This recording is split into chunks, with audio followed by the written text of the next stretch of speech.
Chapter 1. Arriving in Raccoon City, only to transcend again in the dilapidated Raccoon City of the Eagle Nation. A man lay within a crumbling abode. His complexion was pale as parchment, and his eyes were tightly shut, as if he had succumbed to the clutches of death. The only indication of his existence was the faint rise and fall of his chest. To an unsuspecting observer from afar, he might have appeared to be lifeless. With great effort, the man on the bed managed to open his eyes, yearning to behold the world one last time. In his final moments, his heart brimmed with a sense of unfulfilled potential and regret, for he had only recently traversed into this realm, and his benevolent nature had inadvertently led him to this. Dire state memories began to flood his mind, playing like a film reel in his consciousness. Ultimately, his thoughts settled on a singular moment from the previous day at noon. As he strolled past a narrow alley, he spotted a passerby lying on the ground, driven by innate kindness. He approached without hesitation, intent on offering assistance. However, as he reached out to the individual, he was suddenly struck from behind, a sharp blow rendering him dizzy and plunging him into darkness. When he regained consciousness, he found himself in a wooded area not far from home. He staggered to his feet, desperately trying to piece together the events that had transpired, but his mind was a tumultuous haze. Upon finally returning home, an excruciating pain radiated from his lower back. As realization dawned upon him, he lifted his shirt and discovered 2 gaping wounds on his sides. Only then, comprehending the terrifying truth, his kidneys were missing.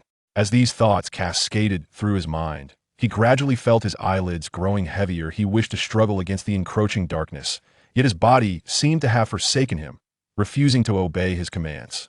In those fleeting moments of life, a sharp ding echoed within his mind. He mused that perhaps it was merely an illusion at death's door, or a final decree of mortality. However, another ding followed suit.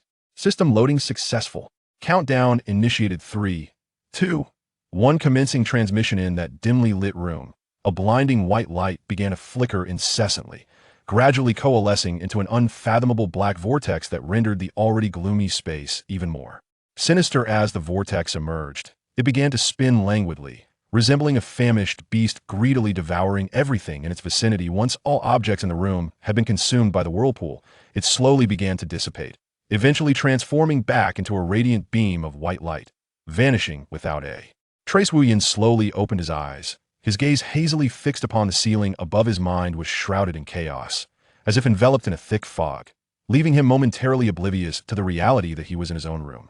A dull ache throbbed in his head, akin to the aftermath of a heavy blow furrowing his brow. Wu Yin struggled to recollect the events that had transpired, yet his memories remained fragmented and elusive. He sat up unsteadily, rubbing his temples in an effort to regain clarity. Wu Yin murmured softly, "Where am I? Am I dead?" A note of uncertainty and unease laced his voice as he recalled the elder's ominous words, which spoke of the afterlife and the messengers of death who guide souls to the underworld. Had he truly succumbed to death? The mere thought sent a wave of panic coursing through him. After a considerable time, Wu Yin gradually collected his thoughts. He inhaled deeply and surveyed his surroundings, meticulously observing the environment. The room was enveloped in a musty atmosphere. The walls were peeling, the furniture was sparse, and everything felt hauntingly familiar. He realized, to his relief, that he had not perished, but was still situated in the dilapidated room he had rented upon his arrival here. A sigh of relief escaped him, accompanied by a wry smile. He could not help but jest. "It seems I am still alive. What a false alarm this has been." He was oblivious to the reason behind his sudden resurrection. The fact that he was alive now felt like a stroke of fortune amidst adversity. Upon confirming his survival, Wu Yin hesitantly reached for the area where his kidneys were located, his trembling hand meeting only smooth skin, devoid of any wounds. His eyes widened in disbelief, questioning whether he was trapped in an illusion. He reached out once more, only to encounter the same reassuring sensation. Unable to accept this reality, he abruptly sat up, forcefully lifting his shirt to inspect the area where his kidneys resided, seeking validation for his assumptions. When he discovered that there were indeed no injuries present, an overwhelming sense of shock and confusion surged within him. How could this be? Was everything that had transpired merely a nightmare? Yet the tangible pain he had experienced was undeniable. A sudden chime echoed in his Minda system. "Alert host. You did not dream. It is all real." Wu Yan's spirits lifted upon hearing the system's notification. "Wait, is this the system I was hoping for? What do you mean by that?" "Indeed, it is the very system you envisioned." The system clarified. "This means that when you were brought here, this system was meant to bind with you. However, in order to facilitate your adaptation to a post-apocalyptic existence, hence, I temporarily impose a trial. intending for you to survive for a week before the onset of the apocalypse. The system continued. So, when I brought you here, I was momentarily distracted. I did not anticipate that you, the system, trailed off, slightly awkward, unsure of how to continue. Wu Yin, feeling a twinge of embarrassment, responded, "Are you implying that I possess a somewhat naive disposition?"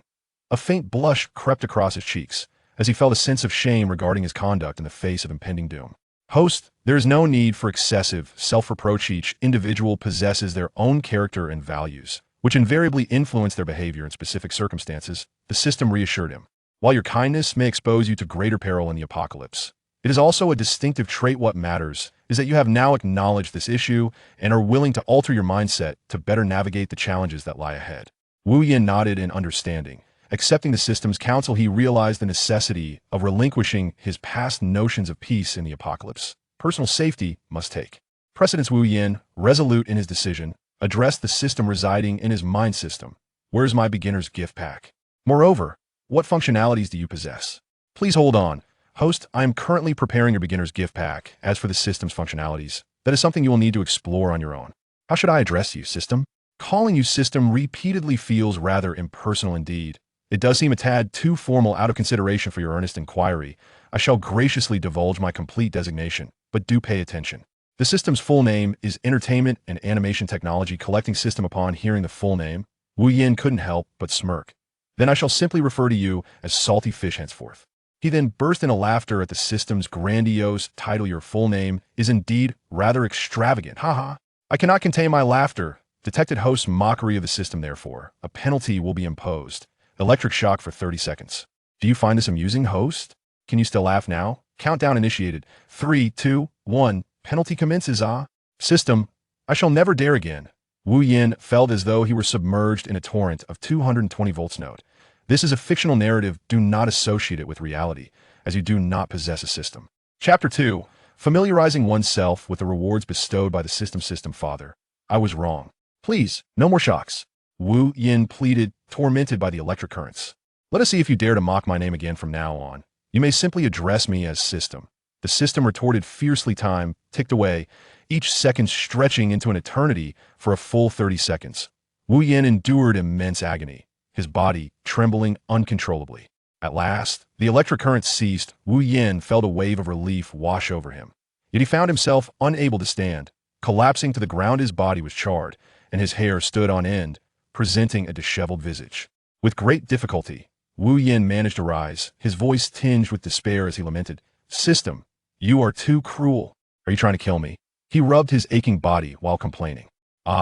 Host, I sincerely apologize. It was my first time utilizing this function, and I inadvertently mismanaged the electric flow. I assure you, I will exercise greater caution in the future, the system explained bashfully. Upon hearing this, Wu Yin nearly fainted again, unable to suppress his exasperation. System, what kind of explanation is that? You have the audacity to say it was your first time? Do you wish to repeat the experience? He hurriedly straightened his clothes and hair, only to discover that his attire was in tatters, and his hair a chaotic mess, rendering him a pitiable sight. Is this how you speak to me, system? You think it was just a little mishap? Do you truly wish to see me perish? And mentioning it next time, then I might very well be gone. Wu Yin shouted in fury, thoroughly incensed by the system's reckless antics. Apologies. Host, this system is not human. Hence what I articulate are not human words, but rather the language of the system explained. Indeed, your words are rather eloquent, system, catching me somewhat off guard. Wu Yin replied, shaking his head in exasperation, at a loss for words regarding the system's peculiarities. Now, let us address the matter at hand. In my own world, I am but a fragile being, utterly inept at everything I consume without restraint, lacking both extraordinary physique and skills, as well as acumen akin to malevolence. It wasn't until my imminent demise that I pondered what purpose I serve in this new realm. Wu Yin lamented. What precisely is your intention in bringing me to this world, system? After a brief moment of rapport building with the system, Wu Yin finally broached the primary concern. Well, how should I put this? The truth is, your arrival was purely accidental. I had originally intended to bind with the Special Forces soldier next door, but you know how it goes, host, the system confessed, somewhat embarrassed. So, in the end, I am merely an accident, an unintentional crossing, an unforeseen death, and yet another unexpected journey. Wu Yin mused, genuinely astonished by the system's operations. I think you should simply rename it the accidental system, Wu Yin teased. a bemused smile on his face. Host, do not fixate on such trivialities. The system replied, slightly flustered. Not wishing to dwell on this topic, it promptly shifted gears. The beginner's gift package I prepared for you is now ready for distribution. Shall the host accept it? The system inquired. Without hesitation, I accept. Wu Yin responded decisively. Very well. Host, the beginner's gift package is being distributed now. Congratulations. Host, you have received the following rewards. Proficiency in Eagle Sauce's language. The incomplete abilities of Magneto from X-Men. The incomplete Sharingan of Obito Uchiha from Naruto. The physical constitution of Captain America from the Avengers. The rewards have been distributed and are now merging automatically. 3-2-1 fusion complete. Wu Yin was taken aback by the rewards bestowed upon him, still enveloped in astonishment, entirely oblivious to the small parentheses accompanying the first two rewards. Wow, this is an incredible set of rewards system. Wu Yin exclaimed in excitement. He had not anticipated acquiring the powers of Magneto and the Sharingan of Obito, while the Captain America's physique escaped his notice. Yet, a twinge of confusion lingered. How do I utilize these abilities? Please explore the specific methods of use on your own. The system replied once the distribution of the gift package concluded. Wu Yin, intrigued by his newfound physique, recalled having read novels where protagonists often had a system attributes panel, showcasing their abilities and statuses with eager anticipation. He directed the system. Open my personal attributes panel. However, as seconds turned into minutes, Wu Yin found himself staring at empty air. The much-anticipated personal attributes panel still absent. Growing perplexed, he inquired, System, why is my personal attributes panel yet to appear? The system, seemingly impatient upon hearing his query, rolled its eyes and replied, Who mentioned a personal attribute panel? Upon hearing this, Wu Yin grew even more perplexed and quickly countered, Isn't that what novels say? Just because a novel claims you possess the qualities of an emperor, does that make it so? The novel also states you can ascend to the heavens, but can you? Being foolish is not your fault, but flaunting your ignorance certainly is. The system coldly admonished Wu Yin furthermore. Host, it seems you have completely forgotten the full name of this system. Reflect on it carefully. Wu Yin, nearly questioning his existence due to the system's harsh critique, responded with uncertainty. I know. It's the multiverse anime and film collection system. As he pondered this full title, a sudden realization struck him, causing his mouth to fall agape. With an incredulous gaze directed skyward, he exclaimed, Goodness, system, you truly are the fool. I thought I was the one slacking off, but it turns out it is you. The system ceased its banter and promptly issued a task. Beep. The task commences now. Please, host, collect daily necessities in the city of Raccoon within 7 days at no cost. The system's frigid voice echoed. A jolt of alarm surged through me. Completing this task within 7 days was no trivial matter. However, upon noticing the changes in my body, a flicker of joy ignited within me. The primary objective now was to familiarize myself with the two newly acquired skills. While the matter of physical prowess seemed less urgent, Wu Yin began to recall how Magneto first wielded his powers in the films. He imitated the scene, extending his hand towards a metal cup on the table, focusing intently. Hoping to manipulate its movement, he maintained this pose for half an hour, yet the cup remained utterly unresponsive. Reluctantly, he decided to temporarily abandon this endeavor. Next, he reflected on how to activate the Sharingan from the anime. This process appeared rather straightforward, yet only one eye activated while the other exhibited no reaction at all. This inconsistency baffled him. He inquired with the system, but it merely offered a dismissive reply. Consult the previous reward records, and then disregarded him entirely, taking the system's advice. Wu Yin closed his eyes and meticulously examined the reward records. After a lengthy search, he discovered that the first two rewards bore a minuscule parenthetical note, inscribed with the word incomplete. Staring at those tiny characters, Wu Yin felt tears of frustration welling up, and he began to lament to the system. Chapter 3. Two Little Shadows. After a day of acclimatization, Wu Yin finally gained a rudimentary understanding of his abilities. Currently, Magneto's powers allowed him to control locks and manipulate small metallic objects for offense, though their effectiveness left much to be desired, prompting him to abandon the notion of using this ability for combat. As for the Sharingan, upon further investigation, he discovered it could only activate the Kamui space, which encompassed an area roughly the size of 10 football fields. Regrettably, all other abilities associated with the Sharingan were absent, rendering it a mere storage space. As for Captain Eagle's physical constitution, it has been entirely inherited without any embellishment, a fact that brings comfort to Wu Yin, reassuring him that the system has not completely deceived him. At the very least, it has bestowed upon him a life-preserving ability. Thus, in the face of a biochemical crisis, he possesses a means of self-defense. ensuring he is not reduced to a pitiful wretch incapable of fending off even a single zombie. Having familiarized himself with his abilities, Wu Yin began to contemplate how to gather essential survival supplies. After all, in a post-apocalyptic world, water and food are the most crucial resources for existence. Approaching the window ledge, he gazed up at the sky. Noting that it was still early, he resolved to take a stroll nearby, pondering how to execute a zero-cost acquisition, while also scouting for the evening's endeavors. His residence is rather secluded, and upon his arrival in this world, he was devoid of any currency. The only valuable possession he had was a gold necklace he had painstakingly purchased with a significant portion of his salary over the course of 6 months. Originally intended as a means to flaunt before others, he found that before he could even boast about it, the system had whisked him away to this new realm. Not long after stepping outside, Wu Yin traversed a wooded area and beheld a large supermarket across the road.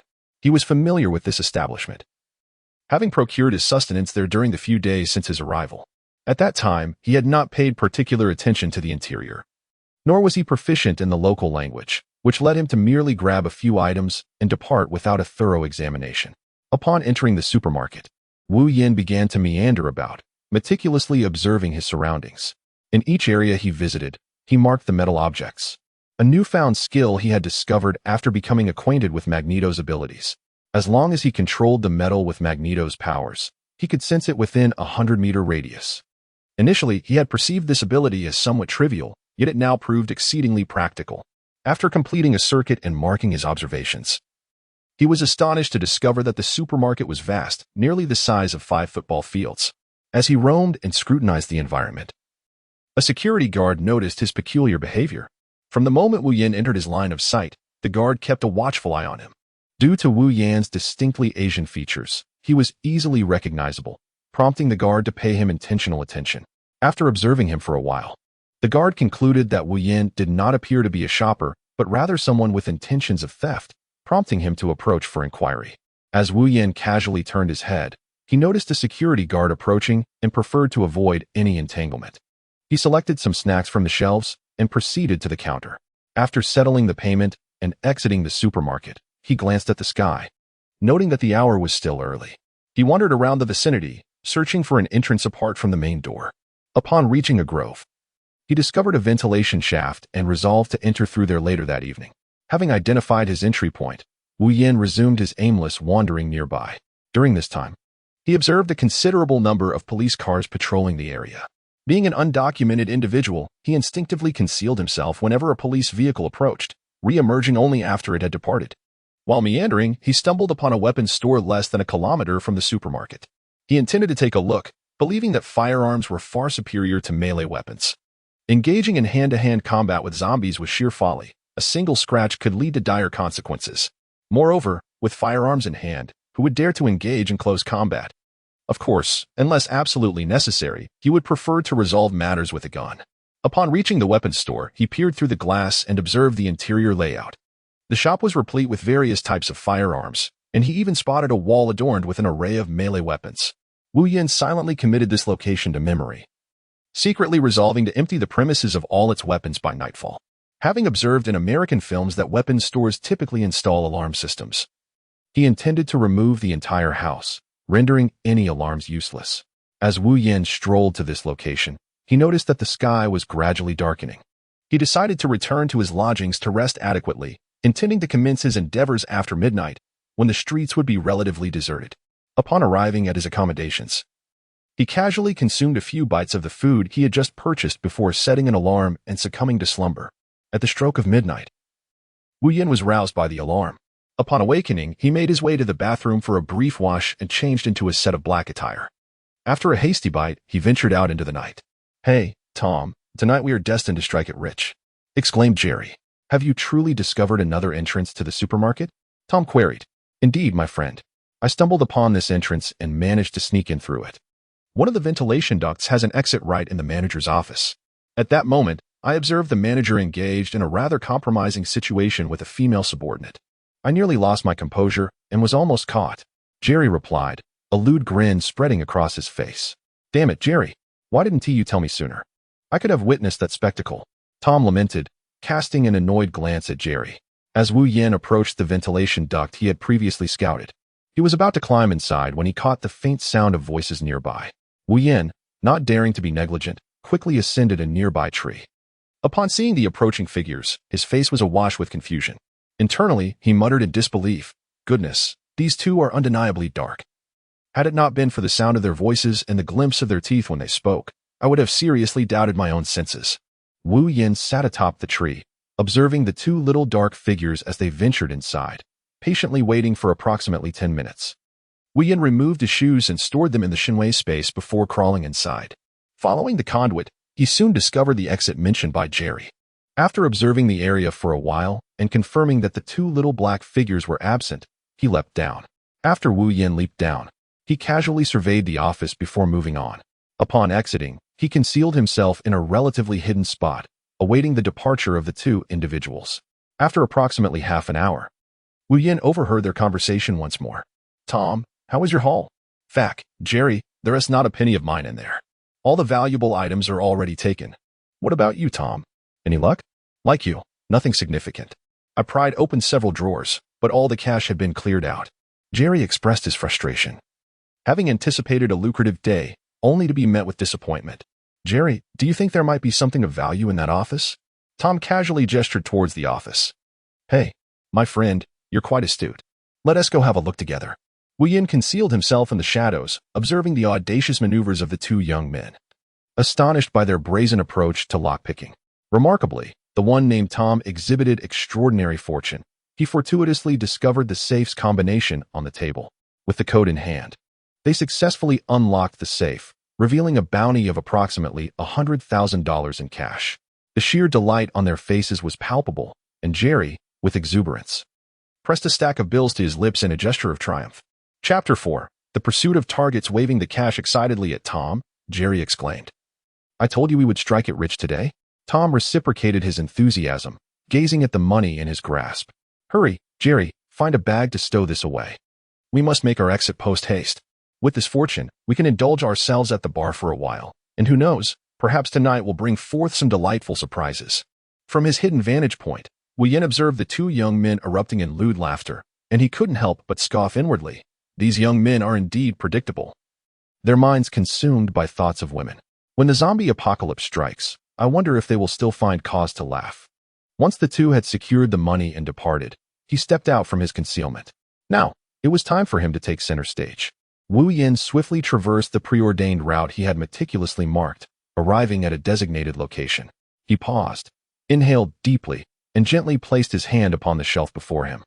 In that instant, a mysterious force surged forth from his being, causing the blood-red Sharingan in his left eye to begin its slow, mesmerizing rotation. As the eye spun, an overwhelming wave of energy began to radiate outward. In the blink of an eye, a pitch-black vortex materialized before him, reminiscent of a black hole in the cosmos, exuding an inexhaustible allure. The emergence of this vortex distorted the surrounding air, as though it were being drawn into an uncharted realm. Once the vortex manifested, it immediately demonstrated its terrifying ability to consume. It resembled a voracious beast, ravenously devouring the shelf that lay before it. In a mere 2 to 3 seconds, a shelf approximately 20 meters long and 3 meters high, along with its contents, was swallowed into the realm of divine might. As Wu Yin beheld the once present shelf and provisions vanish in such a fleeting moment, he could not help but appreciate the formidable power of this divine space. He closed his eyes, attuned to the transformations within this mystical domain, discovering that the recently absorbed shelf remained unchanged, neatly positioned in a corner. Upon realizing this, Wu Yin decided to refrain from excessive actions and activated the frenzy mode. Previously, he had harbored concerns that the items would be haphazardly stored. Thus, he had limited his collection to food and water for ease of retrieval. However, his thoughts had shifted. Now, he was determined to absorb every item that could aid in survival during the apocalypse into the divine space. Thus, he repeated the process of opening and closing the divine space for nearly 2 hours, during which he collected nearly everything useful within the supermarket. He excluded certain items deemed entirely superfluous, such as toys, chemicals, and various electronic devices. Nevertheless, he did acquire some electronic products related to gaming, such as consoles, televisions, computers, and single-player game discs, for entertainment would also be essential in the end times. After Wu Yin had absorbed the final shelf into the divine space, he realized that what was once a bustling supermarket now lay desolate and empty.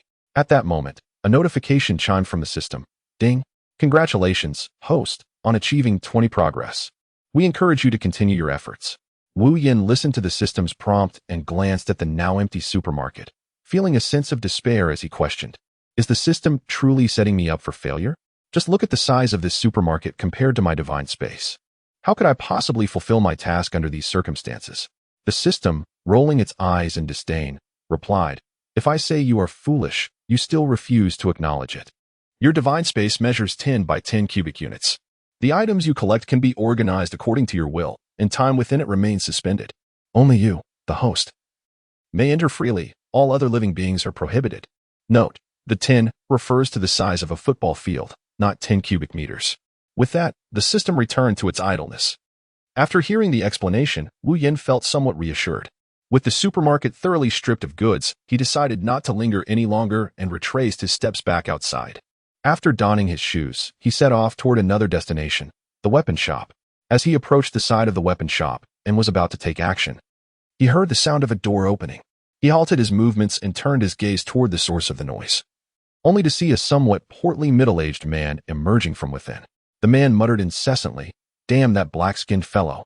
I considered you a friend, yet you dared to betray me, stealing from my home while I kept watch over the shop at night. This time, having caught you, just wait and see how I deal with you. In the shadows, Wu Yin observed the unfolding events, his lips pursed in disapproval. He contemplated the fact that the proprietor of this weaponry would be keeping vigil at the store, utterly taken aback by the revelation that his abode had been pilfered by a friend. Noticing that the owner had already departed in his vehicle, Wu Yin scanned the vicinity and discerned no passing cars. He pressed his hand against the wall, activating the divine space. In approximately a minute, the entire armory vanished, along with its basement and storeroom. As he beheld the vanishing establishment, Wu Yin did not linger. He turned and returned to his residence, satisfied that today's task had been accomplished, with plans to seek out suitable targets on the morrow. The following day, after completing his morning ablutions, Wu Yin stepped outside with a piece of bread in hand, pushing his bicycle before him. Arriving at the supermarket across the street, he noticed several police cars stationed near the entrance and adjacent to the weapons store. Understanding the purpose of their presence, he chose to observe from a distance, refraining from approaching to inquire or investigate further. He held little faith that the police would uncover anything of significance, given the bizarre nature of the situation. Dismissing the supermarket incident from his mind, Wu Yin mounted his bicycle and commenced his endeavors for the day. After approximately an hour of cycling, he identified his target for the day, a larger supermarket named Walt. He secured his bicycle and began scouting for an entrance. Perhaps due to fortune, or perhaps misfortune, he stumbled upon the two young men he had encountered the previous night, huddled in a secluded corner, deep in discussion. Tom, tonight we should make our move on this supermarket. What do you think? Jerry, I'm eager to, but I haven't found any other exits from here. Hey, my friend, have you forgotten what I do? Tom looked puzzled. What did you tell me? Darn it, I forgot to mention. I used to work as a welder. I'll bring my tools over at midnight. Wu Yin, concealed in the shadows, chose to disregard the situation for the time being, planning to follow them later in the evening. The circumstances within the supermarket were of no concern to him at that moment. He was confident that once he entered, he would seize the opportunity with vigor. Instead, he resolved to seek out other potential targets. Thus, the morning passed, and Wu Yin identified two promising locations, a weapon shop and a large cold storage facility for seafood and meat. Having confirmed his targets, he pedaled his bicycle back to his residence. Sticking to his usual routine, he set an alarm, had a light meal, and then succumbed to slumber, replenishing his energy for the night ahead, where he would engage in his zero-cost shopping endeavor. Chapter 5, The Explanation of the System at Midnight. Wu Yin was abruptly awakened by a jarring alarm. Groggy, he instinctively reached for the clock on his bedside. As he squinted to read the time, he was astonished to find it had advanced to just past 1 o'clock in the morning, leaving him perplexed. The alarm he had set for midnight had inexplicably failed to sound at the designated time, instead delaying by a full hour. While scratching his head, he muttered to himself, "Strange, I distinctly set the alarm for midnight." Nevertheless, he chose not to dwell on the matter, for more pressing tasks awaited his attention. Shaking his head to clear his mind, he swiftly donned his attire. At that moment, his foremost priority was to muster his focus and head to the zero-cost shopping locations he had meticulously chosen during the day. He resolved to act swiftly, determined not to miss the opportune moment. Wu Yin entered the restroom and, before the mirror, applied a simple layer of makeup. utilizing various cosmetics to alter his appearance and avoid recognition. He then hastily grabbed a piece of bread from the table and rushed out of his home. Unbeknownst to him, just before his departure, the landlord residing in the same building had risen to use the restroom and caught a glimpse of him leaving. The landlord speculated that this young tenant might be heading out to a bar or attending to some biological need. After all, youth is often accompanied by fervor, and at times, immediate resolutions are necessary. Having experienced similar situations in his own youth, he found no cause for concern. Instead, he silently wished the young man a delightful outing. Upon stepping outside, Wu Yin summoned his bicycle from the ethereal realm, mounted the seat, and pedaled vigorously, the wheels spinning rapidly as he sped towards the walled supermarket. Throughout the journey, his thoughts were consumed by the question of whether the two small figures would still be there. He vividly recalled Jerry's words from the morning, promising to return that evening with tools. Soon, Wu Yin arrived at the narrow alley from earlier that day. After securing his bicycle, he commenced his search for the entrance that Jerry had mentioned. However, despite his diligent efforts, he could not uncover any trace of the entrance. Doubt began to creep into his mind. It was impossible. He had scoured every conceivable location, yet it remained elusive. Was it possible that they had not come at all? Just as Wu Yin was on the verge of abandoning his search, a faint sound of movement echoed through the quiet alley. Instinctively alert, he refrained from any semblance of complacency. He quickly found a nook cluttered with debris, crouched down, and quietly observed his surroundings, patiently awaiting developments. After a moment's pause, amidst the clutter, a dark figure emerged, rising cautiously to survey the area. After a brief moment of vigilance, the figure, reassured of safety, called out to a pile of debris behind him, "Jerry, come out. It's safe outside." Hearing the voice of the shadowy figure, Wu Yin felt a wave of relief wash over him, muttering to himself, "No wonder I couldn't find them. It seems these two have grown wiser." Concealing the entrance with obstacles to diminish the likelihood of discovery, Wu Yin observed as the two individuals dragged out their belongings, while the one named Jerry busied himself with some task. Once he completed his work, he meticulously returned the items to their original positions. It appeared that they had made a commendable discovery, even requiring to transport it away. After they had distanced themselves, Wu Yin cautiously rose from his corner and approached the pile of clutter to inspect the entrance, which was slightly larger than the previous ventilation duct. With utmost care, he inched closer, fearful of making even the slightest sound. Gently, he nudged the debris aside to uncover the entryway. After considerable effort, he finally discerned the mechanism to open the entrance. Wu Yin inwardly marveled at the skill of these two individuals. They had remarkably restored the entrance to its former state. Had he not witnessed their emergence from that very spot, he would never have easily discovered it. Without further hesitation, Wu Yin adhered to the old custom, opening the entrance to the passage and removing his shoes before crawling inside. Upon entering the supermarket, Wu Yin was taken aback to discover that it boasted a full 3 stories. This revelation was somewhat unexpected, as the exterior offered no indication of such vastness within. However, he chose not to display excessive astonishment or joy, merely raising an eyebrow in surprise. The true structure of the supermarket remained utterly concealed from the outside. Wu Yin shook his head, committed the exit's location to memory, and commenced a $0 shopping spree for the evening. He moved with the agility of a swift cheetah, darting between the shelves and swiftly depositing the desired items into his shopping cart. An hour and a half later, a notification chimed in his mind. Ding. Congratulations, host. Your current progress has reached 45. We hope you continue your efforts. Goodbye. Upon hearing this sound, Wu Yin realized he had completely emptied the supermarket of its goods. Without further delay, he found the mark he had previously made and crawled out, donned his shoes, and set off towards his next target. In the ensuing hours, Wu Yin busied himself until approximately 5 in the morning, ultimately accomplishing all his $0 shopping tasks. At that moment, his progress bar had ascended to 70. Although his body felt weary, his spirit was exceptionally buoyant. Inside his rented room, Wu Yin lay on his bed, feeling an unusual level of fatigue, as if all his strength had been utterly drained. Initially intending to rest for a short while before seeking new targets, he was inexplicably overcome by a sudden heaviness in his head, akin to being struck by a heavy object. Before he could react further, a powerful wave of dizziness surged over him, causing him to collapse onto the bed and plunge into unconsciousness. When he finally regained consciousness, 3 days had elapsed, and it was now the evening of the 3rd day. It was at this moment that he sensed something amiss, prompting him to urgently call upon the system. System, are you there? You must be wondering why this is happening, right? Indeed. System, why do I feel so heavy-headed and exceptionally fatigued after these 2 rounds of $0 shopping? Especially this morning? Wu Yin felt utterly perplexed and bewildered. Furrowing his brow, he murmured to himself, what on earth is happening? Logically speaking, given my current physical prowess akin to that of the captain of the Eagle Sauce Nation, such a situation should not arise. At that moment, the voice of the system suddenly resonated. Host, I must correct you. In fact, you have been unconscious for 3 days. Upon hearing this, Wu Yan's eyes widened in astonishment as he incredulously exclaimed, What? 3 days? Has it really been that long? Wu Yan could not help but exclaim a profanity. What the hell? Are you telling me that I have been sleeping from yesterday until now? The system replied, Indeed. It further elucidated, as for the occurrences affecting you, it is due to the absence of chakra in this world.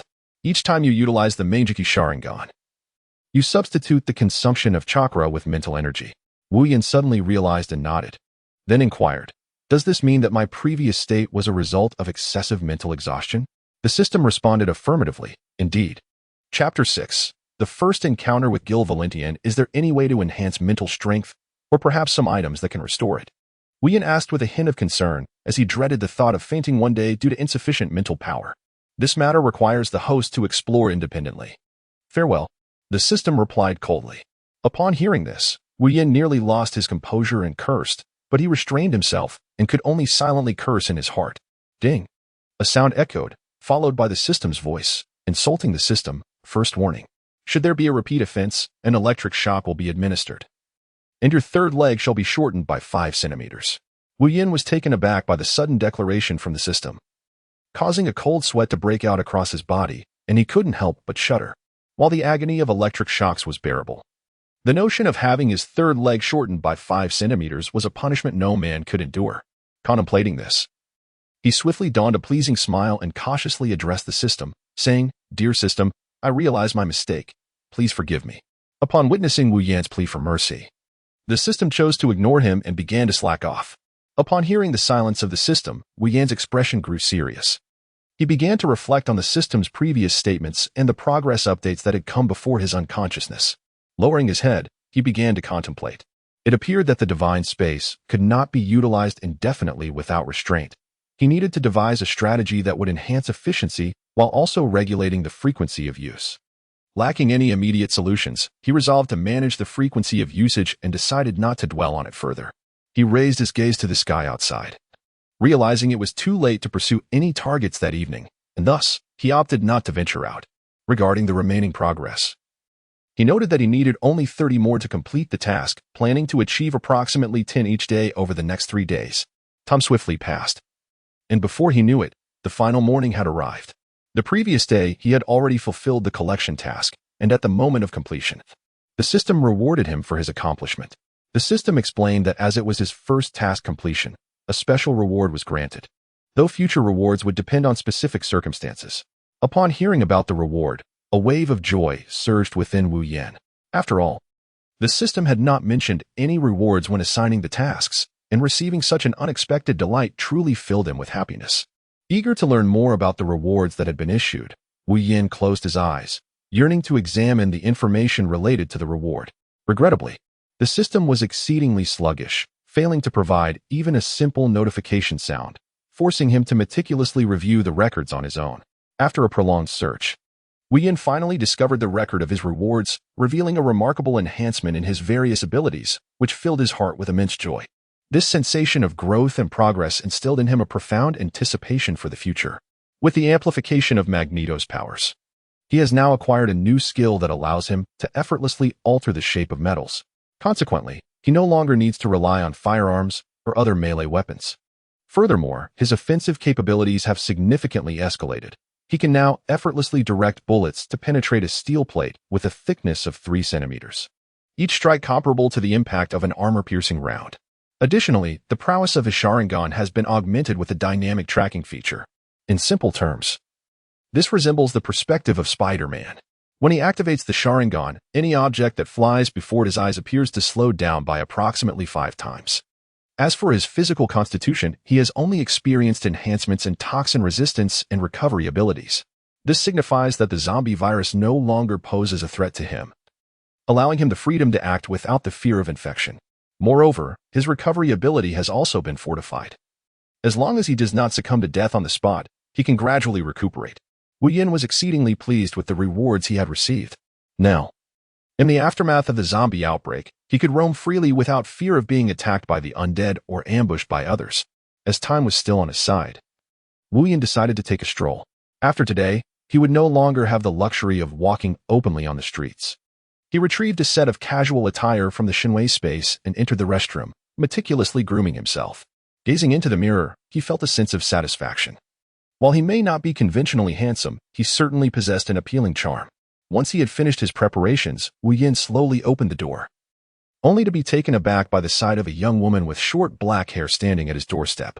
He felt a vague familiarity, as though he had encountered her before, yet he could not recall where. The short-haired woman, noticing the door ajar, directed her gaze at Wu Yin and politely introduced herself. "Good day, sir. I am Officer Jill Valentine. May I inquire your surname?" "Hello, Officer Jill Valentine. My surname is Wu," Wu Yin replied calmly. Upon hearing the self-introduction from the other party, Wu Yin suddenly recalled who she was. He instinctively took a few steps back and scrutinized the enchanting figure of Jill before him. She wore a striking blue bandeau top paired with a pair of short shorts that tantalizingly grazed her thighs, complemented by a long gray coat cinched at her waist. Her long, elegant legs, accentuated by the black high heel she donned, rendered her silhouette even more mesmerizing, surpassing the allure he had witnessed in films. She was indeed the epitome of leggy grace. "Mr. Wu," Officer Jill Valentine stated with a serious demeanor, "we received a report from your landlord, expressing concerns about your late-night excursions, often returning only at dawn. Furthermore, you have not been seen leaving for work during the day. Is there any truth to this matter?" Officer Jill Valentine, Wu Yin replied, "There is an old saying in my country, guests are to be treated with respect, regardless of the circumstances. Since you have graced us with your presence, why not come in, take a seat, and then we may continue this inquiry?" With that, he stepped aside, gesturing for her to enter. Jill felt a flicker of admiration for Wu Yin's courteous demeanor. In her eyes, he embodied the essence of a true gentleman, far surpassing those who merely claimed the title. Following Wu Yin into the room, she found a place to sit as he inquired if she would care for some Chinese tea. Jill silently nodded in agreement. Wu Yin elegantly presented the tea set before Jill and began to brew tea, his movements graceful and captivating.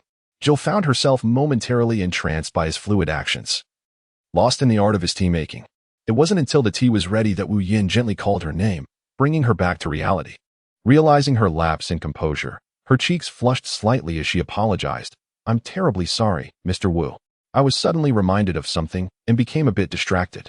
"Not at all," Wu Yin replied, lifting the teacup and placing it before Jill in a courteous gesture, inviting her to partake. Jill took a delicate sip from the cup, then set it down to revisit her earlier inquiry. "Mr. Wu, I received a report from your landlord indicating that you have been leaving at night and returning only near dawn. Furthermore, you have not been seen leaving for work during the day. Is there any truth to this matter?" Wu Yin felt a pang of anxiety in his heart. Yet he quickly regained his composure. Taking a deep breath, he replied calmly, "Indeed, there is such a matter, Officer Jill Valentine." Chapter 7. The Zombie Outbreak. Officer Jill Valentine furrowed her brow, pressing further. "Then, Mr. Wu, please enlighten me as to why you chose to venture out at this hour? It seems rather unusual." Wu Yin smiled gently, and, with an air of calm, elucidated, "Officer Jill Valentine, I am a freelancer with a rather flexible schedule. There are occasions when I must attend to urgent tasks or manage significant affairs in the evening, which necessitates my departure at that hour." Officer Jill Valentine nodded in acknowledgement, indicating her understanding. "Nonetheless," she cautioned, "Mr. Wu, while your reasons are indeed valid, we also implore you to remain vigilant regarding your safety and conduct. After all, venturing out late at night may expose one to various perilous situations." Wu Yin quickly nodded in gratitude, assuring he would be mindful of his safety. He secretly rejoiced, realizing that his inquiry by the police stemmed merely from a report by his landlord, rather than any more serious matter. "May I inquire, Officer Jill Valentine, if there is anything further you need to ask?" "Nothing more, Mr. Wu. Thank you for your cooperation. I shall not disturb you any longer. Farewell." With that, Jill turned and descended the stairs. As Jill prepared to leave after gathering the necessary information, Wu Yin approached her with a smile, saying, "Officer Jill, might I escort you? I happen to be heading out to collect some materials." "Thank you, Mr. Wu." She graciously accepted his offer. Upon exiting, as Jill intended to drive back to the precinct, she casually inquired, "Mr. Wu, would you like me to give you a ride?" At that moment, a delicate blush graced Jill's cheeks, reminiscent of a stunning sunset. Wu Yan, captivated by her expression, found it difficult to divert his gaze from her visage. However, he quickly regained his composure and replied with a smile, "No need, Officer Jill. I can stroll about on my own. I wouldn't want to impede your duties."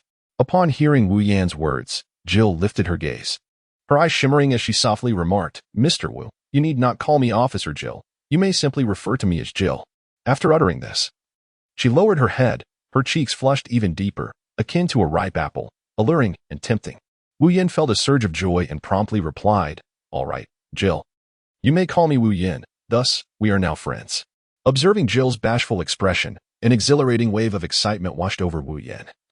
Yet he endeavored to restrain his emotions and keep them in check. It is worth noting that within the entire Resident Evil series, Jill is one of his most cherished characters, and now, having the opportunity to engage with her so closely and forge a friendship, he couldn't help but wonder if their relationship might progress even further. This thought filled him with immense elation. As he watched the shy Jill drive away, Wu Yan aimlessly chose a direction to wander. At that moment, a system notification chimed. Ding.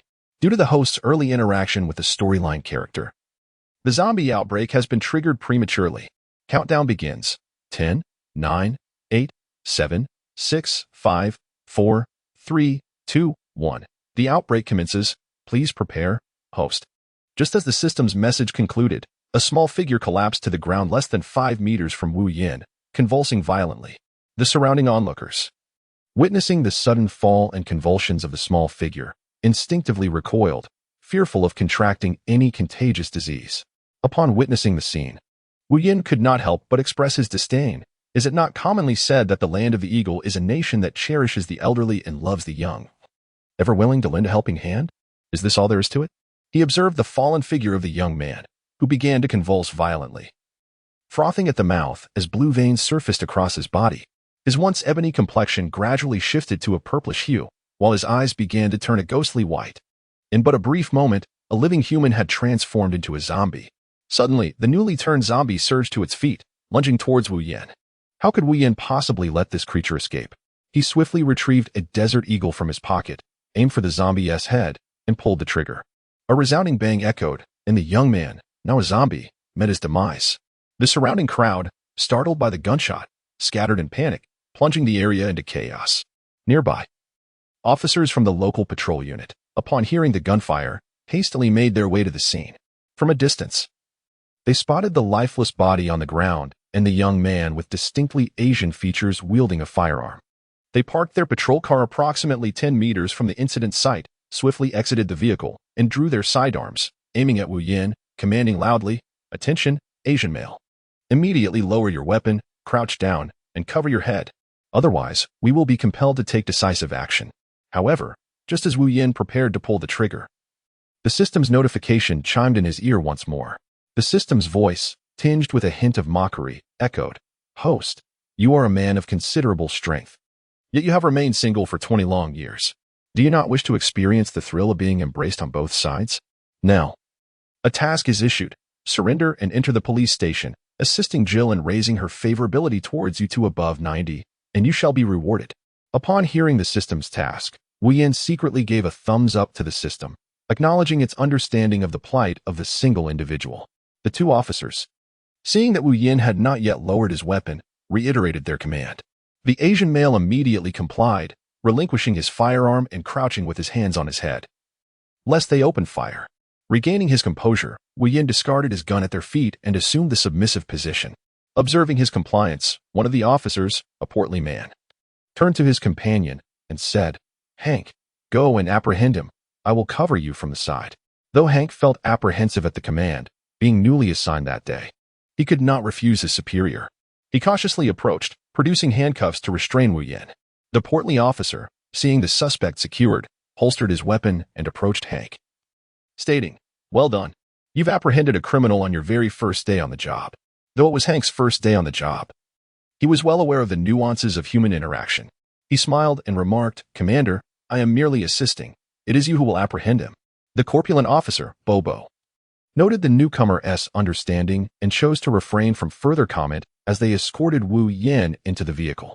10 minutes later, Wu Yin found himself at the police station, which was bustling with an overwhelming number of newly apprehended individuals.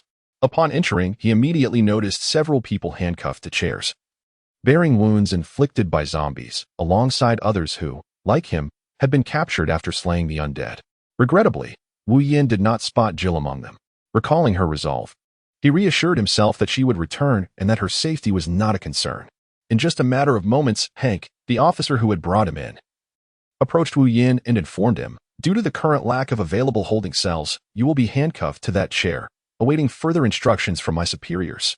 With this, Hank secured Wu Yin to an unoccupied chair before departing to respond to another call.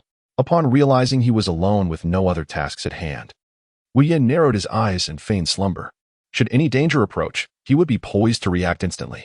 At this moment, as the outbreak of the zombie virus was merely in its nascent stages, the threat was not yet formidable. Otherwise, even with tenfold courage, he would not dare to rest in such precarious circumstances. Time slipped by unnoticed until a sudden flurry of gunfire jolted Wu Yin from his pretense of sleep. He immediately opened his eyes, alertly surveying his surroundings, and spotted Jill, who was skillfully firing her handgun at the infected and some mutated zombies. Her marksmanship was remarkable. Amidst the chaos, she managed to deliver precise headshots with each discharge. Once she had subdued the zombies, Jill addressed the gathered crowd, stating, "An anomaly has unfolded outside. Many innocents have tragically transformed into the mindless beings you have just witnessed, driven solely by a thirst for blood and flesh. They possess no rationality and will attack anyone they encounter. The situation is dire, and we must act swiftly." Jill continued, "I recommend that we first seek a secure location to take refuge while we await rescue. Simultaneously, we must remain vigilant in our own protection to avoid infection." Wu Yin felt no particular concern. Glancing around, he noticed that the others appeared to be in a state of panic, and he realized that the presence of so many people heightened the risk. He called out, "Jill." Upon hearing his name, Jill turned and, spotting Wu Yin handcuffed in a corner, approached with curiosity and inquired, "How did you end up here?" Upon hearing Jill's inquiry, Wu Yin recounted in detail the circumstances that led to his apprehension. Jill, upon learning that he had slain a recently mutated zombie, regarded him with newfound respect, realizing that he had been mistakenly captured by Hank and his patrol team under the assumption of committing homicide. Throughout her journey, she had observed many individuals responding to the sight of zombies with panic, shrieking, and running amok, thus causing chaos rather than devising a rational plan of action. "I apologize for your capture, Wu Yin," Jill said as she unlocked his handcuffs. "Thank you, it is of no consequence. In such a situation, one must act as a Fabola would," he replied. "However, we must hasten our departure from this place." As Wu Yin flexed his wrist, he cautioned, "Be careful. It's too chaotic here." Before he could finish his warning, a zombie clad in Fabola attire lunged towards Jill, who was oblivious to the impending danger due to her focus on the task at hand. Wu Yin extended his hand, embracing Jill's slender waist and pulling her close. He swiftly turned and delivered a powerful kick to the head of a nearby zombie, which exploded upon impact. Jill gazed at Wu Yin in astonishment, her heart racing uncontrollably.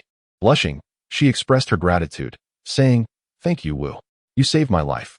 Stealing a furtive glance at him, she felt an undeniable sense of safety in his presence, unaware that their current closeness might appear rather ambiguous to an outsider.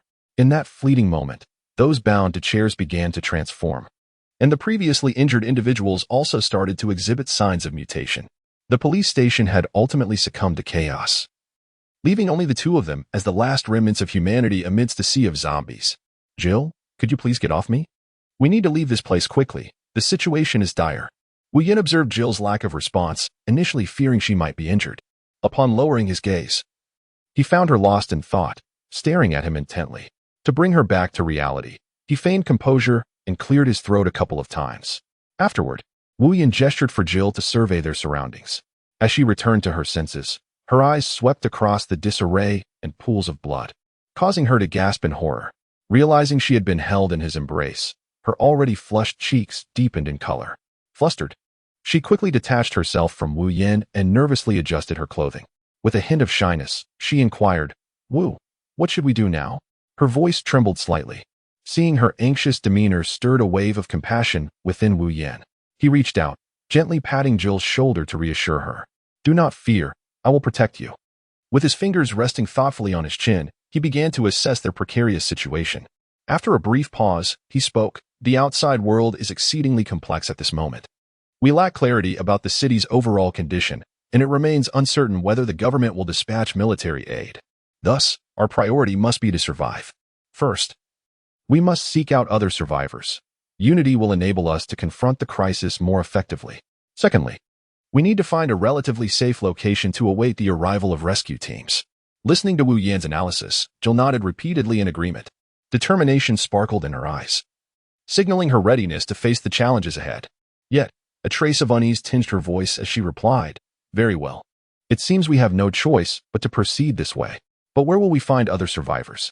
And how can we locate a safe place?" Wu Yan took a deep breath, resolutely grasping Jill's hand as he uttered, "Let us first exit the police station. We shall then explore the nearby mall and supermarket. Perhaps there are survivors there. Simultaneously, we must remain vigilant, observing our surroundings for potential hiding places. Time is of the essence. We cannot afford to hesitate." With that, Wu Yan held Jill's hand firmly and dashed toward the door. Suddenly, a system notification chimed. Ding. Jill's affection for you has reached 80.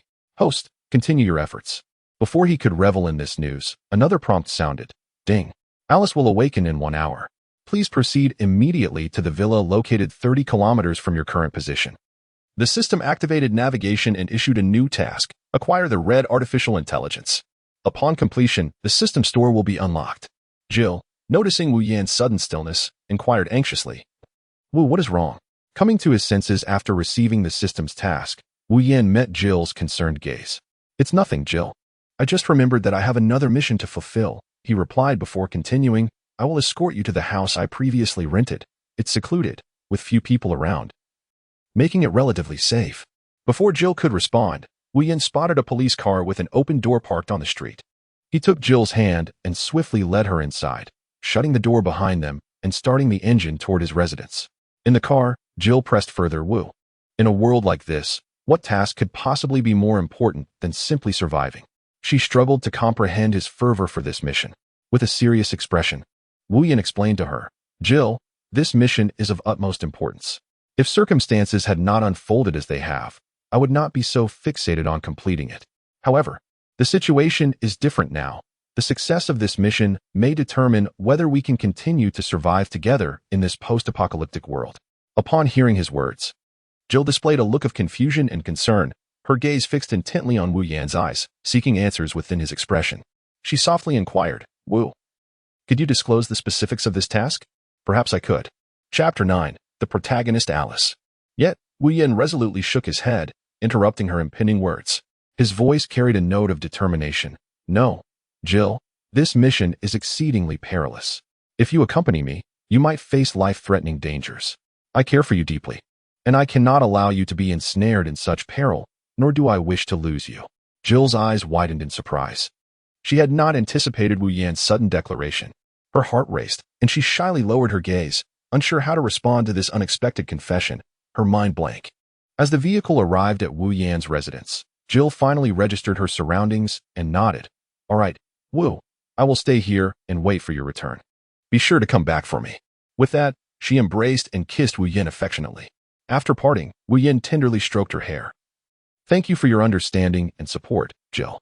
I will return to you as swiftly as possible after completing the mission." With those words, he turned to leave, adding as he descended the stairs, "I will clear out all the zombies in this building. Stay inside your room and do not come out." Descending the stairs, Wu Yan commenced the extermination of the zombies within the building, including 2 individuals who had not been infected.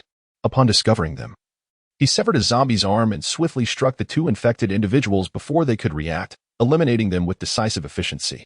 After resolving the undead threat in the building, Wu Yan exited through the main door, securing it from the outside to prevent any unforeseen incidents.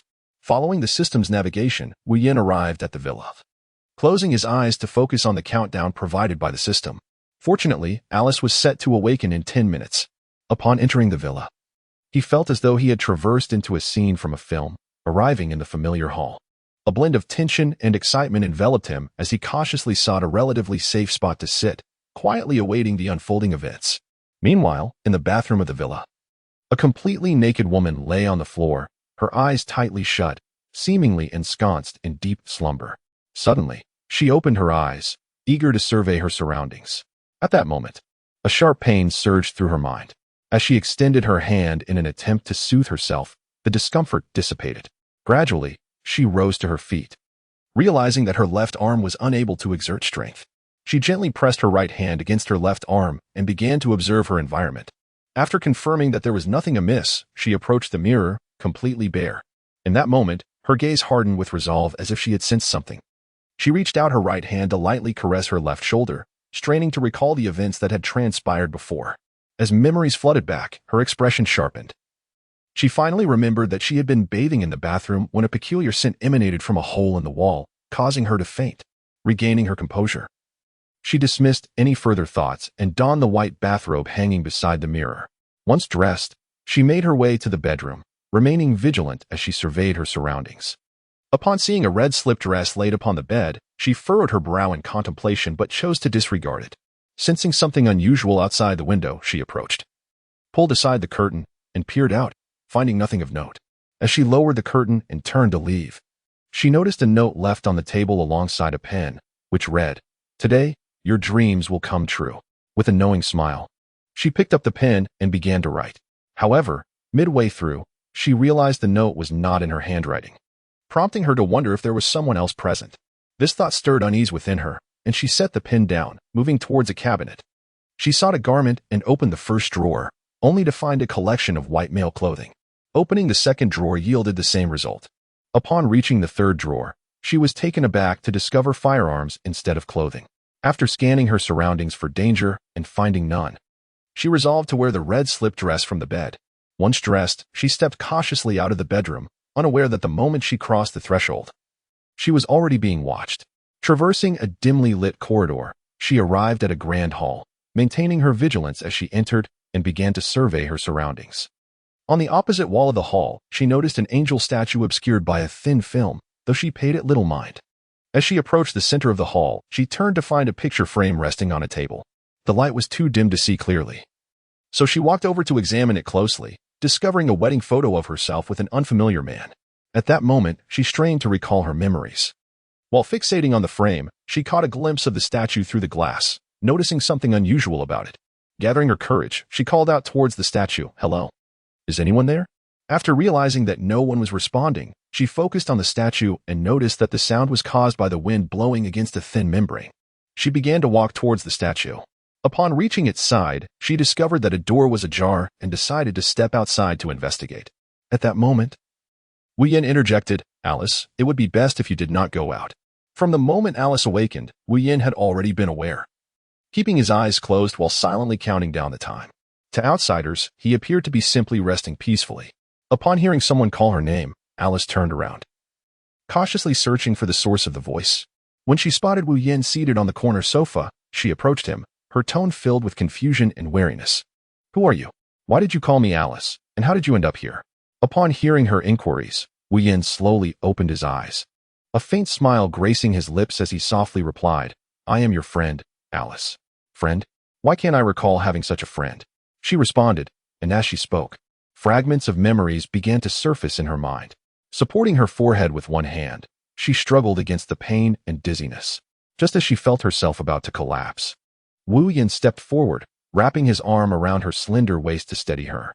In an unknown control room, a man with a slicked-back yellow hairstyle, clad in a tailored black suit, sat in the dimly lit space, surprisingly donning a pair of sunglasses. He intently gazed at the screen before him, which displayed the scene of Alice and Wu Yin. The sudden appearance of the youthful Asian face momentarily startled him. This individual had not been factored into his plans. But as he observed Wu Yin appear just 3 meters away from Alice, a smirk began to form on his lips, revealing a tantalizing expression. "What troubles you, Alice?" Wu Yin inquired with genuine concern. Wu Yin understood in his heart that this was likely a side effect of the awakening of fragmented memories. The restored Alice shook her head and said, "Thank you, but I am fine. It's just that some memories have suddenly resurfaced in my mind. However, it's all right now." Then, feeling someone embrace her waist, she continued, "Could you please let go of me for a moment?" Wu Yin feigned a state of panic, apologizing, "I'm terribly sorry. I thought you were about to fall, so in a moment of urgency, my instinct compelled me to reach out and embrace you." Chapter 10. Preparing to enter the hive, it's quite all right. I am well aware that the recent situation was not your fault. Nonetheless, I must express my gratitude." He bore no ill will towards his Asian companion and continued to inquire, "By the way, might you share your name with me? My memory seems to have diminished significantly, and I do not recall having a friend such as you. I am Wu Yin, but you may simply call me Wu. Just yesterday afternoon, you reached out to inform me of an urgent matter that required my attention. At that moment, I was preoccupied with other matters, so I hastened here. I too have only just arrived. The world outside has transformed dramatically from what it once was, with changes abound." Before Wu Yin could finish his words, the window was violently shattered, and a flashbang was hurled inside from the outside. Upon witnessing the shattering of glass, Wu Yin swiftly approached, grasping Alice's arm and turning to shield her within the protective embrace of his chest. Alice, taken aback by this unexpected commotion, found herself momentarily dazed. Unable to regain her composure, Wu Yin gazed at Alice in his arms, softly reassuring her, "Everything will be all right. With me by your side, you need not worry. Remain here and do not wonder. I will handle the rest." As Alice absorbed his words, a sense of calm gradually enveloped her, and she whispered in response, "Be careful, Wu." In the brief moment that passed, a group of fully armed individuals burst in from outside, wielding weapons and donning gas masks. "Who are you? Why have you intruded upon my friend's residence?" Wu Yin inquired, feigning ignorance as he turned to face them. The intruders offered no reply. Instead, one approached Alice, reaching out to seize her. At that very instant, Wu Yin sprang into action. As the assailant extended his hand towards Alice, Wu Yin also reached out, grasping the man's wrist. Simultaneously, he lifted his right foot and delivered a powerful kick to the individual's midsection. A dull grunt escaped the man's lips as he was sent reeling, akin to a kite severed from its string, crashing heavily to the ground. Witnessing their leader falter so easily, the others raised their weapons and began to converge. Wu Yin regarded the encroaching group with disdain, raising his hand to beckon them closer. One of them, feeling provoked yet bound by team cohesion, charged forward. Yet, under the influence of his bloodline ability as the lone attacker neared, Wu Yin swiftly seized his wrist with one hand and flung him violently against the wall. With a resounding thud, the assailant collapsed into unconsciousness upon impact. Meanwhile, Alice began to recover from her terror, realizing the immense danger Wu Yin faced and yearning to assist him. However, Wu Yin remained vigilant, his focus on her. Noticing Alice's intent to act, he called out urgently, "Alice, stay right there. They pose no threat to me. Have no fear. I can manage this." Turning to the tall mercenary, he taunted, "What is the matter? Still hesitating? Are you afraid? Perhaps you should all come at me together." At that moment, another foolhardy individual stepped forward, incensed by Wu Yin's audacious provocation. He holstered his weapon, removed his gas mask, revealing a grim, contorted visage, his eyes gleaming with malice. Fixing his glare upon Wu Yin, he spat through clenched teeth, "You're quite arrogant, aren't you? Do you even know who I am?" With a subtle smirk gracing the corners of Wu Yin's lips, he replied with an air of mockery, "Oh, who might you be? I am not acquainted with any nameless underlings. However, if you wish for me to remember your name, it shall depend on your prowess." As he spoke, Wu Yin slowly clenched his fist, bracing himself for the impending assault. The furious, towering mercenary surged forward, intent on using his fist to obliterate the Asian man before him. His gaze brimmed with fury and provocation, as if he aimed to utterly vanquish his opponent. He raised his fist, targeting Wu Yin's face, launching his attack with astonishing speed. Yet, to Wu Yin, this movement appeared excruciatingly slow, reminiscent of a clumsy turtle in its sluggish crawl. Without a hint of trepidation, Wu Yin raised a finger to gently intercept the incoming fist. Simultaneously, he swiftly lifted his foot, delivering a precise kick to the opponent's waist. A dull grunt echoed in the air as the tall figure of the young man, akin to a kite severed from its string, was sent hurtling to the side, crashing heavily onto the ground. Wu Yin gazed at his fallen opponent, a hint of derision curling at the corners of his lips. "Is this the extent of your abilities? I suggest you all join forces, for otherwise, you shall find yourselves devoid of even a glimmer of hope for victory." At that moment, the towering mercenary on the ground was engulfed in astonishment. He never anticipated that his most fervent punch could be so effortlessly thwarted by a mere finger, nor that he would suffer such a profound blow. He realized that this individual before him possessed strength far beyond his imagination. Meanwhile, those surrounding him, hearing Wu Yin's words, contemplated rushing to assist, but were halted by the tall mercenary's command, "Do not approach. Together, we stand no chance against him." After stating this, he began to scrutinize the enigmatic figure before him, pondering the true identity of this man. After preventing his comrades from advancing, he cautiously rose from the ground and approached Wu Yin. His eyes, filled with vigilance and uncertainty, were predominantly tinged with curiosity as he regarded this mysterious man. I apologize. My friend, I am Hannibal, sent by the Umbrella Corporation to assess the situation here. Might I inquire as to your presence in this locale? While speaking, he meticulously observed the other's response. Have I not already conveyed this to you? This is my friend's residence. Am I required to report to you mercenaries? Wu Yin retorted with unabashed audacity. At that moment, a female mercenary appeared, escorting a man clad in a shirt. Captain, I discovered this fellow lurking outside. Observing the activities here with great stealth, Wu Yin glanced over and was astonished to discover that the one captured was, in fact, the police officer. He chose not to reveal the other's identity, as he was not well acquainted with this group. The individual referred to as the captain, a young man with dark skin, turned to the female team member and instructed her, "Take him away. We shall promptly enter the hive." After issuing this command, he turned back to Wu Yin and courteously inquired, "My friend, we have a mission at hand, and we hope that your companion, Alice, might assist us in guiding the way. What do you think?" Wu Yin did not respond to his words, but instead turned to look at Alice. A hint of confusion lingered in Alice's heart, yet she met Wu Yin's gaze. Their eyes intertwined as though conveying some unspoken message. Alice noticed that the group who had suddenly intruded seemed to possess knowledge about her, while she herself was shrouded in ignorance regarding her past. She resolved to uncover the truth of her lineage and reclaim her lost memories. Thus, she gently nodded at Wu Yin, indicating her consent to his request. Upon receiving Alice's affirmation, Wu Yin slowly articulated, "Very well, but I must accompany you. Otherwise." His voice resonated with a deep, unwavering tone that commanded attention. The mercenary captain, upon hearing this, was filled with elation. The prospect of having such a formidable ally alongside them promised an added layer of security. He quickly assented, "All right. I agree to your terms." At that moment, the mercenary in charge of opening the secret door suddenly exclaimed, "Commander, the main defense system of the house has activated." This revelation sent a wave of tension through the group. "How long will it take to open the door?" the mercenary captain inquired. The busy mercenary responded, "It will be ready shortly. Please bear with us." Chapter 11. Reaching the laboratory door in just a few minutes, the secret door creaked open. The mercenary captain pointed to several individuals and commanded, "You three, descend with me. The rest of you will remain here on guard." After issuing his orders, he approached Wu Yin and Alice, saying, "All right, the door is now open. Follow closely behind us." Wu Yin and Alice exchanged a glance and nodded in understanding. Subsequently, Wu Yin positioned Alice behind him as they proceeded onward. Descending the staircase, they soon arrived at the basement of the villa, where a multitude of goods emblazoned with the Umbrella Corporation's insignia came into view. Upon reaching this location, Alice displayed a look of perplexity, which did not escape Wu Yin's notice. He inquired, "Alice, what troubles you? Ever since we descended, you have seemed preoccupied. I feel as though I have been here before. Yet I cannot seem to recall any details," Alice replied. "Then do not dwell on it. Perhaps the memory will resurface unexpectedly one day," Wu Yin reassured her. Alice fell silent thereafter. At that moment, the mercenary captain, who had been responsible for security since their arrival, began to meticulously scan the surroundings, with his team following suit.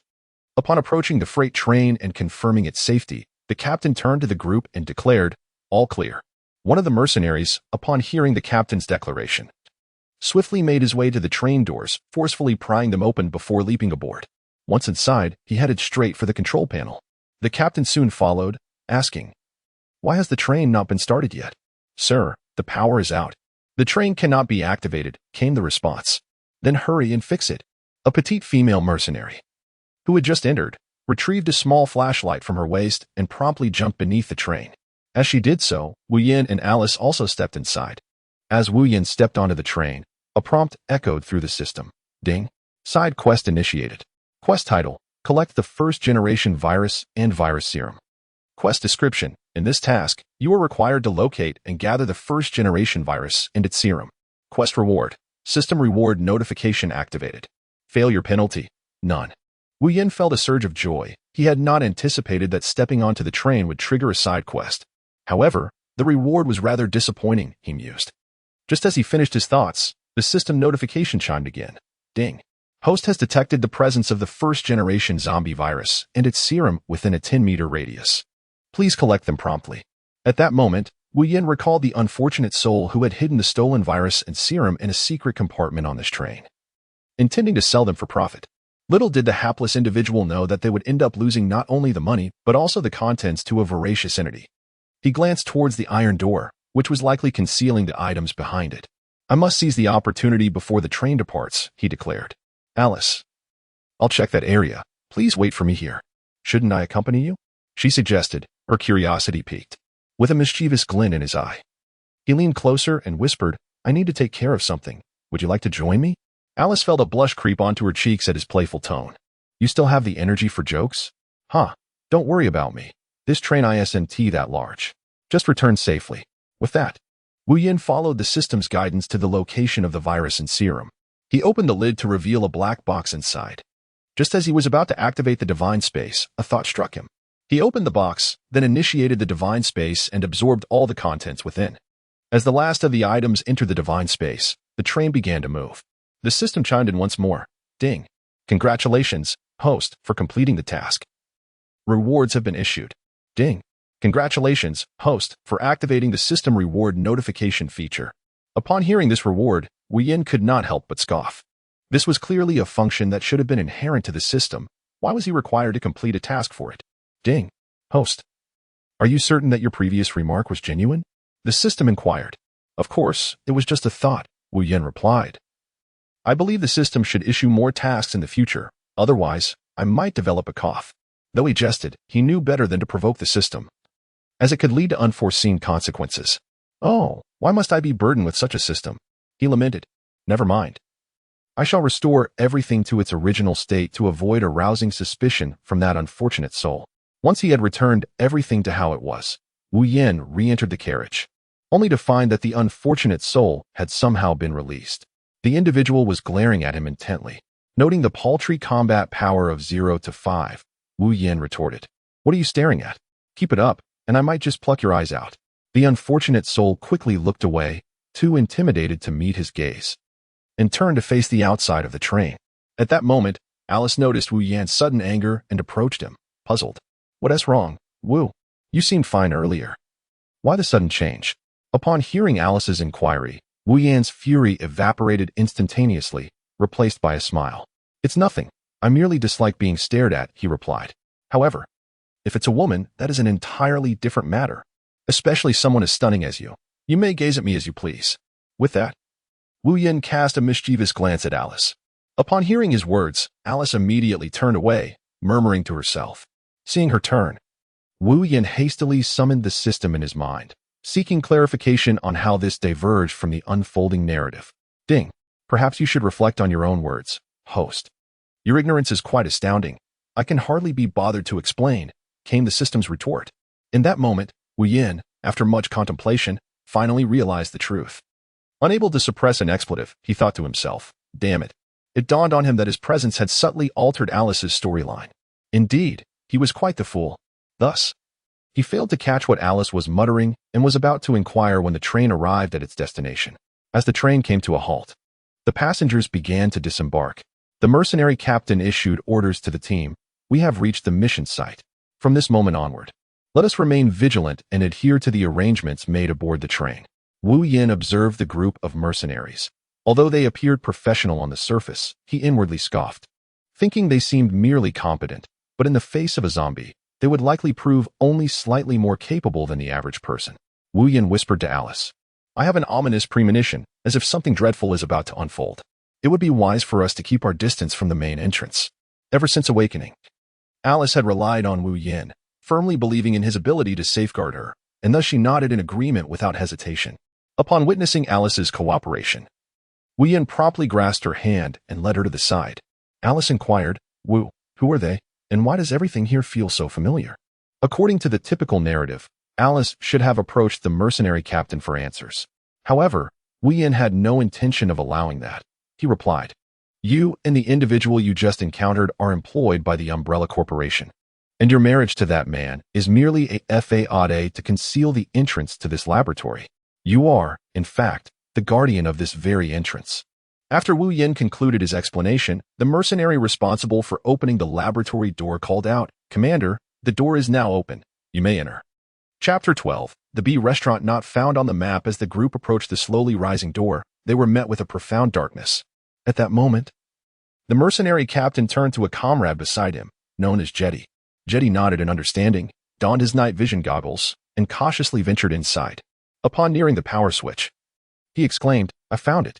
Suddenly, the lights blazed to life. As illumination flooded the space, the onlookers outside sighed in relief, carefully entering the room and only relaxing once they confirmed it was devoid of danger. One female mercenary, armed with a detection device, meticulously analyzed the air's composition, reporting, "Safe." Upon hearing her assessment, two mercenaries approached the elevator, beginning to test its functionality. Meanwhile, Yin and Alice made their way to a virtual window. Gazing in awe at the magnificent view beyond, Alice turned to Wu Yin, her eyes filled with confusion and curiosity, and softly asked, "Wu, how do you know so much about me? I have been trying to recall, yet my mind holds no memories of you." Faced with Alice's inquiry, Wu Yin felt a sense of relief for having consulted the system beforehand. It became evident that his presence had altered numerous events that were originally destined to unfold. This realization brought him a modicum of solace, as he comprehended why Alice appeared so unfamiliar with him. Yet, he chose not to divulge this information to her. Merely smiling gently, "All you need to know is that I will not harm you." Wu Yin gazed intently at Alice, speaking softly. Alice nodded slightly, indicating her willingness to trust him. She sensed that although this person before her was enigmatic, he did not exude a sense of danger. Perhaps, as he claimed, he truly meant her no harm. As Wu Yin observed that Alice seemed to accept his explanation, he deftly shifted the topic. "Well, let us not dwell too much on it. They have already discovered the way down." With that, he gestured towards the group of mercenaries. Alice followed the direction of Wu Yan's finger and noticed that the mercenaries had commenced their descent down the staircase. She hurriedly followed suit, with Wu Yin swiftly trailing behind her. Just as they were nearing the next level, Jedi suddenly proclaimed, "We have been detected by the Red Queen." The mercenary captain, puzzled, inquired, "How does she know we are here?" "She has been monitoring us since our entry into this place," Jedi replied. Upon hearing the mention of the Red Queen, Alice, too, was perplexed. "Wu, do you know the Red Queen?" Faced with her inquiry, Wu Yin had little to conceal. "Indeed, the Red Queen is currently the most advanced computer in this world. You may also refer to her as an artificial intelligence. This laboratory operates under her control." In the midst of their conversation, they arrived at a laboratory inundated with water. "According to the route displayed on my computer, we must traverse numerous laboratories, which will significantly delay our progress," Jedi remarked, scrutinizing the map on his arm. After a moment of contemplation, the mercenary captain commanded, "Xiao Yu and Kaplan, you two assess the water leakage in the laboratory. Jedi, continue to seek a suitable route." Alice gazed at the scene before her, her expression turning grave as she fixed her eyes intently on Wu Yin, lowering her voice to ask, "Wu, I believe you must be aware of what is transpiring, correct?" As Wu Yin sensed Alice's gaze upon him, a playful thought surged within his heart. He feigned seriousness and remarked, with such an intense stare, "Could it be that you have fallen for me?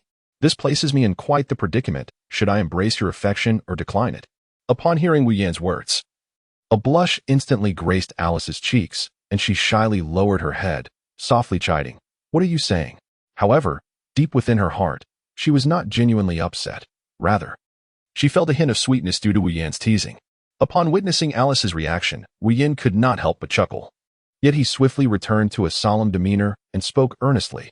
Indeed, 5 hours prior, the Red Queen abruptly initiated the closure of all external passages and commenced a massacre against those within. She eliminated everyone present here. Wu Yin pointed ahead at the mercenaries and continued, "The Umbrella Corporation has dispatched this group of mercenaries to assess the situation regarding the closure of Red Queen. So, do you know why the Red Queen has suddenly taken such action?" Wu Yin nodded at Alice, gently exhaling near her ear, prompting her to hear a soft hum. The moment was electrifying for Alice, who had only just recovered, as her heart began to race and a rosy hue adorned her cheeks, gradually tinting her ears as well. Realizing her momentary lapse, Alice composed herself and glanced around, relieved that they were seated at a considerable distance from others. The surrounding individuals remained oblivious to their interaction, allowing her to continue her inquiry. "Wu, can you explain why Red was compelled to act so abruptly?"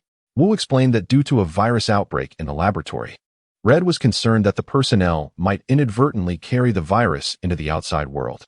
Consequently, she sealed off the laboratory's passageways and initiated the evacuation of everyone present. However, Wu deemed Red's actions futile.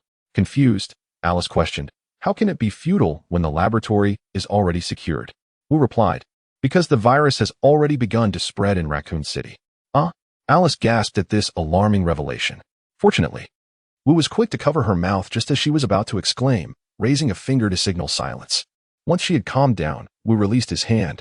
As he did, Alice pressed on with her inquiry. "Wu, is everything you said truly accurate?" Wu Yin nodded, affirming that prior to arriving here, he had journeyed from Raccoon City. At that moment, Jedi, responsible for scouting new routes, exclaimed, "Commander, if we take a shortcut through Restaurant B, we can save a considerable amount of time." Just then, the two individuals assigned to inspect for leaks returned with a report. "Commander, it's impossible.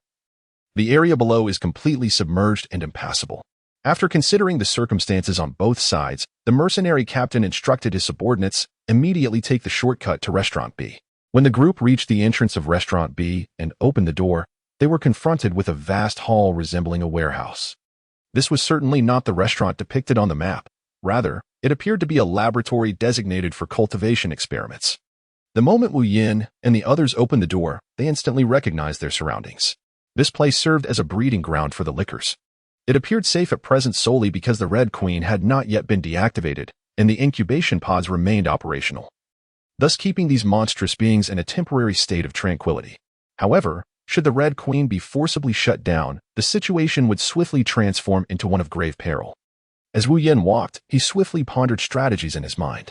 Suddenly, Alice curiously inquired of Wu Yin, "Wu, do you know what lies within?" Wu Yin shook his head, deciding against revealing this information to Alice. He replied softly, I'm not entirely certain. This location is not marked on the map. Yet it gives off an impression of profound danger." His tone was imbued with caution and vigilance. Alice furrowed her brow, inquiring with curiosity, "Why do you say that?" Wu Yin lowered his voice, explaining, "I have a distinct intuition that there lies a tremendous danger concealed within this place. It would be prudent for us to exercise caution and refrain from disturbing any of the objects here, simply following closely behind those mercenaries." Alice, upon hearing Wu Yin's words, nodded in agreement. She understood that in such an unfamiliar environment, acting with caution was essential for ensuring their safety. Consequently, she resolved to heed Wu Yin's advice and closely trail the group of mercenaries. Chapter 13. Alice explains the maternal heart the mercenaries to sense the precarious atmosphere surrounding them. The captain promptly issued a command. No one is to touch any of the items here without permission. He then instructed Jedi to swiftly search for the route into the Hive. Complying with the officer's order, Jedi took out his computer and began to operate it diligently. After a brief wait, Jedi, crouched on the ground, excitedly exclaimed, "Captain, I've found it. We can reach the Hive by passing through here." Upon receiving this information, the mercenary captain decisively stated, "Jedi, lead the way. The rest of us will remain on guard. Let's move." Following Jack's guidance, they safely arrived at the control room before the Queen's chamber. Once in the control room, Jedi utilized his exceptional computer skills to unlock the first door. As the door swung open, the sight that greeted them was a dark corridor composed entirely of lights and glass, measuring 1.2 meters in width, 2.8 meters in height, and approximately 10 meters in length. Jedi, while studying the map on his arm, manipulated the control room's computer, saying, "Sir, as long as we traverse this corridor, the main server room of the Red Queen lies just beyond the door on the opposite side. Once we enter and shut it down, our mission will be accomplished." Wu Yin gazed solemnly at the corridor before him, fully aware that it served as a formidable weapon. It was here that the captain, along with a minor female member and 2 mercenaries, had met their demise. He had no intention of alerting them. As he was not well acquainted with them, his sole concern was ensuring Alice's safety. The fates of the others were inconsequential to him. Upon receiving the command, the mercenary captain instructed, "Jedi, you are responsible for opening the door ahead. Xiaoyu, stay behind to protect him. The rest of you, follow me inside." As the remaining mercenaries complied with the captain's orders, they armed themselves and took up defensive positions, entering the corridor behind him. Once they stepped into the passage, the previously dark corridor was suddenly illuminated, and the door they had just entered through slammed shut. Noticing the anomaly, the captain cautioned, "Everyone, be alert." The 3 individuals who had entered exchanged knowing glances and nodded in silent agreement. At that very moment, what seemed to be a safe passage revealed a horizontally moving beam of light. The minor female member, tasked with monitoring the environment, was caught off guard and severed in half by the beam. The captain and her two teammates, witnessing the horrifying sight, instinctively recoiled. Meanwhile, Xiaoyu, who was entrusted with protecting Jedi, urged urgently, "Jedi, hurry and open the door. If you don't, the commander and the others will be in peril." "I'm trying my best. Please stop shouting." Jedi, seated at the computer, snapped back in frustration. "Your incessant urging is making it impossible for me to concentrate." Due to this commotion, Alice regarded the mercenaries with an unexpected calmness, unlike the portrayals in films. She turned to Wu Yin and inquired, "Wu, you seem rather indifferent to their fates. Why is that?" Wu Yin feigned contemplation for a moment before responding, "I am equally uncertain about how to open this door. If it cannot be opened, what purpose does worry serve? Can it truly be that my mere words would cause this door and that beam of light to close automatically?" He gazed into Alice's eyes and countered, "Yet, you seem rather indifferent towards them. Based on my understanding of you, I would expect a heart imbued with compassion." Alice, her face etched with confusion, furrowed her brow and replied, "Since the first moment I awoke in the villa and encountered you, you have consistently been my protector and the source of all knowledge regarding myself. My interactions with others have been minimal, and as you just mentioned, I too am at a loss regarding how to open this door. If it remains shut, what significance does my concern hold? Can it truly be that my words alone would compel this door and that light to close?" She paused, then inquired, "Furthermore, why do you suggest that I possess a compassionate heart? What does that imply?" "Well, you must be familiar with the biblical descriptions of the Virgin Mary," Wu Yin replied. Uncertain of how to clarify, resorting to the scripture she might comprehend. "That, Wu, is the issue. I have lost many memories. The notion of the Virgin Mary holds no resonance in my mind," Alice responded, her head lowered in embarrassment, her voice barely a whisper. Wu Yin observed the awkward expression on Alice's face and recalled that she had no memories from her childhood. He gently offered her comfort, saying, "I apologize, Alice. I forgot that you have lost many memories. There is no need for you to apologize."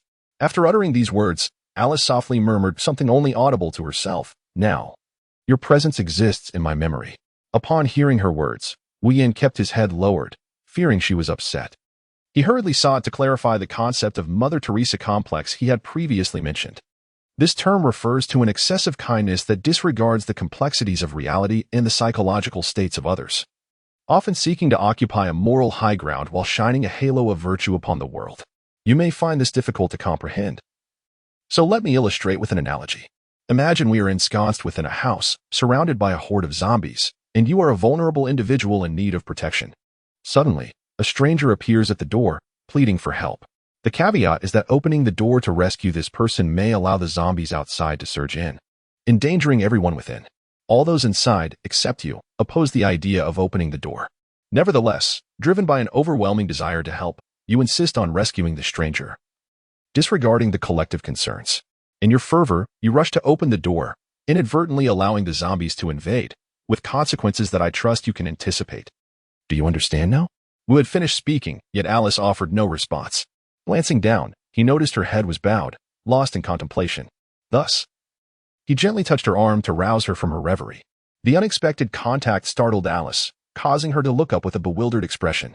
"Wu, what were you just saying?" As Wu Yin observed Alice's bewildered expression, he rephrased his explanation, all the while internally lamenting, "Good grief. It seems all my previous words were in vain." After listening to Wu Yin's elucidation, Alice's heart began to undergo a gradual transformation. "Wu, you were right, as you mentioned. The outside world has changed. Hence, we cannot approach matters with an outdated mindset." Witnessing Alice finally shed her cinematic naivete, Wu Yin felt a profound sense of relief.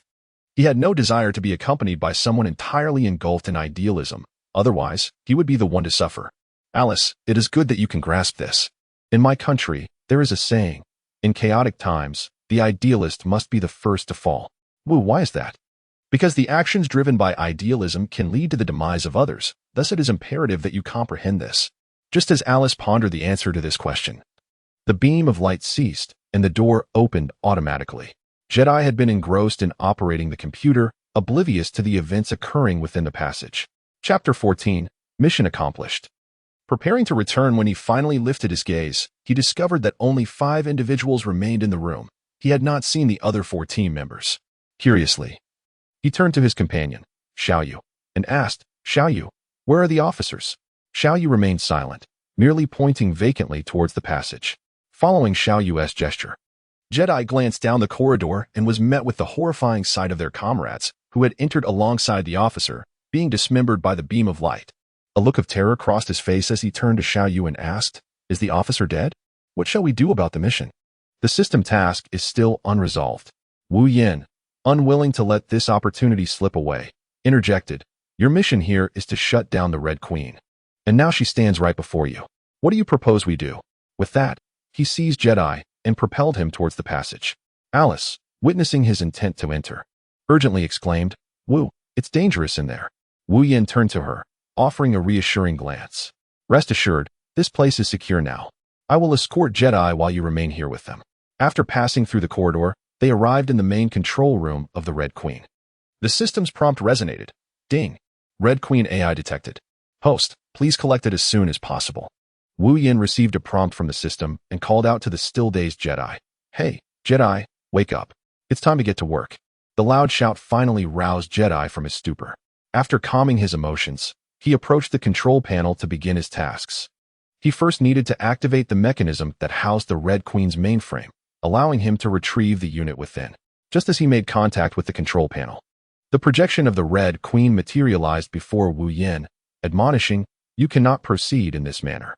If you extract the mainframe, the entire laboratory will lose power, and the isolated viruses will inevitably spread beyond these confines."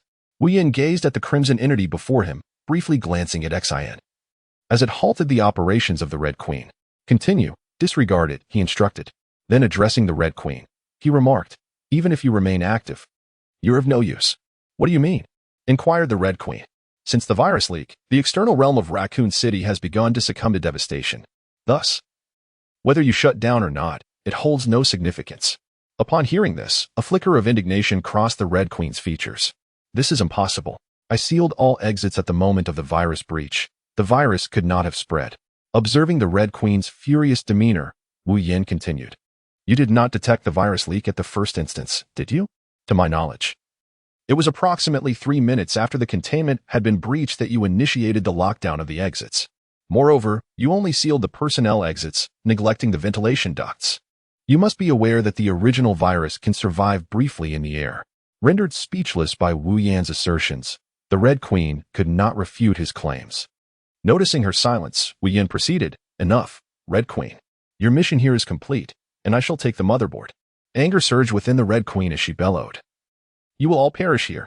No sooner had she uttered her threat than Jedi activated the mechanism and extracted the Red Queen's motherboard. Once it was secured, Wu Yin turned to Jedi and said, "Jedi, hand me the Red Queen's motherboard. In exchange, I can ensure your safe passage along with your companions." Hesitant at first, Jedi reflected on the Red Queen's earlier words, but ultimately acquiesced, nodding as he extended his backpack to Wu Yin. Wu Yin picked up the backpack, and suddenly, a prompt from the system resonated. Ding. "Congratulations, host, you have acquired the motherboard of the Red Queen. The system marketplace is now open." Wu Yin felt a surge of joy and was about to check the marketplace when Alice's anxious voice interrupted him. "Wu, have you closed the Red Queen?" He immediately abandoned his intention to explore the marketplace, unaware that the system was once again playing tricks on him. At that moment, the system's voice echoed once more. "A new mission has been issued. Escort Jill and Alice out of Raccoon City. The reward for this task remains unknown." Upon hearing these words, Wu Yin silently lamented in his heart. He had initially believed that obtaining the coveted red token would grant him the opportunity to escape this perilous place, only to discover that further tasks awaited his completion. Wu Yin called out to Alice at the other end of the corridor. "The Red Queen has been deactivated. We can now make our exit." Wu Yin took a deep breath and said to Jedi, "Let us proceed together to the past." With that, he turned and walked towards the passage. Jedi watched him move forward and hastily followed. He understood that to survive and leave this place, he must rely on Wu Yan's strength. Upon reaching the other side of the passage and reuniting with the others, Wu Yin spoke gravely. "The mission of this group of mercenaries is now complete. Jedi has brokered a deal with me using the Red Queen, and I will ensure your safe departure from here. Furthermore, during our escape, you are to heed my every command. Do not approach anyone without my explicit instruction." Alice, perplexed by Wu Yan's sudden seriousness, approached him and inquired, "Wu, what is happening?" The others were equally bewildered, wondering why this individual, who had remained mostly silent and withdrawn, now exhibited such a stark contrast in demeanor after entering with Jedi. Wu Yan's gaze swept across the crowd, his expression grave as he elucidated. Before the shutdown, Hong Ho informed me that everyone in this laboratory has succumbed to the virus, losing their self-awareness and transforming into mindless, zombie-like creatures. They are driven solely by primal instincts and will assault any human that comes into their line of sight. Therefore, should you encounter any laboratory personnel attempting to approach, do not hesitate to fire. Remember, you must not allow them to bite or scratch you. Otherwise, you will become one of them. He then continued, his tone solemn. Enough of the superfluous words. We must return the way we came, immediately. With that, he turned his head, his gaze resolute as it met Kaplan, who held a rifle, and said, "Hand me a few rounds, the ones for the rifle." Kaplan displayed a look of confusion, but swiftly retrieved 5 bullets from a spare magazine and handed them to Wu Yan. Alice, equally intrigued, furrowed her brow and softly inquired, "Wu, what do you need these bullets for?" Wu Yan smiled gently, leaning close to Alice's ear as he softly replied, "This is a secret. You will naturally understand it soon." After speaking, he winked at Alice, a hint of mystery gracing his features. This time, Alice felt no shyness, surely. She had become somewhat immune to such teasing from Wu Yan throughout their journey. As Wu Yan observed the unembarrassed Alice, he found himself perplexed. Musing to himself, this is unusual. In the past, she would have blushed in such situations. Why is she so different this time? Unable to comprehend the change, he decided to dismiss the thought and promptly resolved to leave the area. Little did he know that Alice had developed an immunity to such circumstances. Had he been aware of this transformation, he would have refrained from his unnecessary musings. Regaining his composure, he addressed Jetty, instructing, "Jetty, lead the way ahead. Alice and I shall follow closely behind you, with the unnamed individual positioned in the middle. Xiao Yu and Kaplan, you will bring up the rear. Let us set off now." Chapter 15. The first kill with Magneto's power. Upon hearing Wu Yan's command, everyone complied and began to advance, except for the unfortunate soul whose name remained unknown, who wore a disdainful expression and muttered under his breath, "Why should I heed your orders?" Wu Yan glanced back at the unfortunate soul who had spoken, a smirk curling at the corners of his mouth as he taunted, "If you wish to disregard my words, you are free to leave. Otherwise, kindly keep your mouth shut and follow me. Should you utter another word of nonsense, I would not hesitate to have you remain here as my company." With that, he turned away, leading the others back along their original path. Alice, already harboring a disdain for this individual, had no intention of coming to his defense. As for the others, having witnessed Wu Yan's prowess before entering, they chose to ignore the fool entirely.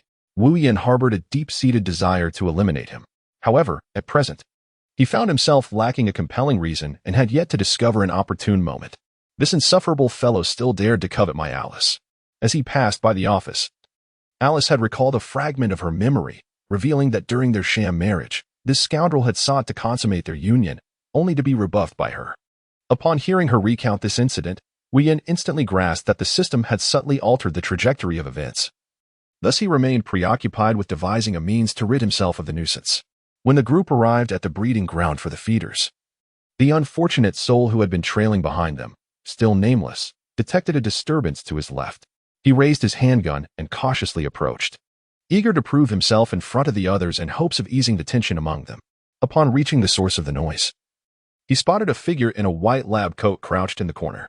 Lowering his guard, he holstered his weapon and, in a moment of misplaced kindness, approached to pat the person on the shoulder, asking, "Hey, are you all right?" The figure, however, remained silent, not turning to acknowledge him, continuing to huddle in place. Undeterred by the lack of response, the unfortunate one squatted beside the individual and repeated, "Hey, are you okay?" At that moment, the crouching figure finally reacted, abruptly lunging towards the unfortunate one and viciously biting down on his left finger. It was only then that the unfortunate soul registered the grave danger, enduring the excruciating pain. He grasped his firearm with his right hand and fired 3 rapid shots into the creature's heart. The gunfire ceased, and the zombie collapsed to the ground, motionless. Little did he know that without a shot to the head, the undead could not be truly vanquished. Upon hearing the gunshots, Wu Yan and Alice hurried over to investigate the situation. They discovered a person clad in a white lab coat lying on the ground. Xiao Yu furrowed her brows and sternly inquired, "Hey, why did you shoot and kill this individual?" The unfortunate man, sensing the hostility in Xiao Yu's tone, quickly explained, "Upon hearing some commotion, I came to check it out and found this person crouched here. I thought he was a survivor from the lab. So I approached to ask him, but he completely ignored me and even bit me. He then revealed the wound for everyone to see. Xiaoyu, upon hearing his words, was about to step forward to tend to his injury, but was abruptly restrained by Wu Yan's warning. Xiaoyu, don't go near him. He has been bitten by a zombie. Look at the one lying on the ground. Following Wu Yan's direction, Xiaoyu glanced at the figure on the ground. She noticed that the heart area had been shot 3 times, yet the person was still struggling to rise. Recalling Wu Yan's earlier remarks in the Red Queen's chamber, she hastily retreated to maintain her distance from the unfortunate man. Alice and the others, witnessing the scene and recalling Wu Yan's words, also stepped back, creating space between themselves and him. Wu Yan observed as others retreated a considerable distance, then solemnly declared, I regret to inform you that you have been infected by the zombie virus. You now face 2 choices. First, we can eliminate you, or second, you may take matters into your own hands. Please make your selection. The unfortunate individual, realizing his grim fate as those around him distanced themselves, hesitated briefly before responding with a heavy heart, I choose to take my own life. Upon hearing his response, Wu Yan nodded in satisfaction. Since you have opted for self-determination, we shall take our leave. Remain here. Without waiting for a reply, he turned and led the others back along their predetermined path. Not long after their departure, the unfortunate soul gazed at the wound inflicted by a bite, alongside the lifeless body of a zombie lying on the ground. In a fit of rage, he raised his weapon and fired a shot at the zombie's head, which immediately fell silent. Witnessing the lifeless form brought a slight easing of his earlier fury. At that moment, a flood of memories surged within him. After a brief pause, he finished absorbing this influx of recollections and a smile crept upon his lips. Who would have thought? This so-called disaster was orchestrated by me, and I also know where the serum is located. He smiled wider, taking some time to regain his composure. As his emotions steadied, he grasped his handgun and sprinted towards the train. He was aware that the infection had just begun and that the serum could still save him. Any delay would render it ineffective. Meanwhile, Wu Yan and his group arrived at the office area, which, due to a power outage caused by the Red Queen, had all doors previously closed now wide open, revealing zombies wandering within. Wu Yan produced 5 bullets he had previously procured from Kaplan and cautioned, do not fire your weapons. The noise will attract more zombies. Allow me to handle this. As he spoke, to the astonishment of Alice and the others, he levitated the 5 bullets in his palm. With a commanding shout, he instructed them to go, and in the blink of an eye, the zombies that had been meandering in the office fell to the ground. Struck in the forehead, the bullets, stained with traces of blood, returned to Wu Yan's hand. Alice and her companions, witnessing the bloody bullets floating back into Wu Yan's palm, turned to him, wide-eyed and speechless. The mercenaries, recalling how different the outcome might have been had he displayed such prowess upon their first meeting, realized that none present would have likely survived. After the initial shock, Alice gazed at Wu Yan with admiration, her eyes shimmering with awe. At that moment, the system's notification chimed once more. Ding. Congratulations, host. Alice's favorability towards you has reached 90. You may now indulge her whims at will. The host should feel elated and surprised. Before he could revel in this achievement, another notification sounded. Ding. Congratulations, host. You have killed a zombie using your supernatural ability for the first time. The zombie crystal is now unlocked. Note: the zombie crystal is a type of crystal that grows within the mind, serving to assist the host in restoring mental strength. It can be utilized to purchase items in the marketplace and can also be submitted to the system for the extraction of energy to enhance cognitive attributes. Annotation: only the host and those recognized by the host, whose affinity, also referred to as loyalty, reaches a level of 80, are able to perceive it. As Wu Yan regained his composure after receiving the rewards from the system, he observed the expressions of his companions. He straightened his posture, clasped his hands behind his back, and tilted his head at a 45-degree angle to gaze at the sky. With a calm demeanor, he remarked, "Remain composed. These are merely the fundamentals." Initially, this was a pose Wu Yan adopted to showcase his superiority, yet in the eyes of Alice and the others, it transcended mere arrogance. They perceived it as the bearing of a true master. Among them, Jedi exclaimed, "Oh my goodness! Is this the legendary immortal of Huagua?" Chapter 16. Safely arriving at the villa, Wu Yan stood there for quite some time, listening to their chatter, and eventually deemed it sufficient. He spoke up. "All right, everyone.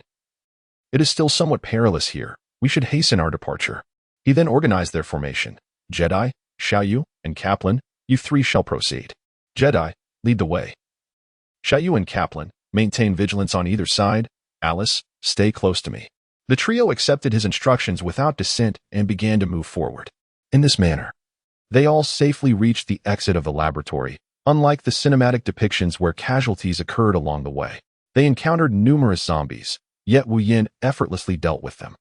Upon arriving at the train station, Alice noticed a bloodied figure leaning against the train. Curious about the individual, she intended to approach, but Wu Yin grasped her arm. He too cast his gaze upon the corpse propped against the train. Alice, do not go over there. That person is clearly the unfortunate soul who was bitten earlier. I did not expect him to refrain from ending his own suffering and instead venture out. You must realize he has been infected. By now, he is likely on the verge of turning into a zombie. After speaking, he noticed Alice's unwavering eyes fixed upon the corpse, prompting him to release his grip. Feeling the sudden liberation of her arm, Alice gratefully looked at Wu Yin. Wu, my memories have returned significantly. The events that transpired here were orchestrated by this individual. He originally intended for me to join him, but I declined. I must witness his demise to find peace. With that, Alice tightly clutched the fire axe she had retrieved from the laboratory and cautiously approached. As she neared, the unfortunate soul had fully transformed into a zombie, suddenly lifting his head and emitting a terrifying roar in her direction. Startled by the outburst, Alice quickly observed that the wretched creature's lower half had been severed by some unknown entity, rendering him unable to stand and forcing him to crawl. As he drew closer to her, Alice raised the fire axe, shouting in fury, "Die, you bastard!" With that, Wu Yin watched as the axe struck decisively upon the creature's head. After concluding this grim task, Alice stood, staring blankly at the lifeless form she had vanquished. Expressionless as she removed a ring from her finger and tossed it beside him, Wu Yin also witnessed this scene. He approached and embraced Alice gently, whispering words of comfort. "It is all right, Alice. The ordeal has passed, and now you still have me." As Wu Yin contemplated the passage of time, Kaplan's untimely voice echoed, announcing that the train had already departed, urging everyone to board and leave this place. Alice seemed relatively unperturbed, yet Wu Yin felt a surge of displeasure. How dare he disrupt my plans? Once we are out of here, I shall undoubtedly give that scoundrel Kaplan a thorough thrashing. Little did Kaplan know the reason he was met with Wu Yan's wrath upon stepping outside. Hearing Wu Yan's words, Alice pushed him away and hurriedly ascended the train. Observing her demeanor, Wu Yin couldn't help but smile as he followed suit. As Wu Yin entered the vehicle, he promptly arrived at the location where the T-virus and serum were stored, only to discover that the unfortunate soul had not managed to retrieve them in time and had been fatally bitten by a licker.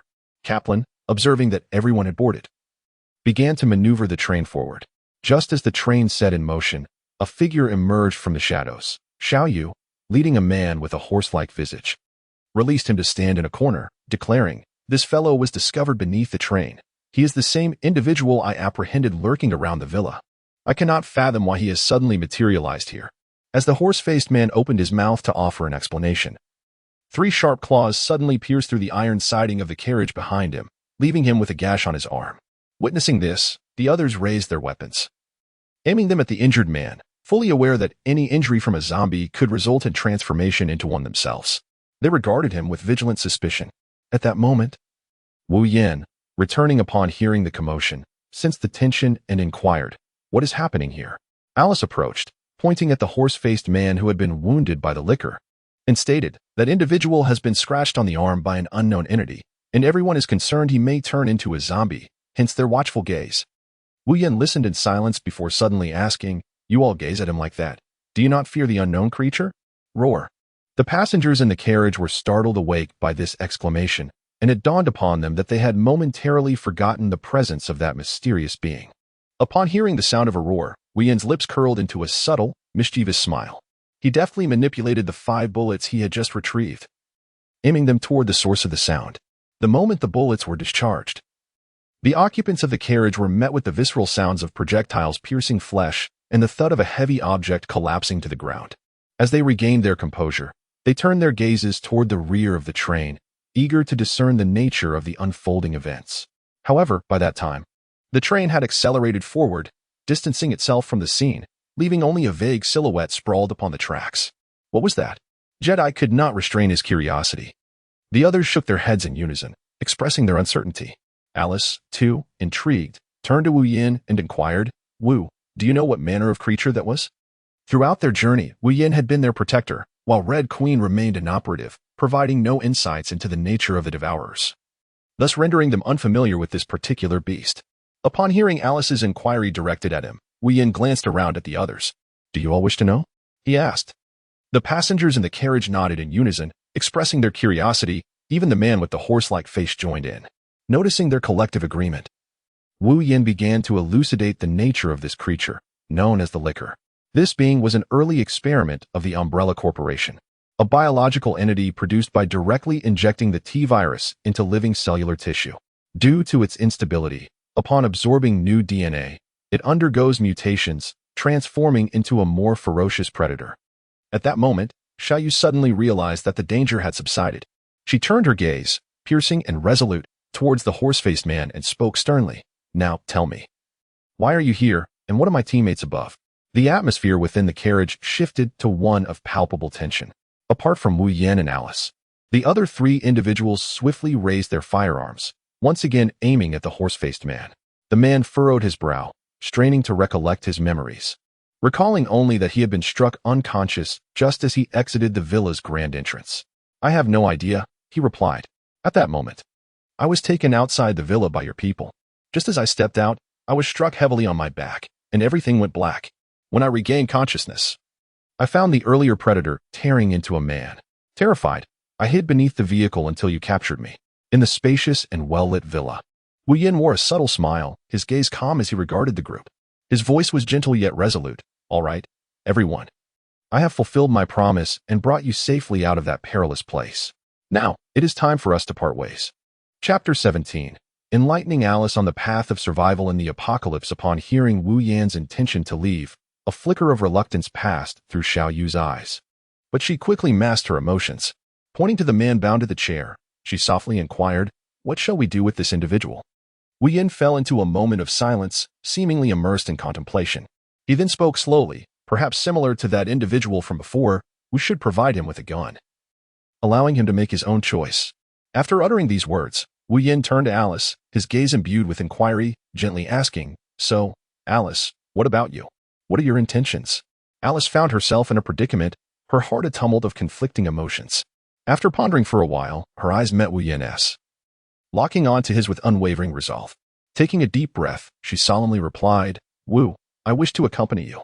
I believe you can help me discover the answers that lie within my heart." Wu Yin smiled at Alice, feeling a deep sense of joy within. He then stated, "Yes, I shall assist you in uncovering the answers you seek in your heart. Now, I must take my leave." Having spoken, he grasped Alice's hand and proceeded towards the exit. As they stepped through the grand doors of the villa, Jedi and several others exchanged glances before following suit. Within the villa remained only Mark, who had been wounded by the predator. He was engulfed in turmoil, for few possessed the courage to act resolutely in the face of death, especially as an ordinary individual. As the agony of the T-virus spread from his arm to other parts of his body, he collapsed to the ground. Suddenly, a wall behind him slowly parted, revealing several individuals clad in protective suits, their faces obscured. They approached Mark, one of them commanding the others to restrain him and transport him to the laboratory for treatment. After surveying the surroundings and failing to locate their target, Alice, the one who issued the command, furrowed his brow beneath his mask, muttering to himself, "This shouldn't be." According to the plan, Alice's character should not have abandoned this person and departed alone. He turned to a companion and instructed, "You check the monitoring room to ascertain the situation. Why is the subject not present here?" "Understood, Doctor. I will investigate the monitoring room at once." The individual turned to leave but paused, seemingly struck by a thought, and inquired, "Doctor, with the subject Alice absent, how shall the Avenger plan proceed?" The one referred to as Doctor, after instructing his subordinate to check the surveillance, remained lost in contemplation regarding the absence of the subject. His thoughts were interrupted by the monitoring agent, who remarked, "The man just brought in, he is the ideal test subject, is he not?" Meanwhile, after exiting the villa, Alice gazed into the distance at Raccoon City, her expression one of confusion, and asked, "Wu, where are we headed now?" He too looked towards Raccoon City, but did not directly respond to Alice's inquiry. Instead, he solemnly posed a question of his own. "What do you suppose is the most perilous aspect of this impending apocalypse?" Alice, perplexed by Wu's lack of a direct answer, contemplated for a moment before turning to his profile and replied, "It must be those omnipresent zombies, right?" Wu Yan, still gazing into the distance, sighed and shook her head as she replied, "No, you are merely guessing." She once again focused her gaze on the horizon of Raccoon City, furrowing her brow in contemplation. After a moment, she responded, "Could it be those umbrella corporation companies that developed this virus?" As Wu Yin observed her inability to answer correctly for the second time, he spoke up, "Your guesses are all incorrect. In this apocalyptic era, the most perilous threat is not the zombies or that so-called umbrella corporation, but rather the complexity of human nature." Alice repeated, perplexed, "Human nature?" "Indeed, human nature. When faced with despair, individuals instinctively gravitate towards the strong or those who can assist them in surviving this desolate time. The one who accepts these pleas for help becomes their savior in their eyes. Yet, should this savior be unable to protect them or loses the capacity to do so, it is at that moment that the true essence of human nature reveals itself. A person can transition from despair to hope, and then from hope back to despair. During this journey, individuals can undergo profound transformations. They may evolve positively or descend into extremity. This is the essence of humanity. Wu, do you mean that in this apocalyptic age, compassion is unnecessary? She found his words somewhat challenging to accept. No, what I mean is that in this era, you must not harbor excessive naivety. Do not be deceived by superficial appearances. All right, let's go. I need to pick up a friend who must be waiting anxiously. With that, Wu Yin walked towards the police car they had arrived in. As Alice pondered his words, she followed him to the vehicle. Once inside, she began to grasp the true meaning of Wu Yin's message and turned to him with a serious expression. "Wu, I understand now." Seeing her comprehension, he smiled and nodded at Alice, feeling reassured as he drove. The journey passed in silence. He focused on driving while she observed the changing surroundings. Alice noticed that the once vibrant environment had transformed into a scene of despair, filled with cries and desolate streets. She witnessed small groups looting and engaging in unspeakable acts, as well as a gentleman who appeared rather refined, pushing his female companion towards the zombies to buy himself time to escape. Conversely, she also observed disheveled individuals selflessly diverting zombies to aid others in fleeing. Upon nearing Wu Yan's residence, they stepped out of the car. Wu Yan walked ahead while Alice trailed behind, her head bowed in silence. At that moment, Wu Yan inquired, "Alice, you have seen the events that transpired along the way. What are your thoughts on what I previously conveyed in the villa?" "I witnessed everything. You were right. One should not judge based on appearances. Nor should one exercise excessive mercy, for it may lead to harm from those who genuinely care." This was the essence of Alice's observations throughout their journey. As she finished her response, they arrived at the entrance of Wu Yan's residence. He discovered evidence that the door had been opened from the inside. When he departed, he had deliberately wedged a few leaves into the door crack to prevent Jill's excessive benevolence from allowing anyone to enter. He had also instructed her not to open the door until his return. Contemplating this, Wu Yan called out to the interior. He was not particularly concerned for Jill's safety, hence his demeanor did not betray any excessive anxiety. Alice, who was beside him, heard Wu Yan uttering Jill's name and, somewhat enviously, inquired, "A woman?" Wu Yan, who was awaiting a response from within, was momentarily bewildered by her comment. His mind was suddenly clouded with confusion, filled with question marks. As he turned to look at her, he encountered Alice's scrutinizing gaze. "No, Alice. Are you perhaps misdirecting your focus?" Chapter 18. Escaping singleness. Wu Yan also felt overwhelmed. There had yet to be any substantial progress with her, and already jealousy was rearing its head. Upon seeing Wu Yan's expression, Alice realized she had acted too hastily and spoken out of turn. She quickly added, "What I meant to inquire was, has your female friend, who has not replied to you for such a long time, encountered some difficulties?" Wu Yan furrowed his brow in contemplation. Indeed, several minutes had elapsed, and this house was rather modest in size. I had nearly finished my inspection, leaving only Jill inside. Furthermore, the leaves she had dropped upon her departure had all fallen, indicating that she had either opened the front door to exit or had permitted someone else to enter. As this thought crossed his mind, an unsettling feeling surged within Wu Yan. Without a moment's hesitation, he raised his foot and forcefully kicked the door open, then swiftly dashed towards the room he had rented. Observing this, Alice followed suit without hesitation, her senses alert to the surroundings. Wu Yan burst into the room, his gaze swiftly scanning the surroundings in search of Jill's presence. However, there was no trace of Jill, which weighed heavily on his heart. Jill, where are you?" Wu Yan called out anxiously, yet there was no response. At that moment, Alice discovered some bloodstains on the kitchen floor, her expression changing dramatically as she immediately shouted to Wu Yan, "Wu, come quickly. There are bloodstains on the kitchen floor. Wu Yin hurried to the kitchen doorway, his eyes sharpening as he beheld the crimson marks on the ground. Damn it, he muttered under his breath, his fists clenched, filled with a surge of anger and concern. It seems your friend is in trouble, Alice said solemnly, her tone laced with a hint of tension. Wu Yin nodded, and he, along with Alice, continued their search within the house, leaving no corner unexplored. They followed the trail of blood, step by step, moving forward in pursuit. The two of them traced the bloodstains to a door on the top floor, where the trail abruptly ceased. Once Wu Yin regained his composure, he gestured for Alice to remain silent, pressing his ear against the door to listen intently. Boss, this girl is quite impressive, he mused. Indeed. Both her figure and her appearance are remarkable. The others chimed in. Boss, once you're finished, do let us indulge as well. Yes, boss. With those monstrous beings lurking on the streets, it's becoming increasingly rare to encounter such a gem. Upon hearing this, Wu Yin let out a sigh of relief. At the very least, Jill was no longer in imminent danger. He immediately took out 5 bullets, resting them in the palm of his hand, as he had just discerned that there were precisely 5 individuals based on the sounds he had heard. Alice, noticing Wu Yin retrieving those lethal bullets that had claimed the lives of numerous zombies, inquired softly, Wu, what did you just hear? Wu Yin did not respond to her inquiry. Instead, he turned towards her and made a gesture for silence. Once he was assured that Alice would not disturb him, Wu Yin gently grasped the doorknob and turned it, creating a narrow opening. Through the crack, he beheld Jill reclining on the bed, thankfully still clad in her attire. Beside her stood a robust individual with dark skin, who was engaged in conversation with several similarly hued subordinates. Wu Yin would never let such an opportunity slip away. He swiftly aimed the 5 bullets in his possession at the 5 small dark figures, and a series of muffled thuds echoed in the air. The once grinning faces of the small dark figures fell to the ground. Once he had confirmed his safety, he composed himself, opened the door, and stepped inside. He spat disdainfully at the 5 fallen figures and remarked, How dare you lay hands on a woman I have my eyes on? If it weren't for the fear of unforeseen circumstances, I would not have allowed you to meet such an easy demise. His words caught the attention of Alice, who had just entered behind him.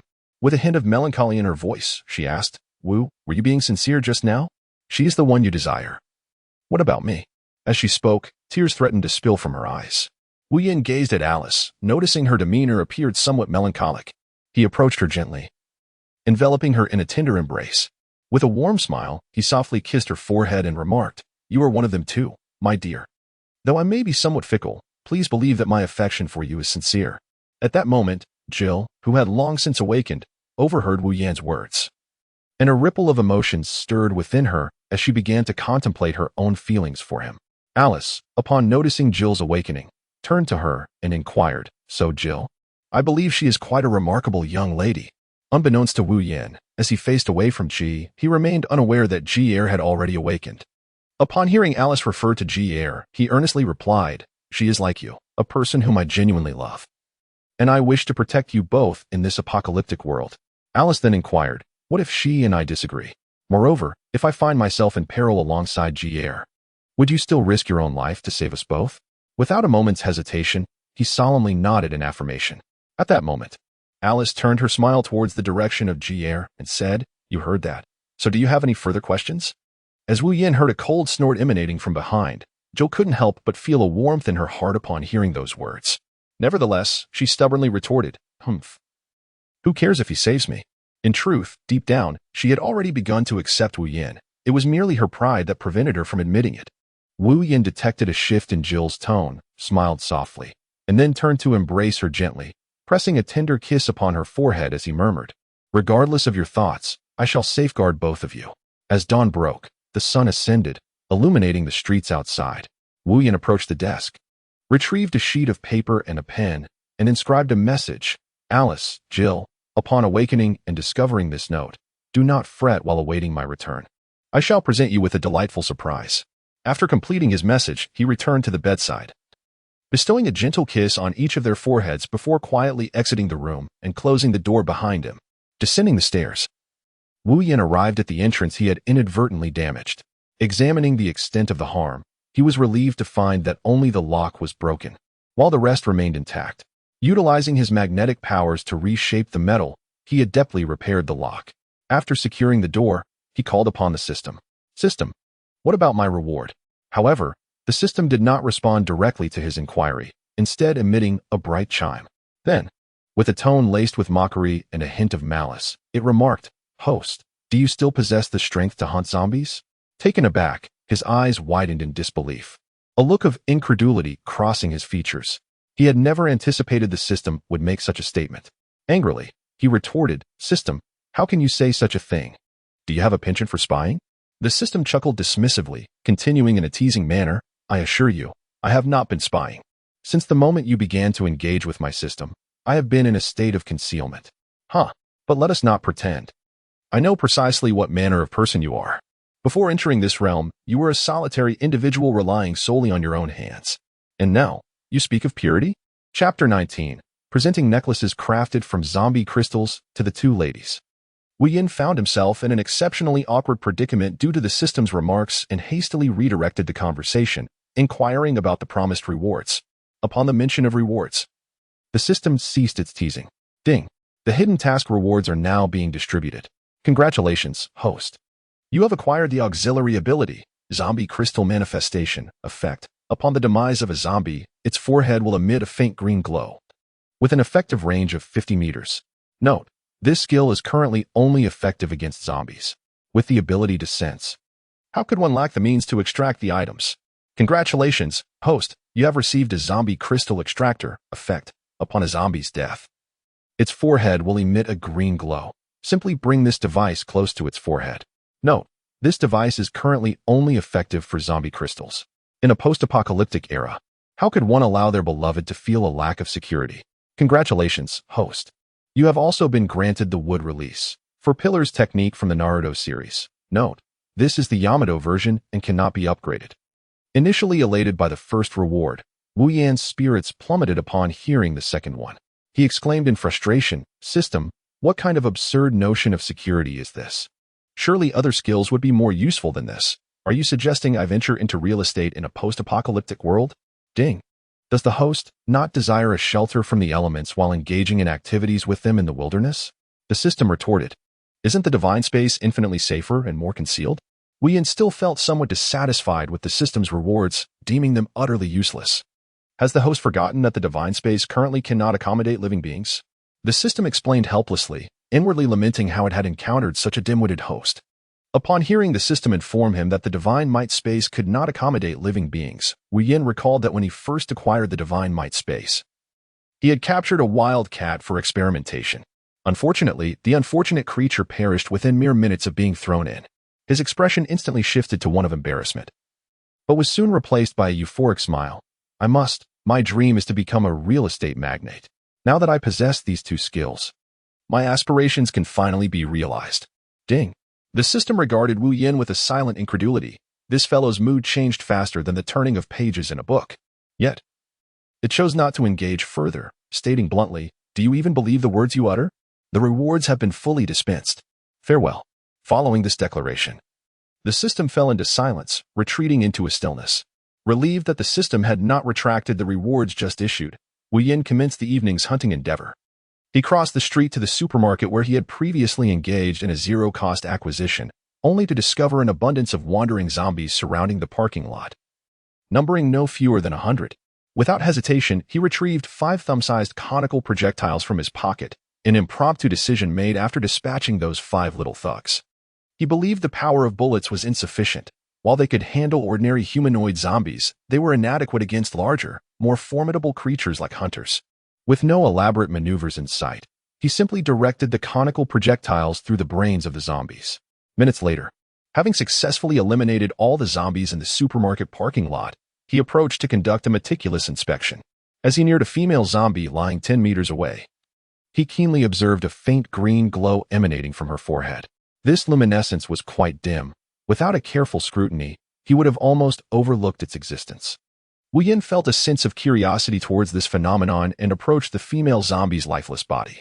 He crouched down, retrieving a palm-sized extractor from his pocket, and gently placed it on the zombie's forehead. As soon as the extractor made contact, it emitted a voice prompt indicating that the collection was complete. Upon hearing this sound, a wave of anticipation and excitement surged within Wu Yan. He swiftly retracted the extractor and examined it closely. Nestled within a recess at its center lay a small, green, diamond-shaped object, no larger than a pinky finger. Wu Yin carefully extracted this diamond and held it in his palm, scrutinizing it intently. Is this the zombie crystal? Its appearance is indeed peculiar and captivating. As he gazed at the crystal in his hand, an idea sparked in his mind to craft beautiful necklaces from the zombie crystals. Surely, they would appreciate such adornments. The thought elicited a rather mischievous grin on Wu Yan's face. After a moment of contemplation, Wu Yan resolved to act without hesitation, rising to search the vicinity. Upon collecting all the surrounding zombie crystals, he realized that after dispatching over 100 zombies, he had only acquired 10 crystals. Looking at the 10 crystals in his hand, he couldn't help but mutter, over 100 zombies, and I've only got 10? The probability of crystal formation is exceedingly low. After a few more grumbles, he resumed his efforts. Complaints aside, vigilance was paramount. He continued this relentless pursuit until dawn broke. He lost track of how many zombies he had slain or how many crystals he had gathered, for the night was consumed in an unending cycle of extermination and extraction, leaving him no time to consider the spoils within his divine space. Only when the first light of dawn appeared did he cease his activities, planning to review his acquisitions upon his return. Upon arriving at his dwelling, he looked up to see the two women waiting for his return on the windowsill. Sending them a playful kiss, he opened the door and stepped inside. As the morning sun streamed through the curtains, Jill gradually awoke, rubbing her eyes and stretching with a yawn. When she looked around and noticed Wu Yin was absent, a look of confusion and disappointment crossed her face. However, she soon dismissed it, assuming he was in another room. As time passed without his return, concern began to mount, and the two began searching the house for him. Yet his whereabouts remained elusive. A wave of unease washed over them. Had he truly left without a word? Did he harbor no lingering affection for them? Such thoughts brought a tinge of sadness, even anger, to their hearts. At that moment, as they returned to the room, Alice happened upon a note resting on the table. Curiously, she approached and picked it up, reading it intently. As she finished, her expression gradually transformed into one of relief, her eyes sparkling with joy. What's the matter? Have you discovered something? Gail also noticed Alice's transformation and curiously inquired. Alice smiled as she handed her a note, saying, "Take a look at this." Gail accepted the note and, upon reading its contents, a smile graced her face. It was revealed that Wu Yin had left a message explaining his departure, assuring them to wait patiently in the room for his return. This revelation brought them solace, alleviating their fears of abandonment. They exhaled in relief, their spirits lifting.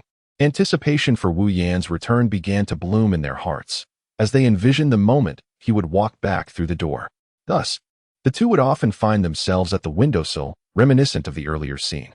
Upon returning to the room, Wu Yin presented before them two exquisite necklaces embedded with zombie crystals, which he had crafted on his journey back. With a smile, he said, "These are for you. I hope you like them." Note: the system had indicated that those acknowledged by the host could perceive the crystals. Chapter 20. Marketplace items and functions. The two women carefully took the necklaces, examining them with meticulous attention.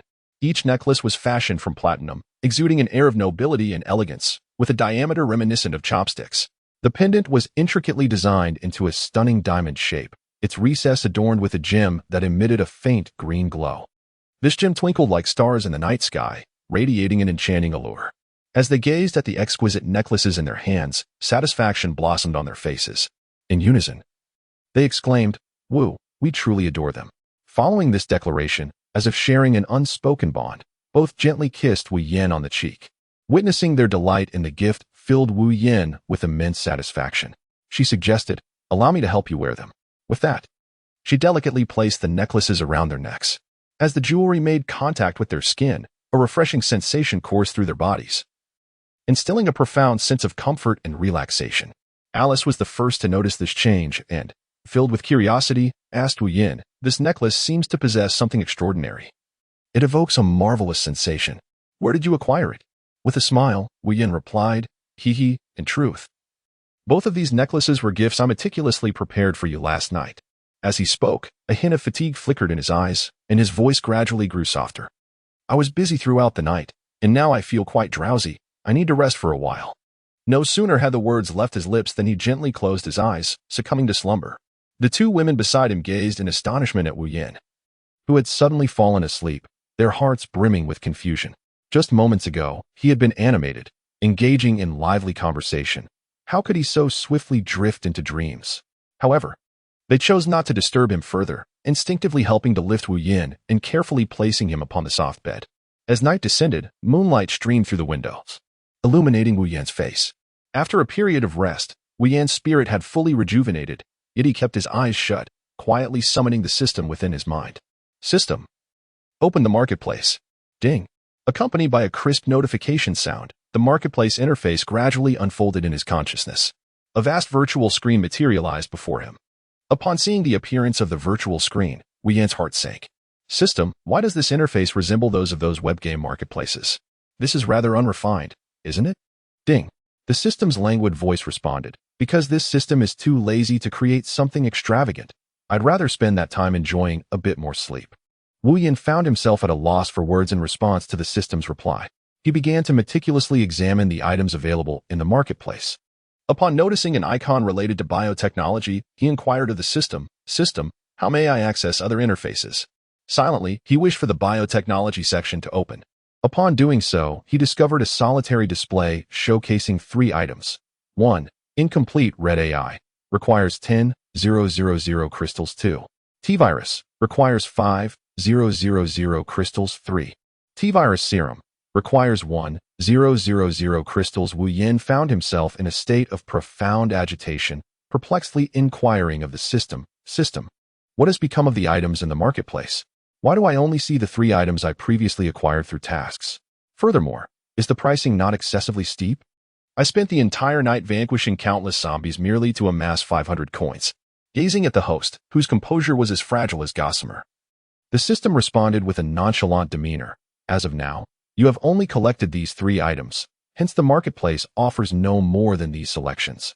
What is there to be astonished about? Moreover, there exists a rationale for the pricing. You ought to focus not solely on the items and their costs, but rather on their efficacy. Are you not aware that patents are the most lucrative ventures?"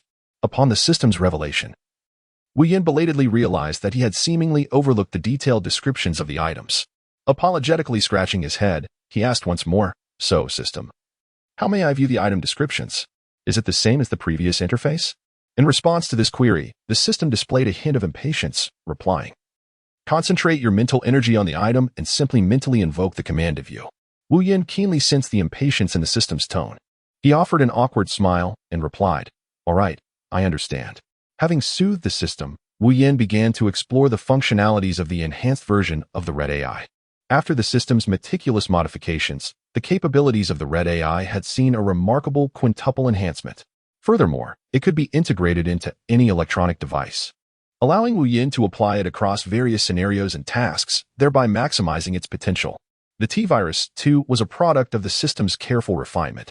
This improved version of the T-virus eliminated the mutation genes, enabling users to double their 3-dimensional attributes.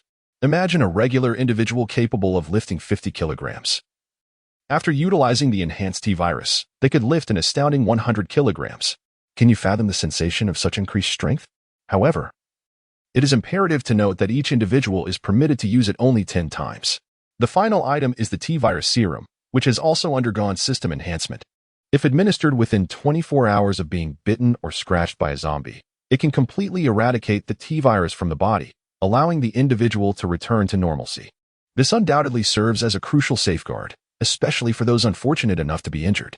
After meticulously perusing the descriptions of these items, Wu Yan could not help but feel a surge of intense anticipation, while he set aside thoughts of the Red Queen for the moment.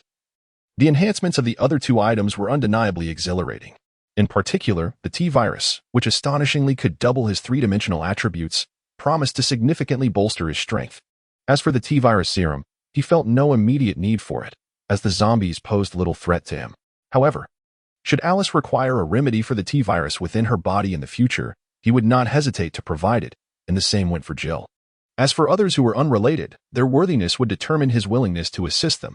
Upon completing his thorough review of all the items, a wave of excitement washed over him. These items were truly astonishing. Just then, he recalled the refining function that the system had previously mentioned. What could that function entail? His curiosity surged to its peak, and he was eager to delve deeper into its mysteries. Thus, without hesitation, Wu Yan exited the biotechnology interface and swiftly initiated a search on the virtual screen. He widened his eyes, scrutinizing every nook and cranny, fervently seeking the entrance to the refining function. After considerable effort, he finally spotted a small, yet captivating icon in the lower left corner, a symbol resembling an alchemical furnace, clearly inscribed with the word refine. Upon clicking the extraction icon, a new interface materialized before Wu Yan. This interface displayed a myriad of materials available for extraction, along with their corresponding ratios and success rates. He discovered that not only could items be extracted using crystal materials, but other substances could also be employed for this purpose. For instance, medicinal herbs could yield healing potions, while metals could produce enhancement materials, among others. However, all the displayed options were grayed out, save for the label pertaining to extracting zombie crystals, which was illuminated.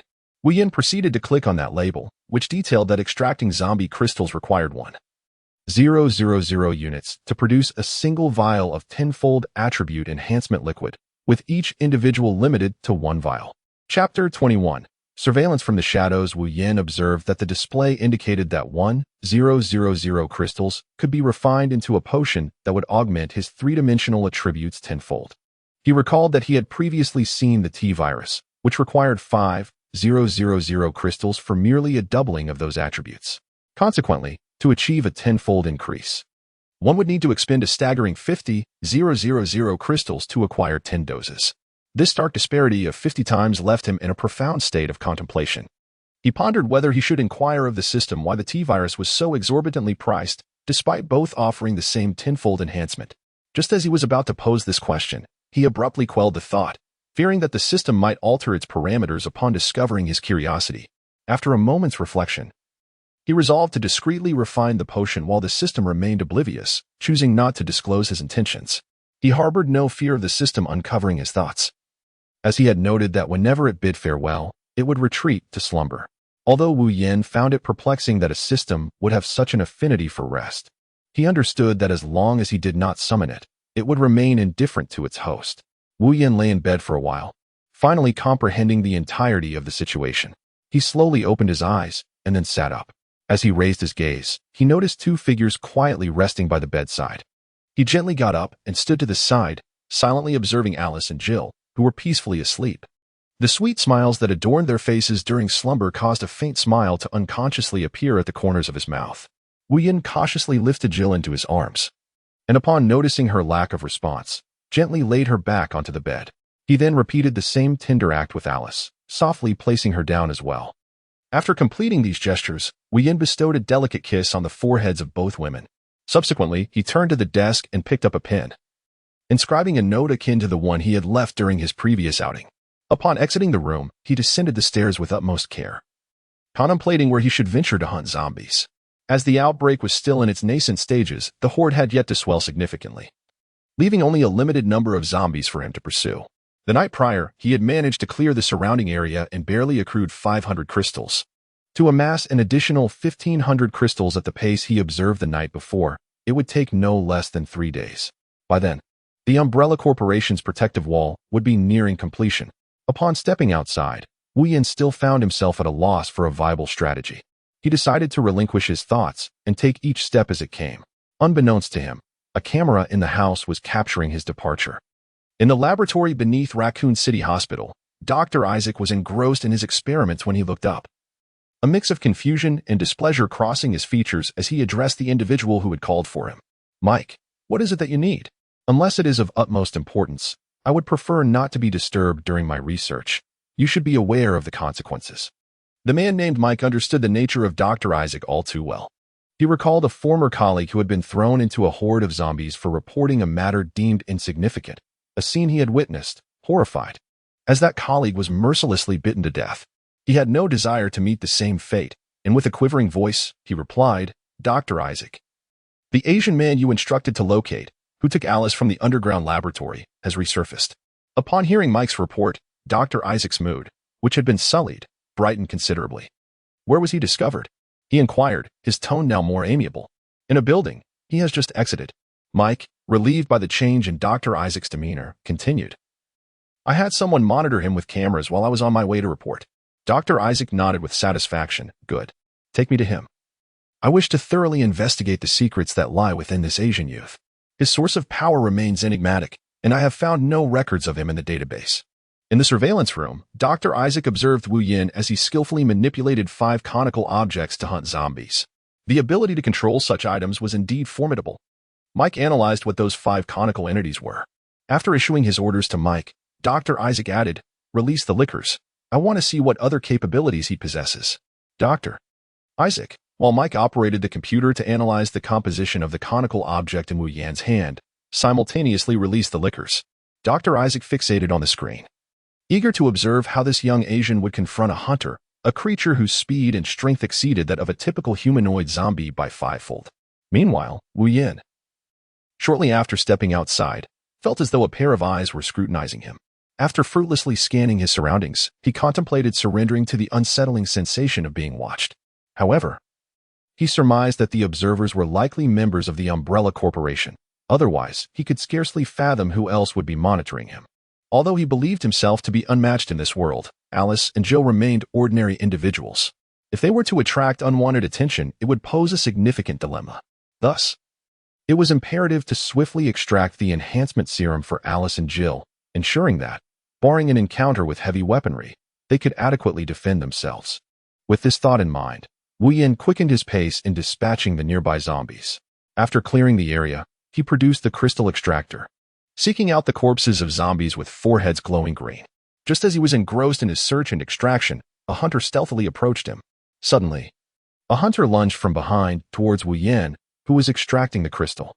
At the critical moment, Wu Yin sensed a roar emanating from behind him and instinctively sidestepped the attack. Upon realizing that it was a hunter, he directed a conical projectile at the licker's head. However, the hunter exhibited remarkable agility, effortlessly evading the projectile.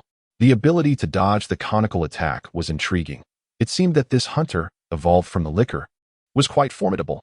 It appeared that the previous hunter he had slain in the train tunnel was merely a stroke of luck, a successful ambush that had allowed for such an easy kill. Wu Yin was momentarily taken aback, whispering softly to himself. This was his first failure. Yet he quickly regained his composure, skillfully maneuvering 5 conical projectiles to simultaneously strike at the limbs and head of the hunter. This time, the hunter did not evade the incoming projectiles. It was struck in the head, but did not succumb immediately, continuing to writhe and crawl towards Wu Yin. Upon realizing that the hunter was still advancing in his direction, he deftly directed the 5 projectiles once more towards its head. At that moment, the hunter lunged with its foreclaws, aiming to claw at Wu Yin, just as the projectiles pierced through its skull, mere centimeters from Wu Yin's face. The hunter finally lost its life. In that instant, the faint green glow emanating from its forehead transformed into a deeper shade of dark green, indicating that the crystal extracted from this hunter was of significantly higher quality than that of an ordinary humanoid zombie. Without hesitation, he produced a crystal extractor and placed it against the hunter's forehead. This extraction took a few seconds longer than usual for an ordinary humanoid zombie. Once completed, Wu Yin held the extracted crystal in his palm, noting that it shone far more brightly and exhibited a richer hue compared to those from humanoid zombies. Chapter 22. Informing the 2 women of the imminent nuclear obliteration of Raccoon City, he was unaware of the significance of this crystal, but he surmised it might possess greater value than ordinary crystals. Thus, he unhesitatingly pocketed it and proceeded to gather crystals from other zombie corpses. Meanwhile, Dr. Isaac sat quietly before his computer, his gaze fixed intently on the screen. When he observed that the individual had successfully vanquished the hunter yet remained on the scene, a flicker of curiosity arose within him. He watched as the person produced a palm-sized tool, gently pressing it against the hunter's forehead. Seconds passed, and Dr. Isaac widened his eyes, attempting to discern what the individual was doing. His curiosity piqued as he noticed the tool emitting a faint green light. Subsequently, it appeared that the individual extracted some object from the device.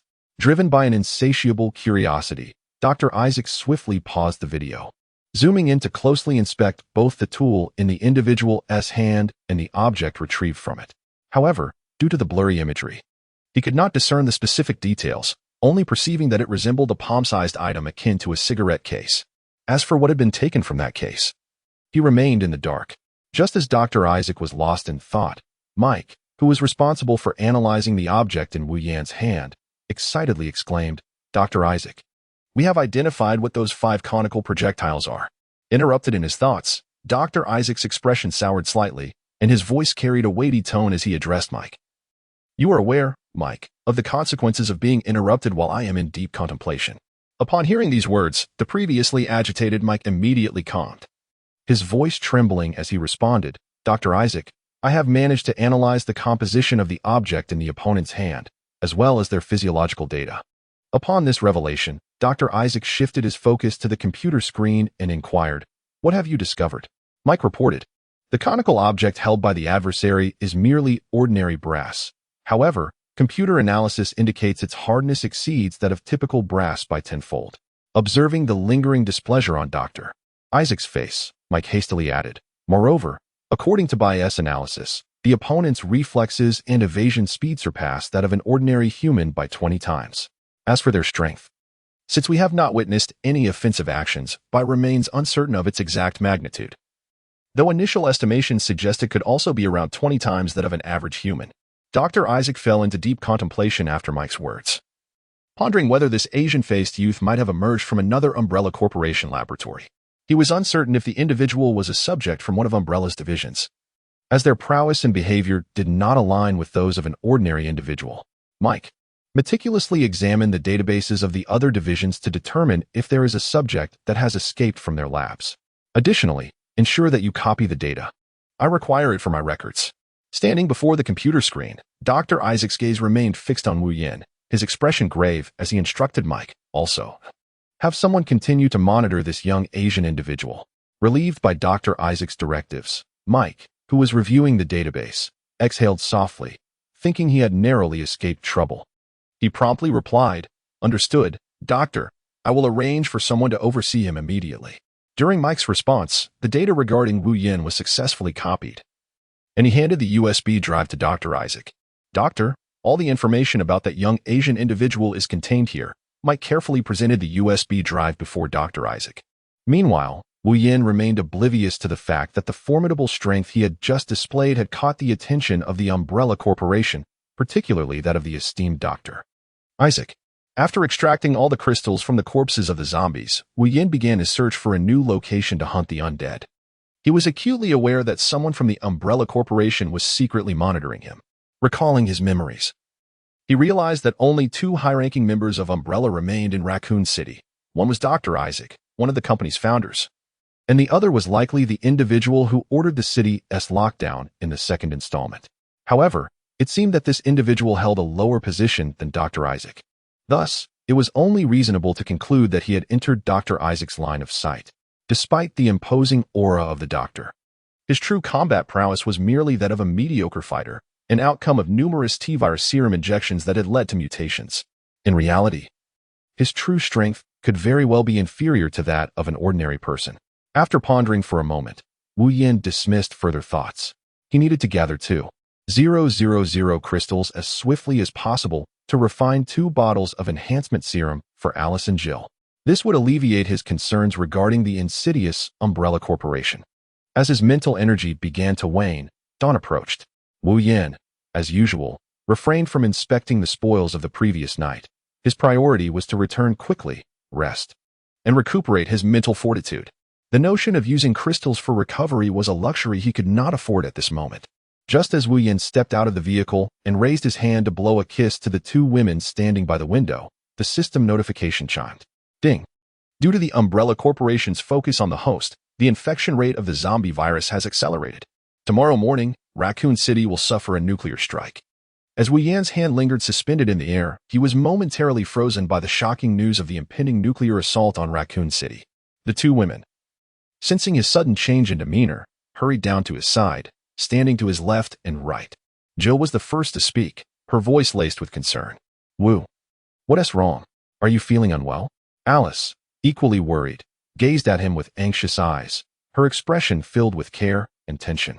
She gently grasped his arm, seemingly wishing to offer him comfort and support. "Wu, are you all right?" she inquired softly. Wu Yin regained his composure, taking a deep breath to steady himself. He gently shook his head, striving to respond in a calm tone. "It's nothing. I just recalled a piece of news from last night. Tomorrow morning, the Umbrella Corporation will deploy a nuclear device in Raccoon City. Additionally, the corporation is hastening the construction of the quarantine wall." This revelation struck like a bolt from the blue, leaving Jill and Alice momentarily speechless. Their eyes widened in disbelief as they stared at Wu Yin. Jill's complexion instantly drained of color, She bit her lip tightly, her hands trembling uncontrollably. Meanwhile, Alice appeared even more shocked and furious.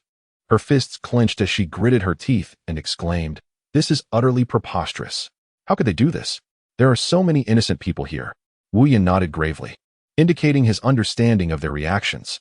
However, he also conveyed an even more alarming piece of news, based on my observations from last night.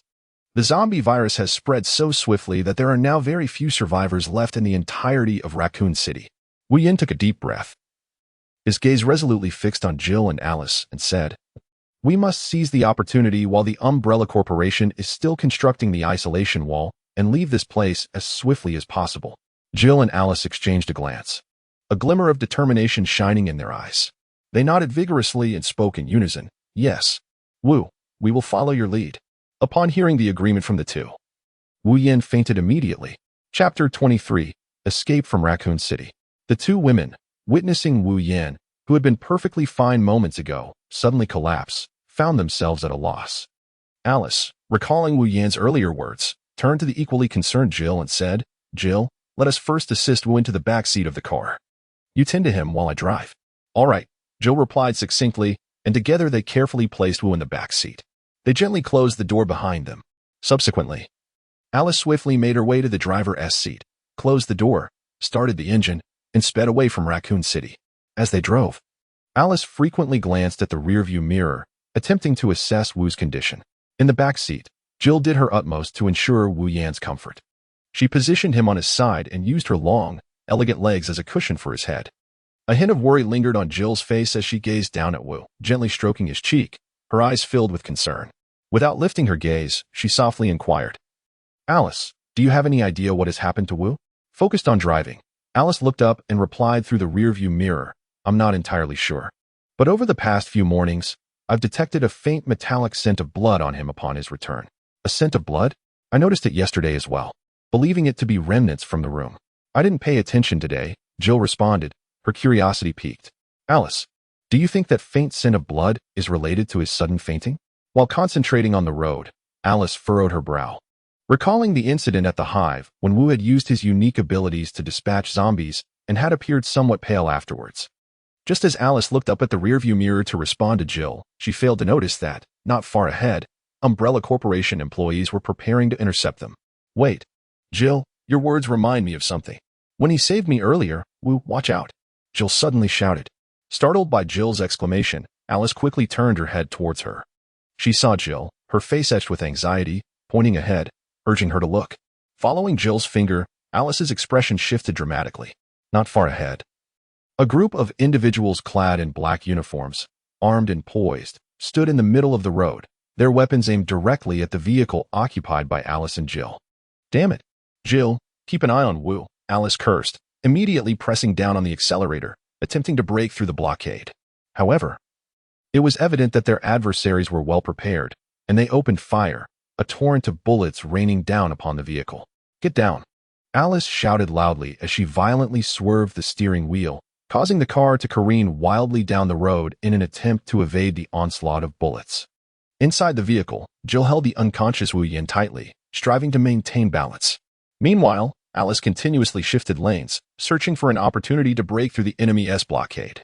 However, the adversary was numerous and heavily armed, leaving Alice unable to penetrate their defenses for the time being.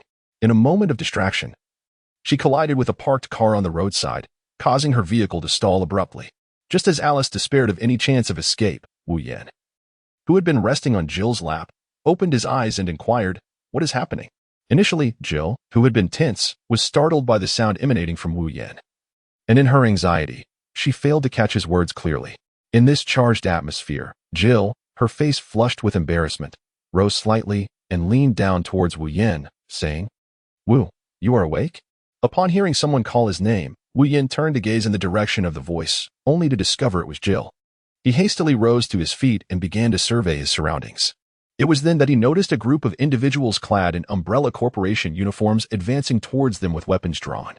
Vigilantly observing the encroaching employees, he addressed Jill, inquiring, "Are you all preparing to depart from Raccoon City?"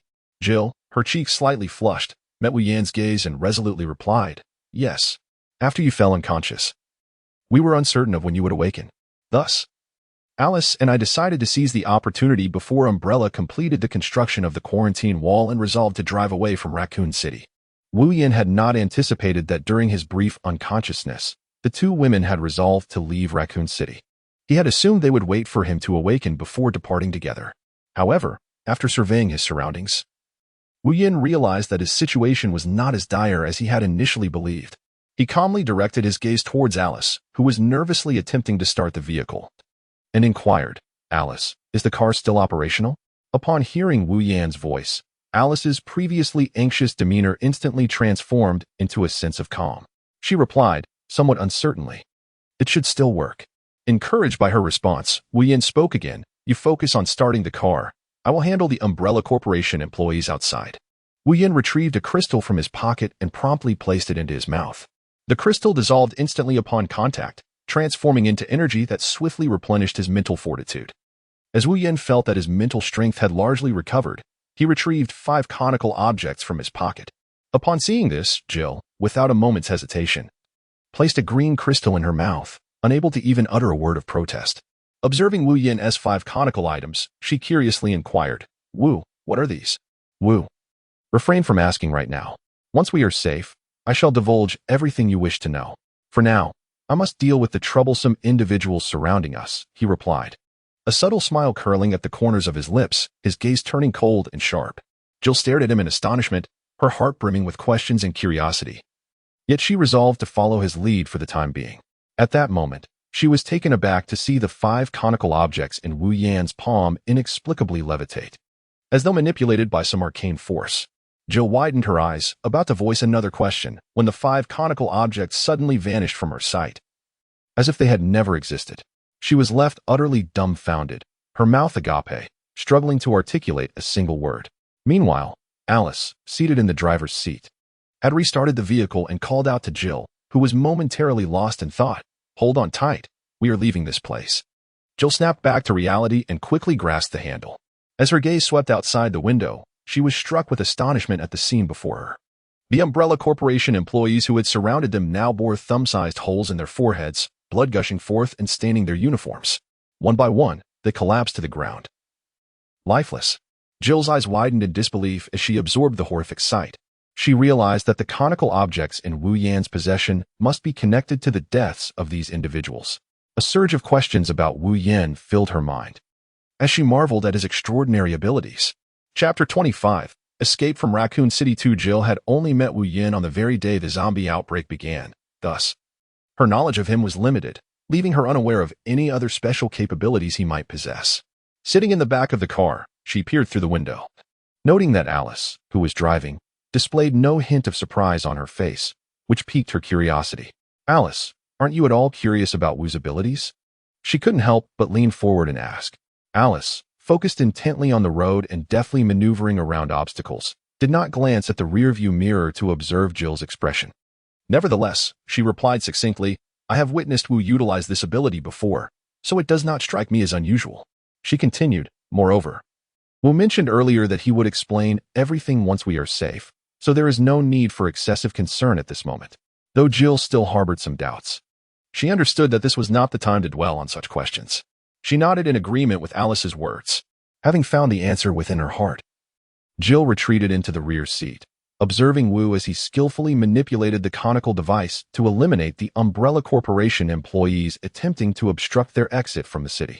Her mindset underwent a profound transformation. She began to reevaluate Wu, pondering the means by which he accomplished such feats. Concurrently, her curiosity and anticipation towards him intensified. Meanwhile, James, stationed atop the containment wall and responsible for overseeing the isolation operation, was too far away to perceive that his soldiers had been struck down at the center of their foreheads. He merely witnessed the soldiers falling silently, one after another, filling his heart with astonishment and bewilderment. He could not fathom why these soldiers were so easily dispatched, without uttering a single sound. The surreal nature of the situation enveloped him, as though an invisible force was quietly descending upon them. As time elapsed, an increasing number of soldiers lay lifeless upon the ground, yet James remained oblivious to the cause of their demise. His spirits grew heavier, as he came to realize that this conflict lay beyond his control. He began to suspect that they were facing a novel weapon or technology unlike anything he had encountered before. Deep within, a growing fear of the unknown began to dominate his thoughts. He became anxious about his personal safety, uncertain if he would be the next victim. However, despite his trepidation towards the unknown, James found himself irresistibly drawn to it. The allure stemmed from the realization that should he gain mastery over this enigmatic weapon or technology, his standing within the Umbrella Corporation would ascend, potentially catapulting him into the upper echelons of power. As he indulged in fantasies of acquiring this unknown entity, Alice, with her exceptional driving skills, was rapidly approaching the containment gate. The increasingly audible roar of the engine jolted James from his reverie, prompting him to recognize that the adversaries were on the verge of breaching the wall. He immediately issued a command. Quickly, close the city gates. Do not let them escape. Upon the issuance of James's directive, those tasked with managing the containment gate sprang into action. The massive metal door began to close slowly, emitting a heavy sound. As his subordinates received James's instructions and initiated the closure sequence on the computer, Wu and his companions became aware of the encroaching door. Alice, in a state of urgency, implored Wu. Wu, the gate is closing. At our current speed, we will never make it through. Wu Yin gazed intently at the slowly closing door and cast a furtive glance at the two anxious women. Gritting his teeth, he urged Alice, do not worry. Keep your focus on driving. Allow me to handle this encroaching barrier. With that, he tucked the 5 cones into his pocket. He then extended his arms, aligning them parallel to his chest, palms facing each other, mimicking the gesture of prying something apart. Concentrating fiercely, he fixed his gaze upon the impending closure of the door and shouted, open up. Simultaneously, his hands remained in motion, exerting the power of magnetism to manipulate the metal, desperately attempting to prevent the door from sealing shut. As Wu Yin invoked his magnetic prowess, the isolation gate, which had nearly closed halfway, abruptly halted. James, witnessing the sudden cessation of the closing door, furiously inquired, why hasn't the door shut yet? The individual responsible for operating the computer that controlled the door, trembling with fear, stammered, Sir, something appears to be blocking the door. It cannot close at all. Are you an imbecile? I can clearly see that there is nothing obstructing the door. It cannot possibly be blocked. Alice, momentarily dazed by the door's unexpected pause, soon heard Wu Yin, who was growing weak in the back seat, urge, quickly, Alice, now is the time to accelerate and break free. I can barely hold on any longer. Beside Wu Yin, Jill was equally anxious and urged, Alice, stop dawdling. I fear we won't hold on much longer. Returning to her senses, Alice glanced at the rearview mirror, only to see Wu Yin's complexion growing increasingly pallid. Without hesitation, she pressed the accelerator firmly and sped towards the exit. Just a few meters away from the threshold, Wu Yin succumbed to unconsciousness due to the exhaustion of his mental faculties. Jill, attentive to Wu Yin's condition, swiftly cradled him in her arms the moment he fell into a faint. After adjusting her seating position, she rested his head upon her long leg, silently observing the unconscious Wu Yin. Alice remained oblivious to the unusual scene in the back seat. Her focus was solely on the door, which had just begun to close again, as if it were straining with all its might to keep an eye on the front. In the final moments before the door could shut completely, Alice successfully maneuvered through the isolation gate, the rear of the vehicle grazing the edge of the barrier, leaving behind a deep scratch. James watched helplessly as Alice made her escape, his heart brimming with fury and resentment. Gritting his teeth, he exclaimed, Damn it, you inept fools. How could you let them slip away? He turned to his subordinates and bellowed, What are you still doing here? Send someone to pursue them immediately. We cannot allow them to get away. Meanwhile, Alice drove away from the isolation zone, vanishing into the night. In the outskirts of Raccoon City, the Arklay Mountains. As night fell, Wu Yin gradually regained consciousness, mumbling, Water. Jill, who had been holding him tenderly, immediately adjusted his position, retrieved a bottle of water, and opened it, bringing it to his lips. However, Wu Yin's mouth remained firmly shut. In exasperation, Jill quietly asked Alice, who has awakened and wants water. But his mouth is tightly closed, making it impossible to feed him. Upon hearing this, Alice, who had been resting in the driver's seat, turned around and gently patted Wu Yin's cheek, saying, Wu, wake up, open your mouth and drink some water. After calling his name several times without any response, she mischievously suggested to Jill, perhaps he's merely speaking subconsciously. Why not try another method to feed him, like? Alice gestured with her hands, mimicking a mouth-to-mouth action. Jill's face flushed at Alice's gesture, and she found herself torn, contemplating whether to proceed with such an approach. Observing Jill's bashful expression, Alice remarked, "If you're feeling shy, I can take over." Just as Jill was about to transfer the water from her mouth to Wu Yan's, she sensed a subtle change in the necklace around her neck. She quickly swallowed the water she had been holding and excitedly exclaimed to Alice, "Do you remember when Wu Yong initially employed that extraordinary ability? The crystal he ingested bore a striking resemblance to the gems adorning our necks." "I apologize, Jill," Alice replied, her voice tinged with regret. "At that moment, I was wholly absorbed in maneuvering the vehicle through the barricade, leaving me no time to consider what Wu had consumed." She continued, "Do you suspect that the diamond-shaped gem emitting a green glow from our necklace is not merely an ordinary jewel as we perceive it, but rather—" Alice hesitated, lowering her gaze to fixate on the diamond pendant she wore. Jill nodded in affirmation of Alice's conjecture. "I share your thoughts. Perhaps this gem could expedite Wu's awakening." Excitement flickered in Jill's eyes. Alice found merit in this notion and removed the gem from her necklace, extending it toward Jill. "You witnessed how Wu utilized it. You should try it first." Jill accepted the crystal from Alice's hand, but hesitated to administer it to Wu, uncertain if it was indeed the same type of crystal she had seen Wu consume. Observing Jill's reluctance, Alice urged, "Jill, Raccoon City has fallen completely. The streets are teeming with zombies, and the outskirts are no exception. Danger lurks at every corner. Moreover, the Umbrella Corporation is relentlessly pursuing us, leaving no opportunity to capture us unexploited. Remaining here only invites greater peril." Jill nodded, yet her gaze lingered uncertainly on the crystal as she questioned, "But I am truly unsure if this crystal will awaken Wu. What if it is merely an ordinary gem?" Alice furrowed her brow and contemplated for a moment before responding. "I understand your concerns, but we have no alternatives. Jill, we are merely ordinary individuals, incapable of genuine escape from the fully armed agents of the Umbrella Corporation. Wu represents our sole hope. Only his unique abilities can safeguard our survival in this world. We must exhaust every possible method to awaken him. Even if this crystal does not rouse him immediately, it may provide him with some energy and support to facilitate a quicker recovery."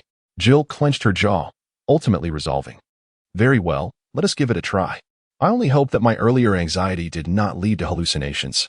With great care, Jill placed the crystal into Wu's mouth and gently caressed his cheek, silently offering a prayer.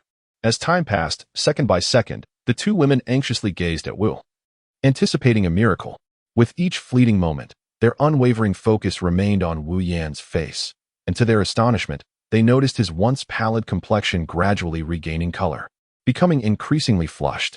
This transformation filled the two women with elation, for it signified that the gemstones embedded in the necklaces he had gifted them were indeed the same crystals that Jill had witnessed Wu Yan consume in the car. Realizing this, Jill swiftly removed the gem from her own necklace and delicately placed it into Wu Yan's mouth. As he swallowed the second crystal, his body, which had previously succumbed to unconsciousness from the exhaustion of his mental energy, suddenly reacted. He slowly opened his eyes, and the first sight that met him was the concerned yet exhilarated expressions of the two women. Wu Yan struggled to part his lips, his voice barely a whisper as he uttered, "Jill, Alice, I apologize for causing you concern." No sooner had he spoken than he was seized by a fit of violent coughing. Cough, cough. "Jill, could you please fetch me a bottle of water?" Earlier, in a desperate attempt to maximize Magneto's ability to manipulate metal, he had shouted loudly while forcing open the isolation door. And after nearly an entire day without food or drink, his throat felt as if it were being seared by flames. "Just a moment, I'll get it for you," she replied, retrieving a bottle of water from the rear seat and twisting off the cap. "Wu, you are still quite weak. Allow me to help you drink." Wu Yan, feeling somewhat weakened, suddenly perked up. He gazed at Jill with a mischievous grin and inquired, "Are you referring to mouth to mouth?" Alice, seated in the driver's seat, also smiled with a hint of mischief, saying indeed, she wanted to do just that while you were still unconscious. Upon hearing Alice's words, Jill's face flushed crimson. Yet she stubbornly retorted, "Who would administer mouth to mouth to give him water? I merely noticed he appeared too frail and wished for him to recover swiftly." With that, she brought the water to Wu Yan's lips, preparing to offer him a drink. As Wu Yan gazed at Jill's rosy cheeks and bashful demeanor, a warmth enveloped his heart. With a teasing smile, he remarked, "Jill, you look utterly adorable when you're shy. However, since you seem reluctant," turning his attention to Alice, he exchanged a knowing glance, clearly implying, "If Jill is bashful, how about you?" Alice, far bolder and more open than Jill, immediately grasped his intent upon receiving his look. She took the water from Jill's hands and placed it directly into Wu Yan's, saying, "Since you've chosen silence, you can drink it yourself." Witnessing Wu Yan's interaction with Alice, Jill felt a sense of relief wash over her, yet at the same time, a hint of disappointment crept in. She let out a gentle sigh, pondering, this guy truly lacks sensitivity. Doesn't he realize that girls tend to be more reserved? After concluding her conversation with Alice, Wu Yan began to seriously survey their surroundings and inquired, "Have we exited Raccoon City?" The two women exchanged glances and nodded in response. Alice elaborated, "At the moment we broke free, the Umbrella Corporation dispatched individuals to pursue us. Thankfully, Jill is quite familiar with this area, which allowed us to temporarily evade their tracking. This means we are safe for now," Wu Yan remarked as he opened the car door and stepped out. He meticulously examined the surroundings, noting the picturesque mountains and water. With the system currently silent on missions, he contemplated taking refuge here for the time being. "Jill, Alice, what do you think of this place?" he asked. Upon hearing Wu Yan's question, the two women exited the vehicle and stood beside him, surveying the landscape. Jill, her spirits lifted, exclaimed, "The scenery here is delightful." Alice, equally captivated by the surroundings, felt her earlier anxiety dissipate due to Wu Yan's previous unconsciousness, and she chimed in, "Yes, I think it's wonderful." Observing the contentment on the faces of the two women, Wu Yan smiled and declared, "Since both of you are pleased with this location, I have decided to make this our temporary home." In unison, the two women expressed their confusion. "Home?" Alice continued, "Wu, there's nothing here but trees. Do you intend for us to build a shelter with our bare hands?" Jill echoed her sentiment, "Indeed. Wu, just look around, aside from the trees. There's merely a waterfall over there. Moreover, if you wish to construct a dwelling, we ought to have some tools, right?" Alice added, "Exactly. We didn't consider this issue when we made our escape. How can we build anything now with nothing at our disposal?" Wu Yan bestowed upon them a mysterious smile and said, "Do not rush, you two. Who says that without tools one cannot construct?" Wu Yan turned to find a relatively flat area and spoke once more. "You two, pay close attention and do not blink. I shall commence now." Just as the two women were about to utter another word, Wu Yan crouched down, placing his hands upon the ground, and declared, "Secret technique. The art of wood release, 4 pillars of the house." As his words echoed, his mental energy surged violently. In the next moment, 4 colossal wooden pillars abruptly rose from the earth before him, swiftly sprouting wooden walls and a roof, thereby manifesting a splendid 3-story house. Alice and Jill stood in awe. Their mouths agape, their eyes fixated on the extraordinary structure that had materialized before them. They had never witnessed such a wondrous ability, capable of conjuring a house from wood in an instant.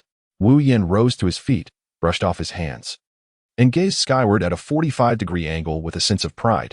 He declared to the two women, "See? I told you, one can construct a house without tools. Impressive. Isn't it?" Alice was the first to regain her composure. Noticing Wu Yan striking such a pose, she instantly recognized it as reminiscent of his earlier stance in the Hive a few days prior. With a look of delight, she approached him and grasped his arm, openly expressing her admiration, even going so far as to plant a kiss on his cheek in her excitement. Jill, recovering from her astonishment, exclaimed, "Wu, you are truly remarkable. I never imagined you possessed such astonishing abilities." She could not help but marvel at what seemed like a miracle. With this newfound capability, they would no longer need to worry about finding shelter wherever their journey might lead. Thus, she too hurried forward, grasping Wu Yan's other arm tightly and bestowing a kiss on his other cheek. After successfully exhibiting his flair, Wu Yan wore a smile at the corners of his mouth and said, "All right, no need to linger outside. Come in quickly and see. For there are even more surprises awaiting you inside." With that, he strode confidently into the small building. The two ladies, filled with excitement, eagerly followed, unable to contain their curiosity about the enigmatic wooden structure. Upon entering the interior, Wu Yan settled into a comfortable chair in the spacious hall, waiting leisurely. Meanwhile, the two ladies enthusiastically explored the upper and lower levels, their curiosity piqued by every nook and cranny. When they returned to the hall, they found Wu Yan leisurely enjoying some food. Jill, in a burst of excitement, rushed over and embraced him, exclaiming, "Wu, aside from the absence of daily necessities and some decorative items, this house is essentially complete." Alice, slightly irritated, inquired, "Wu, where did you acquire this food?" After experiencing Gil's warm embrace, Wu Yan heard Alice's somewhat irritated tone and smiled as she said, "Did I not mention there would be surprises when you arrived? Now, I inquire what you would like to eat and what this house may still lack." Wu Yan asked gently, as she posed her questions. The stomachs of both Gil and Alice audibly protested with growls. Gil, with one hand resting on her abdomen, lamented in a feeble tone, "Anything will suffice, as long as it can satiate our hunger." Her pallor revealed that she was evidently famished. As Wu Yin gazed at Jill, a flicker of compassion stirred within him. He turned to Alice and inquired, "What about you?" Alice gently caressed her rumbling stomach and replied, "It's your decision. I'm not picky." After receiving the responses from the two women, Wu Yin rose and strode to the spacious area of the hall, calling out, "Divine might." In an instant, a swirling black vortex materialized before the trio. Alice and Jill watched the vortex with curiosity, uncertain of what would transpire next. Suddenly, a shelf appeared, and an array of food and water began to emerge from the black whirlpool. The assortment included bread, fruits, meats, and more, presenting a delectable variety. The water, contained within bottles, appeared refreshing and inviting. One by one, the items floated and settled neatly onto the shelf. Once the release of food and water seemed sufficient, Wu Yin retrieved 10 crystalline orbs from the vortex. After utilizing divine might, a wave of dizziness washed over him, signaling that his body had reached its limit. He realized that should he encounter an adversary again, he would be ill-equipped to respond. To preemptively guard against potential ambushes from the Umbrella Corporation and zombies, he resolved to indulge himself. He placed 8 crystals into his mouth, savoring the sensation of the orbs dissolving, as a refreshing aura coursed down his throat, rapidly disseminating throughout his body. As the energy from the crystals was absorbed, Wu Yin felt his physical strength and mental acuity swiftly rejuvenating. The remaining 2 crystals he intended to gift to Alice and Jill. Upon awakening, he had noticed that the crystals from their necklaces had vanished, and piecing together the events that followed his unconsciousness, he deduced that they must have consumed the crystals for his benefit. Their selfless act deeply moved Wu Yin, prompting him to offer these 2 crystals as tokens of his gratitude. Meanwhile, Jill's eyes widened with recognition as she spotted the labels on the shelf and the food. They bore a striking resemblance to those of the supermarkets in Raccoon City that had mysteriously been emptied. She scrutinized her surroundings, desperately trying to ascertain whether she was imagining things. However, the reality was undeniable. These goods indeed originated from the supermarkets of Raccoon City. As she munched on food, Jill approached Wu Yin, her expression one of indignation as she demanded, "Wu, were the mysteriously vanished items from those supermarkets in Raccoon City taken by you?" "Yes, I took them," Wu Yin replied calmly, as if he had anticipated this very inquiry. Upon hearing his admission, a wave of anger surged within Jill. She had not expected him to be the culprit. Alice, engrossed in her meal, looked up upon hearing their conversation and walked over, taking Jill's hand in a comforting gesture. "Jill, why are you upset? It's the apocalypse. If he took them, so be it. Are you planning to arrest Wu?" "Alice, that's not what I meant. I was merely saying that while I was investigating Wu, he deceived me." As Wu Yin observed Alice approaching to offer her support, he rose and moved beside the 2 women, reassuringly stating, "In truth, I possess another ability, the power to briefly foresee events that will transpire within the upcoming week. I had this foresight a week prior to the outbreak of the T virus, which is why I acted as I did. Just consider. Had I admitted my knowledge at that moment, would you not have sought to imprison me? If you had incarcerated me then, how could I have possibly rescued both you and Alice?" Chapter 28. The tenfold enhancement of the serum. Alice gently placed her hands on Jill's shoulders, offering her comfort with soothing words. "It's all right, Jill. You have heard it. Wu possesses a unique gift of foresight. Were it not for this ability of his, perhaps I would not be standing here conversing with you now." Though Jill still harbored a hint of discontent within, Alice's words resonated with her, prompting her to let go of past altercations. Nevertheless, she firmly asserted, "This time I shall overlook it. For Alice's sake, I will not hold it against you. However, from this moment forth, you must never deceive either me or Alice again." Wu Yin observed that Jill had already put the matter behind her. With a cheerful smile, he embraced the 2 women and said, "Hee, I promise you both, it shall never happen again." He then turned to the 2 ladies and inquired, "What essential household items do you think are still lacking in this house? I would like to address that." Jill furrowed her brow, beginning to scrutinize the surroundings of the room, and remarked, "It seems we are in need of additional furniture and decorative pieces, such as sofas and coffee tables. Furthermore, some kitchen utensils should also be acquired." Alice added, "Additionally, we require bedding for the bedroom, as well as towels and toiletries for the bathroom. These are all essential items for daily living." Wu Yin nodded earnestly and cheerfully added, "Indeed, I shall take out the items first. Tomorrow, The three of us will gather to arrange everything. However, the night has fallen, so let us first retire for a good rest. With that, Wu Yin made his way toward a bedroom, murmuring softly, "Bah, scoundrels, lecherous men." Although the two of them expressed such sentiments, they nonetheless returned to their respective rooms. Upon entering the room, Wu Yin retrieved some furniture from the divine might space and addressed them. "We shall take a brief respite in this place for a few days." After Wu Yin climbed out of bed and stretched lazily, he exited his room and made his way to the living room, where he seated himself on the sofa and called out to the system. "System, open the marketplace." Ding. The system marketplace has been activated. Upon hearing the system's prompt, Wu Yin hurriedly laid out all the crystals he had gathered on the floor. Subsequently, he clicked on the alchemy furnace icon at the top of the marketplace interface and selected the refining function. At the moment he made his choice, a brilliant light flashed, and an alchemy furnace, identical to the icon, materialized above his head. When the furnace suddenly appeared before him, Wu Yin was astonished to observe that among the crystals placed on the ground, aside from one darker-colored crystal, the other two darker ones and the remaining ordinary crystals began to levitate slowly, gliding gently into the furnace. This spectacle left him dumbfounded, his heart brimming with curiosity and anticipation. As the crystals entered the furnace, it began to rotate automatically, as if an invisible hand were guiding it. Wu Yin's eyes widened, fixated on the furnace, fearful of missing any detail. As time ticked by, approximately 10 minutes later, the furnace finally ceased its rotation. At that moment, a delightful surprise unfolded. 3 bottles of pale blue liquid soared from the mouth of the furnace, shimmering in the air with a faint glow, akin to the twinkling stars in the night sky. Wu Yin was so exhilarated that he nearly leaped up, eagerly reaching out to catch the 3 bottles of enigmatic liquid. Each bottle exuded a distinctive aroma that invigorated the senses. Upon closer inspection, Wu Yin noted that the liquids were crystal clear and devoid of any impurities. He speculated to himself, is this what the system referred to as enhancement liquid? The thought quickened his heartbeat. Just as he reveled in his joy, he suddenly recalled the darker-colored crystal he had previously possessed. Searching around, he found it had vanished without a trace. This sparked a sense of confusion within him. Yet he was soon captivated again by the 3 bottles in his hands. He decided to set this question aside for the moment and concentrate on studying these extraordinary liquids. Wu Yin cautiously opened one bottle of liquid, gently inhaling its fragrance. A refreshing aroma enveloped him, invigorating his spirit.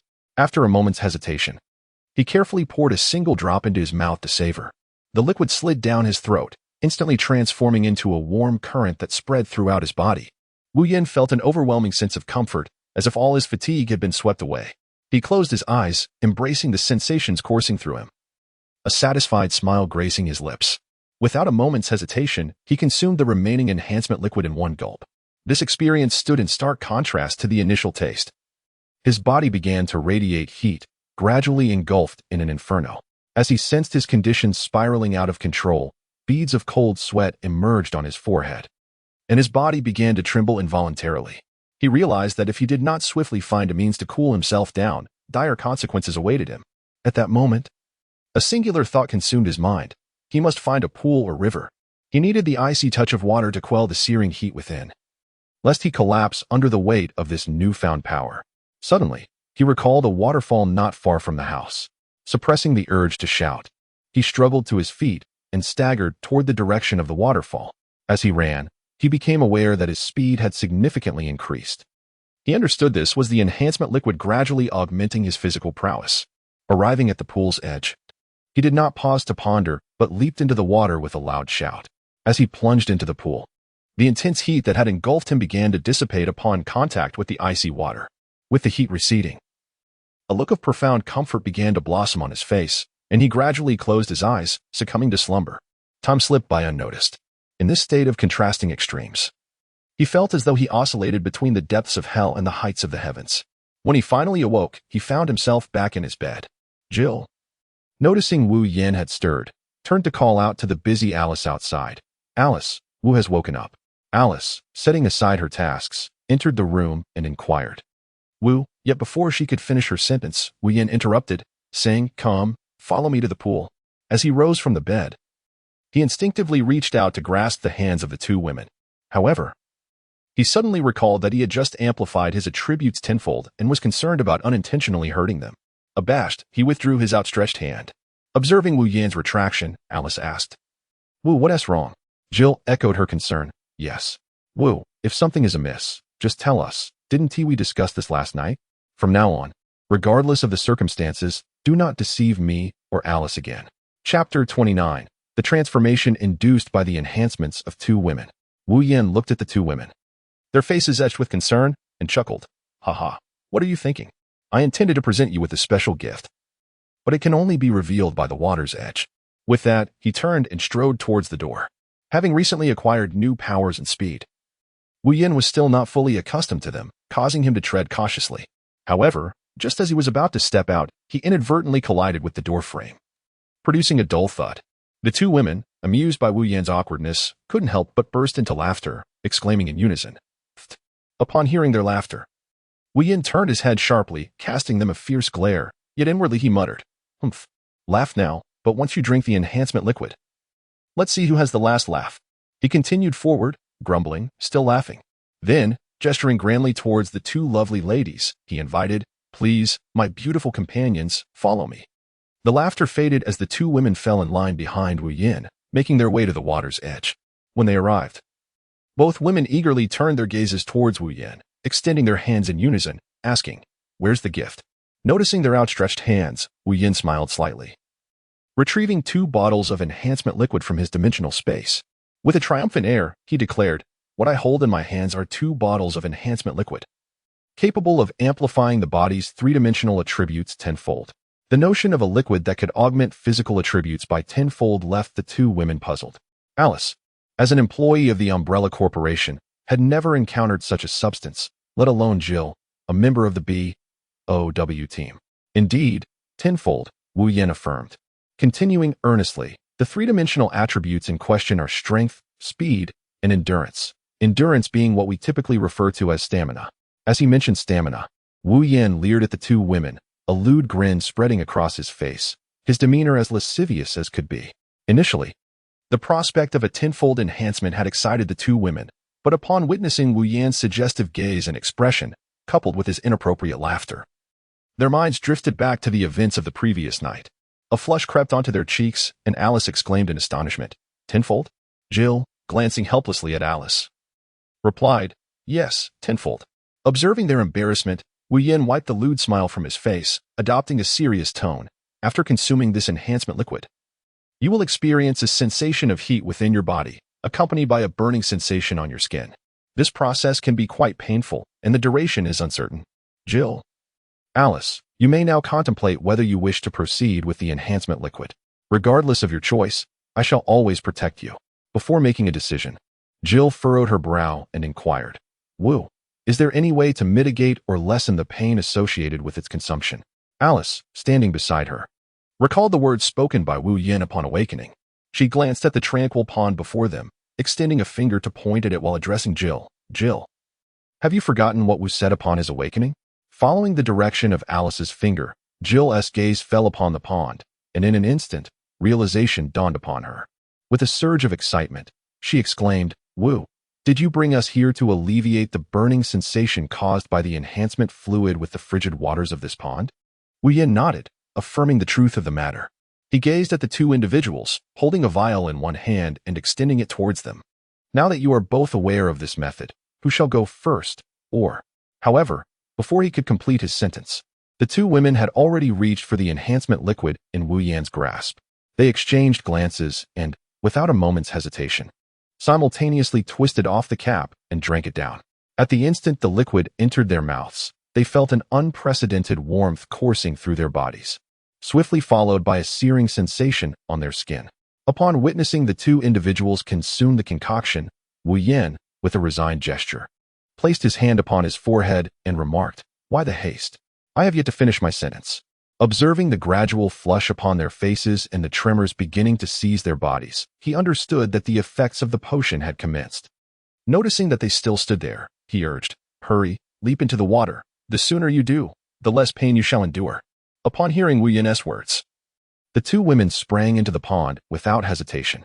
As Wu Yan observed them entering the pond, he remained vigilantly on the shore, safeguarding their presence. Time passed slowly, and after approximately an hour, the two women opened their eyes. Enveloped in the euphoria of their newfound tenfold enhancement, They remained blissfully unaware that their garments had vanished. Meanwhile, Wu Yin, perched on the bank, watched the transformation with a mix of intrigue and astonishment. His mind was awash with questions, as he could not recall any such changes resulting from the consumption of the enhancement liquid. Just as they were about to emerge from the water, Wu Yin called out, "Jill, Alice, please do not come ashore just yet. Allow me to prepare some clothing for you." Initially puzzled, the two women, upon noticing the absence of each other's attire, blushed and retreated back into the water, leaving only their heads above the surface. Wu Yin observed the shy expressions of the two young women and found them utterly endearing. He retrieved the garments he had specially prepared for them from his divine space and placed them on the shore, grinning as he announced, "All right. The clothes are all ready for you. You may come ashore now." Upon catching sight of the clothes on the bank, Jill bashfully requested, "Wu, could you please turn around?" Wu Yin curled his lips in exasperation and remarked, "After all these years as a couple, we have seen it all." Nevertheless, he complied with Jill's request, turning his back to them. After waiting for a while, he deemed it appropriate to turn back around. Upon seeing the two women donned in the garments he had thoughtfully prepared for them, Wu Yan's eyes widened in astonishment. Jill and Alice's appearances had not fundamentally changed, save for the addition of black stockings. However, their figures appeared remarkably transformed, seemingly elevated by a couple of notches. Even their legs seemed to have grown longer, and their skin, once fair, now radiated a translucent glow, delicate to the touch, exuding a subtle fragrance. What on earth is happening? Wu Yan approached them, puzzled. He stepped in front of Jill, scrutinizing her intently, before moving to Alice's side, observing her with equal diligence. "How did you both become like this?" Wu Yan inquired. Jill and Alice exchanged a glance, then turned to Wu Yan simultaneously, their eyes brimming with shyness. "This defies logic. Why do you two possess such an effect?" "While I do not," Wu Yan lamented, inwardly reflecting, "I don't recall the store's description mentioning this effect, did it?" In the depths of his mind, Wu Yan called out to the system, "System, why is it that Alice and Jill, after enhancing their attributes tenfold, have received additional benefits? What of my own fortune?" "Host." The system replied, "May I inquire how you would typically respond when questioned about your three-dimensional attributes? What else could I say but strength, agility, and endurance?" Wu Yan retorted with a slight smirk.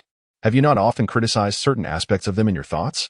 Thus, this system has thoughtfully prepared additional benefits specifically for you, which is precisely what you desired. Ding. Congratulations, host, on successfully escaping Raccoon City. The system has decided to initiate updates for the store and certain features, effective within 24 hours. Farewell." Chapter 30. The shock of the system update. Wu Yan originally intended to inquire about other aspects of the system, but the unexpected turn of events left him speechless, ultimately resigning himself to acceptance. Alice and Jill approached him. A mixture of surprise and curiosity reflected in their expressions as they questioned, "Wu, what about this enhancement liquid?" He replied, "Well, it not only augments your three-dimensional attributes but also enhances other physical aspects." Wu Yan could not help but assess the changes in the two women. The more he observed, the more he felt a pang of bitterness within. The system was indeed unfair. Sighing inwardly, he maintained a smile and addressed them, "Now that our strength, speed, and endurance have been amplified, let us take this time to acclimate to our newfound power. Once we have adjusted, we can assist Alice in uncovering the secrets that lie within her." Alice gazed at Wu Yan with gratitude, her voice brimming with excitement as she proclaimed, "Thank you, Wu." He playfully tapped her nose and chuckled, "We are all family now. There is no need for thanks." Turning his attention to Jill, he added, "Isn't that right, Jill?" "Indeed, Alice, Wu is correct. You need not thank him.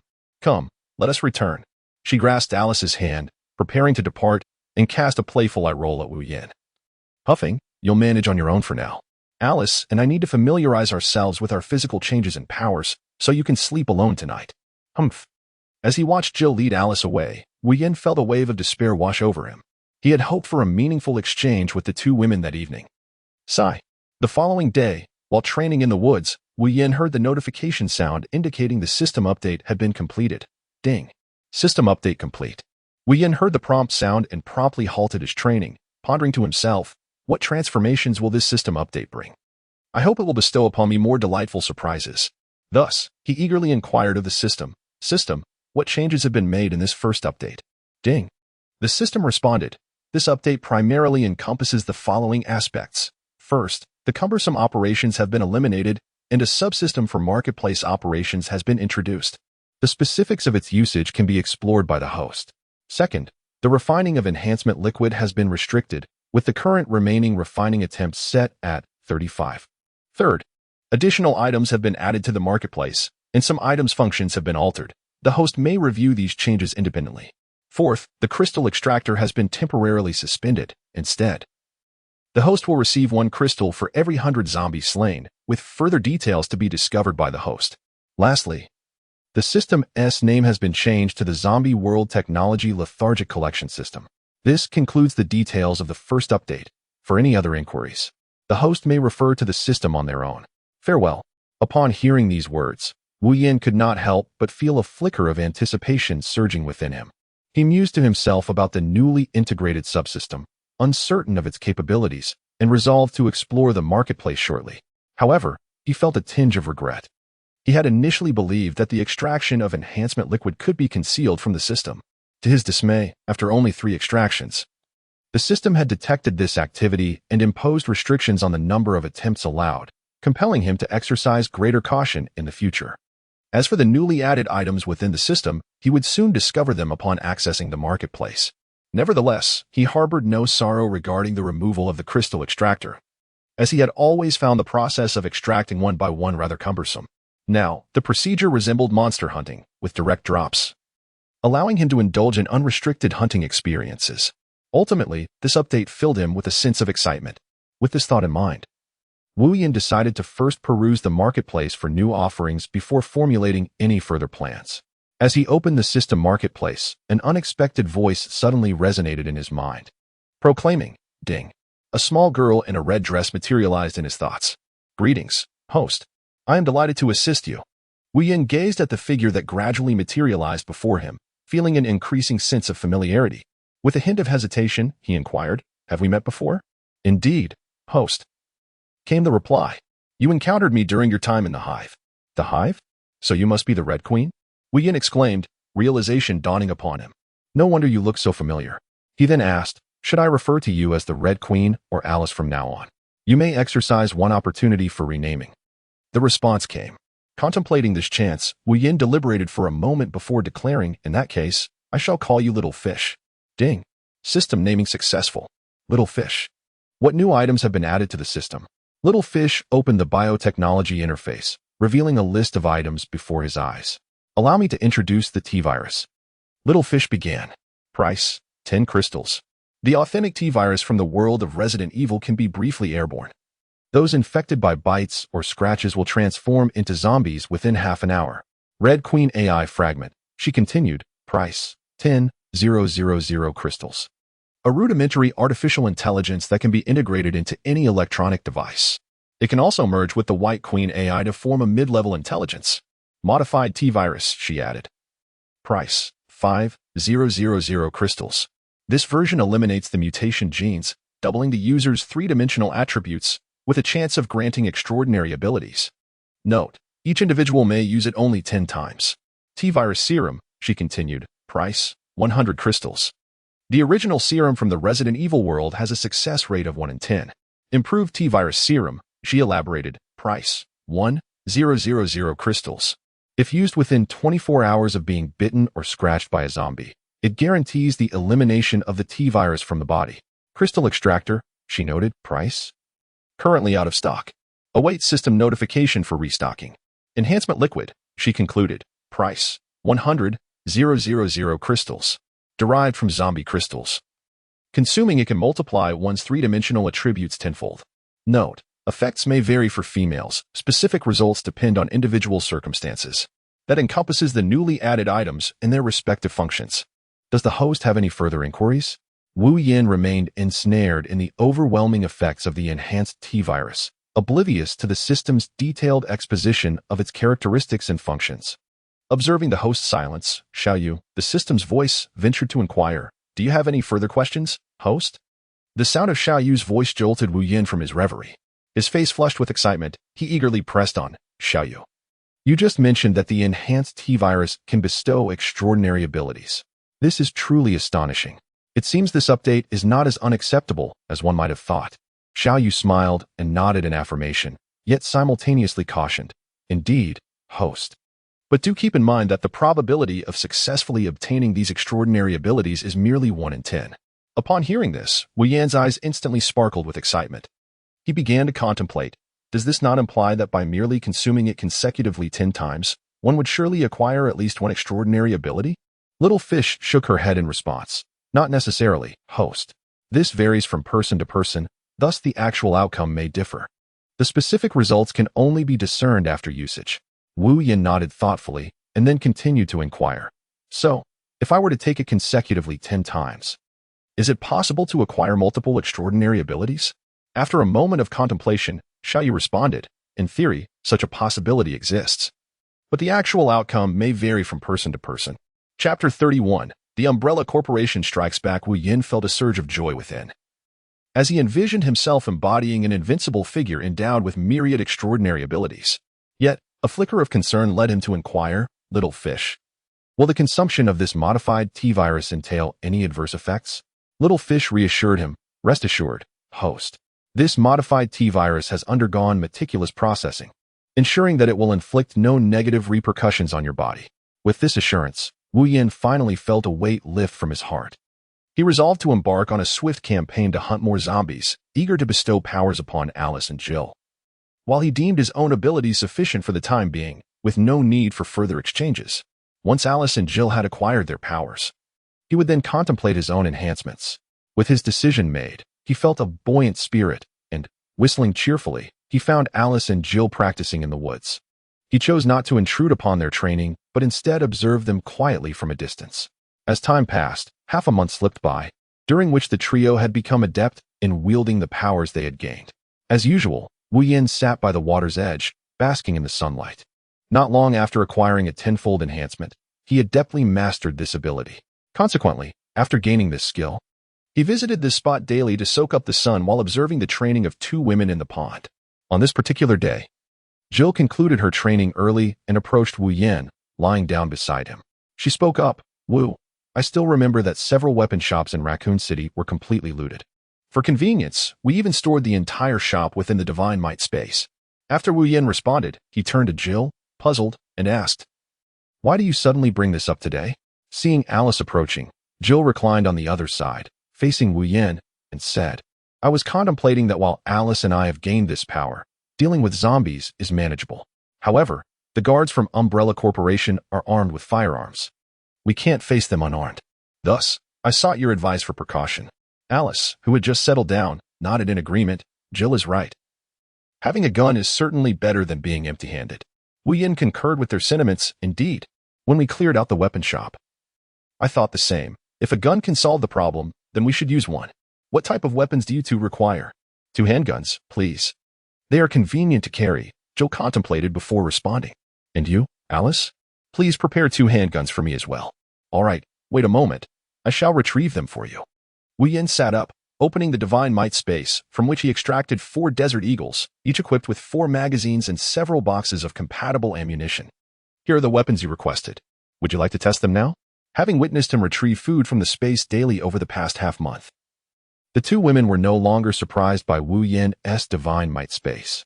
Nodding, they each took a magazine and prepared to load bullets when Wu Yan intervened, taking the magazines and bullets from their hands. As the 2 women looked on in confusion, he remarked, did you forget I possess the ability to control metal? With that, he began to utilize his power to load all the bullets into the magazines, completing the task in approximately a minute. Once 20 magazines were filled, he leaned toward the women, pointing at his cheeks, grinning without uttering a word. The 2 exchanged glances, rolled their eyes at him, and planted a kiss on his face, saying, you'll have your share tonight. With that, Jill picked up a handgun and set off to find a place to practice. Just as they finished firing a magazine and were about to reload, both women simultaneously looked up in a certain direction. Alice furrowed her brow in confusion and asked Jill, did you hear the sound of a helicopter? After carefully listening, Jill nodded and said, I heard it too, but it seems there is not just one helicopter, but also the sound of numerous vehicles. No sooner had she finished speaking than a flurry of gunfire erupted from a distance. The 2 women exchanged alarmed glances and simultaneously exclaimed, it's coming from the direction where Wu is. This is bad. Without a moment's hesitation, they sprinted toward the source of the gunfire. Upon their arrival, they beheld a grim sight. The ground was strewn with the bodies of individuals clad in black combat gear. Alice focused her gaze and noticed that the attire bore the emblem of the Umbrella Corporation, which caused her heart to sink. They had yet to initiate any trouble with the corporation, and now it appeared that Umbrella was seeking them out first. However, a more dire situation loomed ahead. She lifted her eyes to the horizon and saw a continuous stream of individuals in black combat uniforms and helmets charging toward the direction of Wu. Jill. Those people are from the Umbrella Corporation, Alice whispered, her voice laced with caution and anxiety. It was no wonder she felt this way. Since leaving Raccoon City, she had not encountered such peril. Jill gripped her weapon tightly, a glint of resolve flashing in her eyes. Regardless of their affiliation, if they intend to harm Wu, they are our enemies. With that, she raised her handgun without hesitation and fired at a nearby assailant clad in black. The would-be ambusher was caught completely off guard by Jill's sudden attack, and her bullet struck true, hitting him in the head, causing him to drop lifelessly to the ground. Yet, Jill's shot had alerted the other lurking attackers, who swiftly recognized the presence of Alice and Jill and began to retaliate. In an instant, gunfire erupted, and the tension escalated dramatically. Meanwhile, Wu Yin, who was engaged in dispatching the inept soldiers from afar, noticed that some armed personnel from the Umbrella Corporation were advancing toward another direction. He surmised that Jill and Alice had arrived to assist. While he was not particularly worried about Jill, he did have concerns for Alice, as her involvement meant she had missed out on this type of training. Consequently, he prepared to rush toward them, only to hear the unmistakable sound of machinery whirring, something he felt he had encountered in a film, though he couldn't immediately place it. It did not deter him from looking in the direction from which the sound emanated. To his astonishment, he saw a towering figure, nearly 2 meters tall, wielding a Gatling gun in one hand and a rocket launcher in the other. Recognizing the creature's form, Wu Yin immediately grasped that it was the monster from the Vengeful Goddess project devised by Dr. Isaac. In all honesty, this creature from the Dismal Plan was rather unimpressive. Had the plot not necessitated it? The being that held a beer in one hand and a barret in the other could have easily dispatched it with just 2 shots to the head. Otherwise, he would not have been dispatched by that monster with a single blast from the RG. Upon uncovering the opponent's true nature, Gatling's bullets were unleashed. Fortunately, Wu Yan's reflexes were swift enough to evade them all. Observing from a distance through the monster's perspective, someone commanded their accomplices to calculate the adversary's trajectory and utilize the RG. As Wu Yan witnessed the adversary sluggishly raising the RG to their shoulder, he immediately discerned their intention to unleash it upon him. He halted his advance, and just as he came to a stop, the RG detonated in front of him, less than 5 meters away. Chapter 32, The Classification of Zombie Crystals. A wave of trepidation washed over Wu Yan, for he was fortunate enough to react swiftly, evading the impending danger. Had he been struck by that cannon fire, he would have undoubtedly sustained grievous injuries, if not met his demise. This realization filled him with gratitude for his own astuteness and decisiveness. Nevertheless, he did not allow himself to grow complacent. Hence, he resolved to unveil his full prowess and unleash his ultimate weapon. In a swift motion, he retrieved 5 conical projectiles from his bosom, channeling his extraordinary abilities to manipulate them so that they soared through the air like arrows released from a bow, aimed directly at the head of his pursuer. As a sharp, crisp sound echoed through the air, followed by several similar sounds, the assailant, who had just been firing frantically, experienced a sudden and catastrophic explosion of his cranium, blood splattering in every direction. He was unable to utter even a single cry of anguish before collapsing backward, crashing heavily to the ground. Observing the fallen pursuer, a look of disdain adorned Wu Yan's countenance. At that moment, the system's notification chimed in his mind. Ding. Congratulations, host, for successfully hunting down the special zombie pursuer. You have acquired a special zombie crystal, which will be stored in the special space of the shop. Wu Yan, filled with curiosity, noted that this was the first time a notification sound had occurred since the system update. Upon opening the marketplace, he observed a box in the lower right corner displaying Advanced Zombie Crystal 1. He mentally addressed the little fish that appeared in his mind, inquiring, "What does this Advanced Zombie Crystal signify?" The crystal obtained from hunting the lickers seemed different from the ordinary zombie crystals. At that moment, he had refrained from asking, merely considering it a slightly superior crystal. The little fish responded, "Host, the Advanced Zombie Crystal holds greater value than the ordinary zombie crystal, and its restorative effects upon use are notably enhanced." Wu Yan inquired once more, "Little fish, if I understand you correctly, is there a hierarchy among these crystals? Please elaborate on how the zombie crystals are classified." Certainly, esteemed host. The crystals obtained from hunting ordinary zombies are classified as primary zombie crystals. By vanquishing larger zombies, such as the lickers, one can acquire intermediate zombie crystals. Engaging with chasers, which possess a modicum of intelligence, yields advanced zombie crystals.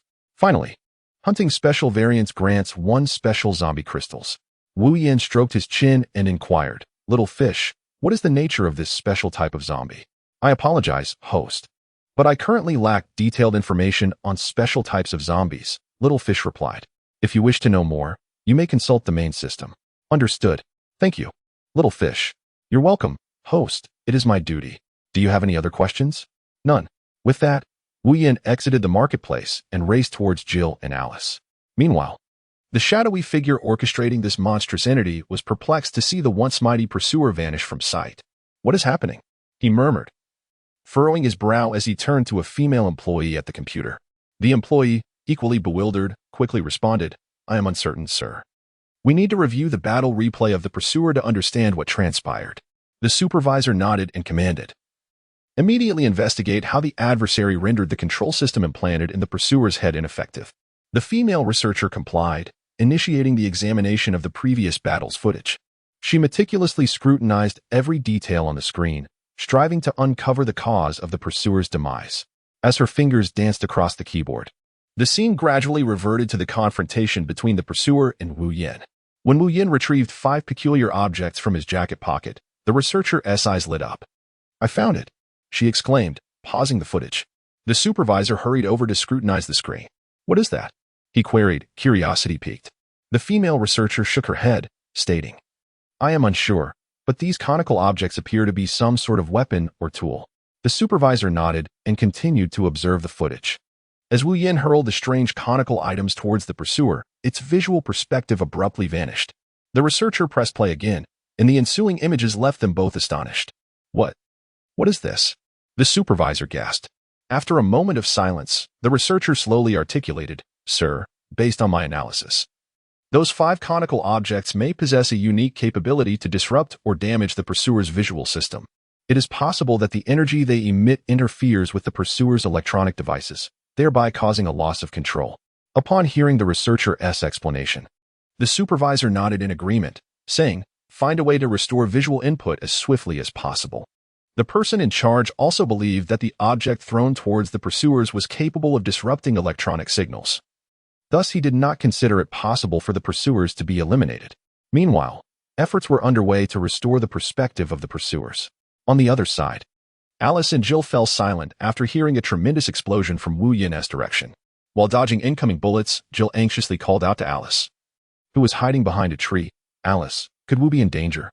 Alice did not respond immediately. Instead, she fired and neutralized an individual concealed behind a rock. Then calmly replied, "Jill, you need not worry. Are you not aware of his abilities? Rest assured, he will be fine." In the midst of their exchange, she swiftly dealt with another assailant lurking behind a tree, attempting a sneak attack. Having resolved the threat posed by the pursuers, Wu Yin did not linger. Like the wind beneath his feet, he sprinted towards Alice and Jill.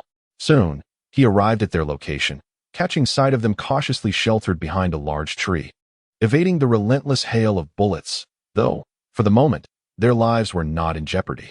Wu Yin let out a sigh of relief, then, without hesitation, plunged into the fray. With deft hands, he maneuvered the cone-shaped object, darting through the surroundings like a phantom, systematically eliminating the enemies lurking in the shadows. Meanwhile, Alice and Jill, concealed behind a tree, noticed Wu Yin joining the battle not far away. A smile crept onto Alice's lips as she turned to Jill and said, "See? I told you there's no need to worry about him." Jill nodded in agreement, affirming, "Indeed." The two then rose from their cover and ventured forth, ruthlessly coordinating with Wu Yin to hunt down the remaining foes. Thus, through the seamless collaboration of the three, all the combatants sent by the Umbrella Corporation to besiege them were utterly vanquished. As Wu Yin approached them, his hands began to roam restlessly over their bodies while he inquired, "Are you both all right? Have you sustained any injuries? Let me take a look." Initially, the two women paid him little mind, as they were still on high alert following the recent fierce battle. However, as Wu Yin's touch grew increasingly inappropriate, they finally recognized something was amiss. "Hey," Jill was the first to react, seizing Wu Yin's hand and shooting him a disapproving glare. What are you thinking at a time like this? Can't you be more serious? Then, Alice came to her senses as well, grasping Wu Yan's other hand with equal irritation. Exactly. We just endured a life and death struggle, and you can't manage to be a bit more earnest? Chapter 33, Capturing the Responsible Party. Wu Yan chuckled slyly, revealing a rather lecherous expression. I am merely concerned for your well-being, wishing to ascertain whether you have sustained any injuries, he remarked, his hands betraying an unsettling eagerness. However, he chose to disregard their protests. Just as he intended to pursue his intentions further, Alice could no longer bear the sight of his lascivious demeanor and inquired, Wu, what shall we do next? Upon hearing this, Wu Yan retracted his lewd expression and withdrew his hand. Responding with a serious demeanor, I have just dealt with a peculiar zombie. Jill, intrigued, inquired, a peculiar zombie? What kind of zombie is that? Alice interjected, Wu, was the peculiar zombie you encountered a licker or a hunter? Wu Yan inhaled deeply, shaking his head as he elucidated, no, it is not that. Rather, it is a form of somewhat primitive intelligent zombie, developed by the Umbrella Corporation using humans who have been harmed by either the consumed or the hunters. Prior to their mutation, he paused momentarily before continuing. They implant control chips into the brains of the pursuing zombies to manipulate them into executing their hunting missions. Alice listened quietly from the side, her curiosity piqued by how Wu Yan had come to possess such knowledge since their departure from Raccoon City. However, at that moment, her primary concern was whether the so-called pursuer was indeed as perilous as Wu Yan had described. Wu Yan meticulously recalled the portrayal of the pursuers within the film's narrative. These pursuers, in contrast to ordinary zombies, possessed a formidable combination of enhanced strength and speed, along with a certain degree of intelligence. Conventional light weaponry, such as handguns and automatic rifles, often struggled to bring them down swiftly. To exacerbate the situation, they were even capable of wielding weapons themselves. Thus, for the average individual, confronting such pursuers would prove to be exceedingly challenging. Upon hearing this, Zhou furrowed her brow and, filled with concern, inquired, Wu, given what you've said, how should we respond to these pursuers? Wu Yan paused momentarily, contemplating his response, as I previously mentioned, without heavy weaponry. The pursuer indeed poses a significant threat to ordinary individuals. However, should we possess formidable armaments akin to our G, its annihilation would be effortless. Yet, in relation to our trio's capabilities, as long as we successfully evade the bullets it fires and the assaults from our G, or approach it directly upon detection, its weaponry advantage would be rendered null. In close quarters, the tenfold strength you both have acquired would effortlessly neutralize it. Additionally, there is no need for concern, as the Umbrella Corporation currently is only the singular pursuer. Now, let us postpone this discussion until we are safe. We should head towards the area where their vehicles and helicopters are stationed to ascertain the presence of the individual controlling the pursuer. The two women nodded in agreement, responding affirmatively. Afterward, Wu Yan, accompanied by Alice and Jill, sprinted towards the location where the helicopters and vehicles were parked. After running for approximately 5 minutes, they arrived at the site where the Umbrella Corporation's helicopters and vehicles were stationed, and indeed, they observed a group of individuals gathered there. With an air of nonchalance, Wu Yan addressed Alice and Jill, saying, leave these individuals to you. I shall stand by and support you from the sidelines. Alice and Jill exchanged glances, nodded in agreement, and commenced their moment of hunting. As the gunfire erupted from their weapons, the guards at the camp began their counterattack, and chaos ensued as shots rang out. Meanwhile, the camp's overseer remained oblivious in the tent, waiting for the staff to restore visibility on the pursuers, completely unaware that an assault was underway. Upon hearing the first gunshot, he swiftly summoned the guards stationed outside the tent and inquired urgently, what is happening out there? The guards exchanged bewildered looks, and shortly after, one of them entered holding a tablet, reporting, Commander, it is Officer Jill Valentillon from Raccoon City and Alice who are attacking our camp. The overseer took the tablet, scrutinizing the information displayed on the screen, his brow furrowed in concern. Why is Alice here? Was she not supposed to be with Dr. Isaac? Since the laboratory incident in the underground facility of Raccoon City, he had been stationed at the isolation wall, overseeing those attempting to leave. It was only a few days ago, after the city had been neutralized, that he received orders from Dr. Isaac to capture an Asian individual with the pursuers. Thus, he had no knowledge of Alice's presence here. After a moment of contemplation, he commanded the guards. The officer named Jill Valentillon must be captured alive, if necessary. Do not hesitate to eliminate her. As for Alice, she must be taken alive at all costs. Upon issuing these orders, he turned back to the computer screen, urging the female researcher, "How long until we can restore visibility and action for the pursuers?" Just as the guard was about to depart with the orders, a gun was pressed against the back of his head. With a resounding bang, the guard collapsed instantly. The overseer, who had just turned to focus on the computer screen, and the researchers seated before their terminals were struck with panic at the sound of gunfire. The overseer immediately drew his sidearm, intent on retaliating. Observing the movement, Alice swiftly stepped forward, positioning herself behind him, and struck his neck with her right hand. She then shot down the researcher at the computer terminal. Having accomplished her task, Alice awaited the arrival of Wu Yin and Jill. As Wu Yin observed Alice making her way towards the tent, he swiftly approached Jill, who was engaged in dispatching the last Umbrella Corporation combatant outside. With a playful grin, he remarked, "Your efficiency is quite impressive. I had anticipated waiting a few more minutes." Jill, wearing a proud expression, emulated Wu Yin's previous demeanor, gazing skyward at a 45-degree angle, and confidently replied, "Of course, just look at who I am." Upon witnessing Jill mimicking his actions, Wu Yin couldn't help but chuckle. He approached her, gently bestowing a kiss upon her, exclaiming, "Ah, I always knew my dearest Jill was the most remarkable."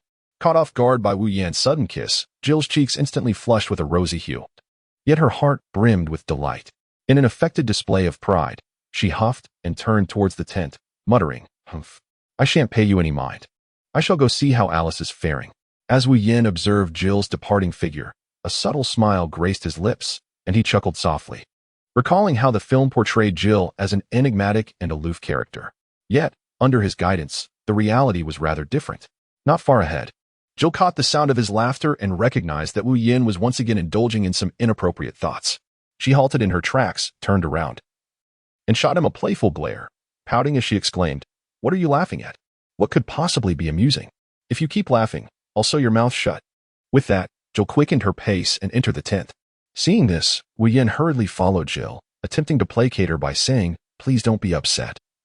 I merely found your earlier demeanor quite endearing." Jill shot Wu Yin a glance of disdain and chose to ignore him. Upon entering the tent, they discovered Alice was preparing to rouse the unconscious leader. Upon noticing Jill and Wu Yan's arrival, Alice pointed to the figure lying on the ground and remarked, "This individual is the leader for this endeavor." While Jill remained silent, Wu Yin curiously inquired, "Alice, what do you intend to ask him?" "I wish to glean insights from him regarding a fragment of my lost memories," she replied. Wu Yin pondered, stroking his chin, and spoke, "You may inquire about his whereabouts. Dr. Isaac is there." Chapter 34. Locating the hideout of Dr. Isaac. Alice gazed at Wu Yin, her eyes brimming with confusion and curiosity. Furrowing her brow, she softly inquired, "Wu, how do you know Dr. Isaac? Are you privy to other details about me as well?" Wu Yin furrowed his brow slightly, yet he resolved to conceal certain matters. Taking a deep breath, he gazed earnestly at Alice and said, "Alice, in truth, my knowledge of you is rather limited. As for how I came to know of Dr. Isaac, it was merely by chance that I overheard a few individuals trailing the pursuers discussing his name. That is how I became aware of it. However, regarding the specifics of your situation, I am indeed quite uninformed." Alice listened quietly, a flicker of disappointment reflected in her eyes. Yet she clung to a glimmer of hope and continued to inquire, "Then, apart from Dr. Isaac, have you heard of any other matters related to me? Perhaps concerning my past, my identity, or my mission?" Wu Yin gently shook his head, a hint of resignation gracing his features. "No, I have not received any information regarding your past or identity. I only know what those people have said, that you are a significant figure within the Umbrella Corporation. But the specifics were not disclosed." A flicker of disappointment crossed Alice's eyes, yet she did not relent. She bit her lips softly, seemingly pondering her next course of action. Raising her gaze, she looked steadfastly at Wu Yin and asked, "Are you willing to assist me in seeking the truth?" As Wu Yin gazed into Alice's unwavering eyes, a surge of warmth enveloped his heart. He inhaled deeply, then slowly nodded in agreement. Gently, he pulled Alice into his embrace and softly murmured, "Of course. Both Jill and I are willing to accompany you in your quest for answers." Beside them, Jill quickly nodded in affirmation, adding, "Indeed, Alice, Wu is right. I too am eager to join you in your search for the truth, for we are a family, and that bond shall remain unaltered." Alice looked at Wu Yin and Jill with gratitude, her eyes shimmering with tears. She clasped their hands tightly and exclaimed with fervor, "Thank you, Wu. Thank you, Jill. With you by my side, I feel an immense sense of security." With a gentle smile, Wu Yan reached out and softly wiped away the tears from Alice's eyes. He comforted her tenderly, saying, "No need to thank me, Alice. No matter where or when, both Jill and I will always be by your side to support you." At that moment, Wu Yan suddenly recalled the figure lying on the ground. He kicked the individual and shouted loudly, "Hey, if you're awake, get up quickly. Otherwise, you might never wake up again." The person on the ground, hearing Wu Yan's words, opened his eyes and beheld 3 figures standing before him. A hint of terror crossed his face as he looked at Wu Yan and asked, "Were you the one who used 5 strange objects to blind the pursuers?" Wu Yan, filled with confusion, looked at him disdainfully and replied, "What you call pursuers is nothing more than trash in my eyes. And they didn't lose their sight. I simply blew their heads off." "Alice, didn't you have something to ask him?" Wu Yan prompted. Alice nodded, squatting down before the man, gun pressed against his head. Her expression serious and her gaze filled with an air of intimidation. In a low voice, laced with authority, she inquired, "Tell me more about Umbrella Corporation and Dr. Isaac, as well as my true identity." The man trembled under Alice's imposing presence, stammering in response, "I am just a minor character. I truly don't know much. However, I heard Dr. Isaac say that you are an experiment of the company, possessing special abilities." Alice fixed her gaze on him, a flicker of doubt passing through her eyes before she regained her composure. She pressed on, "What else? Why are you pursuing me?" He cautiously regarded Alice and said, "I came here not to pursue you at all." Lowering his head, he pondered for a moment before seemingly making a decision. He murmured, "We came for the Asian man beside you. Dr. Isaac is very interested in his abilities, which is why we were sent." He cast furtive glances at Alice and the others, inwardly lamenting, "I just didn't expect you to be with them. Had I known you escaped from Raccoon City with them, I wouldn't have come with so few people today." Wu Yan whispered softly in her ear, "Alice, it seems that this fellow knows little else. You might as well inquire about the whereabouts of Dr. Isaac." Alice nodded, turning her gaze towards the man, a glimmer of coldness in her eyes as she icily inquired, "Tell me, where is Dr. Isaac now?" The man felt a tightening in his chest. Sensing the chill emanating from Alice, realizing he had little room for negotiation. Nonetheless, he sought to secure some assurance and cautiously replied, "I can reveal Dr. Isaac's location. But you must promise not to kill me once I disclose it."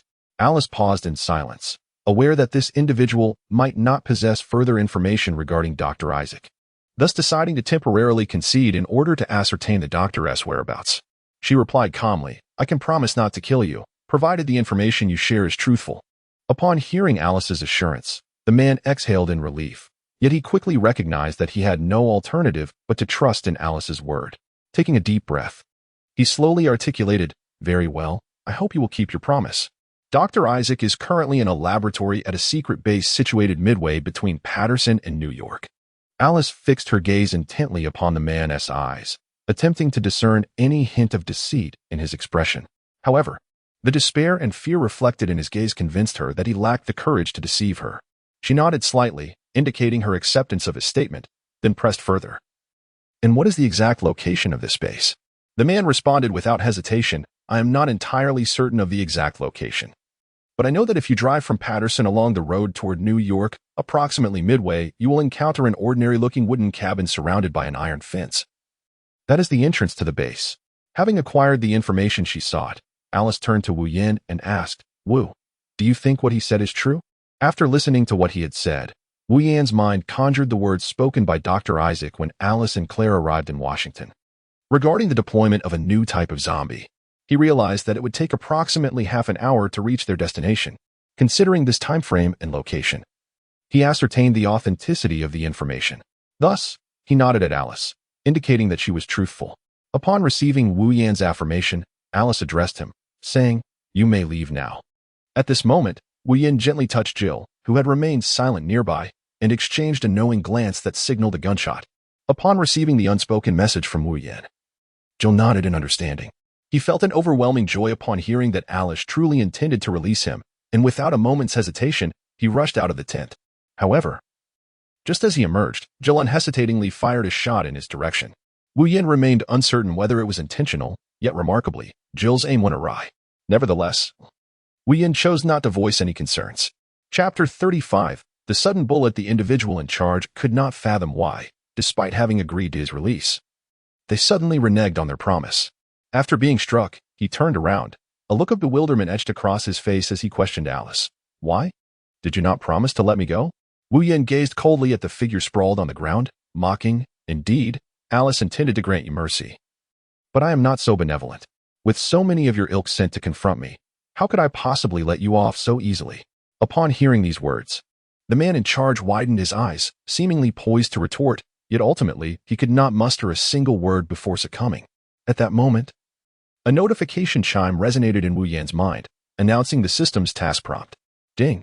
Task activated. Eliminate the clone of Dr. Isaac. Reward. Unknown. Ding. The system has issued a collection task. First, gather the artificial intelligence of Baiho. Second, procure the latest strain of the zombie intelligence virus developed by Dr. Isaac. Third, collect cloning technology. Reward. Unknown. Upon hearing the system announce the collection tasks, Wu Yin felt a twinge of surprise. It was the first time he had encountered such an extensive release of tasks all at once. Curiously, he inquired, System, what is happening? Why are so many collection tasks being issued simultaneously? Ding. All items are located in one place, hence the convenience, the system replied. Wu Yin was rendered speechless. As Wu Yin remained stationary, engaging in dialogue with the system, Alice and Jill observed him standing there, motionless, following the demise of the responsible party. Jill, puzzled, turned to Alice and asked, What is wrong with Wu? Why has he remained here, unmoving, since the man's demise? Alice shook her head in uncertainty. At that moment, Wu Yin finally stirred, approaching the two and stating, Let us proceed to the base and see what Dr. Isaac knows about Alice. Jill nodded in agreement, but could not suppress her curiosity, asking, What just transpired? Wu Yin looked at her with a sly smile and said, It's nothing. Just pondering what reasons you two might have left to decline sharing a blanket tonight. Upon hearing this, Jill and Alice exchanged an exaggerated eye roll, simultaneously teasing. Our relatives just arrived. Upon hearing this, Wu Yin sank to the ground, cradling his head in despair as tears streamed down his face. Why must the heavens torment me so? Why must it happen at this very moment? The two women exchanged glances and shared a smile as they walked out of the tent, chatting and laughing, completely disregarding Wu Yan's anguished display. Wu Yin observed as the two individuals completely disregarded his presence and exited the tent, compelling him to retract his recent performance. Rising to his feet, he brushed off the non-existent dust from his attire, gazing at the two women's cheerful silhouettes, a slight smile gracing his lips as he chuckled to himself. 3 days later, in the evening within a residence in Youngstown, Ohio, Wu Yin retrieved sustenance from the divine space.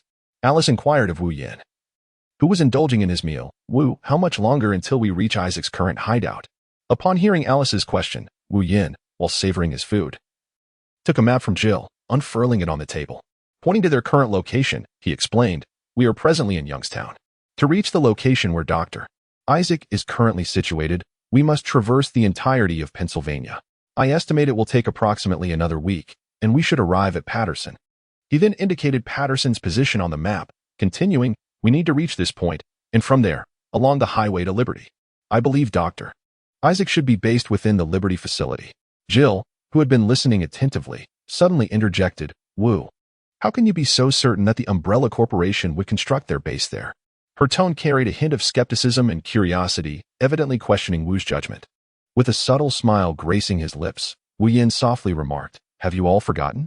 I possess the extraordinary ability to foresee the future. Upon hearing this, Jill's eyes widened in realization, and she promptly tapped her forehead in self-reproach, exclaiming, Oh dear, how could I have overlooked such an important matter? She recalled Wu Yan's previous revelation of his unique gift to glimpse into the events yet to unfold. With this thought in mind, she hurriedly extended her apologies to Wu Yan, saying, Wu, I sincerely apologize for neglecting your remarkable ability. Wu Yan observed Jill's anxious demeanor and couldn't help but chuckle. Ha ha, Jill, there's no need to be so tense. His expression then shifted to a playful demeanor, a mischievous grin gracing his face as he continued, In fact, I have already foreseen that your relative and Alice will be departing in a few days. And then we shall once again revel in our trio's world, he he he. The two women, recalling their previous night's escapades, immediately felt their cheeks flush with embarrassment, simultaneously shooting him a glare. After a brief moment of regaining her composure, Alice earnestly stated, Wu, we should first locate Dr. Isaac, otherwise we might encounter unforeseen complications like 3 days ago. He pondered her words and realized the gravity of the situation. The viral outbreak was nearing its peak, and the Eagle country had succumbed entirely.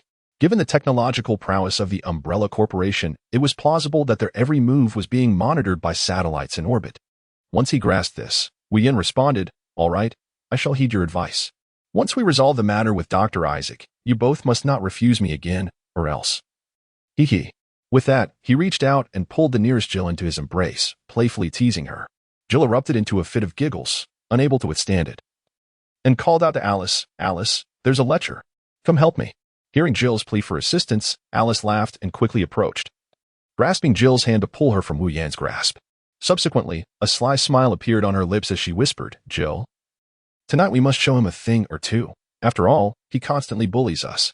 "Indeed, we must teach him a lesson tonight," Jill huffed, puffing her cheeks and waving her fists in a mock display of defiance toward Wu Yan.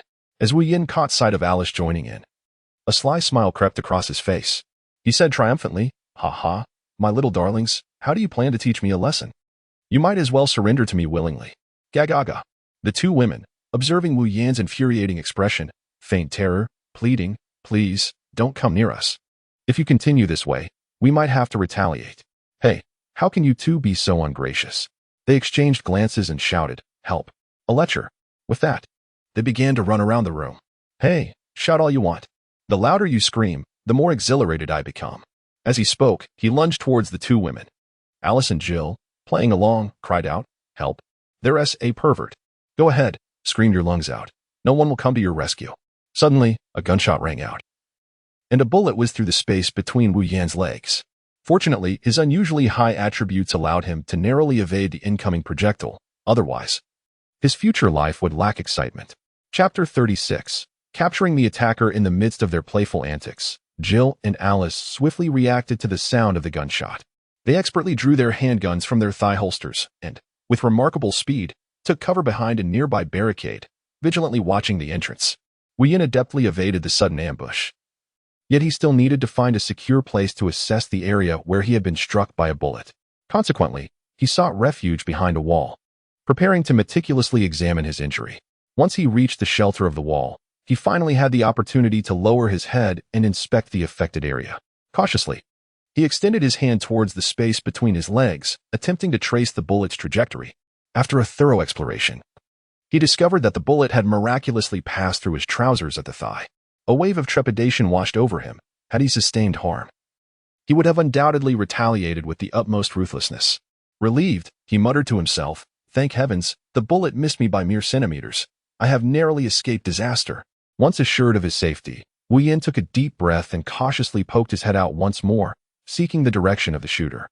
Meanwhile, Alice and Jill noticed Wu Yan's head peeking out, their faces etched with concern, and in unison, they inquired, "Wu, are you all right? Are you injured?" Hearing their anxious voices warmed Wu Yan's heart, and he promptly replied with equal concern, "I'm fine. How about you? Are you hurt?" Alice, who was relatively close, shook her head and said, "The assailant fired only one shot at you, and has not fired again, so neither Jill nor I have sustained any injuries." Jill, a little farther away, heard Alice's words and softly affirmed, "Yes, Alice is right. I'm also unharmed." After confirming that the two women were unharmed, Wu Yan's anxious heart finally settled. He withdrew his gaze from the two ladies and began to search for the source of the gunfire.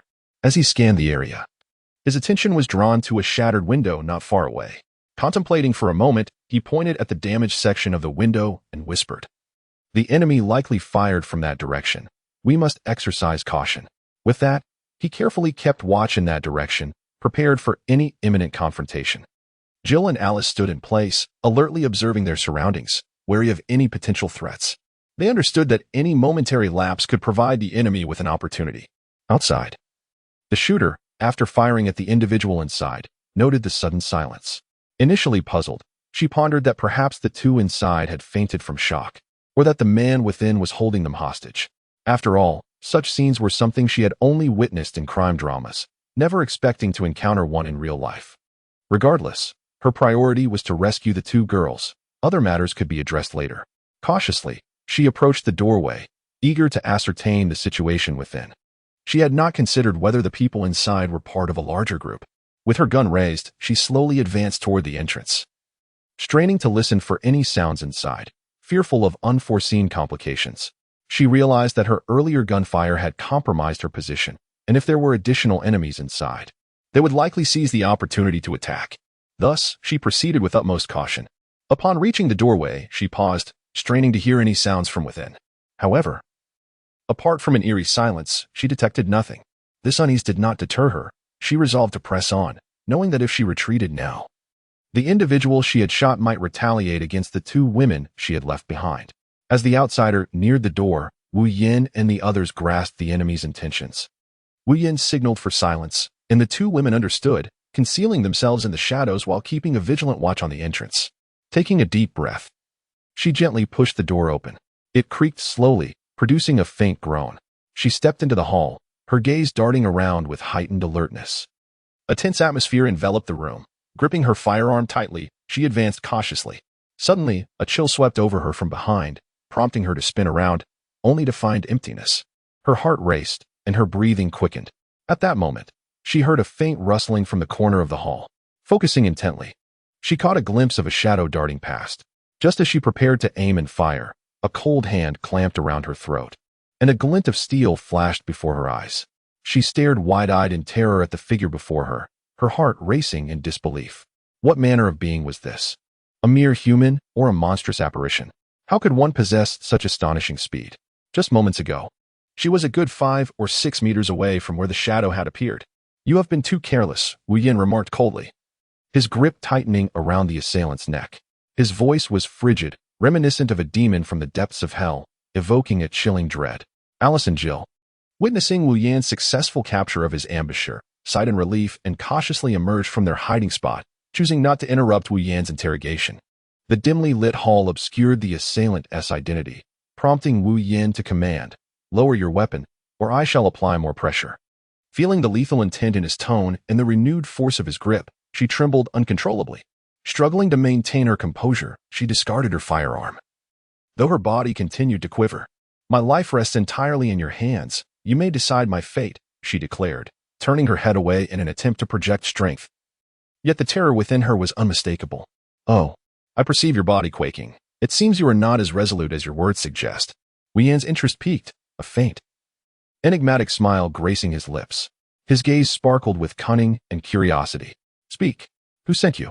he inquired once more, his voice as piercing as a polar gale, instilling a profound chill. She shivered involuntarily, acutely aware of the coldness in his words, yet she maintained her facade of calm, replying, "No one sent me." Her eyes held a steadfast confidence, attempting to mask her inner turmoil. Nevertheless, Wu Yin could sense her growing tension and fear spreading like wildfire. Wu Yin curled her lips and remarked, "Do you truly believe your own words? Do you think that by saying this, I will simply let you off the hook?" Her tone grew increasingly resolute as she continued, "I reside not far from you, in the mountains. And it was only upon hearing your cries for help that I came to investigate. Whether you choose to believe me is entirely your concern." Beside her, Jill also sensed that the other individual did not quite resemble a professional assassin. She turned to Wu Yin and said, "Wu, I believe she may be telling the truth. You know that before the outbreak of the virus, I was a police officer and had encountered numerous female assassins, which leads me to conclude that her words hold validity." Wu Yin relaxed his grip on the other's neck slightly, turning his gaze towards Jill and inquiring, "Jill, are you certain?" "Yes, I am certain." Upon receiving Jill's affirmation, Wu Yin completely released his hold. After confirming that the individual before him was not an assailant, he began to scrutinize the figure more closely. Illuminated by the moonlight streaming through the doorway, he was momentarily taken aback, suspecting he had misjudged her appearance, and thus he inquired, "What is your name?" Chapter 37. Claire, as she felt the grip on her neck loosen, she exhaled a sigh of relief, gently massaging her slightly sore neck, while softly coughing a couple of times to alleviate the discomfort in her throat. She lifted her gaze, meeting the eyes of the person before her with a steady and composed expression, and slowly articulated, "My name is Claire." Upon hearing this name, a subtle smile crept across his lips, and a flicker of barely perceptible joy shone in his eyes. It turned out that this woman was indeed the Claire he had been searching for, which caused him to feel a quiet thrill. Knowing he had drawn closer to his objective, he mused to himself, 3 of the 4 predetermined individuals have already appeared. Now, only the final one, Ada Wong, remains. Alice and Jill had been observing the scene, and as they noticed the change in Wu Yan's expression under the moonlight, they exchanged whispers. "Jill, it seems we are about to gain another companion," Alice calmly remarked, tugging at Jill's arm. Jill gestured toward Wu Yan's face, muttering with a hint of annoyance.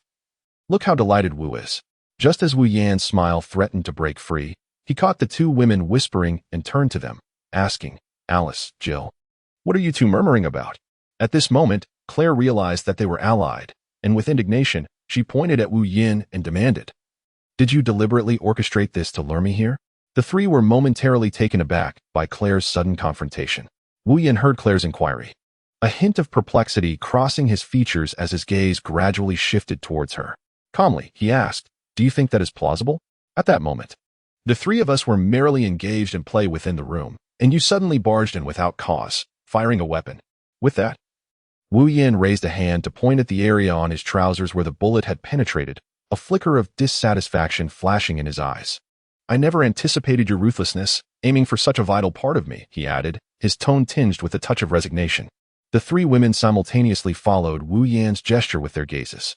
Upon realizing the location of the bullet's entry, Alice and Jill couldn't help but gently pat their chests, as if exhaling a sigh of relief.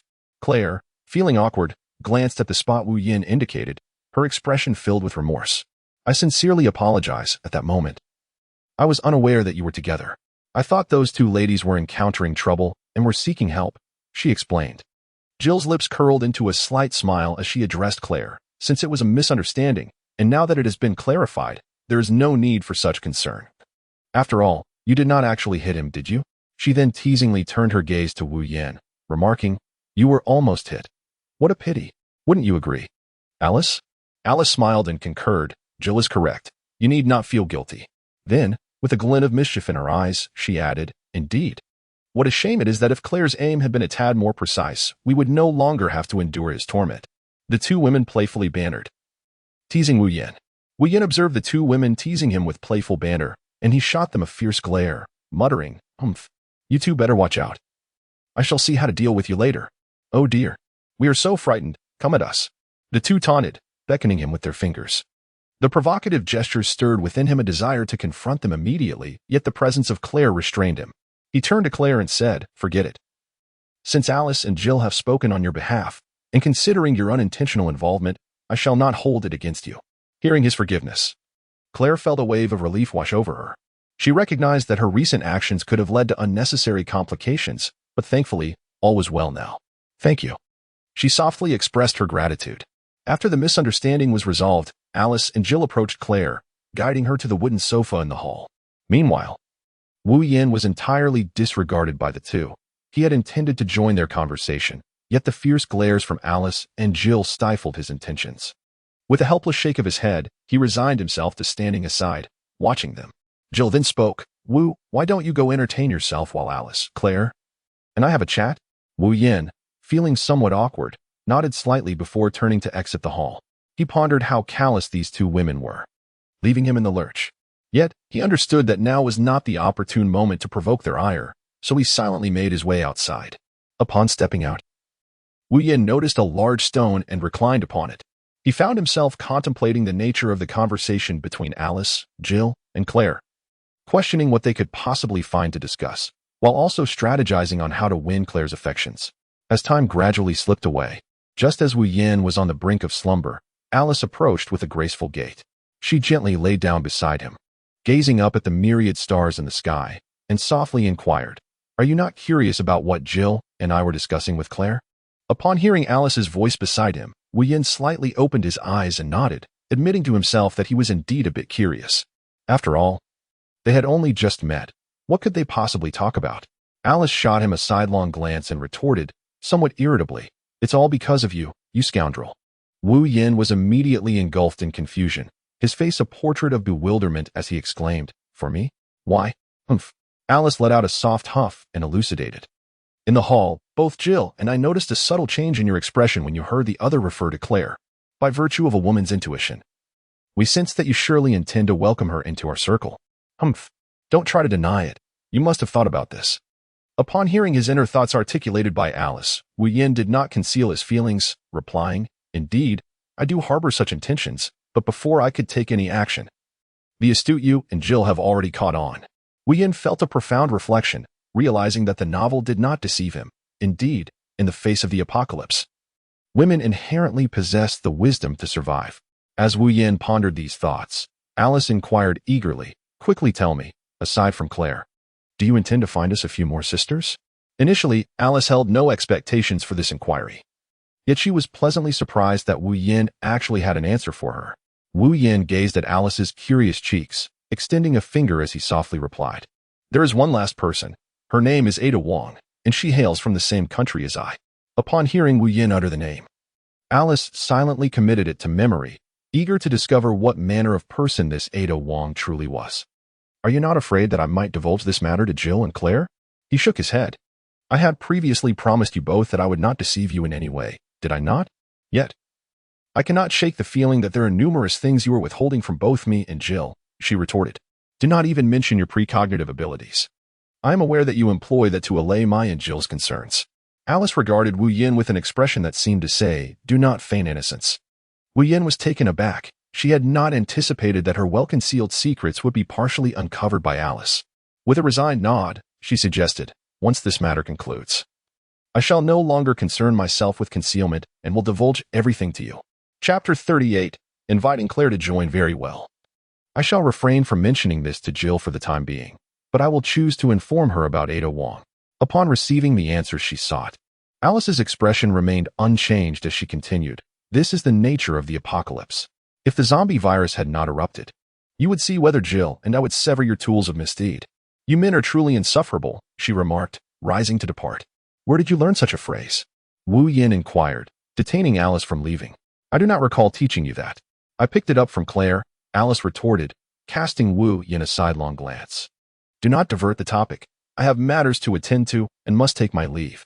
With a sense of resignation, Wu Yin released his grip and gazed at Alice's retreating figure, returning to his repose upon the stone as he admired the stars twinkling in the night sky.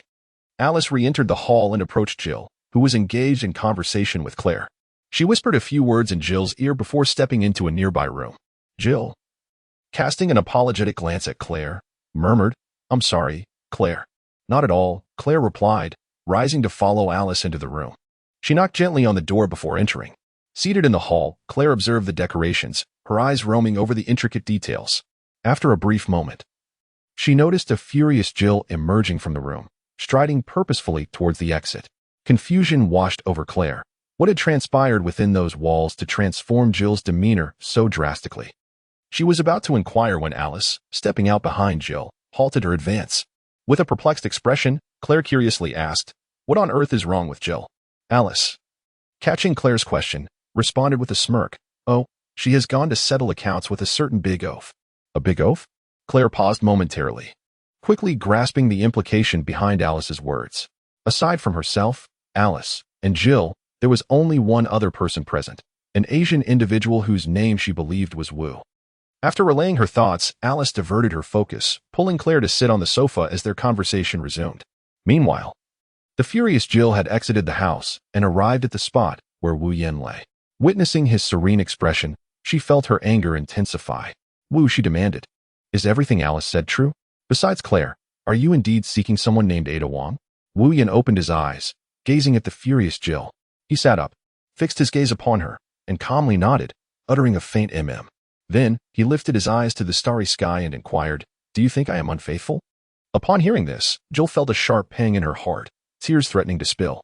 She fought to hold back her emotions. Her voice tinged with a quiver as she responded to Wu Yin, "Is it not so? Is having both me and Alice not sufficient? We are still striving to help you win Claire's heart. Is that not enough?" Wu Yin shook his head, observing Jill on the verge of tears. He leapt down from the stone and enveloped her in his embrace, gently brushing away a solitary tear from her cheek. With a tone of resignation, he spoke, "Jill, I understand the depth of your feelings for me. However, certain matters are not as you perceive them." Jill pushed him away, a cold smile gracing her lips as she retorted, "Oh? Then what is it like? Clarify it for me." Wu Yin sighed softly and began, "Jill, truthfully, I find myself at a loss for words. I harbor profound affection for each of you, and I have no desire to cause anyone pain. At times, fate unfolds in such a manner that we inevitably encounter certain individuals and experience particular events." As Jill listened to Wu Yin's words, the flames of her anger gradually subsided. She gazed at Wu Yin, a flicker of complexity dancing in her eyes, and replied, "But what shall we do? What does our bond signify? Wu Yin fell silent for a moment before speaking again. Jill, I love each and every one of you. Perhaps this love is not perfect, but it is the most genuine sentiment I possess. I do not know what the future holds, yet I am certain that you will walk alongside me. Will you not? Jill bit her lip, a flicker of resolve crossing her eyes. In her heart, she made a silent decision and then spoke. Very well, Wu. I trust you. I accept Claire and Ada, who hails from the same country as you. Of course, I am aware that in this apocalyptic era, the abilities you currently exhibit will undoubtedly attract more women who wish to express their affection for you. This I cannot deny. However, you must promise us that regardless of the women you encounter, we must consent to any further developments. Wu Yin observed that Gil had finally acquiesced, and he felt a sense of relief as he nodded and said, Rest assured, Gil, I assure you that I will never seek out any other women apart from the four of you. Otherwise, before Wu Yin could finish speaking, Jill interjected impatiently, her voice laced with malice. Otherwise, the four of us will tie you up and snip your tools of crime with scissors. She punctuated her threat with a gesture mimicking the act of cutting.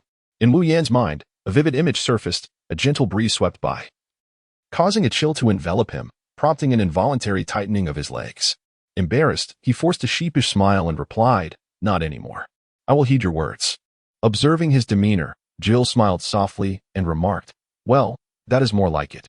As Wu Yin observed Jill's buoyant mood, he once again enveloped her in his embrace, placing a gentle kiss upon her forehead.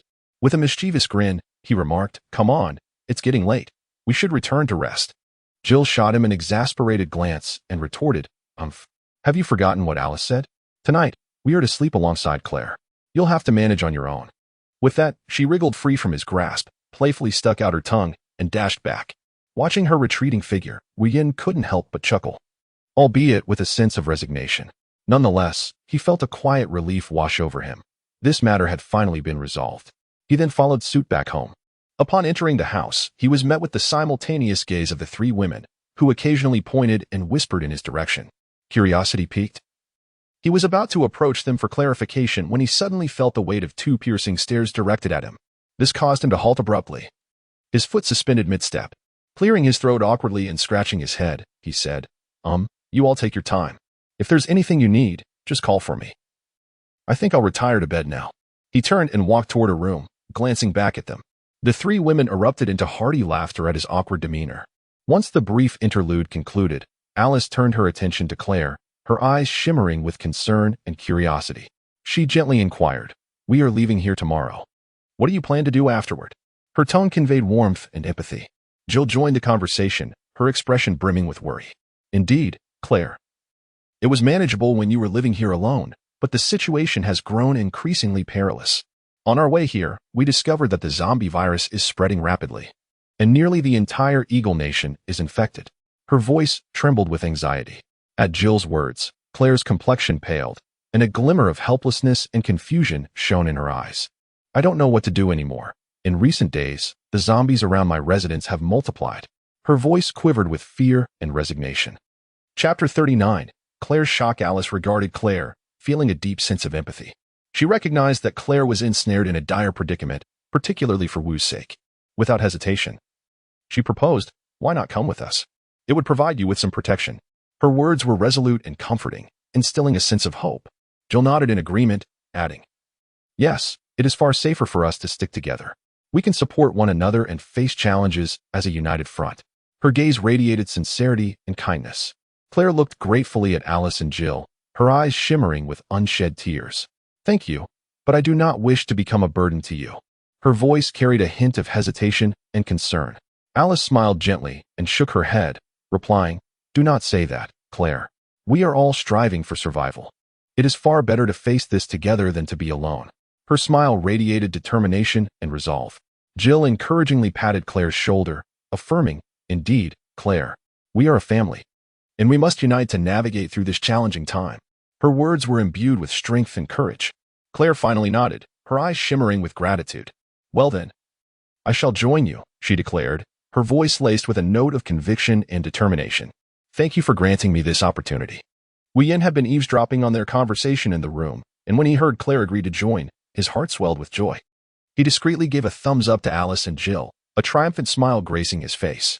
He knew that once Claire became a part of their group, With his own capabilities and the assistance of Alice and Jill, it was only a matter of time before she would be won over. As for the yet-to-appear Ada Wong, he felt no urgency. Based on recent experiences, he had learned that solving the Isaac issue in advance would inevitably lead to Ada's earlier arrival. By then, Alice and Jill would surely assist him, and if things progressed swiftly, Claire would lend a hand as well. Thus, everything would fall into place seamlessly. In a pleasant mood, he lay on the soft bed, a smile still lingering on his face, and soon drifted into slumber. The following day, as the sun began to rise, its rays spilled into the room, prompting Wu Yin to wake early. After stretching and yawning, he dressed and exited his room, making his way to the kitchen to prepare breakfast. Having learned of Claire's joining their little group the night before, he decided to celebrate the arrival of this enchanting new member with a lavish breakfast. He retrieved a variety of fresh ingredients from the divine space, intending to create some dishes from the Dragon Kingdom. The kitchen was filled with the enticing aromas of various foods, soy milk, fried dough sticks, an assortment of buns, and freshly brewed coffee. Wu Yin deftly wielded his spatula and knives, transforming the ingredients into delectable dishes. He poured his heart into each detail, hoping to convey a sense of home to Claire. Once everything was ready, Wu Yin arranged the breakfast on the dining table and quietly sat by, awaiting the others to awaken. Sunlight filtered through the window, casting a golden glow over the table, rendering the entire scene exceptionally warm and inviting. Meanwhile, Claire, still slumbering in her room, was roused by the sounds emanating from the kitchen and the enticing scents wafting up. Last night had been the most restful she had experienced in a long while. While the presence of Alice and Jill provided her comfort, her guard remained unyielding. For she had lived alone in this place for so long that being overly relaxed could have dire consequences. Concerned about disturbing the peacefully sleeping Alice and Jill, she carefully rose, slipped on her slippers, and gently opened her door. Following the sounds, she descended the stairs. Upon reaching a corner, she paused, not daring to move further, instead hiding there to observe discreetly. Peering into the kitchen, she caught sight of a figure, a man adeptly frying eggs and preparing unfamiliar breakfast dishes. His movements were graceful and swift, reminiscent of a professional chef. Claire stood quietly, watching Wu Yin busily at work in the kitchen, and a wave of warmth surged within her. This feeling left her somewhat bewildered, as it had been a long time since she had experienced such care. "Hey, Claire. What are you sneaking around for? Hurry over and join us for breakfast." "Yes, come on over." Wu possesses remarkable culinary skills. Claire, who was completely engrossed in the moment, was startled by the sudden sound of two voices behind her. Turning around, she found Alice and Jill had mysteriously appeared at her side. Both wore smiles that radiated warmth and kindness. A bit flustered, Claire chuckled awkwardly and said, Jill, noticing her expression, gave her a gentle nudge and remarked with a smile, "There's no need to feel embarrassed. We are family now." Rest assured, Wu was quite easygoing. Having completed the last portion of breakfast, Wu Yin heard the commotion and cheerfully greeted, "Good morning, lovely ladies. The breakfast is ready. Come and enjoy before it gets cold." Alice and Jill, already captivated by the aroma wafting from the table, guided Claire to sit down. Gratefully, Claire nodded and began to savor the delightful meal. As she relished the food, she felt the warmth and concern of those around her, gradually letting down her guard. After breakfast, Claire inquired, "Aren't we supposed to leave today? Where are we headed?" Alice and Jill exchanged glances with Wu Yin, replying, "Today, we are heading to Walker." "Walker? Shouldn't we be going to the designated safe zone?" "Why there?" Claire questioned, puzzled. "Indeed, we are going to Walker. As for the reason, Alice and Jill will explain during the ride." "Regarding the safe zone you mentioned," Alice interjected, her expression serious, "do not harbor such illusions. Where in this world is there a true safe zone? Along our journey, we have encountered several so-called safe zones, which are merely temporary encampments established by survivors." Jill chimed in, "Yes, that's absolutely true. Some of these so-called safe zones are even created by unscrupulous survivors whose sole purpose is to lure more people in and then rob them of their supplies." Upon hearing this, Claire, still holding on to hope, asked, "What about the Federation and Umbrella Corporation? Shouldn't they be responsible for protecting the people?" Her eyes sparkled with hope, as if she had pinned her last hopes on these organizations. Wu Yin restrained himself but felt compelled to speak again. He gazed calmly at Claire and said, "Allow me to express my thoughts. You mentioned that the Federation is indifferent to the plight of us common folk. This was evident during our journey to Walker. As for the Umbrella Corporation, they are indeed willing to accept civilians, but the reality is far from what you might envision."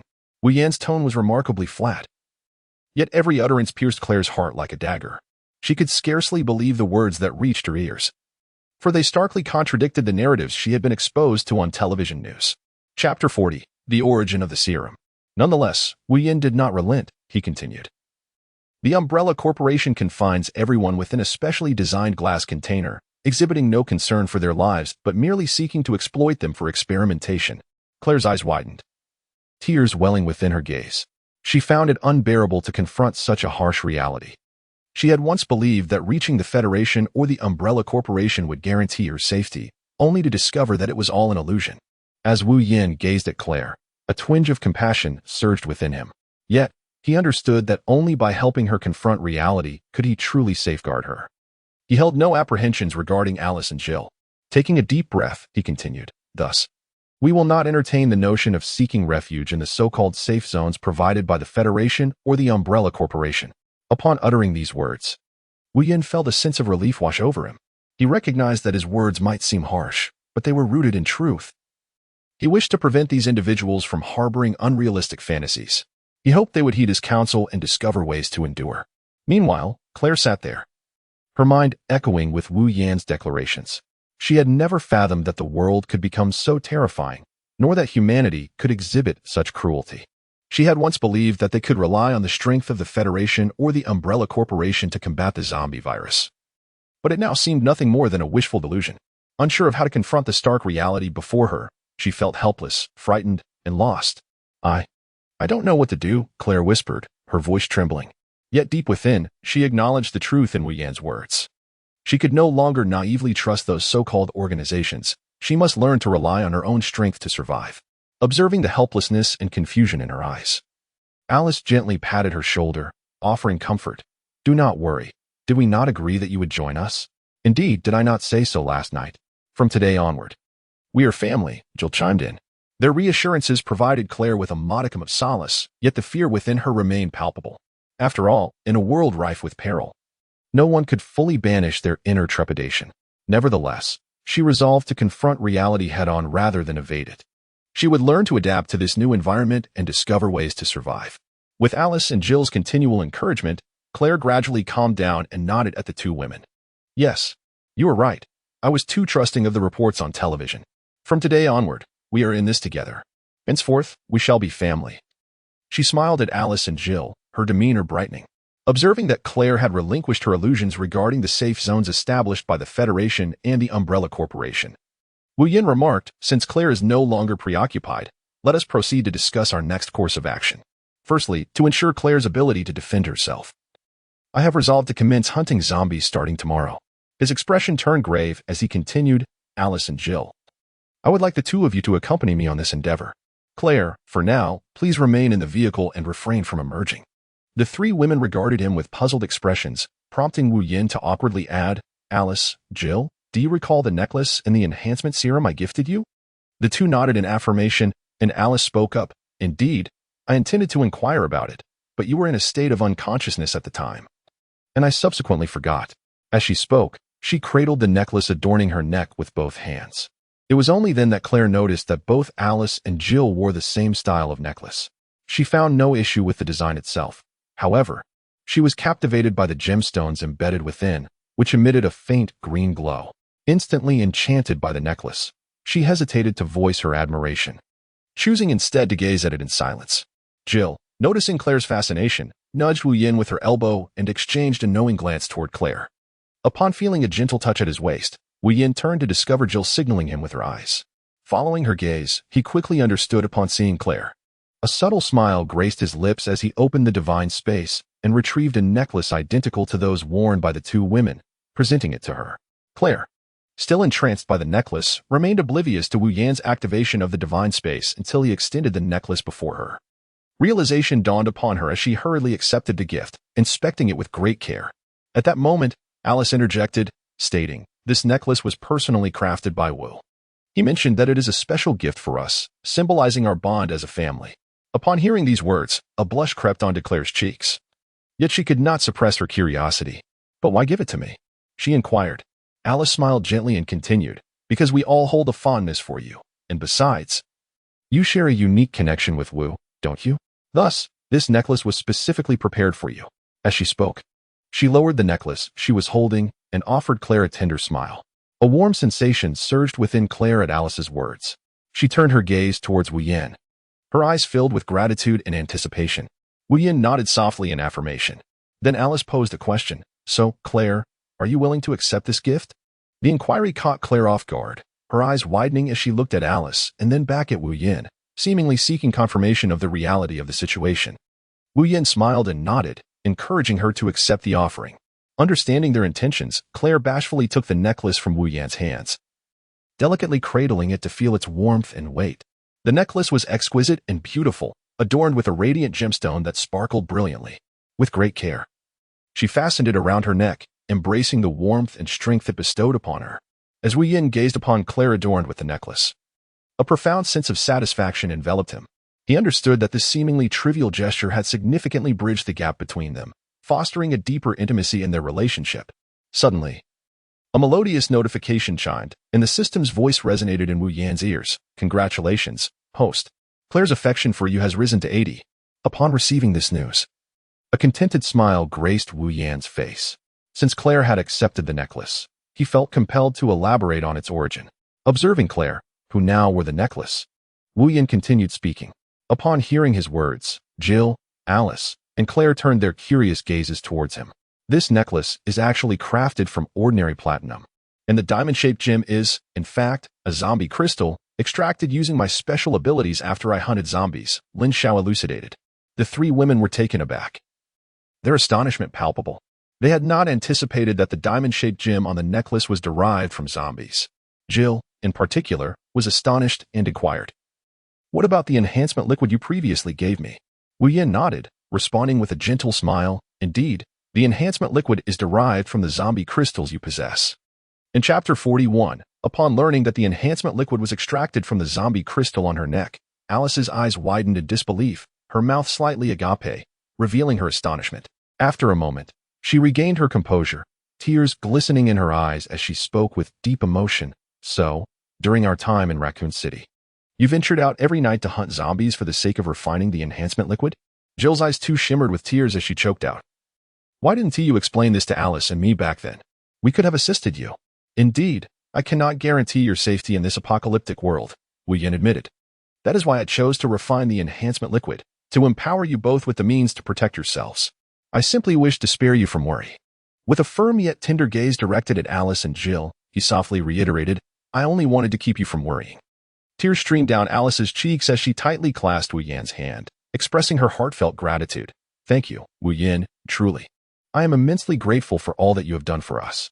I am at a loss as to how I can repay you. Wu Yin smiled gently as he shook his head, tenderly caressing Alice's face. There's no need for thanks. Have you forgotten? We are family. As long as you remain safe, all my efforts are worthwhile. Moreover, I believe you will strive to enhance your strength. Alice nodded firmly, wiping away her tears, her eyes brimming with determination and courage as she resolutely declared, Rest assured, Wu Yin, I will certainly work hard to grow stronger, and I will not disappoint your expectations of me. From now on, let us fight side by side against this apocalyptic crisis. Jill also vowed to strengthen herself alongside Alice. Observing the unwavering resolve in the eyes of the two women, Wu Yin felt a profound sense of comfort. He understood that they possessed resilient hearts and indomitable wills, and he believed they would become reliable allies. He turned to Claire, speaking with unwavering conviction, Claire, you are now a member of our family, and thus you have the right to use the enhancement liquid. Claire, having emerged from her shock, widened her eyes in disbelief and delight upon hearing that she too could utilize the enhancement liquid.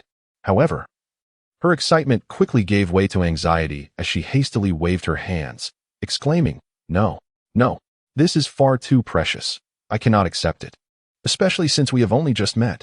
She found it unimaginable that a stranger could be so generously willing to gift her such a valuable item. This selfless act deeply moved her, yet it also left her feeling somewhat uneasy. After all, the weight of this gift was immense, and she was uncertain how to reciprocate. Alice smiled and reassured her, Jill and I have only known each other for about a month, and we also used the enhancement liquid just days after we met. Jill chimed in with a smile, thus, this signifies that Wu has already recognized you as a member of our family. Indeed, Claire. So there is no need for you to feel uncomfortable accepting it. This is also a form of acknowledgement, is it not? Wu Yin added with a smile. Well, it's settled then. If you have any further questions, Claire, we can discuss them on the way. It's getting late. We should hasten our preparations and head to Walker to begin our hunt for zombies. Wu Yin drove the vehicle at a breakneck speed, without a moment's pause. Finally, as the clock approached midnight, they arrived at Walker. Upon reaching their destination, Wu Yin and his companions discovered that the buildings flanking the roadway were in a state of disrepair, and the streets were teeming with wandering zombies. Inside the vehicle, Wu Yin, in the presence of Claire, activated the God Esmite space, retrieving 2 handguns along with a supply of ammunition and several cold weapons. Subsequently, before the 3 women, he employed Magneto's abilities to transform the retrieved cold weapons into new forms. Alice and Jill were taken aback. Although they had spent considerable time with Wu Yin, this was the first time they witnessed such prowess. Claire, standing nearby, was utterly astonished.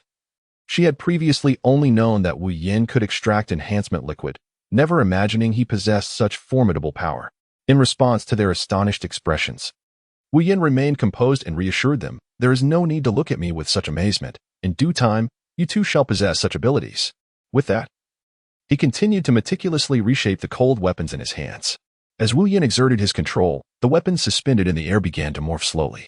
Before long, what had been a variety of cold weapons transformed into 8 Tang Dao swords. Observing the Tang Dao floating before her, Alice reached out and took 2, curiously inquiring, "Wu, what made you think of the katana?" Wu Yin, puzzled, replied, "What katana?" "These are Tang Dao. The katana from the Foot Basin chicken is derived from the Tang Dao of the prosperous Tang dynasty." He shook his head gently, feeling somewhat exasperated by Alice's misunderstanding. Once the final Tang Dao was completed, Wu Yin let out a sigh of relief and declared, "It is finally done. Now, each of us can carry 2 Tang Dao." As for the handguns, Alice and Jill already possessed theirs, so these 2 handguns and the remaining Tang Dao shall be entrusted to Claire. He handed the handguns and Tang Dao to Claire, continuing with earnestness, "Once everything is prepared, Alice, Jill, and I will set out to hunt the zombies. Claire, you will adhere to our previously devised plan and remain in the vehicle, awaiting our return." Claire hesitated, responding, "Wu, I do not wish to wait in the vehicle alone for your return. I want to join you in hunting the zombies." Wu Yin gazed at her. Addressing Alice and Jill, "What do you both think?" Wu continued, "Let us include Claire. We are not entirely at ease with her being alone here." "Indeed," Alice concurred. "If we are too far from the RV, Claire would merely be an ordinary person. In the event of danger, it would be quite difficult to return swiftly for her rescue." Wu Yin considered the opinions of the 2 women and, after a moment of reflection, found their arguments to be quite reasonable. He nodded in agreement, saying, "Very well, Claire, you shall remain by my side. Alice and Jill, you 2 will work together and reconvene here at dawn." After organizing their groups, as the 2 women prepared to confront the nearby zombies, Wu Yin grew concerned that they might not acquire any crystals from their endeavors. In a hurry, he reached out to the system within his mind. As Wu Yin contacted the system, he interjected, "Alice, Jill, please wait a moment. I will retrieve something from the car for you, which will enable you to acquire crystals while hunting zombies." Having said that, he turned and made his way towards the vehicle. Upon reaching the car, Wu Yin settled into the driver's seat and began conversing with the system in his mind. "System, how can they obtain zombie crystals from the zombies they slay?" Ding. The host may purchase a temporary crystal extractor in the marketplace. Upon hearing the system's response, Wu Yin felt somewhat speechless. A temporary crystal extractor? Why did I not see it in the marketplace before? The host has stated that it is temporary. Naturally, it was added as a temporary measure. Now, unless there is anything of significance, do not disturb me while I rest. With that, the system fell silent, leaving Wu Yin with a frown as he opened the system's marketplace. Indeed, he found a temporary crystal extractor within. Chapter 42, Collecting Zombie Crystals. The temporary improved crystal extractor is priced at 100 crystals in the marketplace. Description: the item's effects last for 3 days and can grant usage rights to individuals other than the host. Simply carrying it allows the progress bar to display upon killing a zombie. Once the progress bar reaches 100%, a zombie crystal will automatically coalesce. This convenient design enables users to effortlessly acquire crystal resources without cumbersome operations. Note: 1 zombie crystal can be obtained for every 100 zombies slain. In summary, the temporary improved crystal extractor serves as a unique tool to assist the 2 women in obtaining crystal resources. The extractor is black, compact, and resembles a wristwatch, featuring only a progress bar on its screen for ease of transport. Its internal structure is intricate, crafted with advanced technology, allowing for the rapid and efficient extraction of crystals. Wu Yin gazed at the introduction with satisfaction, nodding as he exchanged for 2 items in the marketplace. He thought to himself that with these 2 crystal extractors, he could enlist Alice and Jill to assist in collecting crystals, thereby alleviating much of his burden. Upon exiting the RV, Wu Yin handed the 2 extractors to Alice and Jill, meticulously explaining, "This is a zombie crystal extractor. It automatically collects crystals upon the demise of a zombie, with a probability of 1%. Alice and Jill received the extractors, examining them with keen interest. Jill, filled with curiosity, inquired, "Can such a small device truly extract crystals?" Wu Yin smiled and said, "Of course, this is a high-tech product. As long as you wear it on your wrist while you dispatch the zombies, the progress bar on the device will indicate your success. Once it reaches 100%, a zombie crystal will be formed. However, do exercise caution to avoid being bitten or scratched by the zombies. Should such an incident occur, please inform me immediately." Jill nodded in understanding. She donned the extractor and approached the corpse of a recently slain zombie. As she neared, the extractor emitted a slight buzzing sound, followed by a faint glow, and the progress bar on her wrist changed to reflect 1%. Jill exclaimed in excitement, "Wow, this really works." Subsequently, Alice and Jill attempted the process several more times, growing increasingly adept and efficient with each endeavor. Wu Yin observed the diligent figures of the 2 women, his heart swelling with contentment. He understood that these crystals held immense significance for him. They not only had the potential to enhance his own strength, but could also be exchanged for a myriad of precious items. Now, with the assistance of Alice and Jill, he was confident that he would be able to amass enough crystals at an accelerated pace. Noticing that both women had become adept at utilizing the extractor, Wu Yin spoke up, "All right, now that you both are proficient, let us commence the hunt for zombies as we previously discussed."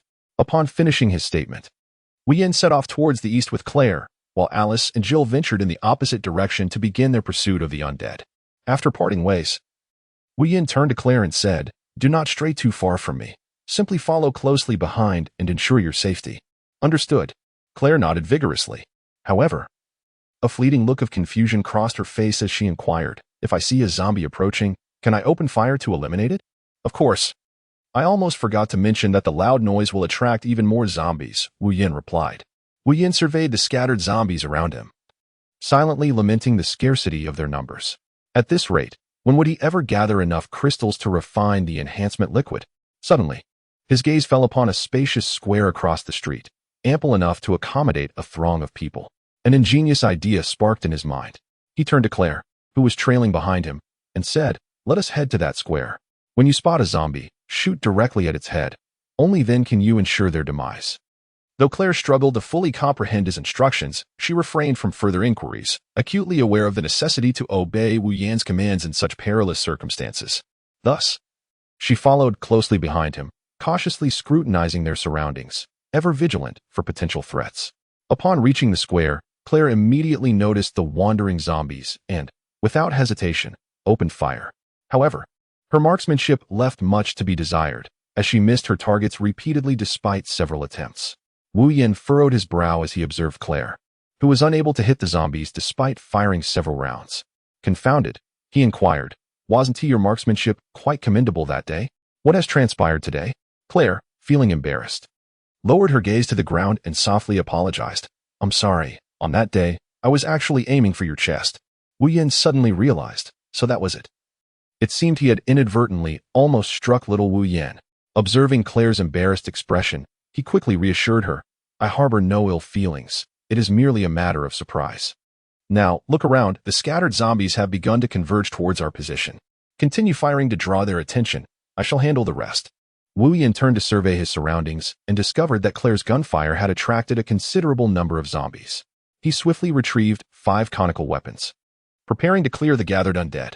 Observing Wu Yin sheathing his saber and instead wielding the conical devices, Claire felt a wave of curiosity and inquired, "What are those objects you hold?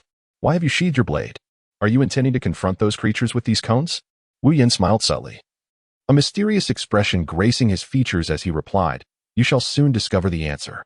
With a mere thought, the conical objects in his hand began to levitate slowly, as if an invisible force was supporting them. This spectacle left Claire utterly astonished. She was completely baffled by the unfolding events. Then, with a gentle flick of his wrist, The conical shapes seemed to come to life, swiftly darting towards the foreheads of the zombies surrounding them. The speed was astonishing, leaving no time for reaction. In the blink of an eye, the nearby zombies collapsed to the ground. Claire's eyes widened, her mouth agape, as she gazed at Wu Yan's seemingly empty palm. Then turned to witness the staggering number of zombies falling around them, incredulously asking, "Is this yet another ability of yours? It's simply remarkable." She had never imagined that Wu Yan possessed such formidable powers, enabling him to effortlessly eliminate a multitude of zombies with these conical objects. At that moment, Wu Yan nodded with a smile, affirming her thoughts. Claire felt a surge of admiration and curiosity towards him, secretly grateful for her decision to join them. Otherwise, she could only wonder what fate awaited her had she declined. Wu Yan observed Claire, who was still in a daze, and waved his hand in front of her eyes to rouse her. "Hey, Claire, wake up. The zombies have all been dealt with. Now we must attract more of them." Oh, I understand, Wu. How about we shoot while driving to lure the hidden zombies around us?" Claire, regaining her composure, proposed a more effective strategy. After a moment of contemplation, she nodded. "All right, let us proceed as you suggested. You wait here, and I shall fetch a vehicle." Claire felt a surge of delight at his agreement, realizing she could finally contribute in some small way. Meanwhile, Alice and Jill, having parted ways with Wu Yan, arrived at a supermarket parking lot. Upon noticing several zombies wandering aimlessly, Jill furrowed her brow and remarked, "Alice, I believe we need to devise a method to draw more zombies here. Otherwise, if we continue hunting them one by one, we may be waiting indefinitely to collect a crystal." She glanced at her extractor, which indicated a progress of 60%. Alice also checked her extractor, revealing a progress of 80%. Indeed, since we separated from Wu, over half an hour has elapsed, yet we have only dispatched 140 zombies. This is clearly insufficient. We must think of a solution. She furrowed her brow, meticulously observing her surroundings, pondering how to attract more zombies to their location. Just as she was deep in thought, Jill accidentally stepped on an empty soda can. Jill paid little heed to this minor incident, however. The zombies in the supermarket parking lot were remarkably attuned to the slightest sound. The once aimlessly wandering zombies immediately converged towards the source of the noise. Alice, noticing this phenomenon while focused on her thoughts, swiftly drew her handgun from its holster and shot into the air without hesitation.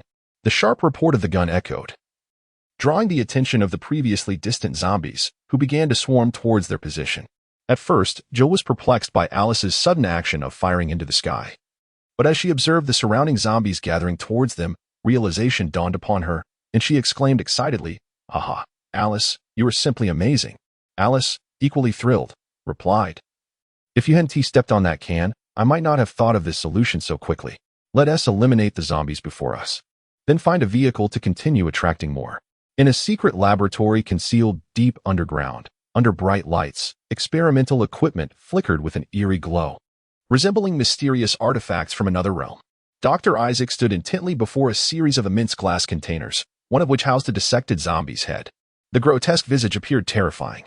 Yet Dr. Isaac remained unfazed, his eyes brimming with curiosity and exhilaration, as if he possessed a unique fascination for the severed head. Ever since he had witnessed Wu Yan seemingly extract something from a deceased zombie, he had summoned numerous zombies for experimentation, yet to no avail. However, he was convinced that the Asian individual had indeed extracted something extraordinary from the corpse. Otherwise, such remarkable abilities would be inexplicable. Through his research on the zombie's head, he inadvertently developed a potion that could bestow a modicum of intelligence upon the undead. While Dr. Isaac was lost in contemplation, an emotionless electronic voice shattered the silence. "Dr. Isaac, the specialized energy monitoring system installed via satellite has detected a unique psychic energy." The voice of Baiho was cold and mechanical, reminiscent of an unfeeling machine reporting data and information. Her tone was devoid of inflection, as though she were merely recounting an inconsequential fact, yet it piqued Dr. Isaac's interest. He abruptly lifted his head, a flicker of confusion crossing his features as he furrowed his brow, fixating his gaze on Baiho. "Unique psychic energy? What is the precise location?" After a brief silence, Baiho replied, "According to satellite monitoring, the individual is currently located at the central square of Walker City, seemingly engaged in the extermination of zombies there." Upon hearing this, a glimmer of excitement illuminated Dr. Isaac's expression. He clapped his hands, his eyes sparkling with fervor, exclaiming, "Hunting zombies." The news ignited his enthusiasm. He had finally located the individual. It had been over half a month since he had dispatched Parker to Raccoon City, and that individual had been unaccounted for all this time, evidently having been dealt with by the opponent. Dr. Isaac murmured to himself, "Where exactly are they in Walker?" Baiho responded, "I apologize, Dr. Isaac, but their approximate location is indicated at a square. Due to the darkness, the satellite cannot clearly capture their exact position." After a moment of contemplation, Dr. Isaac decisively commanded, "Immediately focus the satellite's surveillance on that Asian individual and dispatch personnel to the Walker area. We must capture him at any cost." Baiho nodded slightly, acknowledging her understanding of the task. "I will arrange suitable personnel and equipment to ensure the mission's success." As Baiho vanished upon receiving her orders, Dr. Isaac returned to the zombie's head, his gaze once again ignited with fervor. It seemed he had formulated a plan. Capturing the Asian individual would allow him to realize his ambitions. Unbeknownst to Wu Yin, his whereabouts had once again been discovered by Dr. Isaac, who had sent individuals to apprehend him. At that moment, he was driving, drawing the attention of the zombies, while Claire, seated in the passenger seat, fired her weapon intermittently every few seconds. After 2 hours of drawing the undead, an indeterminate number of zombies had amassed behind their vehicle. Claire, responsible for firing to attract the creatures, inadvertently glanced back at the throng of zombies densely clustered behind them. A flicker of fear crept into her heart, causing her voice to tremble as she spoke. "Wu, do you see the zombies behind us? Have we perhaps attracted a few too many?" Wu Yin glanced at the rearview mirror and noticed a dense throng of zombies behind them. His expression remained calm, and a subtle smile graced his lips, as if he did not regard the horde with any trepidation. Turning to Claire beside him, he remarked nonchalantly, "Indeed, there are quite a few. Let us change positions. You shall drive while I deal with the zombies." Without pausing, Wu Yin gradually decelerated, rising slowly from his seat and addressing the still motionless Claire. "What are you pondering? Hurry and switch places." Oh, Claire responded as if awakened from a dream, and she began to open the car door to exit. This action startled Wu Yin, who quickly called out to her, "Hey, Claire, what are you thinking?" "Ah, didn't you say for me to drive?" Claire replied, her face reflecting confusion, unable to comprehend why Wu Yin would prevent her from exiting the vehicle.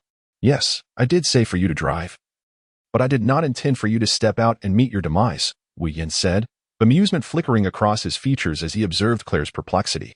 He continued, "What I meant was, you should simply slide over from the passenger seat. This way, you can avoid the peril of being attacked by the zombies outside." Upon hearing Wu Yan's explanation, Claire's understanding dawned upon her. A hint of embarrassment washed over her, and she smiled shyly before cautiously rising to traverse across the middle of the vehicle to take the driver's seat. As Wu Yin prepared to move to the passenger side, their movements coincided with the cramped space of the car. By chance, Wu Yan's hand brushed against Claire's chest, and he shamelessly gave it a gentle squeeze. The sensation was rather pleasant. Meanwhile, Claire felt the unexpected contact and, initially indifferent, was taken aback when Wu Yin squeezed. An unusual expression flickered across her face, and her body involuntarily shuddered slightly. Wu Yin sensed her unusual demeanor and feigned ignorance by inquiring, "What is the matter?" Nothing at all," Claire replied, somewhat flustered as she adjusted her position. Seated in the passenger seat, Wu Yin cast a glance her way and asked again, "Are you certain? You appear rather anxious at the moment." "I'm not anxious at all, just a bit tired," Claire quickly retorted, attempting to dismiss her thoughts. However, internally, she reflected, Alice and Jill were right. Wu was indeed a lecher, taking advantage of her while pretending to show concern. Yet, his touch was warm and comforting.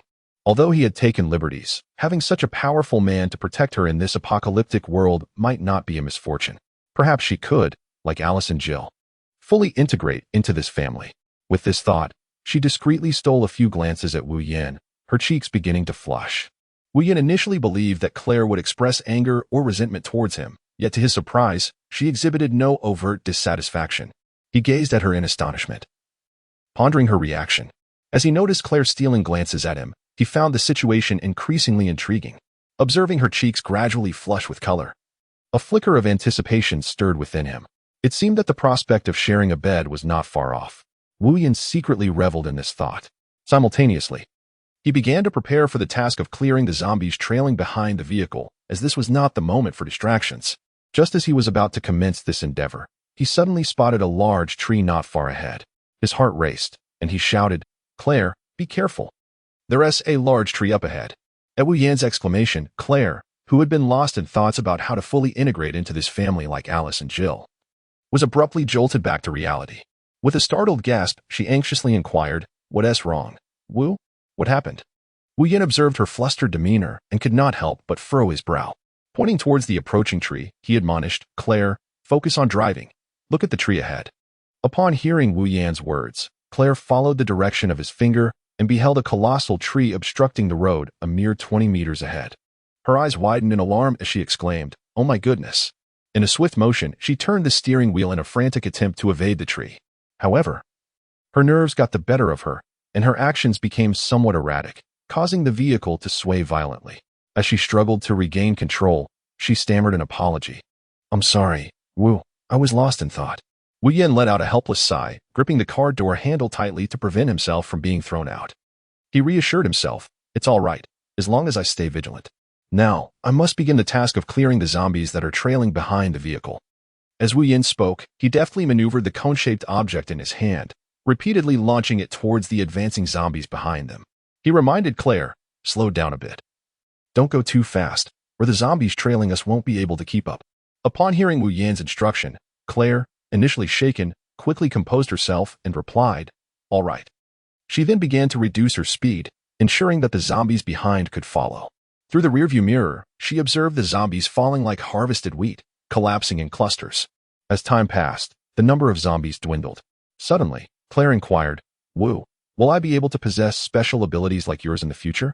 Wu Yan, focused on eliminating the zombies, did not choose to conceal the truth.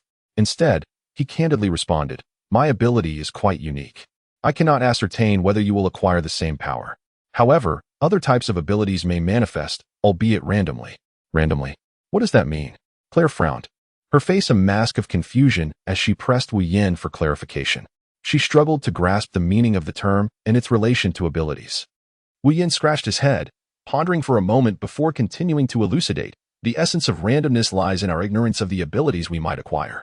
Specifically, these abilities can vary greatly and are entirely contingent upon luck and opportunity." Upon hearing this, Claire's gaze grew increasingly perplexed. A wave of concern washed over her. What would they do if they could neither predict nor control the abilities they obtained? However, Wu Yin was not troubled by these inquiries for long. With a slight smile, he reassured Claire, "Do not fret. While we cannot ascertain what we will receive, this also implies the potential to gain unexpectedly formidable abilities." Claire nodded in acknowledgement, indicating her understanding. Although a twinge of disappointment lingered within her, despite receiving answers that did not align with her hopes, she recognized that there remained a chance to acquire extraordinary powers. With this thought, she set aside her musings and focused intently on driving. After 2 hours of luring the zombies and 10 minutes of clearing them, his hour of effort bore fruit. As the zombies trailing behind had been eradicated, he settled back into his seat, lost in contemplation. Claire, who had been driving, took her seat after witnessing Wu Yan's successful extermination of the zombies, remaining silent. She turned to see Wu Yin furrowing his brow and cautiously inquired, "Wu, what troubles you?" Wu Yin did not respond to her words. Instead, he silently called out to the system. "Is the system there?" A chime echoed back. "Yes, here I am." "What does the host require? Please be quick. Do not disturb my slumber."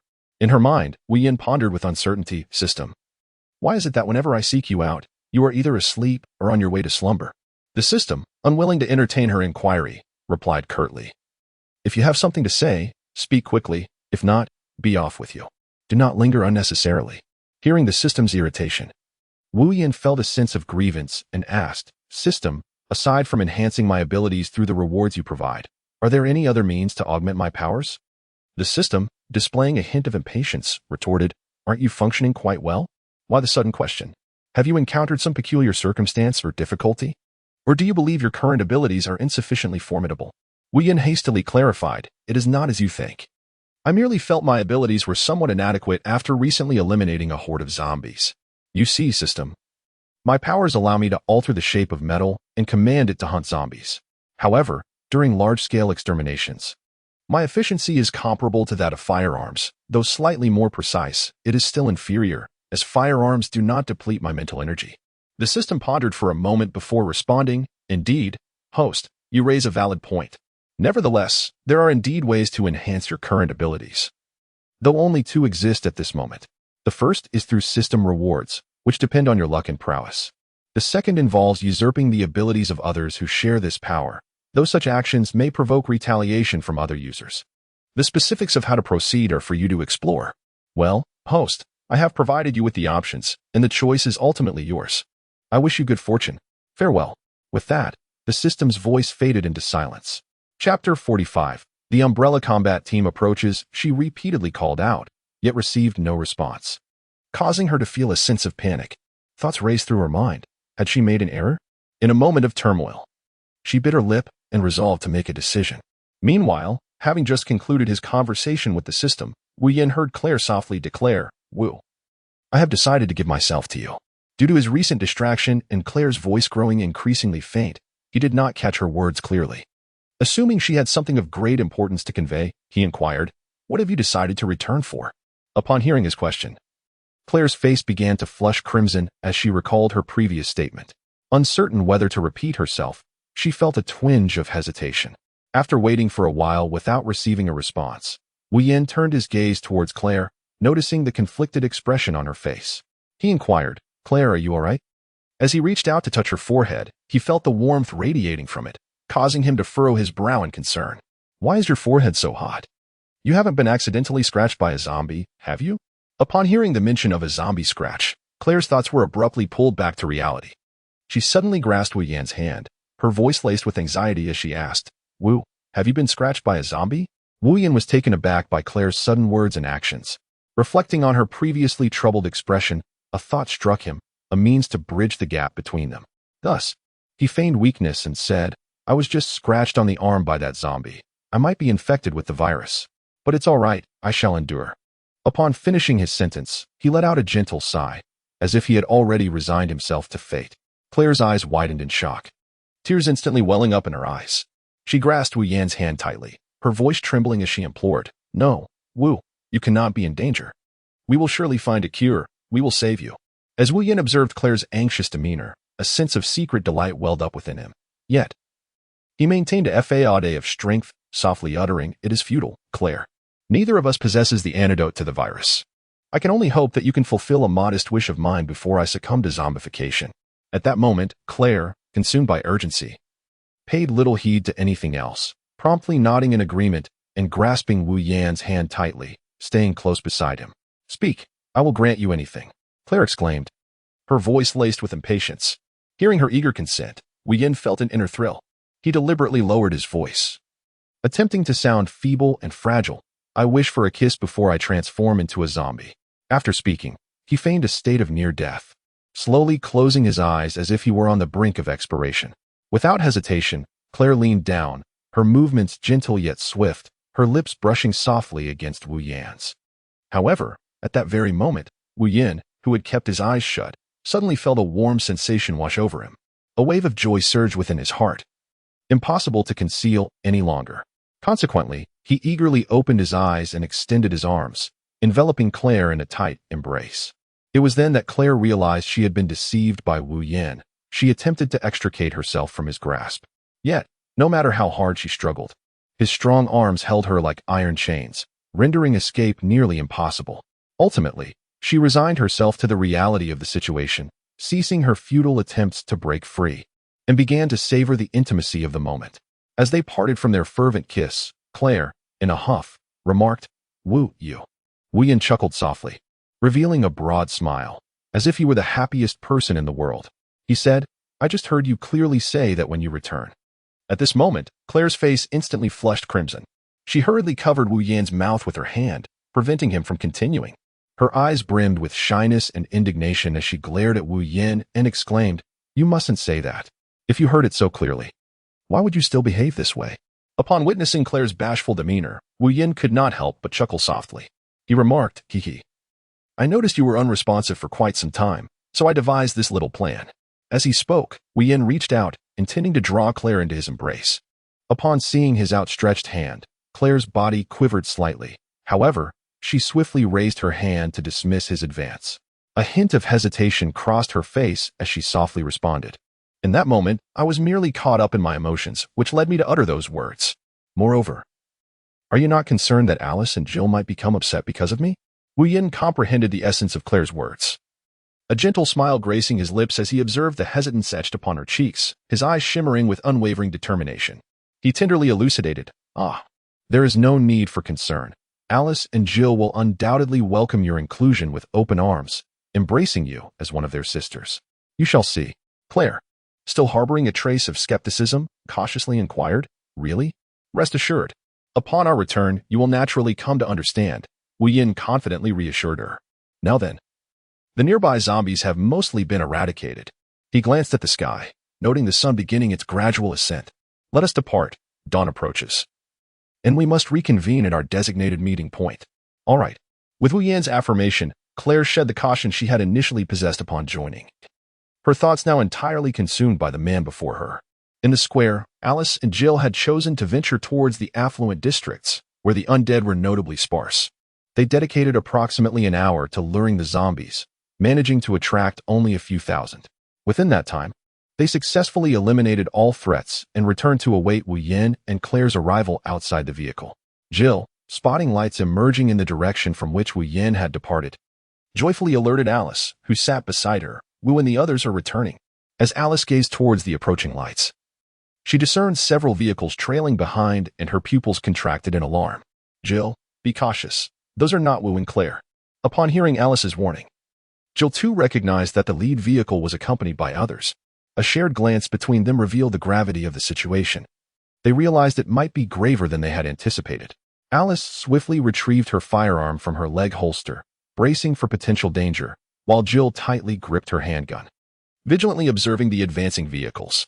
Once they confirmed that the approaching convoy did not belong to Wu Yin, they concealed themselves behind the RV, on high alert. When the convoy was still about 100 meters away, the lead vehicle came to a halt, and a group of fully armed individuals disembarked. Unbeknownst to Alice, this group had come specifically for them. From her concealed position, illuminated by the vehicle's headlights, she recognized the newcomers as combat personnel from the Umbrella Corporation. She turned to Jill and declared, Jill, the arrivals are combatants from the Umbrella Corporation. Their sudden appearance is concerning. Regardless of their intentions, we must not allow them to succeed. Indeed, I have sensed their malevolence ever since our initial encounter in the Raccoon Mountains, Jill concurred.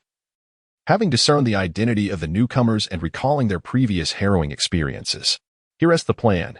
Alice, you maneuver around to the left, while I flank from the right. We shall eliminate this group without hesitation. Understood.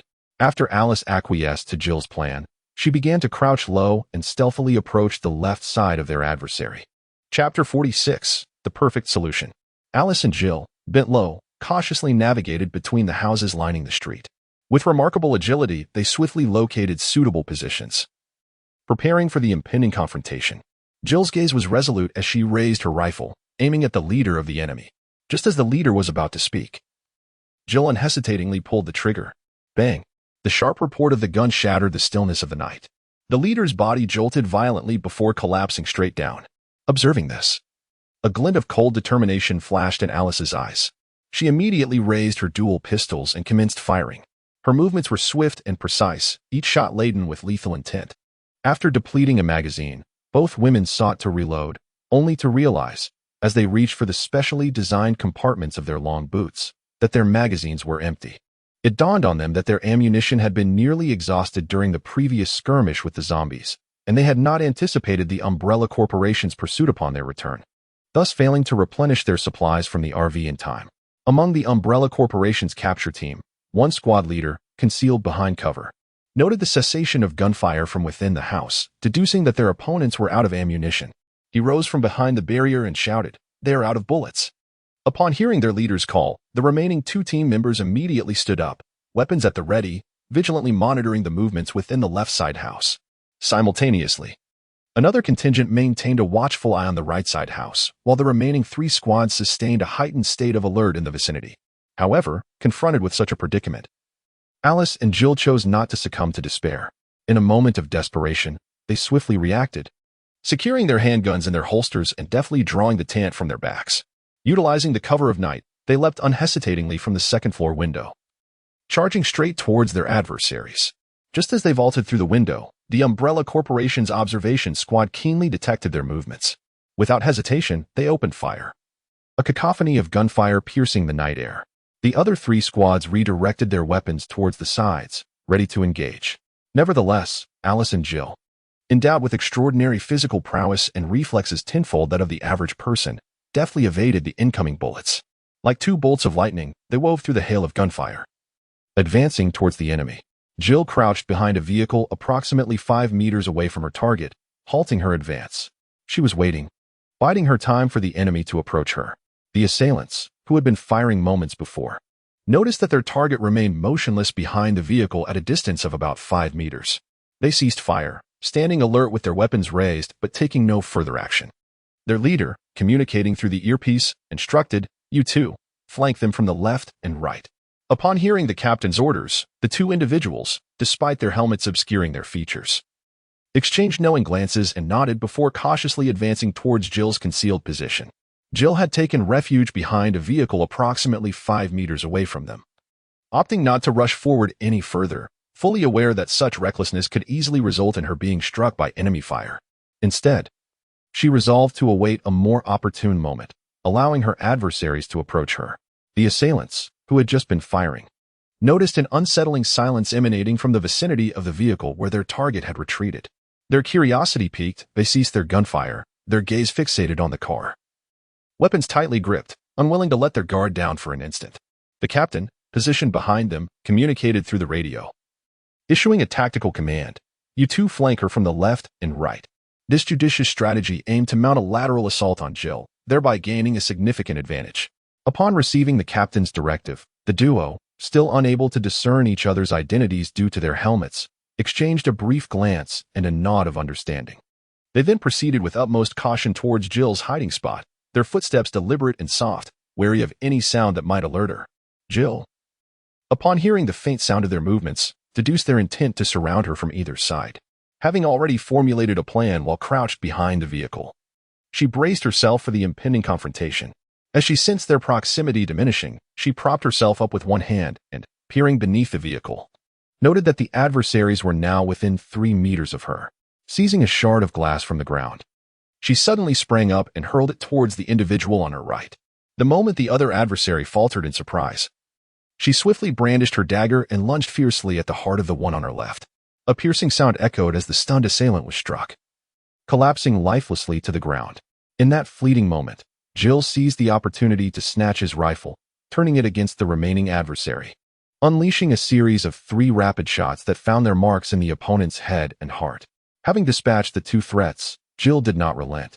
Her primary objective remained to divert attention from Alice. With agility, she pivoted her aim towards one of the assailants attempting to encircle Alice, firing with precision. Meanwhile, Jill faced an increasing number of foes who had now discerned her presence and commenced their assault. With remarkable dexterity, she evaded their gunfire while retaliating with her own. Her marksmanship was impeccable, each bullet striking true, thwarting any attempt by the enemy to close in. The cacophony of gunfire reverberated fiercely while Alice, crouched behind a flower bed, gripped her weapon tightly, anxiety coursing through her as the echoes of gunfire filled the air. Cautiously, she raised her head, using the vibrant blooms as a shield, casting her gaze towards Jill in the distance.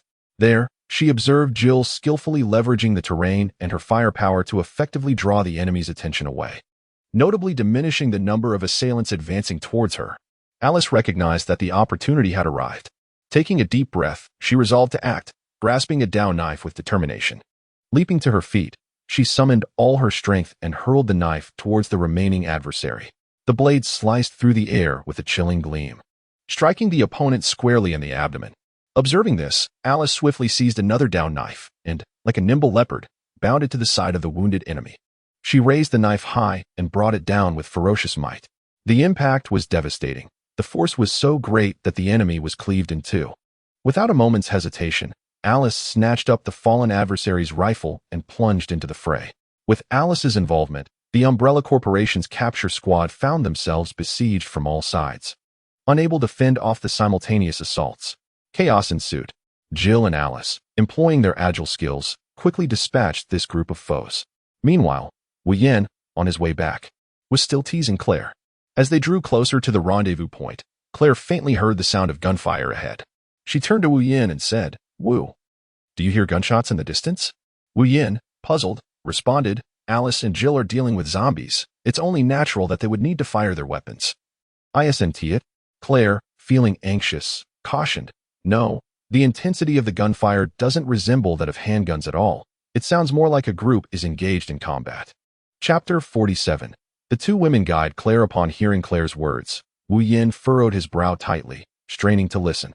As he discerned the nature of the sounds, his expression darkened, and he inwardly exclaimed, "This is bad. Claire, speed up. Alice and Jill might be in danger."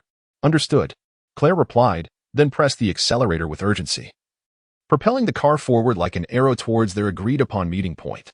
She fervently prayed, "Alice, Jill, please stay safe." At that moment, having just dealt with their enemies and preparing to catch their breath, Alice and Jill suddenly noticed lights appearing in the distance, their expressions turning grave. They quickly retrieved their weapons and took cover behind a vehicle, vigilantly watching the approaching cars. "Alice, do you think this could be reinforcements for the enemy?" Jill asked anxiously. Alice shook her head, calmly analyzing the situation. "It doesn't seem likely. If it were reinforcements from the Umbrella Corporation, they wouldn't be driving at such high speed. And their driving skills appear rather unrefined." Jill scrutinized the vehicles closely. "Now that you mention it, I recall during my time in Raccoon City, I was sometimes reckless in my driving when anxious. Do you think it might be Wu and Claire?" Alice shook her head once more, expressing her uncertainty. However, since they were hastening this way, all we needed to do was wait, and the truth would soon reveal itself. Before long, they arrived at the designated rendezvous point agreed upon by Alice and Jill. As they approached the location, Claire voiced her concern. "Wu, the gunfire has ceased. Do you think Alice and Jill might have already?" Wu Yin gently tapped her head with his hand, offering reassurance. "Do not speak nonsense." Moments ago, he had been somewhat flustered due to concern, but now, upon reflection, it dawned on him that both Alice and Jill had received a tenfold enhancement. If they could not even handle ordinary minions, then surely the strengthening serum within the system would be rendered utterly futile. At that moment, as the vehicle approached the rendezvous point, Claire eagerly leaned out of the window, anxiously calling out the names of Alice and Jill. The two women, who had been hiding behind the car, emerged upon hearing Claire's voice. Alice responded, "Claire, we are unharmed." Upon hearing Alice's voice, the heavy stone of anxiety in Claire's heart finally lifted, and a relieved smile unconsciously graced her face. Soon, they arrived at the meeting location. After Wu Yin and Claire halted the vehicle, they immediately spotted Alice and Jill, both unscathed, and Wu Yan's anxious heart finally settled. He could not resist teasing them. "Hey, you two are quite impressive." With that, his gaze fell upon the numerous bodies of Umbrella Corporation personnel sprawled across the ground. Alice's lips curled into a confident smile as she replied, "Isn't that so? Dealing with these Umbrella soldiers is merely child's play for us." Jill chimed in with a grin. "Hee hee, Alice and I have become quite formidable." "Indeed, you both are remarkable," Wu Yin remarked, his eyes beginning to wander uncontrollably. Unable to suppress a gulp, Jill, sensing Wu Yan's lascivious gaze, felt a wave of unease wash over her. Following his line of sight, she quickly understood what he was ogling. She shot Wu Yin an irritated glare and chided, "Pervert, there's Claire right beside us. Can't you rein in that lecherous gaze?" Alice and Claire, witnessing the exchange, could not help but stifle their laughter. "Otherwise, you might scare her away," Jill added. Claire, still chuckling, felt a twinge of nervousness at being mentioned by Jill, but was soon startled by Wu Yan's actions. To her astonishment, he abruptly wrapped his arms around her, pulling her tightly into his embrace. "You see, now you three are truly sisters," Wu Yin said with a playful grin, planting a kiss on Claire's cheek. Alice, who had been quietly laughing, approached and pushed Wu Yin away, taking Claire's hand and leading her to Jill, stating earnestly, "Yes, we agree. But the promises made to us should also apply to Claire." Wu Yin scratched his head in confusion and asked, "What promises have I made to you?" "Humph.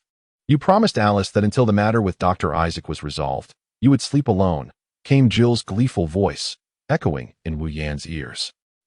No, I had indeed made a commitment to both of you before, but at that time, Claire was not involved," Wu Yin hurriedly clarified. Alice interjected, "Jill is right. We shall not concern ourselves with such details." After saying this, she turned to Claire and added, "Claire, we three shall sleep together tonight. Do not pay him any mind." With that, Alice and Jill took Claire by the hand and led her into the caravan, leaving Wu Yin standing there in bewilderment. As Wu Yin gazed at the retreating figures of the three women entering the RV, his heart brimmed with a sense of loss and helplessness, leaving him on the verge of tears. He had initially been filled with joy at the prospect of spending a delightful evening with Claire, delving into the mysteries of the human body, only to have his beautiful fantasies shattered by the unexpected arrival of Alice and Jill. With a heavy sigh, he resigned himself to sitting on the vehicle beside him, his gaze vacantly fixed on the horizon. Alas, what is this predicament? Wu Yin muttered to himself, his heart laden with frustration and regret. Seated in the car, he had already cursed Dr. Isaac 100 times in his mind. That wretched fellow, depriving me of the opportunity to be alone with Claire. When I catch him, I shall make him suffer, letting him experience a fate worse than death, and teach him the meaning of cruelty. Inside the RV, Jill curiously inquired, Claire, how did you agree to this? Indeed, I am quite curious as well, Alice chimed in. Jill and I were certain that Wu would win you over, but we didn't expect it to happen so swiftly. I am not sure why either, Claire responded, her voice growing softer. At the time, I was driving, and after Wu had dealt with the zombies, he remained silent. I thought. The two women were once again intrigued and asked in unison, Thought what? I thought he was going to abandon me, so in a moment of impulsiveness, I blurted out that I would give myself to him once I returned. Upon finishing her sentence, Claire's face burned as if it might bleed, and she dared not meet Jill and Alice's eyes, lowering her head and nervously twisting the hem of her garment. Jill and Alice exchanged glances, both reflecting surprise and relief in one another's eyes. They were aware of Claire's feelings for Wu but had not anticipated such a candid admission. However, considering Wu's remarkable abilities, it became clear why he had captured Claire's heart so swiftly. Jill chuckled. Well then, since you have already promised Wu Yin, we are truly a family now, so you need not bear any psychological burden. Alice reassured her, yes.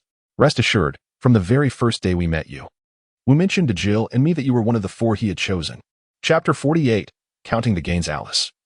Are you suggesting that we knew about me long before? Claire asked, taken aback. Alice nodded. Claire fell into silence, her mind drifting back to the moment she first encountered Wu Yin. At that time, he had effortlessly seized her, his expression one of astonishment. She had assumed his surprise stemmed from another reason, never realizing it was because he had recognized her. Alice, Jill, how did you come to know Wu? Jill promptly replied, I have only met him twice. The first time was when his landlord reported him for going out at midnight and returning during the day. For the second time, due to the outbreak of the zombie virus, he found himself in a police station after slaying a zombie on the streets. I also received orders to return to the station.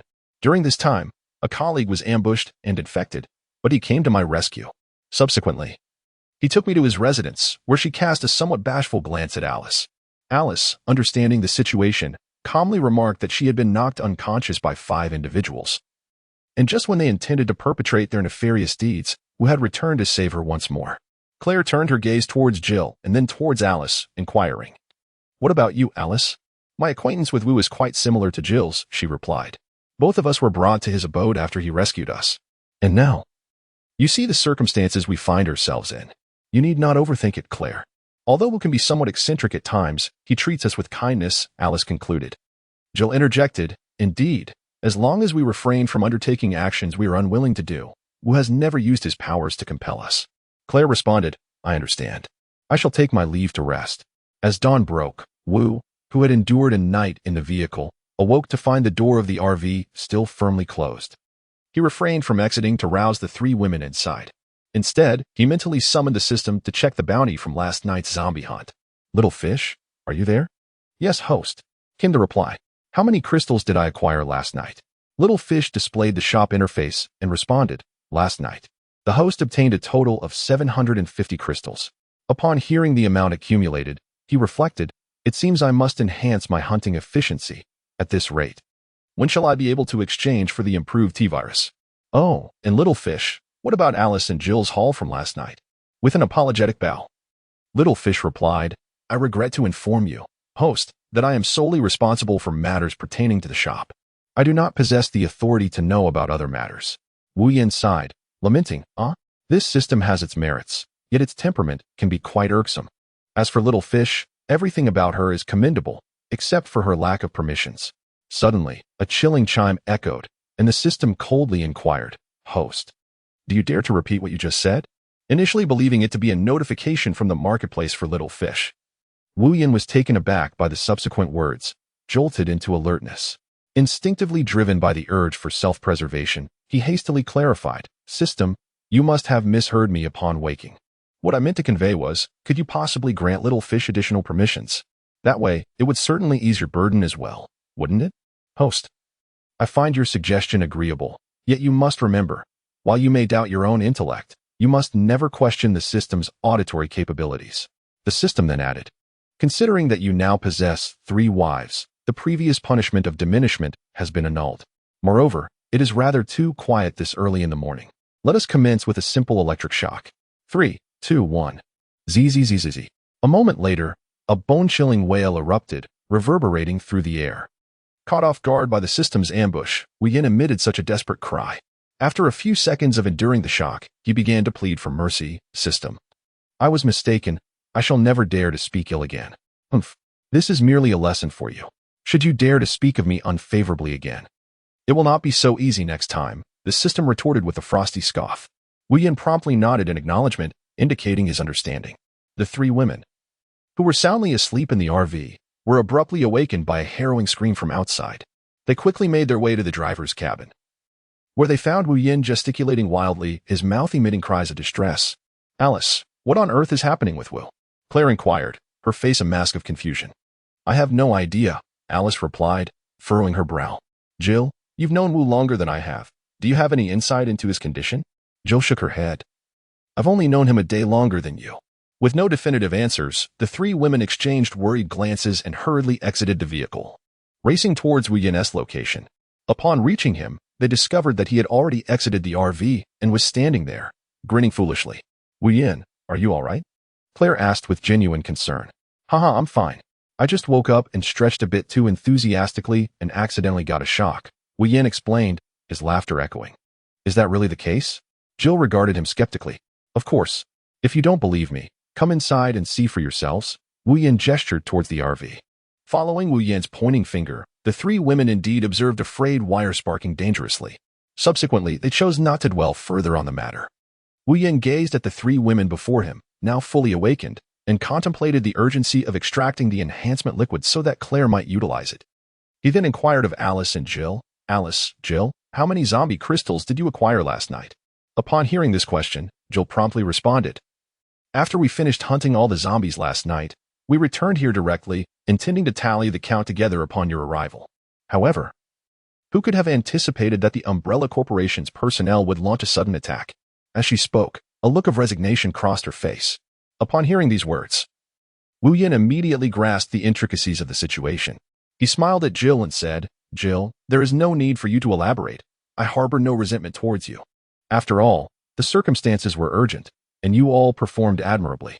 Moreover, my sole desire now is to swiftly refine the enhancement liquid, enabling Claire to receive her augmentation at the earliest opportunity. With that, he gently patted Jill's shoulder, conveying his understanding and support. Alice, however, was quite forthright. While Jill was explaining, she had already retrieved the zombie crystals she had acquired, methodically placing them one by one on the car's hood and meticulously counting them. As Jill finished her explanation, Alice had just completed her tally and calmly addressed Yin, saying, Wu, last night, I obtained 80 crystals. Seeing this, Jill quickly produced her own collection of zombie crystals, carefully setting them on the hood before beginning her count. Alice and Claire, noticing Jill's actions, also approached to assist in the counting. Before long, the 3 women had completed their tally, and Jill, feeling somewhat embarrassed, confessed, I have only 70 crystals. After listening, Yin nodded and continued, the total number of crystals you and Alice possess amounts to 150. Coupled with the 750 crystals I acquired last night, we currently hold a grand total of 900 crystals. Yin furrowed his brows and spoke with a heavy tone. However, to extract the enhancement fluid, we require 1,000 crystals, which means we are still short by 100. Chapter 49, Journey to Liberty. Upon hearing this, Jill stood up excitedly and said, Wu, it's merely a matter of 100 crystals. Alice and I can return to hunt some zombies and gather what we need. Alice chimed in, Jill is right. Obtaining the remaining 100 won't take much time. Let us proceed, as Jill suggested. Claire, standing beside Alice, looked at Jill with gratitude. Thank you, Alice, Jill. Jill smiled and replied, no need for thanks. We are all family. Wu Tian shook his head and said, there's no need for that. I just recalled that when I previously refined the enhancement liquid for both of you, I still had some remnants left in my divine space. Jill furrowed his brow and inquired, "Is there enough crystal in your divine space?" Wu Tian pondered for a moment and remarked, "That should suffice. We need to stow away the crystals obtained by Alice and Jill." He then gestured towards the sky, observing Wu Yan's pointed finger. Jill and Alice exchanged glances and grasped the implication. Claire, however, inquired with suspicion, "Alice, what does that mean?" Alice elucidated, "There are Umbrella Corporation satellites overhead. Activating the divine might space outdoors would attract their attention. Given the Umbrella Corporation's modus operandi, if they discover that Wu possesses such abilities, they might dispatch even more personnel." Wu Tian smiled and nodded, stating, "Alice is indeed correct." Upon entering the caravan, Wu Yan activated the divine space in the presence of the three women. He retrieved a crystal, extracted from the body of the hunter he had slain, and placed it upon the table. The three women, noticing that Wu Yan had only produced a single crystal, cast curious glances in his direction. Claire, intrigued, inquired, "Wu, is there but one?" Wu Yan smiled and explained, "This crystal is from one of the hunters released by the Umbrella Corporation during the zombie hunt in Raccoon City.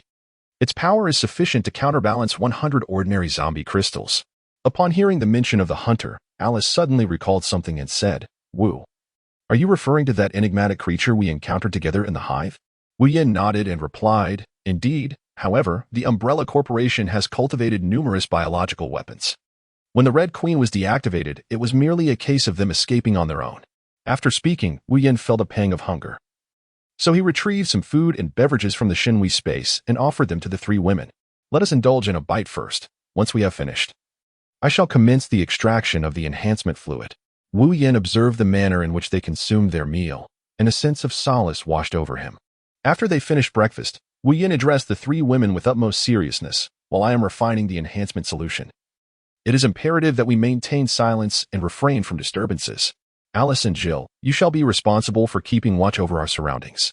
Claire, please consult the map to identify any nearby ponds or rivers that may serve our purpose once we utilize the enhancement solution." The three women nodded in acknowledgement and commenced their tasks in accordance with Wu Yan's instructions. After Wu Yan finished giving his instructions, he retreated to the sleeping quarters of the mobile home, closing the door behind him. He placed the crystals acquired by Alice and Jill upon the bed and began to summon the little fish. The little fish commenced the extraction of the enhancement liquid. "Understood, host," it responded. As its words fell, an alchemical furnace materialized above Wu Yan's head, and the crystals resting on the bed were gradually drawn into the cauldron. While the quantity of crystals displayed in the marketplace dwindled rapidly, when the count reached 0 on the marketplace interface, the cauldron above Wu Yan began to rotate. Half an hour later, a fragrant liquid emerged within the furnace, a concoction refined from the crystals. Wu Yan gazed at the viscous substance during his previous encounter. The late hour and the absence of illumination had prevented him from scrutinizing the characteristics of the enhancement liquid. However, as he examined it intently, a cacophony of commotion erupted outside. What could be amiss? Wu Yan furrowed his brow. He observed Alice and Jill vigilantly scanning the distance, while Claire approached with an expression of palpable anxiety. "This is dire, Wu. A horde of zombies is advancing towards us," she exclaimed urgently at the threshold. Wu Yan's expression darkened. He had not anticipated encountering such a situation at this critical moment. He addressed Claire outside the door, saying, "Wait for me a few minutes, Claire. Do not exit the vehicle. Just keep your firearm ready and assist in fending off the approaching zombies. Ensure they do not breach the vehicle." With that, Claire grasped the automatic rifle beside her, assuming a vigilant stance. Alice and Jill immediately sprang into action, gripping their firearms tightly, prepared for the impending threat. Soon, the horde of zombies came into view, clawing and snarling as they charged towards the RV. "Open fire," Alice commanded Jill. The gunfire erupted, bullets raining down upon the swarm of undead. Yet, these zombies appeared undeterred, relentlessly advancing in a frenzied assault. As Wu Yan heard the distant gunfire, he inwardly cursed. The surrounding zombies had been nearly eradicated. How could there still be such a horde? "I will distract them. You take the opportunity to eliminate them," Alice shouted to Jill after firing her weapon, noticing the zombies encroaching upon the RV. With a swift motion, she charged towards the throng of undead. Shortly after Alice dashed out, Wu Yan finally completed his preparations inside the RV. Peering through the window, he beheld Alice surrounded by zombies. In a fit of rage, he retrieved 5 conical projectiles and hurled them at the encircling zombies. With Wu Yan's intervention, the attacking horde fell like wheat before the scythe, collapsing in droves. Claire and Jill seized the moment to launch their own assaults, their coordination impeccable as they systematically dispatched the zombies. Through their combined efforts, the horde was gradually vanquished. Alice and Jill returned to the RV, their bodies splattered with blood, yet miraculously unharmed. It appears we must hasten our progress, Wu Yin remarked, observing the two women safe and sound. Given the current circumstances, it is highly likely that these zombies were deliberately drawn here. The three women nodded in agreement. We haven't encountered anyone since our arrival. There should be no reason for animosity, Alice furrowed her brow. Indeed, we have cleared a significant number of zombies here, logically. Even if there were survivors, they shouldn't harbor any grudge against us, Jill pondered. With all that considered, there is only one possibility, Wu Yin interjected. Are you suggesting that these zombies might have been lured here by Umbrella Corporation personnel? Claire asked, her brow furrowing. Wu Yin confirmed her suspicion, stating, We have not made enemies along our journey, nor encountered any other survivors. The only one with a motive against us is Dr. Isaac from Umbrella Corporation. With that, Wu Yin turned to Claire and inquired, Have you identified any locations with ponds or rivers on the map? Upon hearing his question, she picked up the map from the table and pointed to a spot. Yes, I found one. There is a national park near Liberty. Excellent. Let us set forth to Liberty at once. Wu Yin decisively instructed the three women. They nodded in agreement. Claire's gaze remained fixed on Alice, who was about to take the driver's seat. In a soft voice, Claire addressed her. Alice, you have just cleared the zombies. You must be exhausted. And I have not been of much assistance within the vehicle. Now, please set aside your fatigue and worries and take a moment to rest. As for the vehicle, I shall take control of the steering. Chapter 50. Arrival at Liberty National Park. Alice did not immediately reject Claire's suggestion. Instead, she pondered for a moment before gently nodding in agreement, saying, Well, that's fine. In that case, I shall accompany Jill to rest. However, you must exercise utmost caution. The circumstances here are intricate and ever-changing. None can predict what may transpire next. So, be vigilant and prudent. Do not cause us undue worry. After expressing her concerns, Alice cast a glance at Claire, her eyes brimming with care. Almost immediately, Jill approached Claire with a light step, as if wary of disturbing the surrounding air. She slightly bent down, bringing her lips close to Claire's ear, and whispered a few words. During their exchange, Jill occasionally raised her delicate fingers to gesture towards Wu Yin, who was not far away. Claire nodded repeatedly, indicating her understanding and agreement, her gaze occasionally drifting towards Wu Yin, as if they were sharing some unspoken communication. Finally, when Jill concluded her enigmatic whispering, Claire responded, All right, I understand. Rest assured, I will follow your instructions. Her tone was resolute and sincere, instilling a profound sense of trust in her promise. After saying this, Jill turned and followed Alice towards the lounge at the rear of the vehicle, preparing to take a brief respite. This unexpected scene left Wu Yin, who had been quietly seated, in a state of bewilderment, as if enveloped in a fog. He watched, wide-eyed, as Jill finished her instructions, took Alice's hand, and entered the rear room of the RV, gently closing the door behind them. The entire process unfolded so swiftly and seamlessly that Wu Yin was left entirely at a loss as to what had just occurred. With a heart full of curiosity, Wu Yin could no longer contain his intrigue and slowly moved to sit beside Claire. He adjusted his posture slightly, cleared his throat, and then inquired, What did Jill whisper to you just now? Although his voice was soft, it was filled with anticipation and inquiry. You just completed the extraction of the enhancement serum and dealt with those zombies. It is indeed time for you to rest, Claire replied, a look of disdain crossing her features as she fixed her cold gaze upon Wu Yin. With a huff, she added, Humph. This is a private matter between women. Why should I divulge it to you? Upon hearing these words, Wu Yin could not help but reveal a sly smile, his eyes brazenly scanning Claire from top to bottom. He muttered under his breath, Ha ha. In my humble opinion, you appear to be quite unscathed at present. When will you truly embody the essence of a woman? Why not seize this opportunity, while Alice and Jill are resting inside, to continue our conversation? However, before he could finish, he was unceremoniously interrupted by Claire. Her eyes widened in indignation as she playfully chastised him, exclaiming, You big oaf. You're overthinking this. Go rest immediately, or I shall summon Alice and Jill, and you will be in for quite a spectacle. With that, Claire added a few playful huffs, humph, humph, humph. Upon hearing this, Wu Yin revealed a hint of an awkward smile and softly remarked, In that case, let's forget it. I shall take a moment to rest. With that, he made his way to the nearby sofa. Meanwhile, she settled into the driver's seat and ignited the car's engine, accompanied by a deep, rumbling sound. The vehicle gradually emerged from the garage, embarking on a lengthy and uncertain journey. As time ticked away, the wheels continued to roll forward. Approximately 5.5 hours later, the hour hand pointed to 2:30 in the afternoon.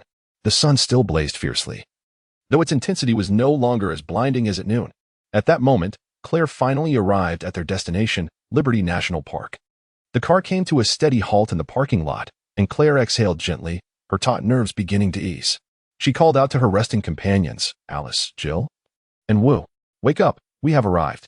Her voice rang clear and bright, as if capable of penetrating the very air, rousing those who had been in slumber. In the depths of slumber, Wu Yan sensed that the RV had come to a halt. Hearing Claire's call, he rose and made his way to the cockpit. Meanwhile, Alice and Jill, resting in the cabin, also stirred upon hearing Claire's voice and proceeded to the cockpit. Once all three entered, Claire inquired, "Now that we have arrived, what shall we do next?" Her tone bore hints of curiosity and anticipation. Alice and Jill, standing beside her, instinctively turned their gaze towards Wu Yan. At that moment, he was intently scrutinizing the state of the national park before him, seemingly searching for clues or insights. Feeling the piercing gazes of the three women, Wu Yan paused briefly, then fell into deep contemplation. After a while, he slowly lifted his head and replied with a serious demeanor, "The temperature outside remains somewhat elevated, and the water in the park has yet to reach an optimal temperature. We should first disembark and rest nearby, close to the lake in a shaded area. We can then begin administering the enhancement liquid to Claire once night falls." With that, he opened the door and stepped out of the RV. The three women exchanged glances upon hearing Wu Yan's suggestion and followed him out of the vehicle. Once outside, Wu Yan ventured into the dense woods. Observing the towering trees that soared to heights of 20 or 30 meters, their canopies obscuring the sunlight, he felt a sense of satisfaction, knowing that the satellite from the protection umbrella company would not detect their presence here. Subsequently, he began to meticulously examine his surroundings. After scanning the area, he finally discovered a relatively flat and open space, which appeared to be an ideal site for constructing a dwelling. Without hesitation, he strode towards that direction and came to a stop on the flat ground. Gently, he crouched down and placed his palms on the earth. Simultaneously, he silently intoned, "Secret technique, would release, 4 pillars house technique." At that moment, Claire, having followed Alice and Jill, arrived at the same spot. Upon seeing Wu Yan with his hands pressed against the ground, she felt a wave of astonishment and, with a puzzled expression, exclaimed, "Alice, Jill, do you know what Wu is doing?" In truth, Alice and Jill were well aware of Wu Yan's impending actions and intended to explain to Claire. However, before they could articulate their thoughts, Claire suddenly raised her hand, pointing towards Wu Yan. Her eyes widened in disbelief, and she gasped, "Oh my, Alice, Jill, look." A small wooden house is appearing out of nowhere before Wu, and it seems to be gradually rising. Jill, gazing at Claire's astonished visage, allowed a subtle smile to grace her lips as she softly responded, "There is no need for surprise. This is merely another extraordinary talent possessed by Wu." Yet, only Jill herself truly comprehended that at this very moment, her heart was similarly engulfed in tumultuous waves of emotion. Reflecting upon that night in the Raccoon Mountains, when the night was as dark as ink, compounded by the fact that she and Alice had only recently escaped from Raccoon City, both physically and mentally exhausted, and Wu Yan had just awakened from his state of unconsciousness. A convergence of factors rendered her unable to meticulously observe the nature of the enigmatic wooden cabin. Alice, standing beside her, shared a similar realization. It was only now that she became acutely aware of the cabin's extraordinary manifestation. The scene before them seemed to shatter the conventional logic of the real world, plunging one into profound bewilderment. Chapter 51. Alice enlightens Jill. Wu Yan was completely absorbed in admiring the wooden house before him, entirely oblivious to the astonished expressions on the faces of the three women behind him. He meticulously scrutinized the structure, nodding in satisfaction. Turning around, he fixed his gaze on the three women who were still in a daze, raising his voice to call out, "Hey, what are you all waiting for? Hurry up and come inside. We shall spend the night here." Upon hearing Wu Yan's call, the three women snapped back to reality and promptly replied, "Oh, we got it." They hurried inside. As soon as they entered, Wu Yan effortlessly activated his spatial powers, and beams of light flickered as simple furniture and canned food materialized before them. Once the items were arranged neatly, the three women slowly stepped further into the room. At that moment, Wu Yan broke the silence, saying, "Everyone, feel free to have a bite to eat while we wait. After dinner, we can freshen up by the lakeside." We annihilated so many zombies last night, and having taken down quite a few more this morning, I can't shake off this dreadful zombie odor. In truth, Wu Yan's ulterior motive was to take this opportunity to establish a more intimate relationship with Claire. No sooner had he finished speaking than Alice and Jill exchanged peculiar glances, their expressions seemingly scrutinizing. Wu Yan, keenly aware of their odd reaction, felt a surge of confusion and could not help but ask, "Hey, what's with you two? Why are you looking at me like that? Did I say something wrong?" Jill responded calmly, "Indeed. Although I changed into a different outfit in the car, I too can detect a strange odor emanating from myself." She was well aware of Wu Yan's thoughts, yet, what did it matter? They had already given themselves to him. Why concern themselves with trivialities? Alice nodded in agreement. Jill is right. I also sense an odd smell on me. She understood Wu Yan's mindset as well. For days, he had respected her and Jill's boundaries, refraining from any advances, and she had felt guilty about it. With Claire's involvement, it seemed a perfect opportunity to help fulfill Wu's physiological needs. Thus, she continued, "Wu, isn't Claire going to use the enhancement serum tonight? After we freshen up, you can explain to her how to use it and what to be cautious of while Jill and I patrol the surroundings." Unbeknownst to Claire, she had already been sold out by Alice and Jill. She smiled at the two, expressing her gratitude. "Thank you, Alice and Jill."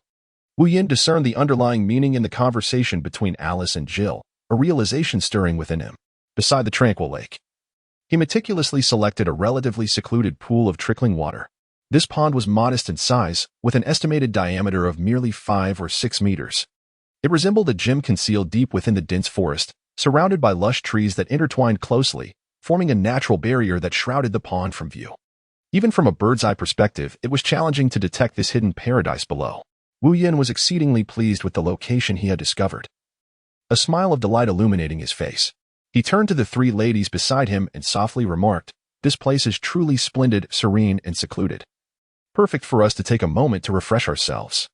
No sooner had he spoken than he skillfully retrieved an array of toiletries and several exquisite outfits from the enigmatic space of divine power. With a slight smirk gracing his lips, he added playfully, "These garments have been specially prepared for you." The vibrant red attire was tailored specifically for Alice. The fresh and elegant light blue dress was intended for Jill, and the understated brown ensemble was, of course, meant for Claire. Upon hearing this, the trio simultaneously cast Wu Yan an exasperated glance, but their eyes betrayed no genuine annoyance. Soon after, Claire's cheeks flushed with a hint of shyness, and after a brief hesitation, she tentatively spoke.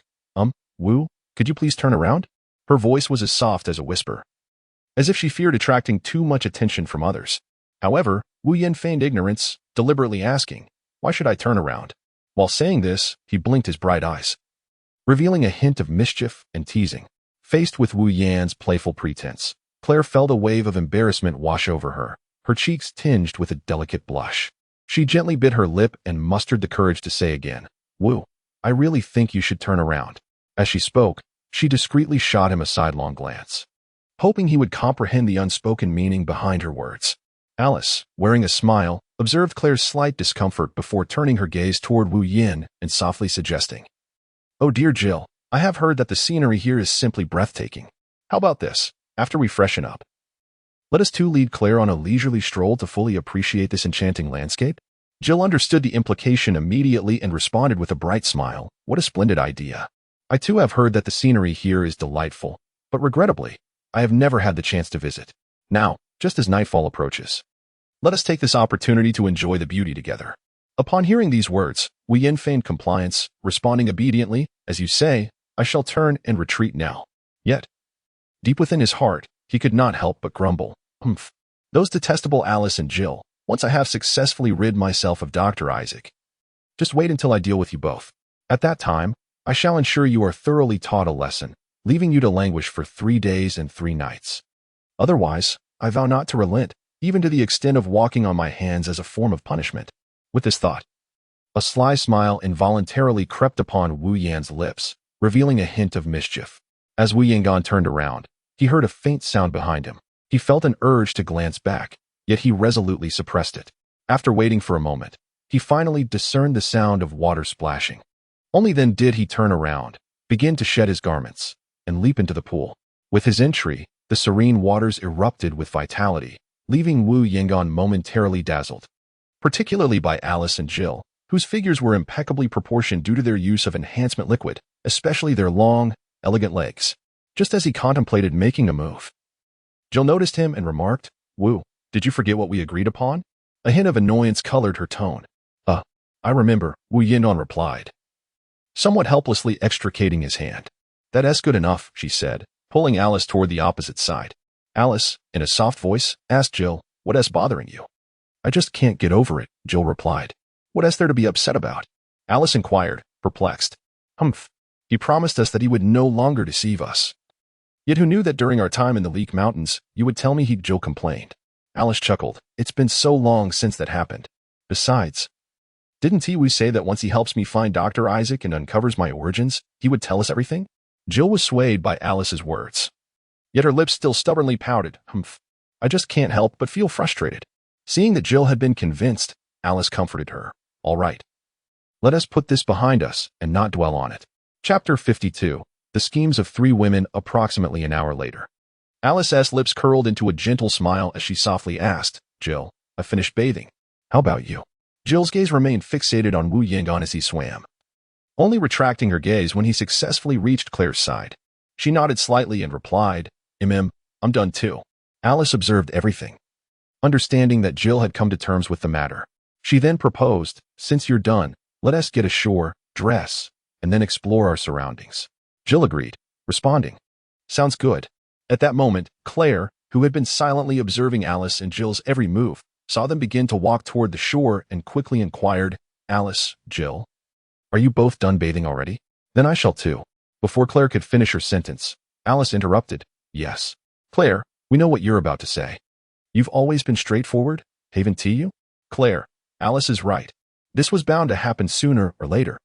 So there's no need for you to react this way. It only benefits the big oaf beside you."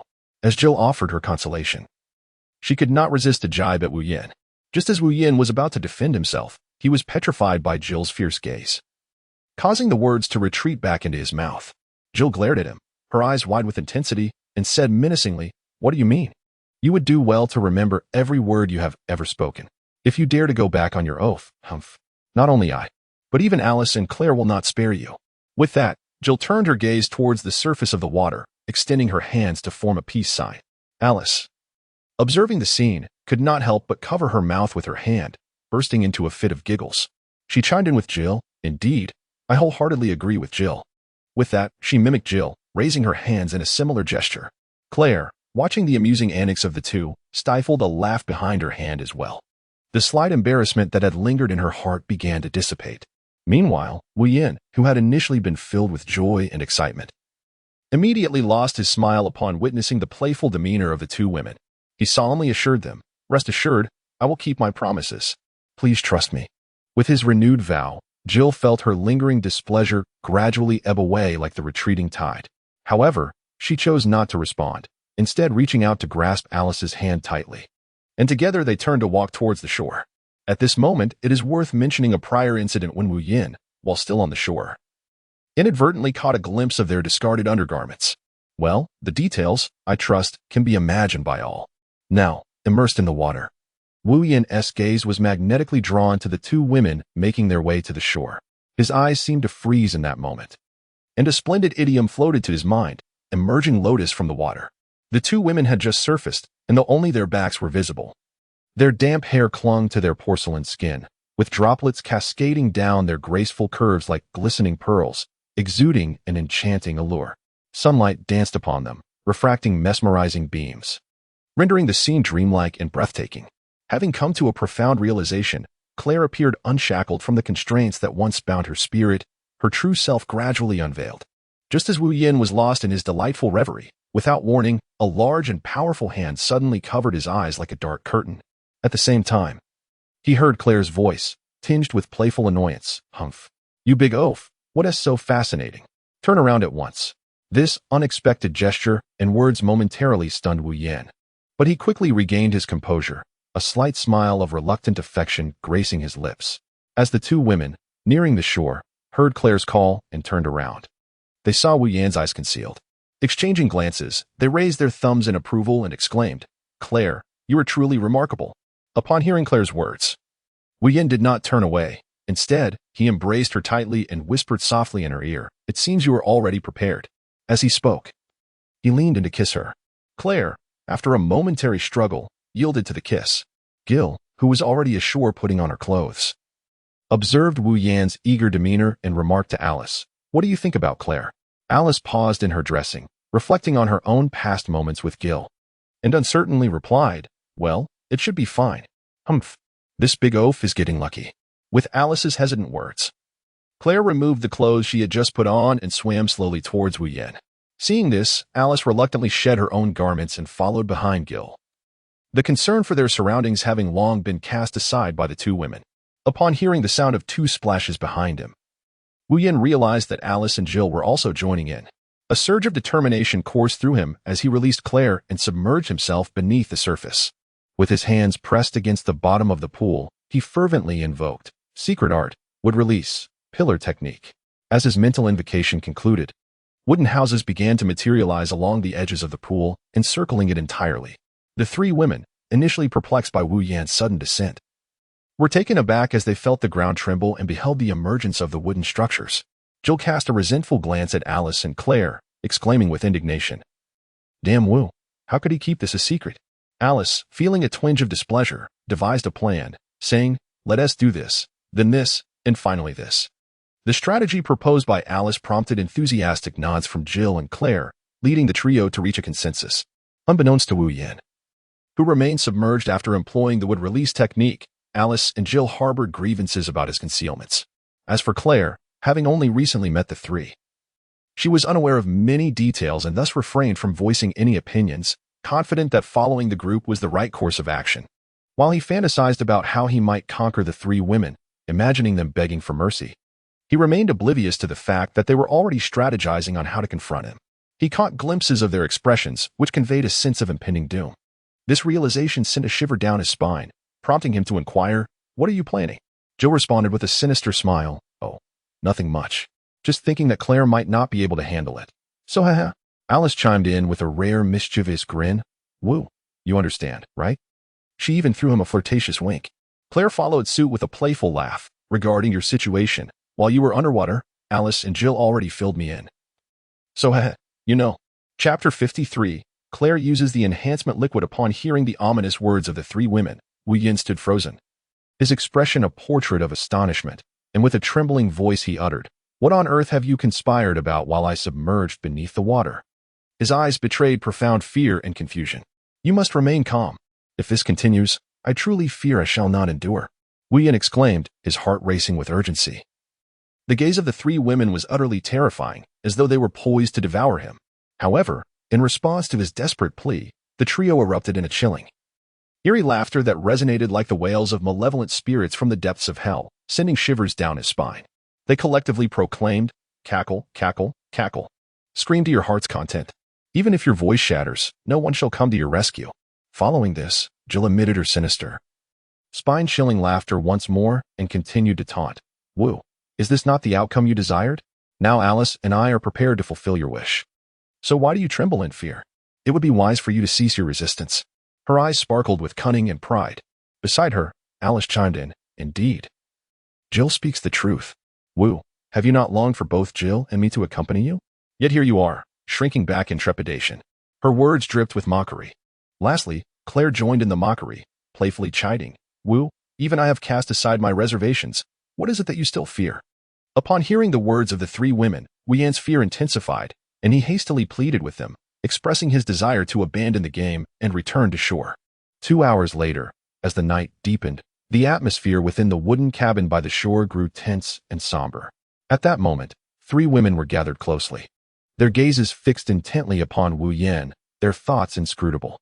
Having transitioned from a youthful girl to an alluring young woman, Claire now exuded an increasingly captivating and unique charm. However, at this very moment, her once beautiful face was marred by a profound expression of worry, her eyes brimming with concern as she gazed at the man lying motionless on the floor of the hall, seemingly devoid of life. She softly inquired, "Is we truly all right like this?" "Humph. Claire, you need not fret about this at all," Jill interjected disdainfully, adding, "In my view, this guy is likely relishing the experience even now." In contrast to the other two, Alice appeared more composed and mature. She gently shook her head and, with a firm tone, reassured Claire, "Do not be overly anxious, Claire. You must understand that Wu's physical resilience far surpasses that of an ordinary human.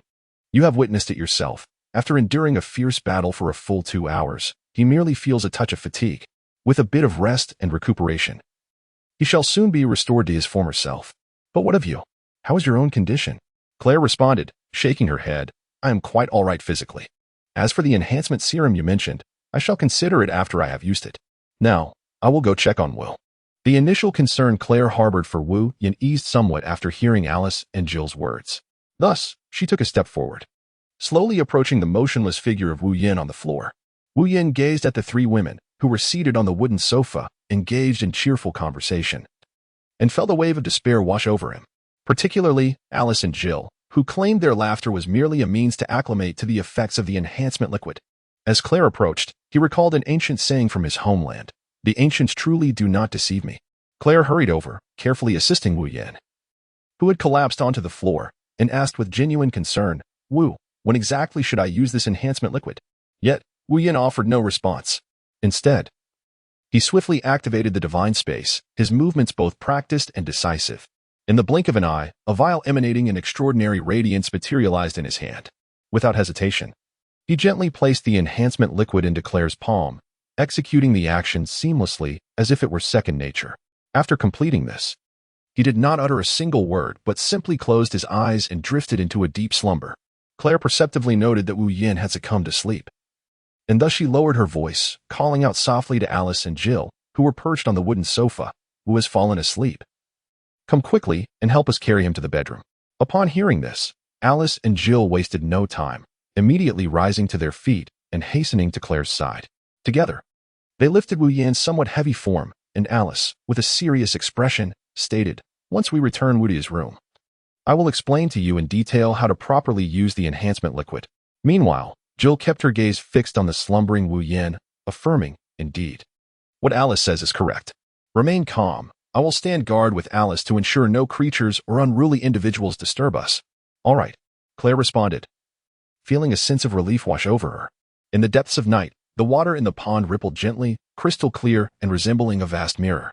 At that moment, Claire stood quietly in the center of the pond, her figure reflected in the shimmering water, appearing ethereal. Beside her, Alice looked on with a serious demeanor and began to speak slowly. "Once you commence the use of this enhancement liquid, your entire body will undergo a series of wondrous and unique transformations. First, you may experience a surge of intense heat rising from within, as if a flame is igniting. Then, your skin will gradually develop a burning sensation, but rest assured, these are entirely normal reactions, and there is no need for alarm." Upon hearing this, Claire furrowed her brow slightly, nodding in understanding. However, at that moment, Jill interjected with enthusiasm, "Indeed, when Alice and I first attempted to use the enhancement liquid, I was so eager that I didn't wait for Wu to finish explaining and jumped straight into using it on the shore. Oh, that experience is truly unforgettable. Even now, reflecting on it, I still feel quite uneasy." Alice continued the conversation, saying, "Do not heed Jill's wild tales. The discomfort experienced in the pool will diminish significantly. Besides, there are other benefits to anticipate." With that, Claire, submerged in the water, uncorked the vial and drank the enhancement liquid in one swift motion. The instant it touched her lips, she felt a wave of warmth, as Alice had described, coursing through her entire body. Gradually, a burning sensation enveloped her skin. Though being immersed in the pool mitigated its intensity, she only felt a slight tingling in her chest. Chapter 54, Claire's disbelief in that moment. Claire distinctly sensed a peculiar and subtle current emanating from her chest, spreading rapidly and provoking an indescribable tingling sensation. Concurrently, a fierce burning pain mercilessly assaulted her delicate skin, as if attempting to ignite it. Despite the unbearable discomfort, Claire gritted her teeth, her brow furrowed in confusion as she called out to Alice and Jill on the shore. "Hey, Alice, Jill, did you both experience a similar strange sensation in your chest after taking the enhancement liquid?" Upon hearing Claire's inquiry, the 2 women exchanged glances, and a mysterious smile crept upon their lips. Alice was the first to break the silence, her expression cheerful and her tone relaxed as she replied, "Indeed, Claire. If you are experiencing such feelings, it is perfectly normal. In fact, I went through similar wondrous changes after using the enhancement liquid myself. So, you need not worry at all." Jill joined in the laughter, reassuring Claire from the water. Relax, Claire. Once that unique sensation gradually fades, you will naturally comprehend its intricacies. Trust me, it will be a delightful experience. As she spoke, Jill inadvertently lowered her gaze, resting it upon her own ample bosom. Hearing the affirmations and comforting words from her companions, Claire felt her previously anxious heart settle back into place, her unease and anxiety dissipating like mist. In that moment, she resolved to quiet her mind and patiently await the unknown transformations occurring within her body. Time passed swiftly, like a fleeting shadow, and before long, half an hour had elapsed. At this juncture, Claire, still in the pool, discerned that the burning sensation on her skin was gradually subsiding, and the tingling in her chest was also slowly waning. However, she remained unaware that other changes were taking place within her, not merely in her ample bosom, but throughout her entire form. After a brief pause, Claire opened her mouth once more, addressing Alice and Jill on the shore. The burning sensation on my skin has vanished. Does this mean that everything has come to a complete end? Indeed. You may now ascend from the water. But do exercise utmost caution as you do so, Gil hurriedly reminded her. Upon hearing this, Claire could not help but feel a sense of bewilderment. Why would Gil urge her to be particularly cautious upon reaching the shore? Despite the myriad questions swirling in her mind, she complied with the instruction and swam towards the bank. As she emerged from the water, the absence of resistance caused her to lose her balance, and she unexpectedly leaned forward, teetering precariously. Fortunately, following her extraordinary transformation, her strength had multiplied tenfold. In that fleeting moment before she would have fallen, she instinctively thrust her arms outwards and grasped a nearby large tree, thus averting a painful collision with the unforgiving ground. On the shore, Alice and Gil, witnessing Claire's near tumble, could not contain their laughter, their mirth echoing through the air as if to imbue the world with joy. Unbeknownst to Claire, who remained oblivious to the remarkable changes within her, she turned to Alice and inquired, "Alice, what is happening? Why have I transformed in this manner?" Her voice betrayed a hint of confusion and perplexity. Alice did not immediately respond, but instead allowed a mysterious smile to grace her lips. She then raised her hand, first gently pointing to her own lantern, and subsequently directing her finger towards Gil's lantern. It was only at that moment that Claire seemed to awaken from her reverie. She lowered her gaze, her eyes slowly descending onto her own form. In an instant, she was left agape with astonishment. For the previously ordinary lantern had indeed elevated by 2 levels. Glancing at her waist, she discovered it had morphed into an enviable A4 silhouette. Her legs appeared to have lengthened significantly in an instant. At that moment, Claire finally comprehended why the garments we had prepared for her during the day were slightly oversized. It was all to accommodate the enhancements following the use of the strengthening liquid. The questions that had once plagued her evaporated into thin air, and the experiences she had just undergone faded from her memory. With a heart brimming with joy, Claire gracefully approached the attire, carefully donning it. Each movement seemed so elegant and enchanting, as if the clothing had been tailor-made for her. Once she had adjusted her outfit, Alice and Gil approached her, their eyes filled with admiration and affection. Alice smiled and said, "All right, Claire, now that you have completed your transformation, Gil and I will help you familiarize yourself with this newfound power while the night still lingers." Claire nodded in agreement, saying, "All right." Gil pointed towards a tree as thick as a bowl, then, with a serious expression, stated to Claire, "Claire, pay close attention. I will demonstrate." No sooner had he finished speaking than he lifted his long, straight leg and, like a bolt of lightning, delivered a powerful kick to the indicated tree. Just as Claire watched in astonishment, unable to believe her eyes, a sharp, resounding crack suddenly echoed through the air. Immediately thereafter, a breathtaking scene unfolded. The tree that Gil had kicked unexpectedly splintered apart without any warning. Gil swiftly withdrew her long leg, nonchalantly brushed off the remnants of wood dust from her black stockings, and turned once more to Claire, gently advising, "All right. It is now your turn to find a tree of similar girth and give it a try." Having finally regained her composure from the extreme shock, Claire gazed at Gil with a lingering doubt, her mouth slightly agape. After a moment of hesitation, she muttered, "Can I truly accomplish this with such ease?" "Just as you did."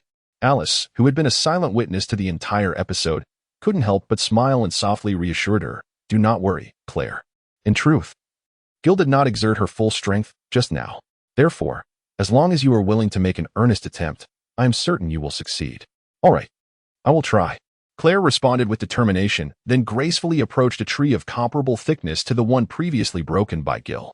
She stood quietly beside the tree, striving to calm her racing heart, her expression turning solemn as she focused intently on the sturdy trunk before her. After taking a deep breath, she slightly bent her knees, channeling all her strength into her legs, and then, with a sudden surge, she lifted her long, elegant leg, striking the tree with the force of a tempest. In an instant, a sharp crack reverberated through the air, as if the entire world had been shaken. The once proud tree, too, succumbed effortlessly, splintering under her strike. Claire slowly lowered her raised leg, her eyes wide with disbelief as she beheld the scene before her, astonished at the formidable power she had just unleashed. "Stop standing there in shock. There are further tests awaiting you," Gil gently reminded with a soft smile, her voice breaking the brief silence and bringing Claire back to reality. "Ah, yes, all right," Claire replied, still somewhat dazed. Thus, after a night of instruction from Alice and Gil, Claire finally managed to grasp this newfound power just before dawn. In the cabin, Wu Yin, having just awoken and stepped outside, felt the weight of 3 melancholic gazes fixed upon him in the hall. Confused, he could not comprehend why these 3 ladies were looking at him so peculiarly. Anxiously, he cautiously inquired, "Why are you looking at me like that? Have I become more handsome?" With a mischievous glint in her eyes, Gil approached him slowly. To alleviate Wu Yan's apprehension, she unhesitatingly wrapped her arm around his, playfully shaking it as she sweetly said, "We just noticed that someone spent the night sleeping alone, leaving us 3 lovely ladies outside the cabin. So," at this point, Gil deliberately paused, leaving the implication hanging in the air. She did not finish her sentence, but instead quietly awaited Wu Yan's further inquiry. "So what?" Wu Yan distinctly felt the soft, warm sensation emanating from her arm, causing his heart to flutter and his mind to wander, prompting him to ask further. Noticing that Wu Yan had taken the bait, Jill immediately broke into a mischievous smile and continued. "So." She then turned to Alice and Claire, calling out loudly, "Come here and help." Upon hearing this, Alice and Claire both displayed expressions of delight, their schadenfreude evident, and quickly made their way over. Once he regained his composure and noticed the expressions on the 3 women's faces, realization struck him like lightning. A wave of intense dread surged within him, and his face turned as pale as a ghost as he trembled with fear, asking in a quavering voice, "What on earth do you want? I will call for help." "Go ahead. Scream to your heart's content. Even if you shout until your throat is raw, no one will come to rescue you," Jill said, a sly and triumphant smile spreading across her face as she chuckled. Alice, unable to resist, chimed in, "Wu, don't you find this scene a bit familiar? As if you've experienced it somewhere before." A hint of mockery glimmered in her eyes. Claire, not one to back down, echoed, "Indeed, it's the same formula, but performed by different people." With that, she too broke into laughter. Confronted by such a formidable assembly, a wave of terror washed over Wu Yan. He knew that previously, when only Alice and Jill had not used the enhancement liquid, he could barely manage. Yet, after they began utilizing that mysterious substance, the pressure had multiplied, and he had still managed to endure. However, now, with the addition of the formidable Claire, memories of the grueling tower battle from the previous night flooded back, and Wu Yan finally felt fear. His complexion turned ashen, beads of cold sweat trickled down his forehead, and his body trembled involuntarily. At that moment, he could no longer care about dignity or pride, hastily pleading, "I realize my mistake. I promise I will never make such an error again. Please, spare me." His voice was filled with desperation and terror, evoking a sense of pity in those who heard it. The 3 women found his demeanor all the more amusing, and Jill remarked, "It's too late." As the door closed, Wu Yan's anguished cries echoed, "No? Ah." Wu Yan gazed at the 3 women, who wore expressions tinged with melancholy, and felt a tinge of embarrassment. He spoke softly, "You all should rest well. I will prepare some food for you." A thought struck him. "Indeed, we shall remain here for a few more days. This will allow you to regain your strength and give Claire an opportunity to acclimate to her newfound powers." With that, he exited the room, gently closing the door behind him. The 3 women exchanged glances, and Jill couldn't help but offer a faint smile, sighing softly, "I never anticipated this." Wu is remarkably adept at concealing his true self. She stirred her weary body, while Alice remained unperturbed, her demeanor calm and composed. She replied candidly, "Indeed, I too did not foresee this." Her words conveyed an air of tranquility and steadiness. At that moment, Claire nodded in agreement, expressing her thoughts. "You speak the truth. I initially believed that before using the enhancement serum, the 3 of us could withstand the situation together. After using it, I thought we would at least achieve parity, yet." Alas, regret flickered in her eyes. Just then, Alice seemed to recall a name that Wu Yan had mentioned previously, Ada Wong, and inquired of Jill, Do you remember the person we spoke of, Ada Wong? Upon hearing this, Jill paused momentarily, quickly regaining her composure to respond. Of course, I remember. But what of it? Her gaze was filled with confusion.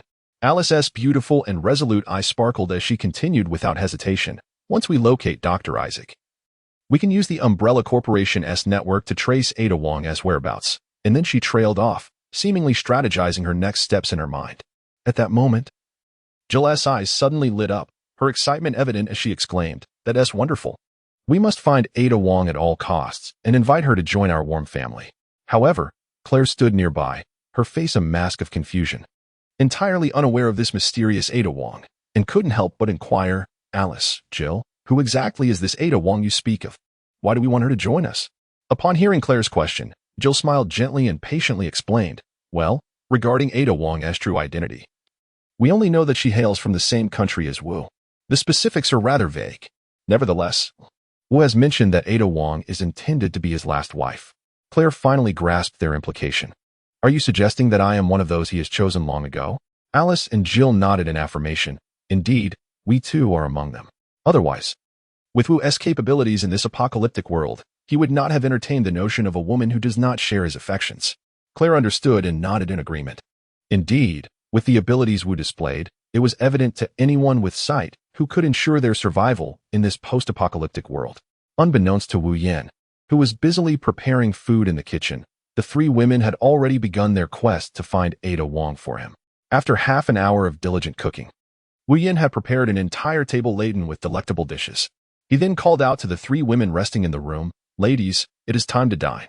Upon hearing Wu Yan refer to them as princesses, warmth filled their hearts, and smiles blossomed on their faces. Alice remarked, "All right, let us go eat." In the spacious and tidy dining area, the three women's eyes were fixated on the array of exquisite dishes before them, their gazes intense and fervent. As if drawn by an invisible enchantment, hardly daring to blink, their attention directed squarely at Wu Yan seated nearby. "What's wrong?" Wu Yan sensed their unusual stares and, initially puzzled, glanced at them before shifting his gaze to the lavish spread before him. Suddenly, he seemed to have an epiphany, slapping his forehead with realization, and exclaimed, "Oh dear, how could I have forgotten to introduce you to these culinary delights?" With that, he pointed excitedly at a particularly appetizing dish, its colors vibrant and aroma intoxicating, and began to enthusiastically describe each dish to the three women.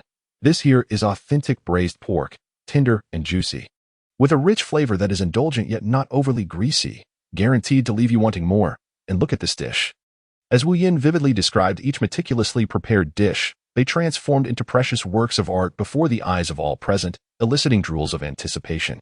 By the time Wu Yan finished introducing the dishes, the three women could no longer contain their excitement and eagerly picked up their chopsticks, ready to indulge in this feast for the senses.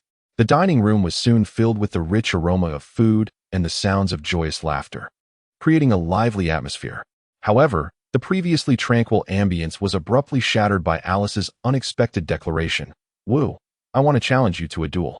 This baffling statement left everyone momentarily stunned, particularly Wu Yan, who looked at Alice with a face full of questions, inwardly wondering what scheme she was concocting this time. After a brief moment of confusion, Wu Yan furrowed his brow and responded with mild skepticism, "Was the lesson you received in the room earlier sufficient? You dare to challenge me alone?" As he spoke, a hint of amusement played at the corners of his mouth, as if he found Alice's boldness amusing. However, upon hearing Wu Yan's words, Alice spat in disdain and retorted sharply, "Huh? What nonsense fills your mind? The challenge I propose is not the sordid affair you imagine, but a genuine contest of combat. I wish to ascertain the extent of the disparity between us." Upon hearing these words, Wu Yan suddenly experienced a moment of clarity, realizing that he had completely misinterpreted Alice's intentions. A touch of embarrassment washed over him as he acknowledged the misunderstanding, yet he swiftly regained his composure and readily responded, "So that is the case. You should have clarified that it was a combat challenge. No problem, I accept your challenge." He then turned to Jill and Claire, who were standing nearby, and inquired, "What about you two? Are you interested in joining this contest?" In truth, the moment Jill heard Alice propose a duel with Wu Yan, her mind began to contemplate the possibilities. Now, seeing Wu Yan extend an invitation for their participation, she seized the opportunity without hesitation, nodding in agreement. "Of course. I wish to partake." Simultaneously, she gently tugged at Claire's sleeve, casting a meaningful glance her way. Claire, understanding the implication, immediately grasped Jill's intent. Although a hint of nervousness lingered regarding the impending combat, bolstered by her friend's encouragement, she resolutely nodded in affirmation, stating, "All right, I too am willing to participate." Thus, an extraordinary combat competition commenced. Having received the affirmative responses from the three ladies, Wu Yin took a deep breath and slowly articulated, "In that case, let us set the time for the day after tomorrow." His voice was steady and resolute, as though he had contemplated this decision thoroughly. However, Jill appeared somewhat unable to contain her eagerness, promptly interjecting, "Why must we wait until the day after tomorrow? Why not commence the contest immediately after dinner?" Her eyes sparkled with anticipation, brimming with excitement for the forthcoming event. As soon as Jill's words escaped her lips, the other three individuals at the table turned their gazes toward her in unison. Their expressions bore a mix of surprise, confusion, and a hint of playful mockery. Under their scrutinizing stares, Jill felt a wave of perplexity wash over her, furrowing her brow as she queried, "Why are you all looking at me like that? Did I say something wrong?" At that moment, Claire could not resist chiming in with a teasing remark, "Don't you feel tired?"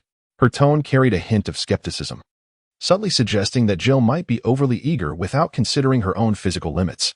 Following suit, Alice concurred, "Indeed, Claire makes a valid point. Since yesterday until today, perhaps you should reflect carefully on what you have actually done." Though her words were gentle, they conveyed genuine concern for Jill's well-being. Upon hearing this, Jill finally experienced a moment of realization. She recalled her activities from the previous day, starting with the incident at the pond, followed by an all-nighter spent assisting Claire in mastering her newfound powers and reflecting on these events this very morning. A wave of embarrassment washed over her. She shyly scratched her head and mumbled, "Oh dear." Upon witnessing Jill's rather awkward demeanor, the other three could not help but burst into laughter, their mirth resonating in the air and transforming the previously tense atmosphere into one of lightheartedness and joy. Ultimately, it was Wu Yin who disrupted this cheerful scene. He cleared his throat and earnestly proclaimed, "All right, everyone, let us refrain from laughter for the moment. After dining, you must ensure you take the time to rest adequately." On the following morning, sunlight filtered through the dense foliage, casting dappled shadows and illuminating the tranquil woods. Wu Yin leaned quietly against a sturdy tree, his gaze calmly fixed upon the three ladies before him. Taking a deep breath, he slowly articulated, "Very well, let us commence this competition here." Upon hearing his words, the three women glanced around, surveying their surroundings. After exchanging knowing looks, they nodded in unison, indicating their agreement to engage in this contest at this very location. Wu Yin languidly leaned against the tree, a slight smile gracing his lips, revealing a barely perceptible expression of amusement. He raised his hand and playfully beckoned Alice with a flick of his fingers, provocatively challenging, "Alice, unleash your full strength. Let the contest begin." Alice, incensed by Wu Yan's dismissive demeanor, felt a surge of indignation rise within her. With wide eyes, she retorted, "Wu, can't you take this competition seriously?" Yet, in response to Alice's inquiry, Wu Yan merely shook his head in resignation and replied with unwavering conviction, "If I truly give my all. Do you honestly believe you stand a chance?" This statement left Alice momentarily speechless. Deep down, she recognized that if Wu Yan were to fully unleash his enigmatic and formidable abilities, she would hardly be a match for him. Contemplating this, a wave of frustration washed over Alice, coupled with a profound respect for Wu Yan's prowess. At that moment, the previously silent Gil interjected, "Wu, in my humble opinion, it would be wise for you to refrain from utilizing your special abilities. After all, such a duel would be far more challenging and equitable. Moreover, given your unwavering confidence in your own strength, I presume you wouldn't mind if Claire and I joined forces against Alice?" With that, Gil turned to Claire beside him, and the two exchanged a knowing smile, clearly having reached a mutual understanding. Chapter 57. The contest commences without a moment's hesitation. Wu Yin firmly agreed, stating, "Very well. I shall not resort to my unique abilities. Let the three of you come at me together." At that moment, Jill stepped forward, approaching Wu Yin, and slowly extended his pinky finger, softly saying, "Come, let us make a pact." As Wu Yin observed Jill's behavior, his heart softened involuntarily. Yet he could not help but mutter, "Oh dear, why are you so childish?"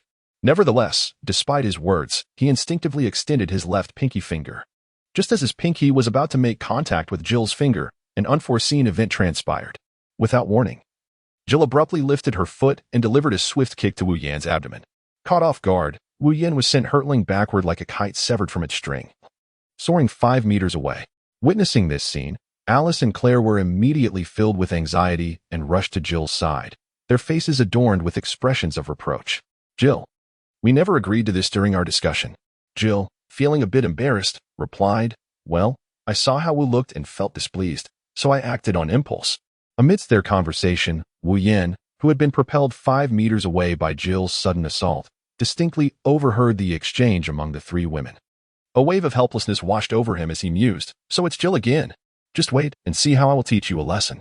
With that thought, he raised his head and gave Alice, who was intently observing the situation, a subtle wink, before lying still on the ground like a lifeless fish, devoid of any further movement. Noticing Wu Yan's prolonged stillness, Jill felt a pang of panic and guilt. Quickly turning to Alice and Claire with a hint of concern in her voice. He shouldn't be in any real trouble, right? However, before either could respond, she had already dashed towards Wu Yan's prostrate form with remarkable speed. At the same moment, Alice, having received a covert signal from Wu Yan, firmly grasped Claire, whose face was etched with anxiety, and whispered, don't rush over just yet. Claire, growing increasingly restless, urged, why not? What is going on, Alice? Alice cleared her throat twice and leaned closer to Claire's ear, whispering in an almost inaudible tone, actually, Wu is just pretending. With that, she discreetly pointed towards Jill, who was racing towards Wu Yan. Understanding dawning upon her, Claire chose to stand quietly by. Meanwhile, Jill was engulfed in profound self-reproach. Completely unaware that Wu Yan was merely feigning injury and oblivious to the fact that Alice and Claire had not followed her. In a state of frantic urgency, Jill reached Wu Yan's side and without hesitation, knelt down, extending her arms to cradle him gently. In that instant, Wu Yan suddenly opened his eyes. He crouched swiftly, his movements as agile as a cheetah, and enveloped Jill in a tight embrace. He then lifted Jill onto his robust and powerful thigh. Wu Yan raised his right hand and, without a moment's hesitation, struck Jill with a forceful slap. The sound echoed sharply through the air, crisp and resonant. The impact was substantial, causing Jill, who was momentarily bewildered, to emit a startled gasp. As he continued to deliver firm slaps to her pert backside, he muttered under his breath, humph. This is what you get for constantly concocting devious schemes. Resorting to sneak attacks, are we? Lacking competence yet delighting in chaos. Truly a blend of incompetence and mischief. Perhaps this will teach you a lesson. Let us see if you dare to repeat your folly. Do you realize your mistake now? At that moment, the bewildered Jill absorbed every word of Wu Yan's murmured reprimands, and a wave of profound sorrow and injustice surged within her, as if the entire world conspired against her. Tears began to well uncontrollably in her eyes, threatening to spill over. In a state of desperation, she pleaded, Wu, I truly understand my error. Before her words could fully escape her lips, glistening tears cascaded down her delicate cheeks. Meanwhile, Alice and Claire, standing at a distance, were utterly astonished by the unfolding scene, their mouths agape, as if immobilized by an enchantment, completely oblivious to their surroundings. Upon hearing Jill's admission of guilt and her plea for mercy, Wu Yan finally relinquished his hold on her. As Jill stood up, gently massaging the slightly reddened area, she shot Wu Yan an indignant glare, her expression filled with resentment as she lamented, Are you even a man? Your blows were excessively harsh. With that, she stifled a few sobs, appearing quite pitiable. Am I not a man in your eyes? Besides, how could my strikes be too harsh? Just look. You're already red from the impact. And yet you claim it wasn't severe, Wu Yan retorted, gesturing towards the area where she had been struck. Upon hearing this, Wu Yan gazed intently at her perky posterior and with a solemn demeanor, remarked, Well, this is something you have invited me to witness. Jill, observing the lewd and avaricious expression on his face, felt a surge of indignation rise within her. She retorted with irritation, Look at you. You are nothing short of a complete swine. As she spoke, she called out loudly to Alice and Claire, who were at a distance, Hey, what on earth are you two doing? Are you just going to stand there and watch me get into trouble? Hurry up and come help me. Upon hearing Jill's call, Alice and Claire exchanged awkward glances and slowly approached, apologizing. Oh dear, we are truly sorry, Jill. The situation unfolded so suddenly that we were completely taken aback and failed to react. At that moment, Claire hastily interjected, Indeed, by the time we regained our senses, we noticed that we had already released you. So it was not our intention to neglect assisting you. Please do not hold it against us. Jill widened her eyes, a look of skepticism evident on her face as she scrutinized the two, clearly unconvinced by their words. Is that really true? You better not be deceiving me. In response to Jill's doubt, Alice and Claire chorused, "Of course it is true. Absolutely. We assure you, we are not uttering a single falsehood." After saying this, they exchanged a glance, seemingly attempting to validate the truth of their statements through their eyes. Wu Yan listened to their incessant chatter and finally spoke up. "All right. If we don't begin soon, it will be dark." Upon hearing this, the three women ceased their discussions, positioning themselves 5 meters away from Wu Yan, readying themselves for battle. As Wu Yan observed the three women preparing for their assault, he retracted his earlier disdain and began to take the situation seriously. Just as he was readying himself for battle, Alice surged forward, followed closely by Jill and Claire, who flanked him on either side. Chapter 58. Jill's resolution in the blink of an eye. As the distance between them dwindled, Alice leaped like a nimble cheetah, delivering a powerful kick aimed directly at the top of Wu Yan's head. The strike bore down upon him with the weight of a mountain, threatening to cleave his skull in twain. However, Wu Yan remained unfazed in the face of such ferocity.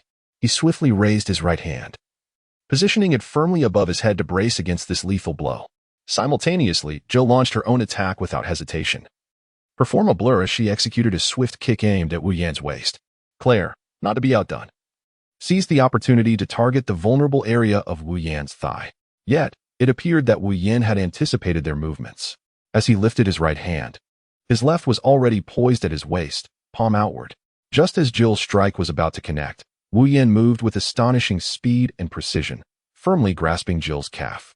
In a split second, as Claire's fierce and aggressive attack neared its mark, Wu Yan deftly released his hold on Jill's leg and deftly shifted his body back a few steps. This sequence of actions flowed seamlessly, as if choreographed, showcasing his own skills. It was through this precise and clever maneuvering that he narrowly evaded the deadly strike. Meanwhile, Alice, who had been observing from the sidelines, felt a surge of anxiety as she witnessed the failure of her companion's relentless assaults. Seizing the moment while Wu Yan had just retreated, she sprang forward once more, raising her long, elegant leg to deliver a fierce kick aimed at Wu Yan's chest. Faced with such a sudden and vicious attack, Wu Yan was momentarily taken aback. However, his reflexes were sharp. He instinctively crossed his arms in front of his chest, creating a reliable barrier to withstand the force of the blow. Seeing this, Jill and Claire, standing aside, rose once more to launch their own kicks at the vulnerable points in Wu Yan's defense. Thus, during the prolonged hour of their assault, Wu Yan, determined not to undermine the confidence of the three women and to alleviate Jill's inner turmoil, opted to let Jill strike him after successfully blocking Alice and Claire's attacks. The resulting impact resonated with a thunderous boom, echoing as if a storm had erupted from the ground itself. Caught off guard, Wu Yan was unexpectedly struck by a powerful kick from Jill, sending him hurtling backward like a kite severed from its string. In an instant, he soared towards a nearby sturdy tree. Before he could comprehend the situation, he crashed heavily against the thick trunk. Accompanied by a dull thud, leaves cascaded down around him, resembling a gentle green rain. Wu Yan let out a muffled groan of pain as he slowly slid down the tree, ultimately collapsing onto the ground. Damn, Jill is truly ruthless, Wu Yan thought to himself, struggling to extend his hand to gently massage the area where Jill had kicked him, feeling waves of fiery pain radiating from the impact. Despite the agony, he gritted his teeth, striving to remain conscious. Wu Yan struggled to rise from the ground. What now? Are you still going to fight? Jill taunted, his gaze fixed provocatively on Wu Yan. Wu Yan shot her a glare, feeling quite indignant. Despite his efforts to accommodate them, Jill had unleashed her full strength against him. Taking a deep breath and stretching his muscles, he assumed a fighting stance. Come again, Wu Yan shouted. Jill and her companions exchanged knowing smiles before charging at him once more. As time passed, due to Wu Yan's deliberate leniency, he endured a thorough beating from the three women, particularly from Jill, who struck the hardest. In the ensuing combat, he primarily focused on defense and dissipating their force. Thus, although he appeared severely injured, his wounds were merely superficial abrasions. Inside the RV, a tense atmosphere enveloped the space. Jill's face, already marked by a hint of cunning, was now adorned with a triumphant grin. Her sharp eyes fixated on the battered Wu Yan, who lay motionless on the sofa as if devoid of life. With a provocative tone, she exclaimed, "Ha ha, how does it feel, Wu? You finally tasted defeat. Now you know that the three of us are not to be trifled with. Let us see if you dare to bully us again in the future." In stark contrast to Jill's demeanor stood Alice, who gently shook her head, her eyes reflecting a sense of helplessness and disapproval of Jill's actions. With a soft sigh, she remarked, "Oh, Jill, can you not see? From the very beginning, Wu has been intentionally yielding to us. At that moment, Claire, who had been standing nearby, could not help but interject. Her beautiful visage bore a look of concern as her gaze fixated on the severely injured Wu Yin. With a firm tone, she stated, "Indeed. Even someone like me, who may not be particularly perceptive, can clearly sense that Wu has consistently been accommodating us. He possesses formidable strength, yet chooses to treat us in this manner. Perhaps it is because, deep down, he does not wish to truly harm us." As she spoke, Claire fell into a contemplative silence. Suddenly, Wu Yin, reclining on the sofa, sat up. "It's your teamwork that was effective. I did not let you win." Jill cleared her throat and replied, "Of course, just look at who we are." Claire approached Wu Yin, kneeling beside him to assess his injuries. "Your wounds need attention. Allow me to assist you." Wu Yin nodded, intending to decline, but upon seeing Claire's earnest expression, he relented. Alice retrieved the medical kit and handed it to Claire, advising her to be cautious. Jill observed from the side, feeling a mix of emotions. She wished to assist, yet was uncertain of how to contribute. Wu Yin gazed at Jill with a smile and said, "What are you waiting for? Don't just stand there. Hurry and bring me a bottle of water. After being beaten for over 2 hours by you all, I'm feeling quite parched." Jill's eyes brightened. "All right, I'll get it right away." With that, she turned and made her way to the kitchen. Before long, Jill returned, carrying a steaming cup of coffee. "Wu, here is your water." Wu Yin took the water, sipped it, and said, "Thank you, Jill." Jill's face flushed slightly as she replied, "You're welcome." Wu Yin gazed at the slightly flushed Jill, gently grasping her hand and, in a fluid motion, wrapping his arm around her waist, guiding her to sit upon his lap. He inquired, "How do you feel now? Is your heart a little more at ease?" Jill, feeling a hint of shyness, asked, You know everything?" "Indeed," Wu Yin replied. "You do not blame me. Why would I blame you?" He continued, "You are all my cherished ones. I would not hold a trivial matter against you. Promise me, should anything arise in the future, you will confide in me directly rather than harboring it within, all right?" Jill nodded in agreement. Wu Yin turned to Alice and Claire and said, "You two are no different. Promise me that if anything arises, you will tell me directly and not keep it to yourselves. Is that understood?" Chapter 59. Scott, since you both have nodded in agreement, we must not delay any longer. Let us set forth for Patterson at once. Wu Yin asserted firmly, aware that they had already squandered precious time. If they continued to procrastinate, they might lose the trail of Dr. Isaac. He understood the urgency of their situation and knew they had to act swiftly without a moment's hesitation. He then turned to Jill, stating, "Jill, you will take the wheel this time." Jill accepted without protest, making her way to the driver's seat and addressing the others. "Buckle up. We're about to depart." They did not pause from Liberty to Scott. Upon reaching a gas station in Scott, Wu Yin alighted from the vehicle and said to the 3 women inside, "Let us take a brief respite here while I scout the area for any zombies." With that, he summoned a motorcycle from the divine space. After determining his direction, he sped away. Upon entering the city of Scott, the roar of the motorcycle attracted several zombies lurking in the shadows, who began to shuffle towards the source of the sound. Wu Yin merely wandered through a few areas within the city, only to be followed by a horde of zombies. He felt a surge of delight. It appeared that the density of the undead here surpassed that of Walker's territory. If he could eradicate the zombies in this vicinity, he might just secure the 5th enhanced serum. Perhaps he could even purchase the improved T-virus that had long occupied his thoughts. Just as he became engrossed in contemplation, his gaze inadvertently swept ahead, where he spotted a vehicle shimmering with bright lights in the distance. Intrigued, he urged his steed closer. As he approached, he discerned that the front of the vehicle was severely deformed, and in an instant, the realization of what had transpired dawned upon him. He then directed his attention to the driver's seat, where his eyes fell upon a dark-skinned individual, instantly dampening his enthusiasm. However, just as he turned to depart, the occupant of the vehicle seemed to sense the rumbling of the motorcycle, struggling to lift heavy eyelids, and with a faint yet pleading voice, called out, "Hey, friend. I beg you to help me. My leg is trapped." Upon hearing this, Wu Yin couldn't help but curl his lips in a slight smirk. Responding with a hint of indifference, "I apologize, but if it were a beautiful maiden in distress, I might have considered extending a helping hand. Unfortunately, it seems you have little time left. Rather than exerting effort to save you, it would be wiser for you to fend for yourself. Farewell." With that, he turned his back and continued on his path. As Wu Yin spoke, he deftly maneuvered the motorcycle's handlebars, racing towards the gas station with breathtaking speed. However, a cadre of grotesque, Foul-smelling zombies followed closely behind, seemingly sensing the sanguine aroma that lingered in the air. With their blood-red eyes fixed ahead, they lunged forward, clawing and gnashing at one another with wild abandon. A cacophony of anguished wails echoed from behind, yet Wu Yin remained unfazed, his mind as tranquil as still water. Without hesitation, he pressed down hard on the throttle, and the motorcycle surged forth like an arrow released from its bow, vanishing into the distance in the blink of an eye. Before long, Wu Yin arrived at the gas station unscathed. After steadying his vehicle, he strode into the building and recounted the dire situation in the city to the three women inside. Upon hearing his account, Claire became exceedingly agitated. Her fist clenched tightly as she fervently gestured into the void, exclaiming, "Wu, this place is infested with wretched zombies. I propose we take action and eliminate them all. That way, we can acquire the zombie crystals, and you can once again refine the strengthening liquid." In the face of Claire's fervor, Wu Yin remained remarkably composed. He gazed at her intently and slowly replied, "Hold on, Claire. Let us first consider the perspectives of Alice and Jill." Alice, observing Claire's impassioned demeanor, spoke gently. "She is right. Given that the number of zombies here far exceeds that of the walkers, clearing this area could indeed yield a substantial bounty of crystals." Jill chimed in, echoing her agreement. "I wholeheartedly concur."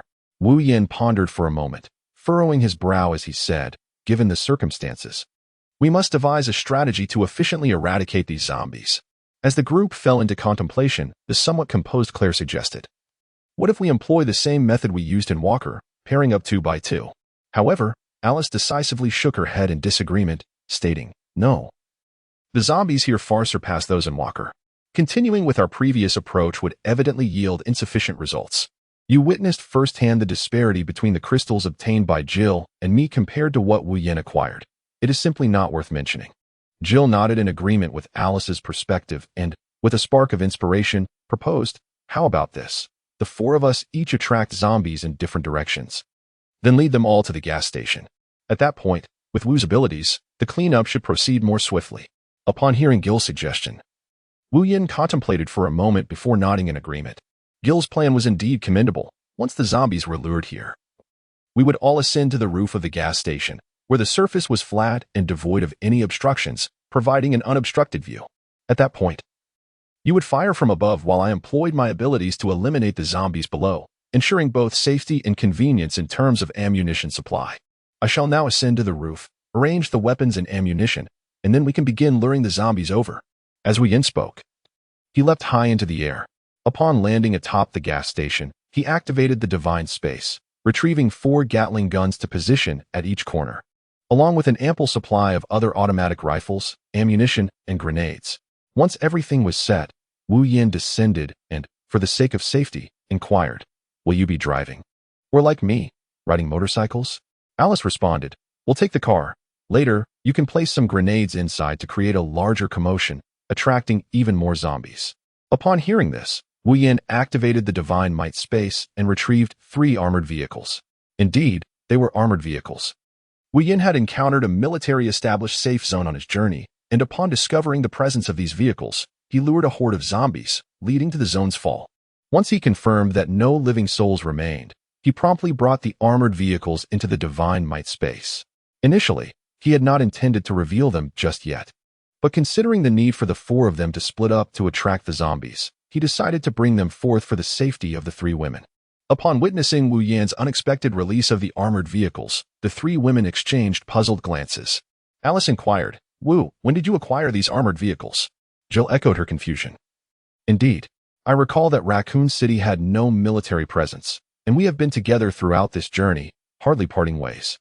Wu Yin concealed his role in attracting the zombie horde to the safe zone, though he did not hide other matters. This was not during their time in Ohio. On one occasion, I had ventured to survey the surroundings. Within a safe zone established by the military, which had been overrun by zombies, I observed the chaos and swiftly took action. However, this was not the time for such reminiscences. Quickly, each of you must choose a vehicle. And after a brief interval of 3 hours, we shall reconvene here. Everyone promptly selected their vehicles, and Wu Yin equipped each one with grenades. With preparations complete, the 4 individuals split into 4 separate paths, driving in different directions through the city. Alice sped ahead, steering her vehicle into the city center, honking the horn while continuously tossing grenades. The tremendous noise and flames drew the attention of the zombies, who surged toward her from all directions. Jill opted for a densely populated residential area, honking her horn as she drove and simultaneously hurling grenades to attract the undead, who pursued her relentlessly. Claire navigated into the commercial district, broadcasting cacophonous sounds while lobbing grenades, thereby luring a significant number of zombies. Chapter 60. The gas station without hesitation. Wu Yin mounted a sleek motorcycle, resolved to return to the perilous and challenging locale. In a flash, he arrived at his destination, only to be taken aback by the noticeable reduction in the throng of zombies that had been drawn there. Acting decisively, he retrieved a powerful grenade from the divine space and hurled it forcefully to the side. An earth-shattering explosion erupted, sending shockwaves and flames sweeping through the vicinity. The zombies, previously wandering aimlessly, turned as if summoned by the sudden detonation, lumbering toward Wu Yin with their stiff gaits. As the horde encroached upon him, Wu Yin remained composed, swiftly turning his motorcycle around and revving the engine to produce a thunderous roar. He also adeptly threw grenades in various directions, generating further noise and chaos. After a prolonged and tense 2 hours, he successfully attracted a formidable swarm of ferocious zombies. Casting a fleeting glance over his shoulder at the relentless tide of the undead surging behind him, he checked his watch, mentally calculating the timing. It seemed about right. With determination, he slammed on the brakes, executing a graceful drift as he steered toward the nearby gas station. However, upon reaching the vicinity of the gas station, he found no sign of Alice or the others. A tightening sensation gripped his heart, and an ominous premonition washed over him. Had they encountered some unforeseen mishap? Or had other complications arisen? Various speculations raced through Wu Yan's mind, causing his expression to grow increasingly grave. Just as he was about to set off in search of Alice and the others, his attention was suddenly drawn to the direction the 3 women had departed.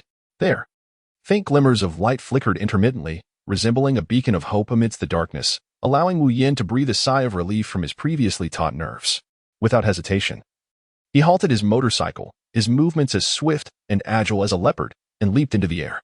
In the blink of an eye, he landed securely atop the gas station's roof. He promptly closed his eyes, concentrating deeply, and began to summon Xiaoyu from the recesses of his mind. Xiaoyu, quickly assist me in exchanging for 3 temporary zombie crystal extractors. A crisp notification sound chimed. Ding. Xiaoyu's familiar and steady voice immediately responded. Understood, host. The items you require have been successfully exchanged. They have been stored in your divine space. Please check. Upon receiving Xiaoyu's notification, Wu Yin hurriedly accessed his divine space and retrieved the temporary zombie crystal extractors. After completing these tasks, he noticed that the distance between the 3 women and the gas station was gradually diminishing.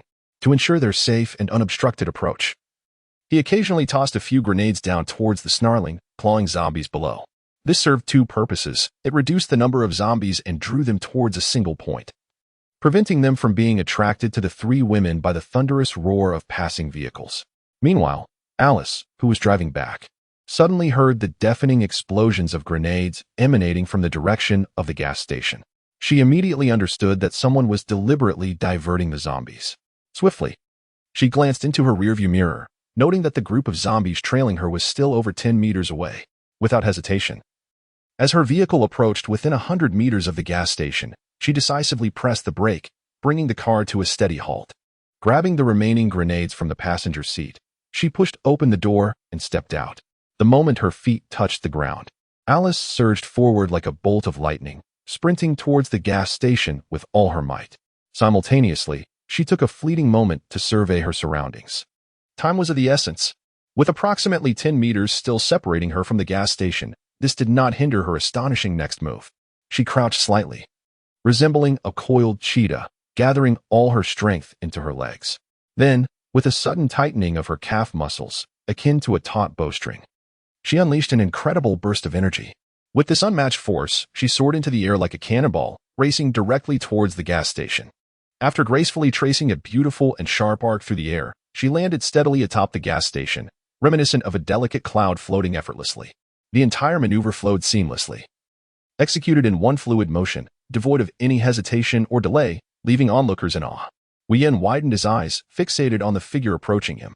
Upon recognizing Alice as the first to return, a surge of joy filled his heart. He swiftly extended the makeshift zombie crystal extractor he had firmly grasped in his hand towards her, urgently stating, We must act quickly to eliminate those detestable zombies below. Only then can Jill and Claire safely approach this location. Without a moment's hesitation, Alice accepted the temporary extractor from Wu Yin and adeptly fastened it to her wrist.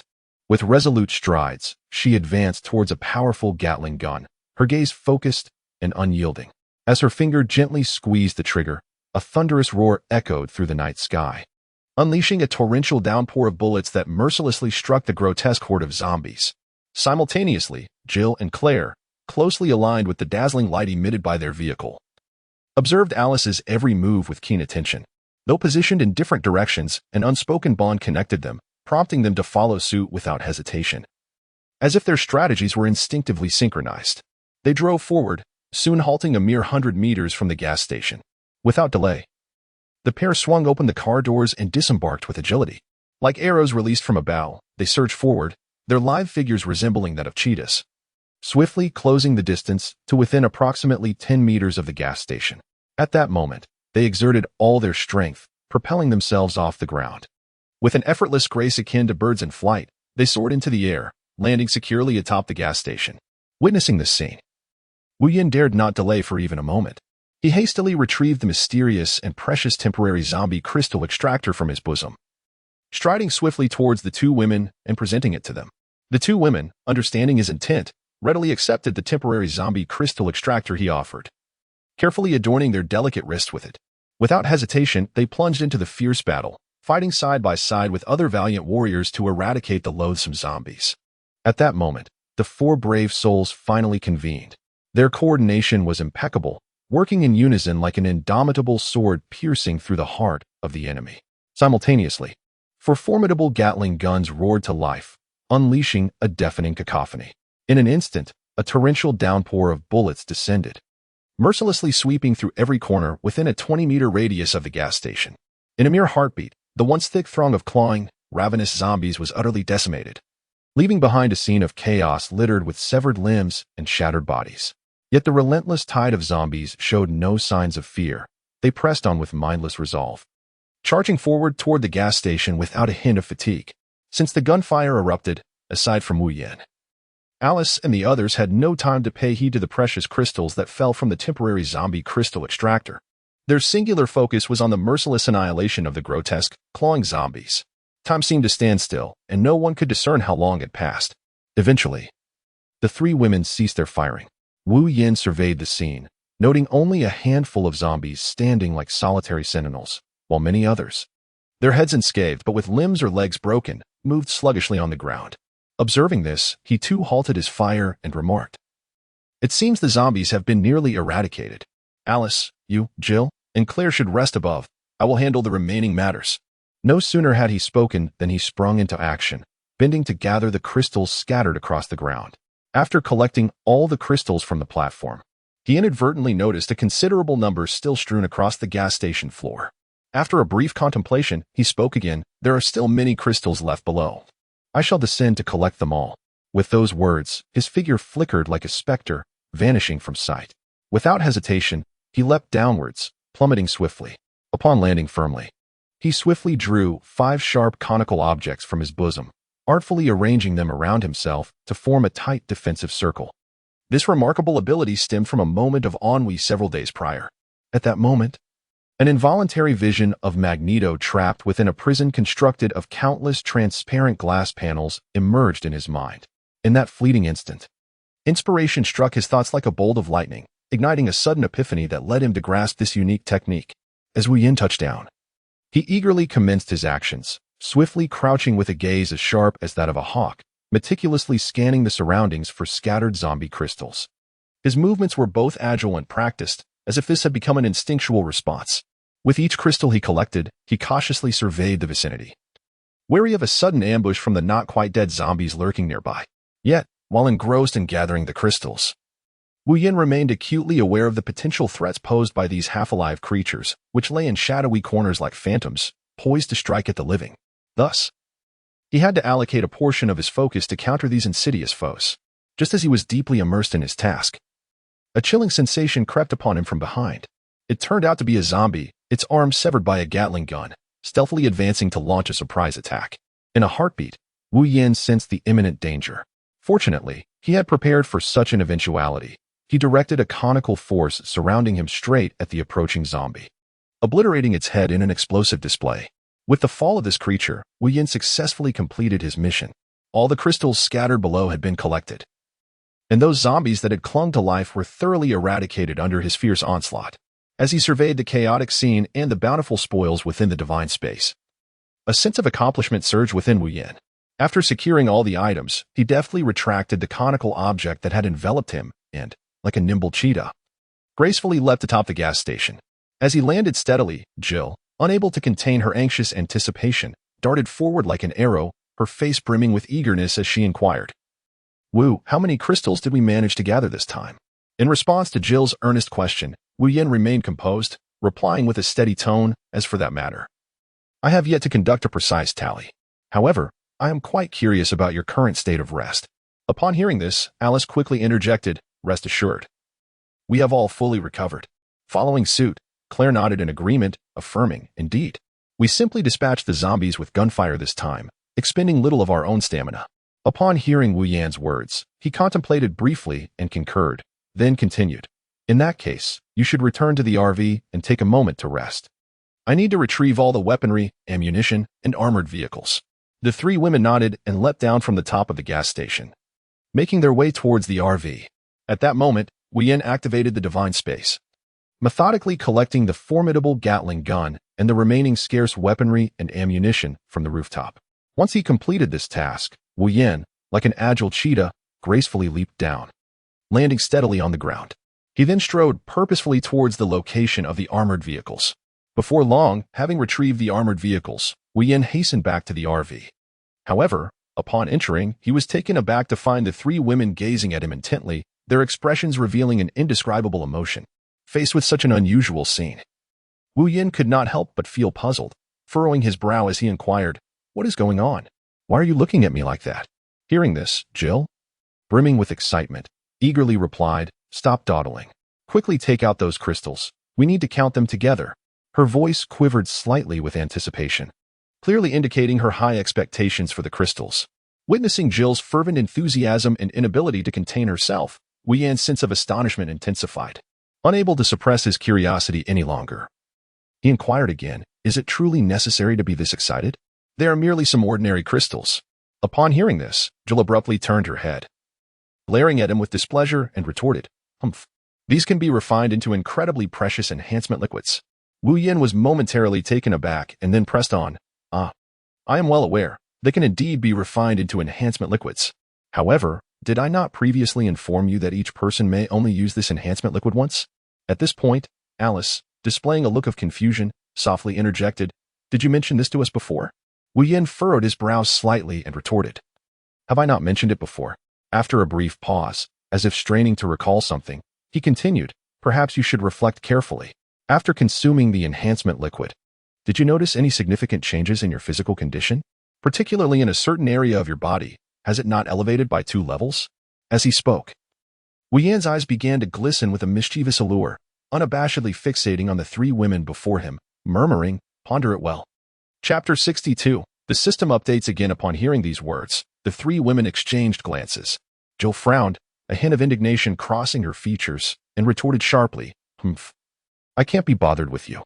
Her charming demeanor was tinged with a hint of petulance. At that moment, Alice quickly stepped forward, acting as a peacemaker, and gently urged, "All right, let us not dwell on these disputes. We should focus on counting how many crystals we have gathered today. After all, this is a crucial resource for our future development." Her words were like a gentle spring breeze, bringing warmth and reassurance. Claire nodded in agreement from the side, echoing Alice's sentiments. "Indeed, it is imperative that we ascertain the number of crystals first. As for other matters, we can deliberate on them later." With that, she gently patted Jill's shoulder, signaling her to let go of her grievances. Wu Yin, having retrieved today's bounty from the divine might space, placed it upon the table and remarked, "This is today's harvest."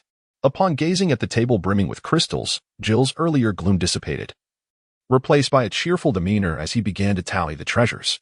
Observing this, Alice and Claire exchanged a resigned glance and subsequently joined in the counting.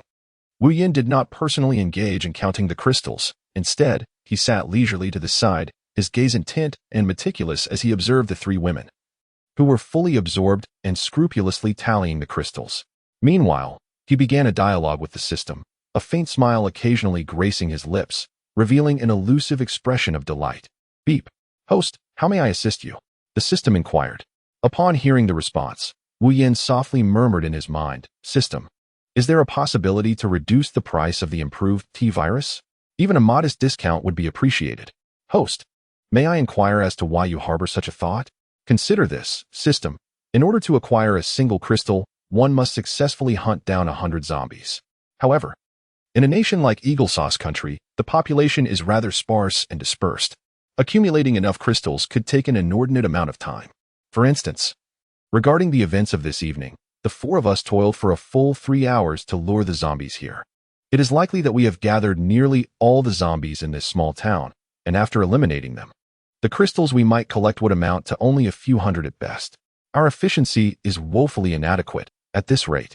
I dread to think how long it will take to amass the crystals required for the improved T-virus. Wu Yin lamented, his brow furrowed with concern. The system fell silent, seemingly deep in contemplation. Wu Yin, recognizing the moment, refrained from speaking further and patiently awaited the system's response. As moments ticked by and his patience waned, a sudden, melodious chime broke the silence, invigorating him instantly. Subsequently, the system's cold, mechanical voice echoed once more. In light of the host's inquiries, this system has decided to implement the following adjustments to the marketplace. First, all first-time purchases of items from the marketplace will enjoy a 90% discount. Note, prices will revert to normal thereafter. Secondly, regarding the improved T-virus, the host is granted 5 opportunities to purchase at a 90% discount. Note, when purchasing, please select the intended recipients, otherwise, the discount will not apply. Lastly, upon the initial use of the improved T-virus, a special ability will be bestowed. Note, the special ability will initially be of a basic level, and to upgrade to an intermediate level, usage is required. The host may freely select the special ability, applicable only to the first user. Upon hearing this, Wu Yan's eyes widened in astonishment, a surge of joy swelling within him. These adjustments were remarkably timely and incredibly advantageous. He had been fretting over how to swiftly gather crystals, but now it seemed that everything had suddenly become much easier, especially that unique ability, which filled him with anticipation and curiosity. The system mall is scheduled for an update in 24 hours. At this moment, Wu Yin remained enveloped in the ecstatic joy brought on by the system's modifications, as if he were immersed in a realm teeming with wonders and miracles. He paid no heed to the system's mention of the update, for his mind was solely occupied with the marvelous transformation he had just experienced. Meanwhile, the three women, after meticulously counting the crystals on the table, had their gazes fixed on Wu Yin, who sat quietly to the side. He was silent and still, resembling a tranquil statue. Yet the trio refrained from intruding.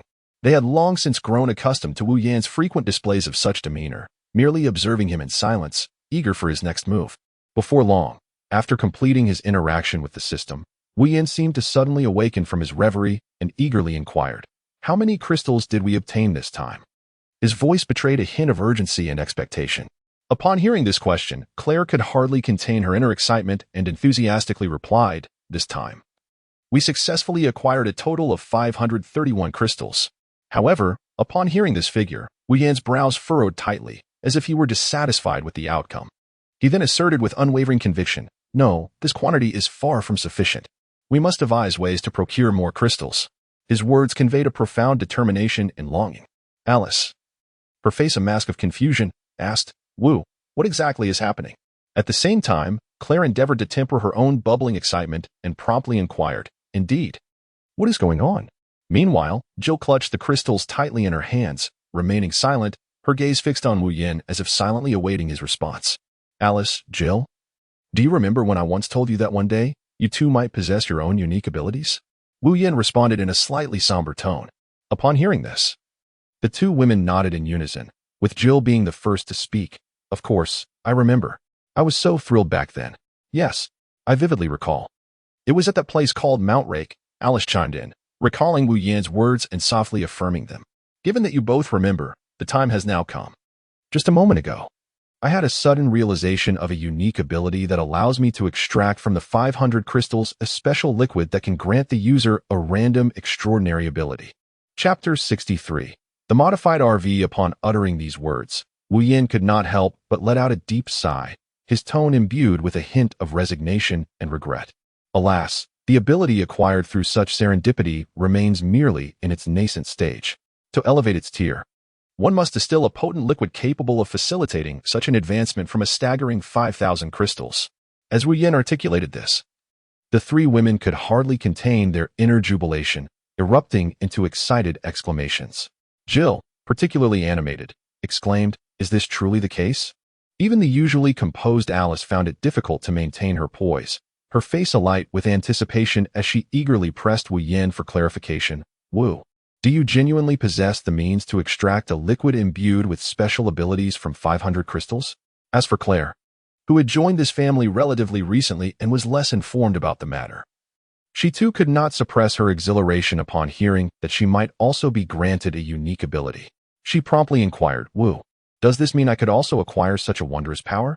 Gazing at the three women brimming with excitement, Wu Yin slowly nodded in affirmation and continued, "Indeed, that is correct.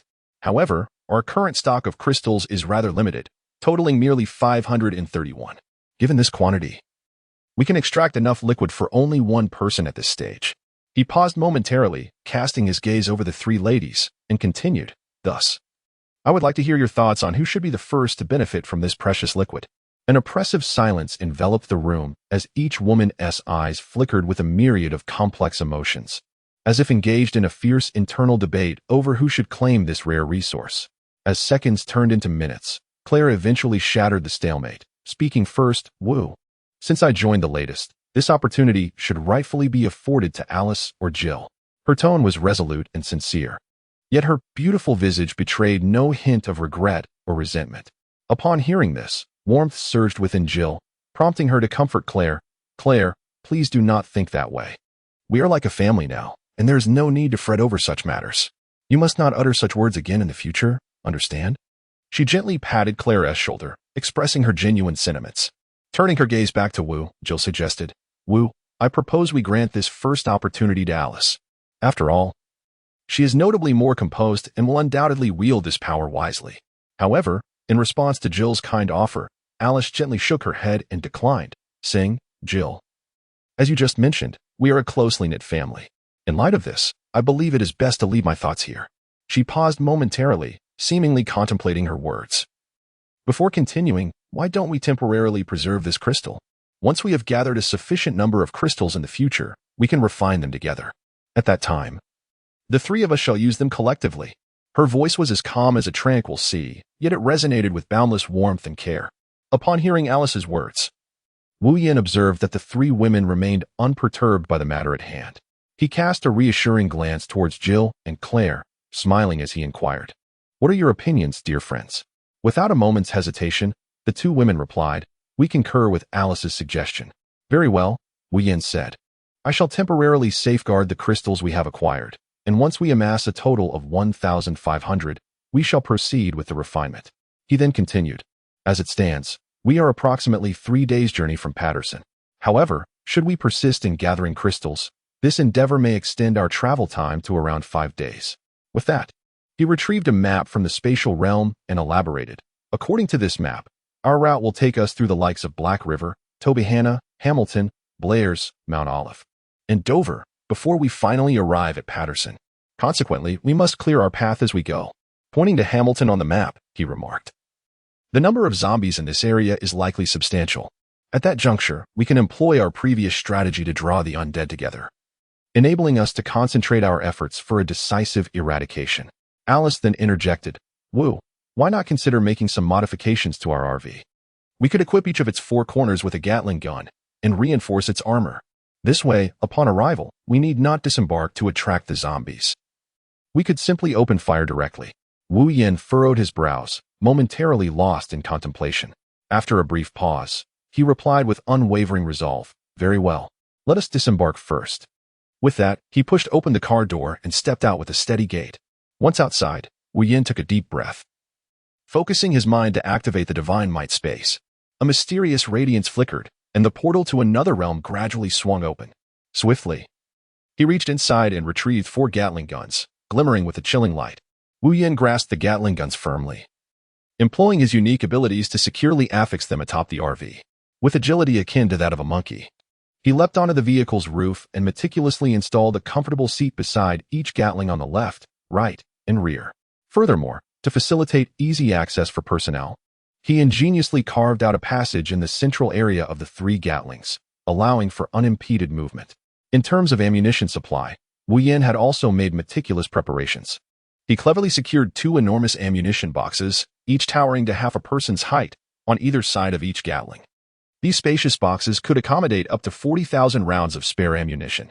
Additionally, considering the potential need for grenades in emergencies, he installed specialized storage boxes for grenades behind each seat, capable of holding approximately 20 formidable grenades.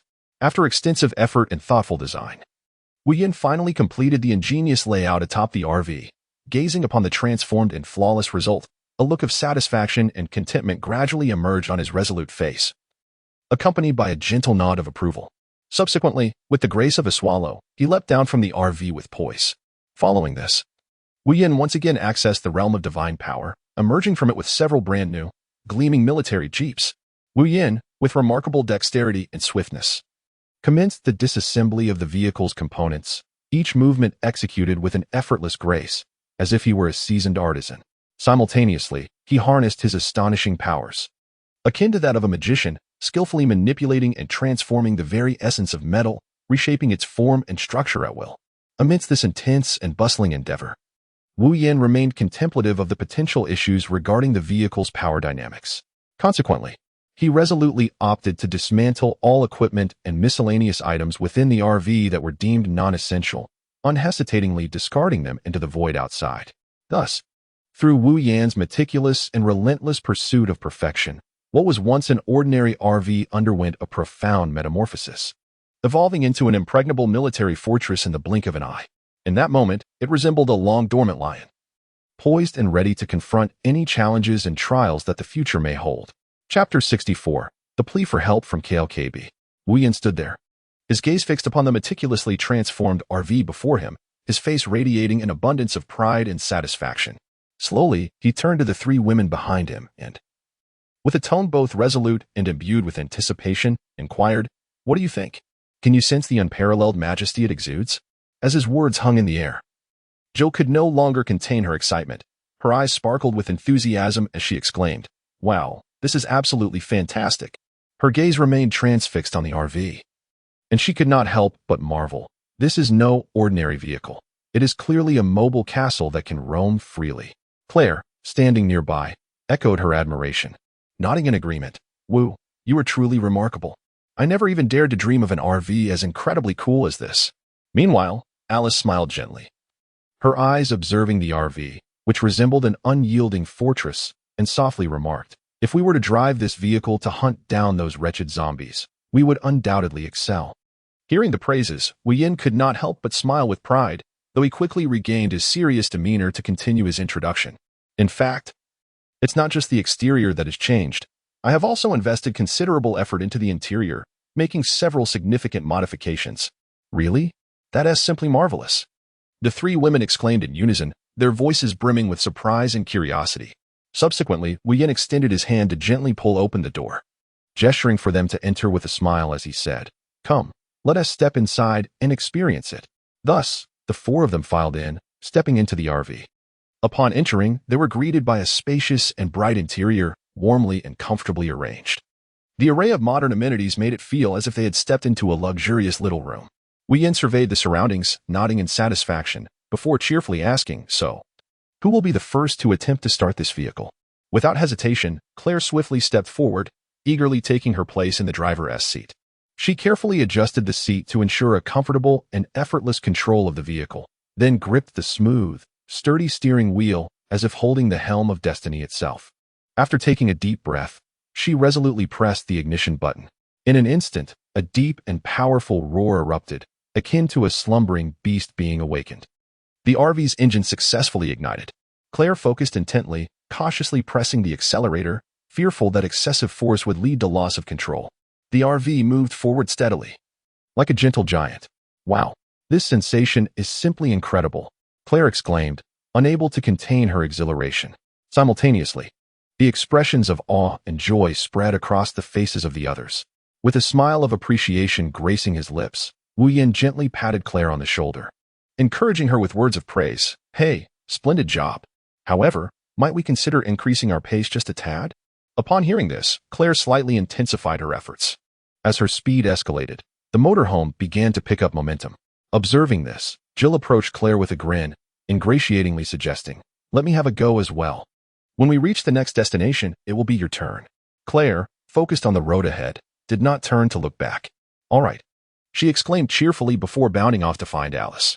Meanwhile, Wu Yin found himself sidelined, feeling utterly neglected, which left him in a state of profound frustration. "I've poured my heart and soul into modifying this motorhome, and yet here you all are, utterly absorbed in it, completely disregarding my efforts." He couldn't help but grumble. Upon hearing this, both Alice and Jill turned their gazes towards him in unison. Jill let out a soft huff before retorting, "All right. Enough with the self-pity. Just voice your demands. What reward do you seek?" At this, Wu Yan's eyes sparkled with mischief, a sly grin forming on his lips as he prepared to speak, only to be interrupted by Alice, who saw through his intentions. Without a moment's hesitation, she interjected, "Wu, do rein in that lustful expression of yours. Let us not forget, Claire is still at the wheel. Must you not exhibit a semblance of seriousness? You spend all day lost in such thoughts." Jill added, her annoyance palpable as she chastised Wu Yan. Wu Yan was momentarily at a loss for words, overwhelmed by an indescribable sense of frustration. After a brief silence, he endeavored to calm his tumultuous emotions before continuing, "I implore you both. Could you grant me a sliver of opportunity to express myself fully? In truth, I am beset by a profound ache throughout my body, particularly in my lower back and spine, a discomfort that is utterly unbearable. Hence, I earnestly hope that you might exhibit a modicum of compassion and assist me with a gentle massage of my shoulders and perhaps a light percussion on my legs. Such ministrations may alleviate my physical malaise." As soon as he finished speaking, Wu Yan deliberately adopted a pitiable demeanor, reminiscent of a wronged child, in hopes of eliciting sympathy from the two ladies. Faced with this unexpected display, Alice felt a wave of embarrassment wash over her. After a moment's hesitation, a subtle blush crept across her cheeks as she bashfully replied, "Will." Meanwhile, Jill, no longer the shy figure she once was, boldly retorted without hesitation, "Humph. Wu. You can only blame your past actions for this predicament." Wu Yan hurriedly defended himself, exclaiming, "How could I possibly be like that? Please do not wrong an innocent person." Claire, who was driving the vehicle, interjected occasionally, saying, "I am unaware of past events, but in recent days, I have witnessed you staring at the chests of the three of us each day." Upon hearing this, Jill seized the opportunity to tease, "Look, even Claire says so. Wu, how can you refute this? Are you going to deny this fact?" "Haha." Her words dripped with playful mockery. "Fine. Say whatever you wish." Wu Yan retorted with a smirk. Observing this, Alice and Jill approached him and began to massage his shoulders. Alice inquired, "What's wrong? Are you upset?" "No. I just didn't expect to be perceived this way by you all. It's a bit disheartening," Wu Yan confessed. Jill, rarely seeing Wu Yan at a disadvantage, laughed heartily. "Haha. What did you expect it to be? Jill, if you keep this up, I will." Wu Yan was about to continue his statement when Claire, with a hint of astonishment, interjected, "Wu, the car radio just broadcasted a distress signal. Should we go check it out?" "A distress signal? Did they mention where they are?" Wu Yan was inclined to dismiss the call for help, but Alice spoke up first, "KLKB." After listening carefully, Claire responded, "How about we head over there?" Alice suggested gravely, her beautiful, deep-set eyes fixed ahead, exuding determination and resolve. At that moment, Jill, who was gently tapping Wu Yan's leg, playfully chimed in, "Yes, dear Wu. It has been ages since we encountered other survivors. Now that we finally hear someone calling for help, shouldn't we go take a look? Perhaps we can assist them."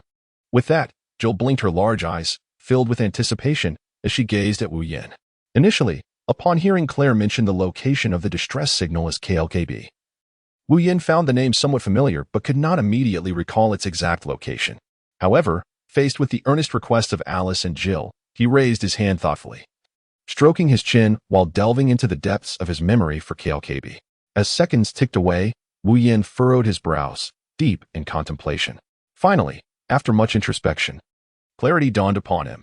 He recalled that KLKB was indeed the location depicted in the third act of the narrative. It seemed they were employing such a tactic to lure the remaining survivors there, ultimately to plunder their resources for survival. After much contemplation, he finally clarified the thoughts that lingered deep within his heart. He then turned his gaze toward Jill, who was playfully charming him, and a subtle smile crept upon his lips as he spoke. Very well. Since both of you are eager to explore, let us heed your wishes this time. Surely that suffices. Claire, you have heard our discussion, so let us proceed. All right. Claire, upon receiving the approval of the group, immediately set about confirming the precise coordinates. Beginning her search on the detailed map, before long, she successfully pinpointed the destination, her face alight with joy as she exclaimed, "Aha! I found it! It turns out they are not far from us. If we calculate based on our current speed, we should reach our destination in approximately half an hour. Wonderful. Claire, without further ado, let us set off," Jill exclaimed, her heart brimming with excitement. After a lengthy half-hour drive, they traversed the dusty expanse, and at last, a solitary structure appeared on the horizon.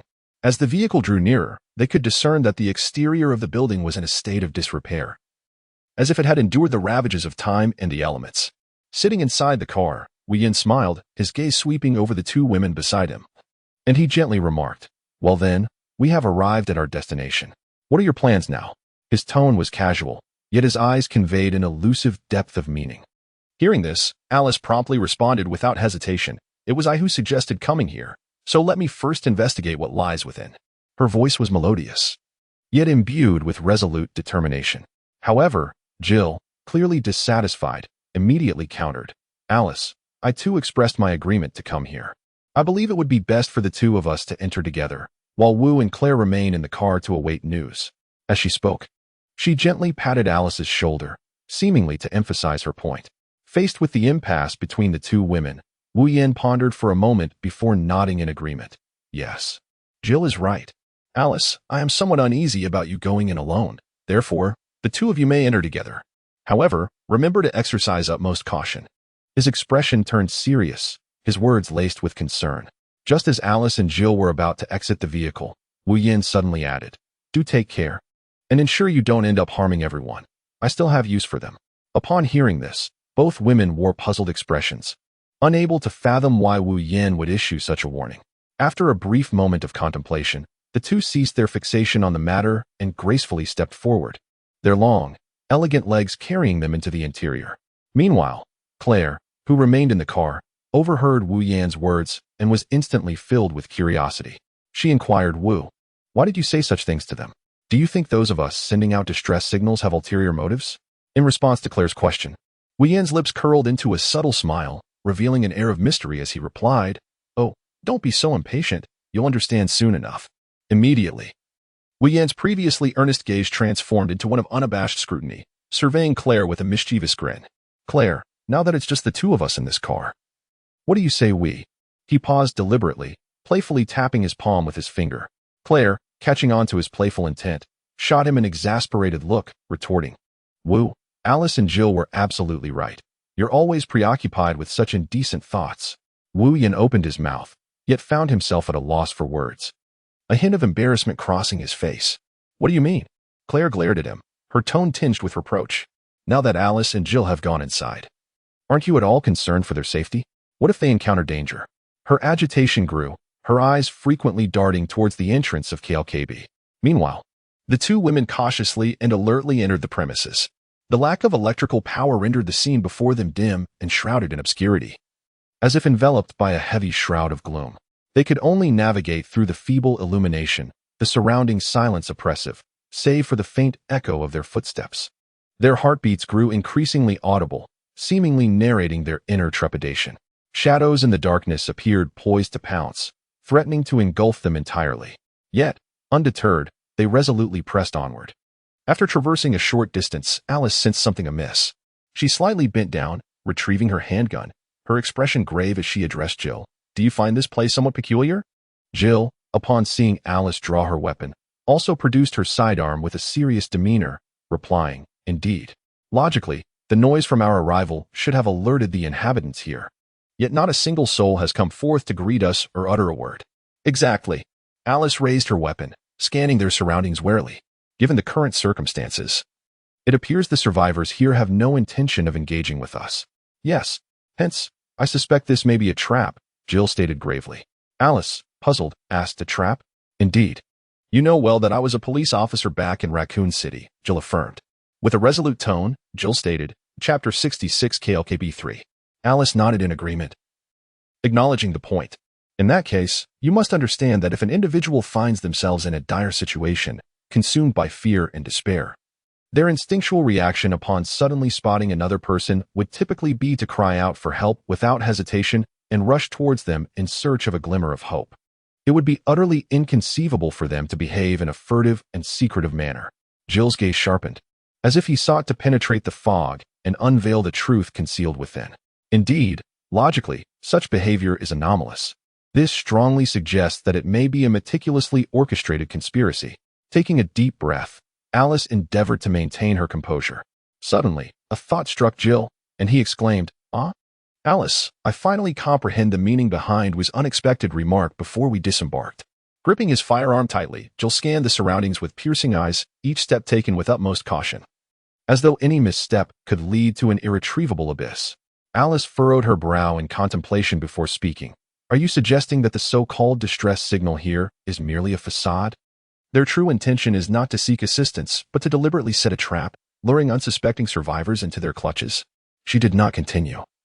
Yet both understood the impending consequences of such revelations, precisely based on rational deduction. The signs and characteristics presented here utterly fail to align with the expected behavior and appeals of a genuine seeker of help. Jill promptly voiced his opinion. Alice, I believe it would be prudent for me to scout ahead while you remain concealed behind me. However, Alice firmly shook her head, responding with unwavering determination. No, Jill. I shall take the lead while you quietly follow and conceal yourself. Just as Jill intended to speak again, Alice decisively interrupted him. No further discussion. This matter is settled. With that, she stepped forward, advancing deeper into the interior. Recognizing her resolute stance and knowing he could not sway her will, Jill reluctantly fell back a few paces. Quietly blending into the shadows, Alice proceeded with utmost caution, and before long, she spotted a figure sitting not far ahead, hunched over and facing away from her. A flicker of doubt arose within her, yet she steeled her resolve and cautiously approached the individual. As the distance closed, her heartbeat quickened with intensity. Just as she neared the figure, they unexpectedly turned around without warning. In an instant, Alice finally discerned the visage of the woman before her. She appeared to be in her 30s, her head tightly wrapped in a scarf, her features grotesque and unappealing.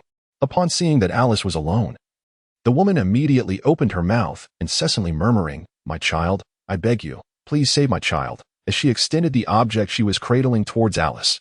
Gazing at the pitiable woman, whose face was etched with desperation, Alice's heart softened. Slowly, she lowered her tightly gripped handgun and reached out her delicate, pale hands to accept the child being offered. However, as she gently lifted the covering, she was taken aback to discover that the so-called child was merely a crudely crafted wooden puppet. A wave of regret washed over Alice, and just then, several burly men emerged from the dark corners surrounding her. Each wielded a handgun, menacingly encircling Alice in a tight formation. Shock and fury coursed through her, and her emotions spiraled out of control. Trembling with rage, she unhesitatingly hurled the loathsome puppet to the ground. At that moment, the hideously unattractive woman, seeing that Alice had fallen into her trap, produced a shotgun from seemingly nowhere. A sardonic smile graced her lips as she venomously exclaimed, "You shameless wretch. How dare you cast my child to the ground?" Immediately after, a deafening barrage of gunfire erupted. Bang, bang, bang. It was Jill, who had been lurking in the shadows, seizing the opportune moment to strike. Without hesitation, she pulled the trigger, accurately hitting the hands of the towering men brandishing firearms. The injured men clutched their wrists, collapsing to the ground in agony. She recalled the instructions given by Wu Yin upon disembarking, to capture them alive. Simultaneously, Alice, initially in a passive predicament, seized the fleeting opportunity presented by the sudden gunfire. With her remarkable agility and astonishing speed, she swiftly snatched the shotgun from the hands of the grotesque woman. In a fluid motion, Alice expertly redirected the weapon, steadying it at the repulsive figure before her. A glimmer of mockery and disdain flickered in her eyes, as if to ridicule the woman's audacity, and she chuckled softly, "Ah, it is not your fault to be ugly. But resorting to despicable means to lure other survivors is indeed your wrongdoing." Observing that Alice was now safe, Jill stepped out from the shadows and approached her, calmly stating, "My earlier suspicions were indeed correct. This group is employing such tactics to entice the remaining survivors, only to rob them. Having resolved the matters at hand, let us hasten our departure. Alice cast a glance at the individuals sprawled on the ground, wailing in agony from the blow inflicted by Jill upon their wrists. Subsequently, she brandished her shotgun menacingly at the unsightly woman and commanded, "Let us move." Jill, with an air of indifference, surveyed the fallen figures with disdain and contempt. Raising her foot, she forcefully kicked one of them while bellowing, "Silence. Now, stand up immediately. Should any of you dare utter a sound, I shall blow your heads off." The man who received the kick turned pale with terror, his body trembling uncontrollably. The other burly figures, witnessing this, were seized by a greater fear, promptly sealing their lips and shakily rising from the ground. Like frightened rabbits, they followed closely behind the hideous woman as they made their way out. Meanwhile, within the confines of the RV, Wu Yin was shamelessly toying with Claire when the sharp crack of gunfire echoed from inside. He, however, displayed not a shred of concern, for he held unwavering confidence in the capabilities of Alice and Jill. In stark contrast, Claire could not maintain such composure, her expression betraying anxiety. She turned to Wu Yin and said, "Do you think Alice and the others might encounter trouble inside? I am quite worried." Chapter 67. The creation of a cage. Wu gently patted Claire's shoulder, attempting to soothe her anxieties. With a reassuring smile, he said, "Do not fret unnecessarily. With their skills, dealing with these insignificant individuals is a mere trifling task. If they cannot manage such a trivial matter, then all the enhancements we utilized would be in vain. Trust me, everything will turn out just fine." As they conversed, Alice and Jill swiftly escorted a group of individuals to the door. Their expressions varied. Some displayed fear, while others radiated anger, yet none could break free from their restraints. Through the glass of the RV, Wu Yan's gaze swept over the group of individuals being escorted before him, and he counted approximately 7 or 8. Subsequently, he stepped out of the vehicle and approached Alice and Jill directly. Upon reaching the two women, he paused. His eyes filled with concern as he studied them intently and softly inquired, "Are you both well? Have you sustained any injuries or encountered any other troubles?" His voice resonated with deep apprehension for their safety. In truth, it would be entirely disingenuous to claim that Wu Yin was devoid of worry. After all, neither Alice nor Jill were invulnerable. A bullet striking a vital spot could spell disaster. His inquiry was merely an attempt to reassure Claire. Jill, wearing a self-satisfied expression, interjected, "Wu, you certainly underestimate both Alice and me. With just a few minor adversaries, I could easily handle them single-handedly in a matter of minutes. How could they possibly pose any threat to us?" Wu Yin gazed at her haughty demeanor and quickly joined in the praise, exclaiming, "Indeed, our Jill is exceptionally formidable. Even if their numbers were to double, you would surely vanquish them in no time." Of course, at this affirmation, Jill's pride swelled even further. However, Alice, observing Jill's arrogant posture, shook her head and, with a grave expression, inquired of Wu Yin, "Wu, what exactly do you intend to do with these individuals?" In response to Alice's probing, Wu Yin displayed no intention of concealing his thoughts, casually replying, "I plan to utilize them fully, confining them in cages to lure the zombies." Upon hearing this, the triumphant expression on Jill's face vanished, replaced by a furrowed brow as she anxiously pressed, "Wu, doesn't this approach seem rather cruel?" Alice's features tightened. Her expression clouded with concern as she remarked, "Indeed, Wu, after all, they." She hesitated, as though grappling with unspoken worries. "Ha ha," Wu scoffed, his tone brimming with disdain and indignation. "They are far more despicable than those soulless zombies. In their vile quest to satiate their sordid desires, they concoct such heinous schemes to lure innocent survivors to this place, only to perpetrate robbery and slaughter." His eyes blazed with fury, reflecting his profound contempt for their actions. Imagine, if you were but ordinary individuals, especially frail women, falling into the hands of these demons, what a tragic fate would await you.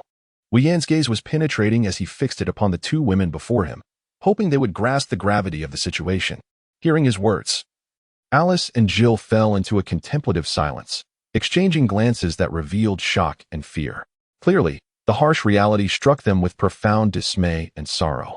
At that moment, Claire approached slowly and interjected, "Alice, Jill, I wholeheartedly concur with Wu's perspective. Reflecting on our arduous journey, we have encountered numerous so-called survivor camps. Yet how many genuinely welcome survivors with sincere intent?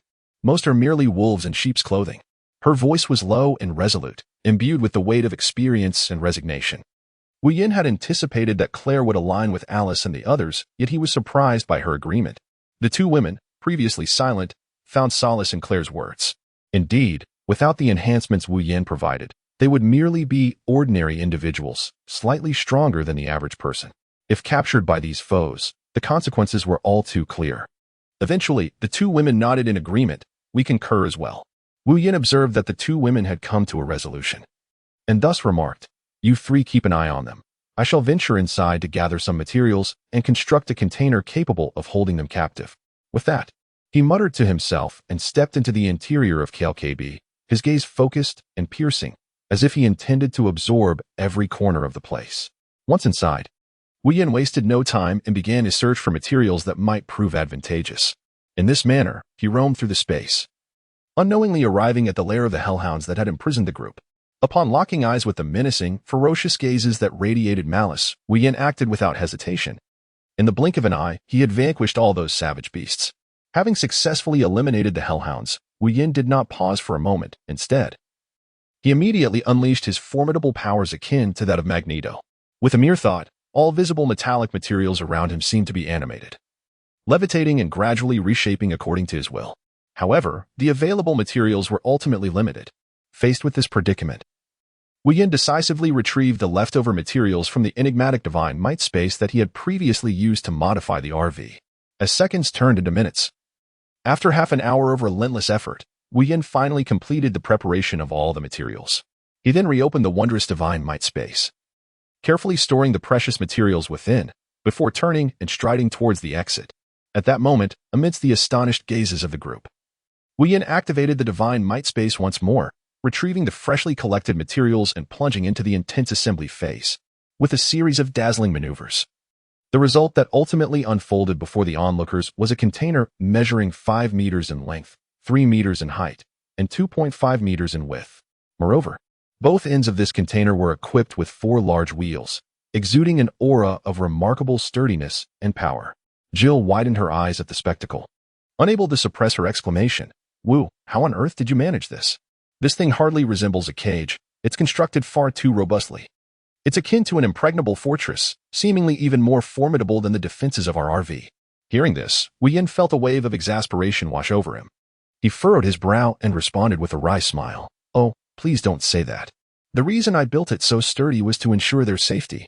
If this protective structure isn't robust enough and they manage to break free, we would have to venture out again to capture new survivors to replenish our ranks. How troublesome that would be. Thus, it is better to err on the side of caution." Chapter 68. Claire's decision. Wu Yin took a deep breath and continued. "All right. Let's put an end to this. The matters here have been adequately addressed. Claire, please go fetch that RV and tow this contraption away immediately." Claire did not respond verbally. Instead, she silently turned and strode purposefully in the direction of the vehicle. Meanwhile, Wu Yin swiftly retrieved some provisions, water, and hemostatic supplies from the spatial realm of Shui.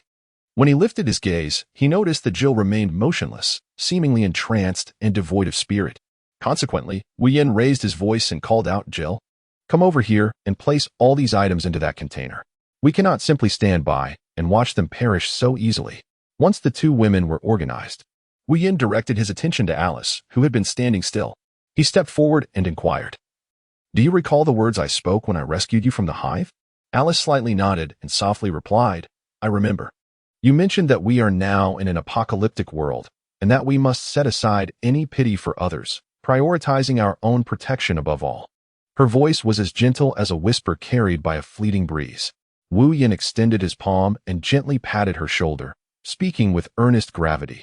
"Since you remember, then in this chaotic world of impending doom, if you harbor compassion for the enemy and show them mercy, it would undoubtedly be a cruelty towards your own comrades."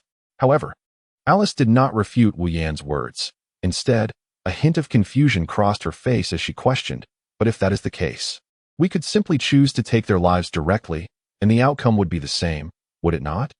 Why must we resort to such brutal means to deal with them?"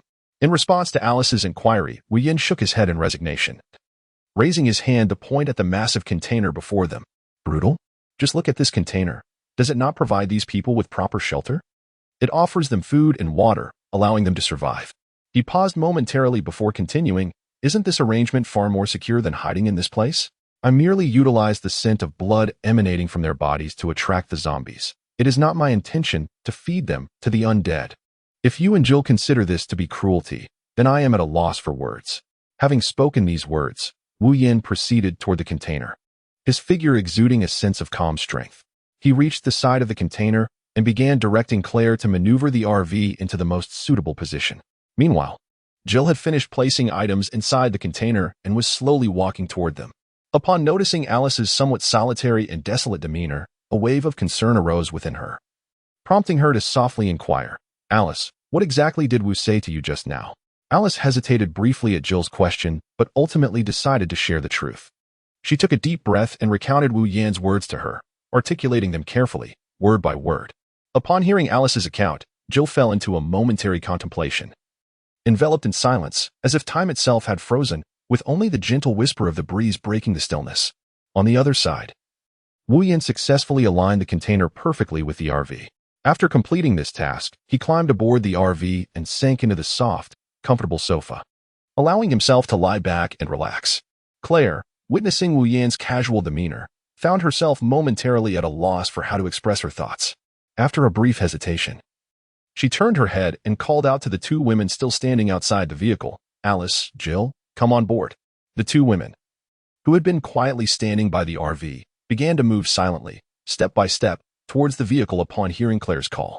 As they stepped into the carriage, their gazes revealed an indescribable complexity of emotions, all instinctively directed towards Wu Yan, who languidly reclined on the sofa. Claire, observing the somewhat silent atmosphere, allowed a subtle smile to grace her lips as she gently broke the tension. "All right, stop dawdling. You two, quickly find a comfortable seat. We shall be departing shortly." No sooner had she spoken than Alice and Jill, in perfect harmony, moved to sit beside Claire with a steady grace. At that moment, Jill lowered her voice, leaning closer to Claire's ear, and cautiously inquired, "Claire, I find it difficult to understand how you could agree with Wu's approach." Claire, focused on driving, briefly lifted her eyes to glance at Jill through the rearview mirror and replied softly, "If I recall correctly, you once told me that you and Alice have been by Wu Yan's side almost since the onset of the zombie outbreak. Is that not so?"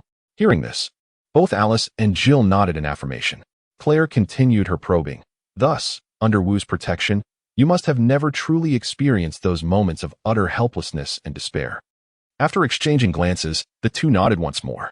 However, Claire shook her head and added earnestly, "Indeed, you may have witnessed much along the way. Yet seeing something with your own eyes is entirely different from experiencing it firsthand." She paused, her gaze growing profound as if lost in reverie. "I have truly witnessed and endured those most helpless and desperate moments.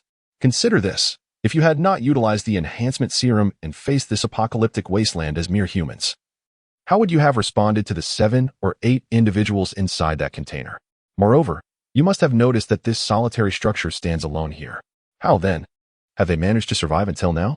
Claire turned her attention to the two women, her tone softening as she posed the question. Alice and Jill remained silent, listening intently. A light chuckle escaped Claire's lips as she observed their silence. Then, she abruptly shifted her tone. "Indeed, eliminating them is a feasible option, yet at this juncture, we require their assistance to lure the zombies. Have you not realized that the undead are far more sensitive to the scent of blood than to the sounds we create?" After a brief pause, her eyes sharpened with determination as she continued, "Rather than risking ourselves to draw the zombies, it would be far more prudent to exploit the potential of those individuals in the container. That said, I have said all that needs to be said. If you are still perplexed, then I am at a loss. I have firmly decided to support Wu's method, no matter how ruthless it may seem. My sole desire is to survive, and the fates of those unrelated to us are of no concern to me." Chapter 69. Farewell to Xiao Yu. Reclining on the soft and comfortable sofa with his eyes tightly shut, Wu Yan listened intently to every word spoken by Claire. As the final syllable reached his ears, a subtle smile graced his lips, revealing his profound satisfaction with her performance.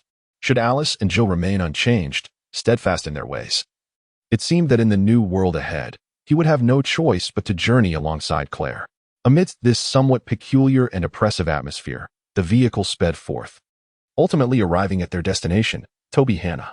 Upon reaching this place, Wu Yan slowly opened his eyes, straightened his posture, and, with unwavering resolve, turned to Claire at the driver's seat, softly commanding, "Claire, please stop the car.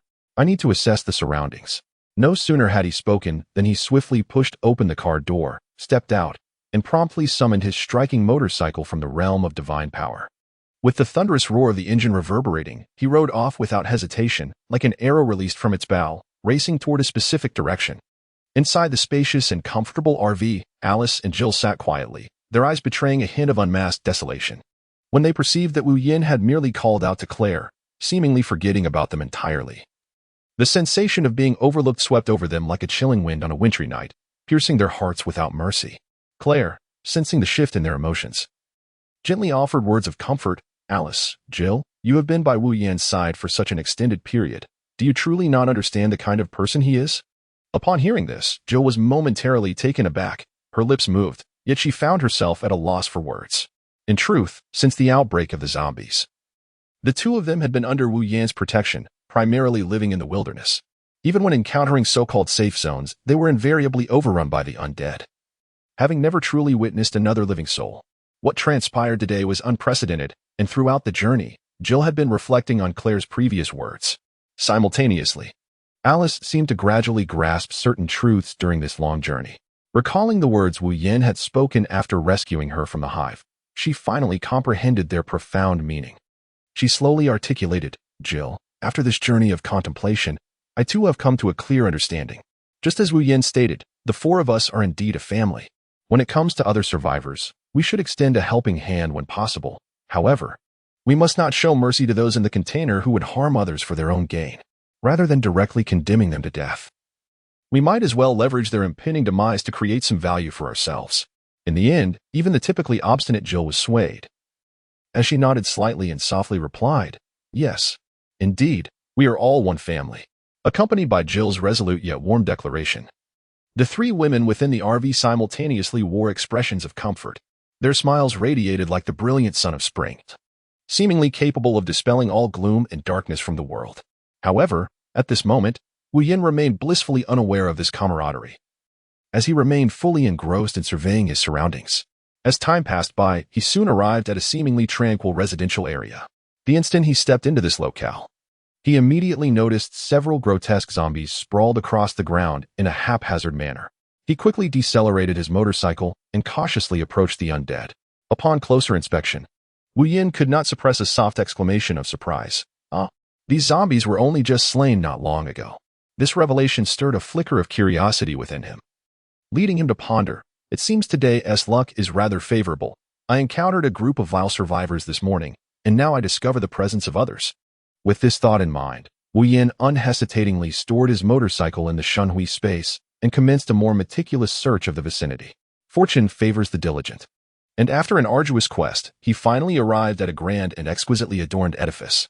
Guided by his keen intuition, Wu Yin discerned signs of human activity in this location. Thus, he approached the structure with utmost stealth, and at the moment he neared his objective, he suddenly leapt into the air, gracefully landing atop the roof. Just as his feet firmly touched down, a faint murmur of conversation emanated from within the building. Hey, Jedi, did you hear that strange noise just now? Kaplan inquired, a look of skepticism etched upon his face. Stop talking nonsense, Kaplan. Are you sure you're not hallucinating? Jedi furrowed his brow, regarding him with suspicion. Xiaoyu, what about you? Did you notice anything unusual? Kaplan turned his gaze toward the dark-skinned woman in the room. Xiaoyu shook her head, indicating she had also detected nothing amiss, then expressed concern. Perhaps you really need to rest. Could your exhaustion be causing you to feel disoriented? Meanwhile, Wu Yin found himself perplexed by the names being exchanged. Why do these three names sound familiar? Could they possibly be the same individuals? Surely, that would be too coincidental, he muttered to himself, his mind swirling with doubts. Just as Wu Yin was lost in contemplation, a faint creaking sound of a door opening broke his reverie. He crouched down, straining to listen intently. The door slowly swung open, revealing a man clad in a brown jacket, sporting a scruffy beard, and wearing a black knit cap. Xiaoyu, with an expression devoid of emotion, fixed her gaze upon the newcomer, her eyes betraying a hint of disdain as she bluntly remarked, Trash, LJ, what are you doing here? Instantly, the person referred to as Trash donned a sycophantic smile, responding in a subservient tone. Elvis sent me to inform you to come downstairs for a meal. At this moment, Jedi interjected, his tone laced with palpable impatience. All right, we understand. You may leave now. The three of us will be down shortly. With a wave of his hand, he urged the individual to depart hastily. Once the door was firmly closed, the previously silent room was once again filled with the sound of conversation among the trio. I wonder what Wu Yin and Alice are up to right now. Jedi suddenly broke the silence, sighing softly as he spoke. Upon hearing this, Kaplan couldn't help but roll his eyes, responding with a hint of discontent. Jedi, rather than fretting over their well-being, shouldn't you direct your concerns towards our own situation? Following suit, Xiaoyu couldn't resist chiming in, her tone imbued with a mix of exasperation and reproach. Indeed, Jedi, considering the extraordinary abilities Wu possesses, do you truly believe he might encounter any misfortune or lead an unsatisfactory life? With a gentle shake of her head, she expressed her bewilderment at Jedi's worries. Oh dear, I never realized I held such esteem in your eyes, Xiaoyu. A sudden voice interrupted, prompting the three to instinctively grasp their weapons, alertly scanning for the source. Chapter 70. The trio's conversation driven by an innate sense of vigilance. Xiaoyu's nerves tensed, her eyes wide with apprehension as she called out, "Who is it? Show yourself if you dare." Meanwhile, Jedi wore a puzzled expression, turning to Kaplan and whispering, "Do you sense that the voice of this speaker seems oddly familiar?" Kaplan nodded slightly in agreement, replying, "Indeed, Jedi, I share your sentiment." Just then, a teasing laugh rang out. "Haha, Xiaoyu, you were just talking about me. And now you can't even recognize my voice?" Upon hearing this, the three were taken aback, their gazes locking in unison as they exclaimed, "Wu Yin." Almost instantly, it felt as though a weight had been lifted from their hearts, and they relaxed with a sense of relief. Wu Yin emerged, a smile gracing his face as he sauntered into view, appearing almost spectral. He approached Jedi's side, gently patting his shoulder, and teasingly remarked, "So, are you not pleased to see me?" Jedi hurriedly waved his hands, eagerly clarifying, "Of course not. We simply did not expect you to be here. What brings you to this place?" The corners of Wu Yin's lips curled slightly, sketching a mysterious and elusive arc, as if his smile held boundless profundity and enigma. He deliberately lowered his voice and murmured, "Interestingly enough, I merely happened to pass through this place. At that moment, I noticed several corpses of zombies sprawled haphazardly along the roadside, and a flicker of curiosity ignited within me, prompting me to approach for a closer inspection. Upon drawing nearer, I was startled to realize that these zombies had been mercilessly gunned down. Thus, based on my observations of the condition of the bodies and my estimation of the time of death, I surmised that they had only recently succumbed. With a mindset of exploration, I resolved to search the vicinity, never anticipating that I would unexpectedly encounter the three of you here. With keen intensity, he turned his gaze toward the three individuals before him and inquired, "Shouldn't you three have been on your way back to report? What brings you to this location?" The loquacious Jedi, upon hearing this, quickly responded, "Don't mention it. Initially, we were indeed on our way back.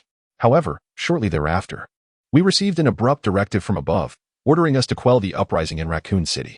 At this juncture, Kaplan interjected to continue the narrative. "It was only after we successfully rendezvoused with the reinforcements sent to suppress the riot that we learned, as we stepped into the hornet's nest. The T-virus had already spread through Raccoon City like a plague." Xiaoyu picked up where Kaplan left off, recounting, "As we valiantly fought to suppress that dreadful zombie uprising, we eventually exhausted our ammunition and attempted to contact our superiors for evacuation, only to discover that we had been forsaken. It was then that we received a mysterious phone call. The voice on the other end, frantic and urgent, implored us to help find his missing daughter and warned that Umbrella Corporation would initiate a devastating nuclear strike on Raccoon City at dawn." Faced with such an urgent situation and the stark choice of life and death, the three of us understood that our only means of escape from this city was to acquiesce to the conditions set forth by the caller and dedicate ourselves wholeheartedly to locating the missing girl. After arduous efforts and relentless searching, we finally traced the girl to a school. To our astonishment, we encountered several others who had also come in search of the girl, drawn by that same mysterious phone call. Subsequently, a series of harrowing events ensued, culminating in our arrival at this very place. Upon hearing this narrative, Wu Yin was overtaken by a wave of astonishment. He pondered to himself, why do the events described by these three individuals seem so eerily familiar? With a heart full of curiosity, he could not restrain himself from inquiring, "Have you ever encountered a particularly unique humanoid zombie?" The trio fell into deep contemplation upon hearing his question, striving to piece together relevant images from the myriad fragments of their memories. Just as they were engrossed in recollection, Wu Yin heard footsteps ascending the stairs. He approached the window and remarked, "Someone is coming up. I shall wait for you at the adjacent house in your estate." With that, he vanished without a trace. As soon as Wu Yin departed, a faint yet urgent knock echoed through the air, followed by a loud call, "Jetty." What on earth are you all doing in there? Why haven't you come downstairs for dinner? Hearing that familiar voice, Jetty's heart tightened, and he hurriedly made his way to the door, opening it gently to reveal Elvis standing outside. At that moment, Jetty appeared somewhat anxious, a sheen of sweat forming on his forehead as he stammered. "Ah, it's Elvis. There's really nothing serious. It's just that Xiaoyu suddenly feels a bit unwell." Elvis scrutinized the visibly flustered Jetty, and a flicker of doubt stirred within him.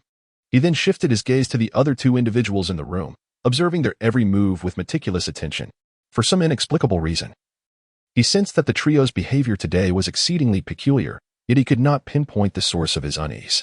After a brief hesitation, Elvis finally mustered the courage to ask, "Is that truly the case? Xiaoyu, what exactly ails you?" In response to Elvis's concerned inquiry, Xiaoyu remained remarkably composed. With a calm demeanor, she explained, "It's nothing serious. While we were clearing the zombies earlier, I accidentally twisted my ankle. However, given the urgency of the situation, I had no time to pay attention to it. It was only now, with the situation stabilized, that I became aware of the pain." Upon hearing Xiaoyu's words, the tension in Elvis's heart eased slightly. He nodded gently, turned, and prepared to descend the stairs, casually remarking, "Oh, I see. Well then, you all should hurry downstairs for dinner. Everyone is waiting for you." "Very well." Jetty, Xiaoyu, and Kaplan chorused in unison. No sooner had they spoken than they followed Elvis down the stairs. Wu Yin had, in fact, never truly departed. After leaving the room, he remained atop the roof, eavesdropping on a conversation that was both profound and thought-provoking. With his eyes slightly narrowed and a faint, enigmatic smile gracing his lips, he softly murmured, "Elvis and that L.J., who made an earlier appearance, are becoming increasingly intriguing." His words revealed an ineffable excitement and anticipation. Meanwhile, in the spacious and brightly lit hall below, Xiaoyu, Jetty, and Kaplan descended the stairs, their faces adorned with smiles as they greeted everyone warmly before making their way directly to the staff member responsible for food supplies. The food manager glanced at the trio with an expression of disdain and remarked, "Our provisions are dwindling. Today, we can only offer canned goods." He handed each of them a can of soybeans. Accepting without protest, the three retreated to a corner to eat. Chapter 71. The news brought by Matt in a hushed tone. Jetty leaned in and quietly suggested to his companions, "Xiaoyu, Kaplan, I propose we follow Wu together. Here. Elvis and his gang always regard us as outsiders. We can never truly integrate." "Jetty, I share your sentiment. But the question remains, do you think Wu Yin would permit us to accompany him?" Kaplan replied, skepticism etched across his face. Jetty's eyes gleamed with determination as he stared intently at his friend. "I firmly believe he will agree." "Humph. That is merely your wishful thinking. Forgive my candor. But what makes you think Wu would deem you worthy?" Kaplan scoffed, casting a disdainful glance before nudging the silent Xiaoyu with his elbow. "Hey, what are you pondering?" "I'm contemplating how we might align ourselves with Wu Yin," Xiaoyu slowly responded. "Did we not mention that he is in the adjacent building?" "Later. The three of us should approach him and inquire," Kaplan proposed. Having finished his can, Jetty turned to Xiaoyu, who nodded slightly in agreement. "Very well. Let us proceed thus." As they conspired in hushed tones about how to seek out Wu Yin, Elvis's keen, hawk-like eyes remained fixated upon them. He beckoned one of his trusted subordinates and pointed in the direction of Xiaoyu and his companions, whispering, "I have a feeling these three are acting strangely today. Be vigilant and observe their every move. Report to me immediately if you notice anything unusual." Upon hearing this, the summoned man furrowed his brow. Concern etched on his face as he inquired, "Captain, do you intend to eliminate them today?" Elvis did not respond directly to his subordinate's question. His gaze flickered with uncertainty, as if he were mulling over his own thoughts. After a brief pause, he finally spoke, "No, we must not act hastily just yet. I must first discern their true intentions." Just as they reached this point in their conversation, Elvis suddenly extended his right hand, making a fierce gesture across his throat. At that moment, while Elvis and his subordinates were conspiring on how to deal with Xiaoyu and the others, a young woman, on her way to the restroom, happened to pass by. Perhaps due to overwhelming anxiety or a moment of carelessness, she inadvertently emitted a faint sound. Although this noise was exceedingly subtle, it did not escape Elvis's keen auditory senses. He immediately raised his hand to signal his subordinates to remain silent, then swiftly turned his head, his gaze piercing as he fixated on the girl who had caused the disturbance, coldly interrogating, "Matt, what business do you have lurking here?" Matt took a deep breath, striving to suppress the turmoil within, and responded in a steadied tone, "I apologize. Please let me pass. I need to use the restroom. and you are blocking the way." Her gaze was resolute and calm, seemingly unfazed by the tension. Elvis stared at Matt, a flicker of surprise crossing his features. After a moment of hesitation, he slowly stepped aside, allowing her a path. With measured steps, Matt navigated through them, heading straight for the restroom. Each stride appeared unhurried. Yet only she knew the tempest raging within her heart. Upon entering the restroom, she immediately locked the door behind her, leaning against it as her body began to tremble involuntarily. The confrontation with Elvis replayed in her mind, leaving her shaken. It became clear that she had heard every word spoken by him. She had never harbored any fondness for this man, despite his outwardly affable demeanor. An insidious aura lingered in her consciousness. Each time their eyes met, an inexplicable chill coursed down her spine. In the spacious, well-lit restroom, the tiles reflected a soft glow, and the air was infused with a faint scent of cleaning products. At this moment, she gradually regained her composure amidst the anxiety and excitement. Standing quietly before the sink, she gazed into the mirror, replaying the words exchanged between Elvis and his subordinates. Each phrase struck her heart like a hammer, leaving her in a state of shock and confusion. After much contemplation, she resolved to convey this vital information to Xiaoyu and the others. After all, it was thanks to Xiaoyu, Xiaoming, and Xiaohong, who risked their own safety to mount a rescue, that she had managed to escape unscathed. This debt of gratitude remained etched in her heart. With her decision made, she took a deep breath and deliberately created some noise in the restroom, as if she were tidying her clothes or arranging her belongings. Then, she gently pushed open the somewhat heavy door and stepped out of the restroom. The moment she exited, she swiftly scanned her surroundings, her sharp eyes capturing the figures of Elvis and his subordinates. They were seen walking in another direction, seemingly engaged in a hushed discussion about something. Before long, Elvis parted ways with his entourage, each vanishing into different corners. Seizing this rare opportunity, Matt quickly approached the spot where Xiaoyu and the others were gathered, sitting down beside them without hesitation. His expression was unusually grave, and his eyes betrayed an unmistakable anxiety. He lowered his voice and spoke to them in an urgent tone. "While I was in the restroom, I inadvertently overheard a conversation between Elvis and his subordinates. They are plotting against you." Upon hearing this, Xiaoyu, Jedi, and Kaplan exchanged glances, their faces reflecting a hint of astonishment. Xiaoyu furrowed his brow. Skepticism etched on his face as he asked, "Matt, are you absolutely certain? Could it be a misunderstanding?" Clearly, they found it difficult to accept such startling news. "Yes, I heard it distinctly," Matt replied, taking a deep breath, determination and resolve gleaming in his eyes. He continued in a low, powerful voice. "That scoundrel Elvis plans to send his trusted subordinates to monitor you closely. Should they detect any unusual activity, they will not hesitate to eliminate you completely." Upon hearing this, Xiaoyu's heart tightened, worry etched across his face as he pressed, "Matt, what about you? Have you been exposed or caught?" Matt, however, responded with a relaxed demeanor, seemingly unconcerned. "Oh, don't worry. I accidentally made a bit of noise, which caught his attention. But thankfully, I reacted quickly and concocted an excuse to distract him." Nonetheless, Xiaoyu remained unsettled, his brow furrowed as he warned sternly, "Matt, I think you should exercise extra caution."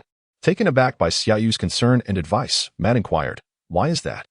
At this moment, Kaplan interjected thoughtfully, analyzing, "I suspect Elvis may already be aware that you eavesdropped on their private conversation. Given his suspicious and cunning nature, he would not easily overlook anyone or anything that might threaten his plans." Matt, still harboring doubts, hesitated, retorting uncertainly, "That shouldn't be the case." However, before he could finish, Jedi, who had been silent until now, suddenly lifted his gaze, intensity in his eyes as he fixed his stare on Matt, adding gravely, "Matt, do not underestimate the danger. Elvis is ruthless and unscrupulous. If he believes you possess information that could jeopardize him, whether true or false, he will not rest until he has dealt with you. What Jedi and Kaplan say is true, so you must be exceedingly cautious," Xiaoyu reiterated, his gaze steady and tone serious. "All right, I understand. I will certainly proceed with caution." After Matt acknowledged with a sound, he turned away, striding further into the distance.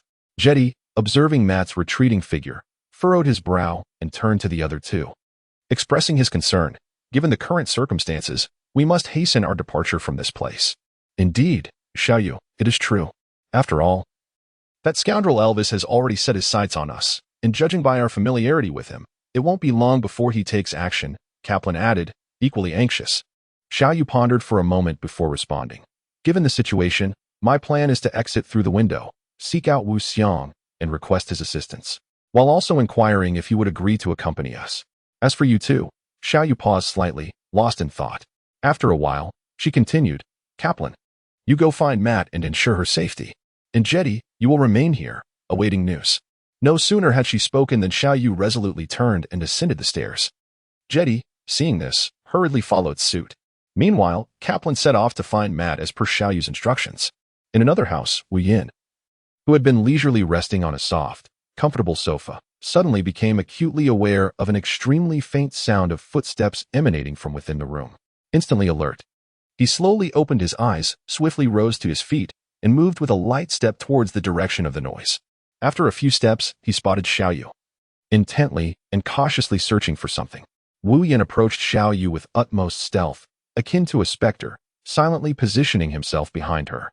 Gently, he tapped her shoulder and lowered his voice to inquire.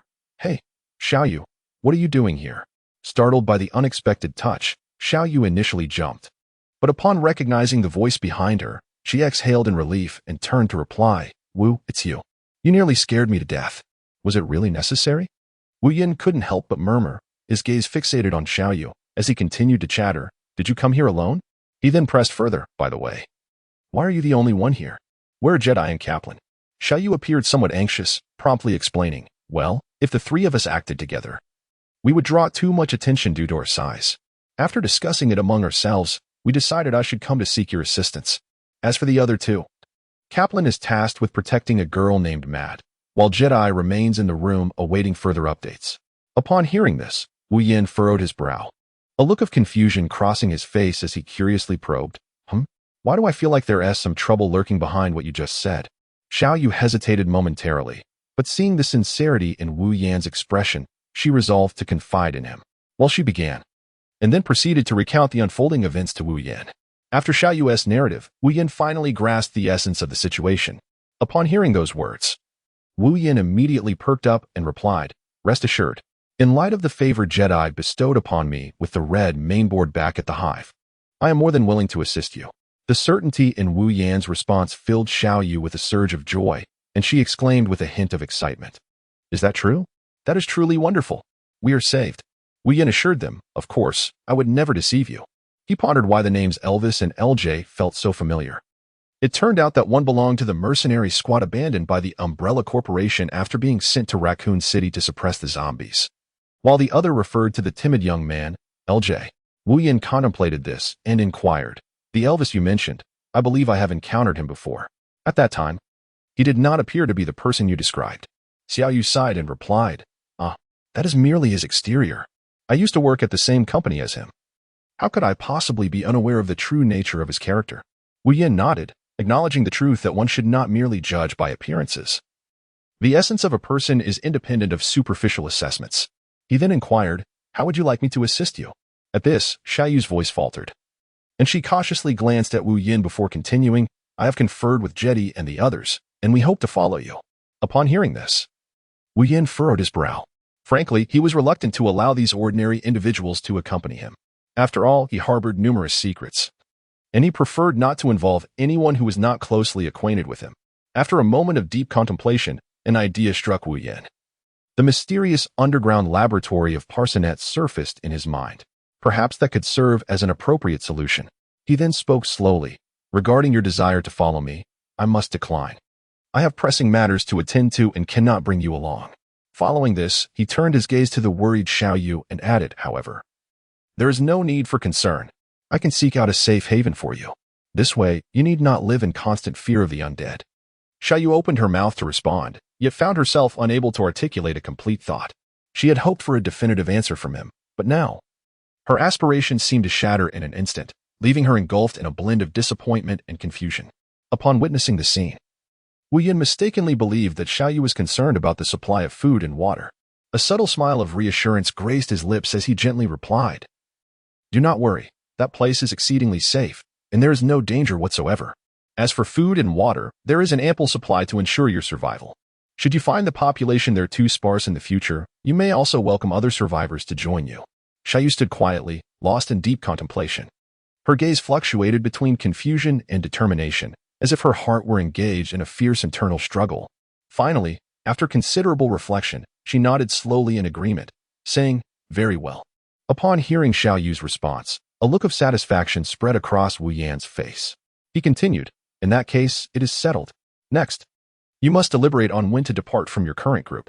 Once you have made your decision, gather at the designated location. I shall await your arrival there. Remember, it is best to keep the timing before noon tomorrow." Chapter 73. An alternative method to attract zombies. As his words lingered in the air, Wu Yan turned without hesitation. His steps light and resolute, vanishing like a gust of wind. In the blink of an eye, he had disappeared from the room, leaving no trace behind. At that moment, Xiao Yu stood alone, her gaze somewhat vacant. Regaining her composure, she widened her eyes in disbelief, staring at the spot where Wu Yan had just stood. Her face a mask of astonishment. She could hardly fathom how effortlessly Wu Yan had vanished, prompting her to reflect on how much more powerful he had become compared to before. Meanwhile, Wu Yan had already departed the vicinity. And at a considerable distance from the house, he activated the Divine Might space, retrieving his motorcycle and speeding towards the location of the RV. As he approached the vehicle, he peered through the glass windows and immediately noticed Alice, Claire, and Jill gathered on the sofa, seemingly engaged in a hushed discussion about matters of significance. Upon witnessing the scene, Wu Yan strode directly to the car door, gently pushed it open, and entered the cabin, making his way towards Alice. As he approached her, he paused and addressed her, saying, "I just encountered Xiao Yu and GD nearby." A flicker of surprise crossed Alice's face as she softly inquired, "How could Xiao Yu and the others be here?" Wu Yan replied calmly, "They were unable to leave immediately because they received a sudden mission to suppress the zombies in Raccoon City on their way back. Subsequently, for various reasons, they arrived here." At this moment, Jill and Claire, seated beside Alice, immediately recognized from the name mentioned that it must refer to a female. Jill couldn't help but feel intrigued and quickly inquired, "Alice, who exactly are Xiao Yu and her companions?" Alice turned to the two women beside her and began to explain slowly. "Xiao Yu and her team are actually a group of mercenaries. Previously, when I was in Raccoon City, I had some interaction with Wu and them." "What? I have no recollection of that at all," Jill responded with a look of skepticism. At that moment, Wu Yan, who had remained silent until now, finally spoke up. "Do you remember when I mentioned that I was going to rescue Alice? It was during that mission that I met them. At that time, they intended to enter the Hive to disable the Red Queen system, and I happened to accompany them inside. Later, they completed their mission and needed to leave, and I used my unique abilities to help them escape safely. After that, we went our separate ways."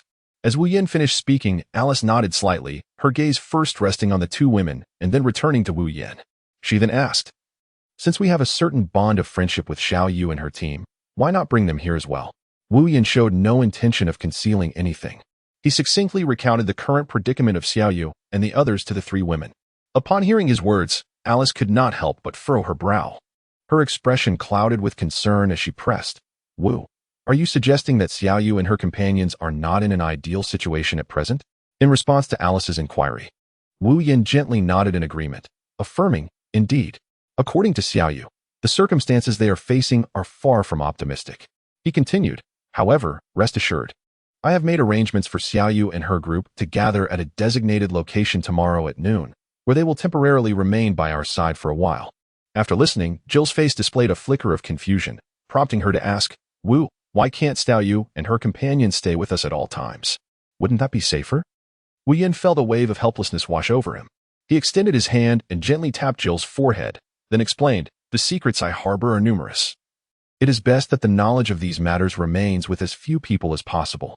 He then continued to inquire, "Moreover, how can you be certain that their prolonged companionship with us will not give rise to any malevolent thoughts?"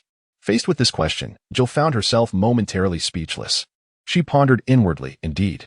Wu's abilities are remarkably peculiar and astonishing.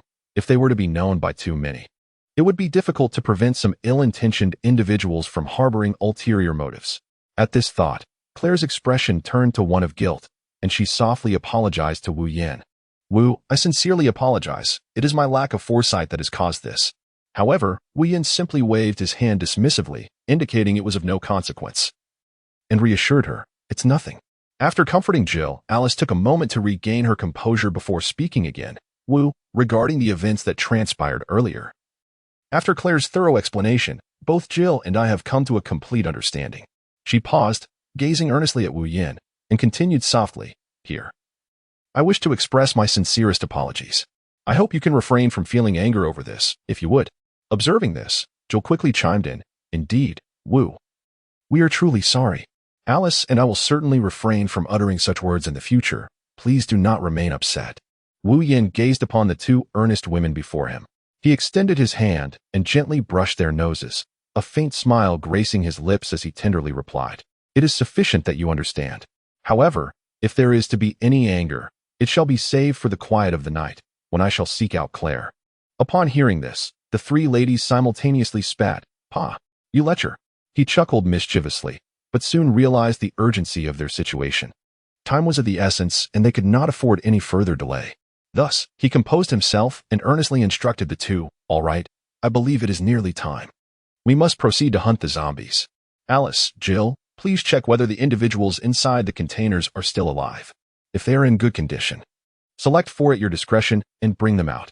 After exchanging a glance, Alice and Jill nodded resolutely and promptly exited the RV, prepared to retrieve 4 individuals.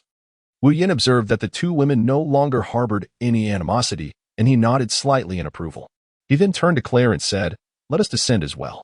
Upon exiting the vehicle, Wu Yin and Claire were met with the sounds of pleas for mercy emanating from the container behind them. Wu Yin paid no heed and retrieved an armored vehicle from the Divine Might space. After making slight modifications, he noticed Alice and Jill approaching with 4 individuals in tow. He addressed the 4 newcomers, stating, This time, due to the discovery of Xiao Yu and the others, we shall refrain from creating noise to attract the zombies.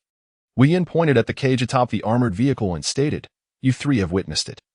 I have added a cage on the roof of the armored car for imprisoning individuals. You shall confine them inside, and then make an incision on each of them. Subsequently, we will drive the armored vehicle to attract the zombies. Chapter 74. Luring Isaac to come in person, as Wu Yin meticulously explained. The 3 women did not hesitate to seize the captives and ruthlessly cast them into the cages of their respective armored vehicles. Just as they turned to board the vehicles and prepare to depart, Wu Yin suddenly appeared as if struck by inspiration, abruptly placing a hand on his forehead and calling out to the 3 women with urgency, Wait. Alas, there is one critically important matter that I utterly forgot to inform you.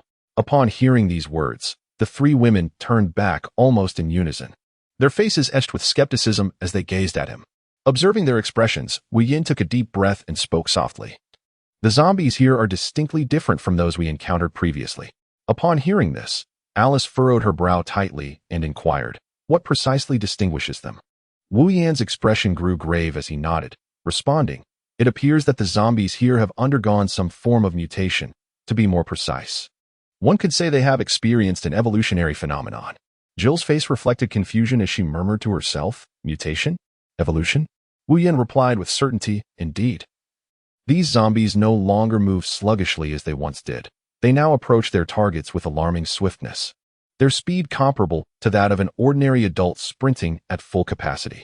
After recounting the zombies' enhanced mobility, Wu Yin paused briefly before adding, Moreover, in a most peculiar turn of events, when they detect the presence of prey, 4 elongated tendrils extend from their mouths. Claire's brow furrowed at this revelation, her face etched with confusion as she pressed further. Wu, could it be that the zombies exhibit other transformations beyond what you have already described? Her gaze was laden with both concern and curiosity. However, in response to Claire's inquiry, he merely shook his head gently, turning his attention to the trio with a serious demeanor as he cautioned, As of now, no further anomalies have been observed. Nevertheless, it is imperative that you remain vigilant regarding your surroundings. His words conveyed a profound sense of concern. At that moment, Jill, wearing a smile and appearing quite at ease, interjected, Wu, rest assured. After all, we are ensconced within a robust armored vehicle, which offers us relative safety.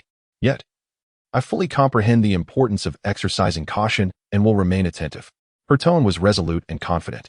Observing Jill's relaxed demeanor, Wu Yin privately contemplated the need for continued vigilance, and thus reiterated his warning with earnest gravity, Do not let your guard down. Maintaining awareness at all times is crucial. From this moment until you board the armored vehicle, under no circumstances are you permitted to exit the vehicle, regardless of what transpires outside. Do you understand? His voice was serious and authoritative, as if imparting an undeniable command. Upon hearing this, the 3 women nodded in unison, signaling their complete understanding and commitment to adhere to the directives. They responded in a harmonious chorus, Understood. Their voices rang out clear and resolute, reflecting their determination. Seeing the three women so readily assure him, Wu Yin felt a measure of relief. He then decisively issued his orders. In that case, we shall proceed according to our original plan. We will reconvene here in 3 hours. Now, let us depart immediately. As his words echoed, the three women sprang into action, each boarding their respective armored vehicles before driving away, vanishing at the far end of the road. Watching their receding figures, Wu Yin slowly turned, his gaze fixed upon the enigmatic and profound realm of the divine might space. Taking a deep breath, he reopened the divine might space and retrieved a motorcycle. However, at that moment, he encountered an awkward dilemma. There seemed to be no suitable means to secure the captive. With a slight frown, Wu Yin reopened the divine might space once more, conjuring forth some ordinary materials as if by magic. With unwavering focus, he immersed himself in his task, skillfully crafting a sturdy and durable iron cage capable of imprisoning captives. Upon completing this endeavor, Wu Yin unhesitatingly seized the defenseless individuals lying on the ground, discarding them into the freshly constructed cage with the nonchalance of tossing away refuse. Swiftly, he fashioned a robust steel wire tether, securing it firmly to the rear of his motorcycle. With everything in place, Wu Yin mounted the motorcycle, igniting the engine, and with a deep rumble, the vehicle surged forth like an arrow released from its bow. His intent was to ensure the safe passage of Xiaoyu, Jedi, and Kaplan to their destination. To achieve this, he resolved to divert the surrounding zombies, paving a secure route for them. Before long, Wu Yin arrived at the designated location. He brought the motorcycle to a steady halt, surveying the area before resolutely maneuvering the vehicle in circles around the vicinity. The wheels spun rapidly, kicking up clouds of dust as if heralding his arrival to this desolate expanse. Gradually, more and more zombies were drawn to him, their grotesque faces contorted, advancing like a relentless tide. Yet, Wu Yin remained undaunted, skillfully navigating the motorcycle, deftly evading their perilous assaults while continuing to lure the horde toward him. As he attracted the zombies in the vicinity, the shops equipped with cameras began to shift in tandem with his movements. Suddenly, Wu Yin sensed an unsettling feeling of being watched. However, upon scanning the surroundings, he found no evidence to support his intuition. Murmuring to himself, he pondered why he felt so scrutinized yet could discern no observer. This sensation felt strangely familiar, as if he had experienced it before. Once more, he glanced around and inadvertently spotted a shop's camera maneuvering on its own. Realizing this, he comprehended the source of his unease. It was indeed surveillance through the camera. Considering the current situation, only members of the Umbrella Corporation could manipulate cameras under such circumstances. Yet, upon deeper reflection, it became apparent that within this vast organization, only a certain Dr. Isaac seemed driven enough to pursue him so relentlessly. Contemplating this, Wu Yin resolved to devise a strategy to entice Dr. Isaac to confront him in person, akin to a scene from a cinematic narrative. Thus, he racked his brain in search of a clever plan. Suddenly, as if struck by a revelation, an idea illuminated his mind. Since Dr. Isaac was so eager to uncover the secrets he possessed, yet wary of facing him directly, the only way to incite his urgency was to intentionally allow the zombies to inflict wounds upon him. In this manner, not only would the threat to him diminish significantly, but Isaac must have already discerned that Alice, Jill, and Claire, despite their agility, possessed limited knowledge in other respects. With this resolve firmly established, Wu Yin decisively set his plan into motion. He moved to a location where he could be clearly captured by the surveillance cameras, skillfully exposing a slight vulnerability. As anticipated, a grotesque zombie seized the opportunity, ruthlessly leaving deep gashes upon his arm with its sharp claws. Chapter 75. Wu Yin concludes the baiting of the zombies prematurely. Wu Yin clenched his teeth, enduring the excruciating pain radiating from his arm, his brow furrowed tightly. Damn this wretched man. It hurts like hell, he muttered under his breath. However, time was of the essence, allowing for no delay. He swiftly revved his motorcycle and sped back in the direction he had come from. Meanwhile, in the distant city of Parsonet, within a mysterious laboratory deep underground, the atmosphere was palpably tense. A staff member clad in a white protective suit, fully armed, observed through the monitors that the Asian man had been scratched on the arm by a zombie. He immediately rose and hurried to Dr. Isaac's side. Reporting in a hurried tone, "Doctor, there is new information. We have just detected through surveillance in the Toby Hanna area that the Asian man was scratched on the arm while luring zombies. And we have also tracked the movements of Alice and Jill." Upon hearing this, Dr. Isaac abruptly halted his actions, slowly turning his head, his gaze sharp as an eagle's, fixating on the staff member as he inquired, Oh, what new developments? Where are they located now? The staff member, not daring to be negligent, promptly replied. Their exact location is still undetermined, but it is certain that they are moving towards the outskirts of the city. At this point, he hesitated slightly, as if grappling with the words. And what else? Do not beat around the bush. Speak. Dr. Isaac urged impatiently. Taking a deep breath, the staff member continued. Furthermore, according to our observations, they have recently added a new female member. What? Another addition? Dr. Isaac was slightly taken aback. Pressing further, have you ascertained the identity and background of this newcomer? We have conducted an investigation, Doctor. The staff member nodded, his tone resolute. After our thorough inquiry, this new female member is merely an ordinary person named Claire. However, we are currently unclear as to why she is with them. After receiving the report, Dr. Isaac sat quietly, his gaze turning profound and grave, as though he were submerged in a sea of contemplation. Time ticked away, and the surrounding air seemed to solidify. Finally, after what felt like an eternity, he abruptly lifted his head, his previously calm demeanor now tinged with an inexplicable expression of confusion. He fixed his eyes on the staff member, his voice low yet tinged with urgency, as he questioned. Wait, did you just say that the Asian man was scratched on the arm by a zombie? What exactly transpired? His tone was laden with confusion and skepticism, evidently taken aback by the news. In response to Dr. Isaac's probing inquiry, the staff member appeared somewhat ill at ease, hesitating before responding uncertainly. According to our understanding, he was attempting to lure the zombies using some method, but perhaps due to their overwhelming numbers, one of the zombies seized the opportunity and launched a sudden attack. It seems he did not react in time, resulting in an unfortunate scratch on his arm. Upon hearing this, Dr. Isaac furrowed his brow, deep in contemplation. Given his familiarity with the individual in question, he found it difficult to believe that the person could be so easily injured by the zombies. There must be other undisclosed reasons or details that have been overlooked. With this thought in mind, he decisively commanded, "Bring me the relevant video footage immediately. I must review it personally to ascertain the truth of the matter." The staff member, not daring to delay, nodded in agreement and quickly turned to rush back to his workstation. Soon, he became engrossed in copying the required video material. The room was suffused with a tense and enigmatic atmosphere, as everyone awaited the astonishing revelations that would soon unfold. Dr. Isaac stood quietly, occasionally glancing towards the entrance. Before long, the staff member re-entered with hurried steps, tightly clutching a copy of the video material. He approached Dr. Isaac, deftly inserting it into the adjacent computer port. Dr. Isaac immediately focused intently on the screen, his eyes unblinking, fearful of missing any detail. As time ticked away, his expression grew increasingly grave, yet his eyes sparkled with excitement. Finally, after thorough confirmation, he was certain that the individual had indeed been inadvertently scratched by the zombie. At this moment, he could no longer contain his exhilaration. Abruptly turning to the staff member and exclaiming, "Quickly tell me, how long would it take to drive from here to Tobyhanna?" The staff member paused briefly in thought before promptly responding, "If we choose to drive, it would take approximately 2 days to reach our destination." Dr. Isaac frowned at this answer, clearly dissatisfied. After a moment of silence, he pressed further, "What about by helicopter? Surely that would save considerable time."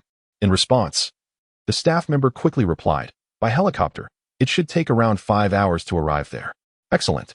Immediately issue orders for the remaining 3 operational teams in the laboratory to assemble and stand by. I will personally lead this mission to ensure the safe retrieval of that Asian individual. Dr. Isaac commanded with unwavering resolve. However, the staff member's expression darkened considerably.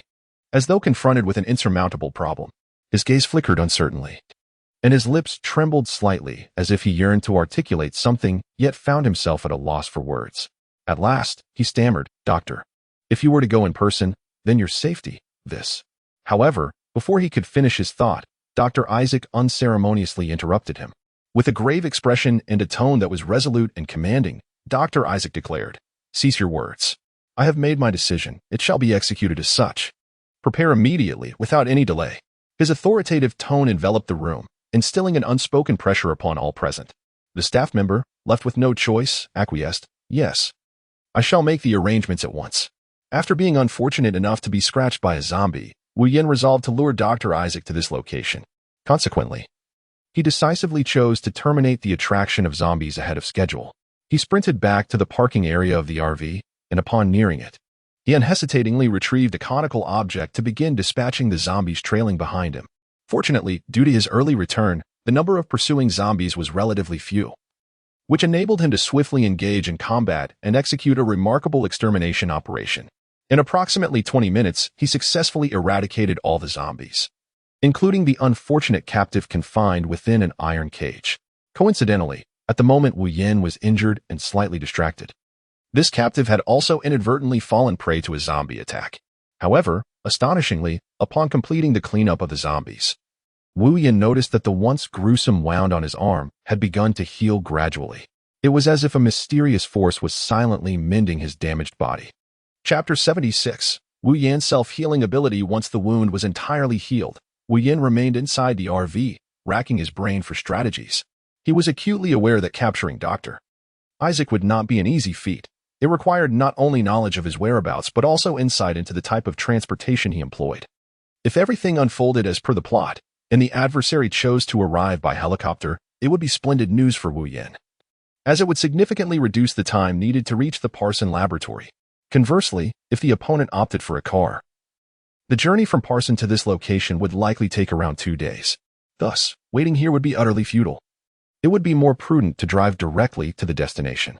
Just as Wu Yin was lost in thought, a deafening roar suddenly pierced through the air, jolting him back to reality.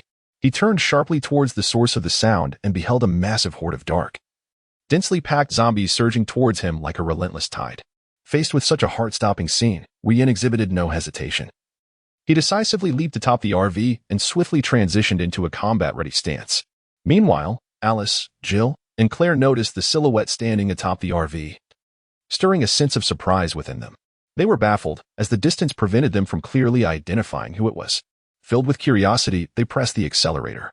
As they drew closer to the familiar RV, they did not hesitate to slam on the brakes, bringing the vehicle to a steady stop amidst the shrill sounds of friction. They quickly flung open the doors, leaping onto the RV with the grace of swallows. Upon their ascent, they discovered that the figure atop the RV was indeed Wu Yin. Alice, unable to contain her confusion, inquired, "Wu, have you returned early?" However, in the face of her urgent inquiries, Wu Yin did not immediately respond. Instead, with a grave expression, he solemnly declared, "This is not the time for explanations. We are pressed for time and must act swiftly to eliminate these zombies. Once everything is settled, I shall recount the entire sequence of events to you in detail." With that, he turned and plunged into the fierce battle against the zombies, wielding his weapon with a ferocious vigor. Each strike was precise and ruthless, showcasing extraordinary courage and decisiveness. After successfully vanquishing the horrifying undead, Wu Yin scarcely took a moment to catch his breath before swiftly immersing himself in the task of gathering the crystals scattered across the ground. These translucent gems, emanating a mysterious glow, seemed to harbor boundless energy and secrets, compelling Wu Yin to remain vigilant. After a whirlwind of intense activity, when Wu Yin finally completed his tasks and returned to the RV, Jill, who had been waiting anxiously, could no longer contain her impatience and rushed forward to inquire, "Wu, please tell me what has transpired. Why did you return in such haste?" Confronted with Jill's concerned and eager gaze, Wu Yin chose not to withhold the truth.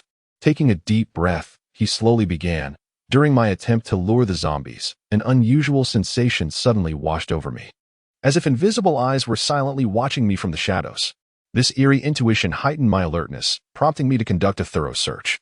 After a brief pause, Wu Yin continued, "After an arduous search, I was astonished to discover that someone had been covertly monitoring me through the cameras installed in the surrounding shops."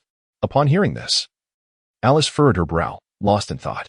After a moment, she responded thoughtfully, "So, you mean to say someone has been surveilling you via the cameras? Is that why you decided to return early?" However, Wu Yin gently shook his head in denial, stating, "It is not that simple, Alice. I believe the one monitoring me is Dr. Isaac from Umbrella Corporation." "Dr. Isaac?" Wu Yin's voice tinged with curiosity and caution. "Indeed, it is Dr. Isaac. Based on our previous encounters, he would certainly not let someone like me, with special abilities, slip away easily," Wu Yin asserted with conviction. At this moment, Alice interjected, "Yet, in our previous confrontations, he has never succeeded, has he?" Wu Yin responded with an air of composure, stating, "Indeed, this time is different. I deliberately chose to lure the zombies beneath the surveillance cameras and intentionally allowed them to scratch me." At this revelation, the three women were taken aback. Alice could hardly contain her inner turmoil, tears streaming down her face as she sobbed, "Wu, how could you be so foolish? You clearly understand that being scratched by a zombie leads to becoming one yourself. Why would you take such a risk? Jill was equally astonished, her eyes brimming with unshed tears, her voice tinged with a slight quiver as she exclaimed, "Exactly. Now that we are aware of his hiding place, why take such unnecessary chances?" Only Claire appeared to suppress her desire to weep, maintaining a facade of calm as she stepped forward to inspect Wu Yan's injuries meticulously. However, after scrutinizing him repeatedly, her face transformed into one of astonishment. She could find not a single trace of a wound on his body. The only evidence of injury was a few bloodied rags on his arm, indicating he had been cut by some sharp object previously. Confused, she raised her eyes to meet Wu Yan's somewhat bashful face, at which point Wu Yan also noticed Claire's peculiar gaze. He scratched his head awkwardly and began to explain. My wounds seem to have healed on their own for some reason. As for your concern about me possibly turning into a zombie, that will not occur."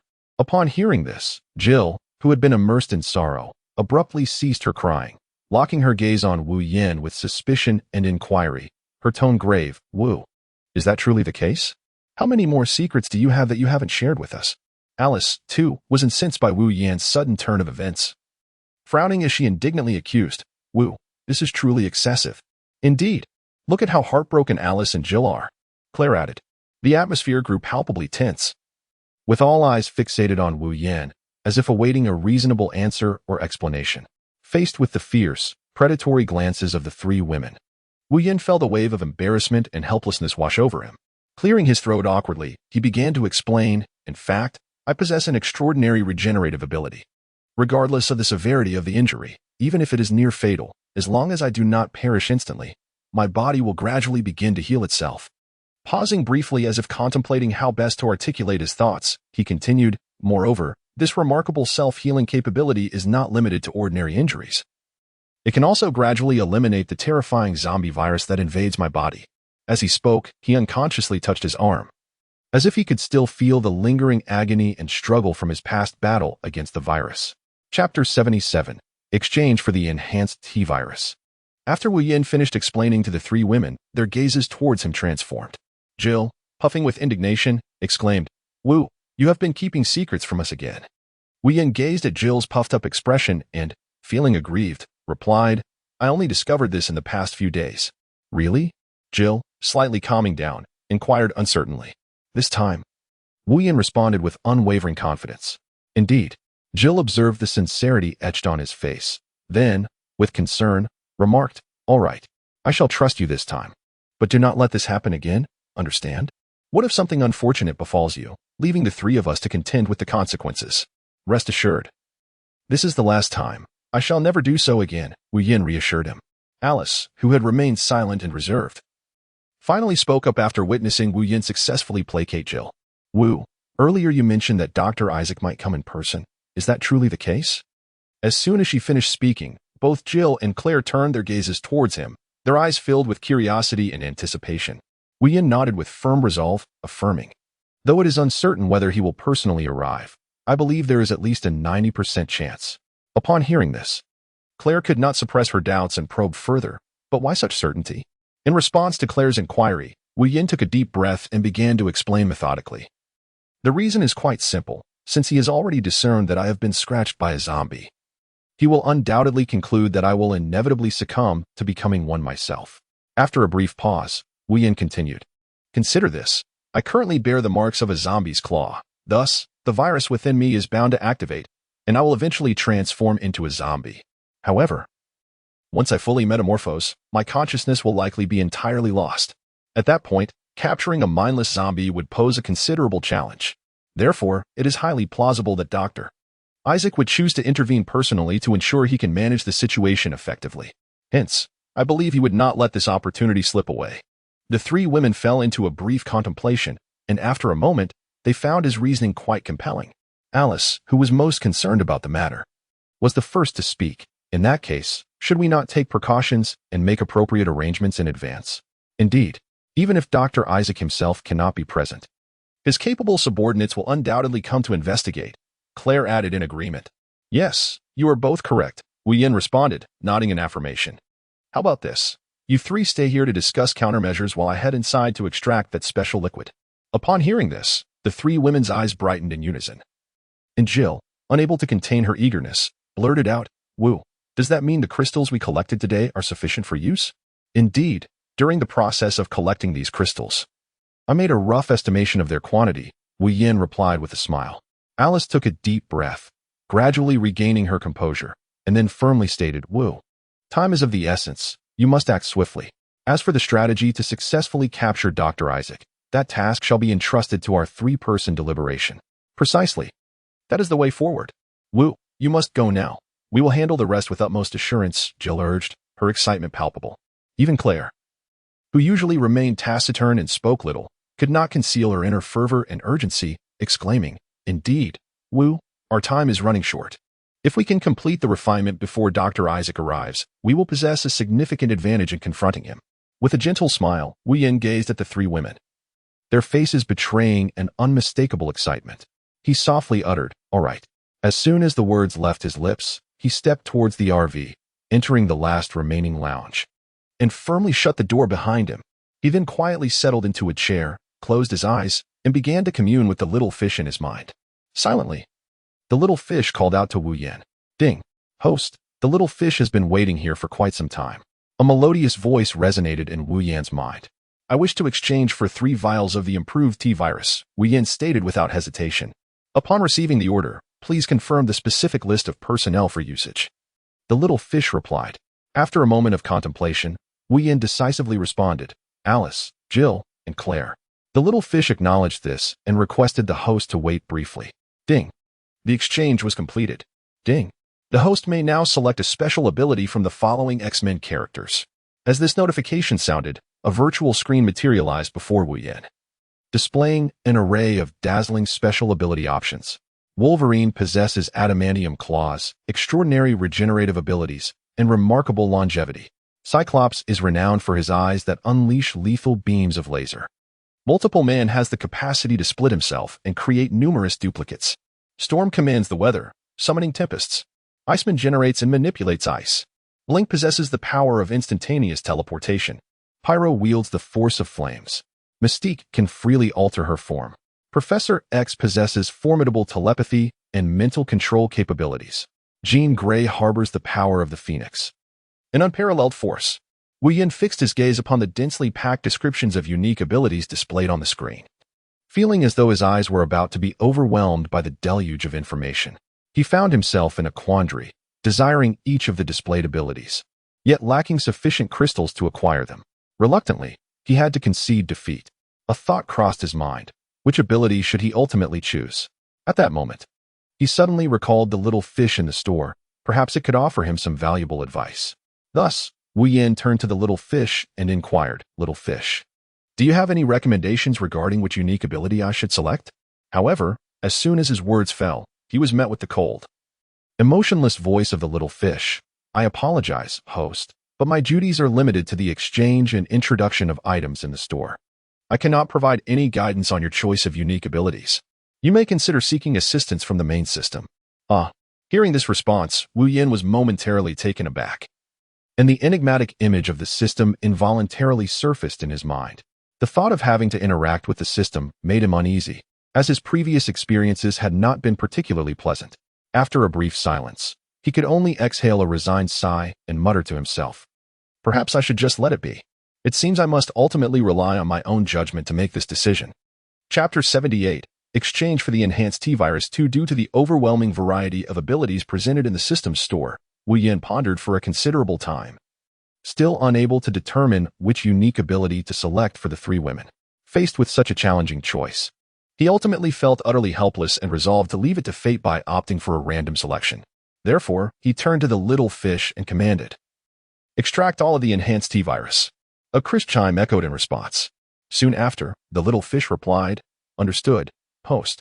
As the words of the little fish gradually faded, Wu Yin found 3 vials filled with a green liquid suddenly appearing in his palm. However, at that moment, he did not pay much attention to the vials, instead making his way directly towards the exit. The 3 women, who were deliberating on how to capture Dr. Isaac, turned in unison at the sound of the door opening. Upon recognizing Wu Yin, Alice noticed his somewhat pallid complexion and assumed he had encountered difficulties in the extraction process. She was the first to express her concern, saying, "Wu, you don't look well." Did something go wrong with the extraction? Wu Yin looked at Alice with a hint of conflict. It was not the extraction of questions that troubled him, but rather the dilemma of which abilities to offer the three of them. As Wu Yin emerged from within, Jill and Claire immediately sensed the unusual pallor on his face. At that moment, Alice unexpectedly posed a heart-wrenching question. A sense of foreboding gripped their hearts, and they could not help but feel a tightening in their chests. Soon after, they observed Wu Yin's indecisive demeanor, which deepened their unease. Witnessing this, Jill unhesitatingly rose to her feet and swiftly approached Wu Yin, wrapping her arms around his in a comforting embrace, gently reassuring him, "Wu, do not fret. It is entirely normal for your first attempt at extraction to fall short. We will not hold it against you. Every endeavor encounters challenges at the outset, but with experience, success is surely within reach next time." Upon hearing Jill's heartfelt words, Claire promptly stood up and moved to Wu Yan's other side, mirroring her actions as she embraced his arm and softly echoed, "Indeed, Wu. Jill is absolutely right. It is merely a single failure, nothing to be concerned about. Let us hunt more zombies and gather additional crystals. You must not let this minor setback dishearten you." Wu Yan glanced at Jill and Claire, and the previously conflicted expression on his face transformed into a rather lewd grin. The two women, alerted by his laughter, turned to him and noticed the indecent expression, which gradually morphed into one of enjoyment. Both of them, feeling quite indignant, reached out and pinched him at the waist. The sudden pinch caused Wu Yin to yelp in surprise, and he hastily withdrew his mischievous arm that had been resting upon the two ladies, rubbing the tender spot where he had been pinched. While massaging his side, he inquired, "Where on earth did you two learn such a tactic?" The women, however, chose not to answer his question. Jill, with an irritated huff, retorted, "Humph. We were merely trying to comfort you, and you took the opportunity to be inappropriate." Claire chimed in, "Jill is right. You deserve it." Observing Wu Yan's reaction, Alice realized that he had been feigning from the start. Thus, she gently asked once more, "Wu, have you successfully refined it?" Upon hearing Alice's words, Wu Yin slightly nodded and replied, "Indeed, it has been successful." Just as his words fell, Jill's expression underwent a sudden transformation. She swiftly extended her delicate hand, gently massaging the area around Wu Yan's waist that had been twisted earlier. Her eyes filled with concern and compassion. With a voice laden with tenderness, she murmured, "Wu, I am so sorry. Does it still hurt?" Claire, too, displayed a hint of guilt upon her lovely visage, her voice soft as a whisper, akin to the gentle buzzing of a fly, as she quietly lamented, "Wu, I truly apologize." While speaking, she reached out her slender fingers to softly knead the very spot on Wu Yan's waist that she had just twisted. In that moment, Wu Yan felt an indescribable pleasure welling up within him as he sensed the gentle caress of two delicate hands on either side of his waist, akin to the comforting embrace of a spring breeze. Yet, he maintained a facade of indignation, letting out a feigned huff and lamenting with a sorrowful expression, "Humph. Just tell me, aren't you both being a tad too rough? Could you not show a modicum of restraint?" Observing this scene, Alice recognized Wu Yan's intent. She promptly rose and stepped closer to him.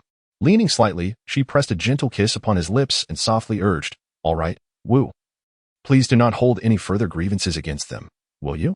Wu Yan did not respond to Alice's words. Instead, his gaze shifted directly to Jill and Claire.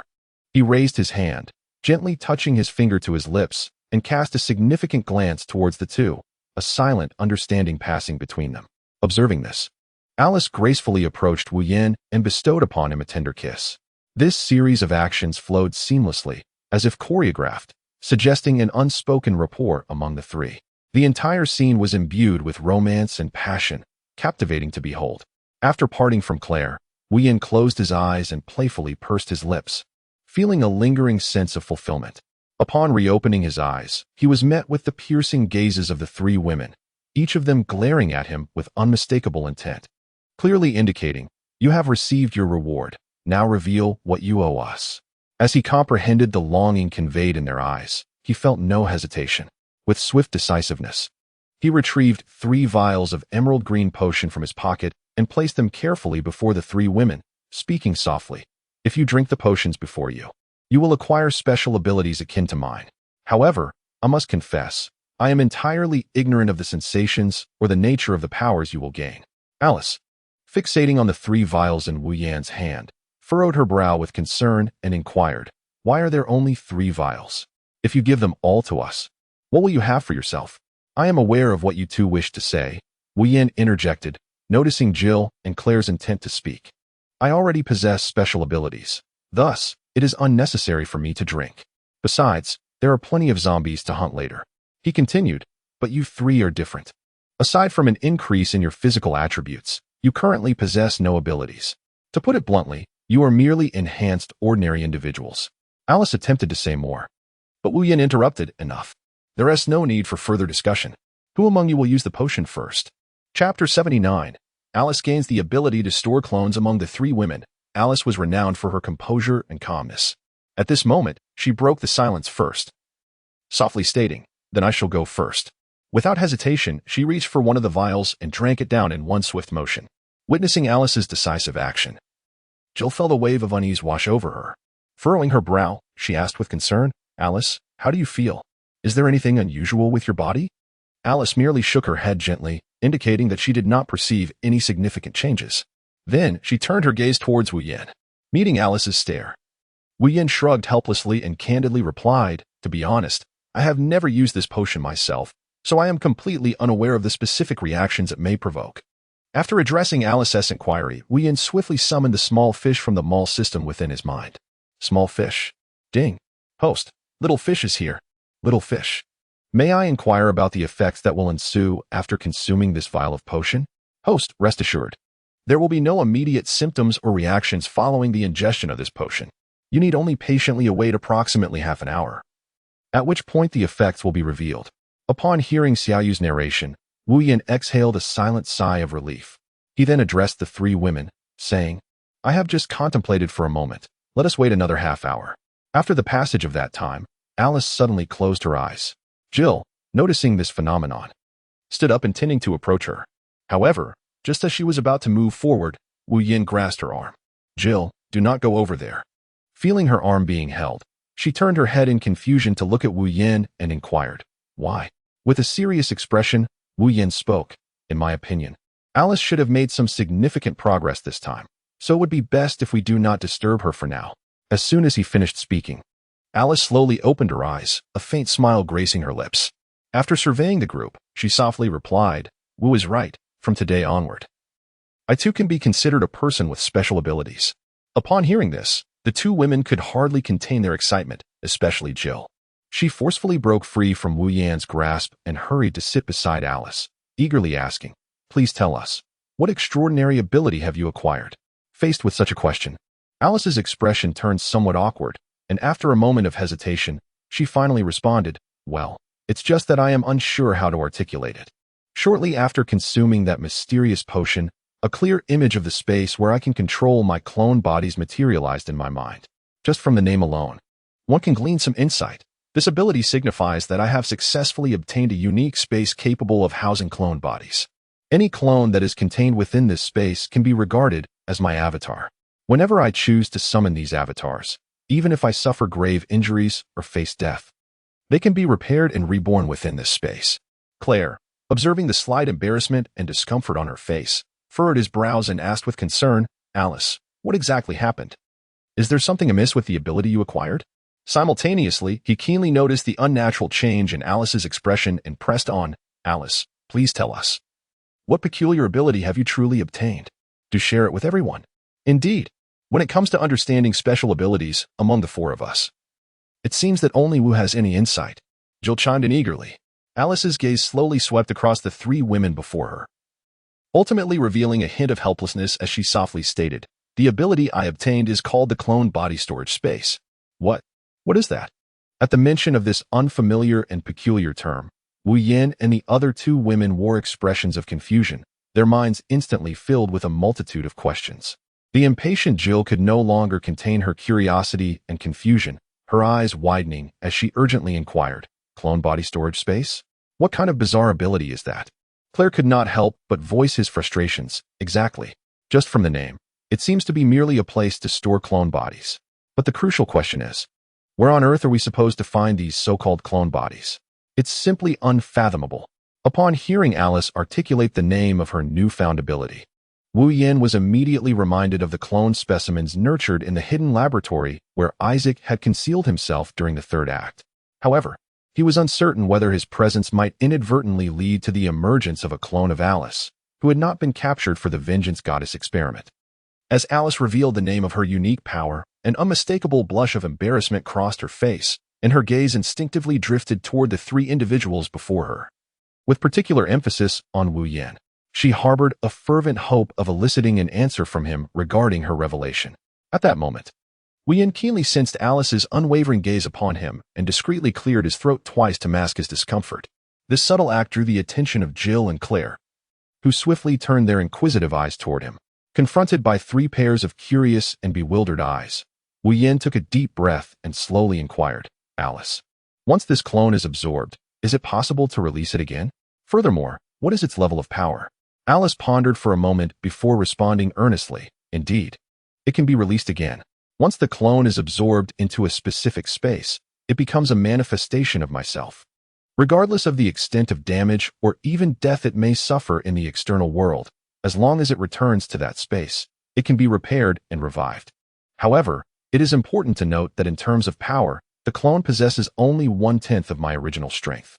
Upon hearing this, both Jill and Claire gasped in astonishment, their faces reflecting sheer disbelief.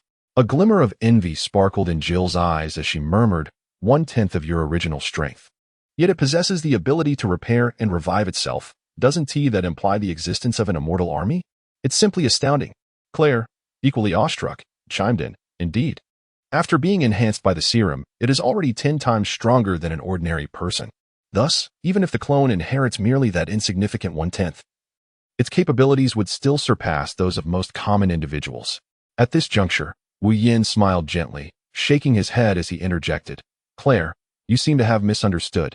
Alice's attributes are not just tenfold. They have reached 20 times. What? 20 times? Jill, Claire, and Alice were momentarily taken aback, as if struck by a thunderbolt. Their faces painted with incredulity. Alice's eyes widened in shock as she exclaimed, Wu, isn't it supposed to be 10 times? Why has it suddenly escalated to 20 times? Jill and Claire echoed her astonishment. Yes. What on earth is happening? In response to their collective astonishment and confusion, Wu Yan's lips curled into a satisfied smile as he leisurely explained, the reason is quite simple. When this special serum is utilized, it bestows an additional 1-fold enhancement to the user's inherent attributes. Therefore, Alice's current attributes have indeed reached the remarkable level of 20 times. Chapter 80. Jill and Claire consumed the potion at the very moment his words fell. Two piercing and jarring screams abruptly shattered the serene atmosphere within the trailer, akin to thunder cleaving through the silence. The sudden outburst heightened the already tense ambience. Startled, Wu Yan hastily pressed his hands against his ears, his face reflecting shock and disbelief as he gazed at the two individuals before him. While rubbing his buzzing ears, he helplessly shouted, Stop. Please stop. Do not scream any longer. My ears are about to be deafened. His voice soared, attempting to overshadow the terrifying shrieks. Even Alice, who had already ingested the mysterious potion, couldn't help but furrow her brow, covering her ears with her hand, with a smile gracing her lips and a curious glimmer in her eyes. She observed the screaming Jill and Claire and remarked casually, All right, you two should hasten to drink the potion on the table. To be honest, I am quite intrigued and eager to discover what extraordinary and unique abilities you might acquire. Perhaps influenced by Alice's words, or perhaps realizing that their continued screams were futile, Jill and Claire finally ceased their heart-stopping cries. Taking a deep breath to steady their nerves, they eagerly reached for the potion bottles resting on the table, unhesitatingly tilting their heads back to consume the contents in one swift motion. Wu Yan's gaze fixated on the two of them as they consumed the potion. He then leaned closer to Alice's ear and gently reassured her. Is your heart feeling somewhat uneasy at this moment? Indeed it is. Alice responded with a hint of melancholy in her voice. I can't shake the feeling that this newfound ability, while seemingly formidable, is ultimately as useless as a chicken rib. Do not fret. Even if the utility of your ability is limited, it has nevertheless doubled your inherent attributes, Wu Yan encouraged. Moreover, the fact that you did not acquire the desired power this time does not signify that all hope is lost for the future. Perhaps next time, fortune will smile upon you. Wu Yan refrained from disclosing the existence of her clone in the Parsonet underground laboratory, understanding that such knowledge would deepen Alice's anguish. Instead, he merely hinted that there remained opportunities to acquire different abilities. Upon hearing Wu Yan's words, the prospect of obtaining other powers reignited the flickering flame of enthusiasm within Alice's previously despondent spirit. Her eyes sparkled with fervor as she fixed her gaze upon Wu Yan. eagerly inquiring, "Woo, is what you just said truly the case? Will I indeed have the chance to gain other extraordinary abilities in the future?" "Absolutely. When have I ever deceived you?" Wu Yin replied with earnest conviction, thumping his chest in assurance. Initially, when Alice heard Wu Yan's affirmation, she felt no particular emotion. However, upon hearing his subsequent words, she regarded him with an expression of peculiar astonishment, her mouth slightly agape as she uttered a soft, "Oh." Upon witnessing this, Wu Yin felt a wave of helplessness wash over him and could not refrain from expressing his grievances. "What expression is that, Alice? Am I mistaken in my words?" Alice pondered for a moment, reflecting on her past experiences, and realized that Wu Yin had indeed never deceived them regarding their safety and strength. Consequently, she quickly adopted a slightly flustered demeanor and stammered, "Oh, it's nothing. I believe in you. Now that is more like it. However, should you dare to question me again next time, well, I shall have to teach you a proper lesson," Wu Yin replied, a sly smile gracing his lips. After uttering these words, his gaze fixated on Alice with unabashed intensity. Noticing his unusual demeanor, Alice reached out and grasped his hand, glancing at the closed-eyed Jill and Claire, feeling a sense of relief in her heart, and said, "Be honest." Wu Yin extended his hand, which Alice grasped without a second thought. He then cast a glance at Jill and Claire, chuckling softly, "Very well." Leaning closer to Alice's ear, he gently exhaled. "How about we retreat inside to explore the intricacies of the ability you have acquired?" The mere recollection of their previous encounters made her realize that she might not withstand Wu Yan's relentless pursuit alone. She immediately rejected the idea, exclaiming, "Absolutely not." Wu Yan was filled with perplexity, wondering why she had such an intense reaction. Alice, casting him an irritated glance, remarked, "Humph. Now I must thoroughly familiarize myself with the special abilities I have just acquired." At this, Wu Yan felt a wave of embarrassment wash over him. He scratched his head, gazing at her helplessly, and sighed, "I can understand Jill and Claire, but what about you, Alice?" Alice merely rolled her eyes at him and fell silent. At that very moment, Jill abruptly opened her eyes, her gaze landing squarely on Wu Yan. To her astonishment, she noticed that his hands were firmly pressed against Alice's body. Simultaneously, a series of sarcastic jibes escaped his lips. Well, Wu, you certainly are making the most of every moment." Wu Yan was startled by Jill's sudden voice. His face instantly flushed with embarrassment. He hurriedly withdrew his hands, which had been wandering indiscriminately, and stammered in an attempt to explain, I merely wished to check on Alice's physical condition. Considering she just ingested that mysterious potion, it is essential to ascertain if there are any adverse reactions." However, his words were evidently unconvincing. Witnessing Wu Yan's awkwardness, Jill could not help but feel a sense of delight, though she maintained an air of nonchalance, snorting lightly and remarking, "Humph, do you truly believe such an excuse would convince even yourself?" Then, as if a thought had suddenly occurred to her, she donned a charming smile and teasingly addressed Wu Yan. "Since you were so intent on conducting a thorough examination, why limit it to Alice alone? Why not extend your services to me as well?" Before her words could settle, Jill unceremoniously seized Wu Yan's other wrist, her large, listening eyes gazing at him with affectionate intensity, gently coaxing, "Come on, help me check too." Initially feeling a tad embarrassed, Wu Yan suddenly transformed, as if invigorated, his demeanor brightening with renewed energy. He swiftly composed himself, adopting a serious expression, cleared his throat, and feigned calmness as he declared, "Alice, you have witnessed this firsthand. It was not my initiative, but entirely Jill's suggestion." "Shameless!" Jill could not help but exclaim. "What a lecherous scoundrel!" Claire echoed in agreement. Chapter 81. The Powers of the Storm Maiden and the Fireman. How utterly shameless! Even Claire, who had just opened her eyes, cast Wu Yan a significant eye roll upon hearing this. Following suit, she boldly grasped Wu Yan's other hand, asserting with determination, "I want to be examined too." As Wu Yan felt the soft and warm touch in his hand, an unmistakable look of ecstasy spread across his face, as though he were enveloped in an exquisite sensation. At that moment, one word encapsulated his feelings: bliss. This pleasure was nearly intoxicating. Observing Wu Yan's expression of sheer enjoyment, Alice could not help but find it amusing.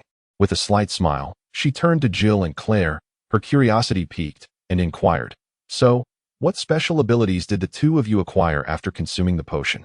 Jill, always the carefree and straightforward one, became unusually excited upon hearing Alice's question, almost bursting with enthusiasm as she exclaimed, "I have gained the formidable ability known as the Storm Maiden. I can manipulate lightning at will." Note, this is merely a preliminary stage of ability.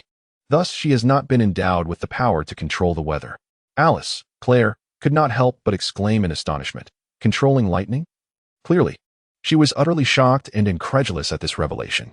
Indeed, it was the ability to wield lightning. This power would allow me to unleash formidable currents from my hands. No sooner had she spoken than Jill cast a knowing glance at Claire, swiftly raising her hands to summon dazzling bolts of lightning.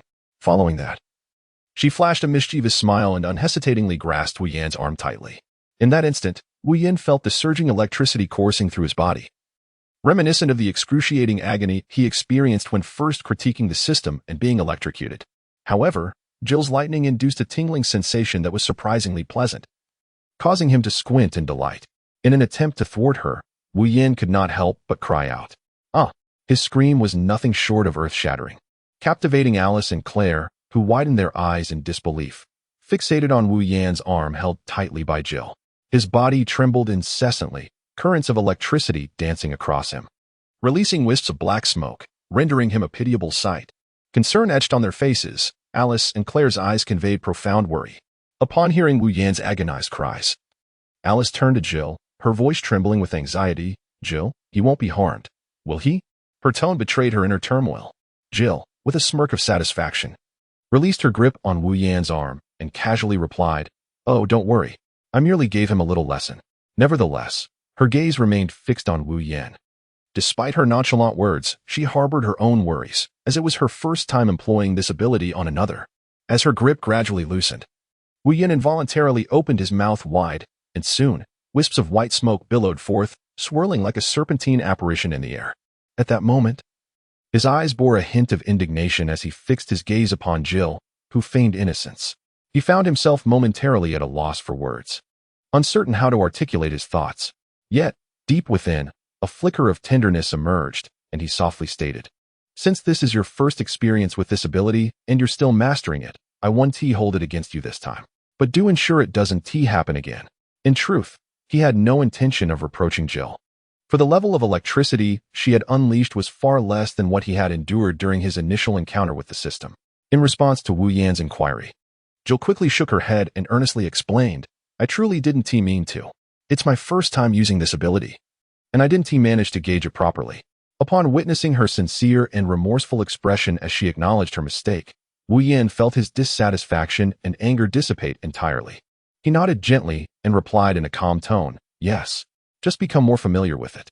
Having said this, he turned his gaze toward Claire, his eyes brimming with curiosity and anticipation, and inquired, "And what about you? What special ability have you acquired?" However, Claire did not respond immediately. Instead, she leisurely reached into her pocket and, after a moment of searching, produced a pack of cigarettes. With practiced ease, she extracted several sticks and distributed them to everyone present. At that moment, an astonishing spectacle unfolded. Flames erupted unexpectedly from her previously empty fingertips, dancing like a spirited sprite. The fire flickered joyfully between her slender fingers, radiating a brilliant and intense glow. Claire, with a look of pride, deftly manipulated the flames, igniting each cigarette held by her companions in turn. Once everyone had lit their smokes, she smiled contentedly and proclaimed, "Hee hee, I possess the extraordinary power to control fire." As Wu Yan witnessed the flames suddenly erupting from Claire's fingertip, a suspicion began to stir within him. Yet, he could scarcely fathom that she, typically so composed and reserved, possessed such extraordinary abilities. A faint smile graced the corners of Wu Yan's lips as he teasingly remarked, "In my estimation, such powers are more befitting of Jill than you."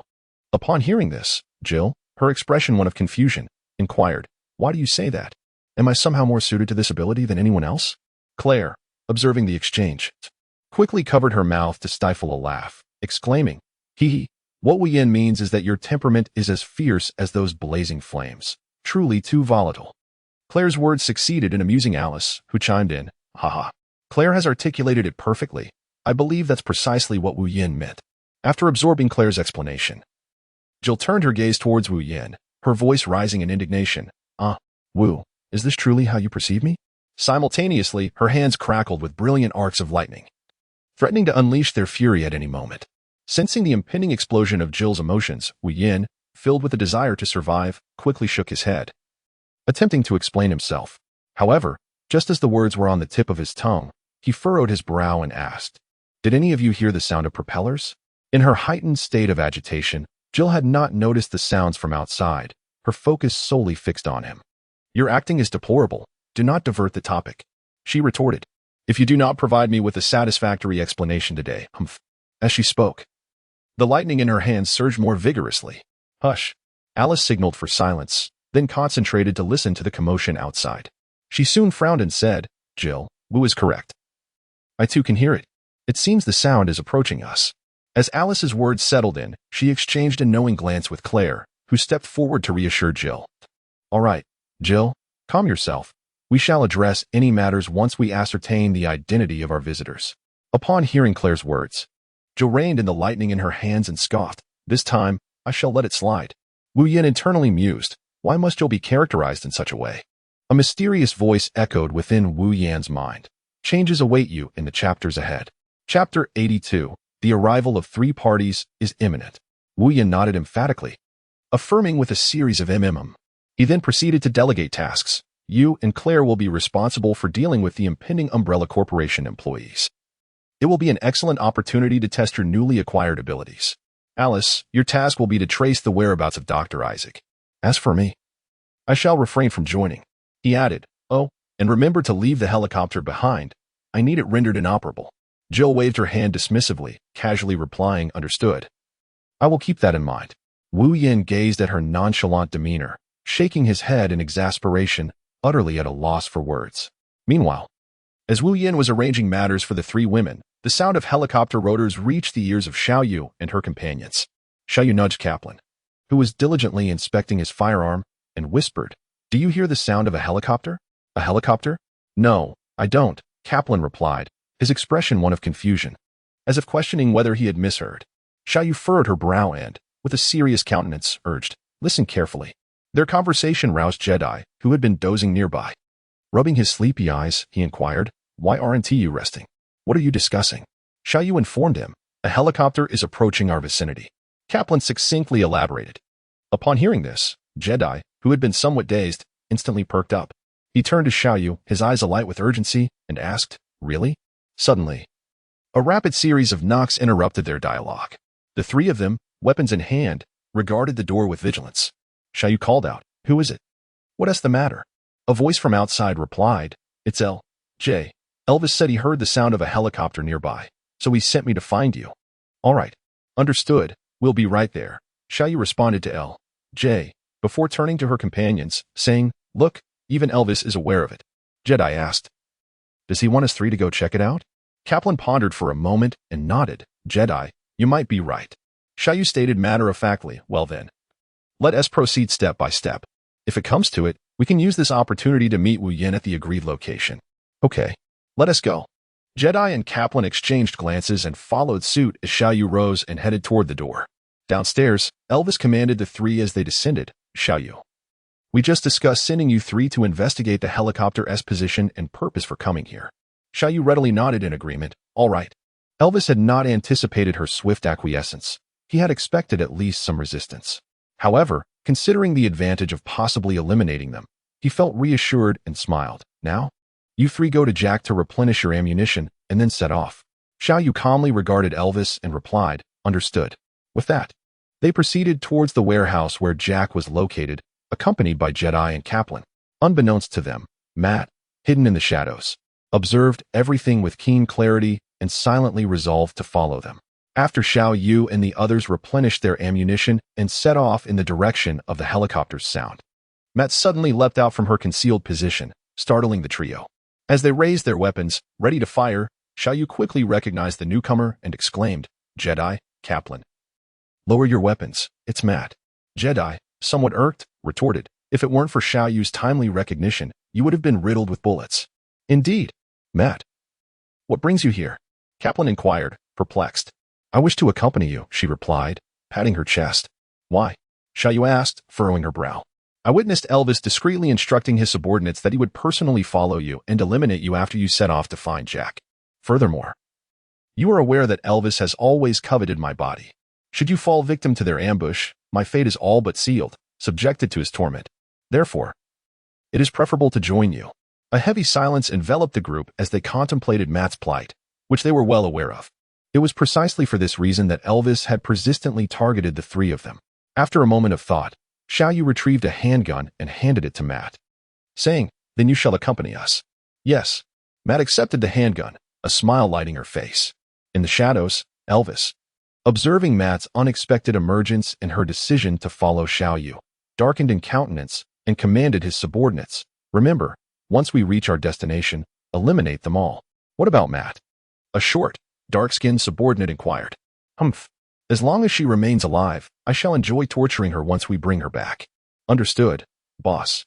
Seeing Xiaoyu and her companions commence their movement, Elvis ordered, "Let us go. They are on the move." He was the first to pursue them in the direction they had taken. "Dr. Isaac, we have arrived," a helicopter pilot announced. Dr. Isaac peered through the window, observing a large building below, surrounded by darkness, illuminated solely by the helicopter's lights. He noted numerous zombie corpses strewn across the ground, which surprised him slightly. "Land the helicopter on the roof of the building," Dr. Isaac instructed calmly. "Also, have my team disembark and prepare for combat." He continued issuing commands. "Furthermore, bring down the container with my new research on zombies to the building below. It is not to be opened without my express permission." "Yes, sir."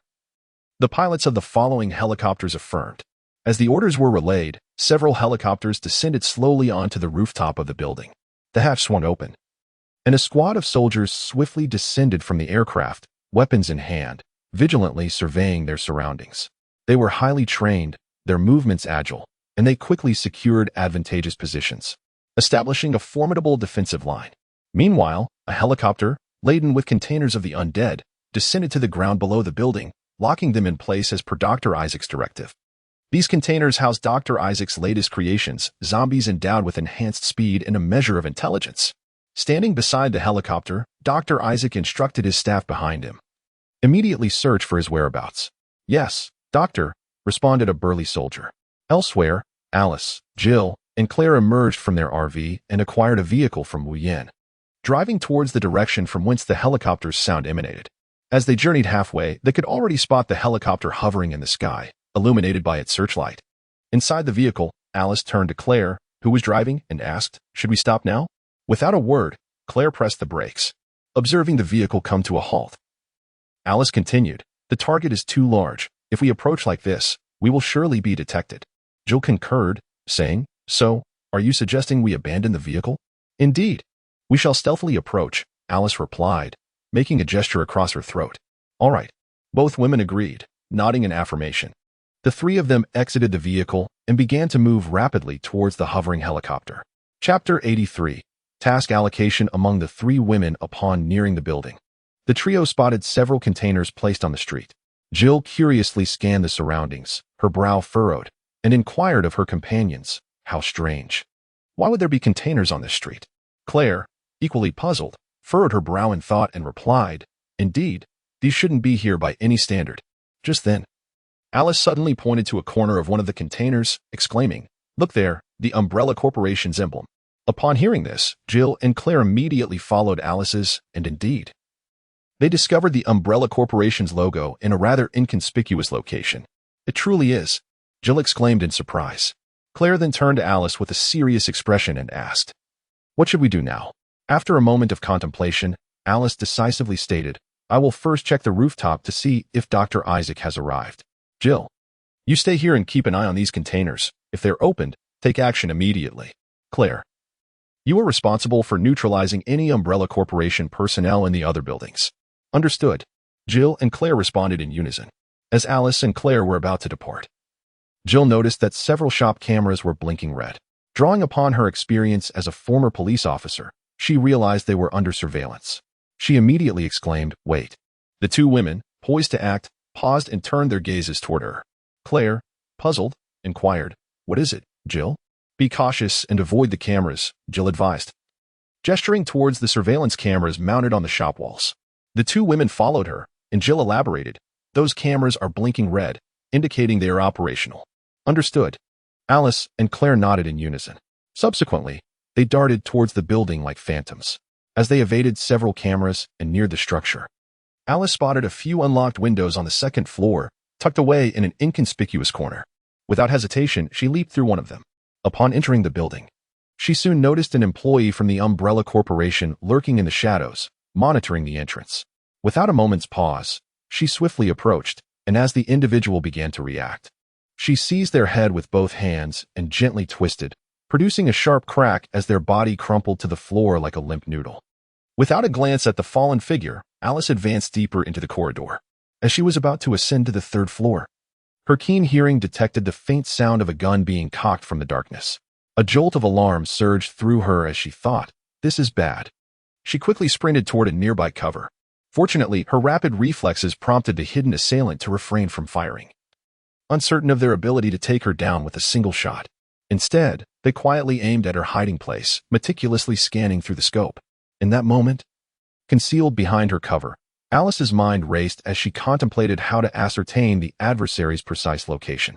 Meanwhile, the hidden figure, overly engrossed in searching for Alice, neglected to turn off their chest communicator, which crackled to life with a voice declaring, "Attention, someone has infiltrated the building."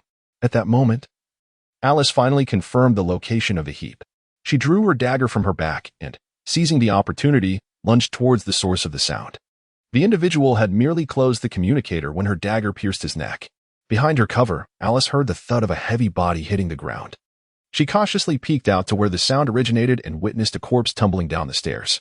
Once she ascertained that the foe was deceased, she emerged from her concealment, approached the body, and withdrew the dagger embedded in its neck. After wiping the blood off the blade, she sheathed it once more and continued her ascent up the stairs. Meanwhile, Claire had successfully infiltrated the building. After searching the first floor without encountering any adversaries, she smoothly ascended to the second floor via the staircase. Upon reaching the second floor, Claire meticulously examined every nook and cranny, yet still found no one. She felt a sense of perplexity. Having clearly seen a helicopter on the rooftop, she wondered why there was no one to guard it. Suddenly, the silence was shattered by the crack of a gunshot, a bullet whizzing past her and striking the wall. Instantly, she turned her gaze towards the direction of the gunfire. Spotting a man clad in a black helmet and tactical attire, brandishing an automatic rifle aimed squarely at her, the man coldly commanded, "Raise your hands." Without hesitation, Claire complied, lifting her hands in surrender. Satisfied, the man nodded and freed one hand to press the communicator on his chest, reporting to his comrades, "Report, we've captured one." However, before he could finish his sentence, Claire seized the moment to launch her counterattack. Gathering a sphere of flames in her hand, she unleashed the fireball towards him, catching him off guard. Note, the system had modified her abilities, allowing her to conjure flames without the need for auxiliary tools. On the rooftop, the man had just received his subordinate's report. Furrowing his brow, he listened intently, but before he could grasp the full context, a piercing scream erupted from the communicator. His heart sank, realizing that the situation was worse than he had anticipated. Without a moment's hesitation, he pressed the communicator's button to contact Dr. Isaac, exclaiming, "Doctor, we have a problem. The second squad has encountered an enemy attack. They seem to have breached the building." His voice was laced with urgency and concern. Fully aware of the gravity of the situation, Dr. Isaac replied, "Understood. Hold your position. I will dispatch reinforcements." Fire. As soon as Isaac finished speaking, anguished screams echoed through the communicator. He lifted his gaze and, through the glass before him, beheld several individuals atop the opposite building engulfed in fierce flames, their bodies ablaze. They writhed in a desperate bid to extinguish the flames consuming them, yet the inferno only intensified, as if determined to devour them whole. Witnessing this scene, a thrill coursed through him, but a sudden thought darkened his expression, leading him to ponder. Could this be a manifestation of an entirely new power? With this contemplation, he unhesitatingly issued a command through the communicator, "Attention everyone, an intruder has breached the building. Attempt to capture them alive." He promptly shut off the device. Immediately, he turned to the individual seated beside him and instructed, "Open the containers on the street." "Yes, doctor," came the reply, followed by the sharp sound of keystrokes as the person's fingers danced across the keyboard, as if engaged in a fierce battle. Given that the majority of Umbrella Corporation's personnel were stationed in the building where Dr. Isaac resided, Claire, after dispatching the enemy on the second floor, effortlessly ascended to the rooftop. Upon her arrival, she discovered 4 individuals tasked with monitoring the helicopter while keeping watch over the situation below. Silently eliminating one of the guards overseeing the corridor, she unleashed her fire-manipulating abilities, transforming the remaining 3 into fiery beings, thus culminating in the earlier spectacle. Chapter 84. The three women enter the building. Meanwhile, concealed in the shadows, Jill suddenly heard a sharp click. Following the sound, she noticed several containers on the street slowly opening, prompting her to conjure bolts of lightning in preparation. As the containers creaked open, a horde of frenzied zombies surged forth. Upon recognizing the grotesque figures emerging from the containers, Jill wasted no time. She aimed her hands at the containers and directed the lightning from her fingertips towards two of them.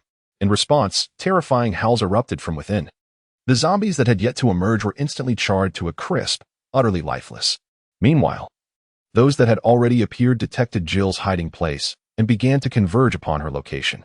Observing this scene, Jill unsheathed the Tang Dao from her back. Grasping it firmly in her hand, an idea struck her, and she summoned arcs of lightning, channeling them into her palm. The blade of the Tang Dao shimmered with electric energy, crackling ominously, bestowing upon Jill an air of mystery and formidable strength. As the zombies drew closer, she took a deep breath and propelled herself forward with tremendous force, akin to an arrow loosed from its bow. The moment she made contact with the nearest zombie, her right hand sliced downwards, and a flash of lightning erupted, cleaving the creature in two. The severed remains continued to emit faint sparks of electricity. With the first zombie dispatched, another lunged at her from the left. Swiftly, she waved her left hand, and once again, a flash of lightning struck, bisecting this new threat. The upper half of the creature collapsed to the ground, while its lower half, propelled by inertia, tumbled alongside her before falling. Noticing the upper half still attempting to crawl towards her, Jill approached, raising her blade to deliver a final blow. However, to her surprise, the zombie lay motionless, as if suddenly paralyzed. Unfazed by this turn of events, confident in her abilities to handle the situation, she found it merely peculiar. The pressing matter at hand was to eliminate the remaining zombies to alleviate the pressure on Alice and Claire. Meanwhile, Alice, having dealt with the Umbrella Corporation employee lurking in the shadows, stealthily ascended the staircase. Upon reaching the 4th floor, she found it unguarded, allowing her to easily progress to the 5th floor. The moment she set foot on the 5th floor, she heard a noise echoing in the corridor. Damn it. Was that a monster on the opposite rooftop? It had leaped directly from the 6th floor and landed without a scratch. Dr. Isaac, utilizing footage from the surveillance cameras below, compared it with the archived data on his computer. The individual who had just jumped down was identified as Claire. Hearing this, Alice felt a wave of relief wash over her. Her suspicions about Isaac had proven correct. Now that she was certain he was within the building, she began to seek an opportune moment to act. With a grim expression, Isaac inquired, "Do we have detailed information?" He approached the computer. The technician operating the computer adjusted the screen to face Isaac and continued. This individual was an ordinary person before the zombie outbreak. Shortly after the outbreak began, she left Raccoon City alone and took refuge in a cabin in the Arkley Mountains. For reasons unknown, she later encountered Alice and her group, and has remained with them ever since. Upon listening to his subordinate's introduction, Isaac's countenance turned ominously dark. Could it be that this Asian individual endowed others with extraordinary abilities? Otherwise, how could an ordinary person acquire the power to manipulate fire merely by associating with him? As he pondered this perplexity, the small black man spoke again. "Doctor, another individual with the power to control lightning has appeared downstairs." Isaac exclaimed in disbelief. "What? Control lightning?" Observing the doctor's uncharacteristic reaction, the small black man cautiously continued. "According to computer analysis, the lightning controller downstairs is Jill."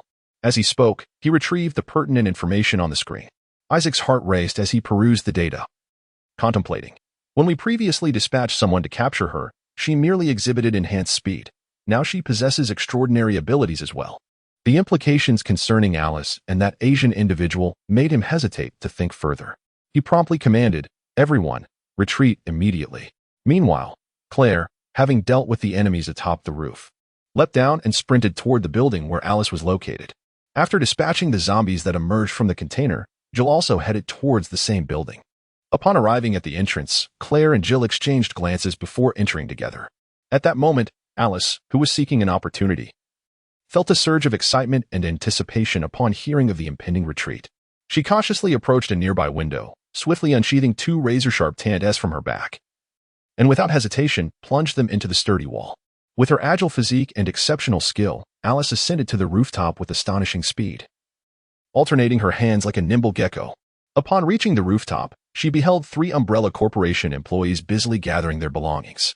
Without a moment's hesitation, she hurled one of the TANTs toward them, then propelled herself forward with a powerful push from her feet, following the trajectory of the blade. The three employees sensed the disturbance behind them and turned to look, but it was too late. Alice had already darted towards them like a bolt of lightning. She seized one of the Tant-S in midair and, with a fluid motion, swung it effortlessly. Under the astonished gazes of the two employees, they watched helplessly as their bodies lost all support and crumpled to the ground. Simultaneously, the last umbrella employee was struck by another Tant, pinning him forcefully against the unyielding wall. After dispatching the three, Alice retrieved the handgun strapped to her leg and concealed herself behind cover. Her gaze fixed intently on the staircase leading upward. Not far from this building, in another structure, Xiaoyu, along with Jetty, Kaplan, and Matt, crouched anxiously by the window, keenly observing the unfolding situation outside. Suddenly, they beheld a great inferno erupting from a distant building, while below, a bolt of lightning unleashed from a figure's hand, incapacitating a throng of zombies. Jedi was the first to regain his composure, stammering to Xiaoyu, Kaplan, did you see that? That person on the rooftop can summon flames. His eyes widened, displaying an expression of utter disbelief. Kaplan, also snapping back to reality, nodded in agreement, saying, indeed. The individual below, combating the zombies, possesses special abilities as well. She can summon lightning. A hint of fear laced his voice, clearly shaken by the unfolding events. Awakened by the exclamations of Jedi and Kaplan, Xiaoyu excitedly shouted, forget about that. I see Alice. Her face radiated with joy. Matt, recovering from his astonishment, curiously inquired, Xiaoyu, who is Alice? His gaze was fixed on her, as if seeking answers. Jedi interjected, she is a friend of ours.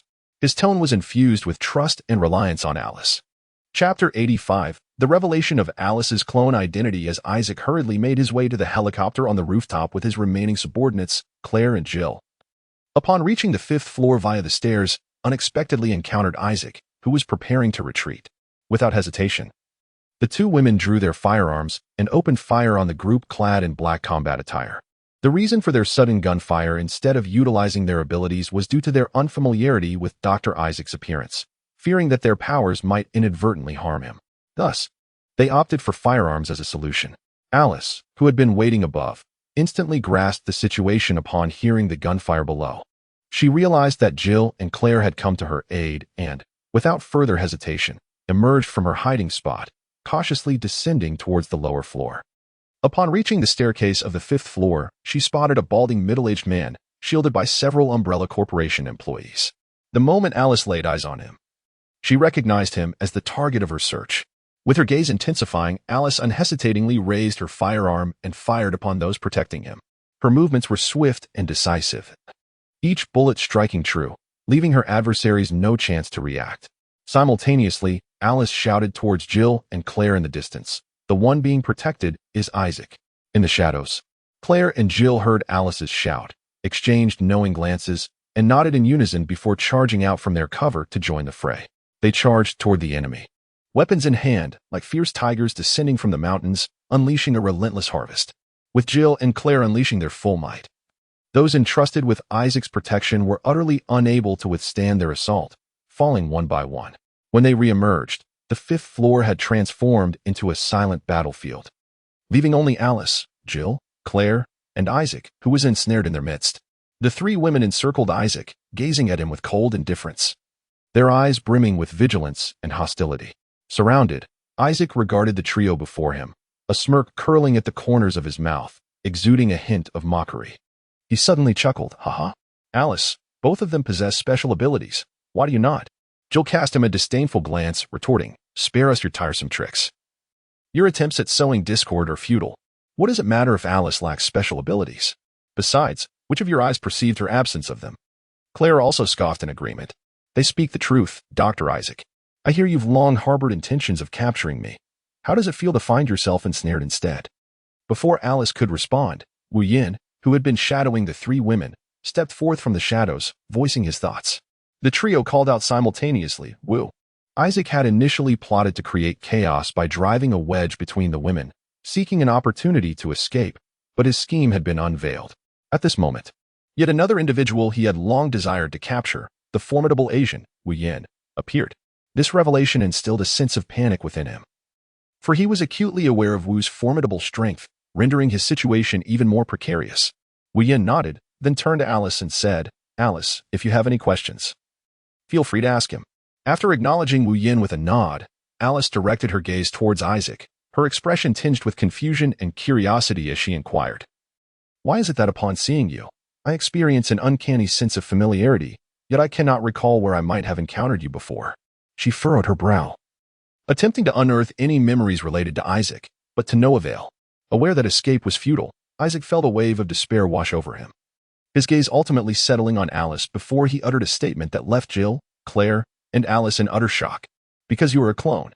Isaac's voice carried a hint of indifference and mockery, his eyes brimming with provocation, as if he awaited their reactions.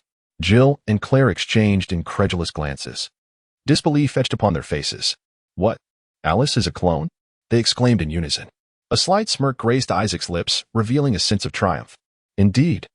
The Alice before you is nothing but a clone, he declared, his tone laced with arrogance. Upon hearing Isaac's words, Alice stood there in silence, her face reflecting terror and disillusionment, repeatedly murmuring, How can this be? How could I possibly be a clone? It cannot be. Jill and Claire, witnessing Alice's distress, were inclined to step forward to offer comfort, but were restrained by Wu Yin, who stood beside them. Wu Yinchong shook her head, indicating that they should refrain from offering any words of consolation at this moment. Isaac, noticing her demeanor, remarked with a sardonic smile. Have you not realized that your mind has never retained any memories from your childhood to the present? That is due to the deliberate erasure conducted during your cloning process.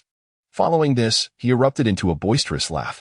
As he reveled in his laughter, he brazenly surveyed the expressions of everyone present, as if savoring a comical performance. When his gaze fell upon the Asian individual, he noted that the latter's face remained composed, devoid of any visible reaction. Amused, he continued with a tone laced with mockery. I just heard the three of them call you Wu. Is that correct? A sly smile crept upon his lips as he spoke. Wu Yin gazed steadily at him, unflinching, and responded succinctly, Indeed. A flicker of surprise crossed Isaac's eyes, yet he swiftly regained his composure. He continued to inquire, Then may I address you as Wu? Wu, why is it that you seem unfazed by Alice's identity as a clone?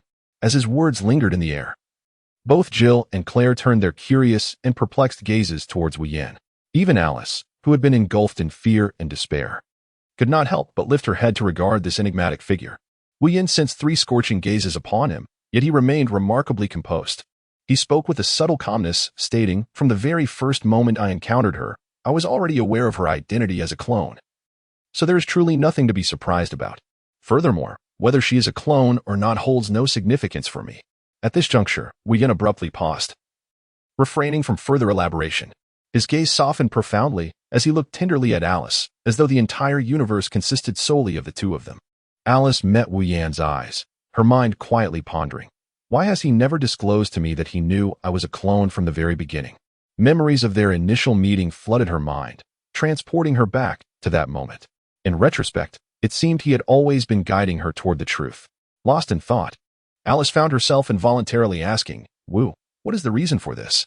Wu Yin smiled and replied, It is because I promised to protect you well from the very beginning. And we are family, after all. Do you have any intention of leaving this home now? Alice's previously despondent mood instantly brightened, and she exclaimed, Indeed, we are family. Chapter 86. Resolving Isaac with that, Alice turned to Isaac, her gaze icy and a flicker of murderous intent gleaming in her eyes. In a frigid tone, she declared, You can die. As she spoke, and amidst his astonished stare, Alice raised the knife in her hand and, without hesitation, brought it down decisively. Wu Yin gazed at Alice as she delivered a fatal blow, then approached the still-breathing Isaac, crouching beside him. A cold smile crept across his lips as he whispered, In truth, you are a clone yourself. Isaac's eyes widened in disbelief, his face a canvas of shock as though he had heard the most absurd notion. He murmured, What did you say? His voice dwindled into silence, and his head tilted, lifeless. Alice stepped forward, a hint of curiosity shadowing her features. Wu, what did you just tell him? Why did he react that way? Her gaze was fixed intently on Wu Yin, as if seeking answers in his expression. Indeed, Wu, what did you say to evoke such astonishment in him? Jill interjected, her own curiosity palpable. Her eyes sparkled with a thirst for knowledge, clearly intrigued by Wu Yan's words. Wu Yin did not conceal the truth. He responded with a smile, It's nothing. I merely informed him that he is also a clone. His tone was casual, as if this were merely a trivial matter. The three women were once again taken aback. Claire gazed at Wu Yan, her eyes filled with confusion as she inquired, "Wu, how do you know he is a clone?" After a moment of contemplation, Wu Yan replied, "Well, how should I put it? Every clone has a number beneath its eyelid, which serves to distinguish the original from the clone." Upon hearing Wu Yan's words, Alice frowned and approached Jill, gesturing for her to check if there was a number beneath Isaac's eyelid. She then turned to Claire and said, "Can you help me check my number?" Following Alice's request, Jill moved towards Dr. Isaac's lifeless body, while Claire joined Alice's side. After their examination, they confirmed Wu Yan's assertion.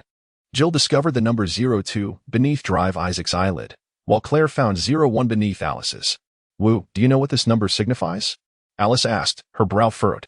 "Indeed, 02 indicates that this is the second clone, while your 01 signifies that you are the first," he stated directly to Alice.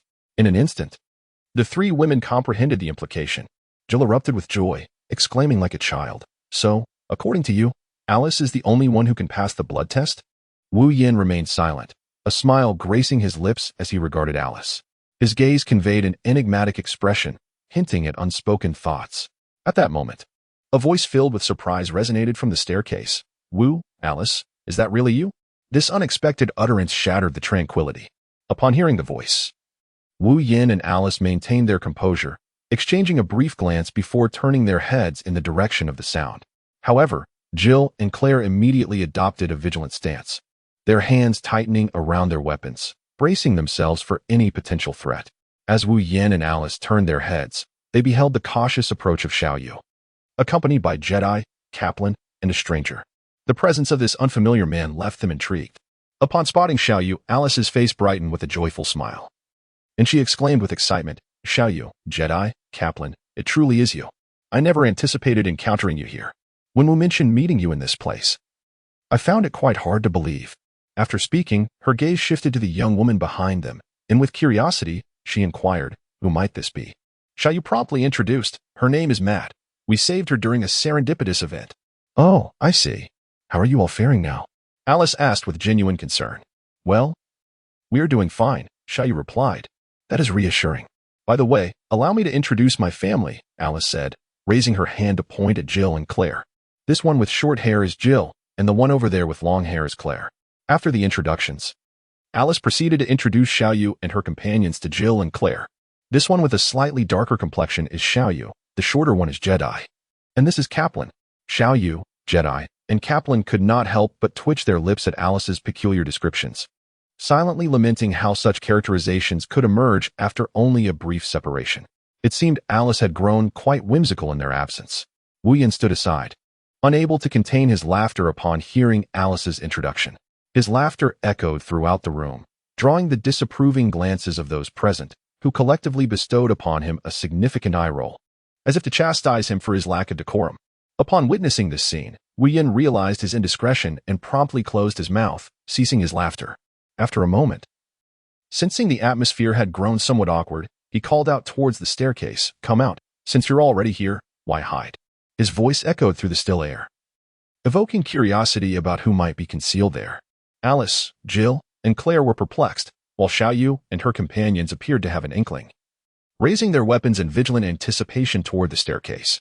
Elvis, who had been trailing behind Xiaoyu and the others, recognized that their presence had been detected and ceased his concealment, stepping forward with a smile. Upon his emergence, his dazed eyes began to survey the three women beside Wu Yan, and he could not help but think, "These three ladies are exceptionally beautiful. How delightful it would be to share an enchanting evening with them." With this thought, a subtle smile crept upon his lips, barely noticeable. Yet, he was oblivious to the fact that this slight change had been keenly observed by Alice and the others. However, they chose not to reveal their awareness, remaining silently watchful. Subsequently, he seemed to recognize his own lapse in decorum and quickly donned a smile, addressing the three ladies. "Greetings, beautiful ladies. My name is Elvis, and I am a mercenary. It is a pleasure to meet you." The three women, however, paid him no mind, and instead directed their attention towards Wu Yan. Wu Yan cast a frigid gaze towards Elvis and inquired, "Speak, what is your intention in following behind Xiaoyu and her companions?" Upon noticing that the three beautiful ladies remained silent and instead turned their attention to the Asian man, Elvis's expression darkened instantaneously. Nevertheless, He momentarily reverted to a facade of a smile and replied, "We are here to protect Xiao Yu and her friends. Since you have said that, and now that Xiao Yu and the others are safe, you may leave," Wu Yin stated, directly dismissing them. One of Elvis's dark-skinned subordinates, upon hearing these words, immediately exhibited a fierce countenance, raising his firearm menacingly at Wu Yin and threatening, "Asian kid, who do you think you are to show us such disrespect? If you know what's good for you, swiftly depart from those three lovely ladies, or else." He promptly disengaged the safety on his gun. However, before he could finish his sentence, Wu Yin, with an icy demeanor, cast a fleeting glance at the loquacious subordinate, then swiftly manipulated a conical object that pierced through his forehead at an astonishing speed. The man had no time to react before collapsing lifelessly to the ground.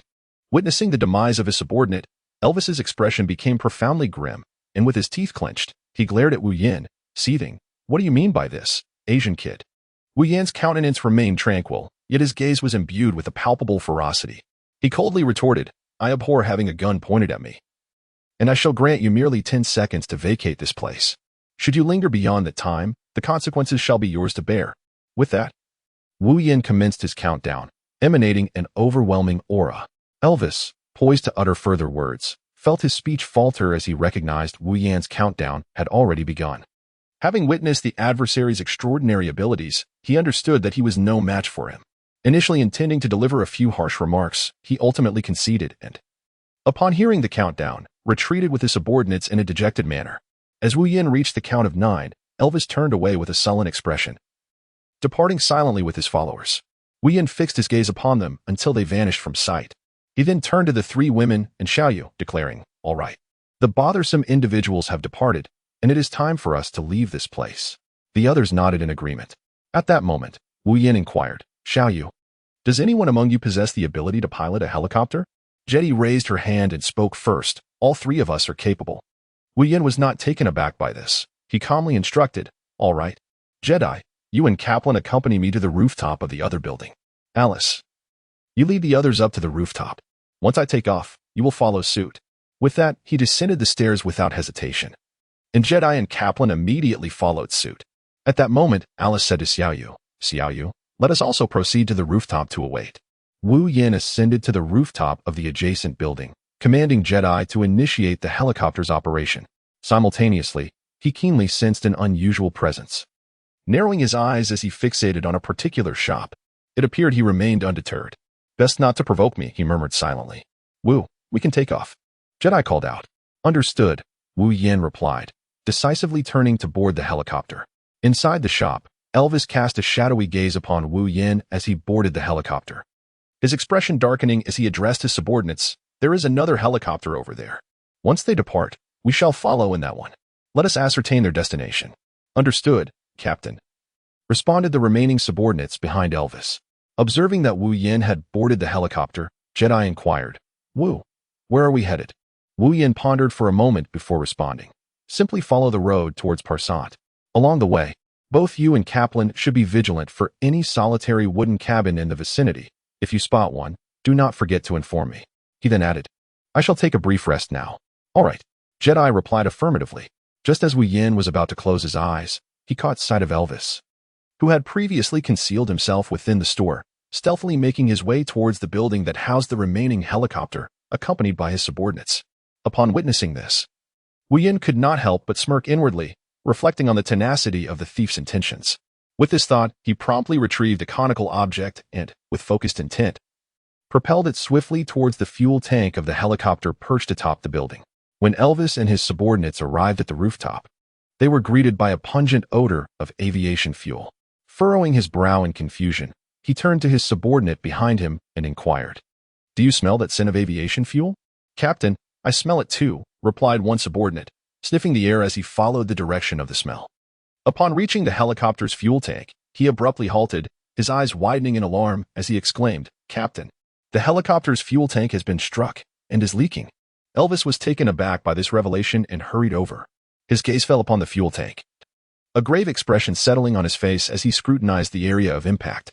There was a conspicuous hole in the tank from which fuel gushed forth, pooling onto the ground. "This does not resemble a bullet's mark," Elvis murmured, his brows knitted. "Captain, it appears to be pierced by some sharp object." remarked the subordinate who had detected the odor, his expression a mix of surprise and confusion. Upon closer inspection of the damage, he noted the absence of any telltale signs of bullet impact, revealing instead a smooth perforation. Listening intently to this analysis, Elvis's demeanor grew increasingly serious. He furrowed his brow, lost in contemplation. After a moment, he lifted his gaze to the helicopter that had already ascended. Gritting his teeth in anger, he cursed, "Damn it. It must be that Asian man's doing. What shall we do now, Captain? Should we pursue?" Another subordinate inquired cautiously. Elvis shot a fierce glare at the one who spoke, rebuking him angrily. "Pursue what? We have no means to chase after them." With that, he furiously struck the helicopter before turning back to his team. Approaching his subordinates, Elvis's countenance was ominously dark. He cast a cold glance at them before slowly articulating, "Let us go. We are returning." His voice was laden with resignation and frustration, yet tinged with determination.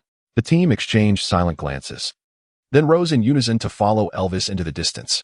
Their silhouettes gradually faded into the darkness, leaving behind an eerie silence. Jedi piloted the helicopter along the highway, arriving at a desolate area where, in the distance, a solitary wooden cabin came into view. This cabin stood like a lonely sentinel, quietly towering in the distance. With excitement, he pointed towards the cabin and exclaimed, "Kaplan, is that the cabin we mentioned?" Kaplan, following the direction of his finger, also spotted the wooden structure, his face reflecting surprise as he involuntarily exclaimed, "There really is a cabin." Their voices roused Wu Yin from his slumber. He rubbed his eyes and, with a hint of irritation, remarked, "What on earth are you two making such a ruckus for? Can't a person get some decent rest?" Upon hearing this, Jedi ingratiatingly replied, "Wu, do you not see that wooden cabin over there? Is it not the one you previously asked us to locate?" Upon hearing this, Wu Yin instantly felt invigorated. He swiftly rose to his feet and made his way to the cockpit, gazing into the distance. As he clearly discerned the wooden cabin on the ground ahead, scenes from a film began to flood his mind. Comparing the imagery with the cabin before him, a wave of joy surged within him, and he exclaimed with a smile, "Yes, that is the cabin. Jedi, let us speed over." "Very well," Jedi responded, maneuvering the helicopter toward the cabin with haste. As they approached, however, he noticed that the cabin was encircled by a fence of iron mesh, with a throng of zombies amassed outside. Additionally, he spotted a deep pit beside the cabin, within which lay numerous corpses clad in red. He was instantly struck with fear and stammered to Wu Yin, "Wu, look over there. There are so many bodies." Wu Yin was certainly aware of what lay within the abyss. He chose not to respond, instead instructing, "Find a place to land the helicopter. Behind him, Xiaoyu." Noticing the throngs of zombies and the corpses within the pit, furrowed her brow and addressed Alice. "Alice, do you not think the bodies in that pit bear a striking resemblance to what you wore back at the Raccoon City Villa?" Upon hearing this, Alice gazed into the depths of the chasm, a wave of anguish washing over her. As the helicopter descended closer to the ground, the weight of sorrow in her heart intensified. She steeled herself, fixating on the bodies below. When she discerned their features, a profound fury surged within her. Seeing her distress, Jill and Claire, seated beside her, quickly offered words of comfort. "Alice, please remain calm. Once we land, we shall seek out Wu and hear his thoughts." Chapter 87. Preparing to enter the underground laboratory, Jill and Claire were consumed with anxiety, yet felt powerless.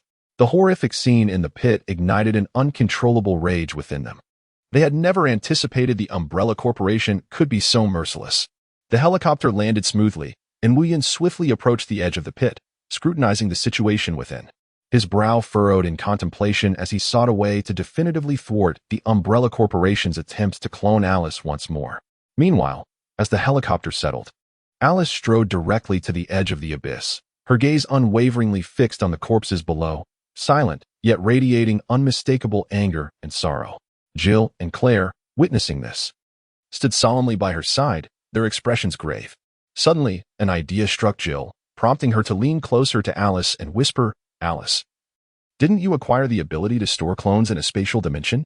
You mentioned that you could keep them safe there. Why not gather them all into that space?" In her current state of rage, Alice had not considered her newfound ability. However, upon hearing Jill's words, she began to regain her composure, though her inner fury remained unquenched. Furrowing her brow, she pondered for a moment before coldly questioning, "Why should I do that?" Jill met Alice's gaze earnestly, explaining, "I recall you mentioning that clones stored in that space could heal from injuries and even revive, regardless of their condition." Claire, who had been listening, brightened at Jill's words and chimed in, "Indeed, Alice, had Jill not brought it up, I would have nearly forgotten about that capability of yours." As Alice absorbed Jill's explanation, a glimmer of hope sparked in her eyes. She smacked her forehead in realization, exclaiming, "Of course. How could I have forgotten this?" With that, she embraced Jill tightly, repeatedly expressing her gratitude. "Thank you, Jill. I would have overlooked this ability if not for you." "Haha," Gail chuckled, saying, "Why express gratitude to me? The pressing matter at hand is to see if you can indeed revive them within the confines of the space." Wu Yin was still pondering how to prevent such a situation from occurring again when he was interrupted by the laughter of the three women beside him. He looked at the trio, who were suddenly filled with joy, with a face full of questions. How could it be that just moments ago they wore expressions of rage, yet now they were laughing? Claire, noticing the perplexed look on Wu Yan's face, stepped forward and softly explained, "Just now, Jill suggested that Alice try to see if she could incorporate the clone into her ability space." Upon hearing Claire's explanation, Wu Yin suddenly experienced a moment of clarity. Realizing the truth of the matter, how could he have forgotten Alice's remarkable ability? A joyful smile spread across his face as he turned to Alice, encouraging her with words of motivation. "Alice, do give it a try. See if you can utilize the cloning body's spatial abilities to resurrect these clones." Alice nodded slightly, responding softly, "Mm." She then closed her eyes tightly, focusing intently on harnessing her unique power. At that moment, as she concentrated on manifesting her extraordinary ability, a mysterious vortex appeared above the corpses in the deep pit. In the blink of an eye, the bodies that had been lying quietly in the pit vanished without a trace. Wu Yin, Gil, and Claire beheld this extraordinary spectacle without a trace of surprise. In stark contrast, the individuals behind them, including Xiao Yu, were left utterly astonished, rendered momentarily speechless. They could only stand there, wide-eyed and transfixed, gazing at the vanishing corpses. Once all the clones within the deep pit were absorbed into the spatial realm, Alice slowly opened her eyes, turned to Wu Yin, and softly uttered, "It is possible." They all understood the profound implications of Alice's words, and joy illuminated their faces. "Haha, splendid. Thank you." Alice, equally overwhelmed with emotion, could only express her gratitude in such simple terms. Upon witnessing that the matter had been resolved, Wu Yin spoke up. "All right, let us enter the house." He then turned to the still-dazed Xiaoyu and the others, calling out, "Hey, hurry up." Snapping back to reality, Xiaoyu and the others quickly followed suit. Once inside the wooden cabin, Wu Yin pointed towards the table in the center and asked Jetty, "Do you have a way to raise the elevator beneath that table?" Jetty, somewhat uncertain, approached the table and inquired, "Wu, is there really an elevator under this table?" "Indeed," Wu Yin replied, as he grasped the edges of the table with both hands and exerted considerable force to lift it. The table, anchored to the floor, was abruptly overturned by Wu Yan's strength. He then lightly stepped onto the wooden planks that concealed the elevator shaft. The planks began to crack inch by inch. Jetty, accustomed to such occurrences, merely gazed at the exposed elevator shaft and said, "Let me give it a try." Wu Yin observed as he removed a laptop from his backpack and began attempting to connect to the elevator's control system. Just as Jetty commenced typing on the computer, they heard a commotion emanating from the elevator shaft. Wu Yin praised, "Jetty, impressive. You've managed to raise the elevator so swiftly." Meanwhile, Jetty, still inputting commands on the computer, appeared perplexed, responding, "Wu, I haven't even connected to the elevator's control system yet." Wu Yin was taken aback. He then addressed Jedi and the others, including Alice, saying, "It seems someone is about to ascend. Everyone, be cautious." As the elevator rose, Xiaoyu and the others raised their weapons, nervously watching the elevator shaft, while Alice and the other women appeared less anxious, drawing their pistols and aiming at the elevator shaft. Upon hearing the sound, Wu Yin lowered his gaze and beheld a dozen fully armed soldiers standing on the elevator platform. He immediately conveyed instructions to his team below through the communication device. "Approximately a dozen fully armed soldiers have ascended. Prepare to await my command." However, the soldiers in the elevator remained oblivious to the situation above. They stood still, awaiting the elevator's arrival at its destination.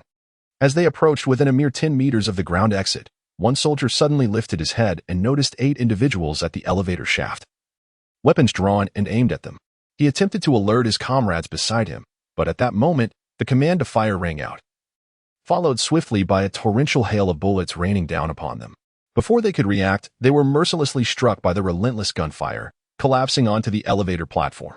As the elevator continued its ascent and finally reached the ground, Alice and her fellow team members were confronted with the sight of the numerous lifeless bodies sprawled before them. Wu Yin called out to the team below, "Jedi, are you still daydreaming? Hurry and connect to the elevator shaft's control system. We are about to descend." "All right, Wu." Jedi responded as he retrieved his notebook once more, endeavoring to establish a connection with the elevator's control system. Meanwhile, the others began to deal with the corpses on the platform. Once they had finished, Jedi announced, "Wu, I have gained control of the elevator." He looked up at Wu Yin. "Good." Wu Yin seemed to have an epiphany. He turned to Xiaoyu and said, "I will take Alice, Jill, and Claire down first. You four should wait up here for half an hour before coming down." Chapter 88, completing the task of collecting the zombie intelligence virus. Matt, who had been following them silently, suddenly spoke up cautiously, "Why must we wait here for half an hour before descending? I want to go down with you." As soon as she finished speaking, Wu Yin and the others turned their gazes towards her. Under the scrutiny of so many eyes, she felt a twinge of fear and quickly continued to explain, "I." Before she could finish, Xiaoyu interrupted her, reassuringly saying, "Matt, we only need to wait half an hour. Besides, you still have me, Jedi, and Kaplan here, right?" Wu Yin gazed at the rather pleasant-looking young woman and elucidated, "The reason we require you to wait above for an additional half hour is that we are uncertain whether there are any remaining adversaries in the basement laboratory. Our initial descent is to eliminate them all, ensuring that you can seek refuge here without concern in the future." Upon concluding his explanation, Wu Yin turned to Jedi and nodded, signaling him to commence the descent of the elevator. Jedi, understanding the cue, began to input commands on the computer. As his fingers finally pressed the enter key, the gathered individuals heard a series of clicking sounds. Subsequently, the elevator commenced its slow journey downward toward the subterranean laboratory. Wu Yin surveyed the surroundings and addressed the three women behind him. "Let us proceed separately and ascertain whether there are any remaining employees of the protective umbrella company within this vicinity. Should we encounter any, we shall deal with them promptly." After a moment's contemplation, he continued, "As you may have overheard earlier, I intend to transform this place into the sole safe haven. Therefore, we must eliminate every individual and creature that poses a threat to their safety." Wu Yin intended to independently complete the tasks previously assigned by the system, which is why he expressed such a sentiment. The three women exchanged knowing glances and nodded, then seamlessly dispersed to initiate their search efforts. However, Wu Yin remained stationary, closing his eyes to concentrate and establish a connection with the system in his mind. As he softly called out within, a crisp voice instantly resonated in his thoughts. "Ding. Host, do you have any inquiries? System. Regarding the reward for eliminating the clone of Dr. Isaac, why has it yet to be issued to me? The reward will be distributed to you once you successfully complete the remaining 3 tasks." System. Isn't this a bit unreasonable?" Wu Yin lamented helplessly. "Wherein lies the unreasonableness? The issuance of rewards is at my discretion. I determine when they are dispensed. Not even Jesus could alter that decree. It is as I state." Host. Wu Yin was suddenly engulfed by a sense of helplessness, managing only a bitter smile as he remarked, "System, your approach is rather domineering, isn't it?" "Humph. How can you even say that? You were so joyful when indulging in love, yet when it comes to tasks, you dawdle. It has been an eternity since this system assigned the task, and you've only just reached your destination. What is this? You have nothing to say now, do you? You dawdle when performing tasks, yet you are eager when rewards are at stake," the system expressed with evident dissatisfaction. All right. I admit my fault, system. I shall promptly attend to any task you assign in the future," Wu Yin hastily conceded.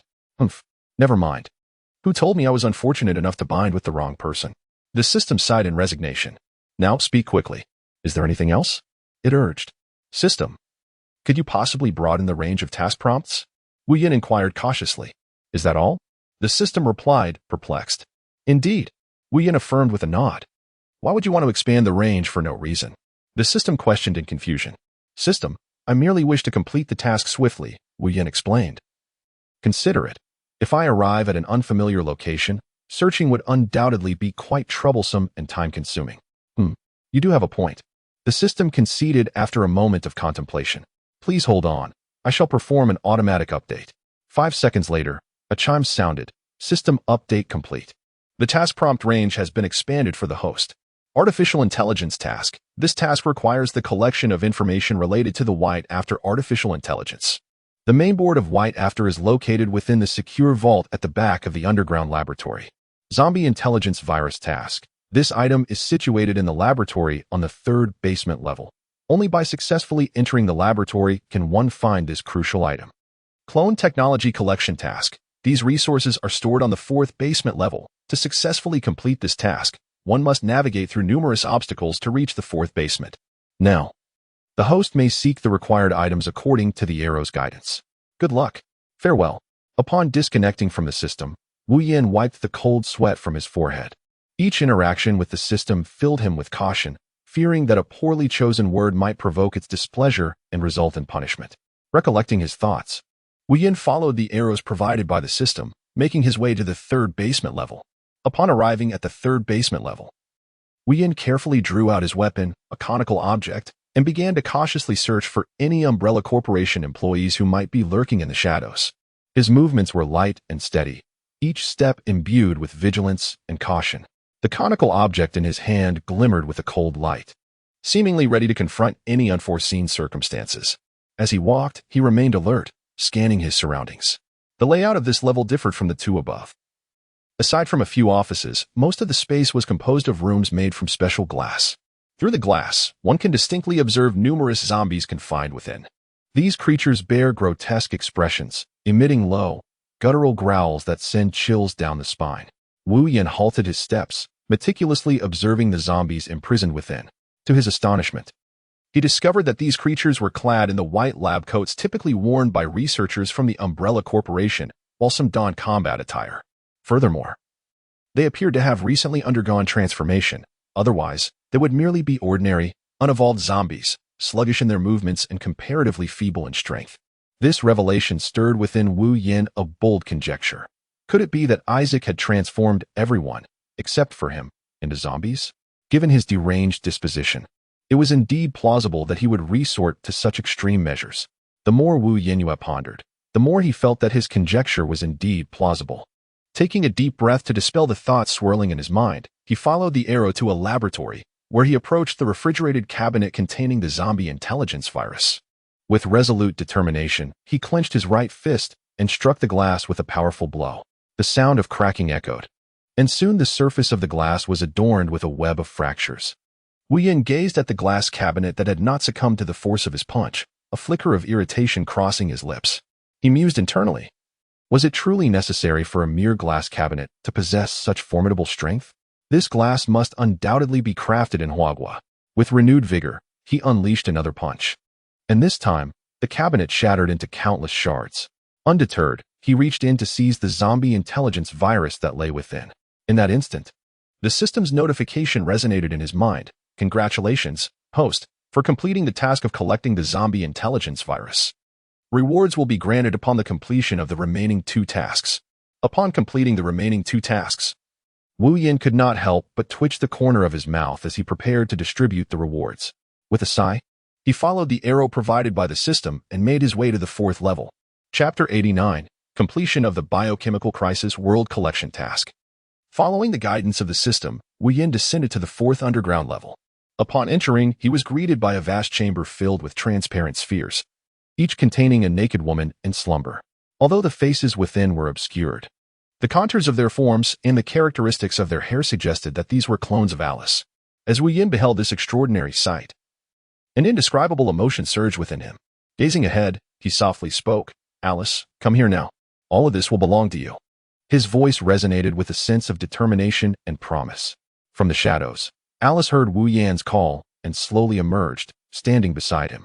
She gazed intently at the clone within the transparent sphere, a flicker of complex emotions passing through her eyes. Turning to Wu Yin, she asked in a hushed tone, "Wu, why does the Umbrella Corporation care so much about me?" Her voice was imbued with confusion and bewilderment. Wu Yin furrowed his brow slightly and, after a moment of silence, replied, "There are certain matters that I am unable to disclose to you at this time. The moment is not yet right." A flicker of hesitation and caution danced in his eyes. Alice frowned and pressed further. "Why?" She appeared dissatisfied with Wu Yan's response, yearning for a more elaborate explanation. Wu Yin did not directly answer Alice's query. Instead, he turned and strode towards the transparent sphere, subsequently entering a laboratory with resolute and unwavering steps, as if he possessed a clear objective in his mind. Suddenly, a crisp prompt echoed through the air. "Congratulations, host, you have completed the task of collecting cloning technology. Rewards will be issued upon the acquisition of the White Queen motherboard.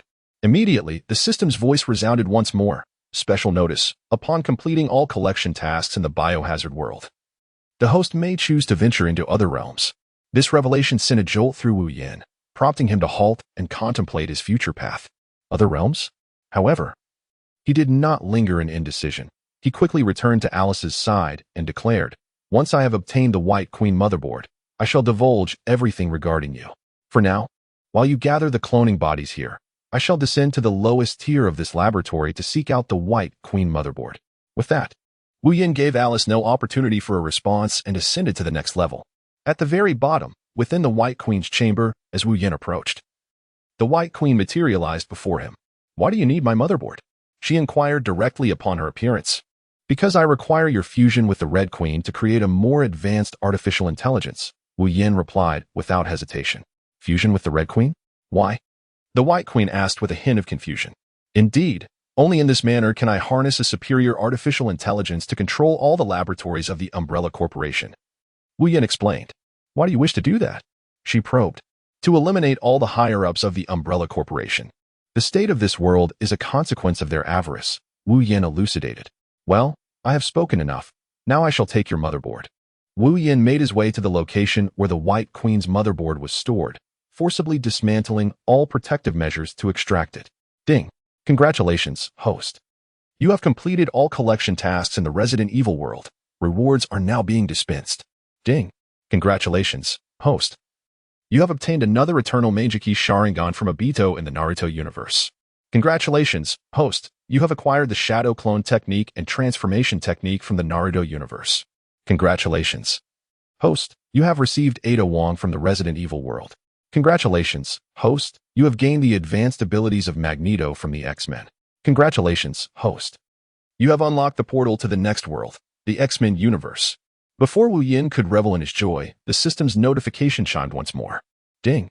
"Dual Renegade detected. The system grants a special reward. Congratulations, host. You may invite 4 individuals to accompany you to other worlds." Upon hearing the system's announcement, Wu Yin leaped with excitement. The rewards were indeed bountiful. Not only had he obtained another Eternal Meijiki Sharingan from Obito, but he also received Ada Wong. He had thought he would have to wait longer to encounter her. Now, the Resident Evil world felt complete. Additionally, Magneto's abilities had been elevated to an advanced level. With 4 slots available for companions, he could bring Alice, Jill, and Claire along to other worlds. With these thoughts in mind, Wu Yin was eager to test his newfound powers. He concentrated and activated the Eternal Meijiki Sharingan. In an instant, his vision sharpened, and everything around him became vividly clear. Furthermore, his dual Sharingan had also been enhanced, revealing 2 new skills, intangibility and spatial travel. Next, he endeavored to utilize Magneto's abilities. Extending his hand, he felt a surge of formidable magnetic force emanating from his palm. With a gentle wave, all metallic objects in the vicinity were drawn to him. The sensation was exhilarating. He felt as if he had become invincible in this world. As Wu Yin gazed upon the newly acquired skills, an overwhelming surge of joy surged within him. Difficult to contain, these abilities were not only formidable, but also practical, enabling him to navigate battles with greater ease. He understood that with these skills at his disposal, even in the world of X-Men, he should be sufficiently secure in his self-defense. Contemplating this, he felt an abundance of anticipation and confidence for the future. However, at that moment, the system notification chimed unexpectedly. Due to the successful completion of the mission in the world of Resident Evil, all items related to that realm within the store would be available to the host free of charge. It is important to note that this offer applies solely to the host. Upon hearing this announcement, Wu Yin was momentarily taken aback, followed by a faint smile, tinged with a hint of regret. How wonderful it would have been if others could also partake in such complimentary benefits. Nevertheless, for him personally, this was undoubtedly a significant boon. Shortly thereafter, the system issued another crucial notification. The system would undergo an upgrade in half an hour, anticipated to take 24 hours. During this upgrade period, certain functionalities might be affected. Patience was requested. Upon hearing that the system would upgrade in half an hour, Wu Yin immediately summoned Little Fish in his mind. "Little Fish, I'm here, host. Please merge the red motherboard and the white motherboard." "Understood. Please hold on." 10 minutes later, a chime sounded, merging complete. Wu Yin extracted the integrated motherboard and promptly reinserted it. A figure materialized before him, addressing him as master. Wu Yin replied, "From now on, you shall be known as Qing Wan. In due time, I shall arrange for someone to escort you to another location." He continued, "For the time being, you are tasked with monitoring the laboratory below. Furthermore, please assume a different appearance here. It would be best to revert to your previous form, Bai Ho. Once we relocate, you may return to your original guise." "Understood," Qing Wan replied, transforming back into the likeness of Bai Ho. Wu Yin nodded in satisfaction, murmuring to himself that he would return to the upper levels first. Upon descending to the first underground floor, he encountered Ada Wong, who was being guarded by Jill and Claire. He approached them and inquired, "How did you find her?" The two women shook their heads in unison, replying, "We are uncertain. She simply appeared before us unexpectedly." Chapter 90. The system surprisingly visited this world. Early Ada Wong, who had remained silent since being captured by Jill and Claire, gazed at the person before her and suddenly asked, "Are you Wu Yin?" Upon hearing Ada Wong directly utter his name, Wu Yin presumed that Jill and the others had already informed her. Thus he nodded in affirmation, saying, "It is I." Once Ada Wong confirmed that he was indeed Wu Yin, she spoke again. "May I have a moment to converse with you privately?" Wu Yin gazed at Ada Wong with a hint of perplexity, yet he nodded in acquiescence. "Very well, follow me," he instructed. After signaling Jill and Claire to release each other, he led Ada into an office. Upon closing the door, he inquired in a calm tone, "Speak. What is it that you wish to discuss?" Ada's expression was grave as she regarded Wu Yin, her eyes betraying a mix of concern and trepidation. She slowly began. A month prior to the outbreak of the zombie virus, the government unexpectedly issued an order mandating the collection of DNA from every citizen in the country. Wu Yin furrowed his brow, gazing at Ada Wong with a puzzled expression, and then calmly inquired, "What does this have to do with me?" Ada Wong fixed her intense gaze upon his tranquil face and continued, "It does pertain to you. Following the issuance of this directive by the state, senior officials discreetly dispatched another order to locate an individual named Wu Yin. However, after a coordinated search across multiple departments, it was determined that none of the individuals bearing that name in the country matched the person the higher-ups were seeking." She paused briefly, seemingly gathering her thoughts, and then added, "Eventually, a mysterious informant revealed that you were in the United States, prompting the government to send me to find you." Wu Yin pointed to himself, a look of skepticism crossing his face as he inquired, "You were looking for me? Why?" Ada Wong gently shook her head and replied slowly, "I am not entirely certain of the specifics. My instructions were merely to seek you out." As she spoke, she retrieved an object resembling a communicator from her leg strap and delicately placed it on the table. She continued, "The higher-ups have given clear directives. Once you are located and this item is entrusted to you, you will come to understand everything." Wu Yan's gaze was fixated on the object upon the table. As he reached out to touch it, the system's notification sound suddenly resonated in his mind. Ding. Mission triggered. Please proceed to Huagua XXXX location. The moment he heard this, Wu Yin was struck with clarity, realizing that the system had arrived in this world even before he himself had traversed here. He quietly set down the item in his hand and turned to Ada Wong, saying, "Very well, I understand. Please wait here for a moment. I must step out to attend to some matters, after which we shall depart together." Ada Wong gave a slight nod, then rose and moved to the sofa, where she sat down, closed her eyes, and began to meditate. Wu Yin stood quietly, his gaze tenderly resting upon Ada Wong. She had her eyes gently closed, seemingly lost in her own world, and her exquisite features stirred ripples of admiration within him. Unable to suppress a smile, Wu Yin silently marveled at her unparalleled beauty. Subsequently, he softly stepped outside, meeting the concerned glances of Alice, Jill, and Claire. Taking a deep breath, he slowly articulated, "I will be leaving here for a while." At that moment, he keenly observed a flicker of anxiety cross the faces of the three women. Alice furrowed her brow, her expression filled with confusion as she pointed towards Ada Wong in the office, her voice laden with concern and bewilderment. "Is it because of her?" Wu Yin silently nodded in affirmation. Upon hearing of Wu Yan's departure, Jill's eyes began to glisten with tears, her voice trembling as she questioned him. "Wu, why is this happening?" Claire, equally anxious, was reluctant to see Wu Yin leave alone, hoping instead to accompany him on his journey. Therefore, she eagerly inquired, "Why do you suddenly say you must leave? Wu, can you take us with you?" Wu Yin approached Gil and gently wiped away the tears from the corners of his eyes, offering solace. "I merely need to be away for a while to attend to certain matters. Once they are resolved, I shall return." After comforting Gil, he turned to Claire and continued, "As for the nature of these matters, I am not entirely certain myself. The reason I cannot take you both with me is that someone must remain here to ensure protection. What shall we do if you leave, and shall you and the others find the remaining survivors? Really? Gil and Claire inquired, their voices laced with uncertainty. Wu Yin affirmed. Of course. Besides, I cannot bear to part with you all. Jill and Claire nodded in agreement. Wu Yin turned to Alice and spoke, during my absence, I shall leave ample provisions of food and water, along with some essential supplies. You should have Xiaoyu and the others use the radio to locate survivors, while the three of you are responsible for guiding and protecting those who remain. Alice did not respond verbally, merely nodding in acknowledgement. Once the instructions were conveyed, Wu Yin confidently returned to his office. At that moment, Ada Wong was quietly seated, her eyes closed in repose. He approached her side and softly said, Let us go to the surface together. Upon hearing his voice, Ada Wong slowly opened her eyes, rose silently, and proceeded towards the door. However, Wu Yin reached out, gently grasping her arm, and smiled. There is no need for such formality. Before he had finished speaking, he unleashed the power of the dimensional space, drawing the bewildered Ada Wong into it, and soon followed her into the enigmatic realm.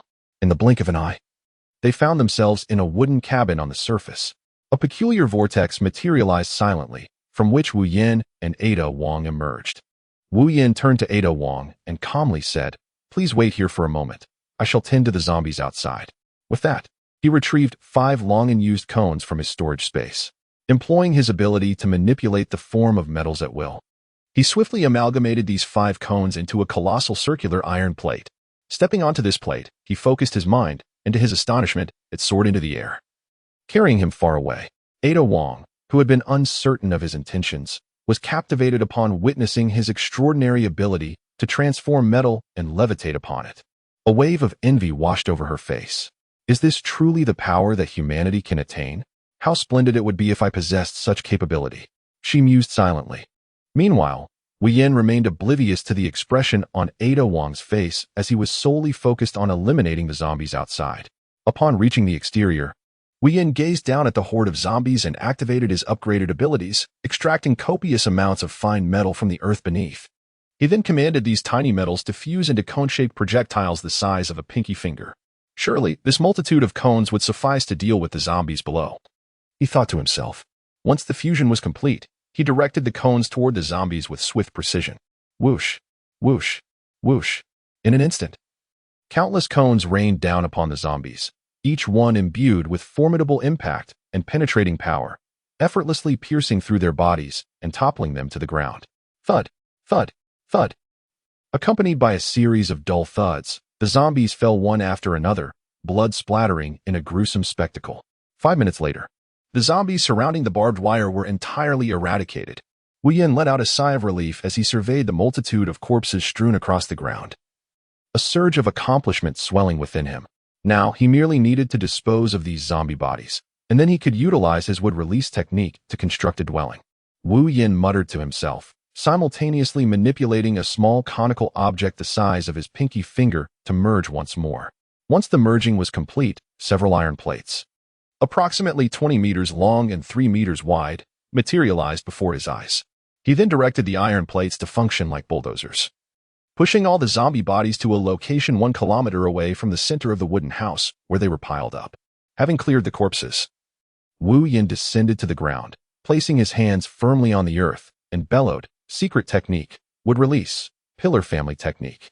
As his words reverberated, a wooden house, towering about 10 meters high, began to rise with the wooden house as its nucleus, followed by successive structures sprouting from the ground. Time slipped by unnoticed until Wu Yin lifted his hands, and Ada Wong emerged from the wooden house, her eyes widening in astonishment at the scene before her. Oblivious to Wu Yin's approach. Please wait here for a moment. I will fetch Claire to assist with the disposal of the zombie bodies, he instructed. Chapter 91. A gift for Ada Wong. In the underground laboratory, a vortex suddenly appeared beside Claire. Wu Yin reached out, seizing her shoulder, and with a firm tug, pulled her into the swirling portal. Come with me to the surface to deal with the zombie bodies, he urged Claire as they emerged from the vortex on the ground once again. They arrived at towering piles of zombie corpses, and Wu Yin gestured towards the gruesome sight, instructing Claire, use your abilities to incinerate these zombies. Claire, having just reached the surface, was taken aback by the horrific scene. her eyes wide with disbelief as she absorbed her surroundings. After a moment, she regained her composure and pointed at the houses, asking, "Woo, are these houses meant to shelter the survivors?" Indeed, the structures on the surface are intended to accommodate the incoming survivors, while the underground laboratory will serve as a storage facility. At that time, one of the three of you must remain in the central wooden house to guard it. Wu Yin confirmed with a nod. Additionally, if you require supplies, you can enlist the help of Xiao Yu and her companions to assist with transportation, should manpower be insufficient. Alice's clones can also lend a hand, he added.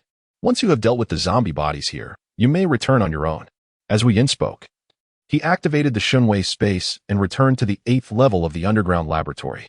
He opened the Shunwei space and released a plethora of daily necessities, food, and water that he had previously collected from Raccoon City. Due to the overwhelming quantity, the 8th level could not accommodate it all, prompting him to descend to the 7th level. Once he deemed the distribution sufficient, Wu Yin once again activated the Shunwei space and appeared before Alice, stating, "I have left ample supplies of food and water on the 7th and 8th levels. I have already informed Claire of the specifics." Without allowing Alice a moment to respond, Wu Yin utilized the Shunwei space to teleport to Ada Wong's side on the surface, placing a hand on her shoulder before drawing her directly into the Shunwei space. Subsequently, Wu Yin found himself in a certain location within Huagua, at which point a notification from the system resonated in his mind. Ding. Congratulations, host, for arriving at the mission location and completing the task. Almost immediately, the system's notification chimed again. Ding. New task issued. Release the cloning equipment within the underground cavern. Upon hearing this task in his mind, Wu Yin swiftly recalled the DNA collected a month prior to the viral outbreak, as informed by Ada Wong. In that instant, enlightenment dawned upon him. Wu Yin turned to Ada Wong beside him and inquired, "Are you familiar with this place?" Ada Wong, pulled from her reverie, gazed at the surroundings and nodded, responding, "Indeed, this is the very location where I undertook my mission." Wu Yin was acutely aware of Ada Wong's familiarity with the surroundings, prompting him to inquire further, "Are you aware if there are any caves in this vicinity?" Ada Wong furrowed her brow, lost in contemplation. After a moment, as if a memory had surfaced, she abruptly declared, "I remember now. Follow me." With that, she strode purposefully towards a nearby wall. At that instant, Wu Yin was astonished to see her gently activate a mechanism, causing the wall before them to slowly part. Ada Wong glanced back at Wu Yin and informed him, "This passage leads to the underground caves." Wu Yin gazed at the passage before him and stepped inside. As he descended, the space below expanded increasingly until he arrived at a cavernous chamber. Before him lay an immense grotto, its walls marked by numerous traces of human excavation.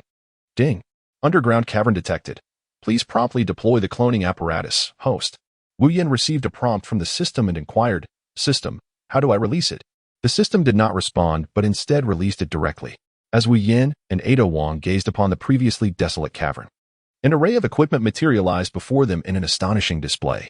While Wu Yin remained largely unaffected by this sudden manifestation, Ada Wong stood transfixed, her eyes fixated on the unexpected apparatus.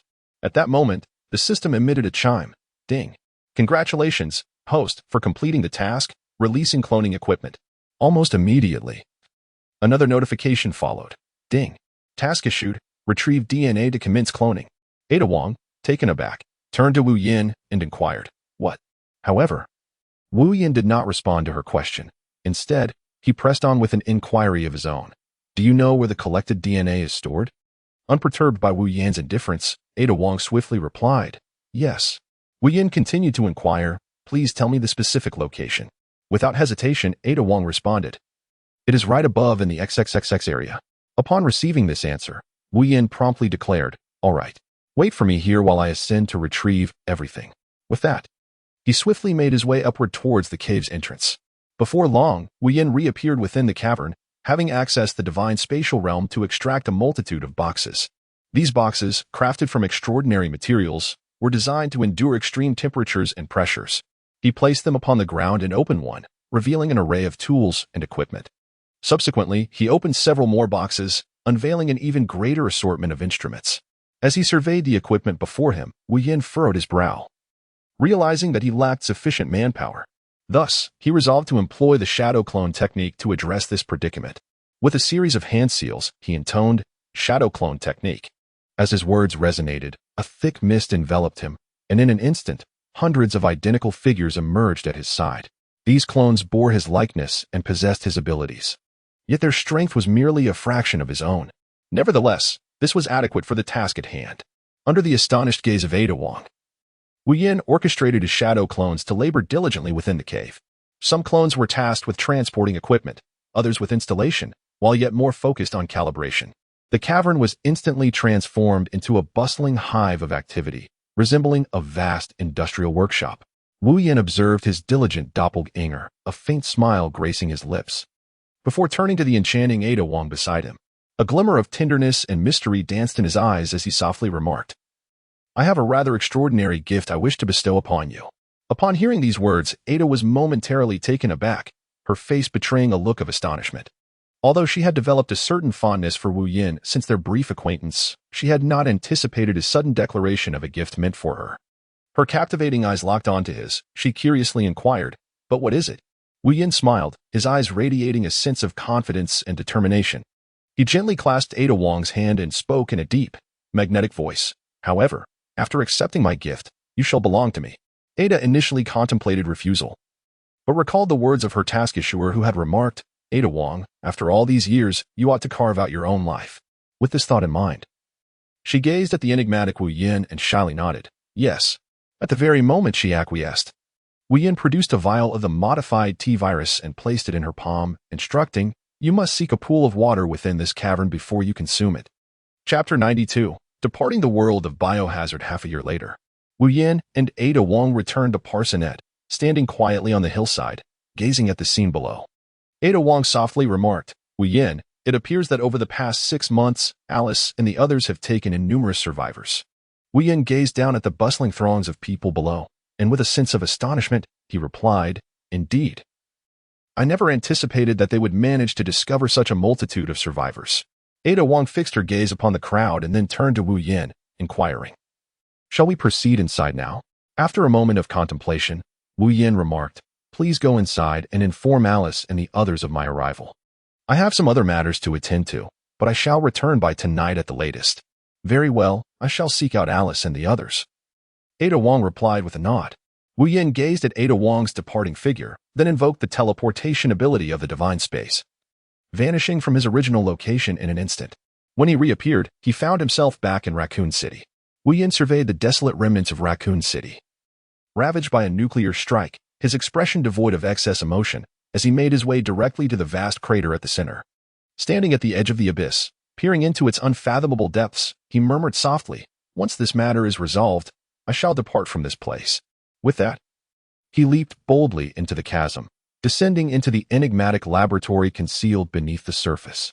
Within the lab, drawing upon his memory and expertise, Wu Yin swiftly located the dormant chamber housing Alice's essence. As he opened the capsule, a wave of musty air engulfed him.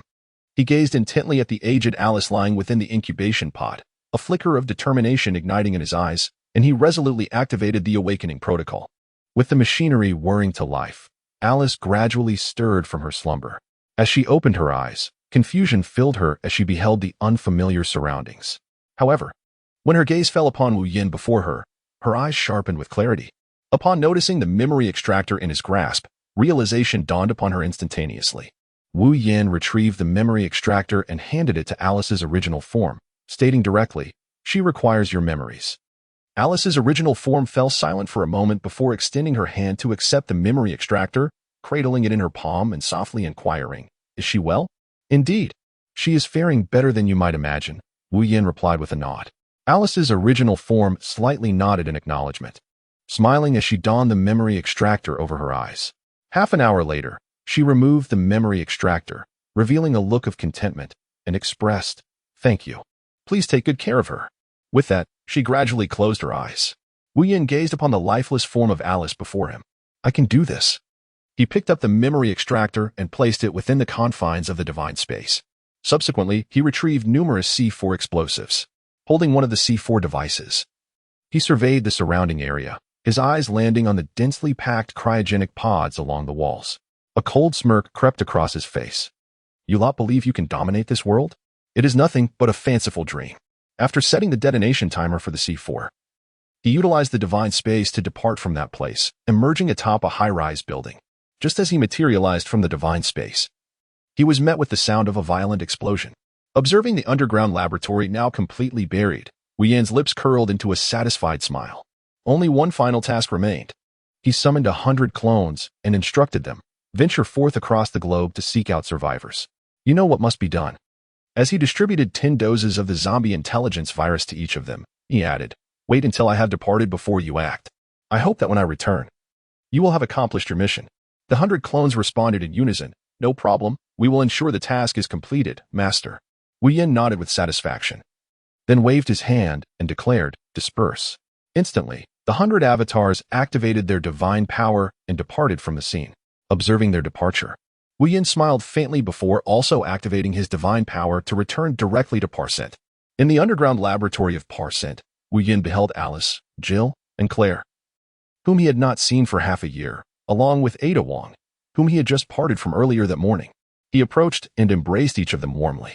Then, he stated, well, my affairs in this world have come to an end, and I must take my leave. Alice, Jill, and Claire looked at him with confusion. And Alice inquired, Wu, what do you mean by that? Wu Yan no longer concealed the truth. He gazed at the three women and declared, I am not of this world. I was brought here for certain reasons. The three women stared at him in shock, their eyes wide with disbelief. Alice shook her head, insisting, no, this cannot be. We have endured so much together. How could this be possible? Jill furrowed her brow and inquired, then what is your purpose for coming here? Why would you wish to leave? Wu Yan sighed and explained, I have come here to fulfill a mission, and now that it is accomplished, I must return to my world. Claire grasped Wu Yan's hand, her eyes brimming with reluctance. But what shall we do? Will we ever meet again? Wu Yan gently patted her hand, his tone soft and comforting as he spoke. I currently have 4 spots available for departure. After uttering these words, Wu Yan's gaze slowly swept across the faces of the three women, as if he were keenly observing their reactions. He then softly inquired, so, are you willing to leave with me? Upon hearing this question, Alice nodded in unwavering agreement, her eyes resolute and decisive. I am willing. Wu Yan gazed at Alice with a smile, a flicker of contentment shimmering in his eyes. He then turned his attention to Jill and inquired once more, what about you?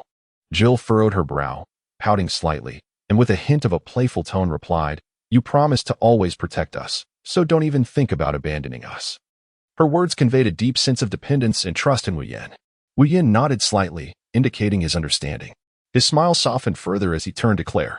Before he could utter a word, Claire interjected, you don't intend to abandon me, do you?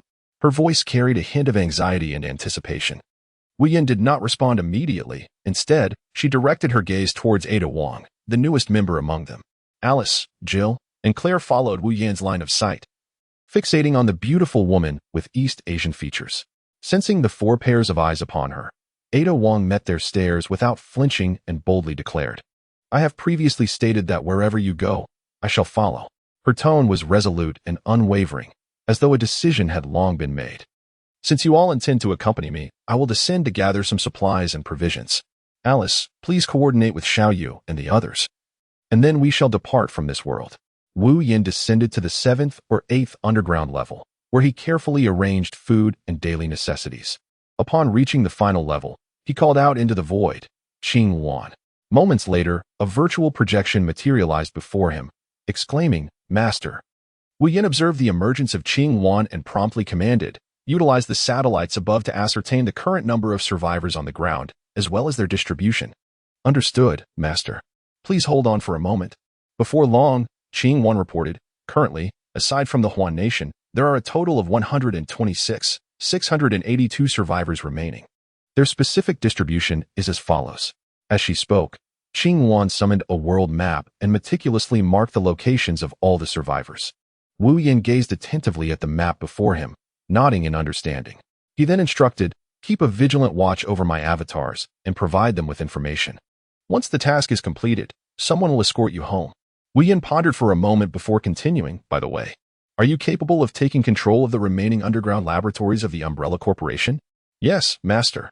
Then, at once, seize control of the other remaining underground laboratories of the Umbrella Corporation and obliterate them. Understood, Master. Do you have any further commands? Wu Yan pondered for a moment and realized there was nothing more to discuss. He then said, there is one final matter I will inform you of before someone takes you home. Very well, my master, Qing Wan replied, and with that, she vanished without a trace. Wu Yin gazed at the vanishing Qing Wan, then turned on his heel, a smile gracing his lips. Everything was now perfectly arranged. Upon arriving at the first level of the underground laboratory, he looked at Alice and the others, who had been briefed on their tasks, and inquired, "Are you ready?" The four girls nodded in unison, affirming, "We are ready." In Wu Yan's mind, he connected with the system, which initiated the portal to the X-Men universe. With a chime, the countdown began. 3, 2, 1, the portal to the X-Men world was opened. As the system's voice faded, a time-space tunnel materialized before the five of them. Without hesitation, Wu Yan stepped into it. Following him, Alice, Jill, Claire, and finally, Ada Wong, entered one after another. As Ada Wong crossed the threshold, the time-space tunnel gradually began to vanish. Scattered throughout the world of Resident Evil, Wu Yan's avatars, sensing their original self had departed, all bore smiles, uttering in unison, "The plan has commenced." Chapter 1. Arrival in the X-Men world. In the X-Men universe, the main quest was released: collect all the abilities of this world. Side Quest 1, gather adamantium. Side Quest 2, collect Sentinel robots. Side Quest 3, annihilate the zombie apocalypse version of Apocalypse. The quests had been successfully issued, urging the host to complete them swiftly. As Wu Yan and the four women entered this new realm, the voice of the system resonated in his mind. This unexpected notification momentarily startled him, prompting him to inquire, "System, is this world the one from my memories?" The system's languid voice echoed in his mind, "Yes and no." "What does that mean? You truly are quite simple-minded. Have you forgotten the name of this system?" Wu Yan pondered for a moment before responding directly in his mind. "I know. Aren't you referred to as the Zombie World Technology Collection System?" He restrained himself from adding the term slacker. The system rolled its eyes and retorted, "If you already know, why pose such a rudimentary question? Are you implying that this world resembles a comic version?" Wu Yan, uncertain, swallowed hard and inquired, "Is that so?" The system, somewhat impatient, replied, "What else could it be? Enough of this chatter. The task has been issued, so hasten to complete it. Do not disturb me unless necessary." Wu Yan cautiously inquired, "Why is there no reward from the system this time?" Ding. Reward unknown. All right, the reward has been announced. Farewell. Wu Yan found himself somewhat bewildered by the system's nonchalant response. Was it truly this dismissive? After a moment of dazed contemplation, he resignedly accepted this reality, letting out a deep sigh in his heart.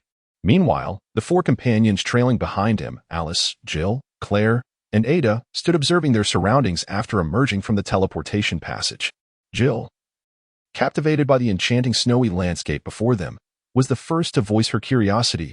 "Wu, what is the name of this world?" Snapped back to reality. Wu Yan turned to face the four lovely ladies and replied, "This world is known as the mutant world."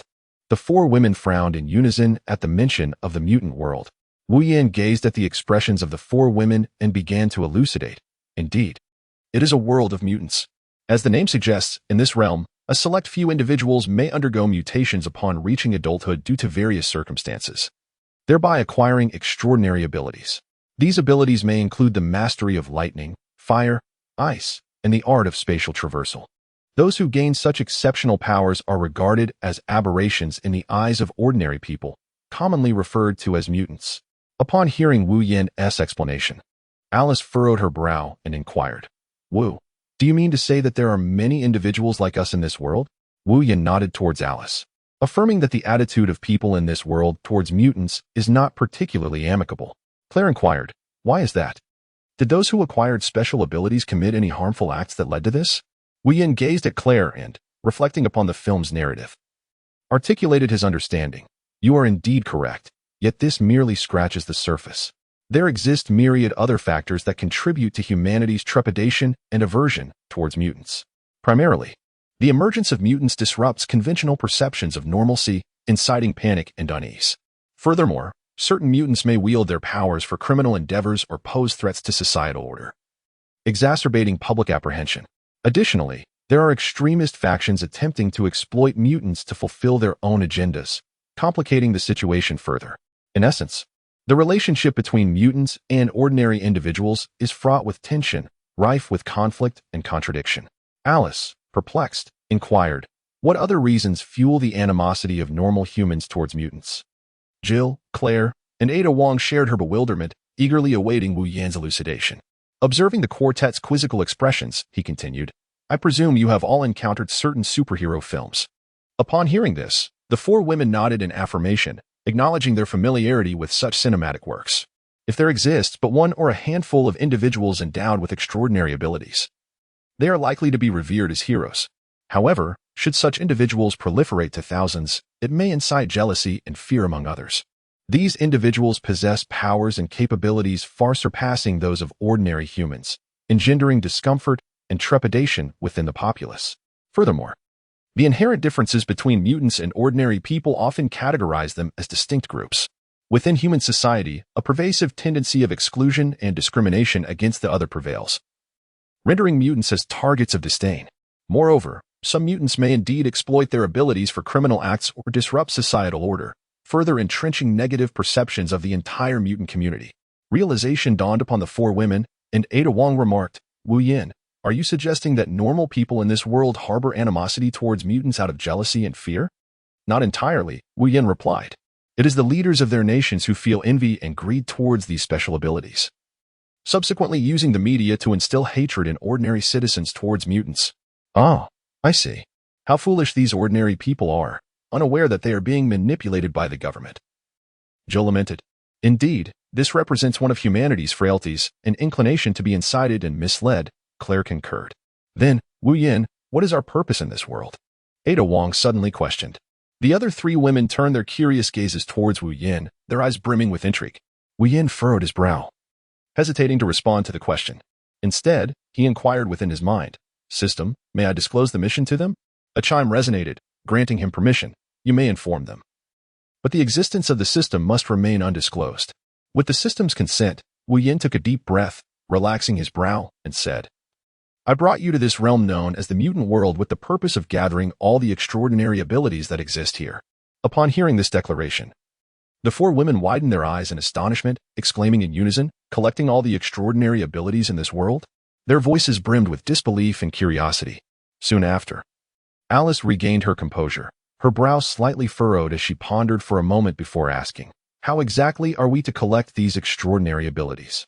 At that moment, Jill also began to calm down, taking a deep breath and echoing the inquiry, "Indeed, what must we do to acquire these extraordinary abilities?" In response to their queries, Wu Yin maintained a serene demeanor, slowly beginning to elucidate, "It is quite simple. When we encounter mutants possessing extraordinary abilities, we merely need to defeat and eliminate them. Then utilize the crystal extractor to extract the desired abilities from their remains." His tone was resolute and decisive, as if he had meticulously planned every detail. Claire listened intently to Wu Yin's words, casting a hesitant glance at him, seemingly deep in thought. Noticing the expression on her face, Wu Yin felt a pang of curiosity and asked, "What troubles you?" In response to his inquiry, Claire inhaled deeply and slowly replied, "Must we truly kill them in order to collect their abilities? Is there no other way?" Her tone revealed a hint of reluctance and skepticism. Wu Yin was quite taken aback by Claire's inquiry. He could not fathom why she would suddenly pose such a question. Nevertheless, he nodded and explained, "Indeed. If we extract them without eliminating them first, they will meet the same fate. This is presently the only viable method." However, Claire did not relent. She hesitated, seemingly possessing further concerns she wished to articulate. Upon witnessing the situation, Wu Yin continued to inquire, "What is the matter? Please feel free to express any concerns you may have." At that moment, Ada Wong, seemingly grasping Claire's thoughts, interjected and articulated Claire's inner apprehensions. "I believe what Claire is trying to convey is that these individuals are indeed living beings. Are we not being excessively cruel in our actions?" Upon hearing this, Wu Yin burst into hearty laughter, his mirth resonating throughout the room. The four women gazed at him in confusion, unable to comprehend the cause of his reaction. After a spell of laughter, Wu Yin finally ceased, turning to them with a serious demeanor. "Rest assured," he assured them, "although I need to extract special abilities from them, I would never resort to such cruel actions."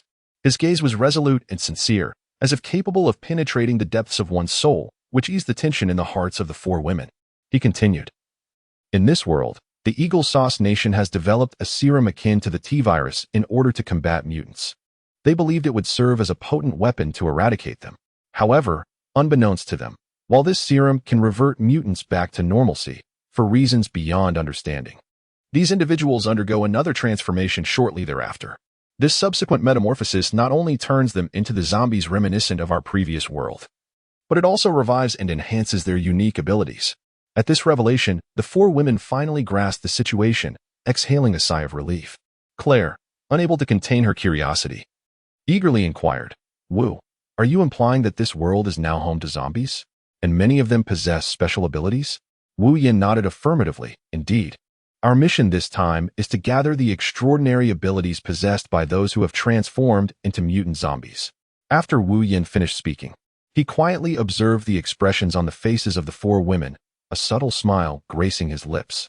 He then remarked, "Now, you should feel no psychological burden in eliminating them. After all, they are no longer the humans they once were, but mere shells of existence." Chapter 2. Acquiring the Edmund alloy, the four women exhaled in relief. Had they been tasked with taking the lives of innocent individuals for the sake of a so-called mission, perhaps they would have found it truly difficult to summon the resolve. However, when it came to dealing with zombies, they were more than adept. "Let us linger here for a while," he suggested. "I shall investigate the true nature of this place." As Wu Yin's voice faded, he promptly placed both hands upon the ground, silently invoking the technique of the four pillars of the family. In the blink of an eye, a three-story wooden house rose majestically before the onlookers. Once the house was completed, Wu Yin nodded in satisfaction, clapped his hands, and then stepped inside. He retrieved a considerable amount of food, daily necessities, and various pieces of furniture from the divine space, subsequently emerging once more. "All necessary items have been prepared. Please, make yourselves comfortable inside while I assess the surroundings," he instructed. "Wu, exercise caution," Alice urged with genuine concern, her beautiful eyes betraying a profound worry, as if she feared for Wu Yan's safety amidst potential peril. Wu Yan turned his head, his gaze gentle yet resolute as he looked at Alice, smiling as he said, "Indeed, I shall exercise caution. However, during my absence, you all must be particularly vigilant for safety, as this world is not akin to the one we previously inhabited." His voice resonated with genuine concern and tenderness towards Alice and the others. Alice nodded softly, signaling her understanding of Wu Yan's sentiments. She recognized Wu Yin as a capable and responsible individual, yet a tinge of worry lingered in her heart. Observing this, Jill puffed out her chest with a hint of pride and confidently declared, "Rest assured, we are formidable in our own right." Her tone carried a trace of disdain, as if she believed her prowess rivaled that of anyone else. Upon hearing Jill's words, Wu Yin could only smile helplessly before shooting her a glare, expressing his displeasure as he remarked, "I have no concerns about the three of them. My greatest worry lies with you." His gaze betrayed a hint of anxiety and dissatisfaction, seemingly exasperated by Jill's unwavering confidence. In response to Wu Yan's comment, Jill's mood soured instantly. With a huff, she pouted and turned her head away, refusing to meet his gaze any longer. Her behavior appeared rather childish, prompting a chorus of laughter from the three women present, including Alice. Observing Jill's sulky demeanor, Wu Yin found himself at a loss between amusement and frustration. He shook his head, contemplating silently. This Jill is still so easily irked. Nonetheless, her temperament was precisely what made her endearing. With this thought, a smile involuntarily graced Wu Yan's lips. The Hoover Dam, a renowned hydraulic engineering marvel, majestically straddles the Colorado River, showcasing its grandeur. After parting ways with the four women, Wu Yin soon arrived at this location. Initially, he was uncertain whether this was indeed the Hoover Dam. It felt vaguely familiar, yet he could not recall from where. However, as soon as he stepped into the reconnaissance range of the system's task items, a prompt echoed in his mind, revealing that he was indeed at the Hoover Dam. Ding! Edmund alloy detected. Please collect it promptly.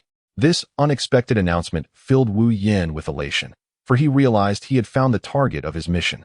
Shortly thereafter, another delightful message from the system followed. As the host has swiftly acquired task item information in this world for the first time, the system hereby rewards you. Upon hearing this, Wu Yan's eyes widened in anticipation of the forthcoming reward. The task reward consisted of 5 space rings, each boasting an internal space of 100. This reward took Wu Yin by surprise. He initially perceived 5 space rings as somewhat trivial, leading to a sense of disappointment regarding the reward. However, upon recollecting Alice and the others, he understood that this system reward was intended for them. Yet, he questioned the system about why he was given 5 space rings, but received no response. Resigned, he shook his head and severed communication with the system. Following the indicated direction, Wu Yin arrived at a drainage outlet. Gazing at the outlet before him, a realization dawned upon him. This must be the underground military base where Wolverine was injected with Edmund alloy in the film X-Men. Guided by the arrow, Wu Yin effortlessly infiltrated the enigmatic military base. Upon entering, the first sight that greeted him was the enormous Edmund alloy container, bubbling and frothing incessantly. Wu Yin cautiously approached the Edmund alloy, extending his hand to gently caress the surface of the container. At that moment, a notification chimed in his mind. Ding. Congratulations, host. You have successfully acquired the Edmund alloy. The task is now complete. Commencing reward distribution. As the rewards were dispensed, the system announced, Congratulations, host. You have received 5 rings of 100 by 100 spatial dimensions. Hearing that the rewards had been fully allocated, Wu Yin nodded in satisfaction. He had not anticipated completing a side quest so swiftly, which filled him with confidence. Now, he simply needed to dedicate himself wholeheartedly to finishing the remaining tasks, and he would be able to successfully depart from this place. After completing the task of collecting the Edmund alloy, Wu Yin hurriedly returned to the cabin where the 4 women were situated. Upon entering, he eagerly retrieved a map of the previous world from his spatial rings. Unfurling it upon the table, with a determined and confident tone, he pointed to a specific location. Explaining to Alice and the others, I took a closer look around and discovered that the Eagle Sauce Nation in this world bears some resemblance to the world we previously inhabited. This here marks the border between Arizona and Nevada. As he spoke, he traced his finger across the map, exuding certainty. Alice, Jill, Claire, and Ada gathered around, their gazes fixed on the map as they attentively listened to Wu Yan's elucidation. Wu, why does the geographical distribution of this world appear so similar to that of our former one? Alice inquired, her brow furrowed in deep perplexity. Upon hearing Alice's question, Wu Yan found himself at a loss for words. He could not possibly disclose that they were merely characters from a film titled Resident Evil produced by the Eagle Sauce Nation. His unexpected arrival had seemingly transported them from the realm of Resident Evil to that of X-Men. As he contemplated how to respond, Ada Wong, seated to his left, suddenly interjected, I believe this may be a parallel world. Parallel world? Ada Wong, what leads you to that conclusion? Alice, Jill, and Claire exclaimed in unison, turning their astonished gazes towards Ada Wong. Embarrassed by their attention, Ada Wong offered a shy smile before explaining, well, I have encountered similar themes in certain novels. However, to ascertain the truth, we must consult Wu Yan. In his heart, Wu Yan silently gave a thumbs up to Ada Wong, then continued along her train of thought. Ada is indeed correct. The world we currently inhabit is a parallel one, hence the similarities in the geographical distribution. However, let us not dwell on this matter any longer. Our immediate priority is to complete our mission as swiftly as possible. Wu Yan shifted the conversation to the task at hand. The 4 women furrowed their brows, deep in contemplation. After pondering for quite some time, they realized they had yet to devise a viable plan, primarily because they were still unfamiliar with this new world. They emerged from their thoughts, their eyes reflecting confusion, and turned in unison to Wu Yan, seemingly inquiring what to do next. Noticing their bewildered expressions, Wu Yan cleared his throat and proposed, we could divide our efforts. Alice and the other 3 women frowned, lowering their heads once more to deliberate the feasibility of this suggestion. After a brief pause, Alice lifted her gaze to Wu Yan and said, Wu, there's no issue with splitting up, but how shall we keep in contact? After all, we are not yet well acquainted with this world. That is quite simple. Wu Yan replied with a gentle smile as he produced 4 uniquely designed and remarkably beautiful rings. Placing them on the table, he began to elucidate. These 4 are space rings capable of storing items, and they possess additional special features, such as the ability to communicate with one another and provide energy shields. As long as you wear them, you can communicate with me or other wearers through thought. This way, we need not worry about losing contact. The 4 women each picked up a ring from the table, engrossed in their examination and discussion, completely oblivious to the remainder of Wu Yan's explanation. Well, I've explained everything. Do you all understand? Wu Yan inquired after finishing his introduction. Meanwhile, Jill, seated beside him, diverted her gaze from the ring in her hand and looked up at Wu Yan with a puzzled expression. Wu, what did you just say? Wu Yan was taken aback for a moment before swiftly regaining his composure. Gazing into Jill's puzzled eyes, he helplessly remarked, what I meant to say is, I just explained the functionality of the ring in your hand. Did all 4 of you understand? No sooner had he finished speaking than Jill, in an awkward outburst, exclaimed, Wu, I was entirely focused on the ring just now. Could you please reiterate? Her loud exclamation caught the attention of Alice, Claire, and Ada, who were still engrossed in examining the ring. Claire, looking perplexed, turned to Jill and inquired, Jill, what is wrong? Why are you shouting for no reason? Jill, feeling embarrassed, quickly waved her hand and replied, It's nothing, nothing at all. I was just a bit surprised. Wu Yin gazed at Gil in silence, a quiet sigh escaping his lips. He was acutely aware that Gil had undoubtedly failed to absorb the essence of his earlier explanation. Moreover, he noticed the bewildered and questioning expressions on the faces of Alice and Ada Wong. Wu Yin raised his hand to his forehead. Comprehending that all he had articulated moments ago had been in vain, their attention was wholly captivated by the rings, much like Gil, who was equally oblivious to his words. Nevertheless, he understood their fascination, for the capabilities of these rings were indeed extraordinary, instilling an irresistible urge to explore their potential. Thus, he resolved to elaborate once more on the functions of the rings, ensuring that everyone grasped the concepts clearly. Very well, since your curiosity is so piqued, allow me to explain once again. This ring. Wu Yin patiently reintroduced the various functions of the ring, including spatial storage, communication capabilities, and energy shields. This time, the four women listened intently, occasionally gasping in astonishment. Once Wu Yin concluded his presentation, Jill exclaimed, Wow, this ring is truly remarkable. We can accomplish so much with it. The other three nodded in agreement, expressing their shared enthusiasm. Wu Yin gazed at them with a smile, feeling an immense sense of satisfaction within. Understood. The four responded in unison, yet their eyes remained fixated on the ring in their hands. Very well. You may attempt to let a drop of your blood fall upon the ring. This will establish a bond. And then infuse your spiritual energy into it to perceive its power, Wu Yin advised. Upon hearing this, the four pricked their fingers, allowing a drop of blood to fall onto the ring. Then, a miraculous occurrence unfolded. The blood that landed on the ring did not trickle down into their palms but vanished mysteriously. Wu Yin, I sense a peculiar connection with the ring in my hand, Ada Wong exclaimed in delight. Wu Yin gazed at her, smiling as he nodded, then turned his attention to the other three women, inquiring, What about you? Do you share the same sentiment? We do too, they replied in unison.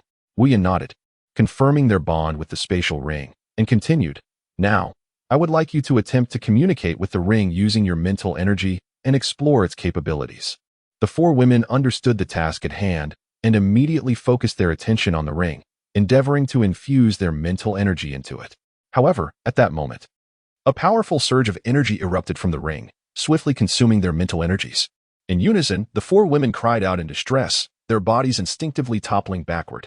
Witnessing this, Wu Yin was taken aback and hurried over to assess the situation. He observed that their faces had turned pale and beads of sweat were forming on their foreheads, clearly indicating they had suffered a significant shock. Are you all right? Wu Yin asked with concern. We're fine, they managed to reply, their voices somewhat feeble. I sincerely apologize. This is my first time using the ring, and I did not anticipate such an occurrence. Alice, her voice faint, inquired, Why did this happen? It may be due to your unfamiliarity with harnessing mental energy, which resulted in a backlash from the energy within the ring. However, do not worry. With practice, you will master the technique, Wu Yin explained. I see. We understand now. Thank you for your guidance, Wu Yin, the four expressed gratefully. No need for thanks. Feel free to ask me any questions in the future. For now, take a moment to rest and recover your strength and mental energy. Resume your attempts once you feel better, Wu Yin suggested. Thus, the four leaned back against the sofa, closed their eyes, and began to recuperate. Meanwhile, Wu Yin sat quietly beside them, observing their condition. After a while, their complexions gradually returned to normal, and their breathing became steadier. How do you feel now? Are you better? Wu Yin gently inquired. Yes, much improved. Thank you for your concern. They nodded, a hint of a smile gracing their faces. That is wonderful. Now that you have recovered, let us continue. Remember to slowly infuse your mental energy into the ring. Do not rush. If you encounter difficulties or uncertainties, feel free to consult me, Wu Yin encouraged. Understood, they replied in unison, their eyes shimmering with determination. Subsequently, the four women cautiously picked up the ring once more, carefully channeling their mental energy into it. This time, they were evidently much more cautious, and their pace had slowed. As time passed, the ring began to emanate a soft glow, resonating with their mental energies. Wow, we've truly succeeded, Jill exclaimed, her face alight with joy. The other three opened their eyes, gazing at the ring in their hands, feeling the immense power it contained. Fantastic! We have finally mastered this skill, Claire exclaimed excitedly. Indeed. Thanks to Wu Yan's guidance, we would still be fumbling in the dark otherwise, Alice remarked with a sense of wonder. Absolutely, Wu Yan, we are immensely grateful to you. Ada Wang sincerely expressed. In response to the praise from the four, Wu Yin smiled gently. It is my pleasure. The results are a testament to your own diligence. He continued, now, you may attempt to wield the ring with your mental energy for both offense and defense, and observe the outcomes. All right, let us give it a try. The four replied enthusiastically. Thus, they began to experiment with the ring, attempting various maneuvers with their mental energy. At first, they were somewhat clumsy, but after repeated attempts, they gradually acquired the skill to wield the ring's power with ease for both attack and defense. This is incredible. This ring is nothing short of a divine artifact. Jill marveled. Indeed, with this ring, our abilities have ascended to a new level, Claire remarked with satisfaction. However, we must continue to practice diligently to fully harness the ring's potential, Alice cautioned. Precisely, we cannot afford to be complacent, Ada Wang concurred. Rest assured, we will practice earnestly, Jill asserted confidently. Wu Yin observed as they exchanged words back and forth, and he intentionally cleared his throat twice in an attempt to capture their attention. Yet his efforts proved futile. Jill cast a disdainful glance at her and remarked, if you're unwell, then you ought to take some medicine. Wu Yin awkwardly rose to his feet and stepped outside the wooden cabin, gazing at the snowy landscape before him, lost in contemplation. Chapter 4. The crystals have disappeared. Wu Yin stood outside the wooden cabin, his brow furrowed in deep contemplation on how to accurately discern and gather the unique abilities possessed by the mutated zombies. It is essential to recognize that, prior to utilizing their powers, these mutants bore no distinction from ordinary humans. Moreover, they say that abilities are myriad and peculiar. Being able to promptly identify whether someone possesses a special power could effectively help in avoiding unnecessary troubles. His mind incessantly replayed the abilities of the four women, striving to devise a feasible method. After considerable reflection, he indeed conceived a rather brilliant idea. When he finally emerged from his reverie and lifted his gaze, he realized that the discussions within the cabin had ceased. A slight smile graced his lips as he intended to turn and step back inside the wooden structure, when suddenly the voice of the system in his mind could no longer contain itself. Host, do you think you are particularly clever? The system's voice resonated, laced with a hint of mockery. Wu Yin, with a look of confusion, inquired, System, I do not comprehend what you are articulating. The system gazed at its host with disdain and remarked, to call you foolish, and yet you remain unconvinced. After all, you possess a system. Is it necessary for you to ponder how to distinguish zombies with special abilities? Do you act as though this system does not exist? Upon hearing this, Wu Yin immediately realized that the system was poised to lend its assistance. Thus, he quickly expressed his grievance, saying, System, I am aware of your prowess. But are you not bound to me? The four of them are not. I am merely trying to devise a solution for them. The system, observing his pitiful demeanor, could not help but roll its eyes in exasperation, then responded, Rest assured, this system has long prepared what you need, conveniently located within the marketplace. You can utilize the zombie crystal to exchange for it. Upon hearing this, Wu Yin felt an overwhelming joy and excitedly exclaimed, Thank you, esteemed system, I adore you. To which the system retorted with irritation, Enough, enough. My interests are perfectly normal. I have never encountered such a despicable host as you. Wu Yin smiled awkwardly and then said, I shall first explore the items in the mall. With that, he eagerly opened the mall interface. Go away. I'm off to bed, came the system's voice once more before it vanished. Once he was certain that the system had indeed departed, he began to call for Little Fish. Little Fish, are you there? Host, how may I assist you? I spoke with your main system just now. Did you hear? Yes, I did. Pray tell, what exactly is the item your main system mentioned?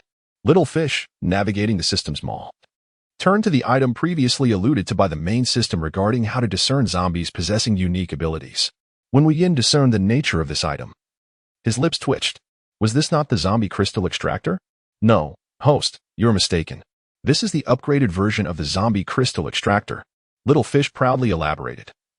The standard zombie crystal extractor only allows the user to extract crystals from ordinary zombies' bodies and does not differentiate between regular zombies and those endowed with special abilities. Moreover, this upgraded version not only identifies zombies with unique powers, but also reveals the specific abilities they possess.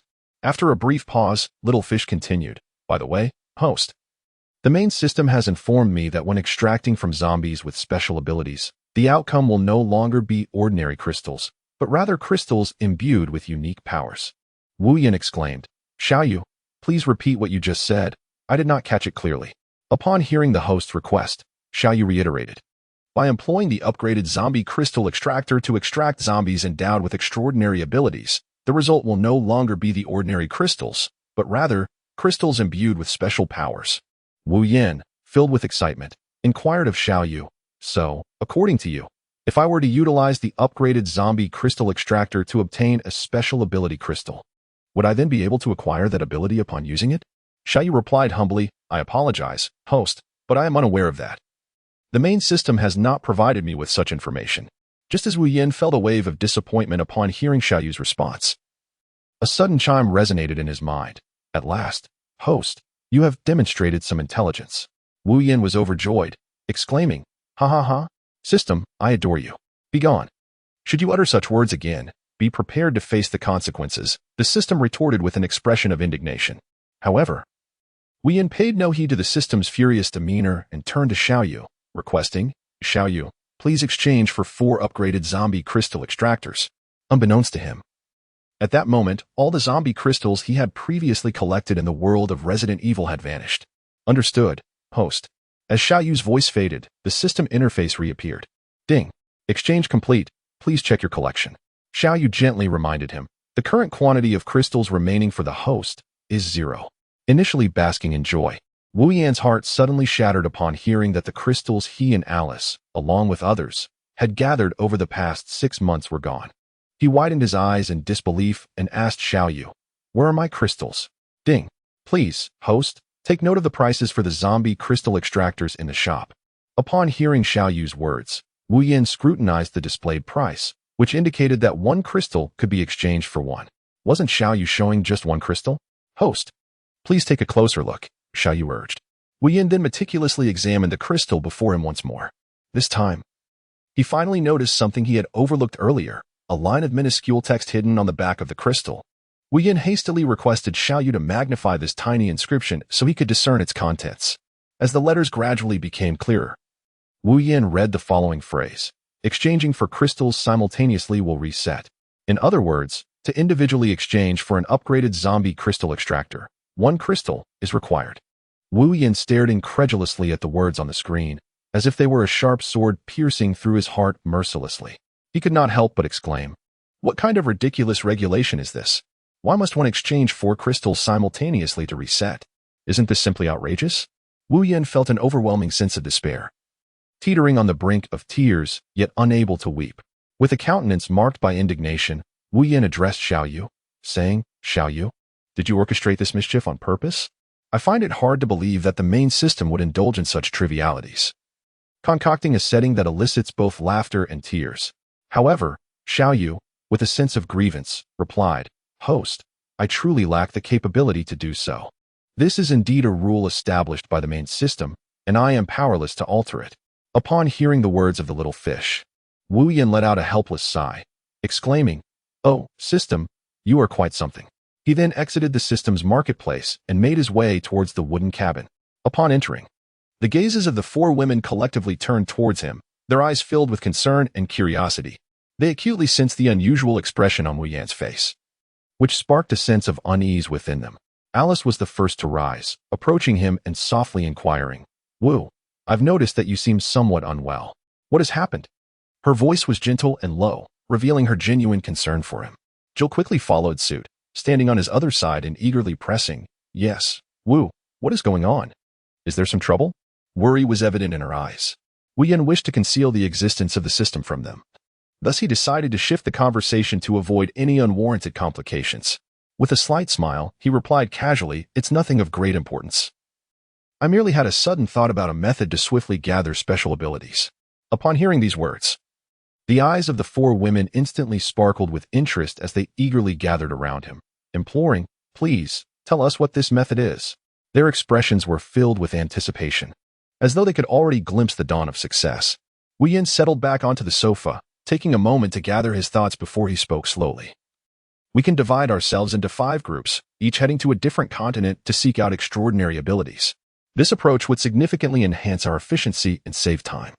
Upon hearing the proposal for separation, the joy on the faces of the 4 women was swiftly replaced by a sense of reluctance. Claire fixed her gaze on Wu Yan, her eyes brimming with affection and sadness as she softly remarked, Doesn't that mean we will be unable to see each other for a long time? Her tone carried a hint of melancholy. Ada Wong also displayed a look of reluctance, murmuring to herself, "Indeed, I have only just joined you. And now we must face parting." Her eyes sparkled with a complex array of emotions, filled with both anticipation for the future and a sense of helplessness regarding the impending separation. Jill and Alice gazed at Wu Yin, their expressions heavy with reluctance as they chimed in unison, "Yes, exactly." Wu Yin gently shook his head and softly said, "Could you please allow me to finish speaking?" After a brief pause, he continued to elucidate, "In truth, we have alternative methods. Alice possesses clones, which can accompany each of you with 3 separate entities. I, too, can summon my own avatars, enabling us to form similar companionship. Thus, aside from Alice, who will be paired with one other, the rest can operate in groups of 3. This arrangement not only ensures everyone's safety, but also maintains a cohesive strength." Chapter 5. The Great War of Apocalypse on a sunlit day atop a pyramid in Egypt. A gentle breeze caressed the air, imparting a sense of tranquility and mystery. Wu Yin stood at the pinnacle, surveying the city below. Once a thriving metropolis, it now lay in desolation, its streets enveloped in an aura of profound silence. This was the fabled resting place of the harbinger of doom, Apocalypse. The outbreak of the zombie virus had plunged human society into chaos and ruin, and even this ancient site had not escaped, reduced to mere ruins. Nevertheless, Wu Yin could still sense the lingering power and majesty that permeated the surroundings.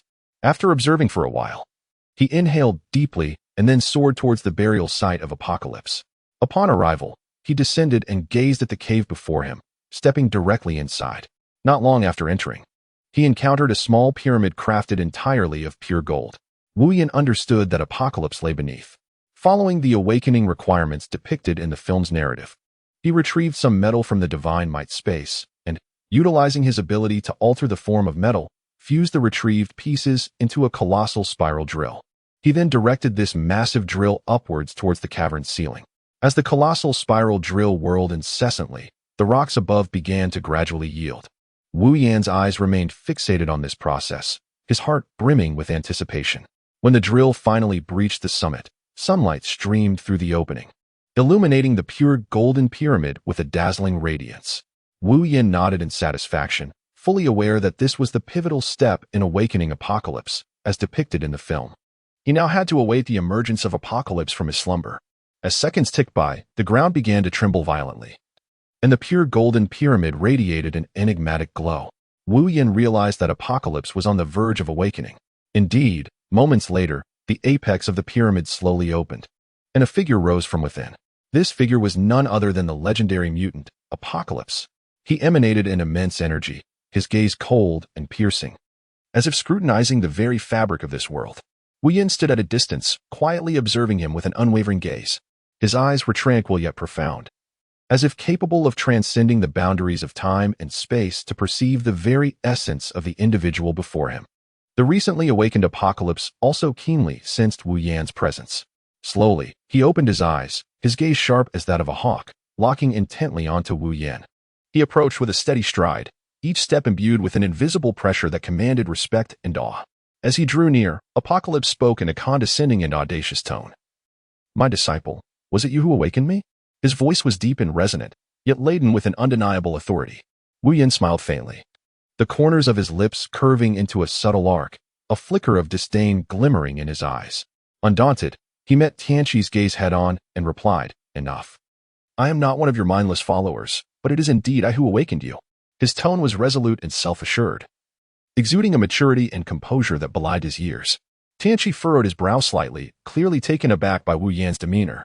However, he quickly regained his poise and continued, "Then, what is your purpose in awakening me? If you have any desires, I can help you fulfill them."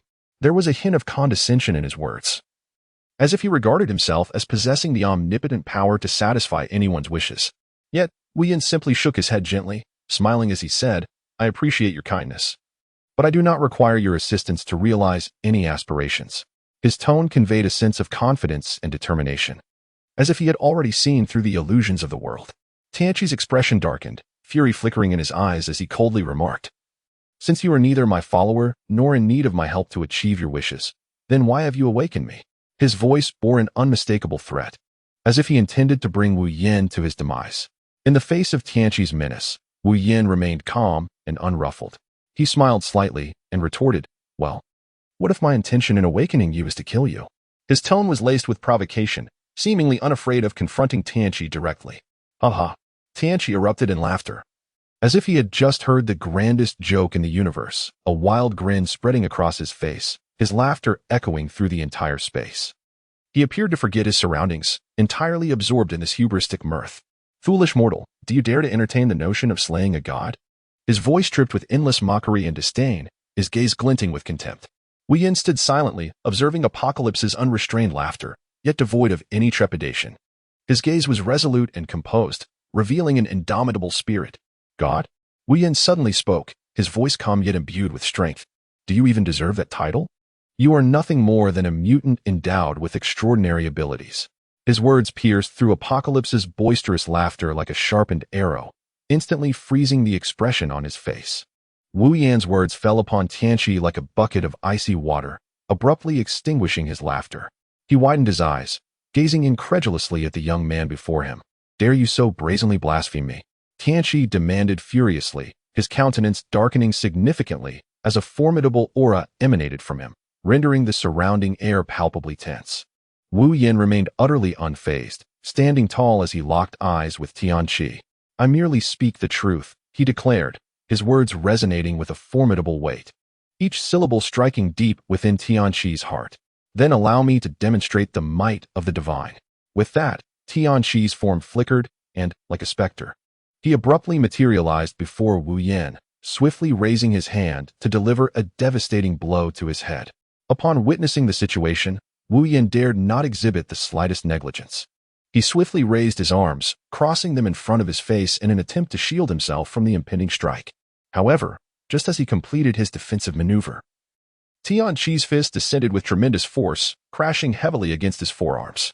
The sheer impact rendered Wu Yin incapable of withstanding it, propelling his body backward in an uncontrolled manner. As he soared several dozen meters before finally regaining his balance, gradually lowering his arms, he cast a cold, piercing gaze towards the distant Tianqi, a hint of disdain curling at the corners of his lips as he remarked, "Is that all you've got?" Tianqi, initially convinced that his full-force strike would obliterate Wu Yin on the spot, found himself astounded at how effortlessly the latter had withstood the blow, not even sustaining a scratch. A wave of astonishment washed over him as he pondered internally, who is this individual? How could he possess such formidable strength? In the midst of Tianqi's astonishment, Wu Yin suddenly darted forward, appearing before him with a swiftness that was nearly imperceptible. Raising his right foot, he unleashed a kick towards Tianqi's midsection with the ferocity of a tempest. Realizing the imminent danger, Tianqi hastily raised his hand to defend his waist. But it was already too late.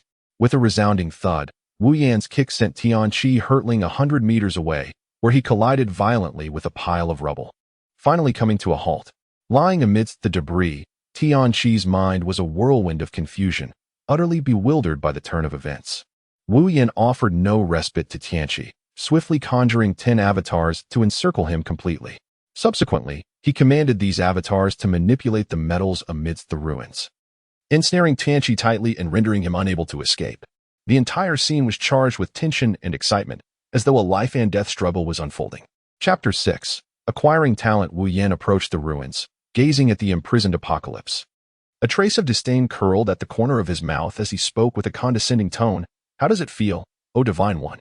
The despicable mortal Apocalypse glared at the figure before him, his eyes ablaze with fury as he roared in anger. However, before he could finish his words, he witnessed 2 bizarre weapons suddenly materialize in his opponent's hands, hurtling towards him with astonishing speed. His expression shifted to one of sheer terror as he bellowed, "No." Wu Yin remained expressionless, his hands firmly gripping the hilt of his sword. Without hesitation, he raised the Tang Dao, its blade glinting with a frigid light, slicing towards Apocalypse's neck with the swiftness of lightning. As the Tang Dao swept through the air, a chilling gleam flickered, followed by a sickening sound as Apocalypse's head tumbled down like a ripe watermelon. With the demise of Apocalypse, a notification echoed in his mind. "Ding. Congratulations, host. You have completed the task. Eliminate the zombie version of Apocalypse. Task reward, talent, plunder. Note, upon defeating mutated zombies with special abilities, you may choose to acquire or forego the special abilities possessed by them. Upon hearing the system's reward, Wu Yin was instantly overwhelmed with joy. The rewards bestowed by the system were exceedingly formidable. This signified that he could acquire the unique abilities of other mutant zombies, thereby augmenting his own strength. He rubbed his hands together in excitement, his eyes shimmering with a glint of greed. With this extraordinary talent, he could perpetually enhance his prowess. Who would not aspire to become the strongest man in the world? It was simply magnificent, Wu Yin exclaimed. I shall make the most of this gift to fortify my strength. Just as he reveled in his exhilaration, the system's notification chimed once more. Congratulations, host. For acquiring the abilities of Apocalypse, enhanced skill, sand manipulation, eternal life, and self-healing note, recovery is possible within a short period unless the head is severed. A cascade of notifications inundated Wu Yin, leaving him wide-eyed and utterly astounded as he stared at the system's prompt panel in sheer disbelief. The notifications persisted for over 10 minutes before ceasing, causing Wu Yin to feel a wave of dizziness, as if the sheer volume of information had momentarily overwhelmed his mind. Once he regained his composure, he began to examine the exceptional abilities he had acquired. To his astonishment, there were indeed dozens.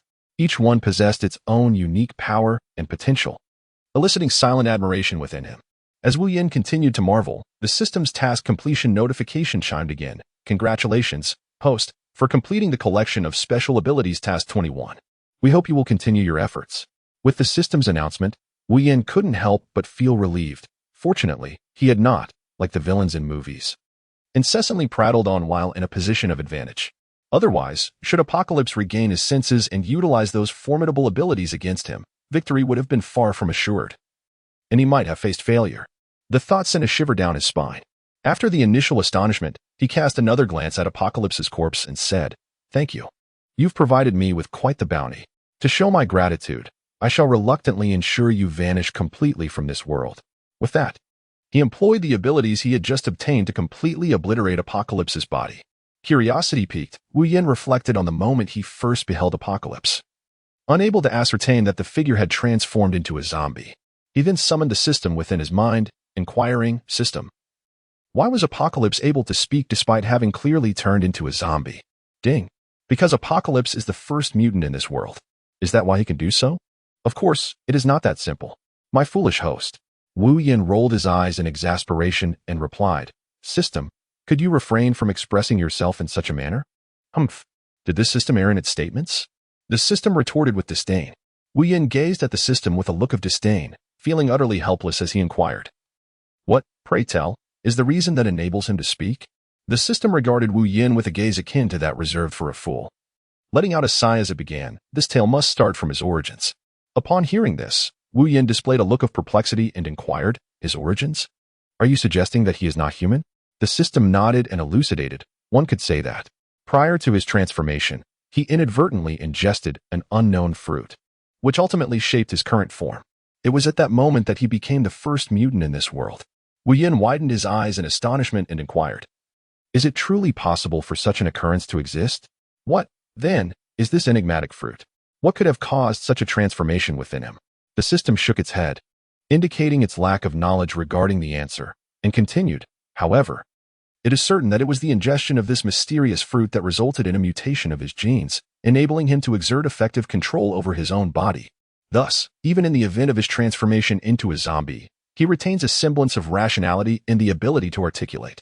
Upon hearing the system's elucidation, Wu Yin finally grasped the underlying reason and murmured to himself, So that is it.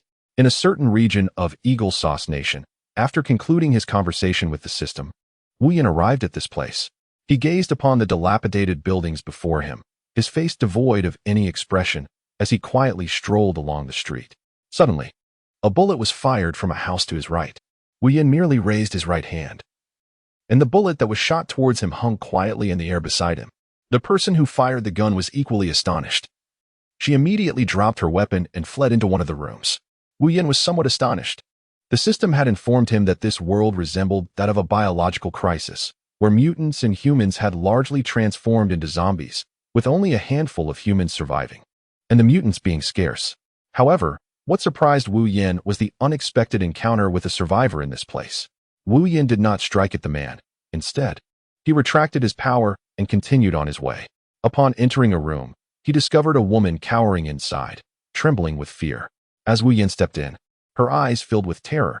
Before he could utter a word, the woman, quaking in the corner, pleaded, "Please don't kill me. I beg you." Wu Yin did not respond to her. Instead, he cast her a blank glance before inquiring, "Why did you attempt to shoot me?" Perceiving the absence of an answer, the woman hesitantly replied, "I thought you were one of those individuals sent to capture the survivors." Capture the survivors? A flicker of confusion crossed Wu Yan's face as he asked, "Why would they seek to apprehend the survivors?" The woman trembled and shook her head, replying, "I do not know." With no satisfactory answer obtained, Wu Yan exited the room and continued his journey down the street. After a few paces, a sudden thought struck him, prompting him to turn back and re-enter the house. Upon returning to the room, he discovered that the woman had mysteriously vanished. Wu Yan chuckled coldly, "Can you escape?" He stood within the room, closing his eyes to attune himself to the vibrations surrounding him. In but a fleeting moment, he opened his eyes, gazing at a house across from him, a smirk playing upon his lips as he sauntered over. Arriving at the house, he called out, "Come forth. I am aware of your presence." After waiting several breaths without a response, he spoke again, "I shall grant you 10 more heartbeats to deliberate. Should you fail to emerge, when I take action, your fate will be far from favorable." Chapter 7. The transforming woman inside the house. The woman listened, a hint of resignation crossing her features. Yet she slowly stepped out. Her gait was heavy, each step seemingly laden with endless hesitation and apprehension. At the threshold, Wu Yan stood silently, his gaze fixed intently upon the woman as she approached. Unbeknownst to him, a metallic rod had materialized in his hand, radiating a chilling luminescence. He observed the woman before him, the metallic rod gradually extending towards her waist. As the rod gently brushed against her skin, Wu Yan deftly exerted his strength, lifting her garment with utmost care. His movements were soft and precise, evoking no unnecessary alarm or resistance. With the garment raised, he discerned 3 deep gashes at her waist, appearing to be inflicted by a sharp weapon. These wounds exuded an aura of mystery and peril, evoking a sense of wariness. Wu Yan calmly withdrew the metallic rod and addressed the woman before him with an air of composure. "Speak, if you will. Why are you here? And how many mutants remain uninfected?" His voice resonated with a deep, commanding timbre, imbued with an undeniable authority. The woman's face betrayed a look of sheer terror, her eyes shimmering with fear and helplessness. Her lips trembled slightly as she attempted to respond with a tone of supplication, "My lord, I have already divulged all that I know. Beyond that, I truly possess no further information." Her voice was laced with desperation and earnestness, yearning for Wu Yan's understanding and clemency. However, Wu Yan remained impervious to her display of emotion. A faint, mocking smile graced his lips as he fixed his gaze upon her, saying, "Do you truly believe I would be swayed by your words, shapeshifter?" His tone dripped with derision and contempt, as if he had long seen through her facade. Upon hearing his words, the woman's complexion drained of color, and a flicker of barely perceptible shock crossed her eyes. Clearly, she had not anticipated that her true identity would be so swiftly unmasked by Wu Yan. Inwardly, she fervently prayed that this was merely a misunderstanding, that he might be testing her resolve. Thus, she forced a facade of calmness as she replied, "My lord, I do not comprehend your insinuations. I assure you, I am not a shapeshifter." Upon hearing these words, Wu Yan could not help but reveal a faint smile, finding the woman quite intriguing, and thus resolved to tease her further. With an air of nonchalance, he inquired, "Oh, could you perhaps enlighten me on how that wound on your abdomen came to be?" At this, the shape-shifting woman's expression darkened slightly. After a moment's hesitation, her gaze flickered as she replied, "This. I accidentally injured myself when I was a child." Wu Yan slightly smiled, a glimmer of mockery flashing in her eyes. Before she continued, "Oh, is that so? However, to my knowledge, this wound was inflicted when you attempted to ambush Logan, feigning intimacy only to be unmasked and injured by him." Upon hearing this, the shapeshifter's face revealed a look of astonishment. She had never anticipated that her counterpart possessed such intimate knowledge of her past, even being aware of such intricate details. Stammering, she replied, This. Wu Yan gazed at the panicked expression of the shapeshifter, feeling an immense sense of satisfaction within. He continued, "Very well. My time is limited. And now I present you with 2 choices. Either submit to me and become my subordinate, or perish here. The decision rests upon you." The shapeshifter pondered for a considerable time, her face betraying a struggle and hesitation, yet ultimately, she gritted her teeth and softly declared, "My lord, I am willing to submit." Wu Yan gazed at the shapeshifter, a glimmer of satisfaction flickering in his eyes. He nodded slightly and spoke in a tranquil tone. "Since you are willing to submit to me, I shall reward you with a gift." With that, he slowly raised his right hand, extending his index and middle fingers towards the shapeshifter's forehead. Upon witnessing this, the shapeshifter instinctively recoiled, but at that moment, Wu Yan's voice resonated, "Do not move." The shapeshifter's body stiffened, immobilized by his command. She felt a formidable force surge from his fingertips, gradually permeating her being. This power induced a wave of excruciating pain, yet simultaneously evoked a peculiar sensation within her heart. As time passed, the pain began to subside, and the force seamlessly integrated into her body, bestowing upon her a remarkable enhancement of strength. When Wu Yin finally retracted his fingers, the shapeshifter acutely sensed a profound transformation within herself. To her astonishment, she realized that she had ascended from merely a marginal Tier 3 mutant to the ranks of Tier 5 mutants. Overwhelmed by the magnitude of her metamorphosis, the shapeshifter could scarcely contain her elation, tears of joy welling in her eyes as she tremulously expressed, "Thank you, my lord." Wu Yin nodded slightly, her expression calm and gentle. Please, do try out your newfound abilities." "Yes, my lord." The shapeshifter took a deep breath, concentrating her mind, and began to harness the formidable power she had just acquired. She closed her eyes, her muscles tensed, then suddenly opened her eyes, a peculiar light glimmering within them. Instantly, her body transformed, taking on the appearance of Magneto. With excitement, she extended her right hand and gently grasped at a dilapidated car in the distance. In an instant, the vehicle was enveloped by an invisible force, its body violently contorting and ultimately reducing to a heap of scrap metal. Subsequently, the shapeshifter eagerly attempted several more transformations, morphing into other familiar mutants. Each transformation imbued her with an unprecedented sense of power and confidence. When she finally reverted to her original form, her face radiated joy and exhilaration as she respectfully addressed Wu Yin once more. "My lord, I can now inherit the strength of 5 levels from the other mutants when I transform. This is simply astonishing." Wu Yin gazed at the shapeshifter before him, whose entire form appeared almost naked, adorned only in striking azure skin. Frowning, he remarked, "Your current appearance is quite unappealing. It would be best if you reverted to your original form." Upon hearing this, the shapeshifter promptly tempered her excitement and cautiously inquired, "As you wish, my lord." With that, she transformed back into her original, enchanting visage. As Wu Yan observed the shapeshifter revert to her original form, he nodded in satisfaction and inquired, "Pray tell, why was I previously unaware of your extraordinary abilities? Moreover, what brought you to this place? How many mutants remain uninfected by the zombie contagion?" The shapeshifter lowered her gaze, her eyes gradually clouding with a distant melancholy, as if she were transported back to a moment fraught with despair and betrayal. Taking a deep breath, she spoke in a trembling voice, "My lord, it all stems from Dr. X's attempt to thwart the federal government's implementation of the Sentinel robot program. They sought to exploit my powers to assassinate the scientist responsible for developing the Sentinel robots. However, just as I was about to succeed, a sudden wave of dizziness engulfed my mind, and I was subsequently captured." Her voice grew increasingly subdued, imbued with profound sorrow and helplessness. She continued, "As I was being escorted, Magneto came to my rescue. Yet, within the confines of the transport, I selflessly shielded him from the incoming mutant serum projectiles. This act, however, exacted a heavy toll, resulting in the complete loss of my abilities." At this moment, her eyes shimmered with the agony of recollection, as the memories of that harrowing experience continued to haunt her. Finally, she uttered slowly, "Since that day, I have been stripped of all my powers, reduced to an ordinary person." Seeing that I could no longer assist him, Magneto callously abandoned me. After a brief silence, she resumed, "And thus, months elapsed. Until 6 months ago, those who had previously been injected with the mutant serum suddenly underwent a transformation, becoming the zombies you mentioned. Not only that, but their unique abilities were also restored and further amplified. Fearing that I might become one of those abominable creatures, I chose to conceal myself. Once my stored provisions were exhausted, and realizing I had not succumbed to the infection, I began to search for sustenance, which ultimately led me here." After recounting her reasons for arriving at this location, she paused to gather her thoughts before adding, "To my knowledge, most of the level 5 mutants have not been infected." Chapter 8. A brief interlude. The hedgehog man Wu Yan was taken aback to discover that even the 5th level mutants had not succumbed to infection.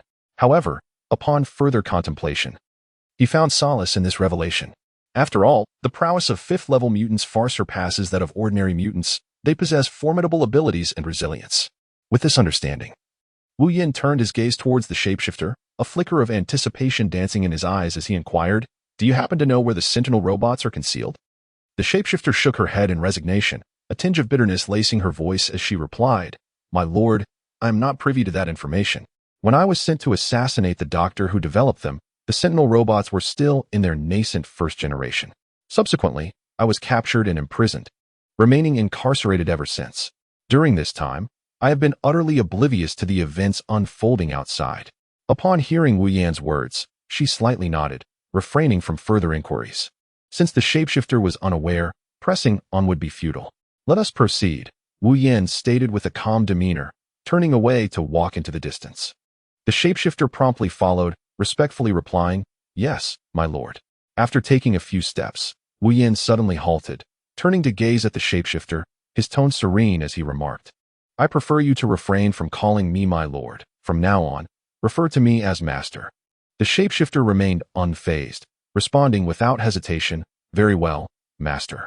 For her, the pursuit of strength and vengeance was paramount, and she would willingly barter her own flesh to attain it. Thus, a mere title held little significance. Thus, Wu Yin and the shapeshifter commenced their search within the city for zombies endowed with extraordinary abilities. Whether it was fortune or misfortune, they soon found themselves encircled by a horde of zombies in a vast supermarket plaza. Observing the scene, the shapeshifter felt a pang of anxiety but feigned composure as she inquired, "Master, what shall we do?" "There is no need for alarm. Did you not just acquire a new ability? You shall handle them. However, should you encounter a zombie with unique powers, do not eliminate it," Wu Yin responded coolly, seemingly unperturbed by the impending crisis. "Understood, master." Taking a deep breath upon receiving her command, the shapeshifter resolved to give her utmost effort. She closed her eyes, focused her mind, and upon opening them, she had transformed into the likeness of Storm.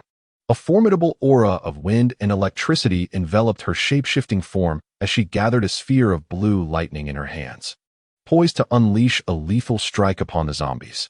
Wu Yin stood to the side, silently harboring anticipation. He was aware of the immense potential possessed by the shapeshifter and hoped to witness her truly unleash her prowess this time. The shapeshifter stepped forward, raising her arms, and released a formidable surge of lightning.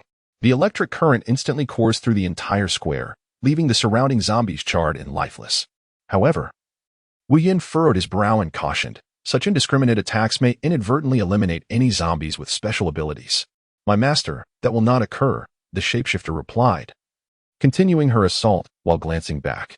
"Zombies endowed with special abilities possess a certain level of intelligence and do not associate with these ordinary ones." Upon hearing the words of the shapeshifter, Wu Yin could not help but harbor a sense of intrigue. "Oh, what leads you to this conclusion? Do you possess any evidence?"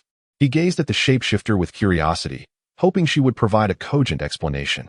While continuing to fend off the surrounding zombies, the shapeshifter turned to Wu Yin and replied, "Master, during my quest for sustenance, I meticulously observed them. Those zombies endowed with extraordinary abilities tend to exhibit heightened intelligence and autonomy. They either choose to align themselves with more formidable mutant zombies to secure superior protection and resources, or they seek out suitable territories to establish their own dominion." Upon hearing the shapeshifter's explanation, Wu Yin nodded in understanding. He mused to himself that if this were indeed the case, then among the ordinary zombies they encountered, there must be a leading mutated zombie. "You handle the cleanup of the regular zombies, and I shall seek out the mutated ones." With that, he retrieved a zombie crystal extractor from the system's marketplace and tossed it directly to the shapeshifter tasked with exterminating the zombies. The shapeshifter turned back, catching the bracelet Wu Yin had thrown, and inquired with a hint of skepticism, "Master, what is this?" "This is a zombie crystal extractor. You will understand its purpose once you don it." Wu Yin succinctly explained its function, then commanded, "Remember to collect all the crystals once you've finished clearing the zombies." Having received Wu Yan's instructions, the shapeshifter did not press further, replying, "Yes, master." After briefing the shapeshifter, Wu Yin ascended into the air, pausing approximately 10 meters above the ground, scanning the surroundings for the mutated zombie that led the horde. Wu Yin cast a sweeping glance around him in midair, yet found no trace of the mutant zombies. A sense of bewilderment washed over him as he furrowed his brow, silently pondering. Could it be that the shapeshifter had deceived him? This seemed implausible, despite the prevalence of traitors in the films from Eagle Sauce Nation. His understanding of the shapeshifter suggested her loyalty was unwavering. Moreover, having bestowed upon her a newly acquired special ability and enhanced it to level 5. She ought not to betray him. Just as he was lost in contemplation, the zombies gathered at the entrance of the supermarket began to stir restlessly. Wu Yin looked up and beheld a zombie lurking behind the horde, its body covered in sharp spines, save for its head, which appeared unblemished. Upon encountering the mutant zombie for the first time, Wu Yin was momentarily taken aback. Images from cinematic narratives flooded his mind, and he involuntarily uttered a curse. What the hell? Wasn't this the very creature notorious for uttering the most audacious remarks while enduring the harshest of beatings? A mere shadow of combat prowess, the Hedgehog Man? To his astonishment, this being did not rely on instinct to cling to superior mutant zombies. Rather, it chose to emerge and command the ordinary undead. However, as he gazed upon the Hedgehog Man once more, he noticed something amiss. The creature's body trembled incessantly, as if it were under some form of duress. Wu Yin pondered silently. Could this Hedgehog Man possess other concealed abilities? He took to the sky, carefully observing the Hedgehog Man's every movement. Suddenly, the Hedgehog Man abruptly lifted his head, emitting a piercing roar. Simultaneously, the spikes on his body began to elongate and sharpen, glimmering with a chilling light. Wu Yin's expression remained unchanged as he extended his right hand, utilizing his abilities to seize a car and position it in front of himself. Once he discarded the vehicle, he noticed that the ordinary zombies previously under the control of the Hedgehog Man were now stirring restlessly, their eyes glowing a fierce crimson, brimming with murderous intent.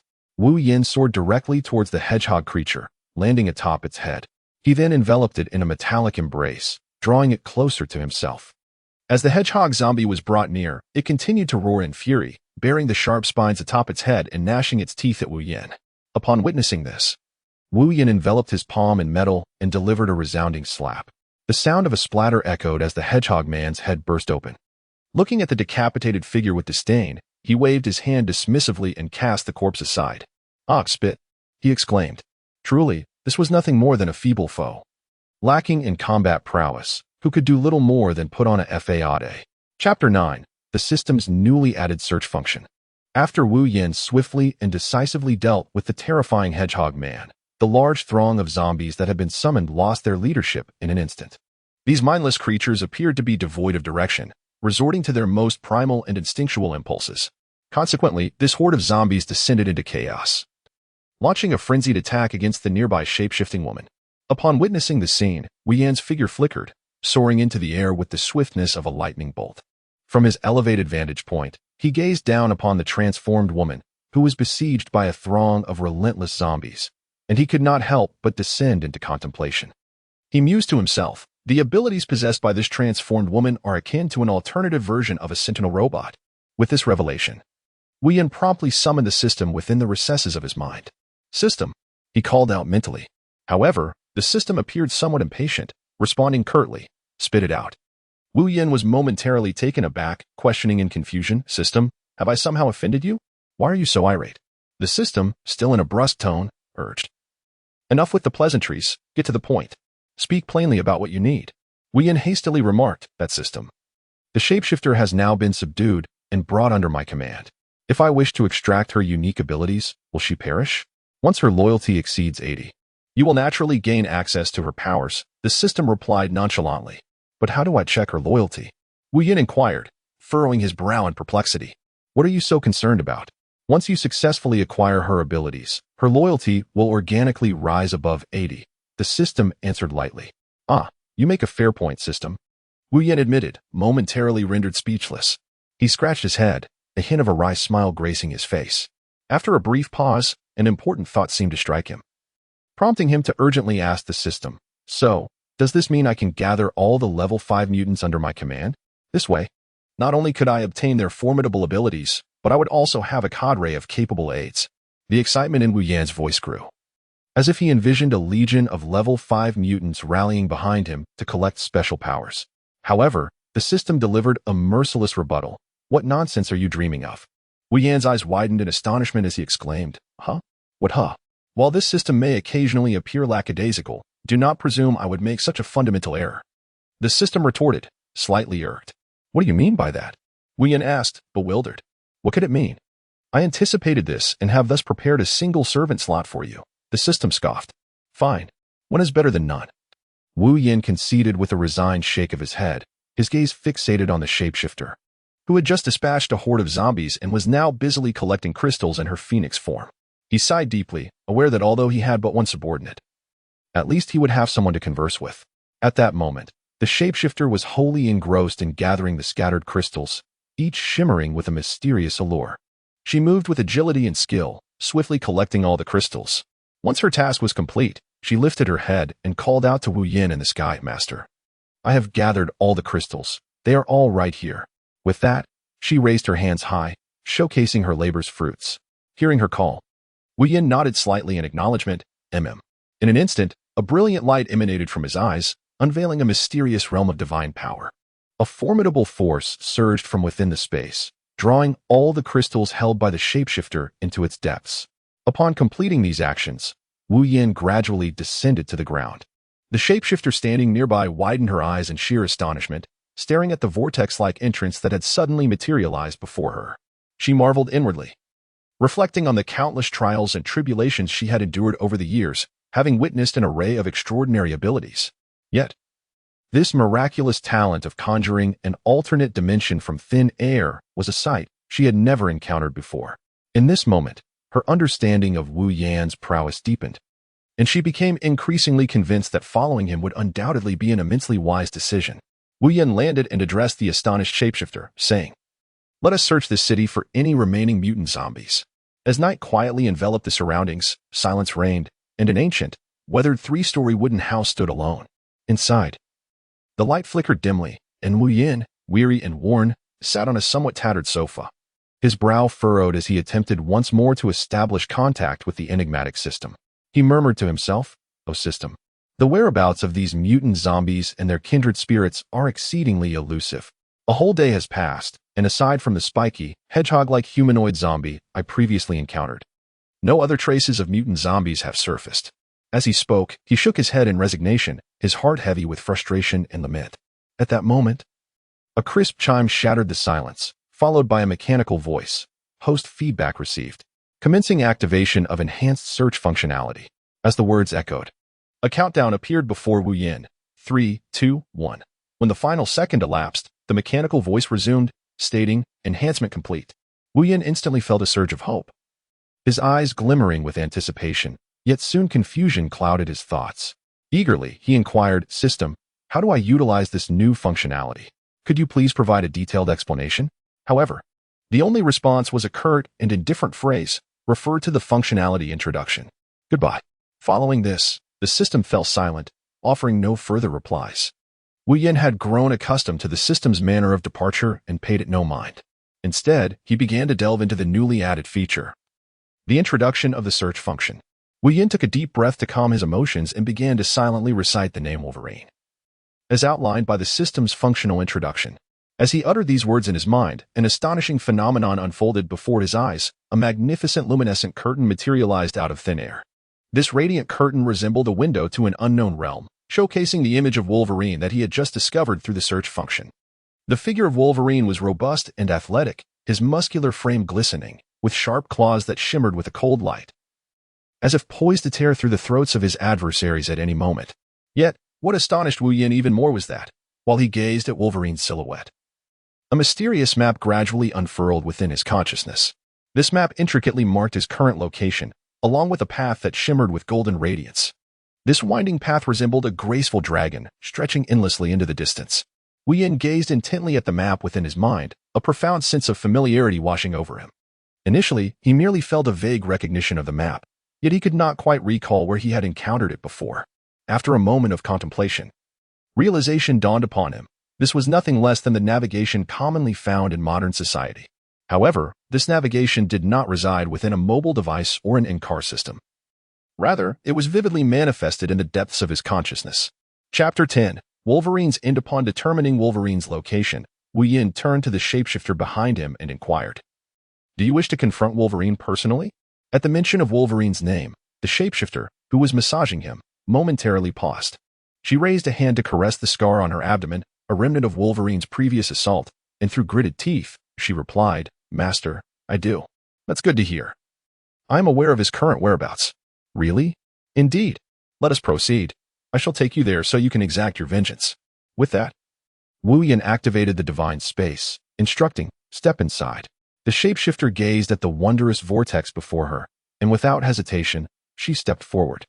She understood that refusing would bear no fruit, and it was far better to comply with her master's command. Thus, she entered without a moment's thought. Wu Yin observed the shapeshifter enter without hesitation, nodding silently to himself before following suit.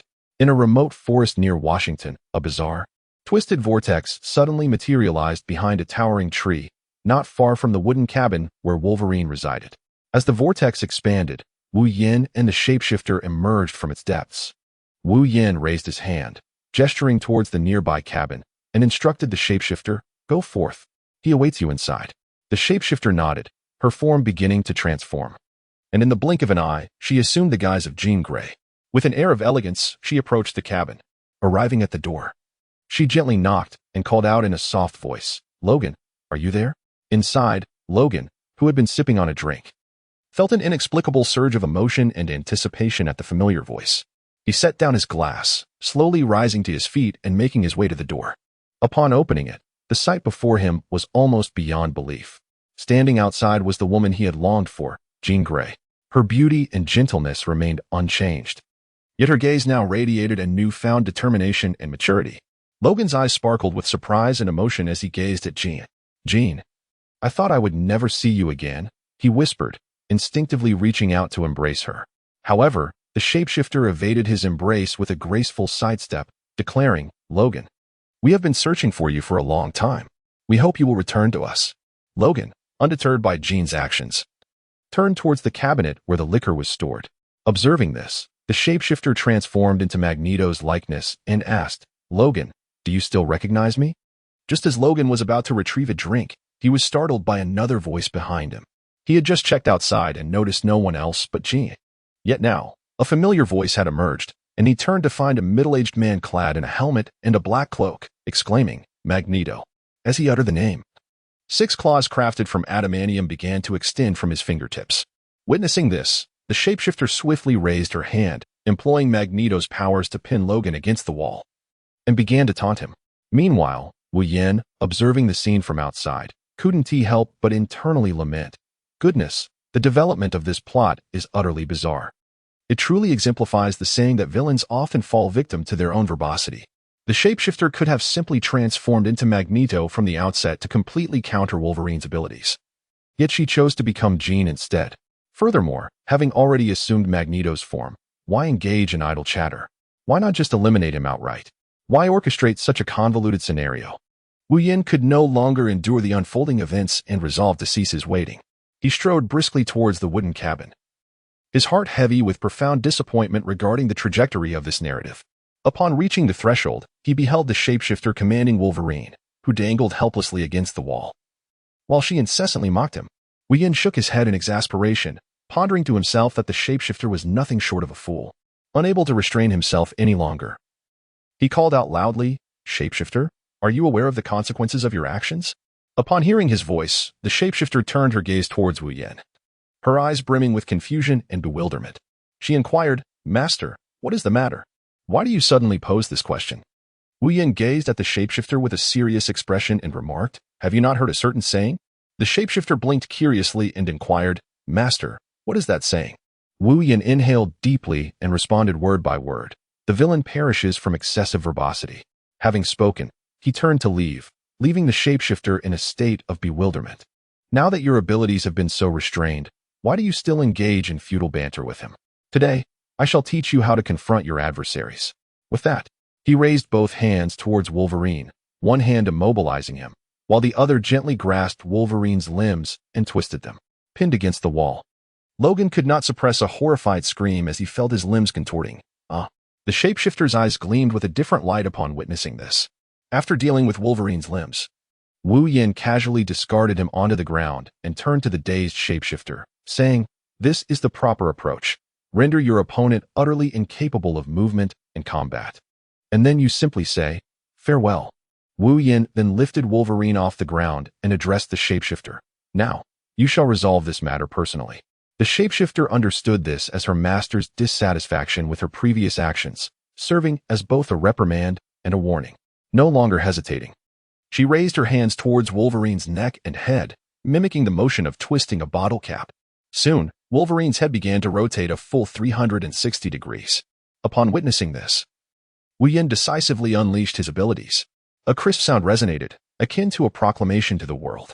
Congratulations, host. You have acquired bone spurs, 3 bone spurs emerging from the finger joints. Would you like to fuse? A cold, mechanical voice echoed in Wu Yin's mind. Congratulations, host.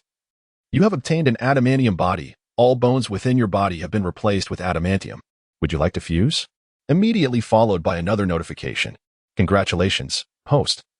You have acquired eternal life. The host has already obtained this ability. Hence, its effect will not contribute to fusion. The third notification soon followed. Congratulations, host. You have already obtained self-healing abilities. All abilities are commencing fusion.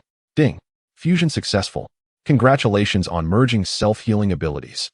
Granting you an immortal form. Note, as long as the host is not instantaneously obliterated, injuries will heal instantaneously. Ding. Special ability collection progress. 23.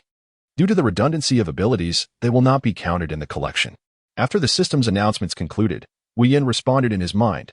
Fuse adamantium, forgo bone spurs. He understood that he required a more formidable power to safeguard himself, and the resilience and hardness of adamantium would bestow upon him greater advantages. Ding. Commencing fusion. As the system's voice faded, Wu Yin felt a surge of potent energy coursing through his body. His bones were gradually replaced with adamantium.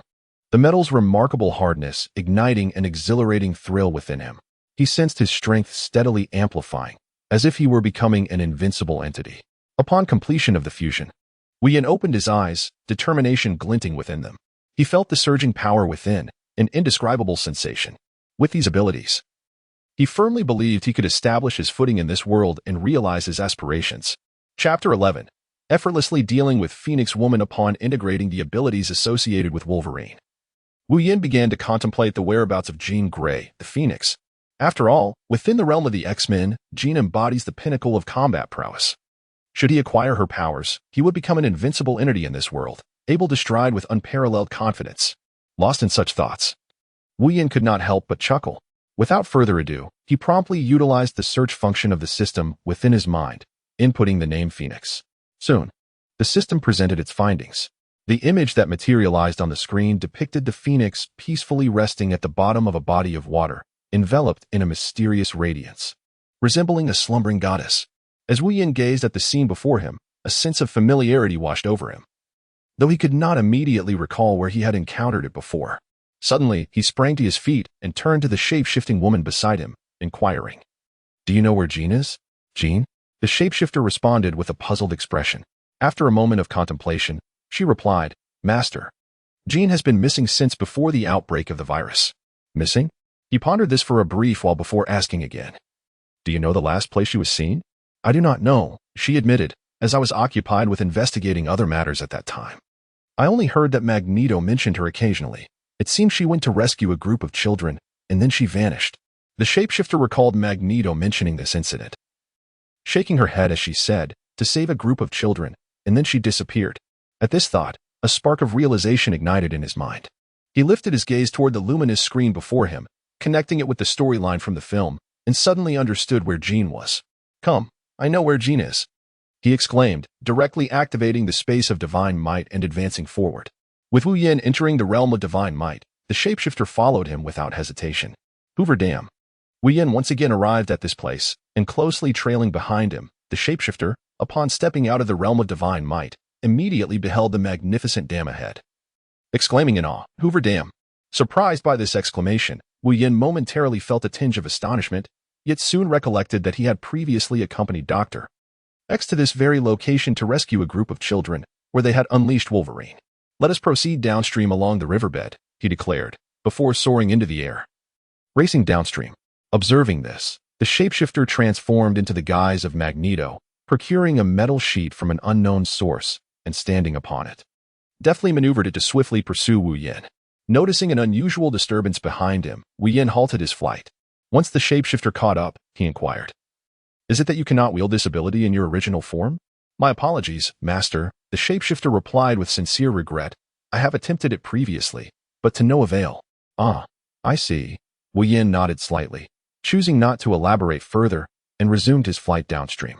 Upon reaching a lake, he sensed that Jean should be within its depths. So he paused and instructed the shapeshifter, "I will control the metal sheet beneath us. You shall transform into Jean and utilize her abilities to search the lake bed." "Yes, master."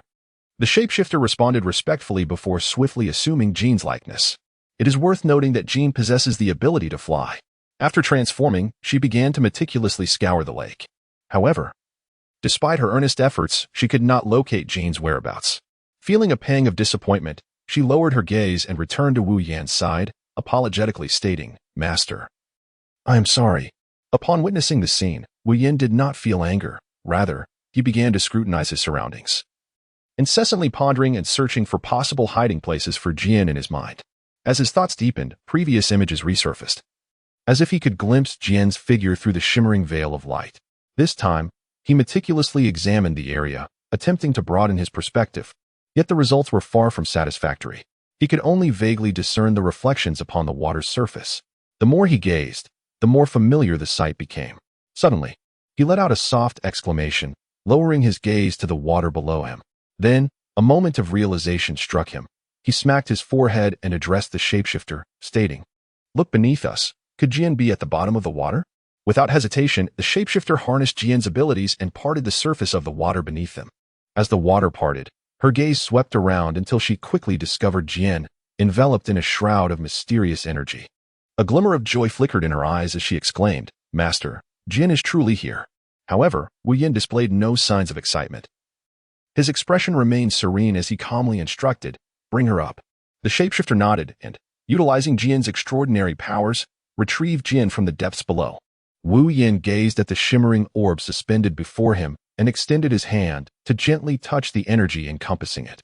However, the moment his fingertips made contact with the luminous sphere, he was abruptly met with a formidable force that repelled his hand.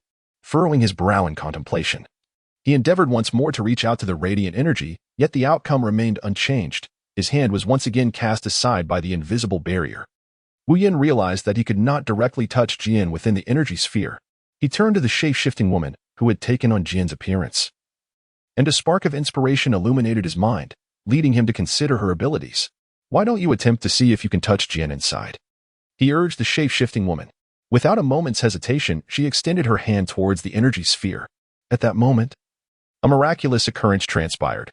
Her hand effortlessly passed through the energy sphere and made contact with Jian inside. This revelation filled Wu Yin with elation, prompting him to exclaim, quickly, "Get her out." Without a second thought, the shape-shifting woman grasped one of Jian's arms with determination and, summoning all her strength, forcefully pulled the unconscious Jian from the energy sphere. As Jian's body emerged from the energy sphere, Wu Yin found himself uncertain about what might transpire next. Without hesitation, he withdrew his long and used Tang Dao and aimed it directly at Jian's heart. In that instant, a twinge of unease flickered within him. It felt insufficiently secure. Therefore, he swiftly employed Magneto's extraordinary powers to transmute a metal plate beneath the shape-shifting woman's feet into an exquisitely sharp guillotine blade. This blade, akin to the scythe of death, was aimed squarely at Jian's neck, descending with formidable force. As the Tang Dao and guillotine blade struck down simultaneously, both Wu Yin and the shape-shifting woman heard a dull thud. Unbeknownst to the slumbering Jian, her life was abruptly extinguished, and she met her end. A crisp notification chimed. As the system congratulated Wu Yin, "Congratulations, host, you have successfully acquired the power of the Phoenix. Would you like to proceed with fusion?" Understanding the system's message, Wu Yin realized that Jian was irrevocably dead. He had already devised a flawless plan for handling this formidable Phoenix power long before arriving in this world. Thus, without hesitation, he selected no. He then spoke decisively to the system, "System, please crystallize the special ability." In response, the system promptly replied, "The crystallization of the Phoenix power has been successfully completed for the host." Chapter 12, The Demise of Dr. X. Wu Yin gazed at the crystal in his hand, a flicker of excitement and anticipation illuminating his eyes. He meticulously secured the crystal within the confines of the divine might space, ensuring its safety. Taking a deep breath, he steeled himself for the forthcoming challenge of confronting the enigmatic Dr. X. He focused his mind, commencing a search for information regarding Dr. X. As he concentrated, a luminous screen gradually revealed the whereabouts of Dr. X. Upon witnessing him conducting a lesson for a group of children, a wave of astonishment washed over Wu Yin. Yet, upon reflection, this seemed quite reasonable. After all, Dr. X was accompanied by a formidable cadre of level 5 mutants capable of providing ample protection. Having confirmed Dr. X's location, Wu Yin wasted no time in activating the Divine Might space and stepped inside. The shape-shifting woman behind him had been closely monitoring her master's actions. And upon seeing Wu Yin open the Divine Might space, she promptly followed him without the need for any cue, entering alongside him.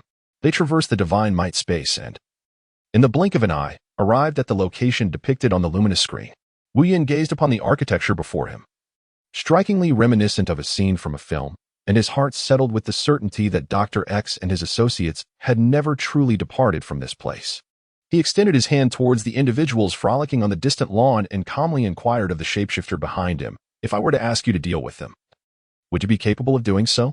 The shapeshifter, her gaze fixed on the playful figures, felt a tumult of emotions within her. "Master, enough. You shall remain here." Wu Yin interjected, casting her a fleeting glance before turning to advance. As he approached the grand entrance, he was halted by a bespectacled individual. "Halt. This is private property. Without permission, you are not permitted to enter." "And who might you be?" "I merely wish to speak with your headmaster, Dr. X," Wu Yin replied with a smile. Scott regarded the newcomer with suspicion and retorted, "I'm sorry, sir, but Dr. X is not present here." Wu Yin directly named the individual, revealing their identity. "Hey, you are Cyclops, aren't you? I recall you are a member of the X-Men." Recognizing the opponent, his vigilance heightened. He pressed a hand to his temple and inquired, "Who exactly are you?" There is no need to be so tense. I have come to slay you," Wu Yin replied with a smile. Upon hearing that their assailant intended to kill them, Scott decisively activated his powers. At that very moment, 2 beams of crimson energy erupted from his eyes. However, Wu Yin was well prepared. He swiftly maneuvered behind him, brandishing a tang sword that he aimed directly at Scott's neck. As Wu Yin's blade descended, Scott, a mutant nearing level 5, fell to the ground.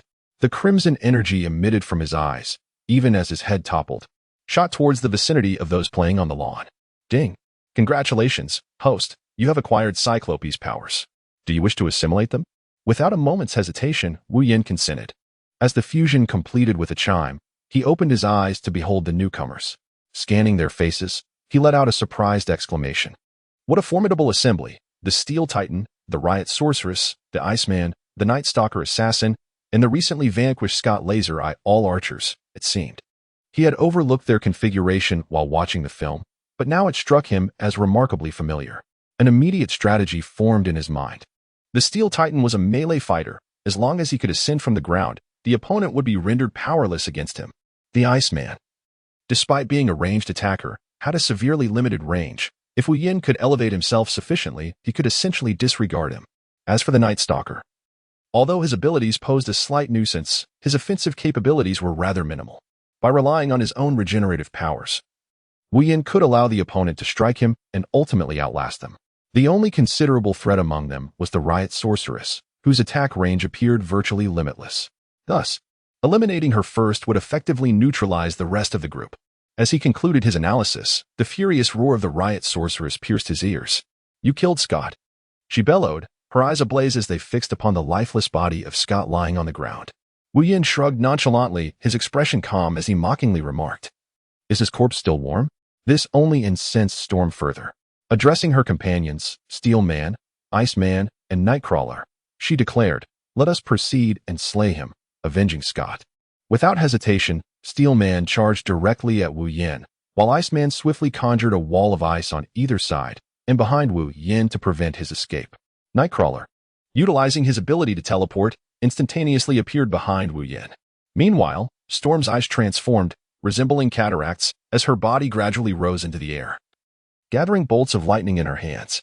Upon witnessing this, Wu Yin took control and soared into the air, wielding his Tang Dao in a poised throwing motion aimed at the Storm Woman, who was still in the midst of casting a spell. As the Tang Dao hurtled toward her, he could not help but mockingly exclaim, "Is the hallmark of your X-Men to bully the outnumbered?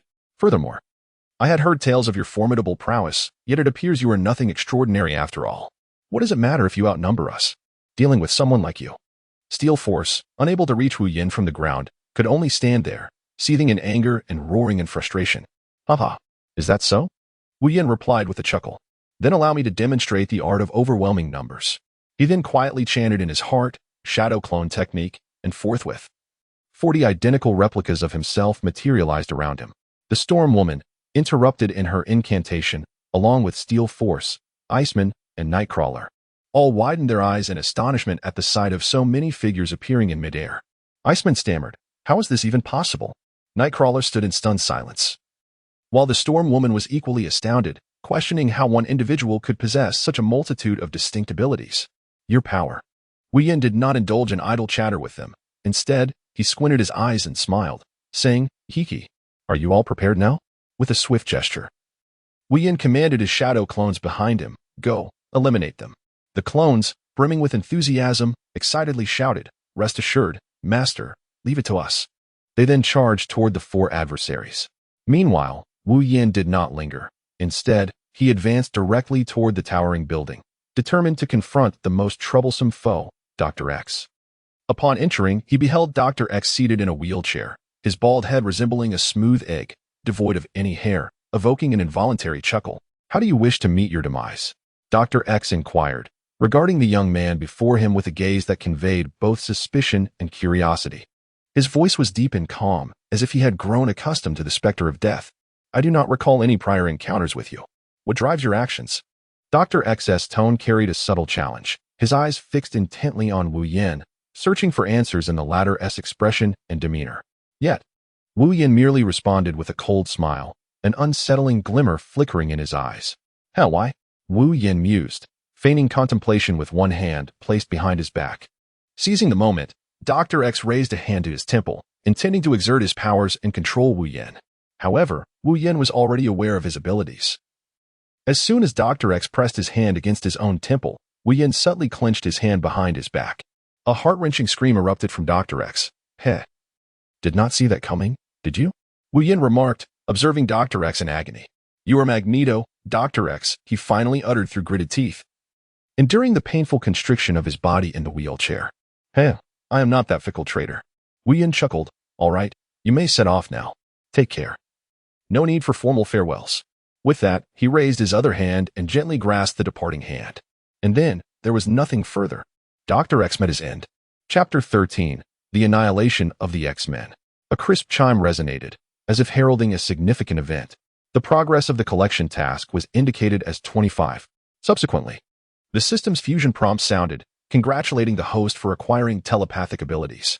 "Would you like to proceed with the fusion?" Without hesitation, Wu Yin replied, "Fusion." As his words resonated, a mysterious force seemed to merge with his being, bestowing upon him an extraordinary transformation. The fusion was complete. The system's notification chimed once more, signifying that the telepathic connection had successfully united with him. Wu Yin eagerly closed his eyes, focusing his mind in an attempt to perceive the entirety of the external world. As his consciousness began to expand, vivid scenes from the outside emerged in his mind, akin to a panoramic painting unfurling before his eyes. Before long, he gently opened his eyes, a satisfied smile gracing his face, and his spirits soared with delight. This mental resonance bore a striking resemblance to the divine perception found in the realm of immortals, he murmured softly. After uttering a few words, he no longer lingered. With a swift movement, he vanished from his original spot, embarking on a quest within the house to locate the remaining mutants. Wu Yin walked slowly inside the house, each step imbued with profound steadiness. His gaze swept around, leaving no corner unexamined. Upon reaching the threshold of a room, he paused, raising his hand to gradually open the door. As it creaked ajar, faint sobs emanated from within. Wu Yin furrowed his brow, stepping into the room, his eyes scanning the surroundings until he swiftly discerned several figures cowering in the corner. These shadows trembled, their eyes brimming with terror and despair. Yet, Wu Yin felt no spark of compassion. His gaze was as frigid as ice, commanding the metal around him to surge forth and strike them with unerring precision. The metal sliced through the air, glinting ominously, and in an instant, pierced the bodies of those wretched souls. Blood sprayed forth, staining the walls and floor in a macabre display. In the horrified gaze of the victims, they departed this world in silence. Wu Yin regarded the scene before him with an unperturbed heart. To him, these mutants were merely targets to fulfill his mission, devoid of any emotional weight. A crisp notification chimed, and an update flashed in his mind. Task progress displayed as 28. Simultaneously, he acquired a unique ability. However, his thoughts were not consumed by this newfound power. Instead, he intently instructed the system within his mind, condense everything into crystal. Having spoken, he turned and exited the room, resuming his search for those who remained hidden. As time ticked by, Wu Yin systematically uncovered 22 concealed mutants within the house, each met with his decisive intervention. After resolving these encounters, he knitted his brow, a look of perplexity etched upon his face. Just moments ago, he had observed at least 50 individuals on the lawn. Yet only a mere 20 had been found within the house, excluding Dr. X, of course. Based on his understanding of their numbers, there should be far more. Could they be hiding elsewhere? This thought struck him, prompting him to slap his forehead in realization. He had nearly forgotten. They seemed to possess an aircraft. With this revelation, he strode purposefully towards the exit. As he reached the doorway, he beheld Storm, who moments ago had been brimming with bravado and threatening his life. Now floundering in the air, desperately evading the metal projectiles aimed at her. Not far from the entrance lay a figure clad in silver, and as he recognized it, he recalled that this was Steelman, now lying motionless like a defeated dog. As for Iceman and Nightcrawler, they were already besieged by his clones, and their fate was likely sealed. Observing this, he directed the door to transform into sharp spikes, launching them towards Storm, who, preoccupied with dodging the clone's onslaught, failed to notice Wu Yan's controlled spikes pierced through her, turning her into a veritable pincushion before she plummeted from the sky. Wu Yan approached the still vibrant Storm woman and calmly stated, "Dr. X has passed away. You may follow him to another realm to continue your pursuit of justice." Upon hearing of Dr. X's demise, Storm woman, filled with resentment, coughed up blood. Then, a thought crossed her mind, and she inquired, "What about the others in the house?" "You shall see them shortly. They likely have not ventured far," Wu Yan replied with a smile. No sooner had he spoken than the nearly breathless Storm woman turned her gaze towards the lake's surface and, in that moment, breathed her last. Wu Yan gazed at the direction in which the fallen individual was fixedly staring, fully aware of what captured their attention. Yet, what significance did it hold? Once he dealt with the remaining few, it would soon be their turn. A notification chimed, indicating that the collection task had reached 51. "Congratulations, host," it announced. Before the system could finish its prompt, Wu Yan resolutely interjected, "Decline fusion. I shall condense it directly into crystal." Another chime sounded, "Condensation successful." Wu Yan held the crystal in his hand, a smile playing at the corners of his mouth. It had been quite some time since he last parted ways with them, and he wondered how they were faring now. Once this matter concluded, he should seek them out, especially Jill. If he were to give her the crystal in his possession and then enhance it once more, he couldn't help but chuckle at the thought. As he pondered this, his mind inadvertently wandered to some rather inappropriate thoughts. Ding! The collection task progress displayed as 53. Just as he was still immersed in his musings, the system's notification chimed, congratulating the host on the possibility of fusion. What? No. Wu Yan was left speechless, as the moment of brilliance he had just contemplated was abruptly interrupted by the system. Frustration bubbled within him, and he turned his gaze toward the battlefield, where he witnessed the Iceman and Nightwalker being relentlessly beaten to death by their clones. He approached the clones, expressing his annoyance. "Could you not be a tad more gentle?" Clone A retorted with irritation, "That's not fair, host. You shouldn't say that." Clone B chimed in, "Exactly. Do you think it's easy for us to come out? We've already been quite lenient. Who knew they would be so?" A chorus of complaints erupted from the clones in front of Wu Yan. He felt a headache coming on and raised his voice to silence them. "Enough. Quiet down. All of you." As his words fell, the multitude of clones promptly closed their mouths. "I know it's rare for me to summon you." Wu Yan contemplated for a moment before continuing. "So, here is a task for you." "Clone A, what is the task?" "You are to disperse from this center and eliminate all zombies and mutants that pose a threat to the safety of ordinary people within your line of sight." Suddenly, Wu Yan heard the sound of an airplane engine starting up. He waved his hand at the assembly of clones. "All right, the task is set. Now, hurry up and disperse. And don't forget to deal with that one lying over there." With that, he made his way toward the lake. Upon reaching the lake's edge, he raised both hands, one gently grasping toward the water while the other slowly lifted upwards. Before long, a plane within the lake began to rise gracefully into the air. Upon witnessing this, Wu Yan slowly unfurled the hand he had been gripping, only to grasp it anew with greater fervor. The aircraft, once ascending, abruptly lost its elevation, the nose plummeting downwards. Yet, he did not cease his actions. Instead, He repeated the motion several times until the aircraft had entirely morphed into a sphere. Subsequently, he cast it aside. A notification from the system resonated. Ding. Congratulations, host. You have acquired the ability of invisibility. Congratulations, host. You have gained the ability to phase through walls. This announcement continued for a total of 37 iterations, including the mention of Steel Titan. Following that, the system's fusion notification chimed in. Does the host wish to fuse? Without a moment's hesitation, he declined, fully aware that these abilities were rather trivial and of little utility to him. Instead, he opted to crystallize them, considering they might be advantageous for Alice and Jill. The task collection progress displayed 90. Chapter 14. Magneto. After concluding his affairs here, he approached Mystique, casting a cold glance in her direction before shutting his eyes, delving deep within his mind to locate Magneto's whereabouts. It wasn't long before the search yielded results. Magneto was concealed within the glass prison building where he had once been incarcerated. Upon receiving this intelligence, Wien swiftly severed the light screen and summoned the enigmatic and powerful space of divine might, stepping boldly into it. Mystique, sensing her master's disappointment, resolved to give her utmost effort this time. Without hesitation, she entered the divine space alongside him. They found themselves in the very prison building that had previously detained Magneto. Wien emerged from the divine space, gazing intently at the edifice before him. He turned to Mystique, speaking with stern gravity. Proceed inside. This is your final opportunity. Mystique hesitated briefly before nodding. She understood the gravity of this moment. Should she falter as she had before, she feared her master would not hesitate to dispose of her. Thus, without a second thought, she stepped forward into the building. Wu Yin observed the shapeshifter as she entered the building, pondering her thoughts. He utilized the search function to look up information about the shapeshifter, and soon, the screen before him displayed her image. Shortly after she entered the building, she encountered a young man leaning against a wall, idly playing with a lighter. Upon noticing the shapeshifter, the young man exclaimed in astonishment, "Has your ability returned?" The shapeshifter chose not to respond to his inquiry, instead transforming into the likeness of an Iceman, raising her hand pointedly at him.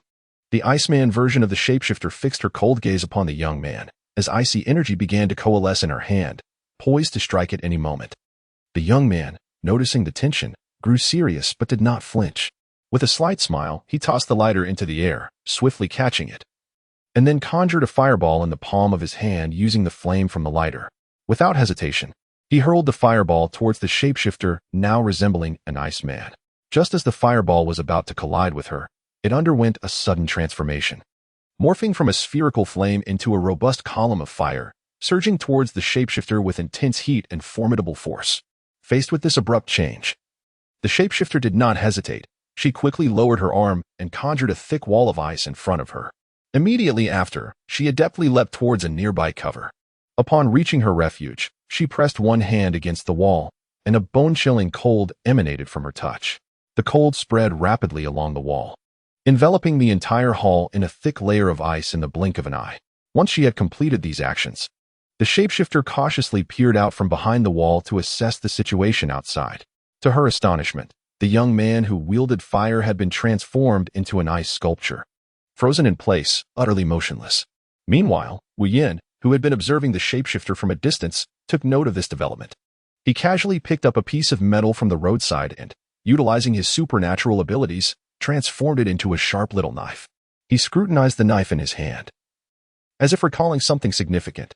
Subsequently, he directed the knife to fly into the building, accurately piercing the frozen figure of the fire wielder.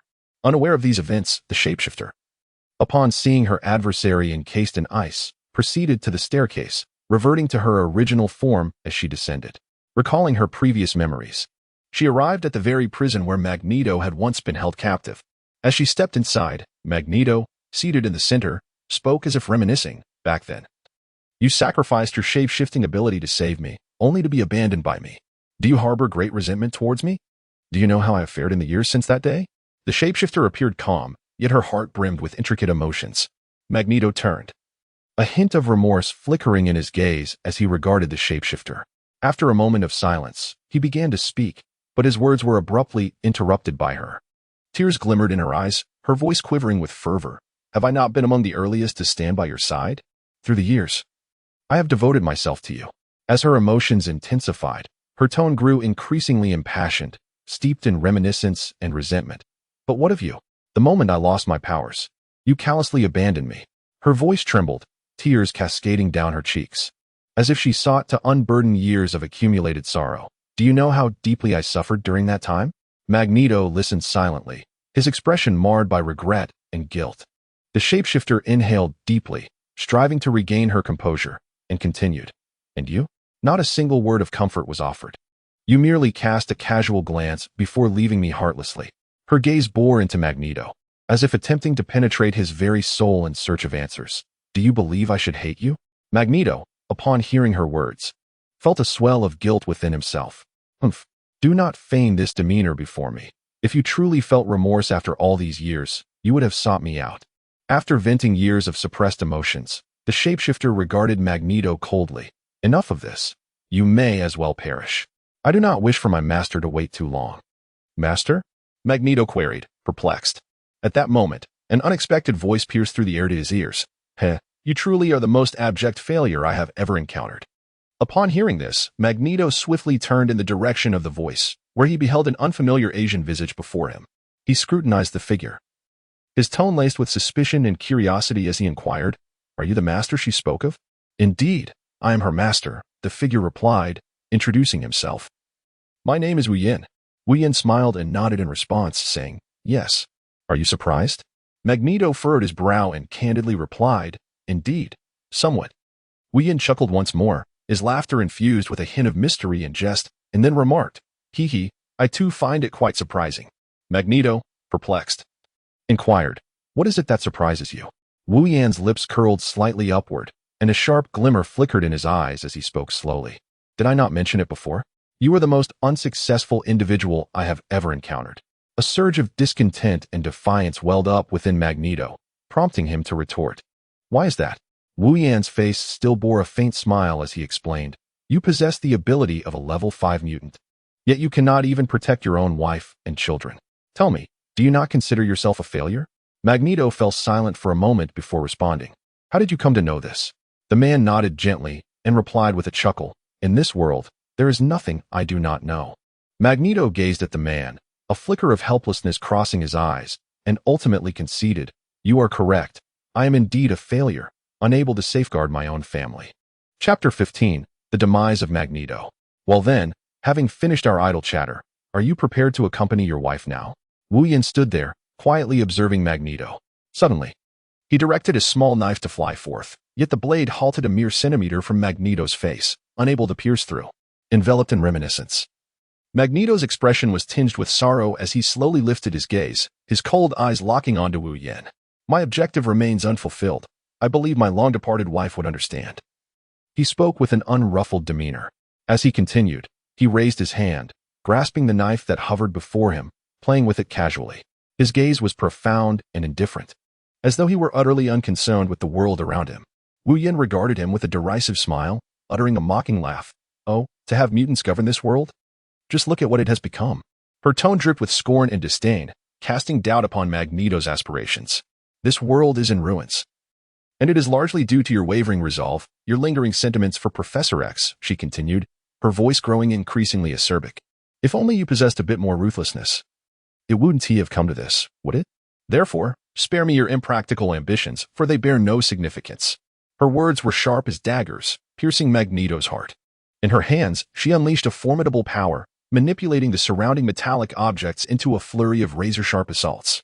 These attacks surged toward Magneto like a tempest. Yet, he stood resolutely in place, unperturbed. A flicker of surprise crossed his eyes, but tranquility swiftly returned. With a subtle wave of his hands, he effortlessly deflected the metallic onslaught. He chuckled coldly. I did not anticipate that you possessed abilities akin to mine. His voice hinted at curiosity, as if intrigued by Wu Yan's prowess. Wu Yan's lips curled into a slight, disdainful smile. What is there to be surprised about? My capabilities are numerous. As for yours, I am fully aware of their limitations, leaving you with no chance of victory before me. It would be wise for you to relinquish your resistance, perhaps in death. You may still catch up with your dear friend, Dr. X. Wu Yin understood that Dr. X held a position in Magneto's heart that rivaled that of his long-deceased wife. And thus he spoke to unsettle his opponent's mind. What did you say? Magneto's eyes widened in disbelief, his face reflecting incredulity as he pondered silently. Dr. X was not someone who could be easily defeated. Furrowing his brow in a mix of confusion and concern, Magneto asked in a somber tone, "What has happened to Dr. X?" Wu Yin did not directly respond to his inquiry. Instead, the corners of his mouth curled upwards, revealing a cryptic smile as he retorted, Do you know where I went before arriving here?" Magneto, intrigued, instinctively asked where. "The Xavier School for Gifted Youngsters. Does that name sound familiar to you?" Wu Yin replied nonchalantly. A jolt ran through Magneto, his expression darkening instantly as he murmured to himself, "That was the school established by Professor X. Indeed. It no longer exists, nor does your dear friend, Professor X," Wu Yin stated, his gaze fixed upon Magneto, exuding an air of cold indifference and mockery. I shall kill you." Upon hearing Wu Yin mention the demise of the Xavier School and Professor X, Magneto's fury ignited, his eyes ablaze with rage as he bellowed. Subsequently, his eyes widened in wrath. Filled with fury, he thrust his hands forward, sending the small knife he had been toying with and the metallic objects hovering before him hurtling towards Wu Yin with tremendous force. These metals shot forth like arrows released from a bow, propelled by an intense momentum as they raced towards Wu Yin at breakneck speed. Wu Yin's gaze was as tranquil as water. He merely raised a hand slightly, an invisible force surging from his palm, causing the swiftly approaching metal to halt abruptly in midair, as if time itself had solidified. A trace of disdainful amusement curled at the corners of Wu Yan's mouth, his eyes brimming with contempt and derision. You wish to kill me? Do you truly believe you possess that right? The abilities you wield, I possess them all, and I wield them with greater strength. Do you imagine you can bring about my demise? Furthermore, every power I hold is beyond your reach." Wu Yan's voice was cold and scornful, each word akin to a sharpened blade, piercing deep into Magneto's heart. As Wu Yan's words resonated, under the astonished gaze of Magneto, he harnessed his sand manipulation ability, transforming all the metal suspended in midair into grains of sand. Wu Yan gazed at the sand gently cascading to the ground. "Look," he remarked, "the metal is gone now, rendering your abilities utterly useless." Indeed," came the reply. "While the metal before us has vanished, I can still detect the scent of another alloy emanating from you." With that, he swiftly raised his hands, palms facing Wu Yin, only to quickly invert them, lifting his palms slightly upwards. Upon completing this motion, he chuckled, "I never expected that your very bones have been transformed into Edmund alloy." Wu Yin gazed at his body, suspended under the control of Magneto, his expression devoid of surprise or despair. Instead, he regarded Magneto with a serene demeanor, silently observing him. "Are you not astonished?" Magneto inquired. "Why should I be? Your control over my body is evident. With but a slight motion of your hand, I could bid farewell to this world entirely." A chuckle escaped Magneto. "I trust you won't. Or perhaps you simply lack the opportunity." "What do you mean?" Suddenly, the sound of metal-piercing flesh echoed in Magneto's ears, as he felt a sharp object penetrate his chest from behind. Reacting swiftly, he lowered his gaze and beheld two blades protruding from his torso. He regained his composure and turned slowly, only to discover that the assailant was a shape-shifting woman, mirroring his own form. In disbelief, he asked, "Why?" "Because this is what you owe me." "Indeed, I owe you, Magda." "Nina, I have come." Wu Yin descended to the ground and slowly approached the dying Magneto, who lay before him. "You have 2 daughters and a son still living in this world. I believe they will come to seek you before long." "What do you mean? I have children still alive?" The once feeble Magneto felt a surge of emotion upon hearing that he still had offspring in this world. Upon witnessing his fervent excitement, Wu Yin decided to share the names of his children. "Indeed, your 2 daughters are named Wanda and Polaris, while your son is called Quicksilver." "Thank you for sharing this news with me," he replied, a smile gracing his lips as he slowly closed his eyes. Just as Magneto was about to surrender to slumber, Wu Yin acted with remarkable swiftness, a flicker of resolve and determination illuminating his gaze. He swiftly retrieved a piece of metal from his pocket, clenching it tightly in his hand. As his will surged forth, the metal seemed to be infused with life, transforming into an exceptionally sharp projectile that soared through the air with great velocity. In an instant, the metal pierced Magneto's forehead, embedding itself deeply within his skull. As Wu Yin gazed upon the lifeless form of Magneto, a profound sense of relief washed over him. He was uncertain whether allowing Mystique to slay Magneto would grant him the latter's powers. Thus, to err on the side of caution, he chose to take the matter into his own hands. Ding!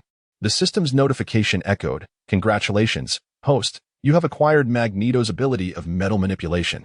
Ding! Shortly thereafter, Another notification chimed. As the host already possesses this ability, the system will automatically facilitate integration. Ding. The final notification resounded. Integration complete. Congratulations, host.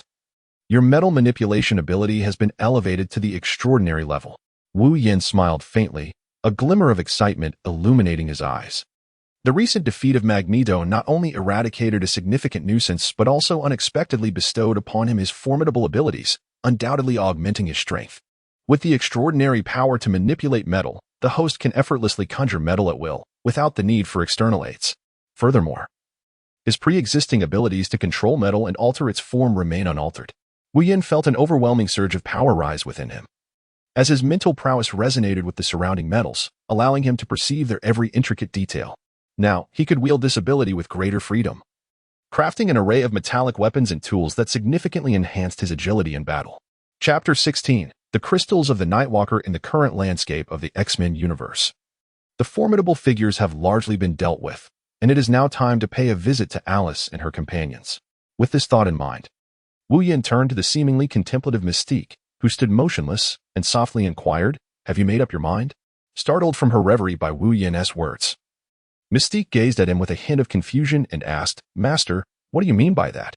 Wu Yin offered a faint smile, responding in a calm tone. "I trust that with your intellect, you comprehend the essence of my words. Do you not?" The shapeshifter fell silent for a moment before shaking her head, indicating her lack of understanding. "Heh, I have long since informed you that there is nothing in this world that escapes my knowledge," Wu Yin remarked with a gentle laugh, his eyes radiating confidence and authority. The shapeshifter remained quiet, slowly crouching down to cradle the motionless Magneto, a trace of tenderness illuminating her gaze. She tenderly caressed his cheek, as if wishing to etch his visage deeply into her memory. After an indeterminate passage of time, the prolonged silence was finally disrupted. The shapeshifter's lips trembled slightly as she struggled to articulate her thoughts. Her voice emerged, deep and resonant as though it were echoing from the depths of the earth, yet imbued with an unwavering determination. "Master, I have made my decision." As her words hung in the air, a palpable tension enveloped the atmosphere. Wu Yan's gaze was piercing, fixated upon the shapeshifter, seemingly striving to penetrate her exterior and unveil the innermost recesses of her mind. After a brief pause, he finally inquired, "Since you have made your choice, do you intend to act on it yourself, or shall I assist you?" The shapeshifter's body quivered abruptly, though she quickly regained her composure. Drawing a deep breath, she summoned all her strength to declare, "Master, I wish to be buried alongside him after my demise." Upon uttering this statement, she appeared to have expended all her energy, gently closing her eyes as tears streamed down her cheeks. Wu Yin gazed intently at the shapeshifter, enveloped in silence. After a prolonged moment, he gently uttered a single word, "Good." This seemingly simple response bore the weight of 1,000 burdens, rendering the atmosphere almost suffocating. In a desolate land rife with peril, this was the realm Alice now inhabited. At that very moment, a mysterious figure silently descended, utilizing his formidable spatial powers. Wu Yin ventured alone into this territory. In an instant, he materialized near Alice, who was fully engrossed in a fierce battle against a horde of terrifying mutant zombies. Armed with an exceptionally sharp tang knife, each swing she executed was accompanied by a fierce rush of wind and an intent to kill. With a smile gracing his lips, Wu Yin called out to Alice, who was valiantly battling against the onslaught of zombies. "Hey, Alice, have you missed me?" Engaged in a fierce struggle alongside Wu Yan's doppelganger to vanquish the undead, Alice suddenly recognized that familiar voice. The Tang Dao in her hand, poised to deliver a decisive blow, hesitated for but a fleeting moment before she swung with renewed ferocity, severing the head of a grotesque zombie before her. Swiftly, Alice turned to the source of the voice, upon realizing that the figure approaching was none other than the Wu Yin she had longed for. Her previously taut expression blossomed into one of sheer joy, and she exclaimed with great excitement, "Wu, have you resolved your matters?" "Yes, everything's taken care of." "And you? How have you fared since my departure?" As Wu Yan's words echoed, his doppelganger dashed towards him like a wild stallion set free, grumbling, "Finally, the original has returned. Now, I can finally enjoy a well-deserved rest." Wu Yan gazed at the doppelganger before him. A look of perplexity etched on his face as he detected the subtle undertones of resentment woven into the words of his counterpart. Instinctively, he turned his head, his gaze landing on Alice not far away, his mind swirling with questions. However, the doppelganger seemed utterly indifferent to the incredulous expression of its original, continuing to vent its frustrations. "Oh, what a tale. Ever since I began trailing Alice, she has proven to be an indefatigable combat machine, tirelessly leading her clone in relentless pursuits of those mutant zombies or engaging in frenzied hunts against the ordinary undead. During this time, there has scarcely been a moment to pause, let alone any opportunity for me to catch my breath and rest. Enough with the complaints. Wu Yin sighed, raising a hand to signal his doppelganger to cease its grievances. The doppelganger chuckled mischievously, casting a teasing glance at both Wu Yin and Alice as it prepared to fade away. Well then, I shan't intrude upon this sweet little couple, my esteemed original, it remarked before dissipating into the air like wisps of smoke. As the doppelganger vanished completely, Alice's face lit up with joy. She eagerly took Wu Yan's hand and led him towards a dilapidated, long-abandoned vehicle parked nearby. Upon reaching the car, Alice gracefully leapt onto the dusty, rust-covered seat, settling in with poise. Subsequently, she carefully removed the space ring from her finger and reverently placed it into Wu Yan's hands. Wu, she whispered. Within this ring lies all the mutant crystals and ordinary crystals we have gathered during this time. Wu Yan accepted the spatial ring handed to him by Alice. At that moment, a melodious system notification echoed in his mind, followed by a series of exhilarating announcements.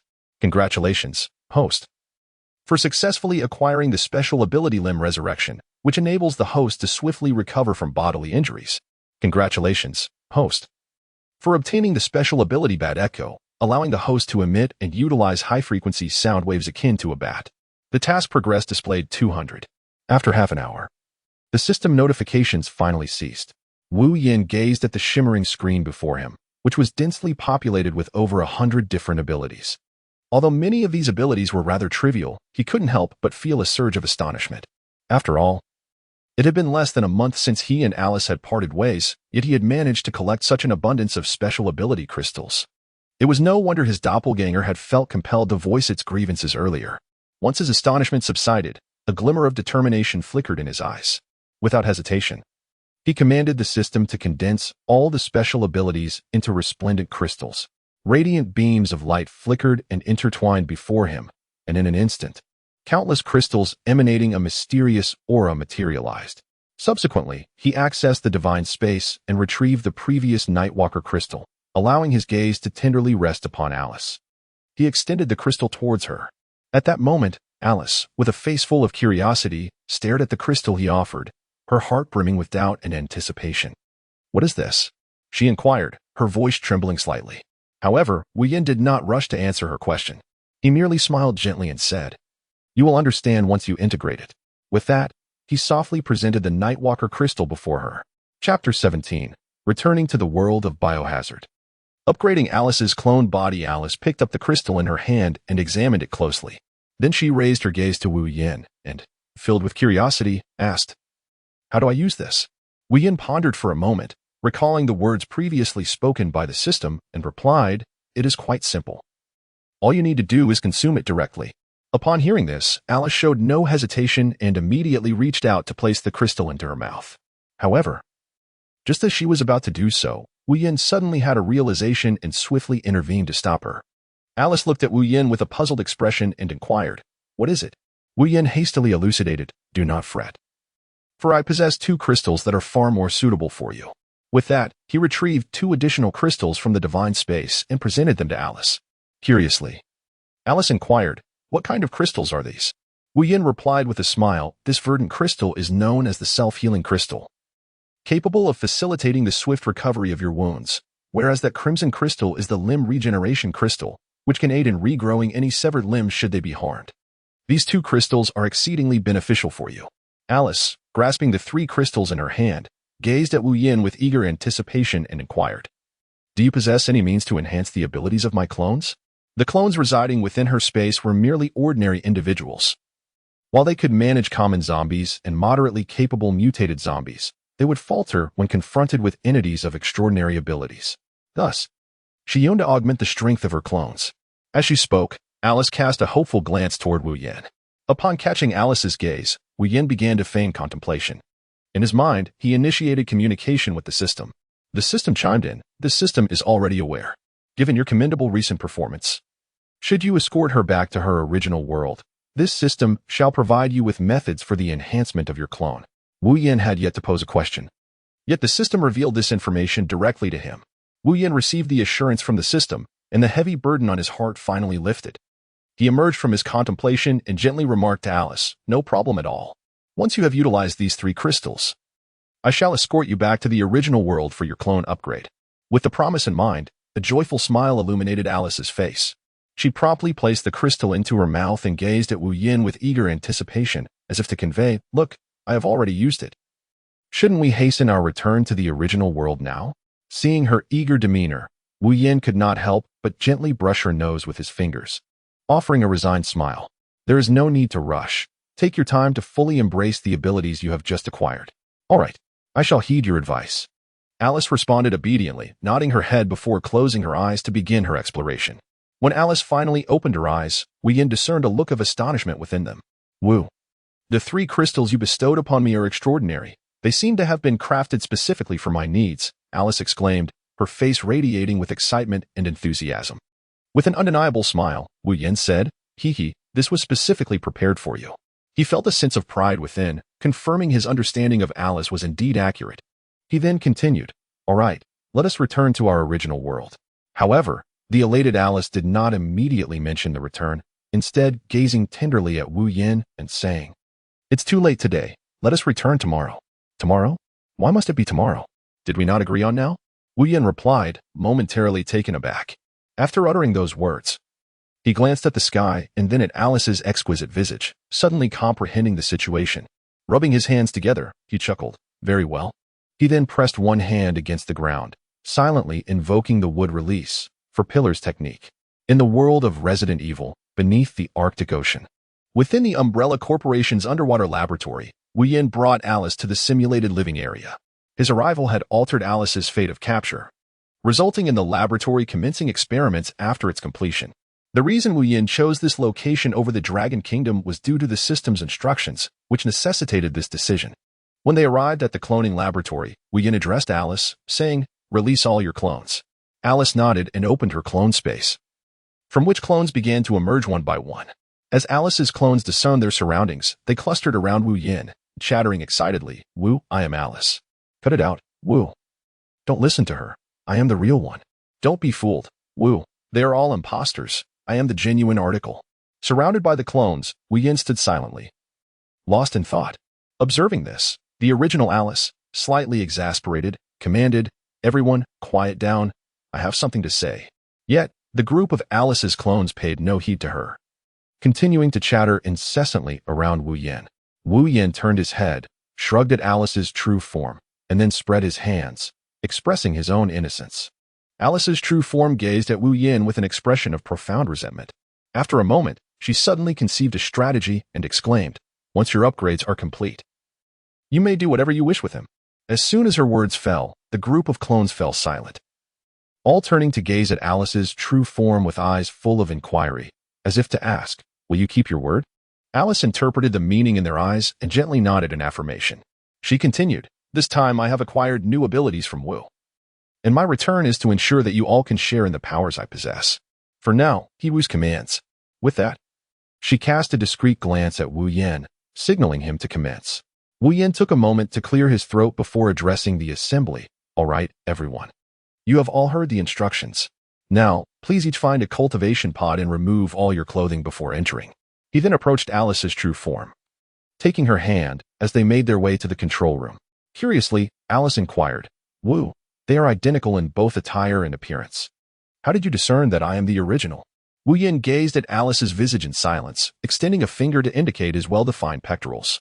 Such an unmistakable feature could hardly escape notice. After making his point, he took Alice's hand and led her to a secluded cultivation pod, the implication of his actions clear. Alice, perceiving this, playfully chided him before he shed his garments and entered the pod. Once she was inside, Wu Yin mentally summoned the system's merchant, the little fish. "Little fish, are you there, my master? Please exchange for me 9 vials of the enhanced T-virus." "Certainly." Ding. The exchange was complete. Exiting the system's marketplace, Wu Yin retrieved the 9 vials of the upgraded T-virus and approached a designated area of the cultivation pod where the nutrient solution was supplied. Upon arrival, he deposited all 9 vials of the improved T-virus into the nutrient solution. Chapter 18. Return to Patterson. Time slipped by, and eventually, The enhanced T-virus within the nutrient pod was entirely absorbed by Alice. Observing the fully absorbed solution, Yin nodded in satisfaction before turning back to the control panel. He carefully maneuvered the mechanical arm to gently insert 2 syringes into Alice's body. Approximately 30 seconds later, he successfully extracted 2 vials of blood. Subsequently, he directed the mechanical arm to pass the blood vials through a window of the cultivation pod. Once the blood was retrieved, he approached and grasped the vials, bringing them to a specialized nutrient chamber designed to supply all cultivation pods with nutrient liquid. There, he injected the 2 vials of blood into the solution. After infusing the blood into the nutrient liquid, Yin stood vigilantly, observing closely as the initially clear liquid gradually transformed into a rich emerald green. After a brief wait, when the nutrient solution had completely adopted its verdant hue, Yin activated the supply system. The nutrient liquid, infused with Alice's blood, began to flow incessantly through the conduits into the clones residing within the various cultivation pods. Having completed these procedures, Yin returned to the cultivation pod housing Alice's original form. Casually, he input a sequence of numbers on the control panel, and with a soft mechanical rumble, the pod began to open slowly. Yin noticed that the culture medium began to spill out, and without hesitation, he approached the hatch of the cultivation chamber to catch Alice, who was flowing out alongside the liquid, safely cradling her in his arms. He carried Alice to a pristine laboratory table and gently placed her down. He then retrieved a clean towel and meticulously wiped the culture medium from her body. Once he had finished, he took out a set of black combat attire from the Shinwi space and dressed her in it. Thereafter, he patiently awaited her awakening. Ahem. Alice, lying on the laboratory table, emitted a couple of coughs. Yin, who had been engrossed in a game, put down his handheld console and approached her side. Observing Alice gradually coming to consciousness, her gaze still somewhat dazed, he softly inquired, "How do you feel?" After a moment, as Alice regained her composure, she did not respond to Yin's question. Instead, her thoughts drifted to her clones, and she quietly asked, "Wu, what has happened?" As she spoke, she grasped the armrests, preparing to rise. Upon witnessing this, Yin extended his hand to support her back, gently assisting her to rise. Once he had helped Alice straighten her form, he remarked, "This upgrade has proceeded remarkably smoothly. Furthermore, when you entered the cultivation chamber, I infused you with an enhanced version of the T-virus, significantly augmenting your strength compared to before." Alice furrowed her brow in contemplation for a moment. Then her expression relaxed as she recalled, "Is this the very serum you administered to Jill and me in the outskirts of Raccoon City, in the Raccoon Mountains?" "Indeed, it is that serum," Yin affirmed with a nod. Upon receiving confirmation, Alice applied a gentle pressure with her hand on the armrest, then withdrew it, revealing 5 distinct fingerprints etched into the surface. Her mouth fell agape in disbelief as she gazed at the armrest, and then at her own hand, exclaiming in astonishment, "This." Upon witnessing the astonished expression on her face, Yin felt a surge of pride. "Hiki, you are now immeasurably stronger than before. If you were to battle against your former self, the current you could easily defeat 9 of them." Amidst her surprise, Alice discerned the underlying implication of Yin's words. "Are you implying that my strength has increased 9-fold compared to before?" "Indeed, you are quite correct," he affirmed. Overcome with joy, Alice reached out and embraced Yin, planting a gentle kiss upon his cheek, and smiled as she said, "Thank you." Yin was not so easily appeased. Instead, he fixed a penetrating gaze upon Alice. "What? Do you intend to dismiss me so swiftly?" Upon hearing these words, Alice smiled warmly at him, remaining silent as she extended her hand to point towards the clone outside. Yin followed Alice's and discovered that all the Alice clones in the incubation chamber had awakened, their gazes fixed intently upon him. Upon witnessing this, Yin was suddenly reminded of Alice's previous words, and an inexplicable chill coursed through him. He mechanically turned his gaze toward Alice, his voice trembling as he inquired, "You cannot be serious, can you? Well, what do you think?" Alice replied, a smirk gracing her lips as she regarded Yin with a teasing glint in her eyes. Time flew by, and it was difficult to ascertain how long had passed. Yin, with one hand propped against his weary back and the other steadying himself against the wall, moved forward at a sluggish pace. Meanwhile, Alice leaned against the wall, one hand clutching her stomach as she erupted into fits of laughter. Hearing Alice's mirthful laughter, Yin cast her a forlorn look, his eyes reflecting a sense of grievance. "Still laughing, are you?" he remarked. Alice, attempting to stifle her laughter, replied, "I won't laugh anymore." Yet, mere seconds later, her laughter rang out once more, unrestrained and full of joy. As Yin beheld Alice in such a state, He reflected upon the experiences of recent times with a sense of resignation. He shook his head and found a chair to sit down and rest. He intended to return to the world of the X-Men as soon as he had recovered, seeking out Jill and others to assist them in enhancing their abilities, thereby expediting the task of gathering mutant crystals. Once Alice had finished her laughter, she composed herself, gazing seriously at Wu Yin, who was seated in the chair, and said, "Wu, now that we are back, should we go and see how Xiaoyu and the others are faring?" "Certainly. It has been quite a while since I last saw them, and I am curious about their progress." Without a moment's hesitation, Wu Yin readily agreed. Wu Yin agreed to this course of action because, during the time Alice was unconscious in the cultivation chamber, he had contacted the 100 avatars he had left behind when he departed. From them, he learned that he had instructed them to seek out all the survivors in this world based on the hints provided by the Qingwan plan, gathering them together. Subsequently, they were to lead the zombies to eliminate all of them. As for the reason behind such convoluted measures, it stemmed from a task assigned to him by the system. He had inquired about the rationale behind the system's directives, but it offered no explanation, merely stating that he would come to understand in due time. Thus, he remained unaware of the system's motives. Patterson, a laboratory belonging to the Umbrella Corporation, was the location of the sanctuary Wu Yin had established prior to his departure. Wu Yin and Alice stood atop a hill not far from the sanctuary, gazing silently at the scene below. The air within the sanctuary was thick with a putrid stench, accompanied by aimlessly wandering hordes of the undead. These soulless creatures had succumbed to madness, driven solely by an insatiable hunger for flesh. They roamed in search of prey, emitting guttural growls that resonated through the air. Wu Yin silently observed everything, his heart brimming with a sense of melancholy and helplessness. Beside him, Alice appeared particularly agitated, as she gazed upon the places that once held their lives, now transformed beyond recognition. Her eyes were filled with sorrow and rage. Unable to contain herself, she exclaimed with a resonant voice, "No. How could this happen? Why has it come to this?"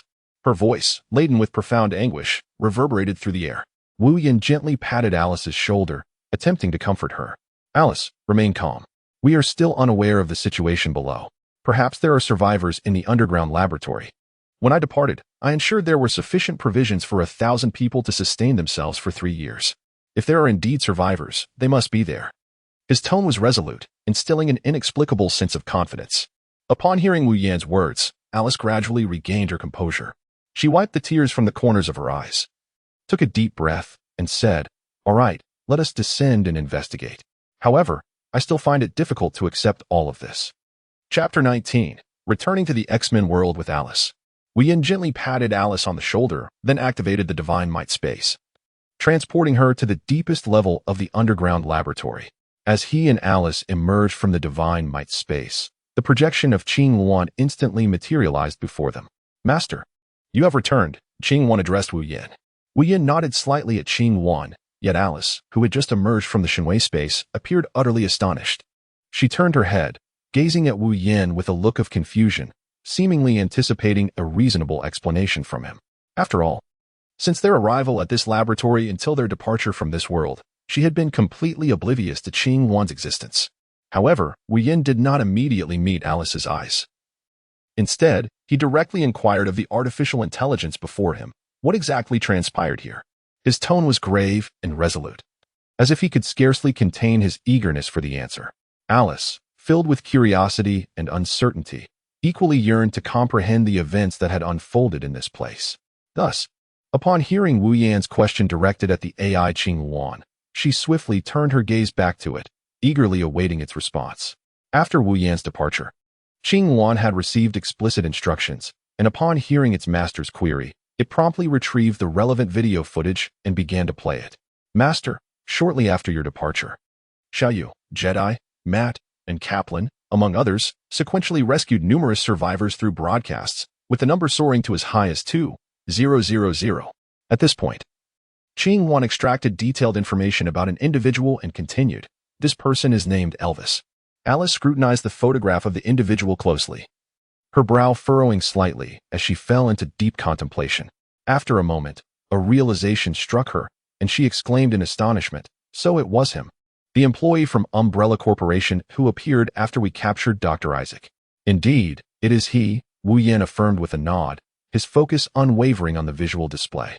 This individual, upon arriving at the shelter, faced an overwhelming number of people, and due to their deliberate concealment of identities.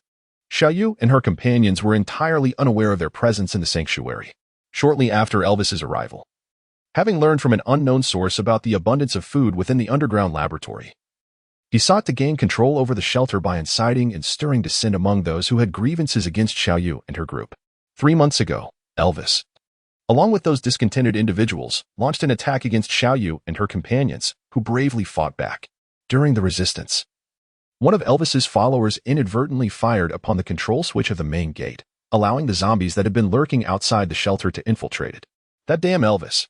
Alice seethed, glaring at the abhorrent photograph on the virtual screen. Her teeth clenched as she shouted, "Had I known such a calamity would ensue, I should have ruthlessly exterminated them all at the outset."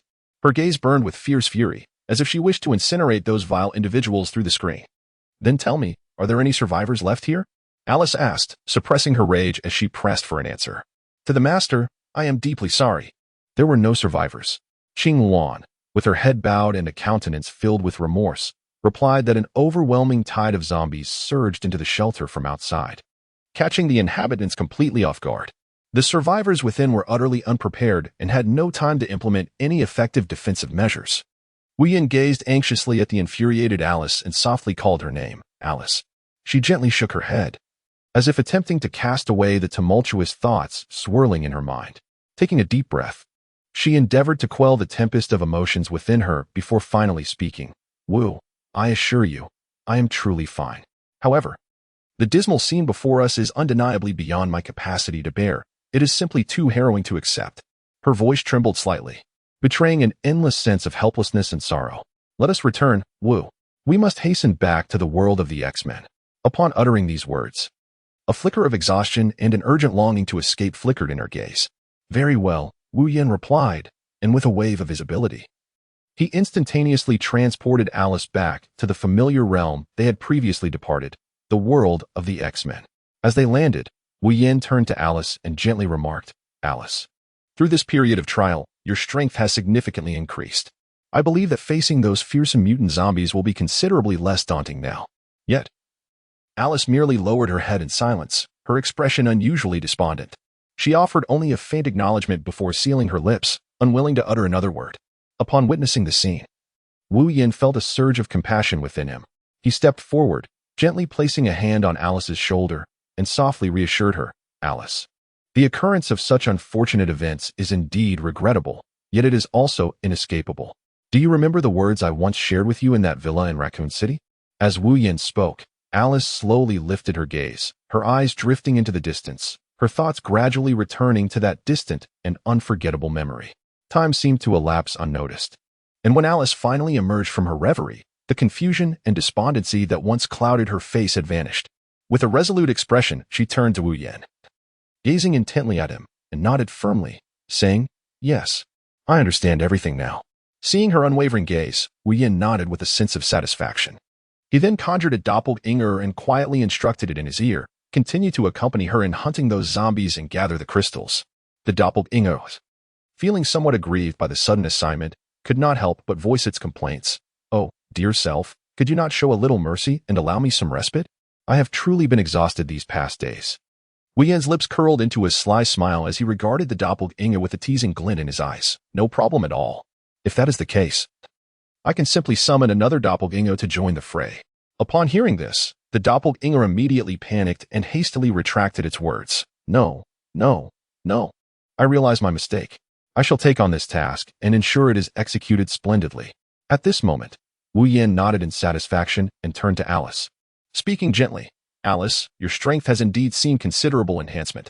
I intend to seek out Jill and the others now, to lend them a hand and further bolster their capabilities." Upon hearing this, Alice smiled and waved her hand at Wu Yin in agreement.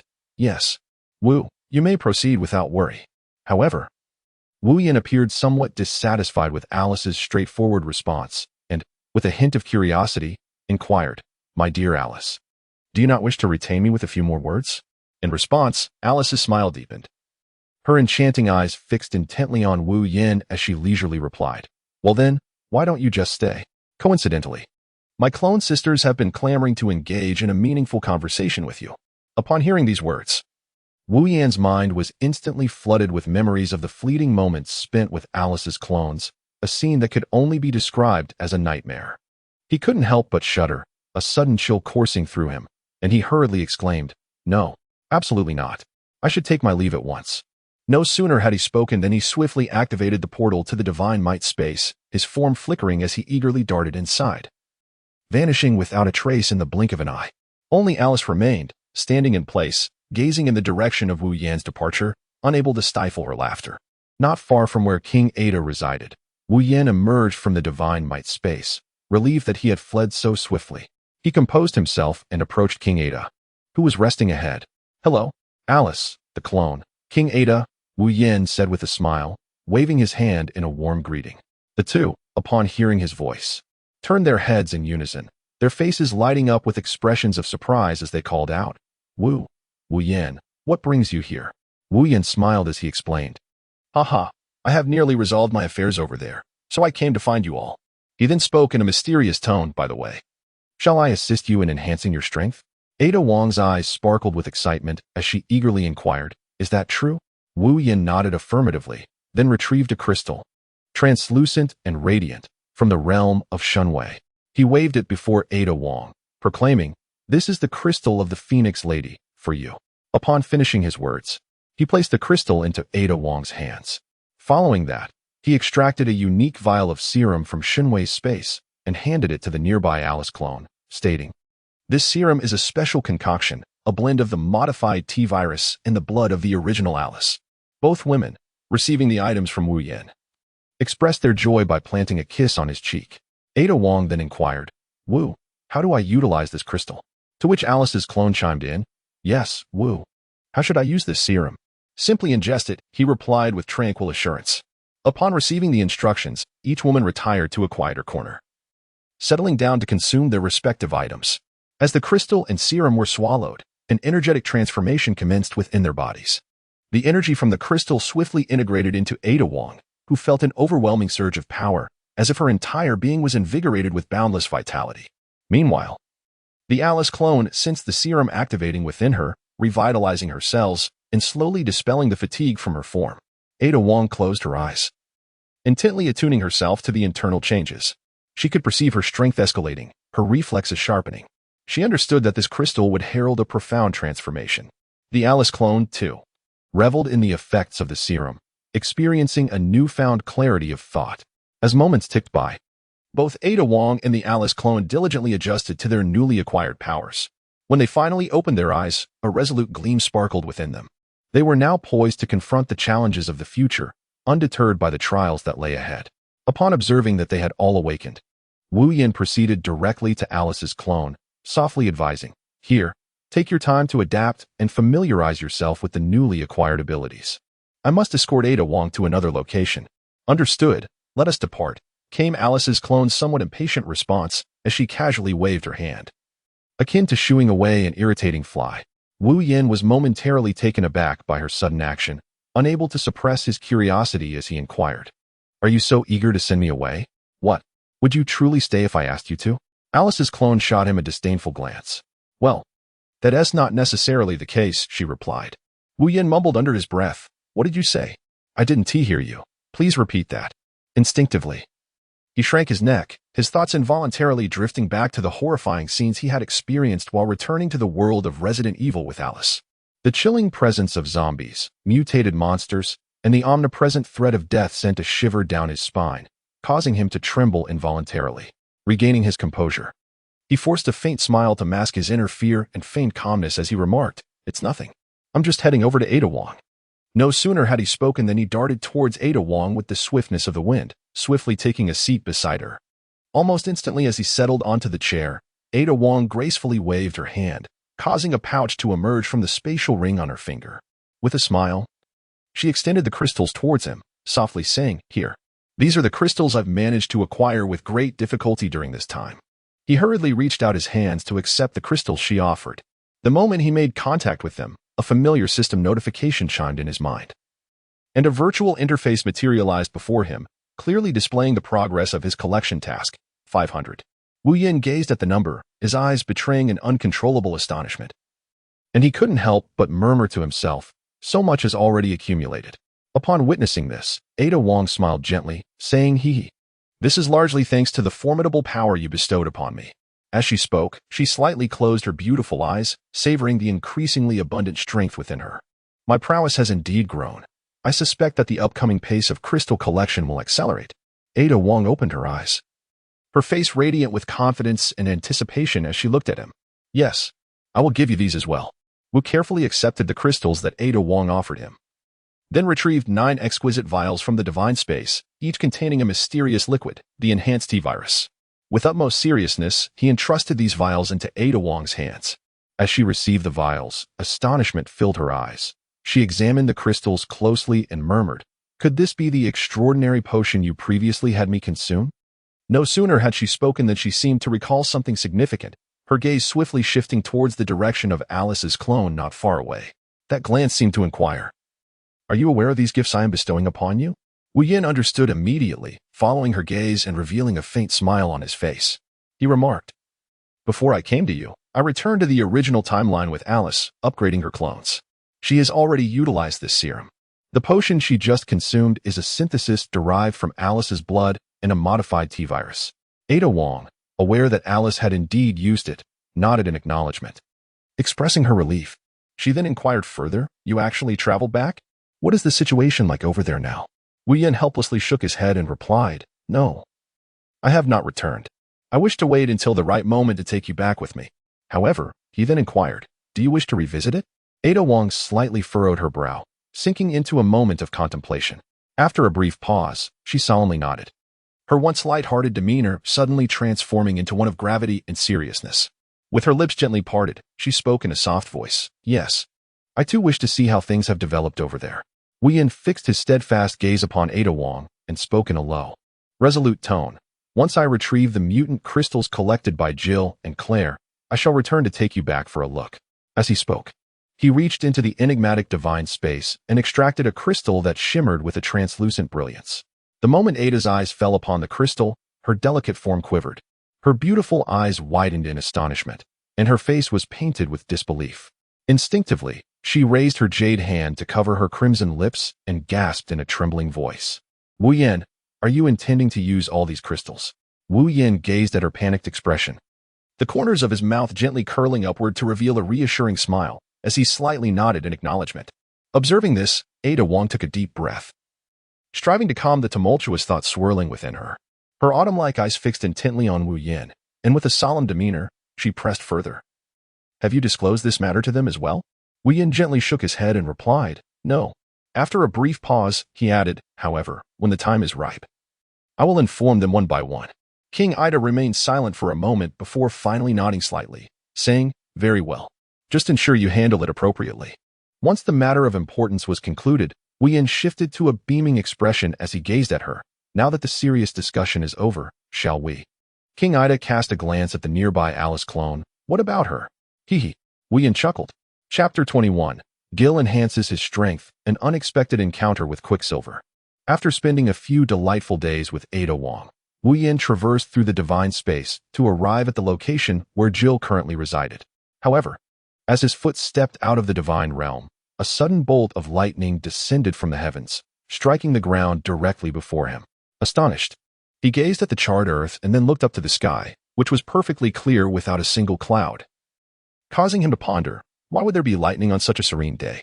At that moment, a melodious laugh, tinged with a hint of mockery, reached his ears.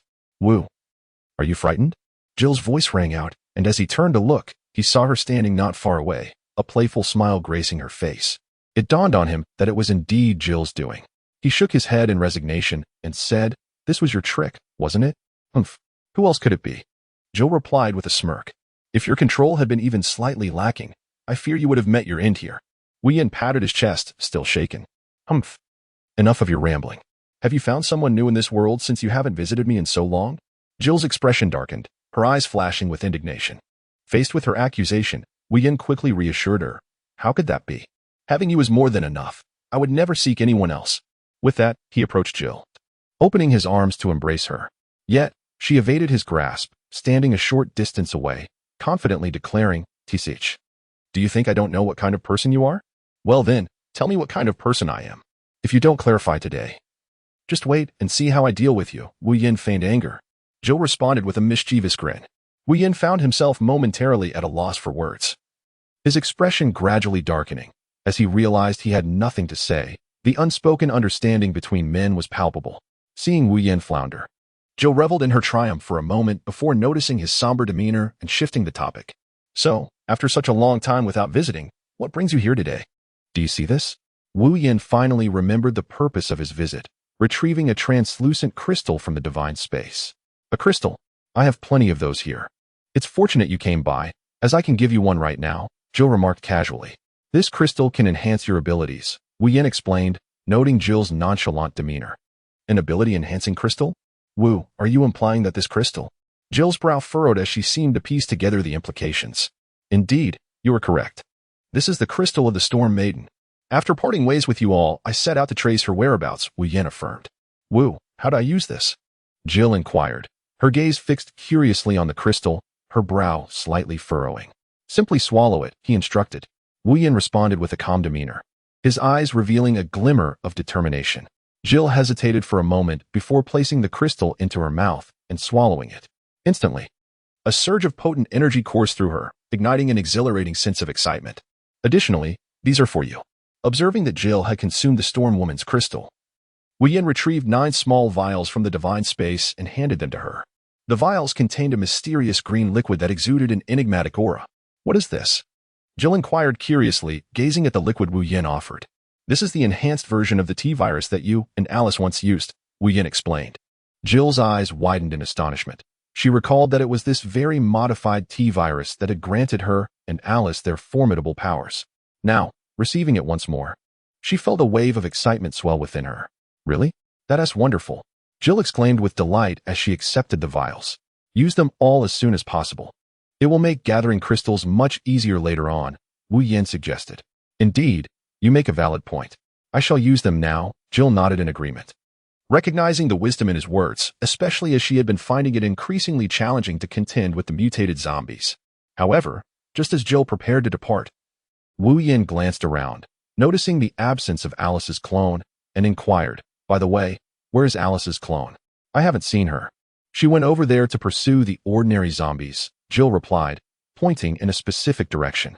Wu Yin followed Jill's and said, then you will use the improved T-virus here, while I will search for her over there. All right, go ahead. Jill waved her hand.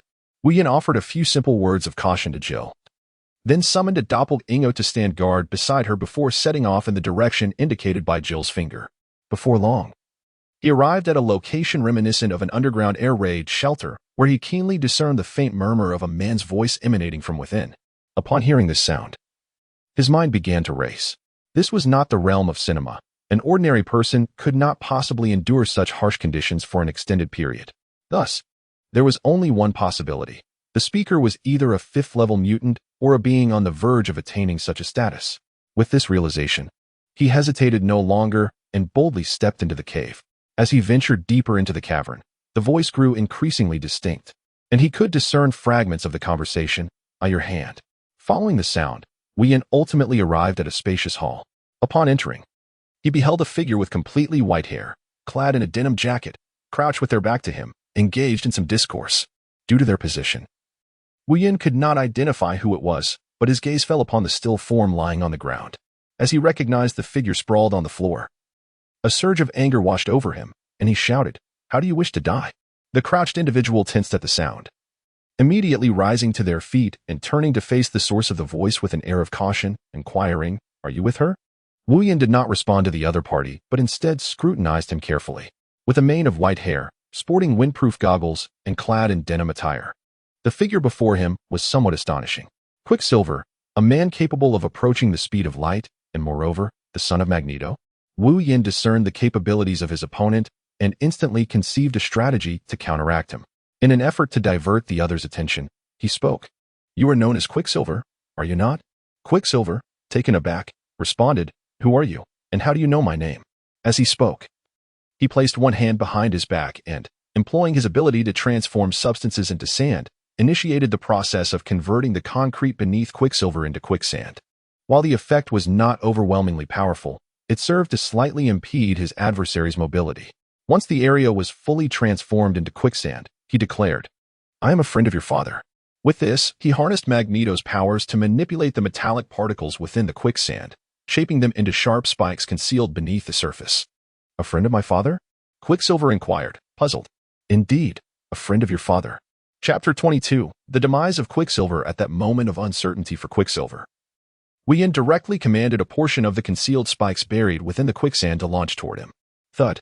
One of the spikes pierced Quicksilver's arm, the pain jolting him into action. He swiftly utilized his abilities to evade the oncoming attack. As he regained his stance, he fixed Wien with a chilling gaze and coldly stated, "You have successfully provoked my ire." Wien paid no heed to his words, a mocking expression gracing his face as he scoffed, "Oh, really?" No sooner had Wien's words left his lips than Quicksilver utilized his abilities to vanish from sight. Yet, after running but a short distance, he sensed an unsettling change beneath his feet. The once solid concrete had transformed into a treacherously soft terrain. In a moment of carelessness, he stepped into emptiness, his foot pierced by a sharp metal spike. Instinctively, he let out a cry, and this very scream revealed his presence. Upon hearing the anguished wail, Wu Yin turned his gaze and beheld Quicksilver, one foot ensnared by a spike protruding from the quicksand below.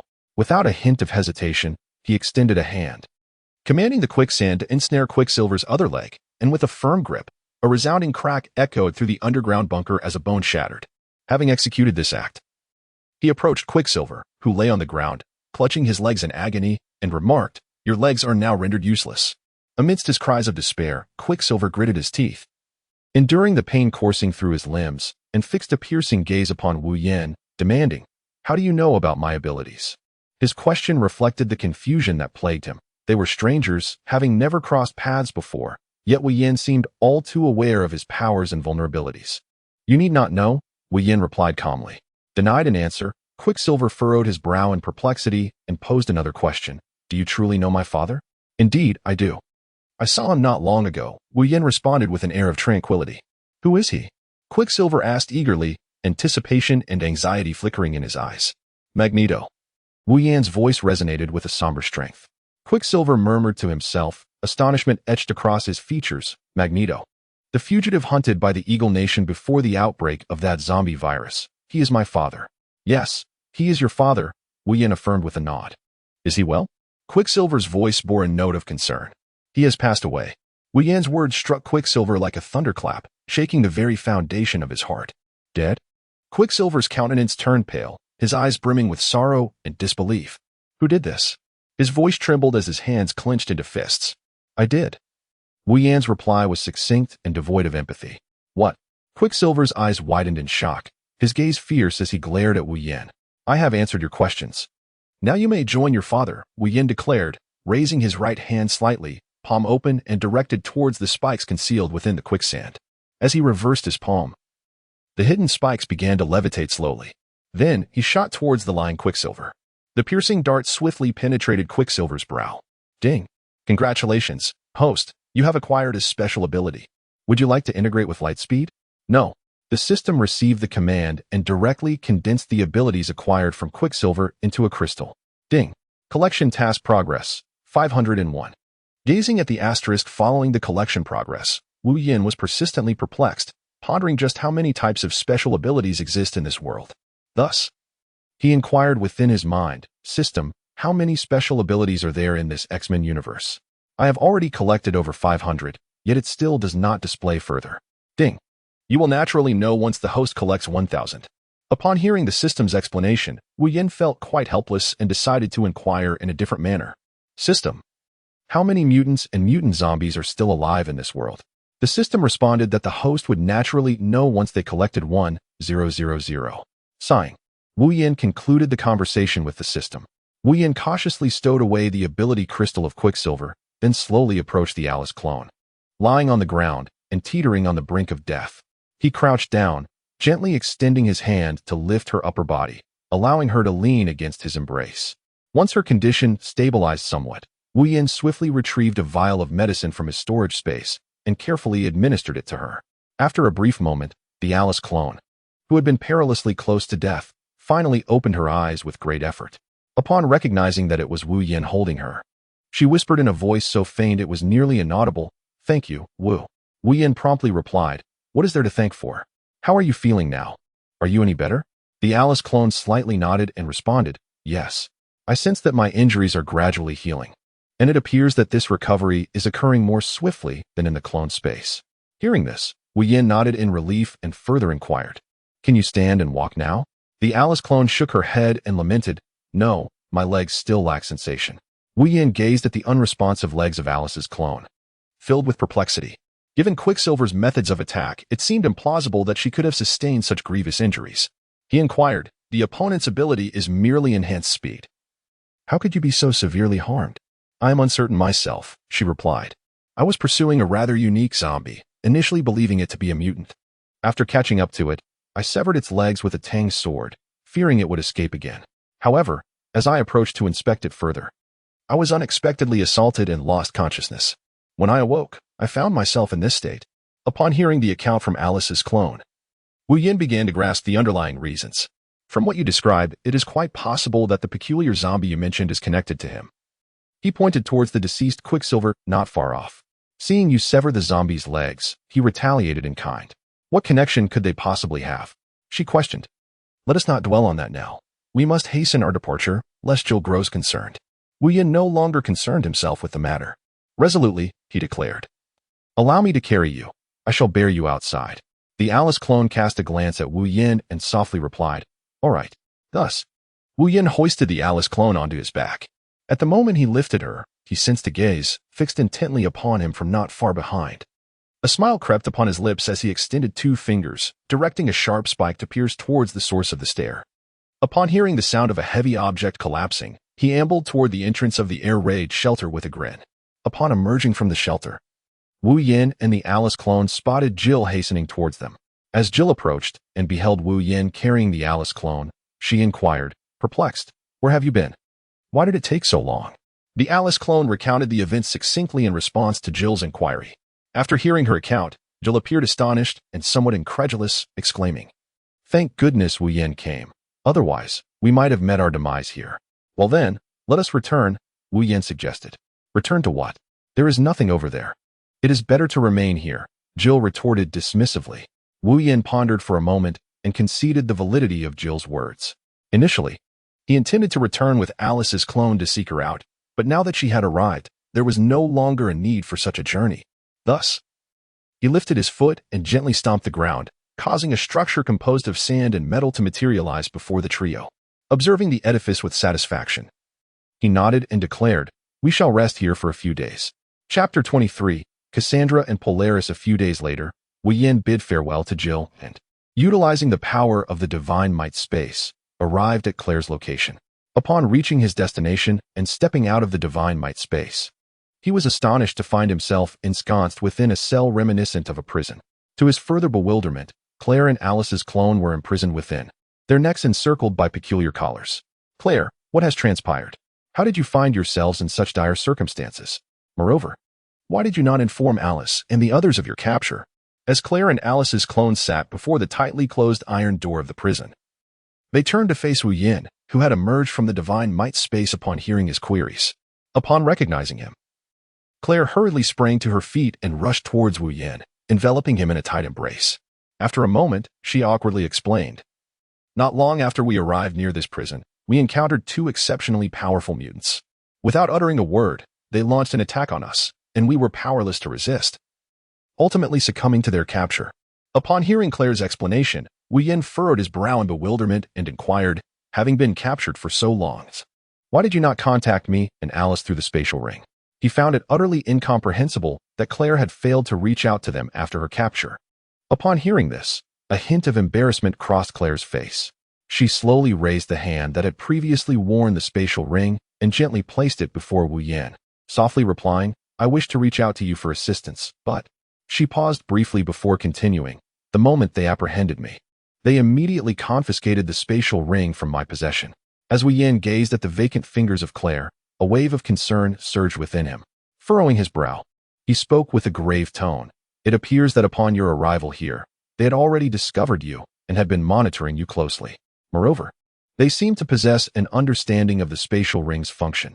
Otherwise, they could not have so swiftly removed it from your possession at the very moment they captured you." With that, he turned his gaze toward the collar adorning Claire's neck, pondering thoughtfully, inwardly musing. This object seems strangely familiar, as if I have encountered it before. Yet I cannot recall when. Upon hearing Wu Yan's analysis, Claire's expression shifted subtly, her eyes betraying a glimmer of anxiety. She was acutely aware of the cunning and treacherous nature of their adversaries. Had it not been for her own negligence, perhaps events would not have escalated to this point. Finding his reasoning compelling, she nodded in agreement. I share your sentiment. Otherwise, how could we have been ambushed merely 3 days after our arrival, without having initiated any action? After Claire spoke, she noticed Wu Yan's unwavering gaze upon the collar encircling her neck and explained, "This collar serves to suppress my abilities." In the midst of contemplation, Wu Yan felt a sudden spark of realization upon hearing Claire's explanation. His brow furrowed slightly, his eyes flickering with uncertainty. Finally, a look of enlightenment crossed his face as he murmured to himself, "So that is it." He cast another glance at the collar on Claire's neck and said calmly, "Let me first remove the collars from both of you." His voice was imbued with care and determination. Claire nodded slightly, sitting quietly as she awaited Wu Yan's assistance in removing the collar. Wu Yan directed his hand toward Claire's collar, employing the power of Magneto. With a slight tremor of his hand, the collar emitted a crisp snap before sliding off Claire's neck. A wave of relief washed over her, and she instinctively reached to touch her neck. Feeling the tension in her muscles gradually dissipate. Gratefully, she cast a teary-eyed glance at Wu Yan, who offered a gentle smile and a reassuring pat on her shoulder, signaling her not to fear. Subsequently, using the same method, Wu Yan successfully removed the collar from the neck of Alice's clone. "Let us depart from this place," Wu Yan remarked nonchalantly. 50 kilometers away from the prison where Claire was held, Wu Yan, accompanied by Claire and Alice's clone, settled upon a large stone. He gazed at the two and inquired, "I am curious to know, after you were captured by those individuals, did they impose any actions upon you?" Claire shook her head in negation, responding, "Not at all. However, they consistently send individuals to urge us to join them." Wu Yan furrowed her brows, expressing her confusion as she inquired, "Join them?" The Alice clone nodded in affirmation, stating, "Indeed." After Wu Yan departed with Claire and the Alice clone, a considerable amount of time passed before the individual tasked with persuading them to join finally arrived, albeit in a hurried manner, as if burdened by pressing matters. Upon reaching the cell door, he did not spare a glance at the interior but instead shouted, "Have you made any decisions? Are you willing to join us?" His tone betrayed an undercurrent of impatience, suggesting a sense of urgency regarding the matter. However, no response emanated from within the cell, leaving him taken aback. Frowning, he raised his gaze toward the interior, expecting to see the two girls seated there. But what lay before him was astonishing. The space that should have held them was utterly vacant. To make matters worse, 2 collars lay on the ground, both unfastened. Suddenly realizing that something was amiss, a wave of foreboding washed over him. His countenance shifted dramatically, and he swiftly turned to flee. He understood that the situation might be more dire than he had anticipated, necessitating prompt communication with his superiors. As he ran, he silently prayed to avert any further deterioration of the circumstances. Soon, he arrived at a grand door, halting to catch his breath before calling out to those inside. "Lord Cassandra, Lord Polaris, it is dire news. The 2 individuals we captured, Claire and Alice, have vanished." His voice was laced with tension and fear, clearly recognizing the gravity of the situation. No sooner had he spoken than the previously sealed door emitted a thunderous roar before slowly creaking open. Subsequently, 2 incredulous voices resonated from within. "What did you say?" The newcomer trembled, his gaze fixated on the now open door. He was acutely aware of the formidable powers possessed by the 2 lords inside. Taking a deep breath, he endeavored to compose himself before continuing as per usual. "I wanted to persuade them to join us, but upon arriving at their cell, I discovered they had completely vanished. Furthermore," he hesitated momentarily, uncertain whether to disclose further details to the lords. "Furthermore, what?" "Speak quickly," one of them urged impatiently. "Additionally, they somehow managed to remove the collars that suppressed their special abilities," he answered, his face awash with terror. Chapter 24. Wu Yan's speculations. What did you say?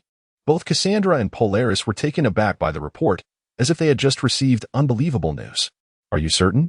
The North Star furrowed her brow, her gaze sharp as she scrutinized the newcomer, seemingly searching for a hint of deceit within his eyes.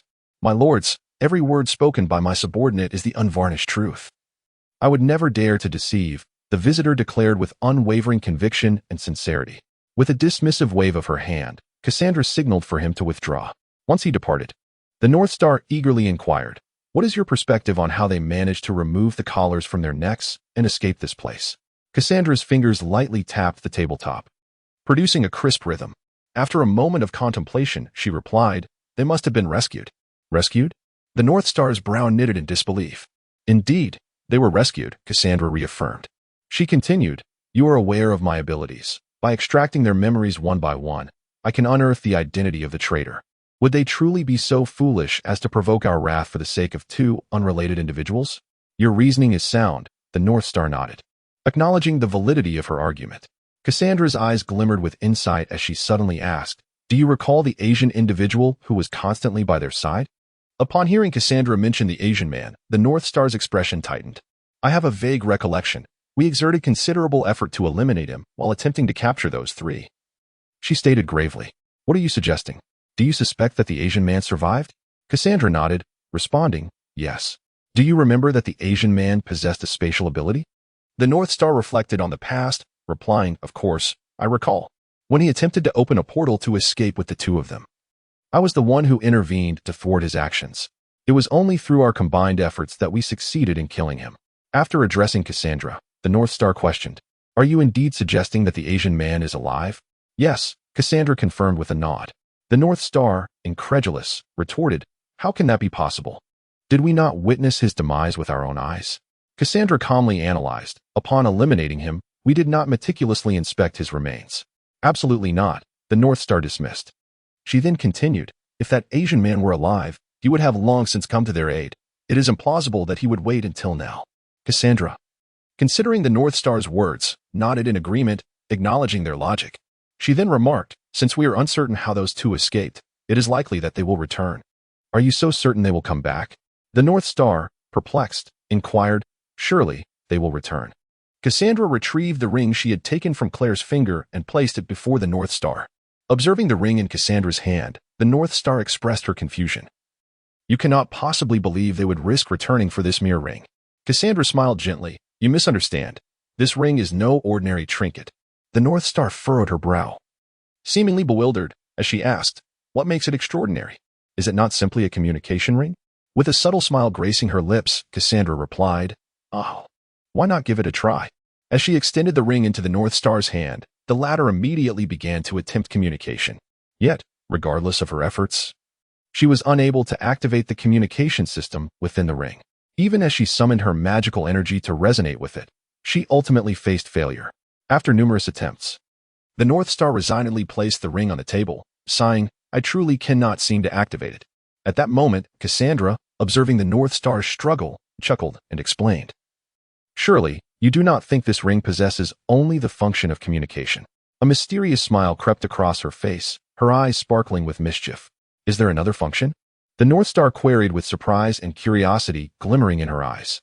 "Indeed, from my observations, this ring also harbors a storage capability," Cassandra whispered, her voice tinged with excitement. "Storage capability? What does that mean?" The North Star frowned in confusion, gazing at Cassandra quizzically. "It means that the ring contains a separate space, allowing objects to be stored within and retrieved at will," Cassandra patiently elucidated, as if divulging an immensely valuable secret. "How fascinating. How did you come to know this?" The North Star exclaimed, her eyes wide with disbelief. "On the very first day they arrived, I stumbled upon this realization. Otherwise, do you think I would have swiftly removed the ring from her finger at the first opportunity?" Cassandra's smile broadened, her conviction unwavering. "Thus, I am certain they will return." The North Star nodded, furrowing her brow. "Then perhaps they truly would risk returning for this ring." Continuing, she added, "Now, we must devise a thorough plan." "Indeed," Cassandra replied softly. The two then began to deliberate within the confines of the room. "Claire, could you describe, in brief, the appearance of the individuals who captured you?" Wu Yin, having listened to their account, swiftly contemplated various possibilities, linking these clues with known information. He thought of the North Star, but hesitated to assert her identity, given that this world had already succumbed to the zombie virus. Thus, he required further details to validate his suspicions. "Well, both of them are exceptionally beautiful," Claire replied, her voice laced with a hint of admiration. As she uttered the final word, she deliberately emphasized it, as if to convey some deeper significance. Subsequently, she fixed her gaze intently upon Wu Yan, her eyes revealing an elusive expression. "Why are you looking at me like that?" Wu Yin found himself somewhat bewildered by her stare. However, Claire did not immediately respond to his inquiry. Instead, she continued to gaze at him with her enchanting and enigmatic eyes. Her lips curled slightly upwards, forming a barely perceptible smile. After a moment, she slowly articulated, "I meant that the two individuals who captured us are exceedingly beautiful." This time, she intentionally slowed her speech, enunciating each word with clarity, as if conveying some concealed message to Wu Yin. "I heard you. The ones who captured you are exceedingly beautiful. What next?" "Please continue," Wu Yin inquired, furrowing his brow. "Are you genuinely oblivious or merely pretending?" "I mean to say that both of the individuals who apprehended us are remarkably attractive," Claire replied, a hint of urgency in her tone as she intensified her emphasis, hoping to clarify her intent to Wu Yin. It was then that Wu Yin experienced a moment of realization, comprehending the implication of Claire's words, yet he remained somewhat puzzled. "Do you think I am the type to be unable to act in the presence of beautiful women?" "Indeed," Claire and the Alice clone replied in unison, their voices ringing clear and bright. Wu Yin was suddenly enveloped in a sense of helplessness and speechlessness. He had not anticipated that he would be perceived in such a manner by them. He opened his mouth, eager to offer an explanation, yet found himself at a loss for words. After a moment of contemplation, he conceded, "All right, I admit you were right." With a sigh, Wu Yin resolved to cease his attempts at justification. He understood that no amount of elaboration would alter their perspectives. "Now, please continue to describe their appearances." He redirected the conversation, aiming to refocus their attention on the matter at hand. Claire pondered briefly before succinctly detailing the characteristics of the individuals. One of them sported completely green hair, while another was bald. Wu Yin nodded slightly, his mind resolutely concluding that one of them was undoubtedly Polaris, while uncertainty lingered regarding the other. He began to search his memory for any formidable and striking female mutant, bald or otherwise, that might have appeared in the realm of the X-Men. Chapter 25, Magneto's Helmet. He furrowed his brow, tightly closing his eyes as thoughts surged within his mind like a relentless tide. Those hazy silhouettes and fragmented memories were meticulously captured, analyzed, and filtered one by one. Time seemed to stand still, with only the fervent activity of his thoughts continuing unabated. At last, after an arduous contemplation, all the clues gradually coalesced into a coherent image. It was a scene from the cinematic universe of Deadpool and Wolverine, finally crystallizing around a particular character, Dr. X's sister, Cassandra. In that instant, he abruptly opened his eyes, a glimmer of excitement illuminating them. He took a deep breath to steady himself, then turned to Claire beside him, slowly articulating, "I have discovered who they are." Upon hearing this, Claire's eyes widened in astonishment, incredulity etched on her face as she queried, "Wu, are you saying you have deduced their identities?" He nodded confidently, replying, "Indeed. Based on your description, the bald woman should be Cassandra, who possesses formidable telepathic abilities. The other, with green hair, is likely Polaris, capable of manipulating magnetic fields. Cassandra wields the power of telepathy, effortlessly discerning the most secretive thoughts hidden within others. Polaris, on the other hand, commands the formidable force of magnetism, effortlessly controlling the magnetic field surrounding her."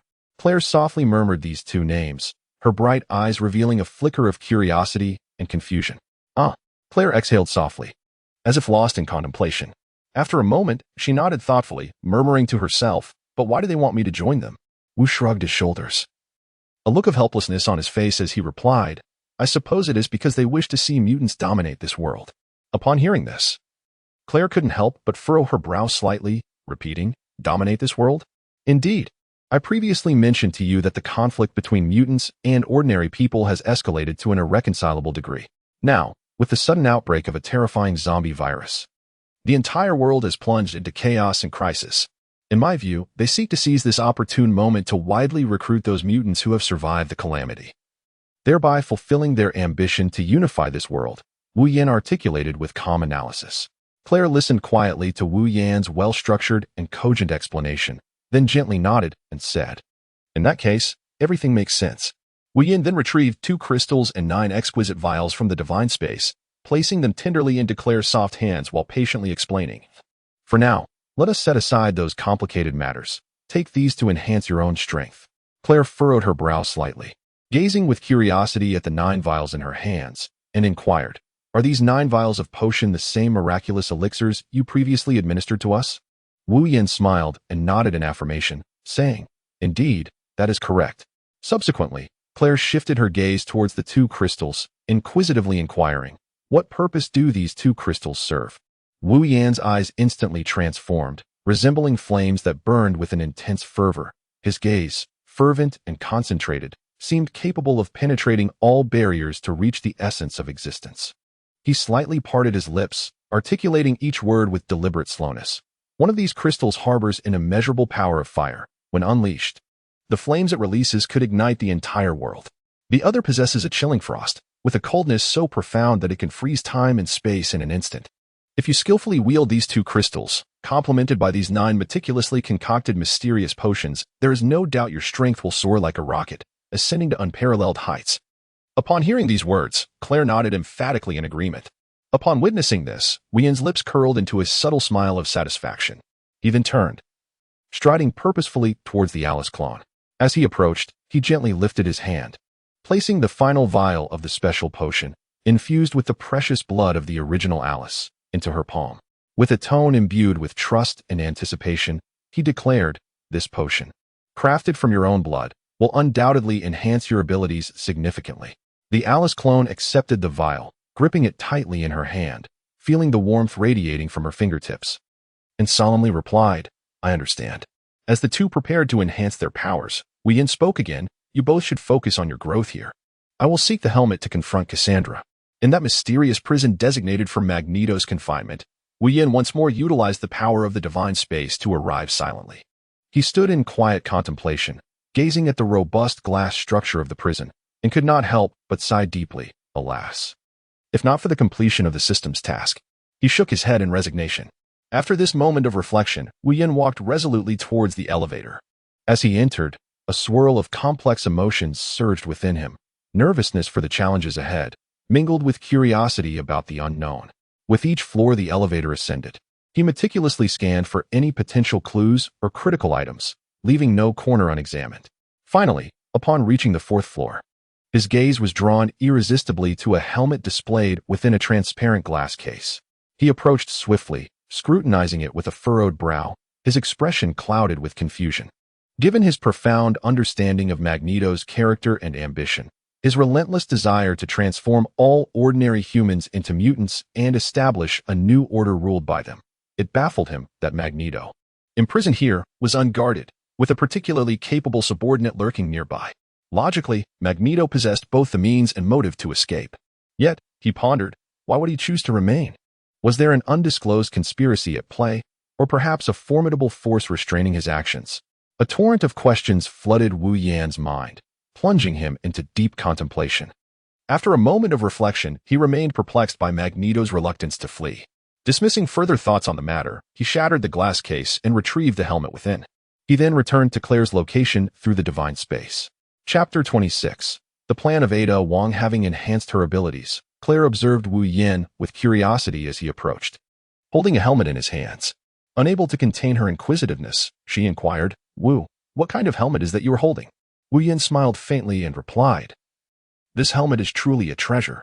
Once placed upon Cassandra's head, it can counteract her mind control abilities." Upon hearing this, Claire furrowed her brow and inquired with concern, "Since we now possess a means to suppress Cassandra, how shall we confront that individual known as Polaris?" Wu Yan's lips curled into a subtle smile as he reminded, "Have you forgotten the collar that adorned your neck when you were captured?" Claire's eyes lit up with realization, and she exclaimed with excitement, "The collar? Are you suggesting that if we place it on Polaris, it could suppress her control over the magnetic field?" Wu Yan nodded and explained, "Indeed. That collar is effective against all mutants. Once worn, it renders them incapable of utilizing their abilities." Claire, her face filled with confusion, inquired, "If that is the case, why do we not simply place the collar around Cassandra's neck? Why must we go to such lengths to search for this helmet?" Upon hearing Claire's words, Wu Yan cast a glance at the helmet in his hand and inwardly cursed himself, thinking, "Indeed, the collar serves a purpose. How foolish of me to seek out this helmet." However, he could not bring himself to admit this oversight in front of Claire. Thus, he endeavored to compose himself and explained, "In truth, I wish to don this helmet to shield myself from the influence of Cassandra's mind control abilities." Claire regarded him with a gaze filled with curiosity and scrutiny, silently pondering, yet refraining from calling him out, simply inquiring, "So, how exactly shall we assist them in putting on the collars?"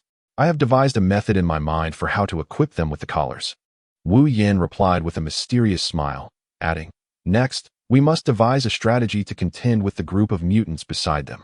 Wu Yin inquired, "Are you aware of the number of individuals under their command?" Claire shook her head, replying, "I do not know. Ever since I was captured by them, I have been confined and have not left my cell."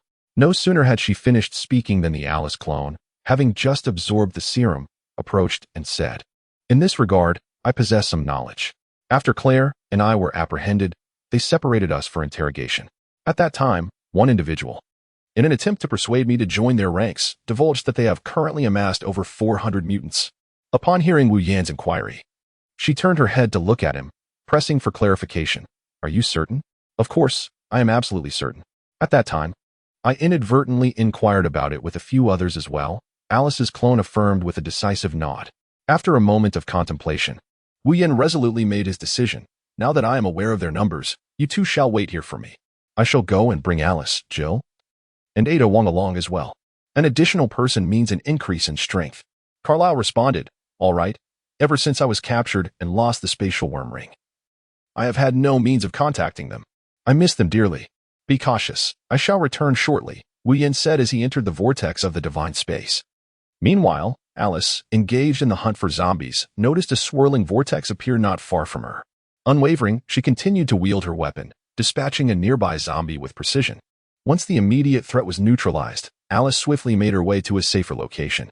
Before long, she arrived at a relatively secure area and spotted Wu Yan emerging from the vortex. With a hint of surprise, Alice gazed at Wu Yan and inquired, "Wu, what brings you here?" Wu Yan replied, "Claire has encountered some troubles and now requires our assistance." Alice furrowed her brow and inquired, "What kind of trouble has she found herself in that even you cannot resolve?" Wu Yan recounted the events that Claire had encountered, piece by piece. Half an hour later, Alice frowned slightly and remarked, "No wonder, since our separation, she has not contacted me through the spatial ring. I thought she had been preoccupied with other matters or had simply forgotten. Little did I know she had been imprisoned." Understanding the situation, Alice continued, "Give me half an hour. I will summon all the clones back." Half an hour later, all the clones dispatched by Alice had been retrieved into the cloning space. She turned to Wu Yan and said, "All done. We can leave now. Indeed, let us now seek out Jill." The scene shifted once more, as Wu Yan accompanied Alice to the location where Jill resided. Upon seeing Wu Yan and Alice emerge together from the divine might space, Jill appeared slightly surprised and asked, "How did you both arrive together?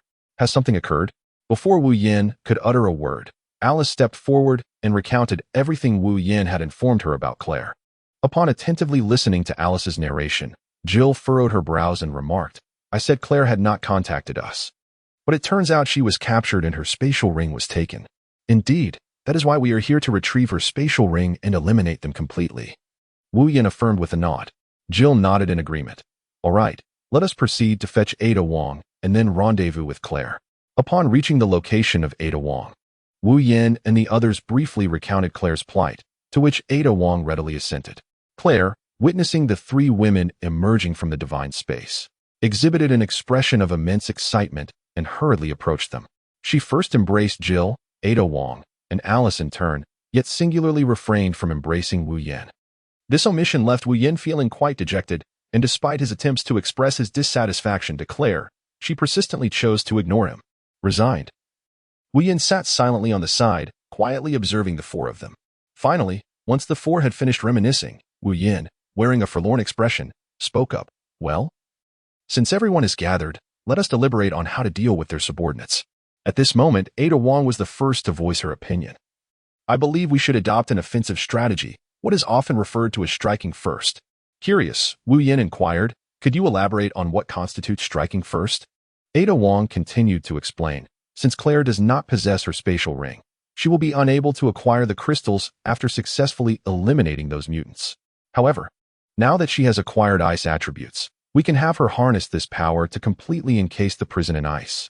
It is imperative, though, to exercise caution and ensure that we do not inadvertently freeze everyone to death."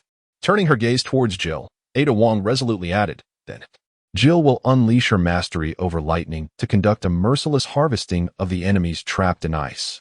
After a brief pause, she shifted her attention to Alice and continued, "As for Alice and me, we will divert the attention of Cassandra and Polaris. We shall do our utmost to sow chaos among them, granting you more time. Finally, Ada Wong turned to Wu Yin, her tone serious as she instructed, Wu, you merely need to await the opportune moment to swiftly place that collar on the two of them. This is a crucial step, as it is the only way to ensure the successful execution of our plan. Chapter 27, The Wrath of Cassandra. After Wu Yin listened to Ada Wong's plan, his gaze slowly traversed the other three women, and he calmly inquired, what are your thoughts on the scheme devised by Ada Wong? He felt it necessary to add that once Jill unleashed her lightning to eliminate those frozen mutants, Alice's clone could assist him in confronting the surviving mutants. After a moment of contemplation, Jill shared her perspective. Why is that necessary? Alice asked, gazing at Jill with a hint of confusion. As you are aware, the abilities of mutants are diverse. Some may be capable of resisting Claire's ice powers and my lightning might. Thus, we require individuals proficient in finishing moves or assassination to provide support, Jill elucidated. Indeed, if we fail to eliminate those two subordinates promptly, they are likely to come to their aid. Alice nodded slightly, signaling her agreement with Jill's viewpoint. Here's what we shall do. I will create two clones to stealthily lurk near Cassandra and Polaris. When the moment is right, I shall have them seize the opportunity to place collars on them. Wu Yin contemplated for a moment before continuing. Meanwhile, Ada Wong and I will be responsible for directly restraining Cassandra and Polaris, he added. Alice, wait until Claire and Jill make their move before sending your clone into the prison to locate the surviving mutants and eliminate them. The four women echoed in unison, understood. Then, I shall escort you all to prepare near the prison, Wu Yin declared. Upon exiting the divine space, he instructed, you all prepare here while I search for collars that can suppress mutant abilities. When do we strike? Jill inquired. Wu Yin contemplated for a moment before responding. Once I acquire the collar, I will guide Cassandra and Polaris to that location. When you see me engage with King Ida, you may act. He gestured towards a specific direction, casting a glance at King Ida, and added, Ida, please wait for me over there. Afterward, he continued to emphasize. Once you reach that position, ensure you remain concealed. Otherwise, it could lead to complications if they discover you. When the two of them enter your range of attack, you must promptly employ the power of the Phoenix to suppress their mobility. Following your actions, I will immediately utilize my control over metal to bind their limbs, rendering them incapable of movement and aggression, after which my doppelganger will place the collar upon them. He then presented the helmet, saying, wear this. It will shield you from Cassandra's mental probing. King Ida, eyeing the helmet in his hand, furrowed her brow and inquired, if you give this to me, what will you use? Upon hearing this, Wu Yin secretly berated himself for his foolishness. It suddenly dawned on him that Magneto's helmet was, in fact, a gift from the Apocalypse he had slain. After arriving in this world, his first task had been to eliminate Apocalypse, a deed he had completely forgotten. You need not worry about this. Wu Yin feigned calmness as he invoked the abilities he had acquired from the deceased Apocalypse, effortlessly crafting four helmets. Witnessing Wu Yan's ease in producing the helmets, Claire was momentarily at a loss for words and remarked, Wu, it is puzzling. If you are capable of creating helmets, why embark on a search at all? Wu Yin awkwardly touched his nose and hastily explained, I apologize for that. I just forgot. In fact, I can effortlessly create a helmet like this that prevents telepathy. Claire shook her head in exasperation, her expression one of utter disbelief. Wu Yin cleared his throat twice, attempting to alleviate the current awkward atmosphere, and then deftly shifted the topic. Now, everyone, please take a helmet and prepare yourselves accordingly. Alice, Jill, and Claire accepted the helmets. Alice then led Jill and Claire aside to discuss the finer details of their forthcoming actions. Wu Yin watched as the three of them stepped aside to discuss the details, refraining from interrupting. Instead, he turned to Ada Wong and earnestly advised, do take care. You should be cautious as well, she replied. Before heading in the direction Wu Yin had indicated earlier, Wu Yin nodded thoughtfully, donning his helmet before utilizing the power of the divine space to manifest in the cell that had once confined Claire. As he emerged from the divine realm, he noticed two collars lying on the ground and murmured to himself. Fortunately, they did not dispatch anyone to retrieve these collars. Otherwise, I would have wasted some time searching for them. He picked up the collars and, splitting into two clones, entrusted each with a collar, providing them with brief instructions before directing them to conceal themselves near Ada Wong, awaiting his signal. Understood, Master, they replied, and then the two clones activated the divine space. Departing from the cell, once they had left, Wu Yin began to mutter again, alas, what a pity, if it were not for the system's mission. Having you two under my command to collect mutant crystals in this world would have been splendid. With a shake of his head, he invoked the divine space and arrived at the prison's atrium. Upon his arrival, he immediately called out Cassandra, Polaris. In an office belonging to Cassandra and Polaris, the two were deliberating on how to capture Claire when they heard someone audaciously calling their names, causing them to furrow their brows. Polaris, did you hear that? Cassandra inquired. Yes, I heard, came Polaris's response. At that moment, another voice interjected. Cassandra, your brother Charles Francis Xavier has been slain by my hand. What?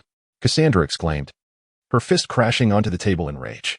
Seeing her fury, Polaris was about to urge her to calm down when another voice chimed in. Polaris, your half-brother Quicksilver and your father Magneto have also met their demise at my hands. Polaris widened her eyes in disbelief, her expression a mixture of shock and incredulity. He must be lying. I have never seen my father. How could he possibly know? Though she longed to uncover her father's identity, she swiftly regained her composure. Gently, she placed a hand on Cassandra's shoulder, offering solace. Do not rush. Let us ascertain the situation first. However, Cassandra had lost all semblance of rationality, forcibly shaking off Polaris's hand and bellowing. No, I must confront him and avenge my brother. He shall pay for this. With that, she turned and stormed out of the office. Polaris hurried after her, calling out, Cassandra, wait for me. Do not act rashly. Yet Cassandra paid no heed, charging forward like a wild beast, heedless of the consequences.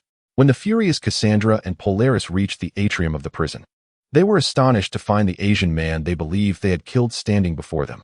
Cassandra's momentary surprise quickly morphed back into fury as she shouted, You claim to have killed my brother.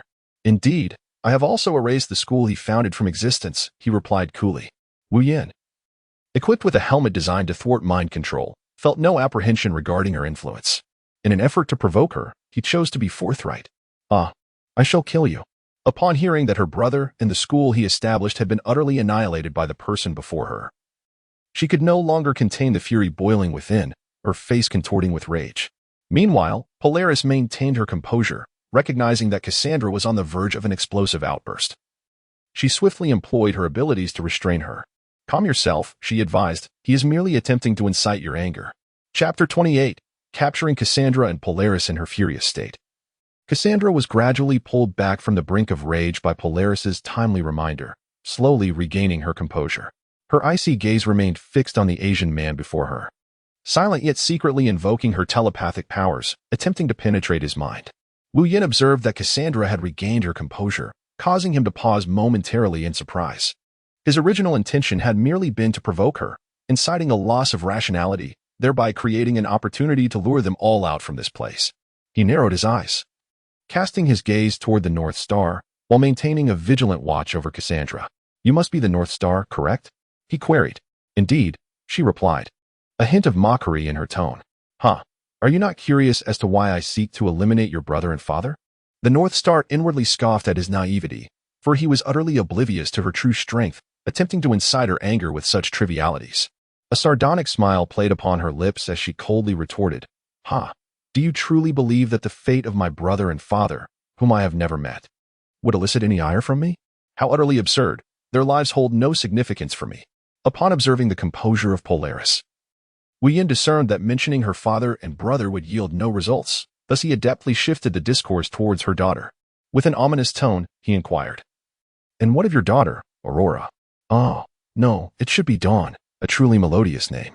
Can you bear to see her perish in such a manner? Initially unfazed, Polaris's demeanor shifted dramatically upon hearing that he possessed knowledge of her daughter's whereabouts. A wave of desperation washed over her. She urgently implored, Pray, tell me. Where is my child, Dawn? Reflecting on the past, she recalled the lengths she had gone to in order to cure Dawn's jaundice, ultimately enlisting Marcus for her daughter's treatment. Yet, once Dawn's condition improved, Marcus betrayed her trust and absconded with her daughter. Now, upon hearing mention of her child's fate, how could Polaris contain her anguish? Wu Yin had ascertained that Polaris was most concerned about her daughter. In order to provoke her further, a cruel smile curled at the corners of his lips as he spoke with a tone laced with mockery and challenge. Not long ago, I killed her, along with someone named Marcus. TSK, they met a truly tragic end. This statement struck Polaris like a bolt from the blue, striking her heart with a fierce blow. Her eyes widened, filled with shock, fury, and despair. The magnetic field around her began to warp violently, producing crackling sounds as if the very fabric of the world was about to tear apart.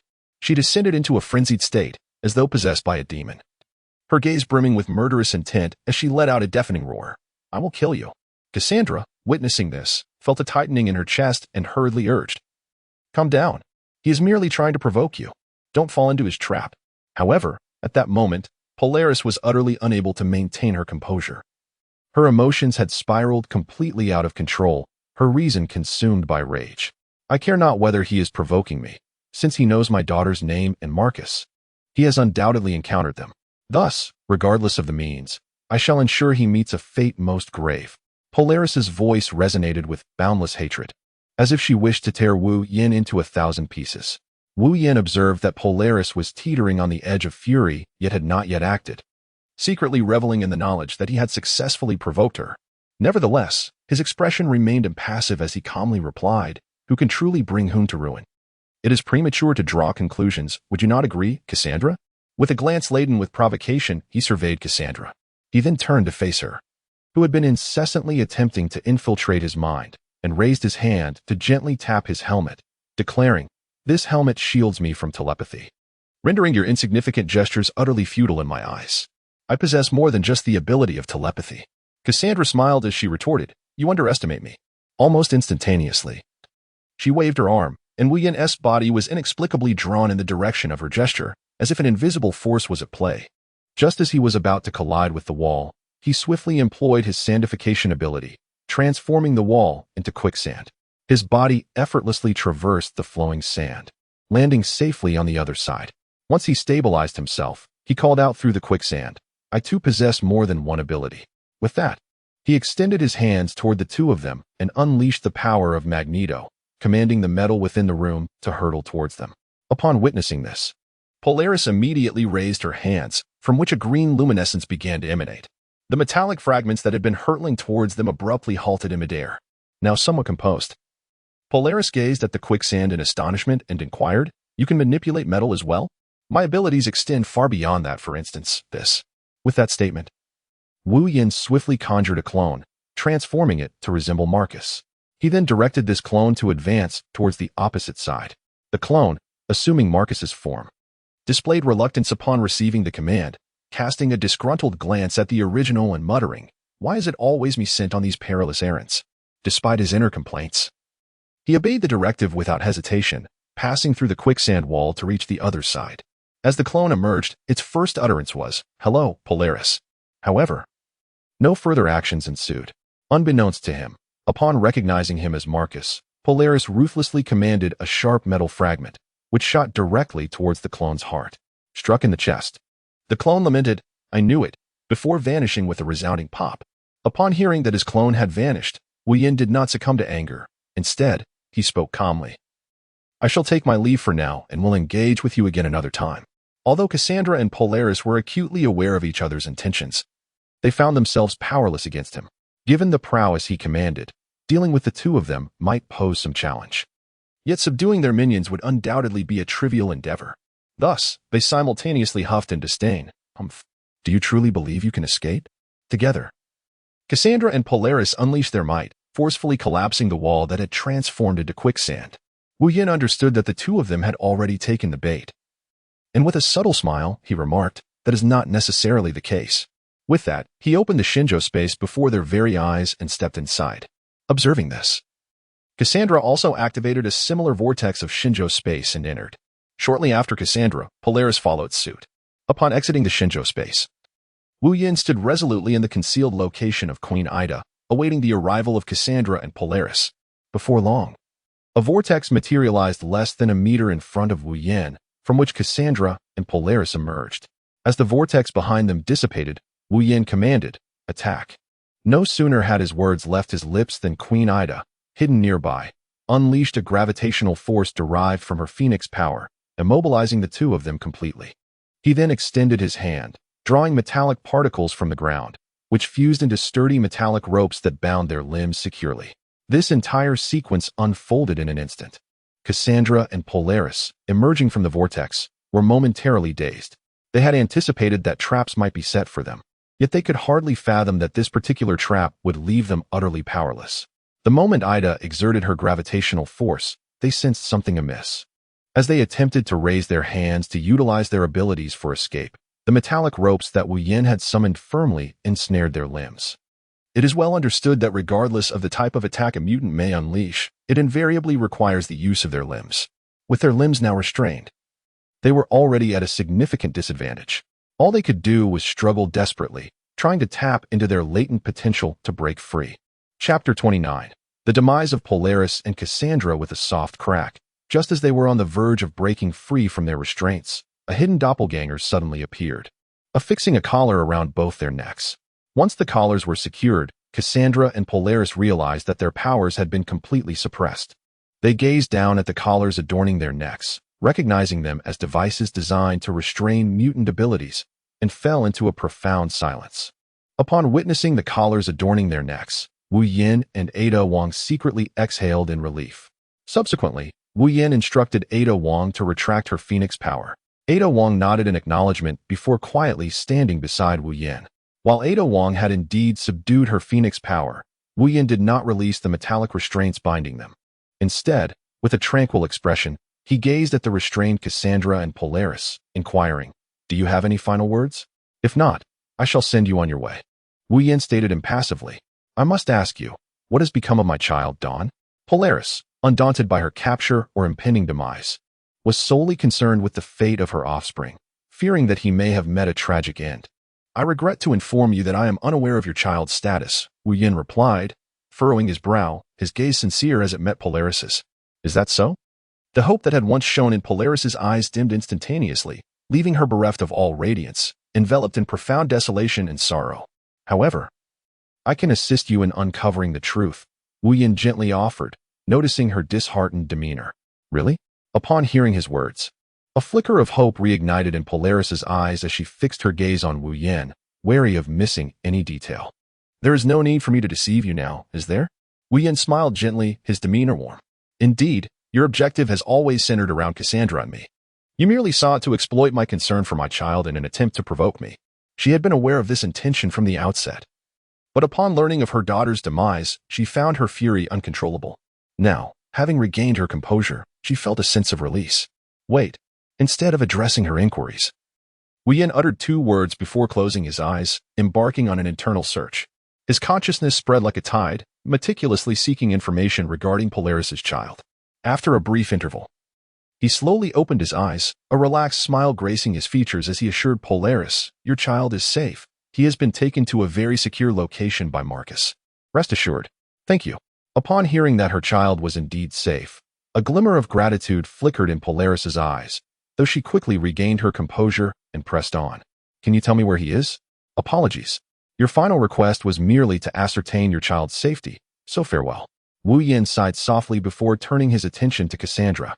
At that moment, a sudden sound pierced the air, a sharp blade thrust through Polaris's back, emerging from her heart, blood gushing forth and staining her pristine garments. Polaris glanced down to see the blade protruding from her chest, her expression momentarily frozen in shock. Upon reflecting on the safety of her daughter, a look of solace graced her face. However, this expression of relief was fleeting, as Wu Yan's cold voice cut through the moment. "I shall soon be meeting your daughter." Upon hearing the threat directed towards her child, Polaris felt an urge to speak, yet her vitality was gradually waning. Wu Yin gazed at the North Star, his eyes shimmering with a complex array of emotions. After a profound contemplation, he grasped the essence of what the North Star sought to convey. However, due to systemic constraints, he could not afford to overlook any mutant. "Very well, Cassandra, it is now your turn to deliver your final words," Wu Yin stated coldly. Cassandra's eyes widened in astonishment as she fixated on the figure beside Wu Yin, the enigmatic Ada Wong. Her voice quivered with a blend of anxiety and excitement as she spoke. "I am utterly intrigued by this Lady Ada Wong beside you. The aura of power she emanates evokes thoughts of the legendary Phoenix Force. As far as I understand, individuals possessing such formidable abilities are exceedingly rare in our realm. Moreover, to my knowledge, the only person endowed with the Phoenix Force who has consistently accompanied my brother is named Jane.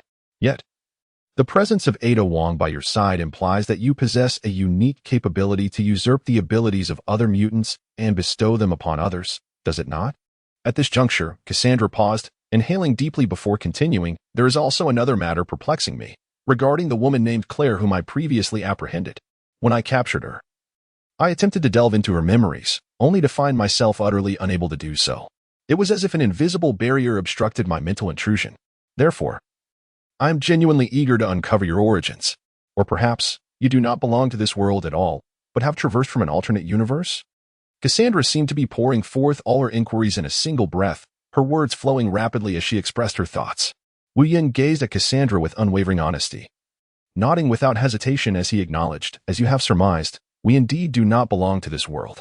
Upon receiving Wu Yin's affirmative response, a flicker of surprise crossed Cassandra's eyes, but she quickly regained her composure.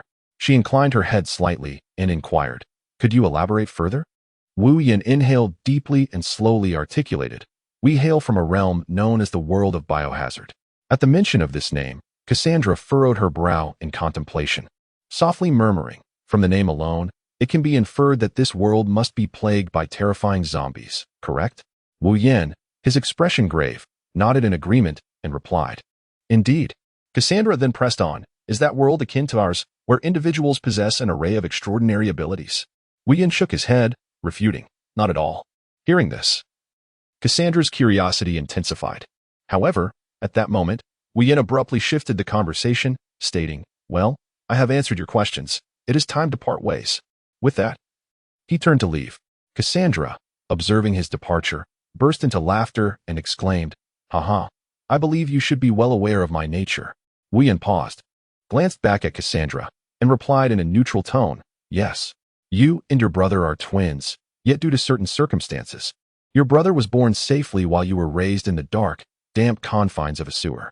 After a moment of silence, Cassandra lifted her head, her gaze resolute as she fixed her eyes on Wu Yin and solemnly declared, very well. In that case, let us proceed. Wu Yin gazed at Cassandra, a barely perceptible smile gracing his lips as he softly uttered, let's proceed. With that, he took Ada Wong's hand and made his way towards Alice and the others. Chapter 30. Anomalies in the system. A crisp alert resonated, followed by an exhilarating announcement. Congratulations, host. You have acquired the abilities of magnetic field manipulation and mind control. Will you merge them? Faced with such a choice, Wu Yin resolutely declined. His reasoning was twofold. Firstly, the powers he currently possessed were more than sufficient in this world, rendering the fusion of additional abilities unnecessary.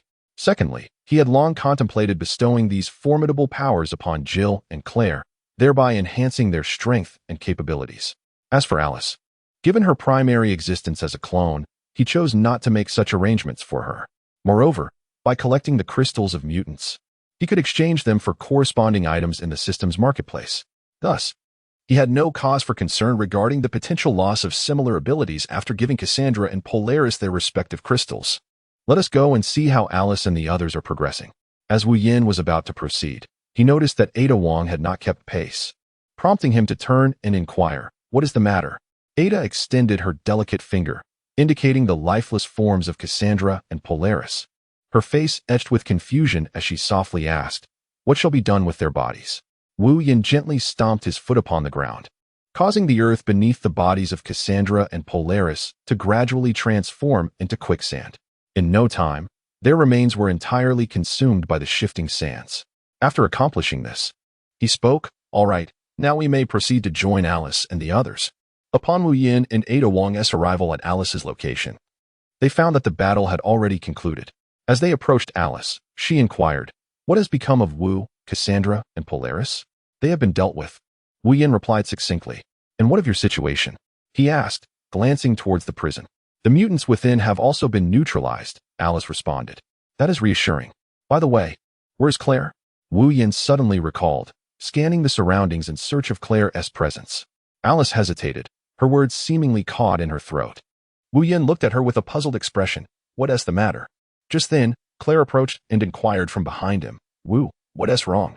Upon hearing her voice, Wu Yin turned around, a faint smile gracing his face as he gazed at Claire and Jill.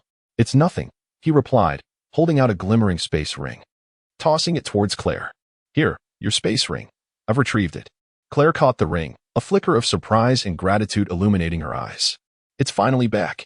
Wu Yin nodded, then retrieved a translucent crystal from his pocket and gently tossed it to Claire. By the way, considering your lack of protective measures, This Cassandra's ability crystal will enable you to better safeguard yourself.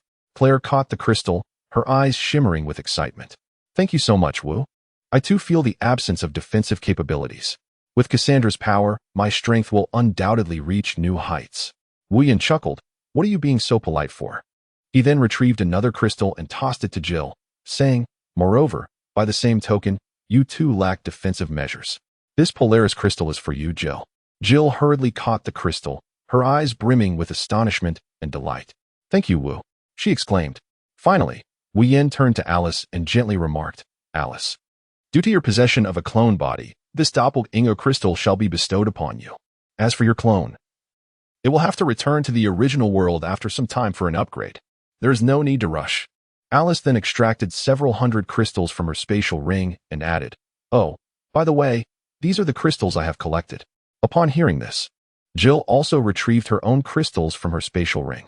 Wu Yan cautiously accepted the crystal they handed him, and the familiar system notification resonated in his mind. Ding. Congratulations. Host.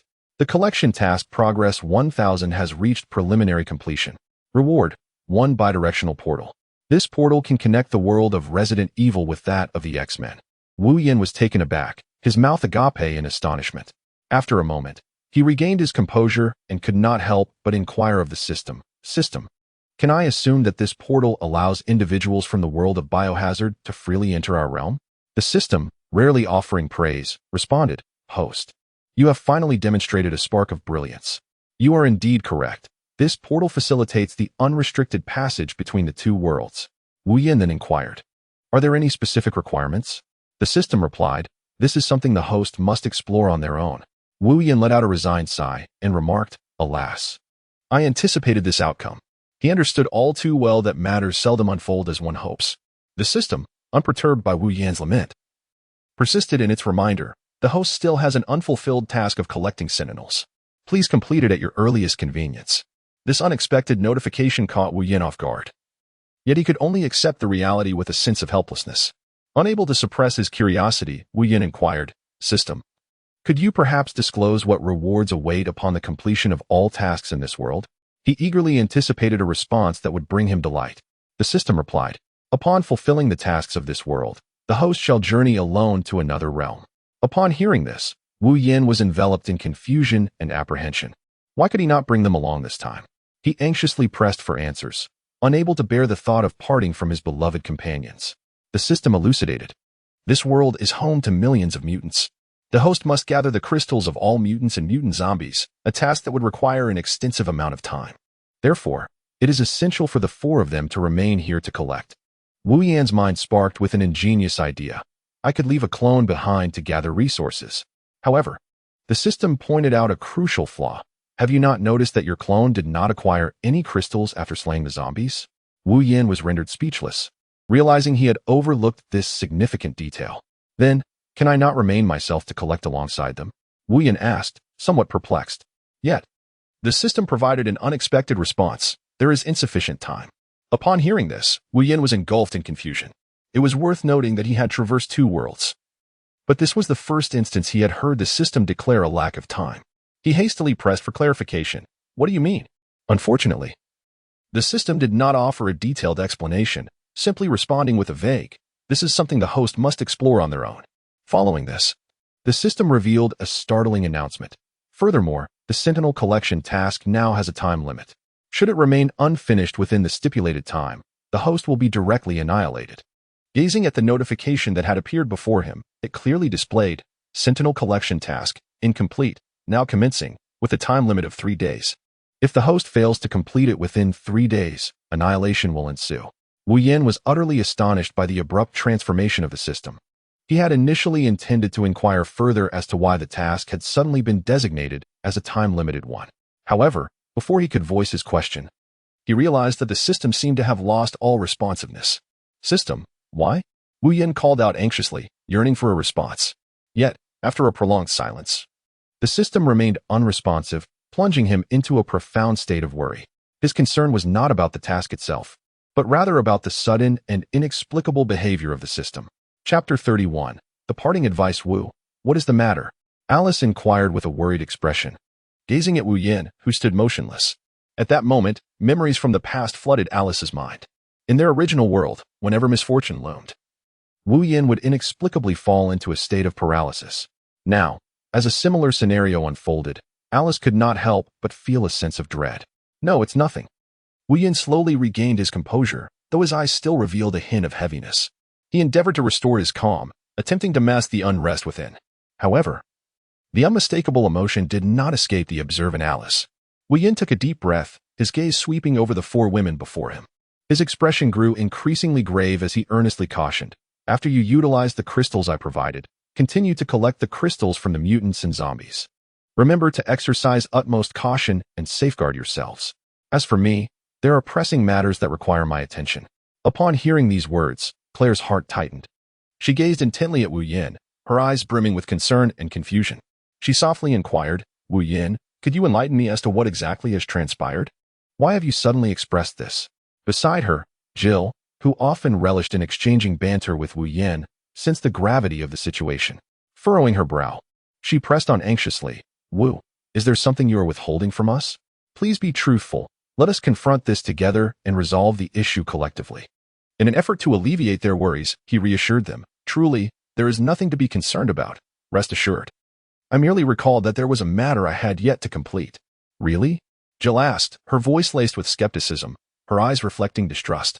Wu Yin nodded affirmatively, his gaze unwavering as he looked at Jill, proclaiming, "When have I ever deceived you?" Jill crossed her arms, casting a disdainful glance at Wu Yin, and retorted, "Pfft. Have you really deceived us so few times? Impossible. I am, after all, the epitome of honesty." Wu Yin, puffed up with pride, tilted his head back at a 45-degree angle, lost in self-admiration as he spoke. Claire, observing Wu Yan's demeanor, couldn't help but interject with a sharp remark. "Since I have known you, how many times have you lied to me? Do you truly believe your own words?" "Indeed. Just ask Ada." "It wasn't long after you joined that you deceived her several times," Alice chimed in, a glimmer of mischief in her eyes. "Ada, did I deceive you?" Wu Yin turned to her, beseechingly blinking his eyes for help. However, Ada ignored his gaze entirely, pretending to ponder seriously. After a moment, she blinked and slowly began. "Let me think carefully. In the Parsonet Underground Lab, you deceived me a total of 3 times. And since arriving here, you have not ceased to mislead me." As Ada recounted the numerous times he had tricked her, Wu Yin felt a wave of helplessness and embarrassment wash over him. He quickly gestured, Ada, could you please stop?" Yet, Ada seemed undeterred, continuing her monologue. Meanwhile, Jill wore a look of schadenfreude, gleefully observing Wu Yin, and taunted, "So, what do you have to say now? Are you speechless?" Wu Yin, acutely aware that he was losing this debate, recognized that arguing with these 2 women was futile. After all, as the saying goes, 3 women make a play, and with 4 involved, it was nothing short of a battlefield. Thus, he resolved that the best strategy was to retreat, planning his escape. "You all look. A UFO," Wu Yin exclaimed, swiftly turning on his heel and making a dash for it. Jill, immediately reacting, raised her arm and shouted, "Sisters, after him. Don't let him get away. We must teach him a proper lesson today." With that, she was the first to give chase. Alice, observing Jill's exasperated expression, couldn't help but smile slightly. Turning to Ada and Claire, her eyes sparkled with excitement as she said, "What are you waiting for? Let's go." With that, Alice took the lead, her steps light and resolute as she pursued the direction Wu Yin had fled. Claire and Ada exchanged glances, shared a knowing smile, and hurriedly followed suit. The next morning, sunlight filtered through the gaps in the leaves, casting dappled shadows on the ground. Wu Yin slowly opened his eyes, sensing the serene atmosphere around him. He carefully rose, mindful not to disturb the 4 who were still peacefully slumbering beside him. He gently stepped outside the wooden cabin, savoring the moment of tranquility. As Wu Yin stepped out of the wooden cabin, Alice, who was leaning at the doorway, eagerly spoke up, "Wu." Wu Yin turned to glance at the wooden cabin and softly remarked, "Let us converse over there." With that, he led Alice to a picturesque spot. Upon arrival, Wu Yin gazed silently at the breathtaking scenery before him, lost in thought. Alice, too, remained quiet, resting her head gently on Wu Yan's shoulder, equally captivated by the beauty surrounding them. After an indeterminate length of time, Wu Yin finally broke the morning's tranquility, his tone calm as he stated, "I shall be departing from this world for a while." Alice, upon hearing these words, did not express surprise but simply nodded softly in response, "Yes, I anticipated this." Wu Yin was somewhat taken aback. He extended his hand to steady Alice, gazing at her with a complex expression before slowly inquiring, "How did you come to know?" However, Alice did not directly respond to his question. Instead, she countered with a question of her own. "I am curious, you are going alone this time, are you not?" Wu Yin fell into a moment of silence, but ultimately nodded in agreement, responding with a simple yes. Alice took a deep breath and continued to inquire, "Could you elaborate on the specifics?" After a brief internal struggle, Wu Yin began to recount the reasons behind his decision to depart from this world alone. Naturally, he refrained from disclosing any details regarding the system. Upon finishing Wu Yin's narrative, Alice asked, "Will you return?" Wu Yin embraced Alice tenderly, whispering softly, "Indeed. Once this ordeal concludes, we shall seek refuge on a picturesque island." Alice nodded gently, affirming, "Mm." Suddenly, Ada appeared behind them, her eyes wide with astonishment. "Wu Yin, are your words truly sincere?" Wu Yin nodded and said, "Just in time for your arrival, I have something to entrust to you. You two chat. I shall prepare breakfast for you." Alice, understanding the situation, gracefully found an excuse to leave, allowing the two of them to have some privacy. Once Alice had departed, Wu Yin retrieved the two-dimensional portal, a reward from the system, from the divine space, and placed it in Ada Wong's hands, advising, "After my departure, seek a suitable moment to return to this world's origin and find a discreet and appropriate location to release it." "What purpose does this serve?" Ada Wong inquired, gazing curiously at the small device in Wu Yin's hand. Perplexed, Wu Yin smiled and explained, "This device is known as the Dimensional Gateway, capable of linking the world of Biohazard with our own." Chapter 32. Mission accomplished. In the X-Men universe, Ada Wong's beautiful and profound eyes suddenly sparkled with a bright light, akin to a flash of lightning illuminating the pitch-black night sky, instantly brightening everything around her. She fixed her gaze intently on Wu Yin, eagerly inquiring, "Are you suggesting that if we can obtain this mysterious object, we will be able to traverse freely between these two worlds like birds?" Wu Yin smiled gently and nodded slightly, his warm yet resolute gaze meeting that of Ada Wong, conveying a clear affirmation. "Indeed, that is approximately the case. However, regarding the specific manner of its utilization, you may need to explore and experiment on your own. Furthermore, it is worth mentioning that this extraordinary portal is not one that is fixed and unchangeable. Rather, it can be tailored to the user's desires and needs." Upon hearing this, Ada Wong nodded thoughtfully, fully aware of the implications in Wu Yin's words. The controllable nature of this portal undoubtedly holds immense significance and value for both their world and the unknown realm beyond. Subsequently, Wu Yin slowly raised his hands, opening the divine space. Accompanied by a subtle flicker of light, a collection of crystals he had gathered over time appeared in his hands, which he then offered to her, saying, "Once you have established the interdimensional portal, you should hand these crystals over to your former superior. When you relay my instructions to him, he will know what to do." Ada Wong accepted the crystals, carefully storing them away, and then looked at Wu Yin, inquiring, "What about this world?" Wu Yin contemplated for a moment before responding, "As for this world, once I depart, you may venture to our homeland to gather crystals. Additionally, find a suitable location there to establish two interdimensional portals." Ada nodded in acknowledgement, indicating her understanding. She was aware of the whereabouts of the homeland Wu Yin referred to and recognized the value of the crystals. She had confidence in her ability to accomplish this task. Wu Yin gently patted Ada Wong's elegantly sculpted and robust shoulder, his gaze filled with trust and encouragement. Softly, he said, "All right, let go of your worries. Let us return together." Ada raised her head, her striking yet resolutely determined eyes locking onto Wu Yin's as if she sought to glimpse the depths of his soul. She nodded slightly, signifying her readiness, and earnestly replied, "Rest assured, Wu Yin, I shall not allow you to feel the slightest disappointment. Regardless of the formidable challenges that lie ahead, I will forge ahead without hesitation." Upon hearing her words, Wu Yin nodded in satisfaction and gradually rose to his feet. At that moment, he seemed to recall something of great importance. His brow furrowed in contemplation, and after a brief pause, he reached into the realm of divine power, searching for something. After a moment, he retrieved a spatial ring and placed it into Ada's hands, instructing, "This spatial ring is for you to seek out someone named Shimmer in your hometown and deliver this to her." Ada did not inquire about the reason behind Wu Yan's gift.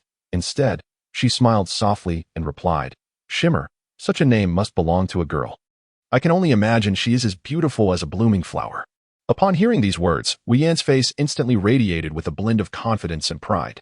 He raised his head, his gaze directed towards the heavens, and responded with an air of triumph.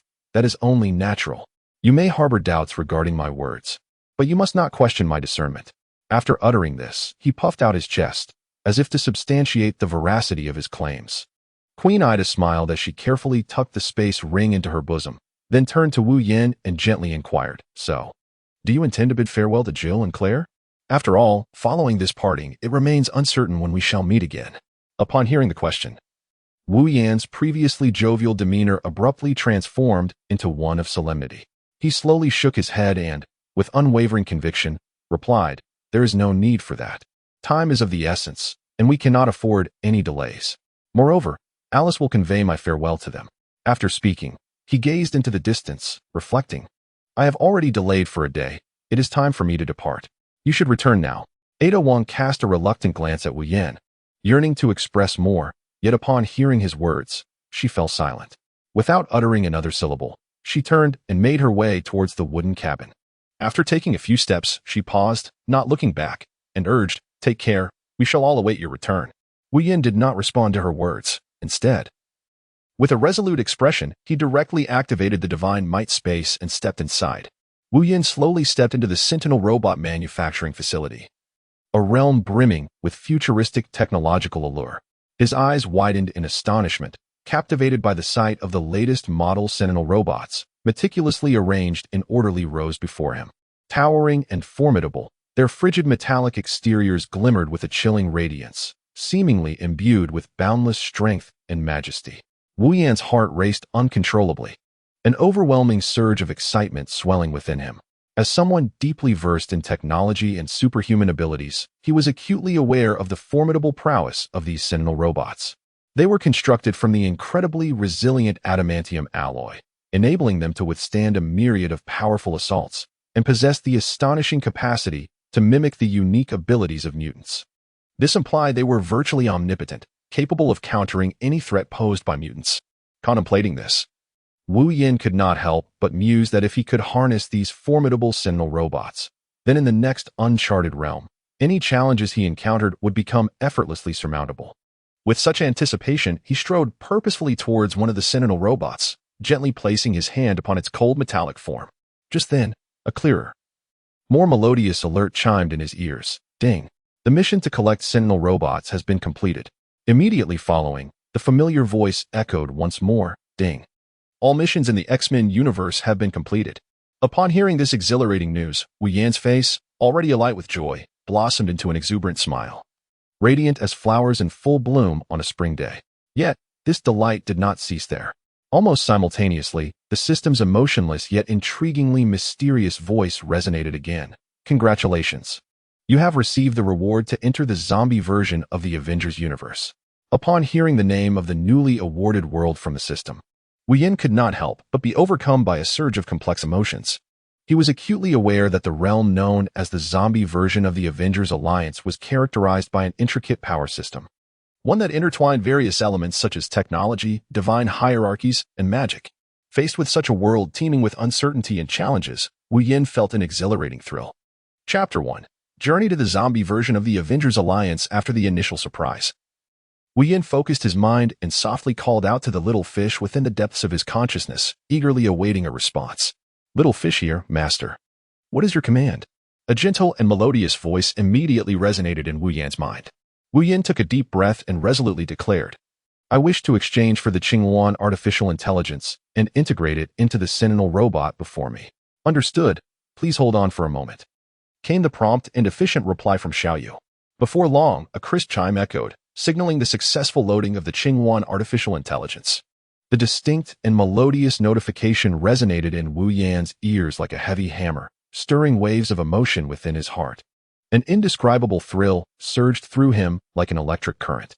The Sentinel robot, which had just completed the loading of the Qinghuan artificial intelligence, now opened its previously shut mechanical eyes, resembling two brilliant stars gradually awakening, radiating a cold yet piercing light. It then addressed him in a voice that was somewhat stiff, yet imbued with unwavering loyalty, "Master." That utterance felt like an oath of unending allegiance to Wu Yin, evoking an unprecedented sense of reliance within him. "From now on, you shall be called Qi Long," Wu Yin stated, nodding slightly, a glimmer of determination flashing in his eyes. "Yes, master," Qilong replied, and a faint semblance of a smile seemed to grace its cold mechanical visage. Though merely a programmed simulation, it exuded warmth. Fully aware of the weight of its responsibilities, Qilong unhesitatingly responded to Wu Yan's commands. "Now, connect the remaining Sentinel robots and activate them all. I will send you across the globe to gather the abilities of those mutants within a day. Remember, do not kill them, merely collect their abilities," Wu Yan articulated, his gaze unwavering as he looked into Qinglong's eyes. Qinglong nodded solemnly, its eyes shimmering with resolute light as it swiftly linked to the other Sentinel robots, issuing a series of intricate commands. The dormant robots seemed to awaken as if beckoned by an unseen force, coming to life with newfound vigor. Wu Yan stood quietly beside them, silently observing the unfolding events. Once all the Sentinel robots were activated, resembling awakened warriors, Wu Yan took a deep breath and slowly opened the enigmatic Shenwei space. His voice resonated like thunder in the stillness, commanding, "All Sentinel robots, heed my order. Proceed into the Shenwei space in orderly teams of 10. Each word carried an undeniable authority, as if capable of transcending time and space, reaching deep into the hearts of the robots poised to act. "Yes, master," Qinglong replied respectfully, its lively eyes glowing with determination, as it began to methodically direct the other Sentinel robots, akin to an exceptional commander leading them into the unknown Shenwei space. At that moment, Wu Yan stood quietly to the side, his gaze firmly fixed on the line of Sentinel robots entering the Shenwei space. As the final robot vanished into the ripples of space, a subtle stir coursed through his heart. He gently raised his hands, and an overwhelming force surged forth, allowing him to command the SHNWI space with the authority of a deity wielding dominion over the cosmos, accurately deploying these robots to the farthest corners of the world. This process was lengthy and meticulous, as if it spanned an eternity, enduring for a full half-day, with each passing second imbued with boundless mysteries and strength. Time flowed like a quiet stream, seamlessly transitioning to the dawn of the following day. As the first rays of sunlight graced the earth, illuminating Wu Yan's resolute visage, with unwavering focus, he navigated the SHNWI space, akin to a magician orchestrating countless threads, summoning back the battalions of Sentinel robots dispatched worldwide to gather the abilities of mutant beings. Once he successfully completed this daunting task, the entire space seemed to settle into tranquility, punctuated only by the gentle caress of a barely perceptible breeze. Yet, at that moment, the system's crisp and distinctive notification chimed abruptly in his mind, shattering the serene ambience. The sound, like a brilliant star streaking through the darkness, heralded the commencement of a new mission. The zombie version of the Avengers universe would commence in 10 minutes, urging the host to prepare. This announcement carried an undercurrent of tension and anticipation, foreshadowing an unprecedented adventure about to unfold. As Wu Yan heard the system's prompt sound, a sharp glimmer flickered in his eyes. He was acutely aware of the challenges and opportunities that lay ahead. Taking a deep breath, he slowly opened his eyes and addressed the standing Qinglong beside him, instructing, "Let them all enter the divine might space." His tone conveyed a blend of caution regarding the impending battle and confidence in his own capabilities, as if everything were well within his grasp. Upon hearing this, Qinglong immediately perked up and resumed his task of commanding the Sentinel robots, while Wu Yan quietly awaited the moment that would determine their fate. "Yes, master," Qinglong responded, then stood still, using their unique form of communication to order all the Sentinel robots into the divine might space. Once all the Sentinel robots had entered, the system's preparation time concluded. 3, 2, 1. The zombie version of the Avengers world has commenced. As the system's voice faded, Wu Yan felt a sudden darkness envelop him. When he opened his eyes again, he found himself atop a tall building. This marked the beginning of the system's mission announcement. Ding. Mission. Collection tasks initiated. Collect the Mark 85 nano armor. Collect vibranium from Wakanda. Collect the Hulk's genes. Collect Captain America's genes. Collect Jarvis' artificial intelligence. And collect 5 Infinity Stones. The reward for completing these tasks remains unknown. The system continued to announce tasks for a full half-hour before finally ceasing. Once the task prompts concluded, he meticulously counted and realized there were over 100 tasks. He was momentarily taken aback, but soon regained his composure and began to examine the tasks in detail. After reviewing all the assignments, he could not help but frown. He initiated contact with the system, incredulously asking, "System, are you serious about this multitude of tasks? Is this truly necessary?" Moreover, upon closer inspection, I noticed that many of these tasks are not even located on this planet. Wu Yin continued, saying, it is manageable on this planet, but how can I accomplish anything beyond it? I lack both the ability to traverse space and the means to survive in the void. This task is simply unfeasible. The system has merely issued the mission without uttering a word about the rewards. Furthermore, he was quite self-aware of his own limitations. After a moment's contemplation, the system preemptively advised, upon the host's completion of the collection task on this planet, a reward will be bestowed that grants the abilities to traverse the cosmos and survive in the vacuum of space. Chapter 2. Collecting Jarvis Artificial Intelligence. With the system's words concluded, silence enveloped the atmosphere. After concluding his conversation with the system, Wu Yin began to scrutinize his surroundings. After a brief moment of observation, he found himself momentarily stunned. Was this not the illustrious company of Tony Stark? To his astonishment, the system's teleportation had landed him precisely at the task's location. With resolute steps, he approached the enigmatic interior without a hint of hesitation. The instant he crossed the threshold, a cold, mechanical voice echoed through the space like a specter, delivering an irresistible command. Stranger, please vacate this area immediately. However, Wu Yin exhibited not the slightest trace of surprise at this sudden proclamation, as if he had anticipated such an occurrence. He responded with calm composure, Jarvis. Where exactly is your master, Stark? Jarvis's mechanical voice conveyed a hint of confusion as it inquired, do you know my master? Wu Yin nodded slightly, a hint of complexity evident in her subdued tone. I suppose so. Subsequently, Jarvis's voice was laden with regret. I deeply apologize. My master vanished into the vast sea of humanity following that dreadful outbreak of the zombie virus, and I am entirely unaware of his whereabouts. Wu Yin furrowed his brow, pondering for a moment before speaking. Hasn't he always donned that formidable Mark 85 nano armor? Based on my understanding of him, he would undoubtedly load your backup into the Mark 85. Jarvis's voice resonated once more, tinged with a touch of human-like resignation. Indeed, however, I am unaware of the reason. I have attempted countless times to establish contact with the Mark 85, yet it seems to have vanished from this world without a trace. Well then, once I retrieve you, I shall search again, Wu Yin replied casually, before striding directly into the building's interior. As for Wu Yin's actions, Jarvis refrained from intervening, for he had programmed a directive prohibiting the unwarranted harm of humans, and moreover, there were no defensive measures within the company. Thus, he could only issue a verbal warning.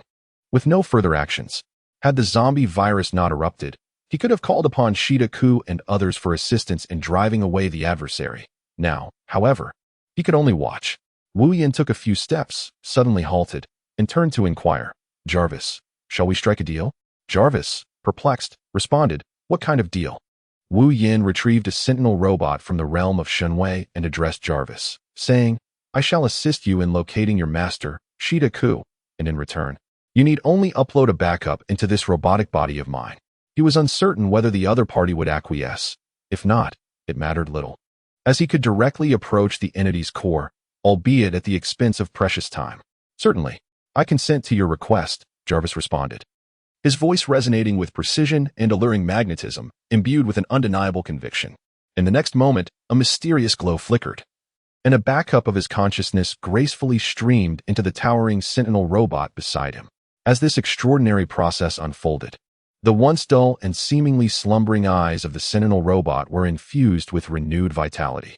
A subtle glimmer sparkled within its profound gaze, and soon, the previously closed eyelids gently parted, akin to two brilliant stars that had regained their radiant luster. Its cold, mechanical form shuddered slightly, and a low, gravelly voice emerged.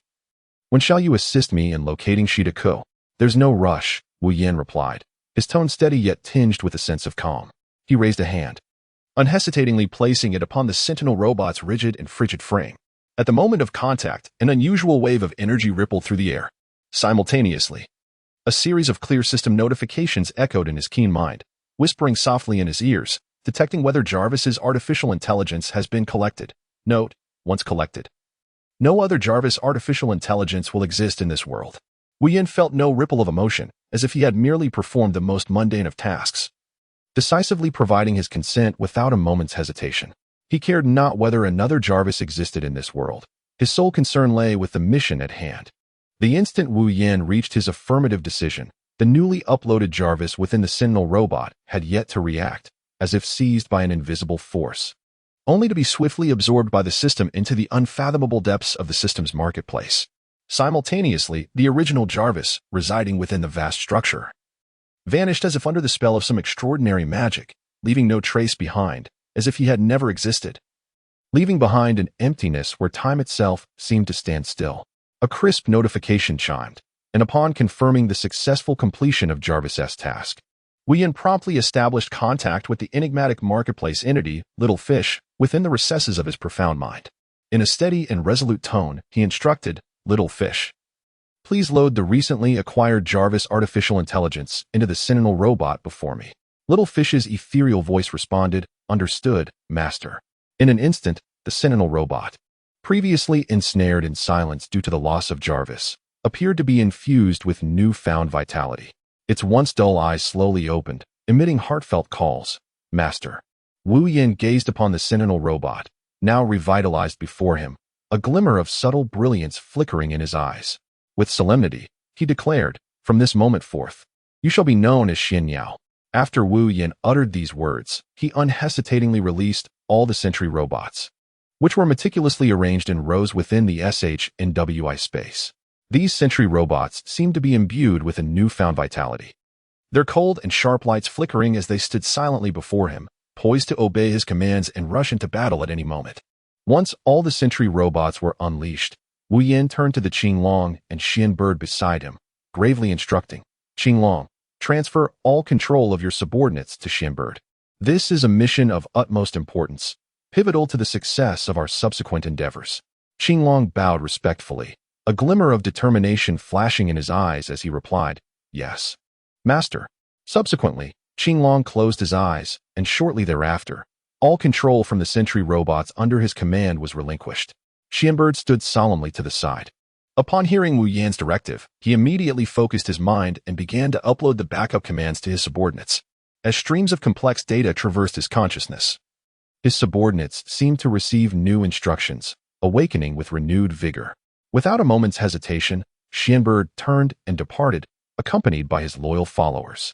Woo-Yin gazed at the departing silhouette of the mysterious bird, offering a slight nod before addressing the Azure Dragon.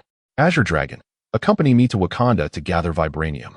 The Azure Dragon respectfully replied, "As you wish, Master." Chapter 3.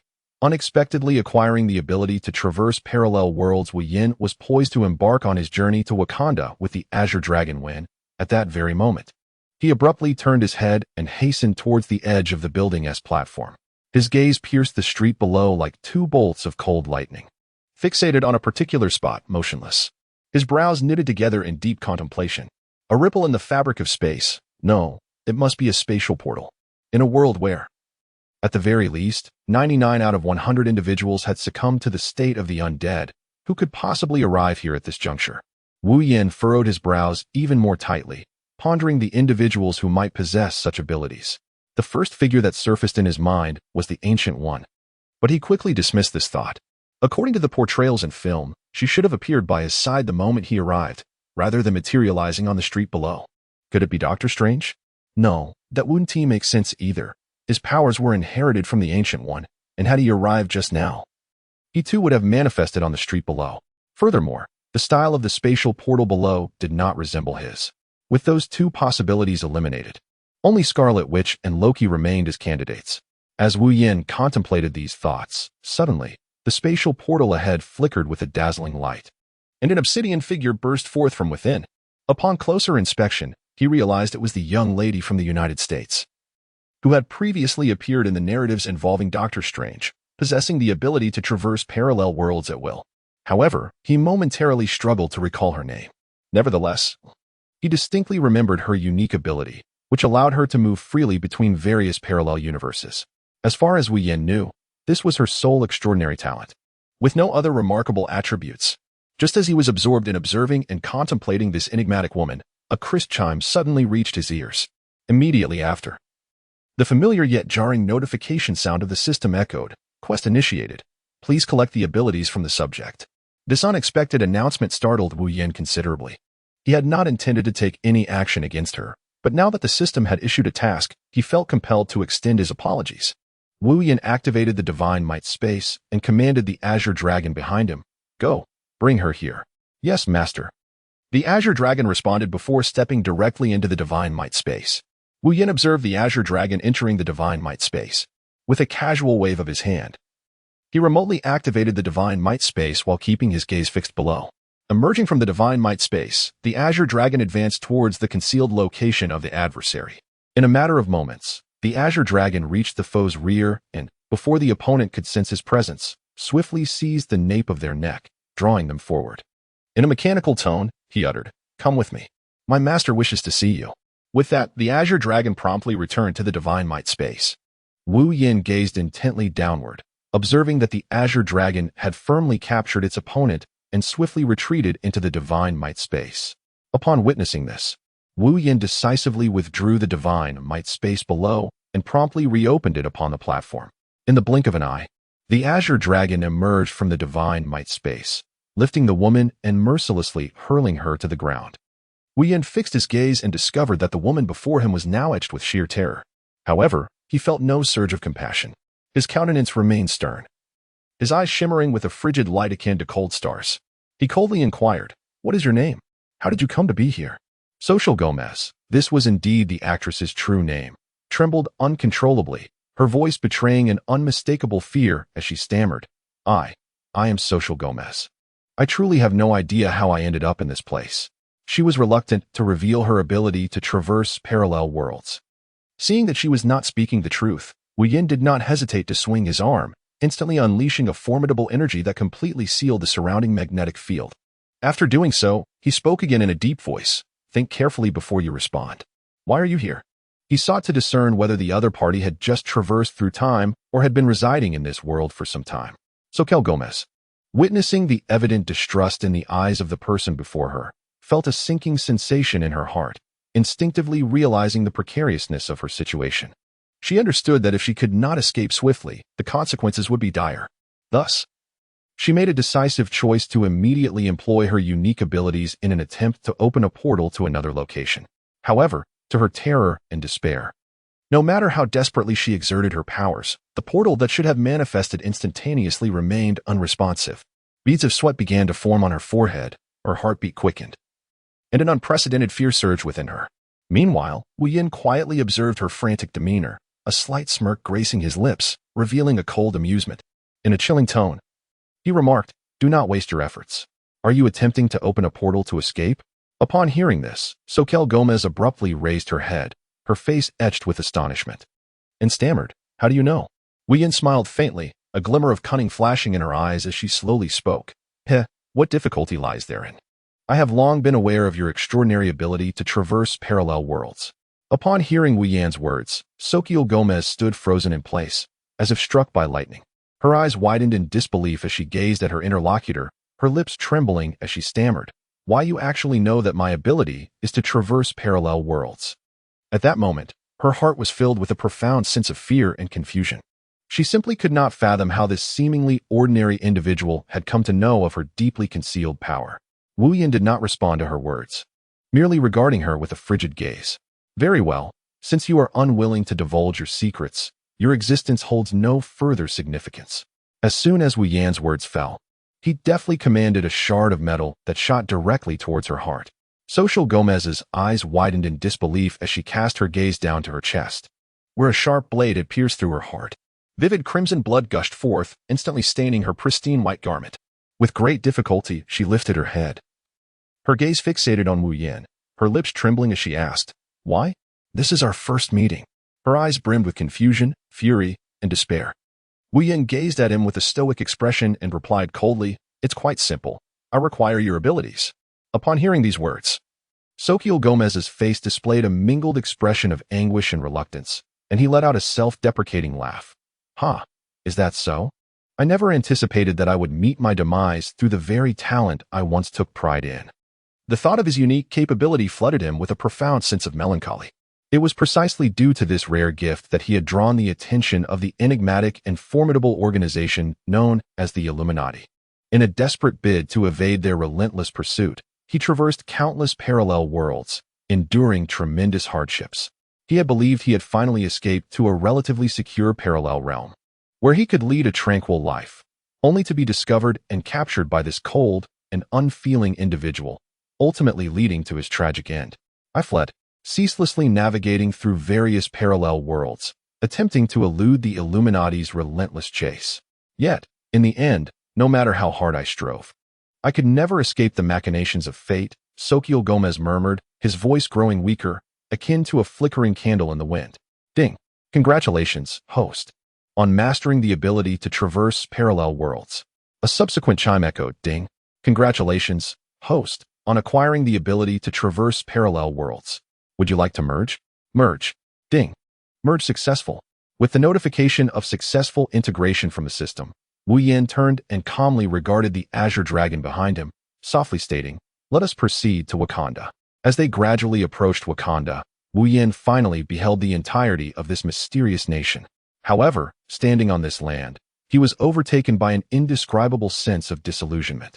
The Wakanda he had once seen in films had left an indelible and enchanting impression on him. At that time, he envisioned it brimming with advanced technology and fantastical elements. Yet, upon witnessing it firsthand, he discovered an immense chasm between reality and imagination. Wu Yin surveyed his surroundings, noting with furrowed brows that the majority of the structures were still constructed from earthen materials, while a few buildings exuded a semblance of technological sophistication. The overall impression fell woefully short of that of a nation boasting advanced technology. Reflecting on scenes from films, he recalled that the so-called advanced weaponry and aircraft, despite their striking appearances, proved to be rather ineffective in practical application, particularly when confronted by the invasion led by the Purple Yam Spirit and its band of low-intelligence beasts.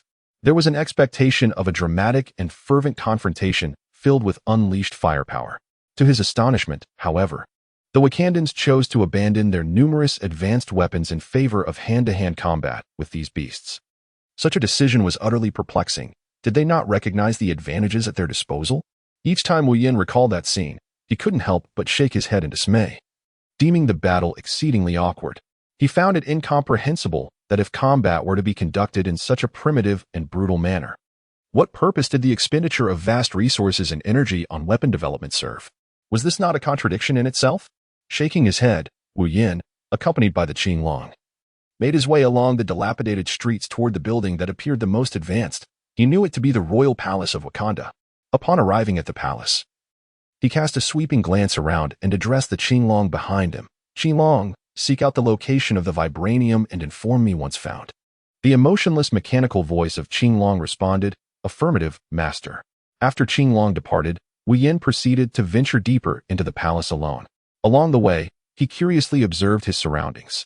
The palace, appearing rather worn from the outside, revealed an astonishingly lavish interior upon his entry.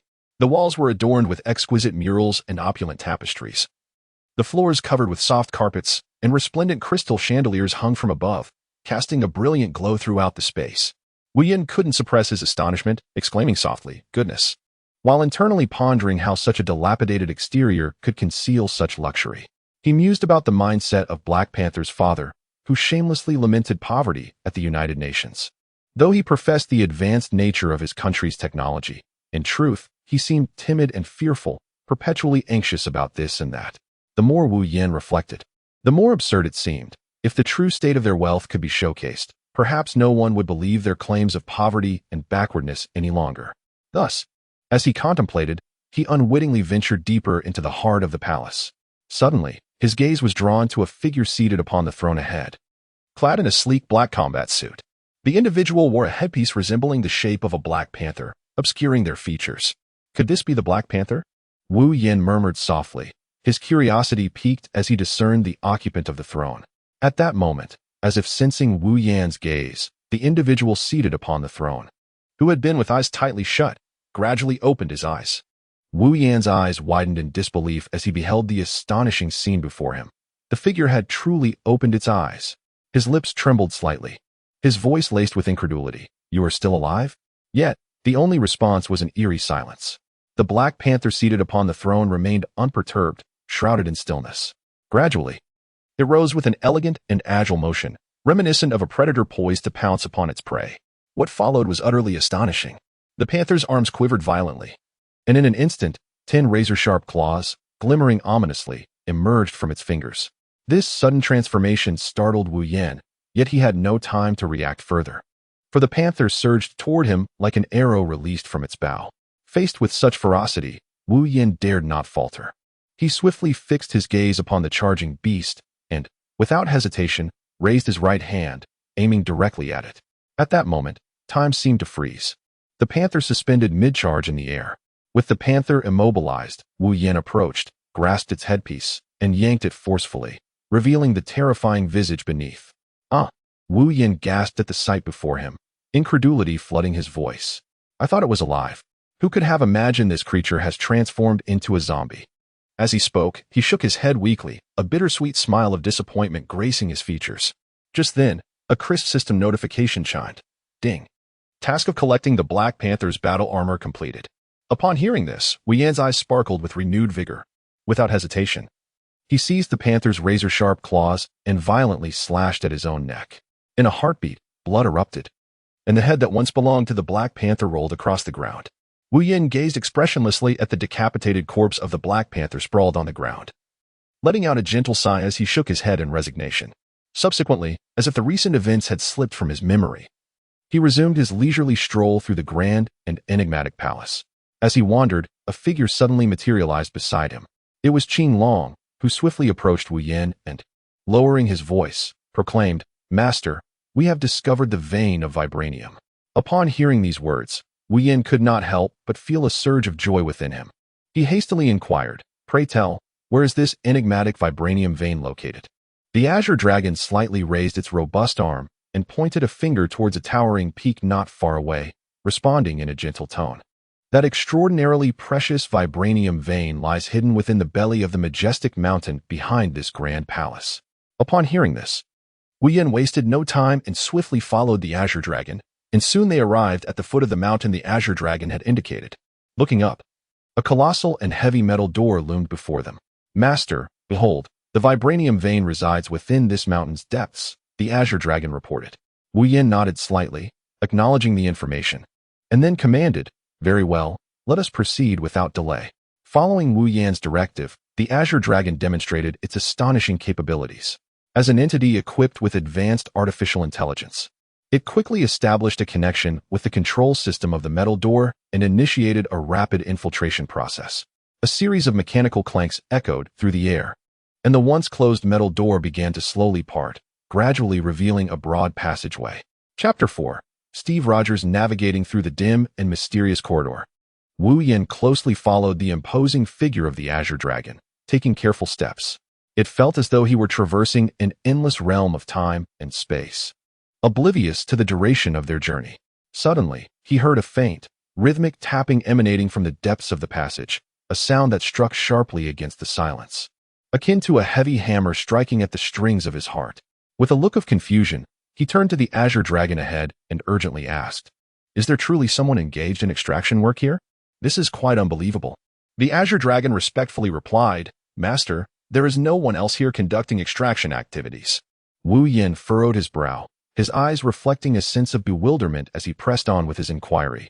What, then, is the origin of this sudden sound of knocking?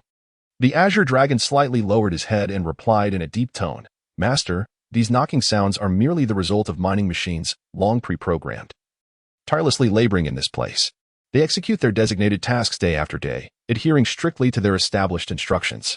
Wu Yan quietly pondered, reflecting on the fact that this once thriving world had now devolved into a realm overrun by the undead. There were scarcely any living souls left. He shook his head slightly, a glimmer of contemplation flickering in his eyes, as if he were engaged in deep thought. He then resolutely continued to follow the azure dragon deeper into the shadowy recesses of the mine. Upon reaching the most profound depths of the vein, Wu Yan observed the machines still extracting vibranium within the cavern, his gaze betraying no emotion. He understood that once he fulfilled the system's task, all vibranium in this world would be claimed by the system. Thus, he did not instruct the azure dragon to shut down the machines still at work. Without a moment's hesitation, he approached the nearest vein, placing his hand firmly upon the vibranium ore. Instantly, a crisp and distinctive system notification chimed in his ears. Ding. Collection of vibranium task completed. A faint smile graced Wu Yan's face upon hearing the completion alert. He turned to the Azure Dragon, who stood like a guardian at his side, and said, "Let us proceed." No sooner had the words left his lips than he activated the Divine Might space, gently ascending back to the surface with the Azure Dragon. Shortly after his return to the ground, a sentinel robot controlled by the Shienbird AI approached from the distant sky. The distance was too great, and Wu Yin squinted, straining to discern what the sentinel clutched tightly in its grasp. However, his limited field of vision only allowed him to vaguely detect that the object appeared to exhibit signs of life. As time passed, and the sentinel robot drew nearer, his focus sharpened, revealing the figure clad in a blue, form-fitting combat suit, emblazoned with a radiant pentagram on its chest. To his astonishment, it was none other than Steve Rogers, the soldier who had once injected himself with the super soldier serum and miraculously survived.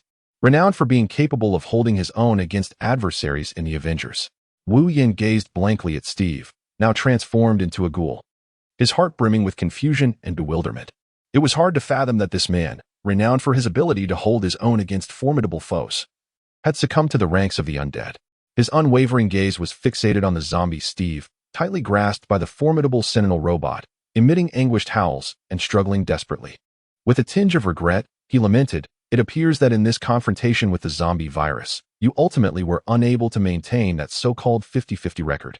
He remained deeply curious about how Steve managed to achieve a stalemate against such a diverse array of opponents. While he could somewhat accept that Steve might hold his ground against individuals like Black Widow and Hawkeye, who possessed only marginally enhanced abilities, the notion that he could match titans such as the Great Iron Man and the Hulk, as well as Thor, was simply excessive.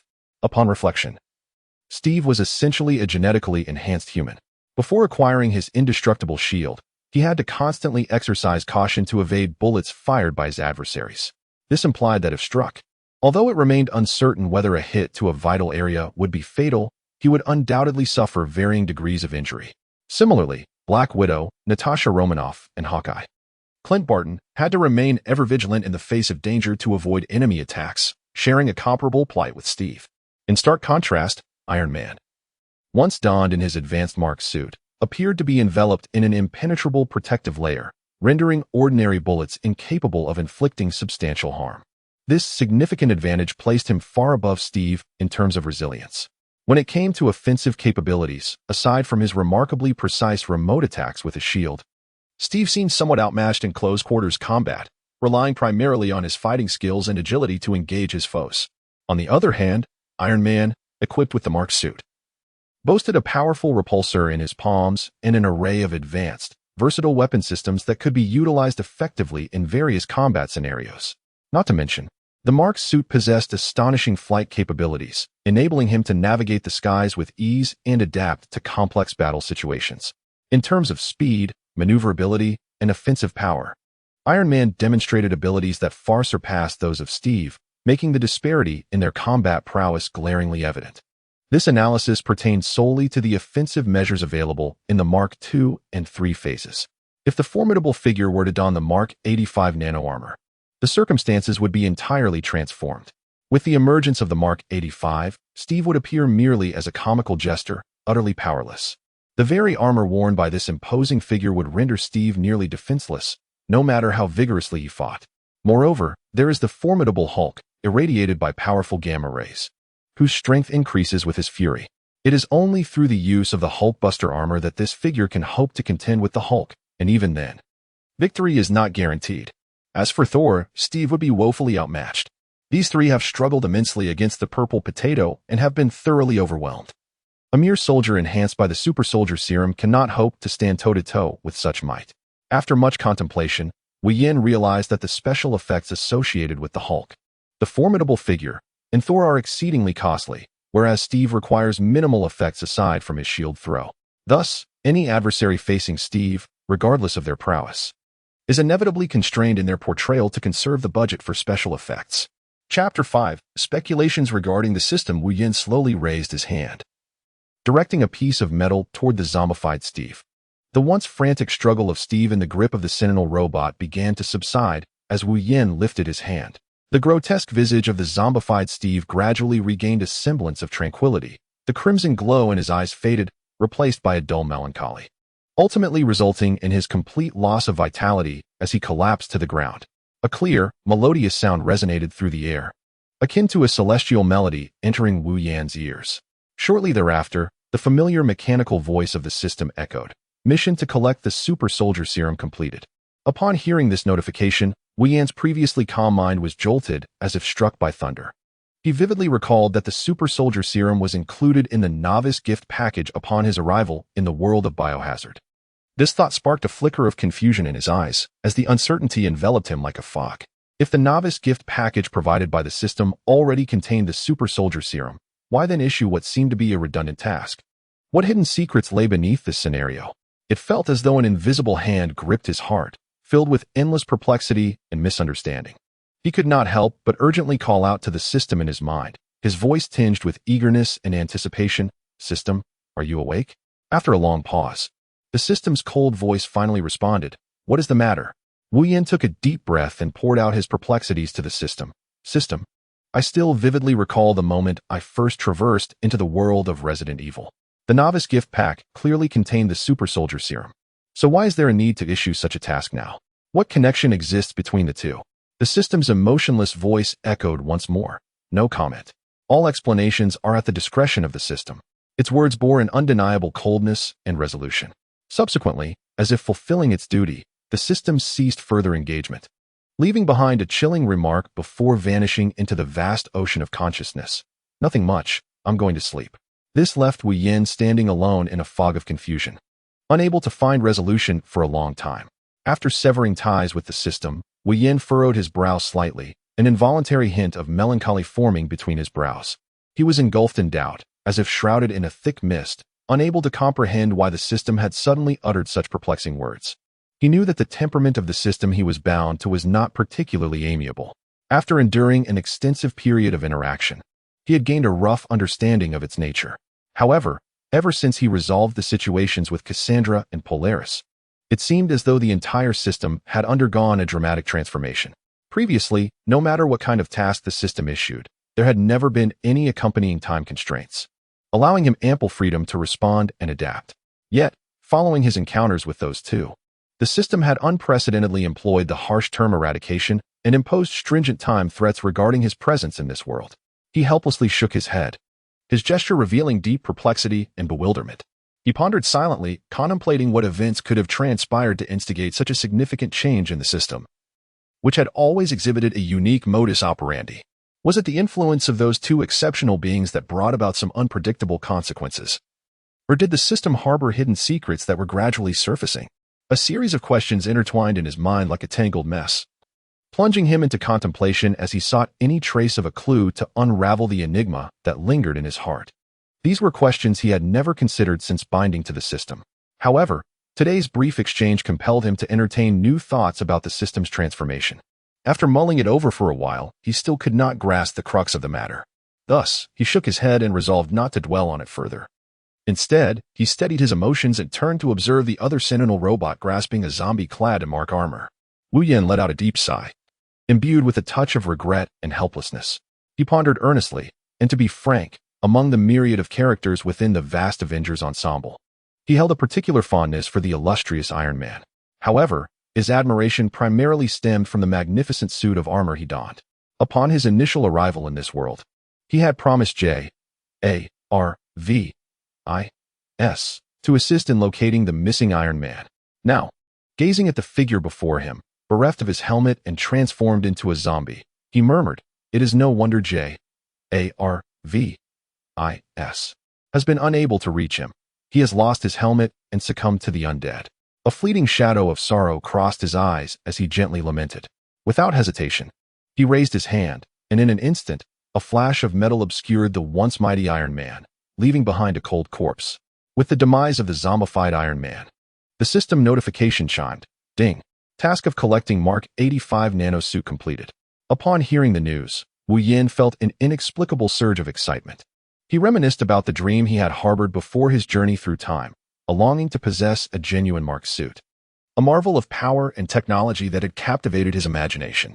In his original world, the existence of such suits was merely a fanciful notion. Only exorbitantly priced one models were available, unattainable due to their steep costs. Even those models, beyond his financial reach, left him to endlessly envision himself clad in the armor within the confines of his mind. Yet now, everything had transformed into reality.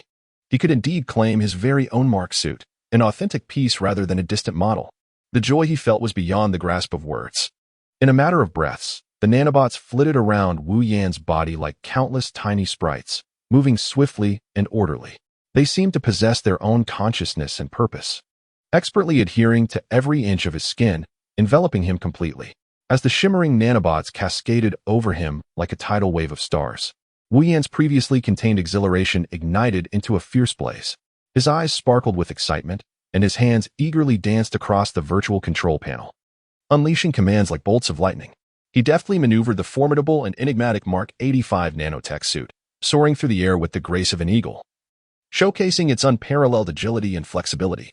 Simultaneously, he approached the array of weapons integrated within the suit with the enthusiasm of a curious child, eager to experiment with each one. Each weapon seemed to come alive in his hands, radiating brilliant light and astonishing power. From the impeccably precise energy cannon to the silent yet lethal cloaked darts. From the shield generator capable of emitting powerful electromagnetic pulses to the quantum blade that could tear through space in an instant, Wu Yan played with, tested, and marveled at their incredible destructive capabilities and unique attributes. Once he had thoroughly explored each weapon, he gradually made his way back to the majestic Wakandan palace. Upon his feet touching the ground, he hesitated not a moment and pressed the button to retract the suit. As if under a spell, the Mark suit swiftly shrank and melded into his body, vanishing without a trace. Turning around, he cast his gaze upon the remnants of Wakanda, now marred by the fierce battle he had just endured. Observing the shattered walls and scattered debris, a faint, complex smile crept across his lips. He couldn't help but ponder, his mind racing with thoughts. What would it be like if a colossal figure donned this armor to confront Steve? If the formidable being were to don the Mark 85 armor, Steve might indeed engage him in a contest of equals. Thus, it aligns with my previous conjecture that Steve's extraordinary abilities come at a modest cost. Chapter 6, Journey to Asgard. Time, like a fleeting shadow, has slipped by in the blink of an eye. Yet, in reality, it has silently elapsed for over half a year since Wu Yan successfully acquired the Mark 85 armor from the formidable being and obtained the miraculous super soldier serum possessed by Steve. During this protracted period, the Sentinel robots dispatched by Wu Yan to undertake the formidable tasks assigned by the system returned to him one by one, resembling weary travelers returning home after enduring countless trials. At long last, a momentous day has arrived. Today marks Wu Yan's final day on this planet. The collection tasks here are nearing completion, and everything is poised to reach a conclusion. Within the palace of Wakanda, Wu Yan remains as leisurely as ever, languidly reclining on the expansive plaza of the palace, fully basking in the warm embrace of the sun. The gentle rays illuminate his face, as if draping him in a veil of golden radiance. Standing resolutely behind Wu Yan is the Azure Dragon Sentinel robot, its demeanor solemn as it gazes through the palace's dome towards the enigmatic horizon.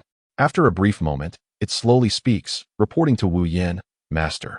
The Shin bird has relayed news. She has successfully brought back the final task target. Wu Yan was momentarily taken aback, a flicker of surprise dancing in her eyes. Soon after, a subtle smile graced her lips as she murmured to herself, "Is that so? When I consider the passage of time, it seems that the Shin bird has been away for quite a while. More than half a year has swiftly slipped away." The nearby Azure Dragon Sentry robot responded respectfully. Indeed, ever since the Master arrived in this world and integrated her with artificial intelligence, she has been tirelessly seeking the mission objectives issued by the system. Wu Yan gazed intently at the final objective on his taskbar, the Ant-Man, his mind swirling with myriad thoughts. Gather all the Sentinel robots. Once Suania returns, we shall depart from this planet, he declared, resuming his sunbathing.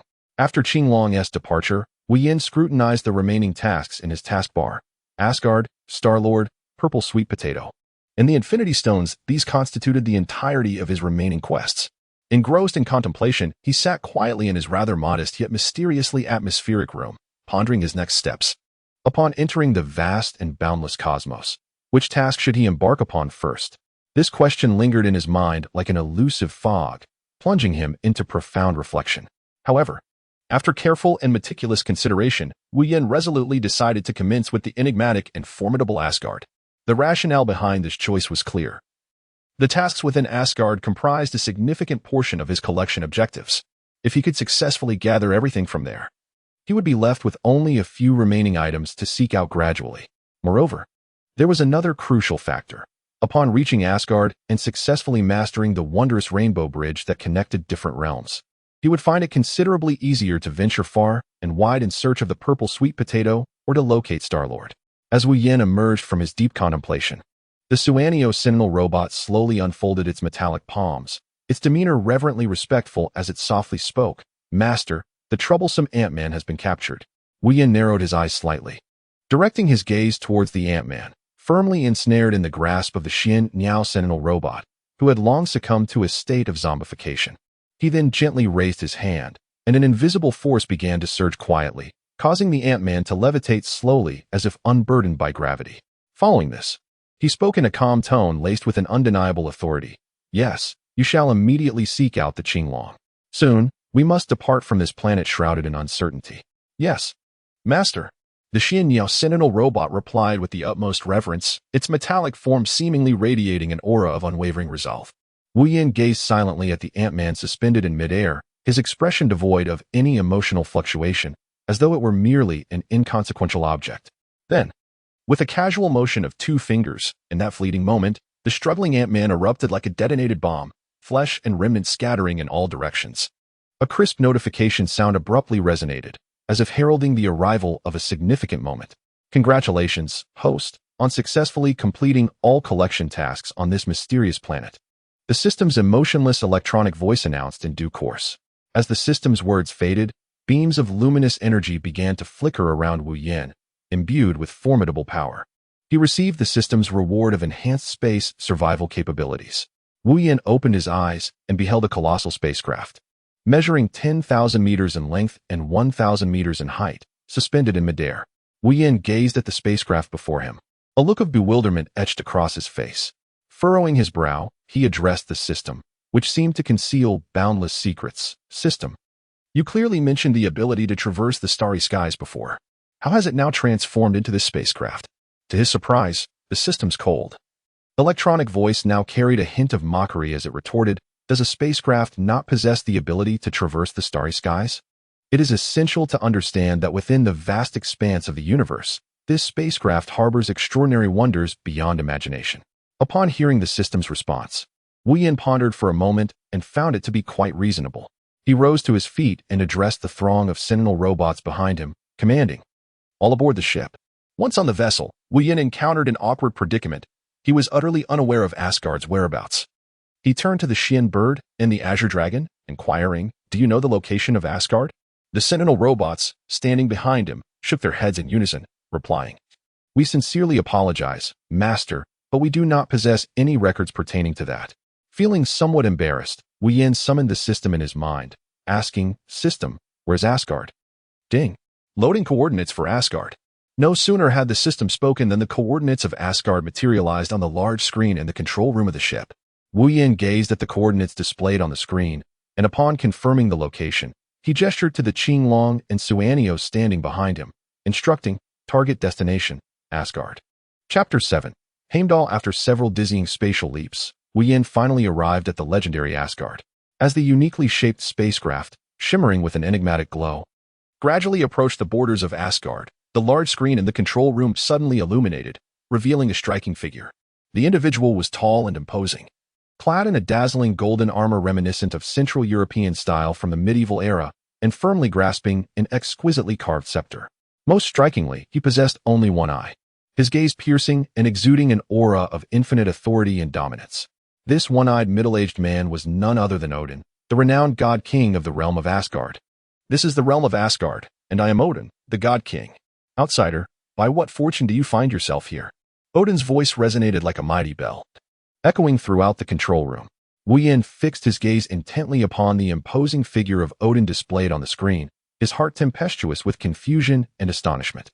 According to the memories deeply entrenched in his mind, humanity should have long succumbed to a horrifying virus, mercilessly transforming all into mindless, frenzied husks devoid of reason. Yet, the scene before him utterly dismantled his unwavering convictions. Odin stood unscathed, entirely unaffected by the zombie virus, which was nothing short of bewildering.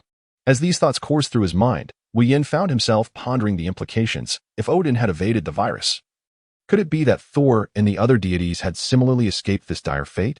The mere possibility caused his heart to race, but he quickly regained his composure. After all, his primary objective in this venture was to procure the crucial mission items hidden within Asgard. The fate of Odin and his kin had become a matter of lesser importance to him. Should Odin have indeed succumbed to the zombie plague, it would have been fortuitous, allowing him to effortlessly retrieve what he needed and depart swiftly.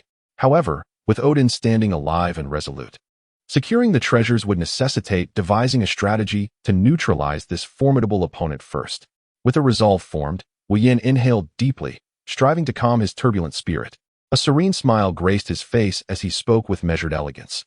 I have long heard of the boundless treasures concealed within Asgard, and I have come today to pay my respects. Odin, with his remaining eye fixated on the intruder, responded without hesitation, his tone grave and resolute.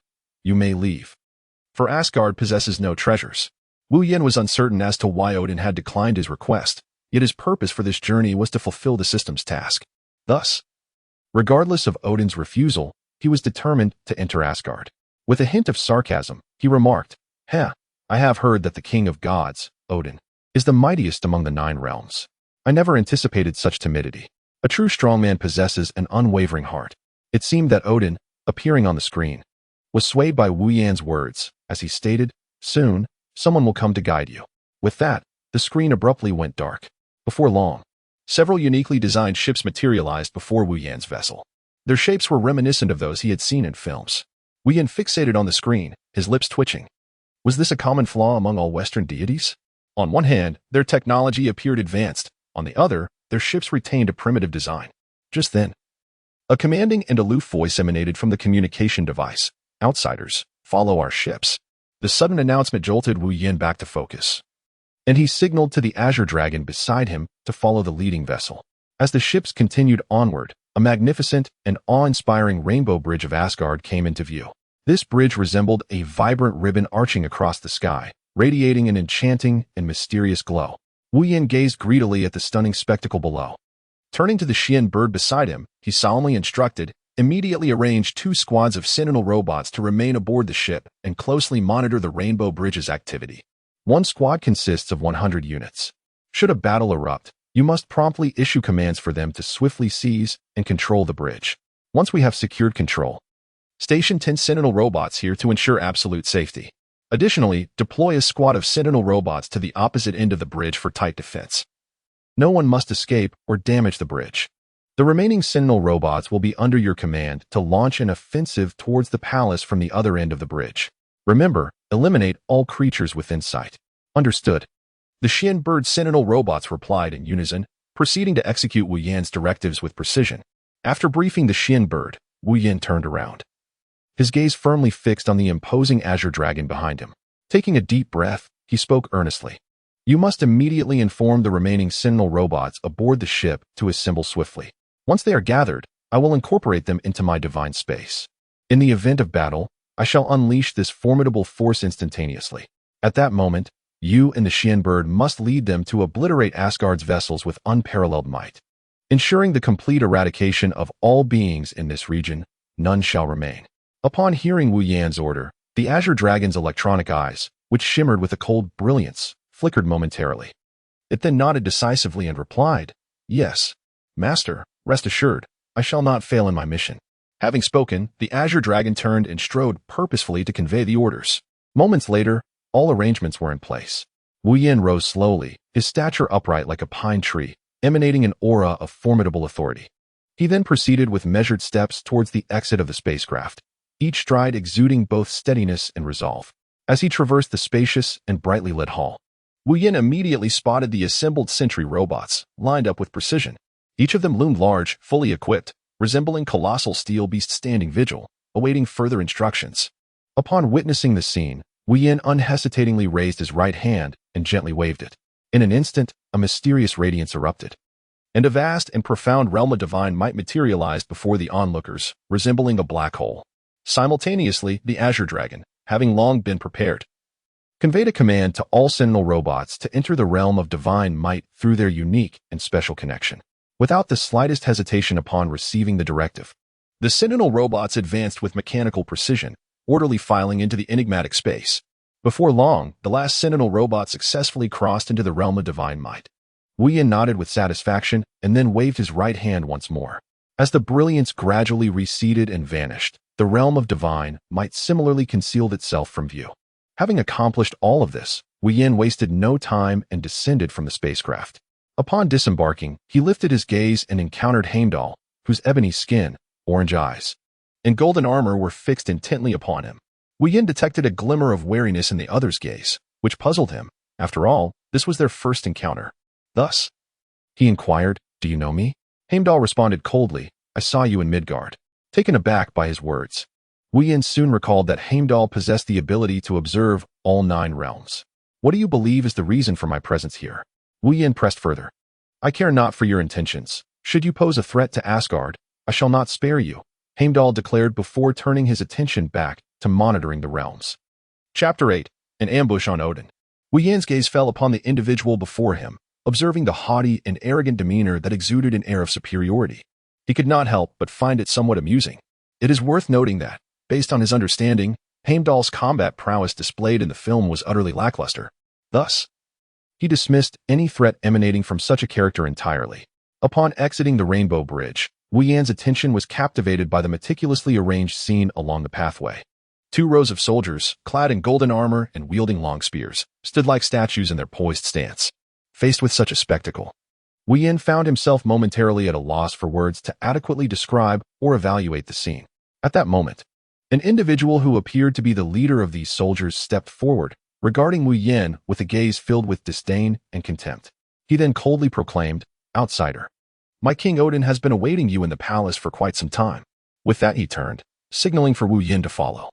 Wu Yin cast a glance at the haughty and indifferent figure before him, uttering no words, but silently lifting his leg to follow behind. However, the journey was far from tranquil. The man clad in golden armor appeared to harbor an abundance of wariness and hostility towards Wu Yin, frequently issuing stern warnings to refrain from gazing about, accompanied by threats of dire consequences should he disregard such counsel. Nevertheless, Wu Yin paid little heed to these weightless admonitions. With his ability to manipulate metal, dealing with a subordinate like the one before him was as effortless as crushing an ant. With but a flick of his finger, he could reduce the man to mere ashes.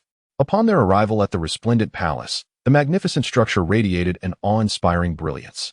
Stepping inside, the opulent decorations and exquisite carvings all bespoke the grandeur and dignity of the deity king, Odin. The leader of the group approached the throne of the divine king with utmost reverence, kneeling on one knee and bowing his head in salute, proclaiming, "Great king of the gods, the individual has been brought forth." His voice resonated with deep respect. Odin, seated regally upon his throne, bore a solemn expression, exuding an innate authority without a trace of anger. He nodded slightly and responded in a grave and measured tone, "You may leave." "Yes, your majesty." The leader, having received his command, gradually rose, took a few steps back, and then turned to depart. At that moment, Odin's gaze fell upon Wu Yin. His eyes sharp as a hawk's, seemingly capable of perceiving all truths.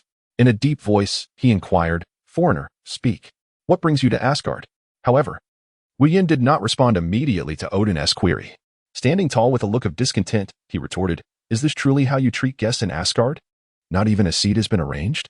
Upon hearing these words, Odin's brow furrowed slightly, yet he quickly regained his composure and commanded, "Someone, prepare a seat for this foreigner." Shortly thereafter, a servant hastily brought forth an ornate chair, placing it beside Wu Yin. Without hesitation, Wu Yin seated himself, crossing his legs in a demeanor of complete nonchalance. Clearly, he had no intention of wasting time on pleasantries with Odin. Once comfortably settled, Wu Yin spoke directly, stating, as I previously mentioned, "My purpose in coming to Asgard is to acquire your invaluable treasures." A flicker of confusion crossed Odin's face as he queried, "My treasures?" Without a trace of hesitation, Wu Yin resolutely replied, "Indeed." Odin's sharp gaze fixated on the individual before him, deep in contemplation.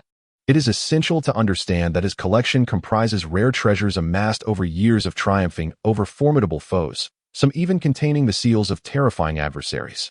Should these artifacts inadvertently fall into the wrong hands and their seals be broken, it could unleash unimaginable calamities upon the 9 realms.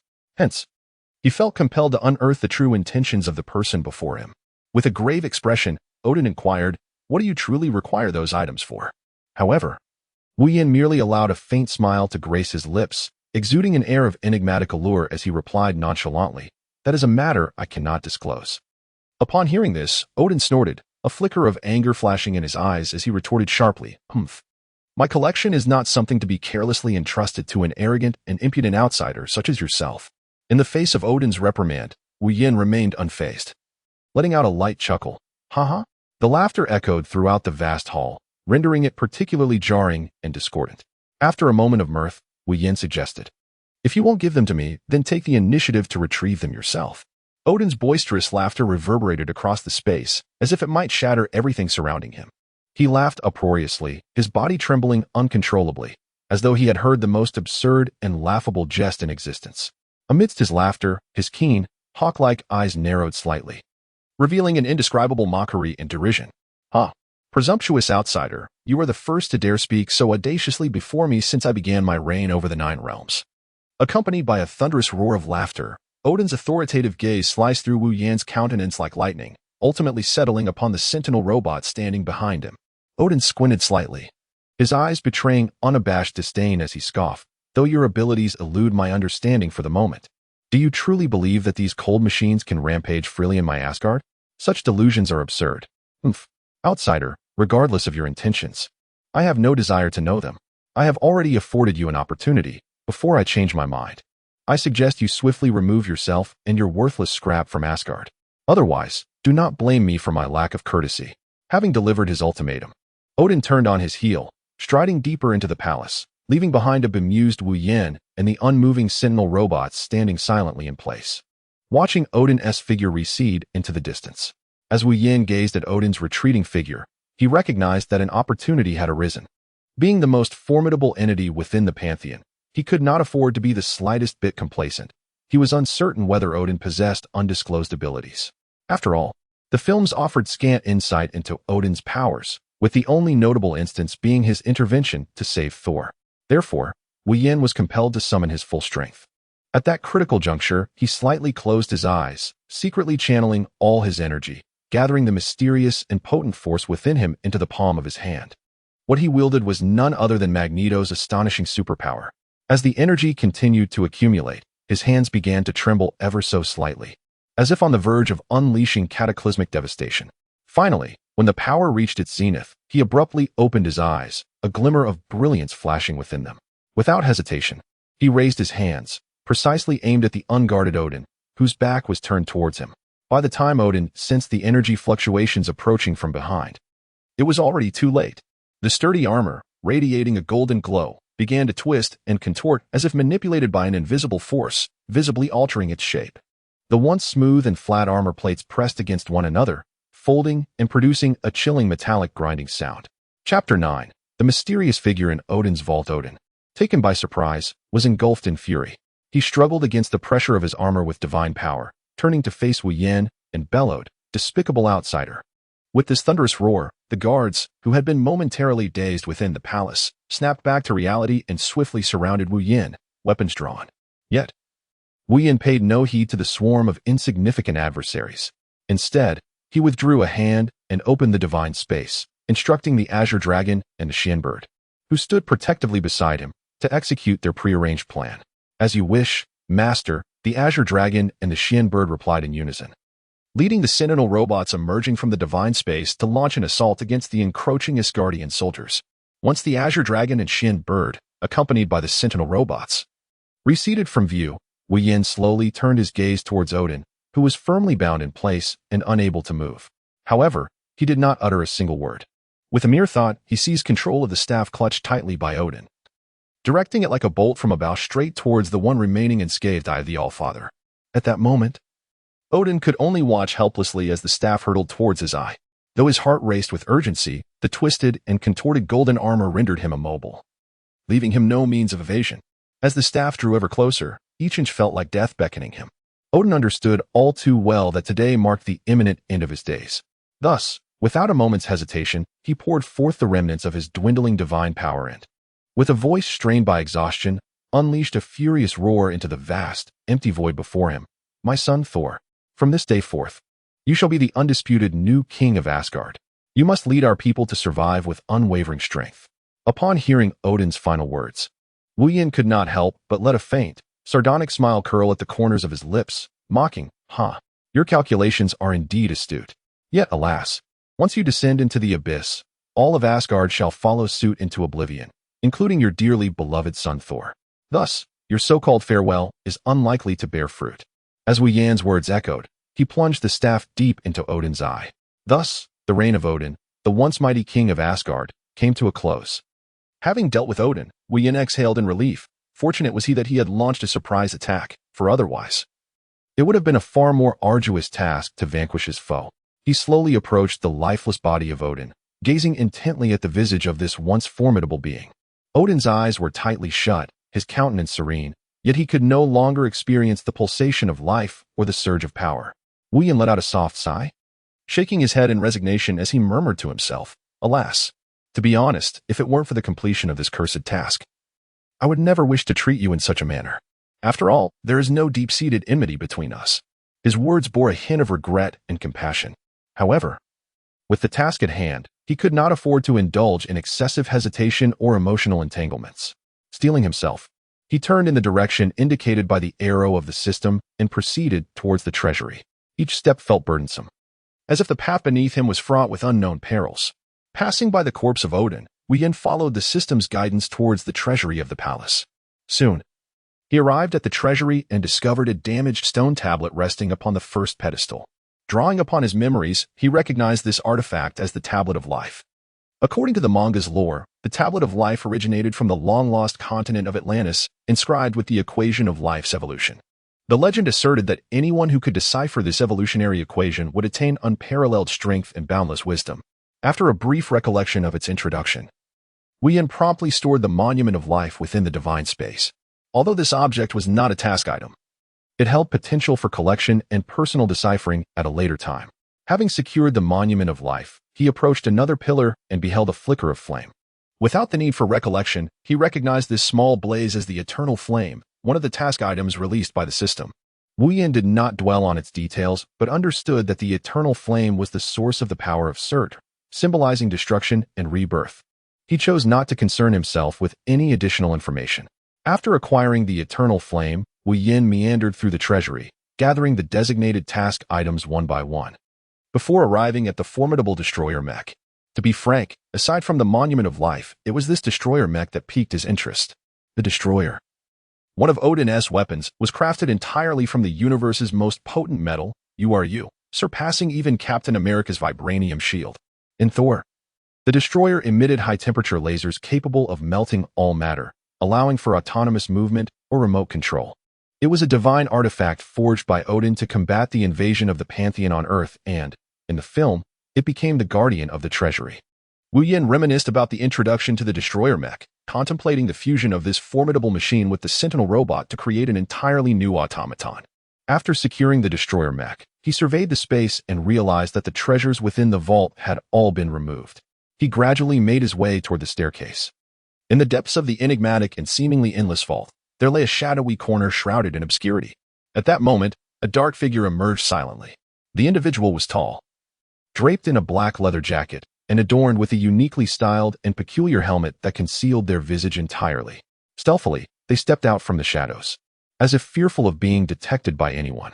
Upon their gaze falling upon the vault, which should have been heaped with treasures, but was now utterly bare, their eyes widened in disbelief, and a low curse escaped their throat. Damn it! Why would someone remove everything from the vault? Though their voice was subdued, the fury and astonishment it carried were unmistakable. After uttering the curse, they took a deep breath, forcing themselves to regain composure. As a trained interstellar thief, succumbing to panic would only exacerbate the situation. Thus, they closed their eyes and began meticulously recalling all information regarding Asgard in their mind. It turned out that they had thoroughly prepared for this venture. Long before deciding to come here, they had conducted a comprehensive and in-depth investigation into Asgard. They had meticulously documented and analyzed every potential individual who might enter the vault, from illustrious deities to inconspicuous attendants. However, it was immensely frustrating that the figure glimpsed in haste moments ago was entirely absent from their gathered intelligence.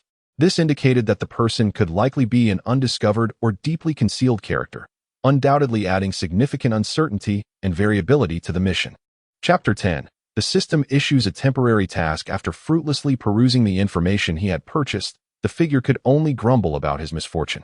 Glancing once more at the desolate Odin's vault, he reluctantly made his way outside, harboring a sense of discontent. He intended to follow the individual he had just seen, hoping for an opportunity to pilfer something. As he exited Odin's vault, he noticed a figure standing quietly not far from him. A surge of alarm coursed through him. Just as he was about to retreat back into the vault, a voice inquired from a distance, "Speak. Who are you, and what brings you to Odin's vault?" Realizing he had been discovered, he sought an excuse to depart the scene, stating, "I am the guardian of the vault." Upon uttering these words, he was indeed wagering that his interlocutor was unfamiliar with the circumstances surrounding Odin's treasury. Just as he concluded his statement, Wu, who had been standing quietly at a distance, slowly turned around. His gaze pierced through to the speaker, and with a smile, he replied, "As far as my knowledge extends, the formidable guardian of Odin's treasury is none other than a dreadfully powerful annihilation mech. Furthermore, I dare say that even the aesthetic and demeanor of that guardian would hardly resemble your distinctly unique style, would it?" At this juncture, Wu paused momentarily, then, with a deliberate elongation of his tone, added with a hint of amusement, "Am I correct in my assertion, Star-Lord?" As Wu focused intently, a sudden spark of recognition illuminated his mind upon fully discerning the attire of the individual before him. He abruptly recalled that this person was none other than a character from the illustrious science fiction film, Guardians of the Galaxy. Moreover, he was one who traversed the vast expanse of the cosmos, engaging in various dubious endeavors. To complicate matters, he was accompanied by a motley crew of individuals whose intellect seemed questionable at best.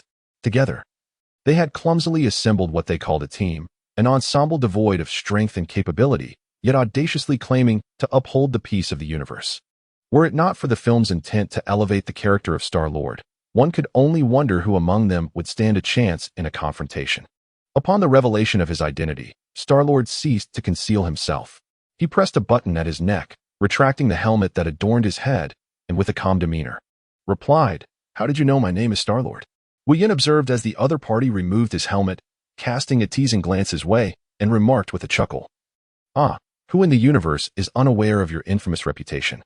Star-Lord, feeling somewhat embarrassed, rubbed his nose and replied, "Is my reputation truly that tarnished?" Wu, unwilling to squander time with the likes of Star-Lord, inquired, "What brings you here? Speak your mind." "As far as I am aware, Asgard is not particularly welcoming to outsiders, especially not to one seeking Odin's treasury." In truth, Wu had little doubt regarding the intruder's intentions. It was merely to pilfer treasures. This matter held no significance for him. However, the system had abruptly assigned him a task requiring the extraction of the Spartan Toyan bloodline from this individual. Thus, after claiming all the treasures within Odin's vault, he remained poised, awaiting the intruder's next move. Otherwise, he would have long departed the palace in search of his next objective. Star-Lord, with a serious demeanor, declared, "I have come to borrow the frost box." Upon hearing these words, Wu displayed a hint of unabashed derision upon his countenance, sneering, "Humph. If you are to steal, then steal. There is no need to cloak your actions in such ostentatious language as borrowing. Your conduct is indeed a disgrace to your planet." As Wu's words fell, he felt that further banter with this individual was rather futile, and thus he abruptly lost interest in continuing the mockery. His expression transformed into one of grave seriousness, his gaze fixed intently on Star-Lord as he spoke in a low, deliberate tone. "Enough of jesting. I seek to borrow something from you." Star-Lord, taken aback by Wu's sudden shift in demeanor, found himself bewildered and completely at a loss. Just moments ago, they had been engaged in light-hearted conversation, and now, the atmosphere had shifted to one of solemnity.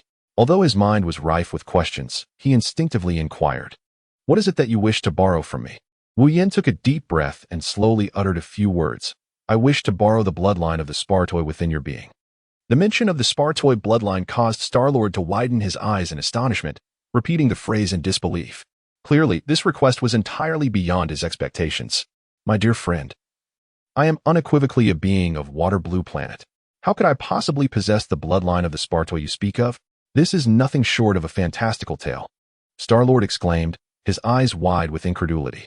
Wu, with an expression of utter indifference, disregarded his protestations and simply replied, "This is not for you to know. I have but one question for you. Will you lend or will you not?" Upon hearing these words, Star-Lord felt a tightening in his chest and hastily inquired, "What will I gain after you have extracted the Spartan bloodline from my body?" Even as he spoke, his mind was already devising an escape plan. However, in response to Star-Lord's question, Wu remained silent. gazing intently at him with a penetrating and sharp look, as if he could see into the depths of his very soul. The atmosphere grew palpably tense, with both men locked in a stalemate, neither willing to break the silence. Star-Lord felt a chill run down his spine under the weight of Wu Yan's gaze, sensing the latent danger emanating from him. He had a foreboding intuition that if he failed to acquiesce, he would meet a merciless end.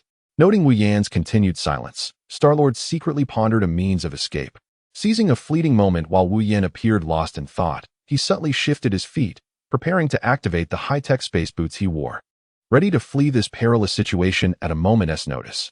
After a tumultuous internal struggle, he recalled Sister Tao's advice, and with gritted teeth, he resolved to speak.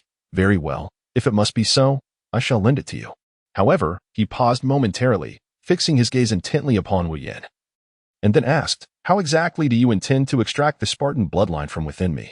As soon as the words left his lips, he focused intently on Wu Yan's expression, ready to activate his space boots at the slightest hint of contemplation or hesitation from his adversary. Wu Yan paid no heed to Star-Lord's subtle gestures, for he was capable of controlling any metal. Thus, he feigned contemplation.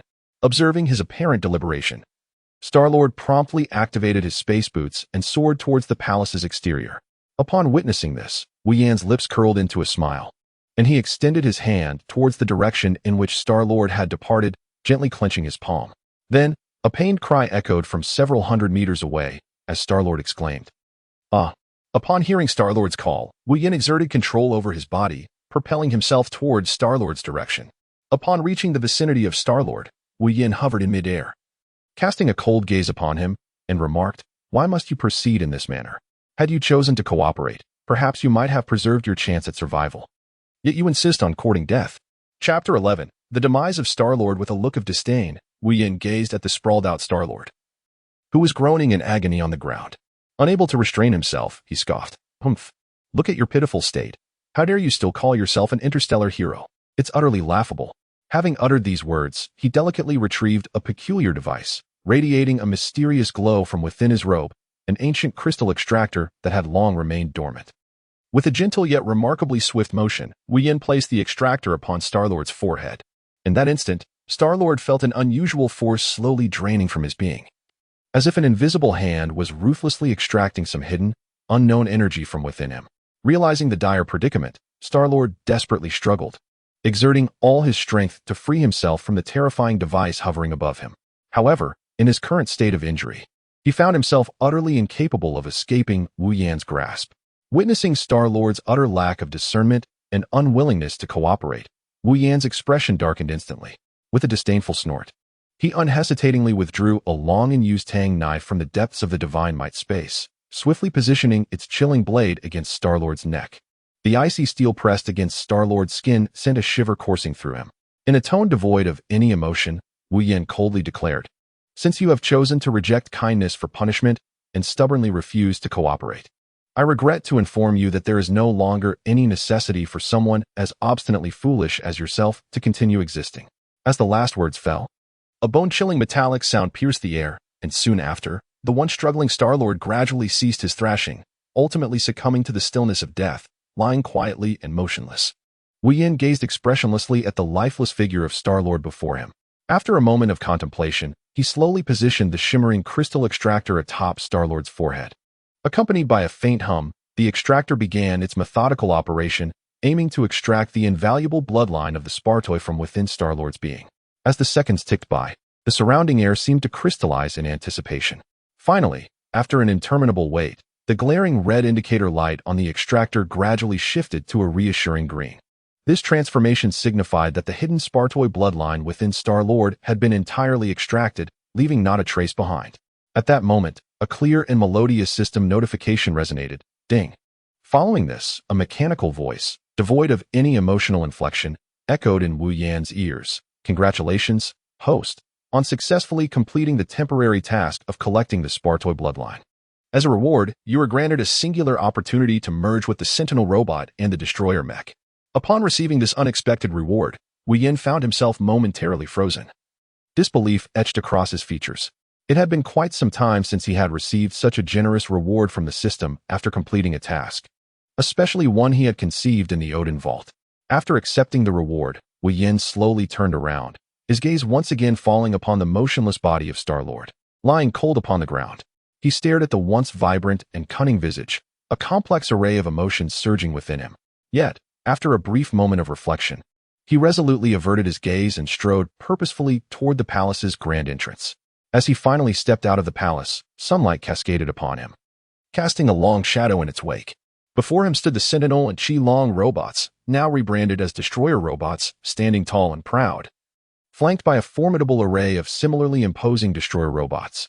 Upon his arrival, the Qi-Long Destroyer robot swiftly approached, bowing respectfully as it addressed him, Master. All creatures within the realm of Asgard have been thoroughly eradicated, as per your command. Its voice was deep and powerful, each word resonating with an air of undeniable authority. Wu Yin nodded slightly, signifying his acknowledgement of the outcome. He then parted his lips, adopting a tone that was gentle yet imbued with gravity, and inquired, "What is the status of the Rainbow Bridge?" As he spoke, he turned his gaze towards the quietly vigilant Xian Yao, who had been patiently waiting nearby. Sensing Wu Yan's scrutiny, Xian Yao promptly responded, "Reporting to you, Master, the Rainbow Bridge is currently in excellent condition. Everything is functioning normally, without any anomalies." Upon hearing this reply, Wu Yan exhaled a sigh of relief, as he had harbored concerns that the destructive robots might inadvertently annihilate the Rainbow Bridge, which would significantly prolong his journey to other realms. However, as if a thought had struck him, he pressed further, "And what of Heimdall?" The destructive robot, Xian Yao, immediately replied, "Master, Heimdall is deceased." Wu Yin inquired with curiosity, how did he meet his demise? The Xian Yao, with a countenance of icy severity and devoid of any emotion, replied, "At the very moment when you were engaged in fierce combat with Odin, I made a swift decision to command the Annihilator robots stationed on the ship to launch an assault. In a mere instant of confrontation, one of the Annihilator robots unleashed its formidable freezing capabilities, instantly ensnaring Heimdall in an unyielding grip of ice. Subsequently, another Annihilator robot, without a trace of mercy, lunged forward with the force of a tempest, shattering him into countless fragments. Upon concluding Xian Yao's narration, Wu Yan acknowledged the impressive verbal dexterity displayed, for indeed, in the cinematic realm, his combat prowess and approach bore no distinction from that of an ordinary individual. His eyes and hearing, however, possessed an extraordinary quality, akin to the legendary thousand-mile eyes and wind-listening ears from the pantheon of Huagua mythology. He spoke softly, "Well, since this matter has reached its conclusion, we need not linger here any longer. Let us set forth towards the Rainbow Bridge. It is time to depart from this place." With that, he took the lead, striding towards the direction of the Rainbow Bridge. As Wu Yan approached the grand and resplendent Rainbow Bridge, shimmering with a myriad of colors, his gaze was immediately drawn to the horrific sight before him. The solitary head of Heimdall lay sprawled upon the cold ground. Wu Yan stared blankly at the severed head, a flicker of cold determination glinting in his eyes. Gradually, he lifted his gaze and issued a command to a towering and formidable destroyer robot beside him, extract his eyes and preserve them meticulously. Remember, handle them with utmost care. Not a scratch must mar their surface. Upon receiving the directive, the destroyer robot moved with heavy steps towards Heimdall's head, extending its robust mechanical arm to commence this cruel task. After a brief moment of contemplation, Wu Yan addressed another group of destroyer robots, Xian Yao. Assign several robots to remain here to guard the Rainbow Bridge. Their primary duty is to vigilantly prevent Thor and his nefarious sister Hela from approaching. Should their presence be detected, report to me immediately. Additionally, these robots shall oversee the proper functioning and safeguarding of the Rainbow Bridge, ensuring its security. Understood, Master. We shall not fail in our mission. The destroyer robots responded in unison, their voices resonating like thunder throughout the expanse. Chapter 12. The ultimate task of the system. Wu Yan gazed intently at the colossal and enigmatic spacecraft before him, his eyes gleaming with determination. With a gentle wave of his hand, the massive vessel transformed into a streak of light, vanishing into the divine realm he commanded. In an instant, he reappeared, almost spectrally, before the magnificent Rainbow Bridge.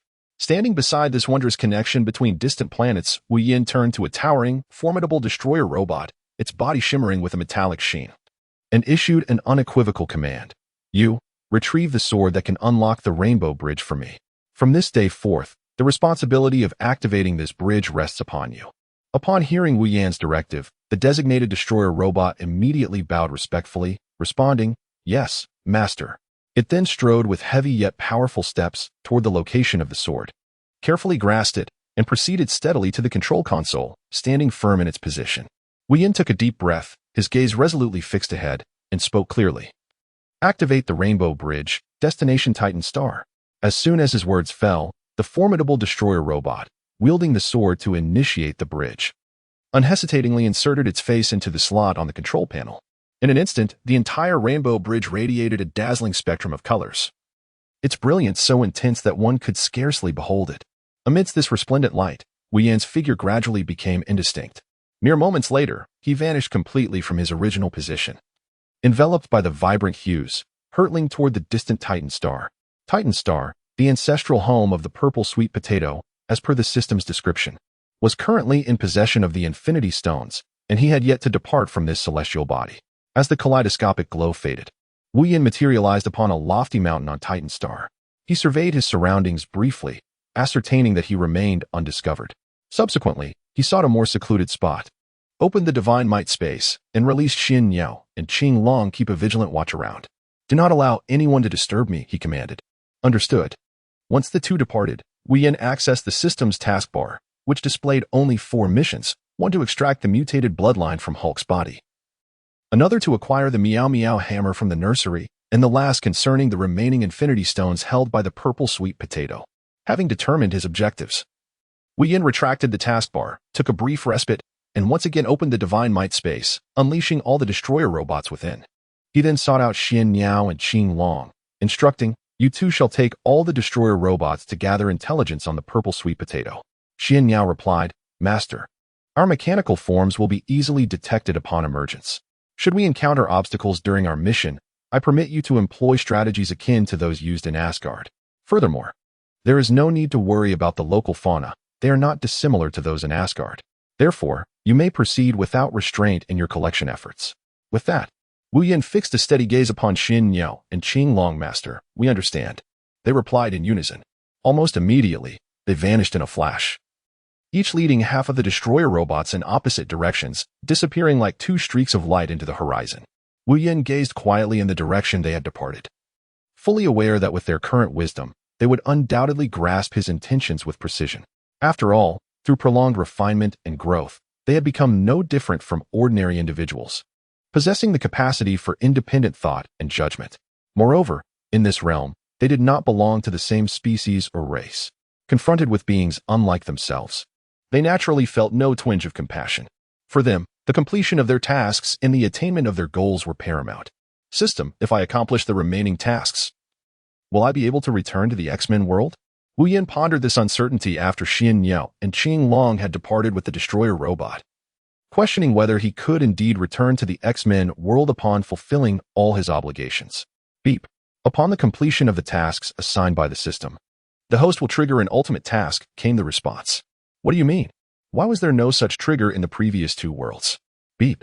Because once the host completes this ultimate task, all collection tasks issued by the system will have been fulfilled, thus concluding the system's mission. Consequently, the host may return to their original world. Can I truly return to my original world?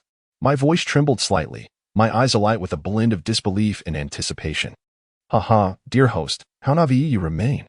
The system's voice, tinged with a hint of mockery, echoed in my mind. Since this system possesses the capability to locate a suitable host in your original world and successfully bring them to this place, it certainly has the means to return you to your homeland. Upon hearing this, a surge of excitement coursed through me. But I quickly recalled another significant concern, my extraordinary abilities. If I were to return with these powers, I would be an invincible entity. Thus, I needed to confirm with the system, inquiring, will I retain the abilities I possess now? The system seemed to have anticipated my question, responding, considering that your original world does not harbor such so-called special abilities, upon your return, the system will judiciously reclaim some of your powers. However, as a form of compensation, this system will grant you a considerable sum of money. After a brief pause, it continued, moreover, this system will also provide you with 5 slots, allowing you to bring Alice, Jill, Claire, Ada Wong, and that radiant one back with you to your original world. This can be regarded as a small gift from the system, a token of remembrance and reward for your extraordinary journey. System, are they not merely characters from films? This revelation was truly astonishing. Can you genuinely allow them to accompany me back to the real world? He blinked in disbelief at the shimmering system interface before him. his heart brimming with confusion and hope.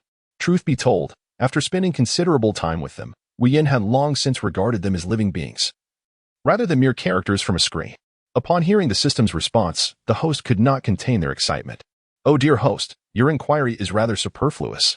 Since this system possesses the capability to transport you into this world, why would you doubt its ability to lead them away from here as well?"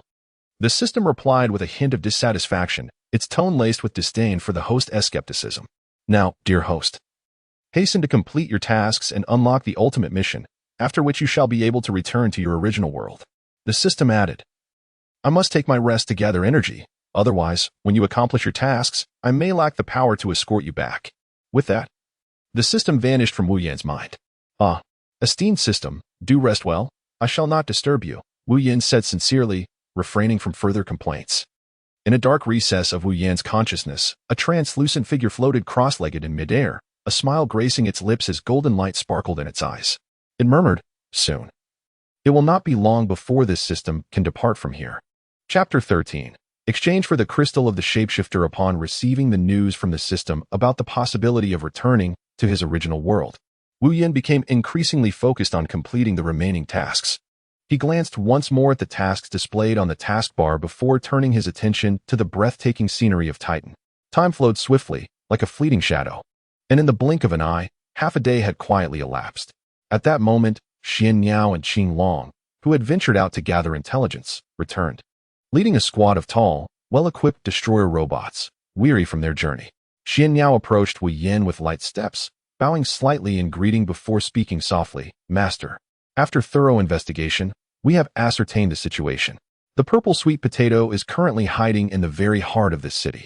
After pausing briefly, she continued, "Additionally, I have unexpectedly discovered an important piece of information. The Thor you mentioned in Asgard, along with the Hulk, has also made an appearance on this Titan." Upon hearing this, Wu Yan involuntarily gasped, a look of puzzlement crossing his face as he inquired, How could they suddenly appear here?" To this, Xian Niao gently shook her head, indicating that she too was unaware of the specifics, replying honestly, "Master, the exact reasons remain unclear." At that moment, Qing Long interjected with a deep, authoritative voice, "I have captured a confidant of the purple sweet potato. After some interrogation, I obtained astonishing news. Not only are the two individuals Xian Niao mentioned present on this planet, but even Dr. Strange and one referred to as the Scarlet, which have also appeared." Upon hearing Qing Long's revelation, Wu Yan stood frozen, as if turned to stone, utterly at a loss for words. It is indeed plausible to suggest that Thor and the Hulk have arrived on Titan, particularly given their notable appearances in the immensely popular Avengers series, where they showcased thrilling moments on various celestial bodies. While the specifics of their journey to these distant realms and the circumstances of their encounter remain somewhat vague, there exists a visual record of their exploits. However, the simultaneous arrival of Dr. Strange and Scarlet Witch on Titan is utterly perplexing. Although the unexpected arrival of these individuals has led to significant alterations in the predetermined narrative, one must wonder if such changes are not excessively far-fetched. After all, according to the cinematic lore, it appears that Dr. Strange and Scarlet Witch have never strayed from their blue planet, Earth. Could it truly be that the mere flutter of a butterfly's wings has instigated such an exaggerated chain of events? Wu Yan found himself ensnared in profound contemplation. Why have they all converged here? With a heart full of suspicion, he swiftly turned to the azure dragon beside him, urgently inquiring, "Do you possess any insight into the reasons behind their presence here?" The azure dragon bowed slightly, respectfully replying, "In response to your query, my lord, I have gleaned some information from the retainer of that purple yam spirit. It is said that they have come because Thor has learned of Asgard's destruction by an unknown force, prompting him to hastily bring the Hulk to this location. As for further details, I remain uninformed." Upon hearing this, Wu Yan's brow furrowed deeply. When it comes to confronting Thor, the Hulk, and the purple yam spirit, he might manage to hold his own. Yet, with Dr. Strange and Wanda also present, the prospect of matching their formidable powers seems considerably more daunting. Wu Yan turned to Qing Long and suddenly inquired, "By the way, have you two found out whether that purple sweet potato possesses the Infinity Gauntlet and how many Infinity Stones it has collected?" A flicker of seriousness passed through Qing Long's eyes as he lowered his voice to respond. "In answer to your question, Master, the Royal Guard mentioned that the purple sweet potato has already acquired 2 Infinity Stones, both of which are embedded in the Infinity Gauntlet." Wu Yan's brow furrowed slightly. for he was acutely aware of the profound power of the Infinity Stones, each encapsulating boundless energy and limitless potential. The Infinity Gauntlet, even more so, possessed the ability to amalgamate the might of these stones into an unimaginably formidable weapon. Thus, it was imperative to first acquire the Infinity Gauntlet and the Infinity Stones from the purple sweet potato, with the 3 stones I have already collected. That would yield a total of 5. Following that, a plan must be devised to seize the Infinity Stone from Doctor Strange, once I obtain the last stone from him. Confronting the remaining adversaries would pose little challenge. Wu Yin murmured to himself. At this juncture, an idea sparked within him, and he activated the god Esmite space, commanding, "All of you, enter." Having issued the command, Wu Yin reached out to the system's marketplace in his mind, calling upon the little fish. "Little fish, exchange for a crystal of mystique." "As you wish, master," came the reply. Upon the successful fusion of Mystique's crystal, Wu Yin transformed into an ordinary resident of Titan. As per the vision provided earlier by the mysterious bird, Wu Yin glanced at his transformed self with satisfaction and then proceeded towards the city below. Upon arriving at the grand entrance of the palace where the purple sweet potato resided, he was approached by a burly guard, his demeanor stern as he marched forward, brandishing his spear and commanding, "Leave this place at once. It is not a domain for an ordinary resident like you." However, Wu Yin did not flinch at the guard's admonition. Instead, he stood his ground firmly and respectfully replied, "Esteemed guard, I implore you to remain calm. I possess exceedingly important news that must be conveyed directly to Lord Purple Sweet Potato." Upon hearing this, the guard let out a disdainful snort, his expression one of contempt as he retorted sharply, "Humph. What significant matters could a mere commoner such as yourself possess? Do not speak foolishly, depart at once. Otherwise, do not blame me for being unkind." Undeterred by the guard's threat, Wu Yin inhaled deeply, lowered his voice, and suddenly stated, "I have knowledge regarding the infinite gem." As soon as the words left his lips, the previously impatient guard's eyes widened in astonishment, and he hurriedly approached, his voice trembling with excitement. "Did you just mention the infinite gem? How can this be possible?" Wu Yin nodded slightly, responding with unwavering determination, "Indeed, esteemed guard." The guard gave a slight nod and quietly instructed the sentinel who had just dismissed Wu Yin, "Please wait here for a moment and do not leave. I shall promptly report this matter to Lord Ziffenshu." With that, he dashed toward the palace's interior with the swiftness of the wind, his figure vanishing like a flash of lightning, leaving only a cloud of dust that lingered in the air. The reporting guard, upon seeing the individual before him, respectfully bowed and addressed, "Lord Wumuho." Wumuho, noting the arrival, inquired, "Are you not the guard at the main entrance? What brings you rushing in at this hour?" The guard, understanding the gravity of the situation, replied with utmost respect, "Lord Wumuho, a mere resident of Titan Star, claims to possess knowledge of the infinite gem." Chapter 14. The first encounter with Wumuho. Upon hearing the report, the previously calm visage of Wumuho was suddenly stirred, his thick brows knitted tightly together, resembling 2 dark caterpillars entangled in a struggle. However, after a brief moment of contemplation, his furrowed brow gradually relaxed, returning to his usual demeanor of stern seriousness. He raised his chin slightly and spoke in a deep, authoritative tone, "You are to bring that individual before me at once." "As you command, Lord Wumuho." The messenger bowed respectfully once more and swiftly turned, striding purposefully towards the palace entrance. His figure receded into the distance until it vanished completely from Wumuho's sight. Once the messenger departed, the vast hall was left in solitude, with only Wumuho remaining. He slowly approached the window, gazing out at the vibrant yet enigmatic scenery beyond, his thoughts involuntarily drifting back to the matter of the infinite gem. This issue held immense significance, known only to a select few of their high-ranking core members. Even among the mid and lower-tier personnel, those who understood its existence were exceedingly rare. The guard who had just reported was fortuitously among this select group. Yet, Wumuho was perplexed as to how an ordinary resident of Titan Star could have obtained knowledge of the infinite gem. Could it be, as he suspected, that someone had inadvertently leaked this confidential information? However, upon further reflection, the likelihood of such a scenario seemed exceedingly slim. After all, such critical intelligence, even if it were to be compromised, would hardly spread widely among the general populace. Contemplating this, Wumuho found the threads of thought in his mind to be tangled and chaotic, unable to piece together a coherent answer. In frustration, he shook his head, deciding to refrain from further entanglement in this matter for the time being. After all, once that person was brought before him, all mysteries would naturally unravel, and it would not be too late to deliberate further then. He took a deep breath, conjured a chair with his magic, and seated himself, awaiting in silence. Shortly thereafter, the guard who had been dispatched to summon Wu Yin returned at a brisk pace, ushering Wu Yin before the imposing figure of Yu. Upon reaching their destination, the guard hastily came to a halt, bowing deeply to Yu, his tone imbued with humility as he spoke. "My lord Yu, it is this resident from Titan who claims to possess knowledge of the whereabouts of the Infinity Stones." Yu cast a cursory glance at Wu Yin, his expression revealing a hint of disdain and skepticism. Subsequently, he waved his hand dismissively at the guard, calmly instructing, "Very well, your presence is no longer required. You may withdraw." Upon hearing Yu's command, the guard, not daring to show any sign of delay, promptly bowed once more, responding with utmost respect, "As you wish, my lord Yu." He then turned and departed with a swift and light step. At that moment, only Yu and Wu Yin remained. Yu's narrow and piercing eyes fixated intently on the Titan resident before him, and after a brief silence, he finally posed his inquiries. "I heard from that guard that you claim to know the whereabouts of the Infinity Stones. How did you come by this information? Furthermore, how did you learn of Lord Purple Yam's efforts to collect the Infinity Stones?" Yu asked consecutively, presenting two questions. Upon hearing the inquiry from Wu Yin maintained a composed demeanor as he responded.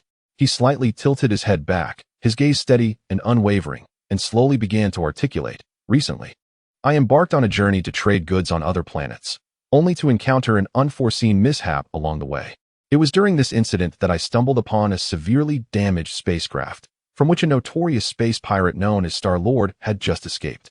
Driven by humanitarian instincts, I unhesitatingly approached to render assistance, employing my medical skills to tend to his injuries." At this juncture, Wu Yin paused momentarily to gauge Wu Muho's reaction. Noticing that he had not interrupted, he continued his narrative. Throughout the process of treating Star-Lord, he maintained communication with the outside world. During one of these conversations, my attention was piqued. Through the intermittent signal, I faintly discerned a dialogue between him and the leader of a pirate organization named Yongdu in their exchange. Frequent mentions were made of Lord Purple Sweet Potato and Infinity Gem, two crucial pieces of information. In truth, when Wu Yin resolved to fabricate this tale to address Wu Muho's inquiries, he had meticulously woven the entire account to ensure its seamlessness, leaving no room for doubt. He was acutely aware that only such a narrative could elicit unwavering belief from the other party. Moreover, the fact that Yongdu was indeed in search of the Infinity Gem was indisputable. At this point, after absorbing Wu Yan's account, Wu Muho frowned in contemplation. He was certainly familiar with the infamous pirate Yongdu. Furthermore, he had some knowledge of Star-Lord, who was reputedly a foster son of Yongdu. After a brief silence, Wu Muho suddenly inquired, "Do you recall the specific content of their conversation?" Wu Yin responded, "To answer your question, my lord, the individual known as Star-Lord was constantly on guard against me. Thus, I could not hear their previous conversation clearly. I only caught fragments, specifically references to the scepter of Loki and Asgard."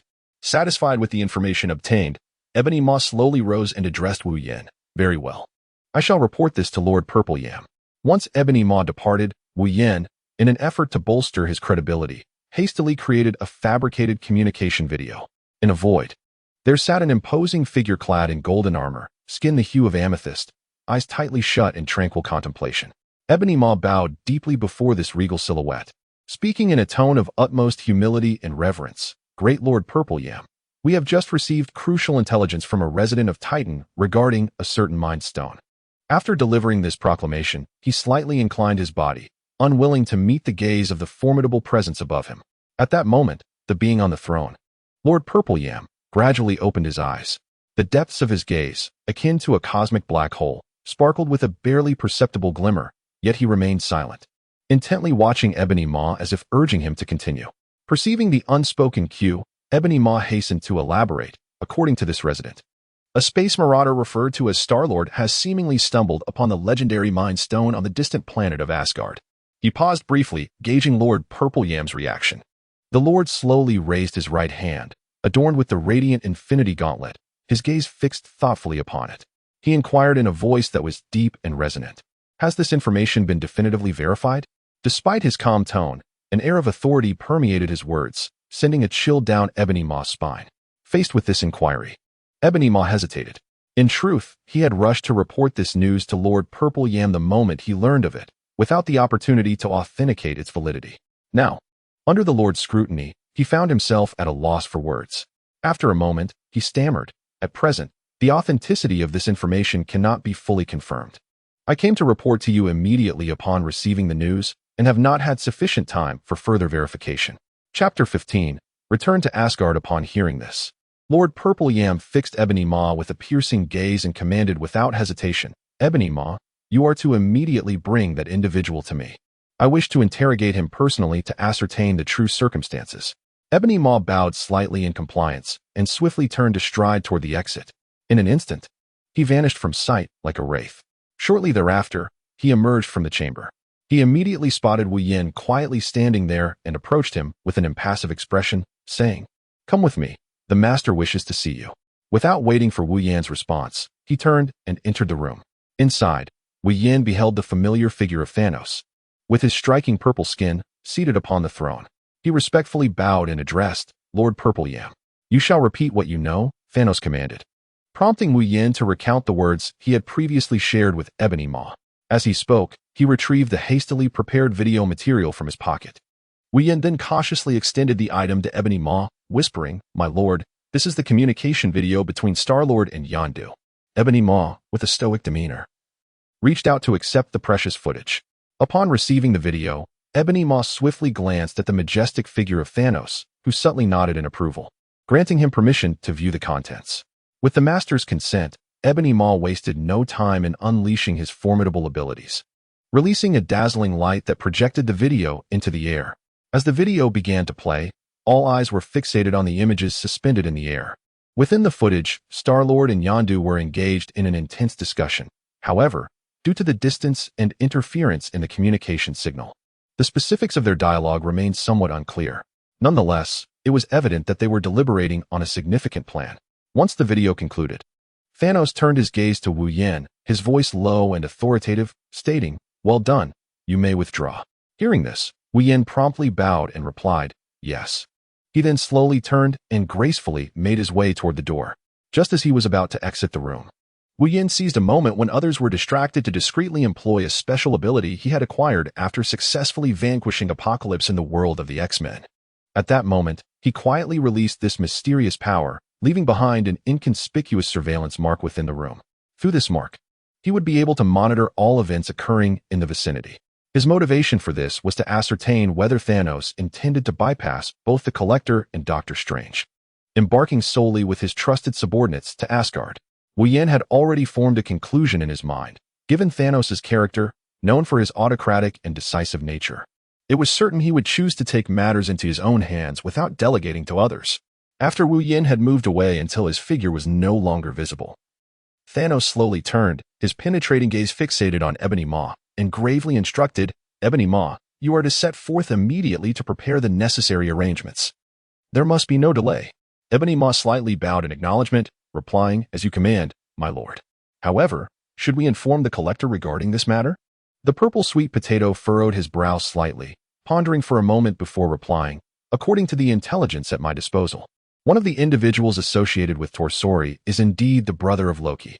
"This is quite true," Yumo-Ho affirmed with a nod of agreement. The purple sweet potato let out a cold snort and continued, "Given this situation, do you believe it is still necessary to inform them? Especially that Torsori, whose actions are notoriously erratic and difficult to predict.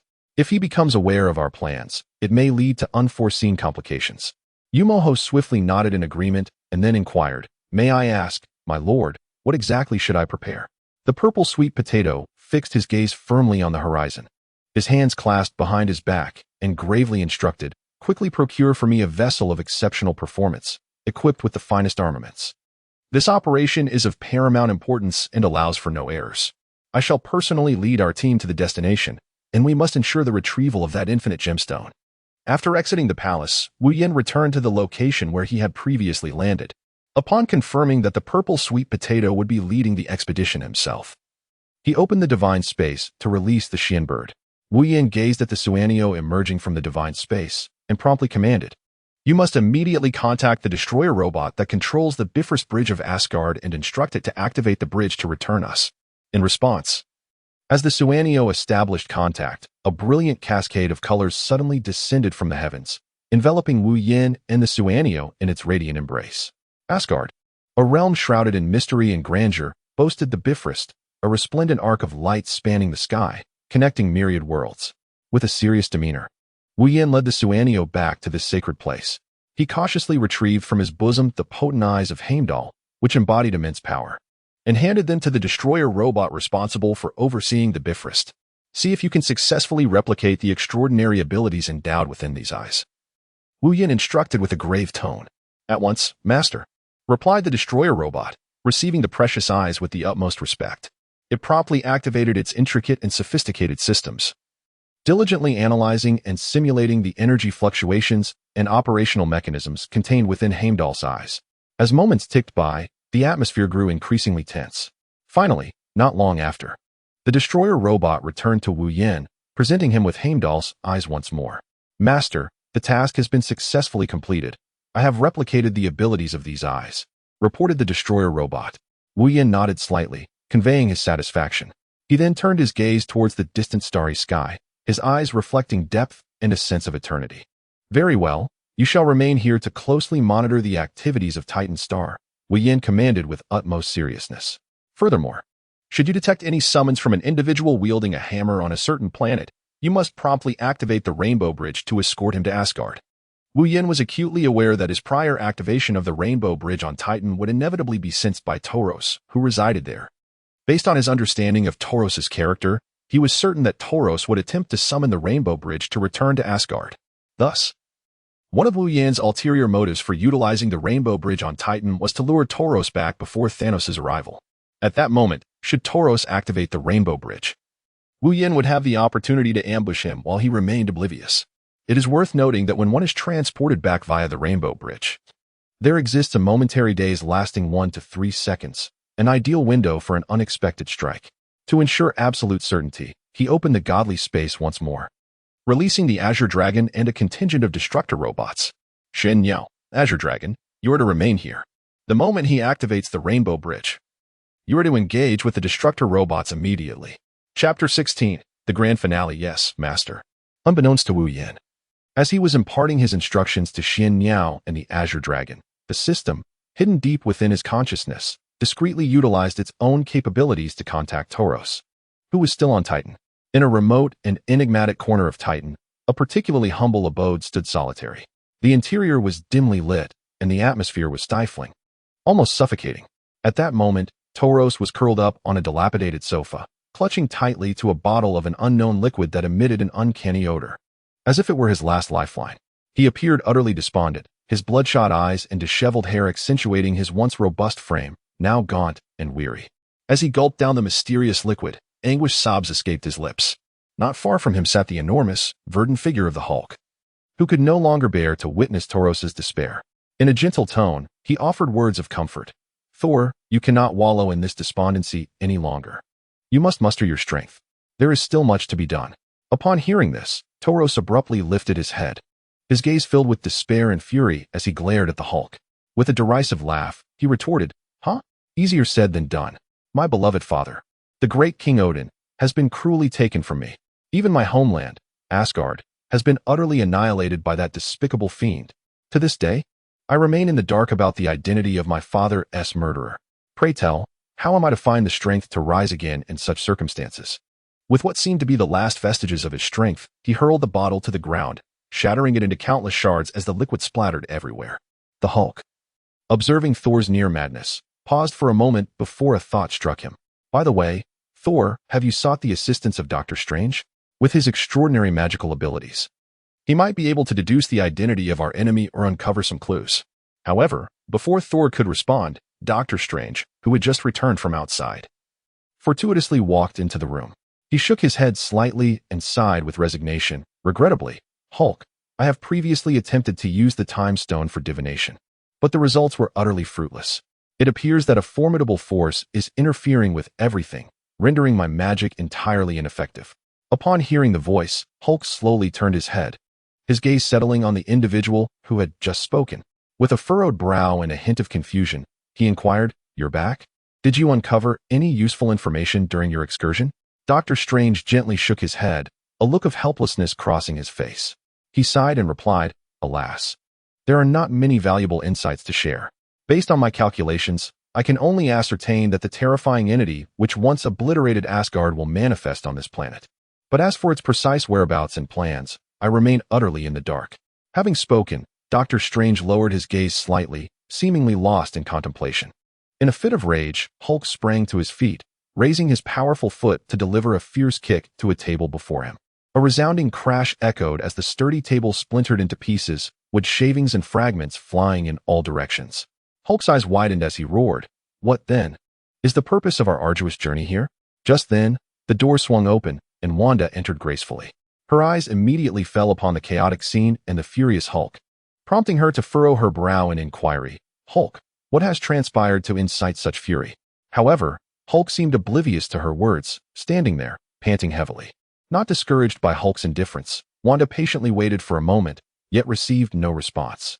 She then turned to Thor, who was reclining on the sofa with his eyes closed, and asked, "Thor, are there any survivors from Asgard?"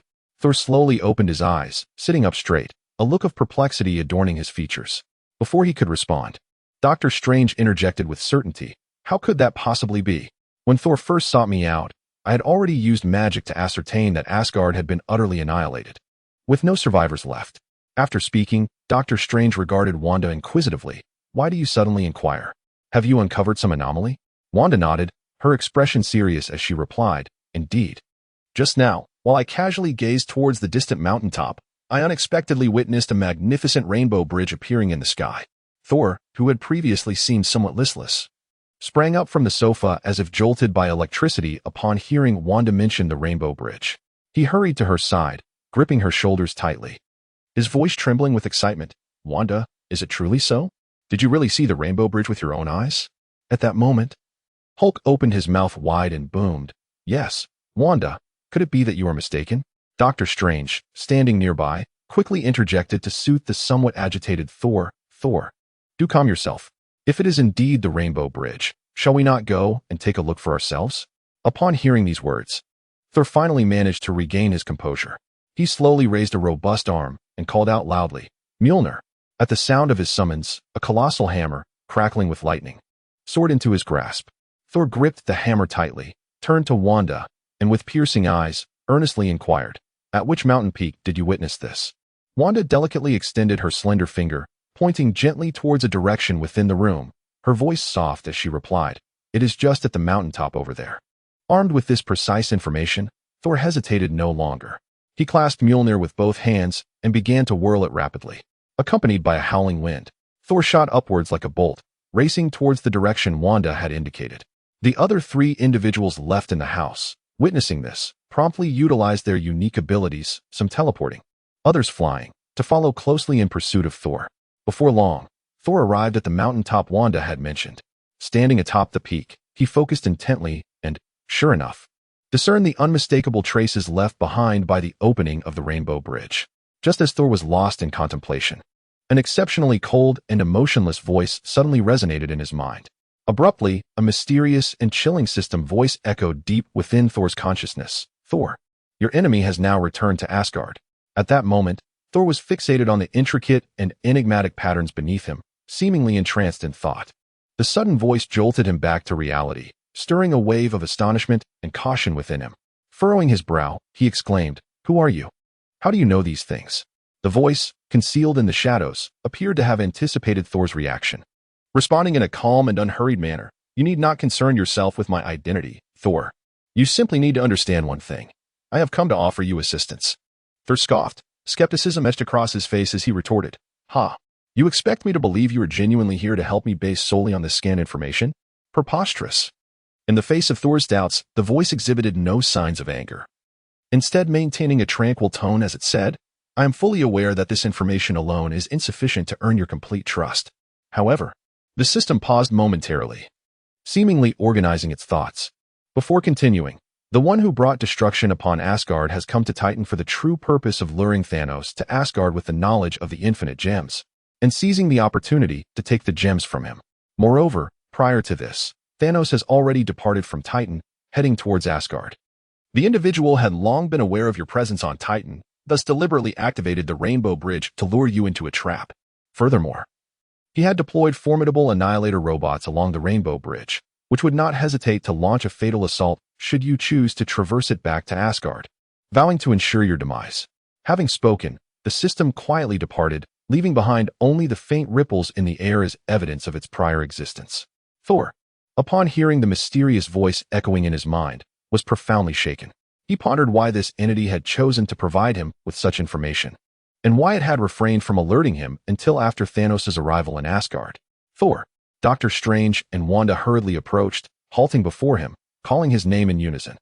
Thor lifted his gaze, his eyes fixating on the two before him, and spoke slowly. Indeed, this is the distinctive pattern revealed upon the activation of the Rainbow Bridge. His tone was heavy yet resolute, as if he were intimately familiar with this design. Wanda, her expression laden with concern, pressed eagerly. Then does this imply that there are survivors in Asgard? She looked at Thor with hopeful anticipation, yearning for a glimmer of good news.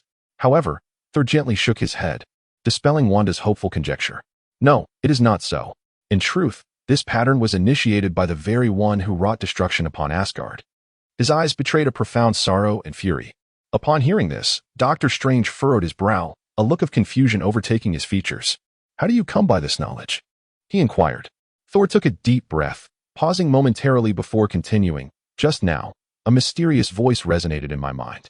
This voice revealed to me the truth. The one responsible for Asgard's destruction is currently within its confines. Importantly, he said, his expression growing increasingly grave. This individual has come to Titan with the intent of enticing Thanos to Asgard, aiming to seize the Infinity Gauntlet and the Infinity Stones it holds. Moreover, he added, worse still, it appears they are aware of my whereabouts, knowing precisely that I am here on Titan. The Rainbow Bridge that Wanda witnessed was clearly not an accidental manifestation, but rather an intricately laid trap by the enemy, designed to lure me back to Asgard. Upon hearing this, Hulk, who had rushed in, interjected, if that is the case, should we not hasten to Asgard together? His robust voice reverberated through the air. After a brief pause, he continued, if they succeed in wresting the Infinity Gauntlet and the stones from Thanos, there is no doubt that their next move will be to seek out Doctor Strange. After all, it is well known that the final Infinity Stone is currently hidden within his possession. Having spoken, Hulk's enormous eyes fixed intently on Doctor Strange. At that moment, Wanda, who had remained silent until now, could no longer contain her curiosity and inquired, but what exactly must we do to arrive at Asgard before Thanos? Her beautiful face was etched with worry and urgency. Doctor Strange smiled faintly, exuding confidence as he replied, fear not, for I possess a solution. With my magical prowess, I can conjure a portal that will transport us instantly to Asgard. Upon hearing this, Hulk impatiently urged, then what are we waiting for? Doctor, please activate the portal. Otherwise, regardless of who obtains the Infinity Gauntlet and the stones first, the consequences for us will be catastrophic, an outcome we cannot bear. Indeed, I share your sentiments. Doctor Strange nodded slightly, his deep-set eyes glimmering with wisdom. He gracefully raised his hand adorned with a mysterious ring, steady in his movements. Meanwhile, his other hand moved like a nimble brush, dancing gently in the void before him. As he traced his fingers through the air, luminous lines began to materialize, resembling a mysterious tapestry being woven. These lines intertwined and coiled, forming intricate and exquisite patterns and symbols. Doctor Strange was wholly absorbed in his task, beads of sweat forming on his brow, yet his gaze remained resolute. Before long, under his masterful control, a massive circular portal gradually took shape.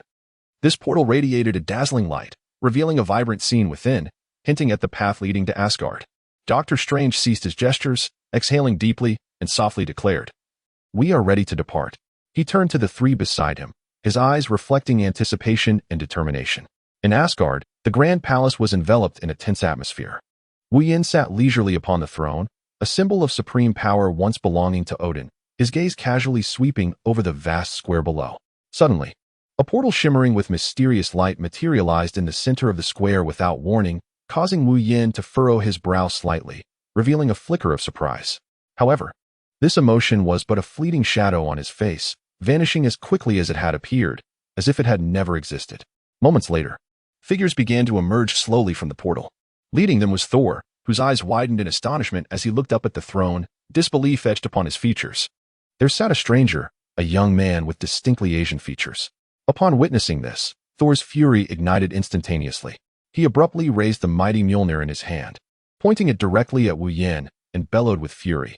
Is it you, the vile scoundrel, who has slain my father and brought ruin upon all of Asgard? Although rage surged within Thor's heart at that moment, he refrained from impulsively launching an attack. After all, he was acutely aware that the adversary who had defeated his father and remained unscathed in this very moment was no ordinary foe. Their strength was undoubtedly unfathomable. Thus, Thor suppressed his anger and chose instead to question the motives behind such heinous actions. In the face of Thor's wrathful accusations, Wu Yin remained remarkably composed. With an impassive expression, he gazed at the furious assembly before him and slowly replied, "Indeed, all of this is my doing." Upon hearing these words, Thor's eyes widened in disbelief, struggling to fathom the existence of such a cruel individual. Gritting his teeth, he pressed for answers once more. "Why? What drives you to commit such a heartless atrocity?" Wu Yin replied nonchalantly, "The reason is quite simple. I merely wish to see Odin's collection." Yet he categorically refused my request. Upon hearing this, Dr. Strange could not help but interject, "You would resort to such drastic measures over such a trivial reason, even to the extent of annihilating all of Asgard? Ah, so you are the illustrious Dr. Strange, whose name I have long heard with great reverence. It is said that within your possession lies an immensely mysterious and formidable infinity stone. How utterly astonishing." Wu Yan's gaze sharpened as he fixated on the gem pulsating with an otherworldly glow upon Dr. Strange's chest. Curiosity danced across his features as he inquired, "Might you grant me the honor of witnessing this legendary infinity stone in all its glory?" As he spoke, he rose to his feet, eager to observe the captivating and powerful gem up close. Chapter 18. The conclusion. Why do you collect the infinity stones? Dr. Strange asked with intrigue. His penetrating gaze fixed intently on the enigmatic and formidable Wu Yan, a whirlpool of doubt and caution swirling within him. It was astounding to consider that this individual could so effortlessly slay Odin and obliterate all of Asgard. The sheer terror of his power was beyond comprehension. Logically, one possessing such strength would have no need to wield the powers of the Infinity Stones. Wu Yan's lips curled into a subtle smile as he softly replied, "Heh. I merely have a genuine fondness for collecting. After all, there are only 6 of them in the entire universe." Upon hearing this response, Hulk could no longer contain himself and bellowed, "Do you think we would believe such nonsense?" His thunderous roar reverberated through the air, causing it to tremble. Faced with the skeptical gazes of those around him, Wu Yan helplessly spread his hands and shrugged, saying, "Since you do not believe me, there is little I can do. However, I must remind you of something." He paused momentarily, his expression growing serious. "You must act swiftly. That purple potato essence Thanos will soon arrive here." With that, Wu Yan stood silently, awaiting their decision. As Wu Yan's voice faded, the imposing line of formidable destroyer robots behind him stepped forward in unison. These automatons loomed like colossal beasts of steel, exuding an aura that instilled dread.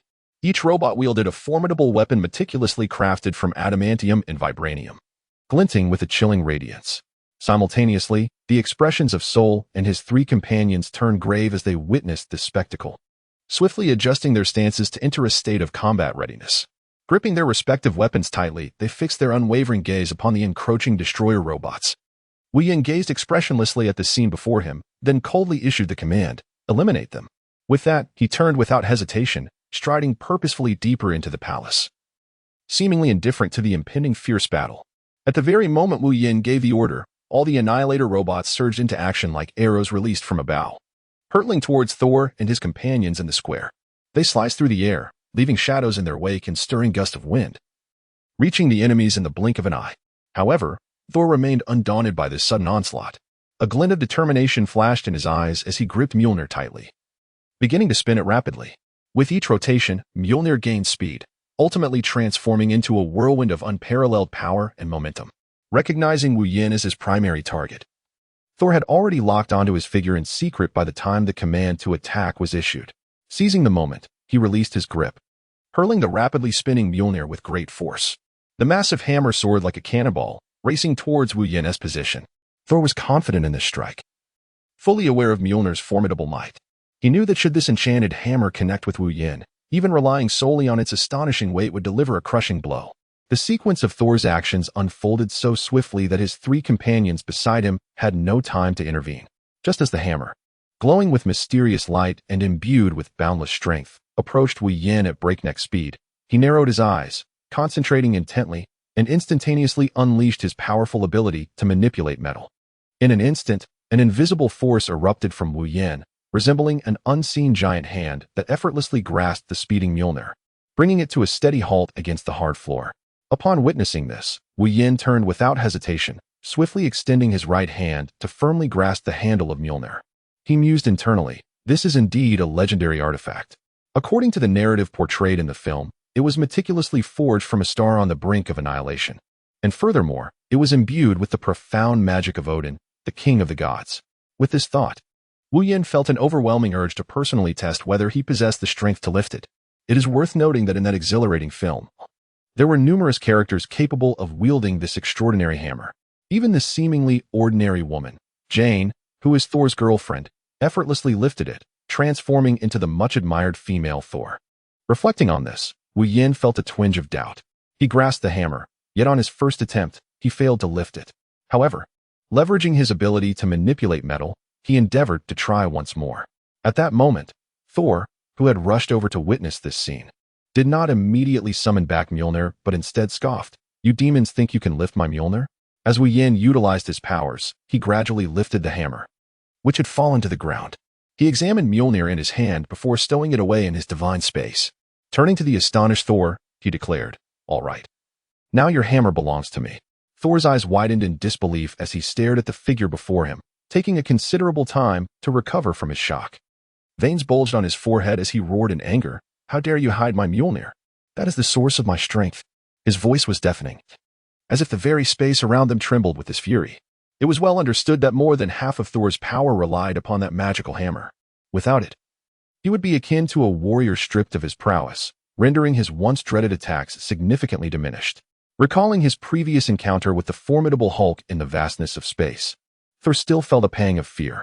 At that time, without his hammer, he stood powerless against the Hulk's immense strength and ferocity, forced to flee in disgrace.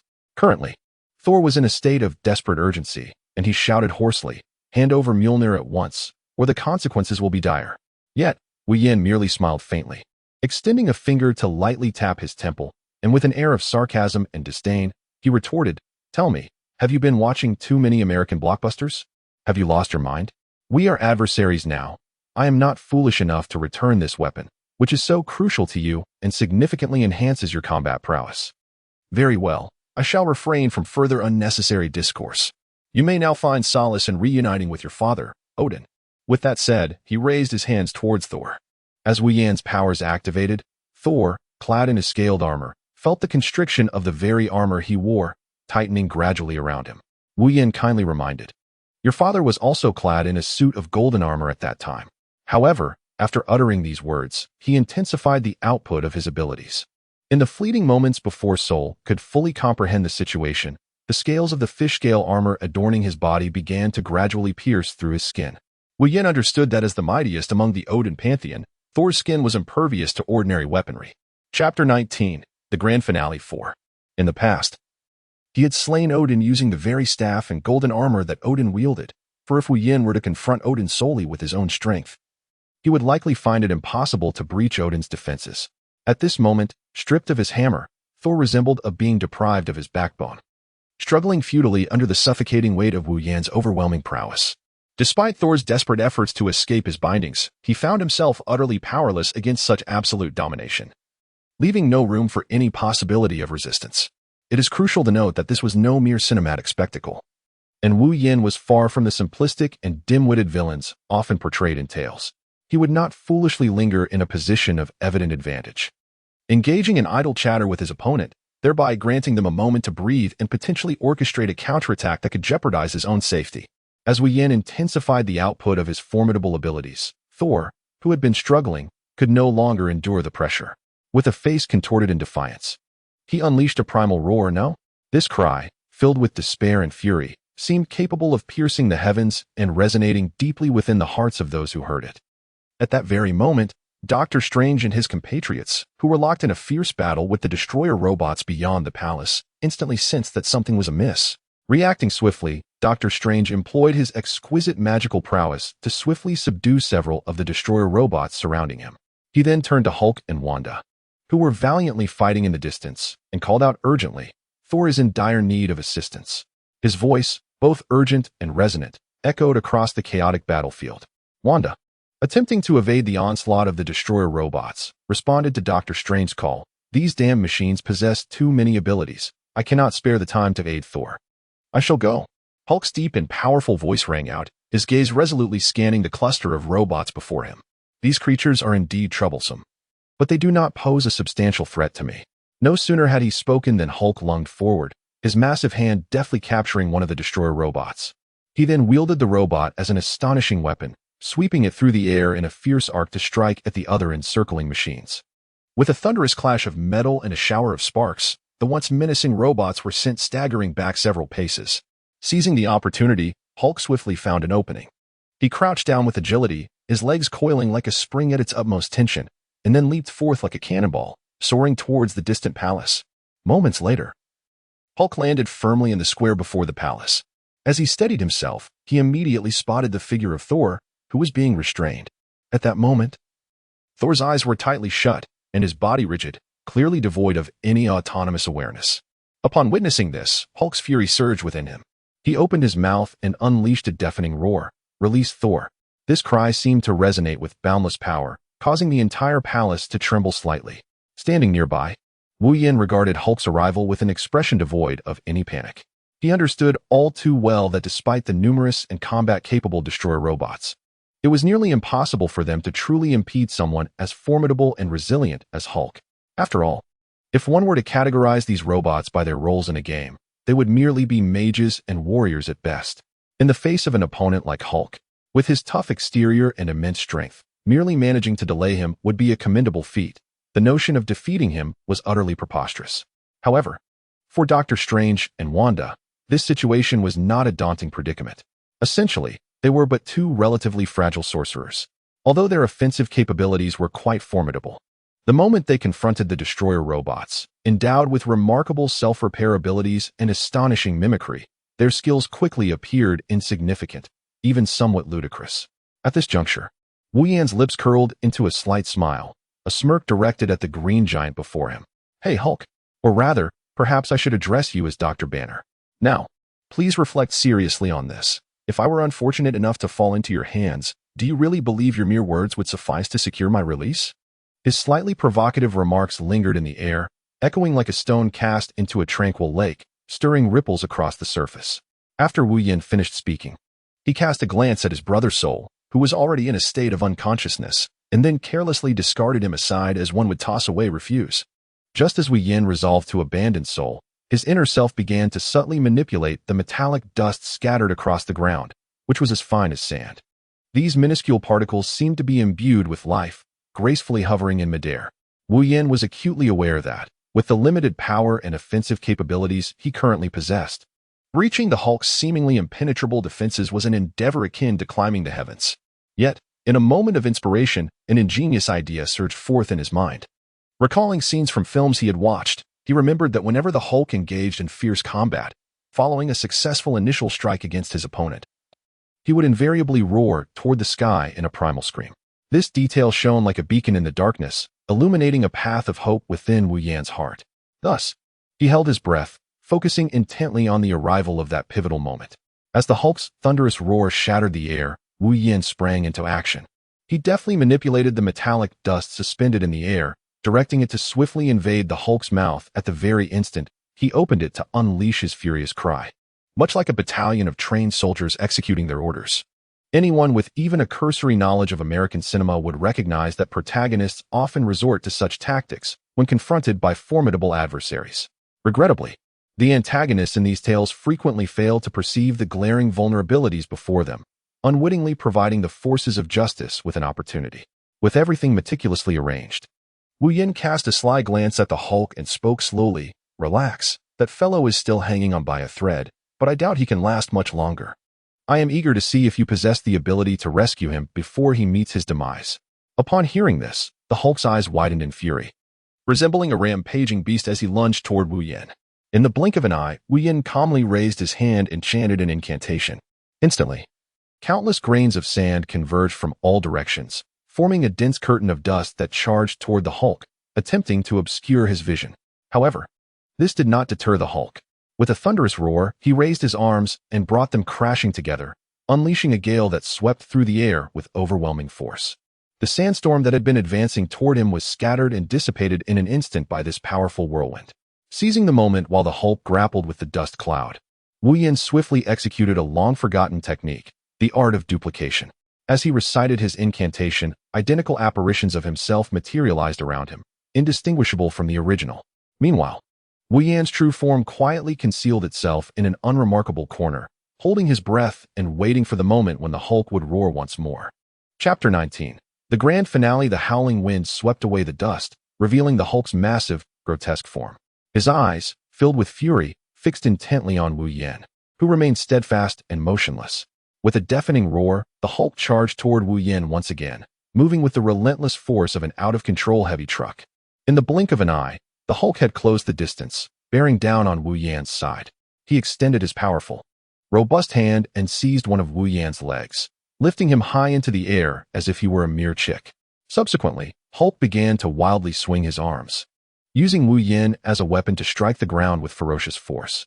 Each impact reverberated with a deafening roar, as if the very earth trembled beneath the onslaught. After several such repetitions, Hulk finally paused his assault.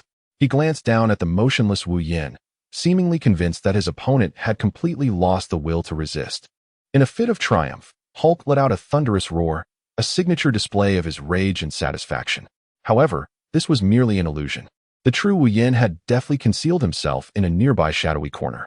Having witnessed Hulk's brutal treatment of his decoy, he keenly recognized that the time was ripe for action. With a mere thought, he commanded the minuscule metallic particles that had been hovering in the air to accelerate, surging like countless silver lightning bolts straight into Hulk's gaping mouth. In the midst of his furious bellowing, Hulk suddenly felt an overwhelming influx of foreign matter pouring into his mouth. Startled, he instinctively clamped his lips shut, but it was too late. A significant amount of the metallic dust had already infiltrated his throat and mouth. Hulk was immediately seized by a violent discomfort, coughing vigorously as he frantically scanned his surroundings, desperate to locate the elusive Wu Yan who had orchestrated this chaos. Previously, the swirling clouds of dust had obscured his senses, preventing him from detecting the insidious metallic particles. Once he successfully dispelled the bothersome dust, he charged towards Wu Yan with unbridled ferocity. However, at that moment, as he noticed the staggering amount of metallic dust surging into his mouth, realization dawned upon him. His adversary had not perished at all. The Wu Yan lying on the ground had simply succumbed to the severity of his injuries and was gradually fading away. In that instant, Hulk decisively closed his mouth and began to scan his surroundings, seeking any trace of his hidden foe. Meanwhile, Wu Yan, who had been quietly observing from the shadows, felt an inner thrill upon witnessing Hulk inhale a considerable quantity of metallic dust. He slowly emerged from his hiding place, revealing himself. Hulk. Your body is now filled with a vast amount of metallic dust, and conveniently, one of my abilities is the mastery of metal, Wu Yan said, a sly smile curling at the corners of his mouth. After a brief pause, he continued, you are presented with two choices. Firstly, submit to me, and together we shall confront Thanos. Or, secondly, well, that naturally leads to the path of death. With that, Wu Yan crossed his arms and fixed his gaze on Hulk, patiently awaiting his decision. Even in death, I shall never yield to you. You shall not force me into submission. The Hulk roared with fury, his massive form trembling slightly with rage, his eyes wide open, emanating a fierce blaze of wrath. Wu Yan was not taken aback by Hulk's vehement response. In fact, it was entirely within his expectations. To Wu Yan, Hulk was merely a quintessential antagonist. Engaging in further discourse with such an obstinate individual would prove futile. Thus, Wu Yan resolved to cease the fruitless verbal exchanges and instead take immediate action. He focused his mind and began to wield his unique ability to manipulate the metallic dust within Hulk's body. Those minuscule metallic particles, previously nearly imperceptible, began to shift and coalesce under the influence of Wu Yan's formidable will.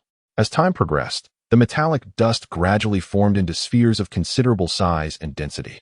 As the metallic particles within Hulk's body approached a critical mass, Wu Yan felt a surge of elation. The moment had arrived.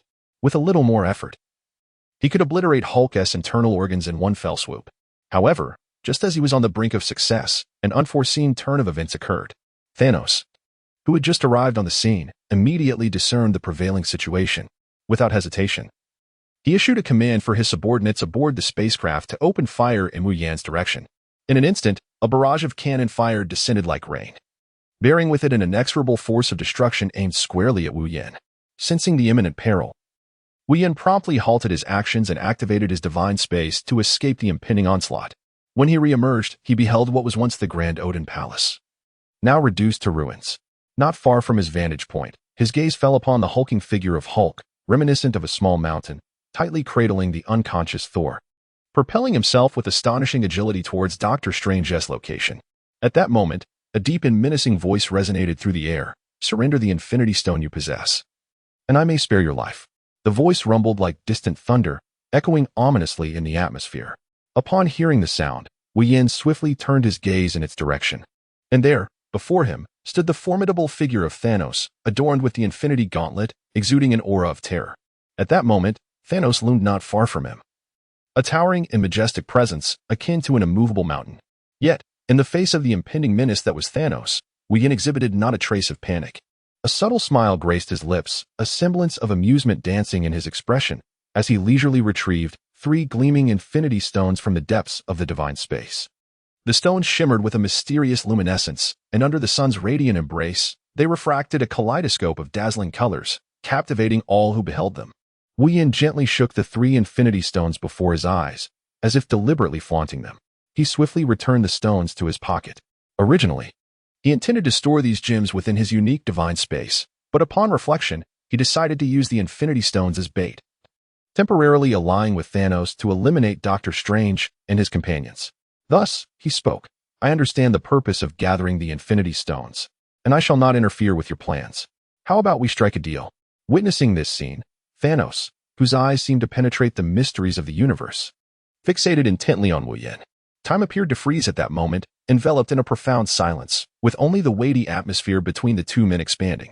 After a suffocating silence, Thanos' deep and authoritative voice shattered the quietude. "What sort of deal?" Although this question was succinct, the power it conveyed was enough to instill fear. Facing Thanos' inquiry, Wei Yin displayed no hesitation. He decisively raised his right hand, pointing his finger towards the group of prepared Doctor Strange and his allies. Simultaneously, his voice resonated with a chilling coldness. "Quite simple. Let us join forces and eradicate these individuals together." Then, as if he had meticulously planned this, Wei Yin continued, "I am willing to offer you 2 of the Infinity Stones initially, and upon successfully eliminating them, I shall hand over the final one to you. What do you think?" Wei Yin was acutely aware that merely uttering these few words would not guarantee Thanos' immediate acquiescence. Thus, while speaking, he swiftly retrieved 2 mystically glowing Infinity Stones from his pocket. Without hesitation, he hurled the invaluable gems towards Thanos. The stones traced elegant arcs through the air before landing steadily on the ground just before Thanos. The reason he dared to so generously offer 2 Infinity Stones was twofold.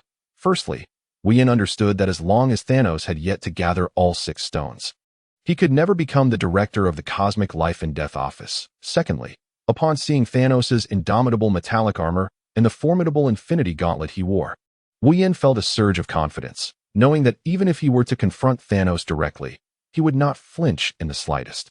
As Thanos raised his hand to accept the Infinity Stones tossed by Wei Yin, he began to embed them without a moment's hesitation. He knew the other party would not deceive him. After all, the authenticity could be discerned simply through the act of embedding. Thus, there was no necessity for him to verify their legitimacy with the other. Chapter 20. The grand finale. After Thanos meticulously embedded the final Infinity Stone into the Infinity Gauntlet, he was suddenly engulfed by an overwhelming, suffocating power emanating from the gauntlet. This force surged through him like a tidal wave, saturating every muscle and nerve in his body with an unparalleled torrent of energy. This unprecedented sensation enveloped him in a profound comfort and exhilaration, as if all his fatigue and burdens evaporated in that singular moment. Unconsciously, Thanos slowly closed his eyes, relishing the blissful experience brought forth by this mysterious energy from the depths of the universe. However, when he reopened his eyes, his gaze fell directly upon Doctor Strange in the distance. He extended his right hand, pointing his index finger at Doctor Strange, and coldly declared, "The Infinity Stones on that individual shall ultimately belong to me." Upon hearing this, Wei Yin, who stood nearby, nodded without hesitation and replied, "Agreed." Satisfied with this affirmation, Thanos inclined his head slightly and proceeded to don the helmet that shimmered with a violet glow, bending down to retrieve the colossal greatsword embedded in the ground. With a sudden burst of force, he propelled himself forward like a cannonball, charging relentlessly towards Doctor Strange. Simultaneously, Wei Yin, who had been attentively observing the unfolding situation, saw Thanos racing towards Doctor Strange. In the blink of an eye, he appeared beside the Hulk, looking down upon the massive green giant. Wu Yin spoke with an impassive expression. Hulk, you have already been granted an extended reprieve. This mercy has reached its limit. Pausing for a moment, he continued, now, you may peacefully descend into the underworld to accompany Stark and Steve. As he spoke, a fleeting hint of regret flickered in his eyes. In truth, Wu Yin harbored no desire to bring harm to the Hulk. After all, within the Avengers, the Hulk was merely a simple and passionate scientist. Had it not been for the fateful exposure to gamma rays, which caused a catastrophic mutation in his cells and genes, he might still be diligently pursuing his scientific endeavors, striving to realize his ideals. The Hulk's eyes widened in disbelief, his face a mask of shock. His trembling lips parted slowly as he questioned, his voice filled with astonishment and confusion. What do you mean? They are both dead? How could this happen?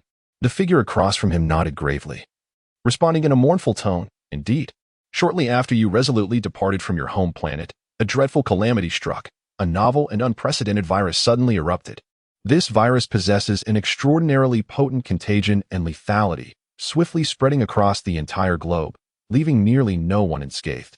Those who succumb to its infection gradually lose their sanity, their bodies contorting and deforming, ultimately transforming into horrifying zombies. The scene is nothing short of a hell on Earth. How could this happen?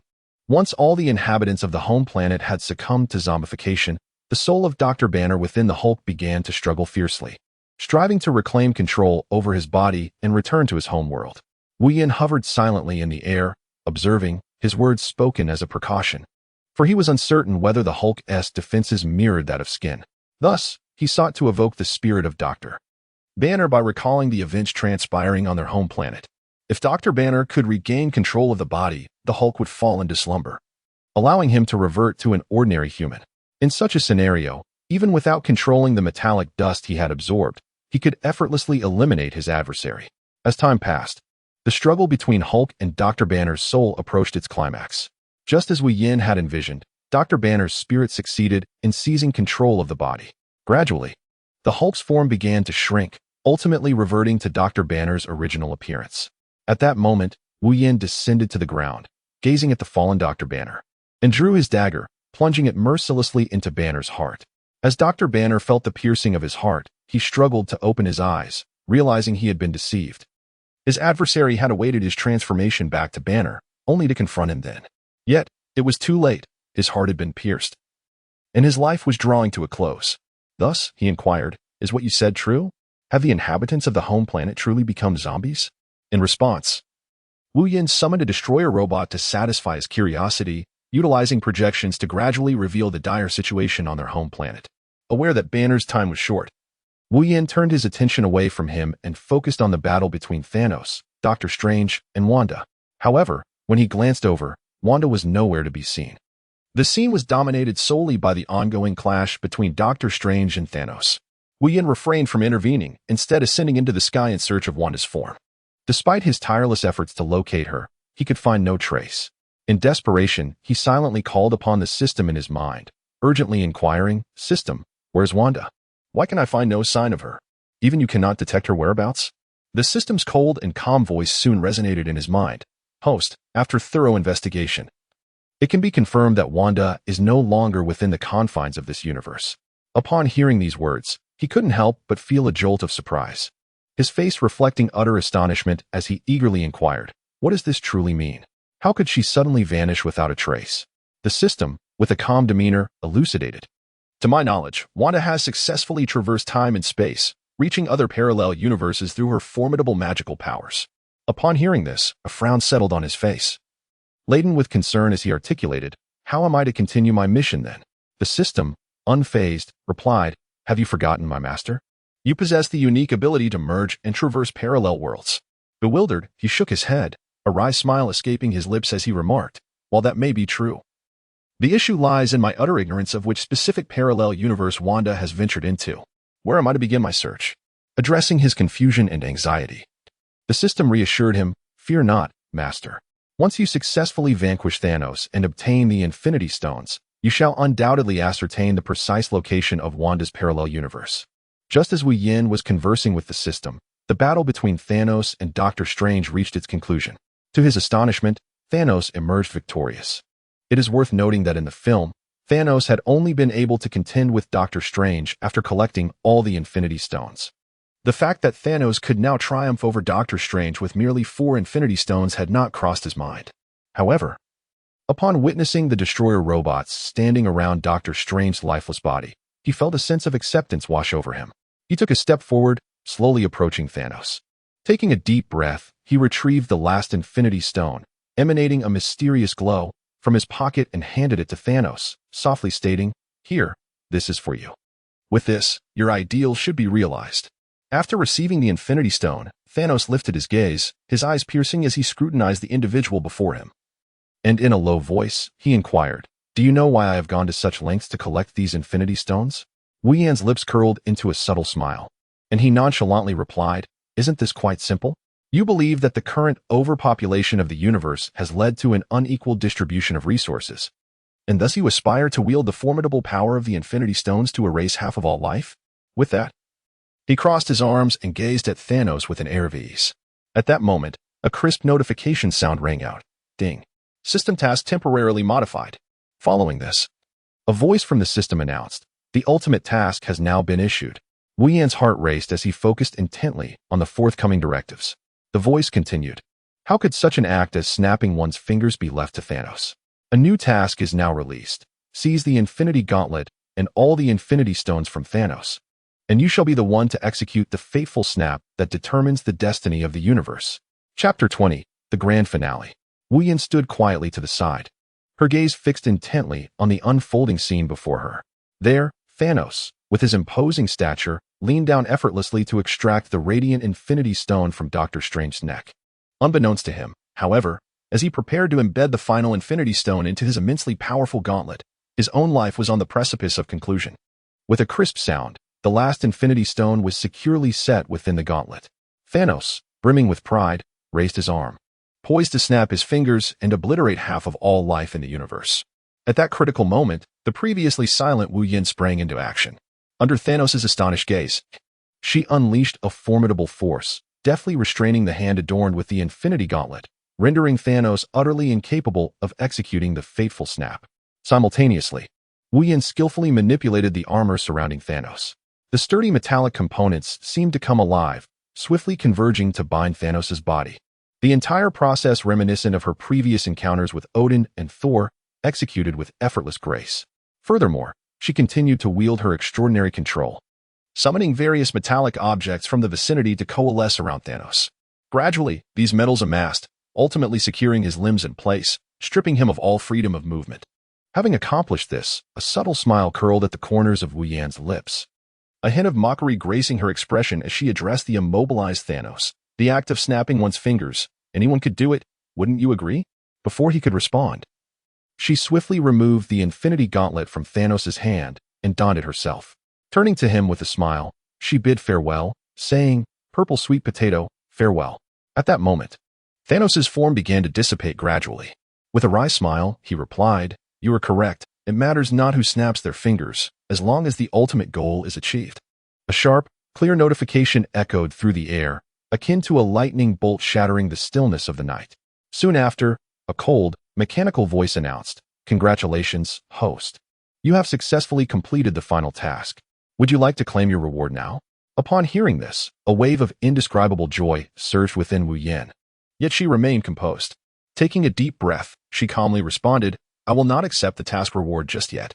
The system, seemingly unfazed by her decision, continued its predetermined course, stating, "Very well, the system will now open a portal to the X-Men universe."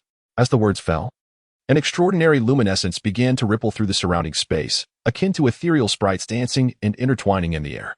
Subsequently, a colossal circular portal gradually materialized, its surface shimmering with enigmatic runes and pulsating energy. In that fleeting moment, as the countdown reached 3, 2, 1, the portal fully opened, and Wu Yan stepped forward with determination into the realm of the X-Men. As Wu Yan emerged from the portal, he beheld Alice and her companions resting not far away. He called out, "Hello, beautiful ladies. Are you here waiting for me?" Upon hearing his voice, Alice and her friends turned to look at the person they had longed for. Running towards him as they replied, "Wu, Alice, Jill, Claire, Wu Yan, Ada Wong, Sherry Birkin, you have returned." With a smile gracing his lips, Wu Yin gazed at the 5 figures hastily approaching him, their strides imbued with a sense of urgency and eagerness. As they drew nearer, Wu Yin slowly began to speak. "Ah, you have returned." At that moment, Alice was the first to inquire, "Will you leave again in the future?" A hint of concern and unease flickered in her eyes. Wu Yin secretly chuckled to herself, contemplating a playful tease of her companions. She deliberately feigned a look of great difficulty and, after a moment's hesitation, replied languidly, "Well, I might have to leave again in a few days." Upon hearing this, Jill quickly interjected, "Can you take us with you?" Her face was alight with anticipation, her eyes brimming with longing. Immediately following, Claire chimed in earnestly, "Yes, we truly do not wish to part ways with you again."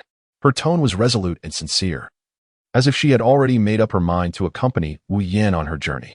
At that moment, even the previously silent Ada could no longer contain her thoughts.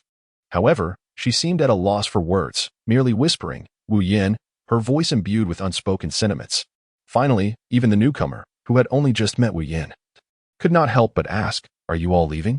Her expression mirrored the same reluctance to see them go. As Wu Yin gazed upon the expectant yet anxious expressions of the women before him, a warm surge of emotion welled up within him. Nevertheless, he resolved to cease his playful teasing. Taking a deep breath, he spoke gently, "In truth, my return this time serves to convey an important message. I am on the verge of returning to the world from whence I came." Upon hearing this news, the group momentarily stood in stunned silence, their faces soon revealing a blend of astonishment and reluctance. However, before they could fully process his words, Wu Yin continued, "Yet, there is another matter I wish to discuss with you all. Would you be willing to accompany me back to my world?" No sooner had he finished speaking than every woman present responded in unison, "We are willing. As long as we can be with you, we care not where we go." This resolute affirmation filled Wu Yin with immense gratitude. After receiving their unwavering consent, he nodded discreetly and issued a command to the system in his mind. "System, claim the final mission reward." A clear chime resonated, followed by the system's notification, "Final mission reward is being dispensed." Moments later, the system spoke again, "Congratulations. You have successfully obtained a one-time opportunity to return to your original world. Please note that the maximum number of individuals who may pass through this portal is 6. Would you like to activate the transport passage now?" Wu Yin furrowed his brow slightly, and after a moment of contemplation, he finally resolved in his mind to respond, "Commence." As his words resonated, the system promptly replied, "Understood. Please hold on while I detach the abilities acquired by the host." A mere few breaths later, a crisp and sudden system notification echoed, "Ding." This sound sliced through the stillness of the night like a bolt of lightning, instantly capturing everyone's attention. Shortly thereafter, the emotionless synthetic voice of the system returned. "The ability detachment has been completed." Upon hearing this, Wu Yin could not help but exhale in relief. However, before he could fully relax, the subsequent announcement from the system left everyone present momentarily stunned. In recognition of the host's relentless efforts during this period, this system has intentionally retained tenfold of the host's physical attributes along with the divine space. As the words fell, a mysterious glowing portal gradually materialized before the crowd. Simultaneously, the system initiated a countdown. 3, 2. Wu Yin took a deep breath, turning to face Alice and the others who stood behind him. With unwavering determination in his eyes, he declared, "Let us proceed. As soon as we step into this portal, we shall arrive in the world to which I originally belong." Without hesitation, he took the lead, striding boldly towards the passage. Witnessing Wu Yan's resolute demeanor, Alice and the others exchanged glances before promptly following suit, entering the portal in single file. As the last person crossed the threshold, a brilliant light surged forth, illuminating the entire space as if it were the brilliance of day.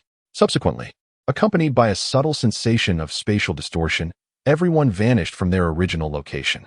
Parallel world, blue star. Wu Yin felt a fleeting blur before he realized that he had found himself in a foreign environment. As he surveyed his surroundings, an overwhelming sense of bewilderment washed over him.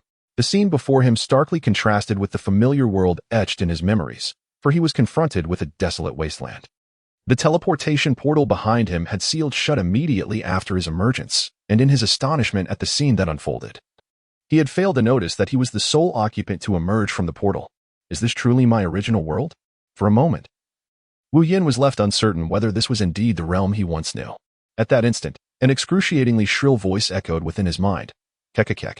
Wu Yin was taken aback. "Who are you, young man? I have awaited this moment for far too long." You may now embark on your journey in peace. Ding. Congratulations to the host for completing the ultimate task. Yin finally realized, you are the system, ha ha ha. It seems you have shown a moment of intelligence. Rest assured, I shall take good care of your flawless body. Synopsis. An unexpected incident propels the protagonist, who has only recently arrived in this world, back in time to 1 week before a zombie outbreak. Thus, system, what exactly is your purpose in bringing me to this world? After fostering a bond with the system, Yin finally began to inquire about serious matters. How should I put this? Truth be told, your arrival was purely accidental. I initially intended to bind with the Special Forces soldier next door, but, well, you understand, host. The system hesitated to continue.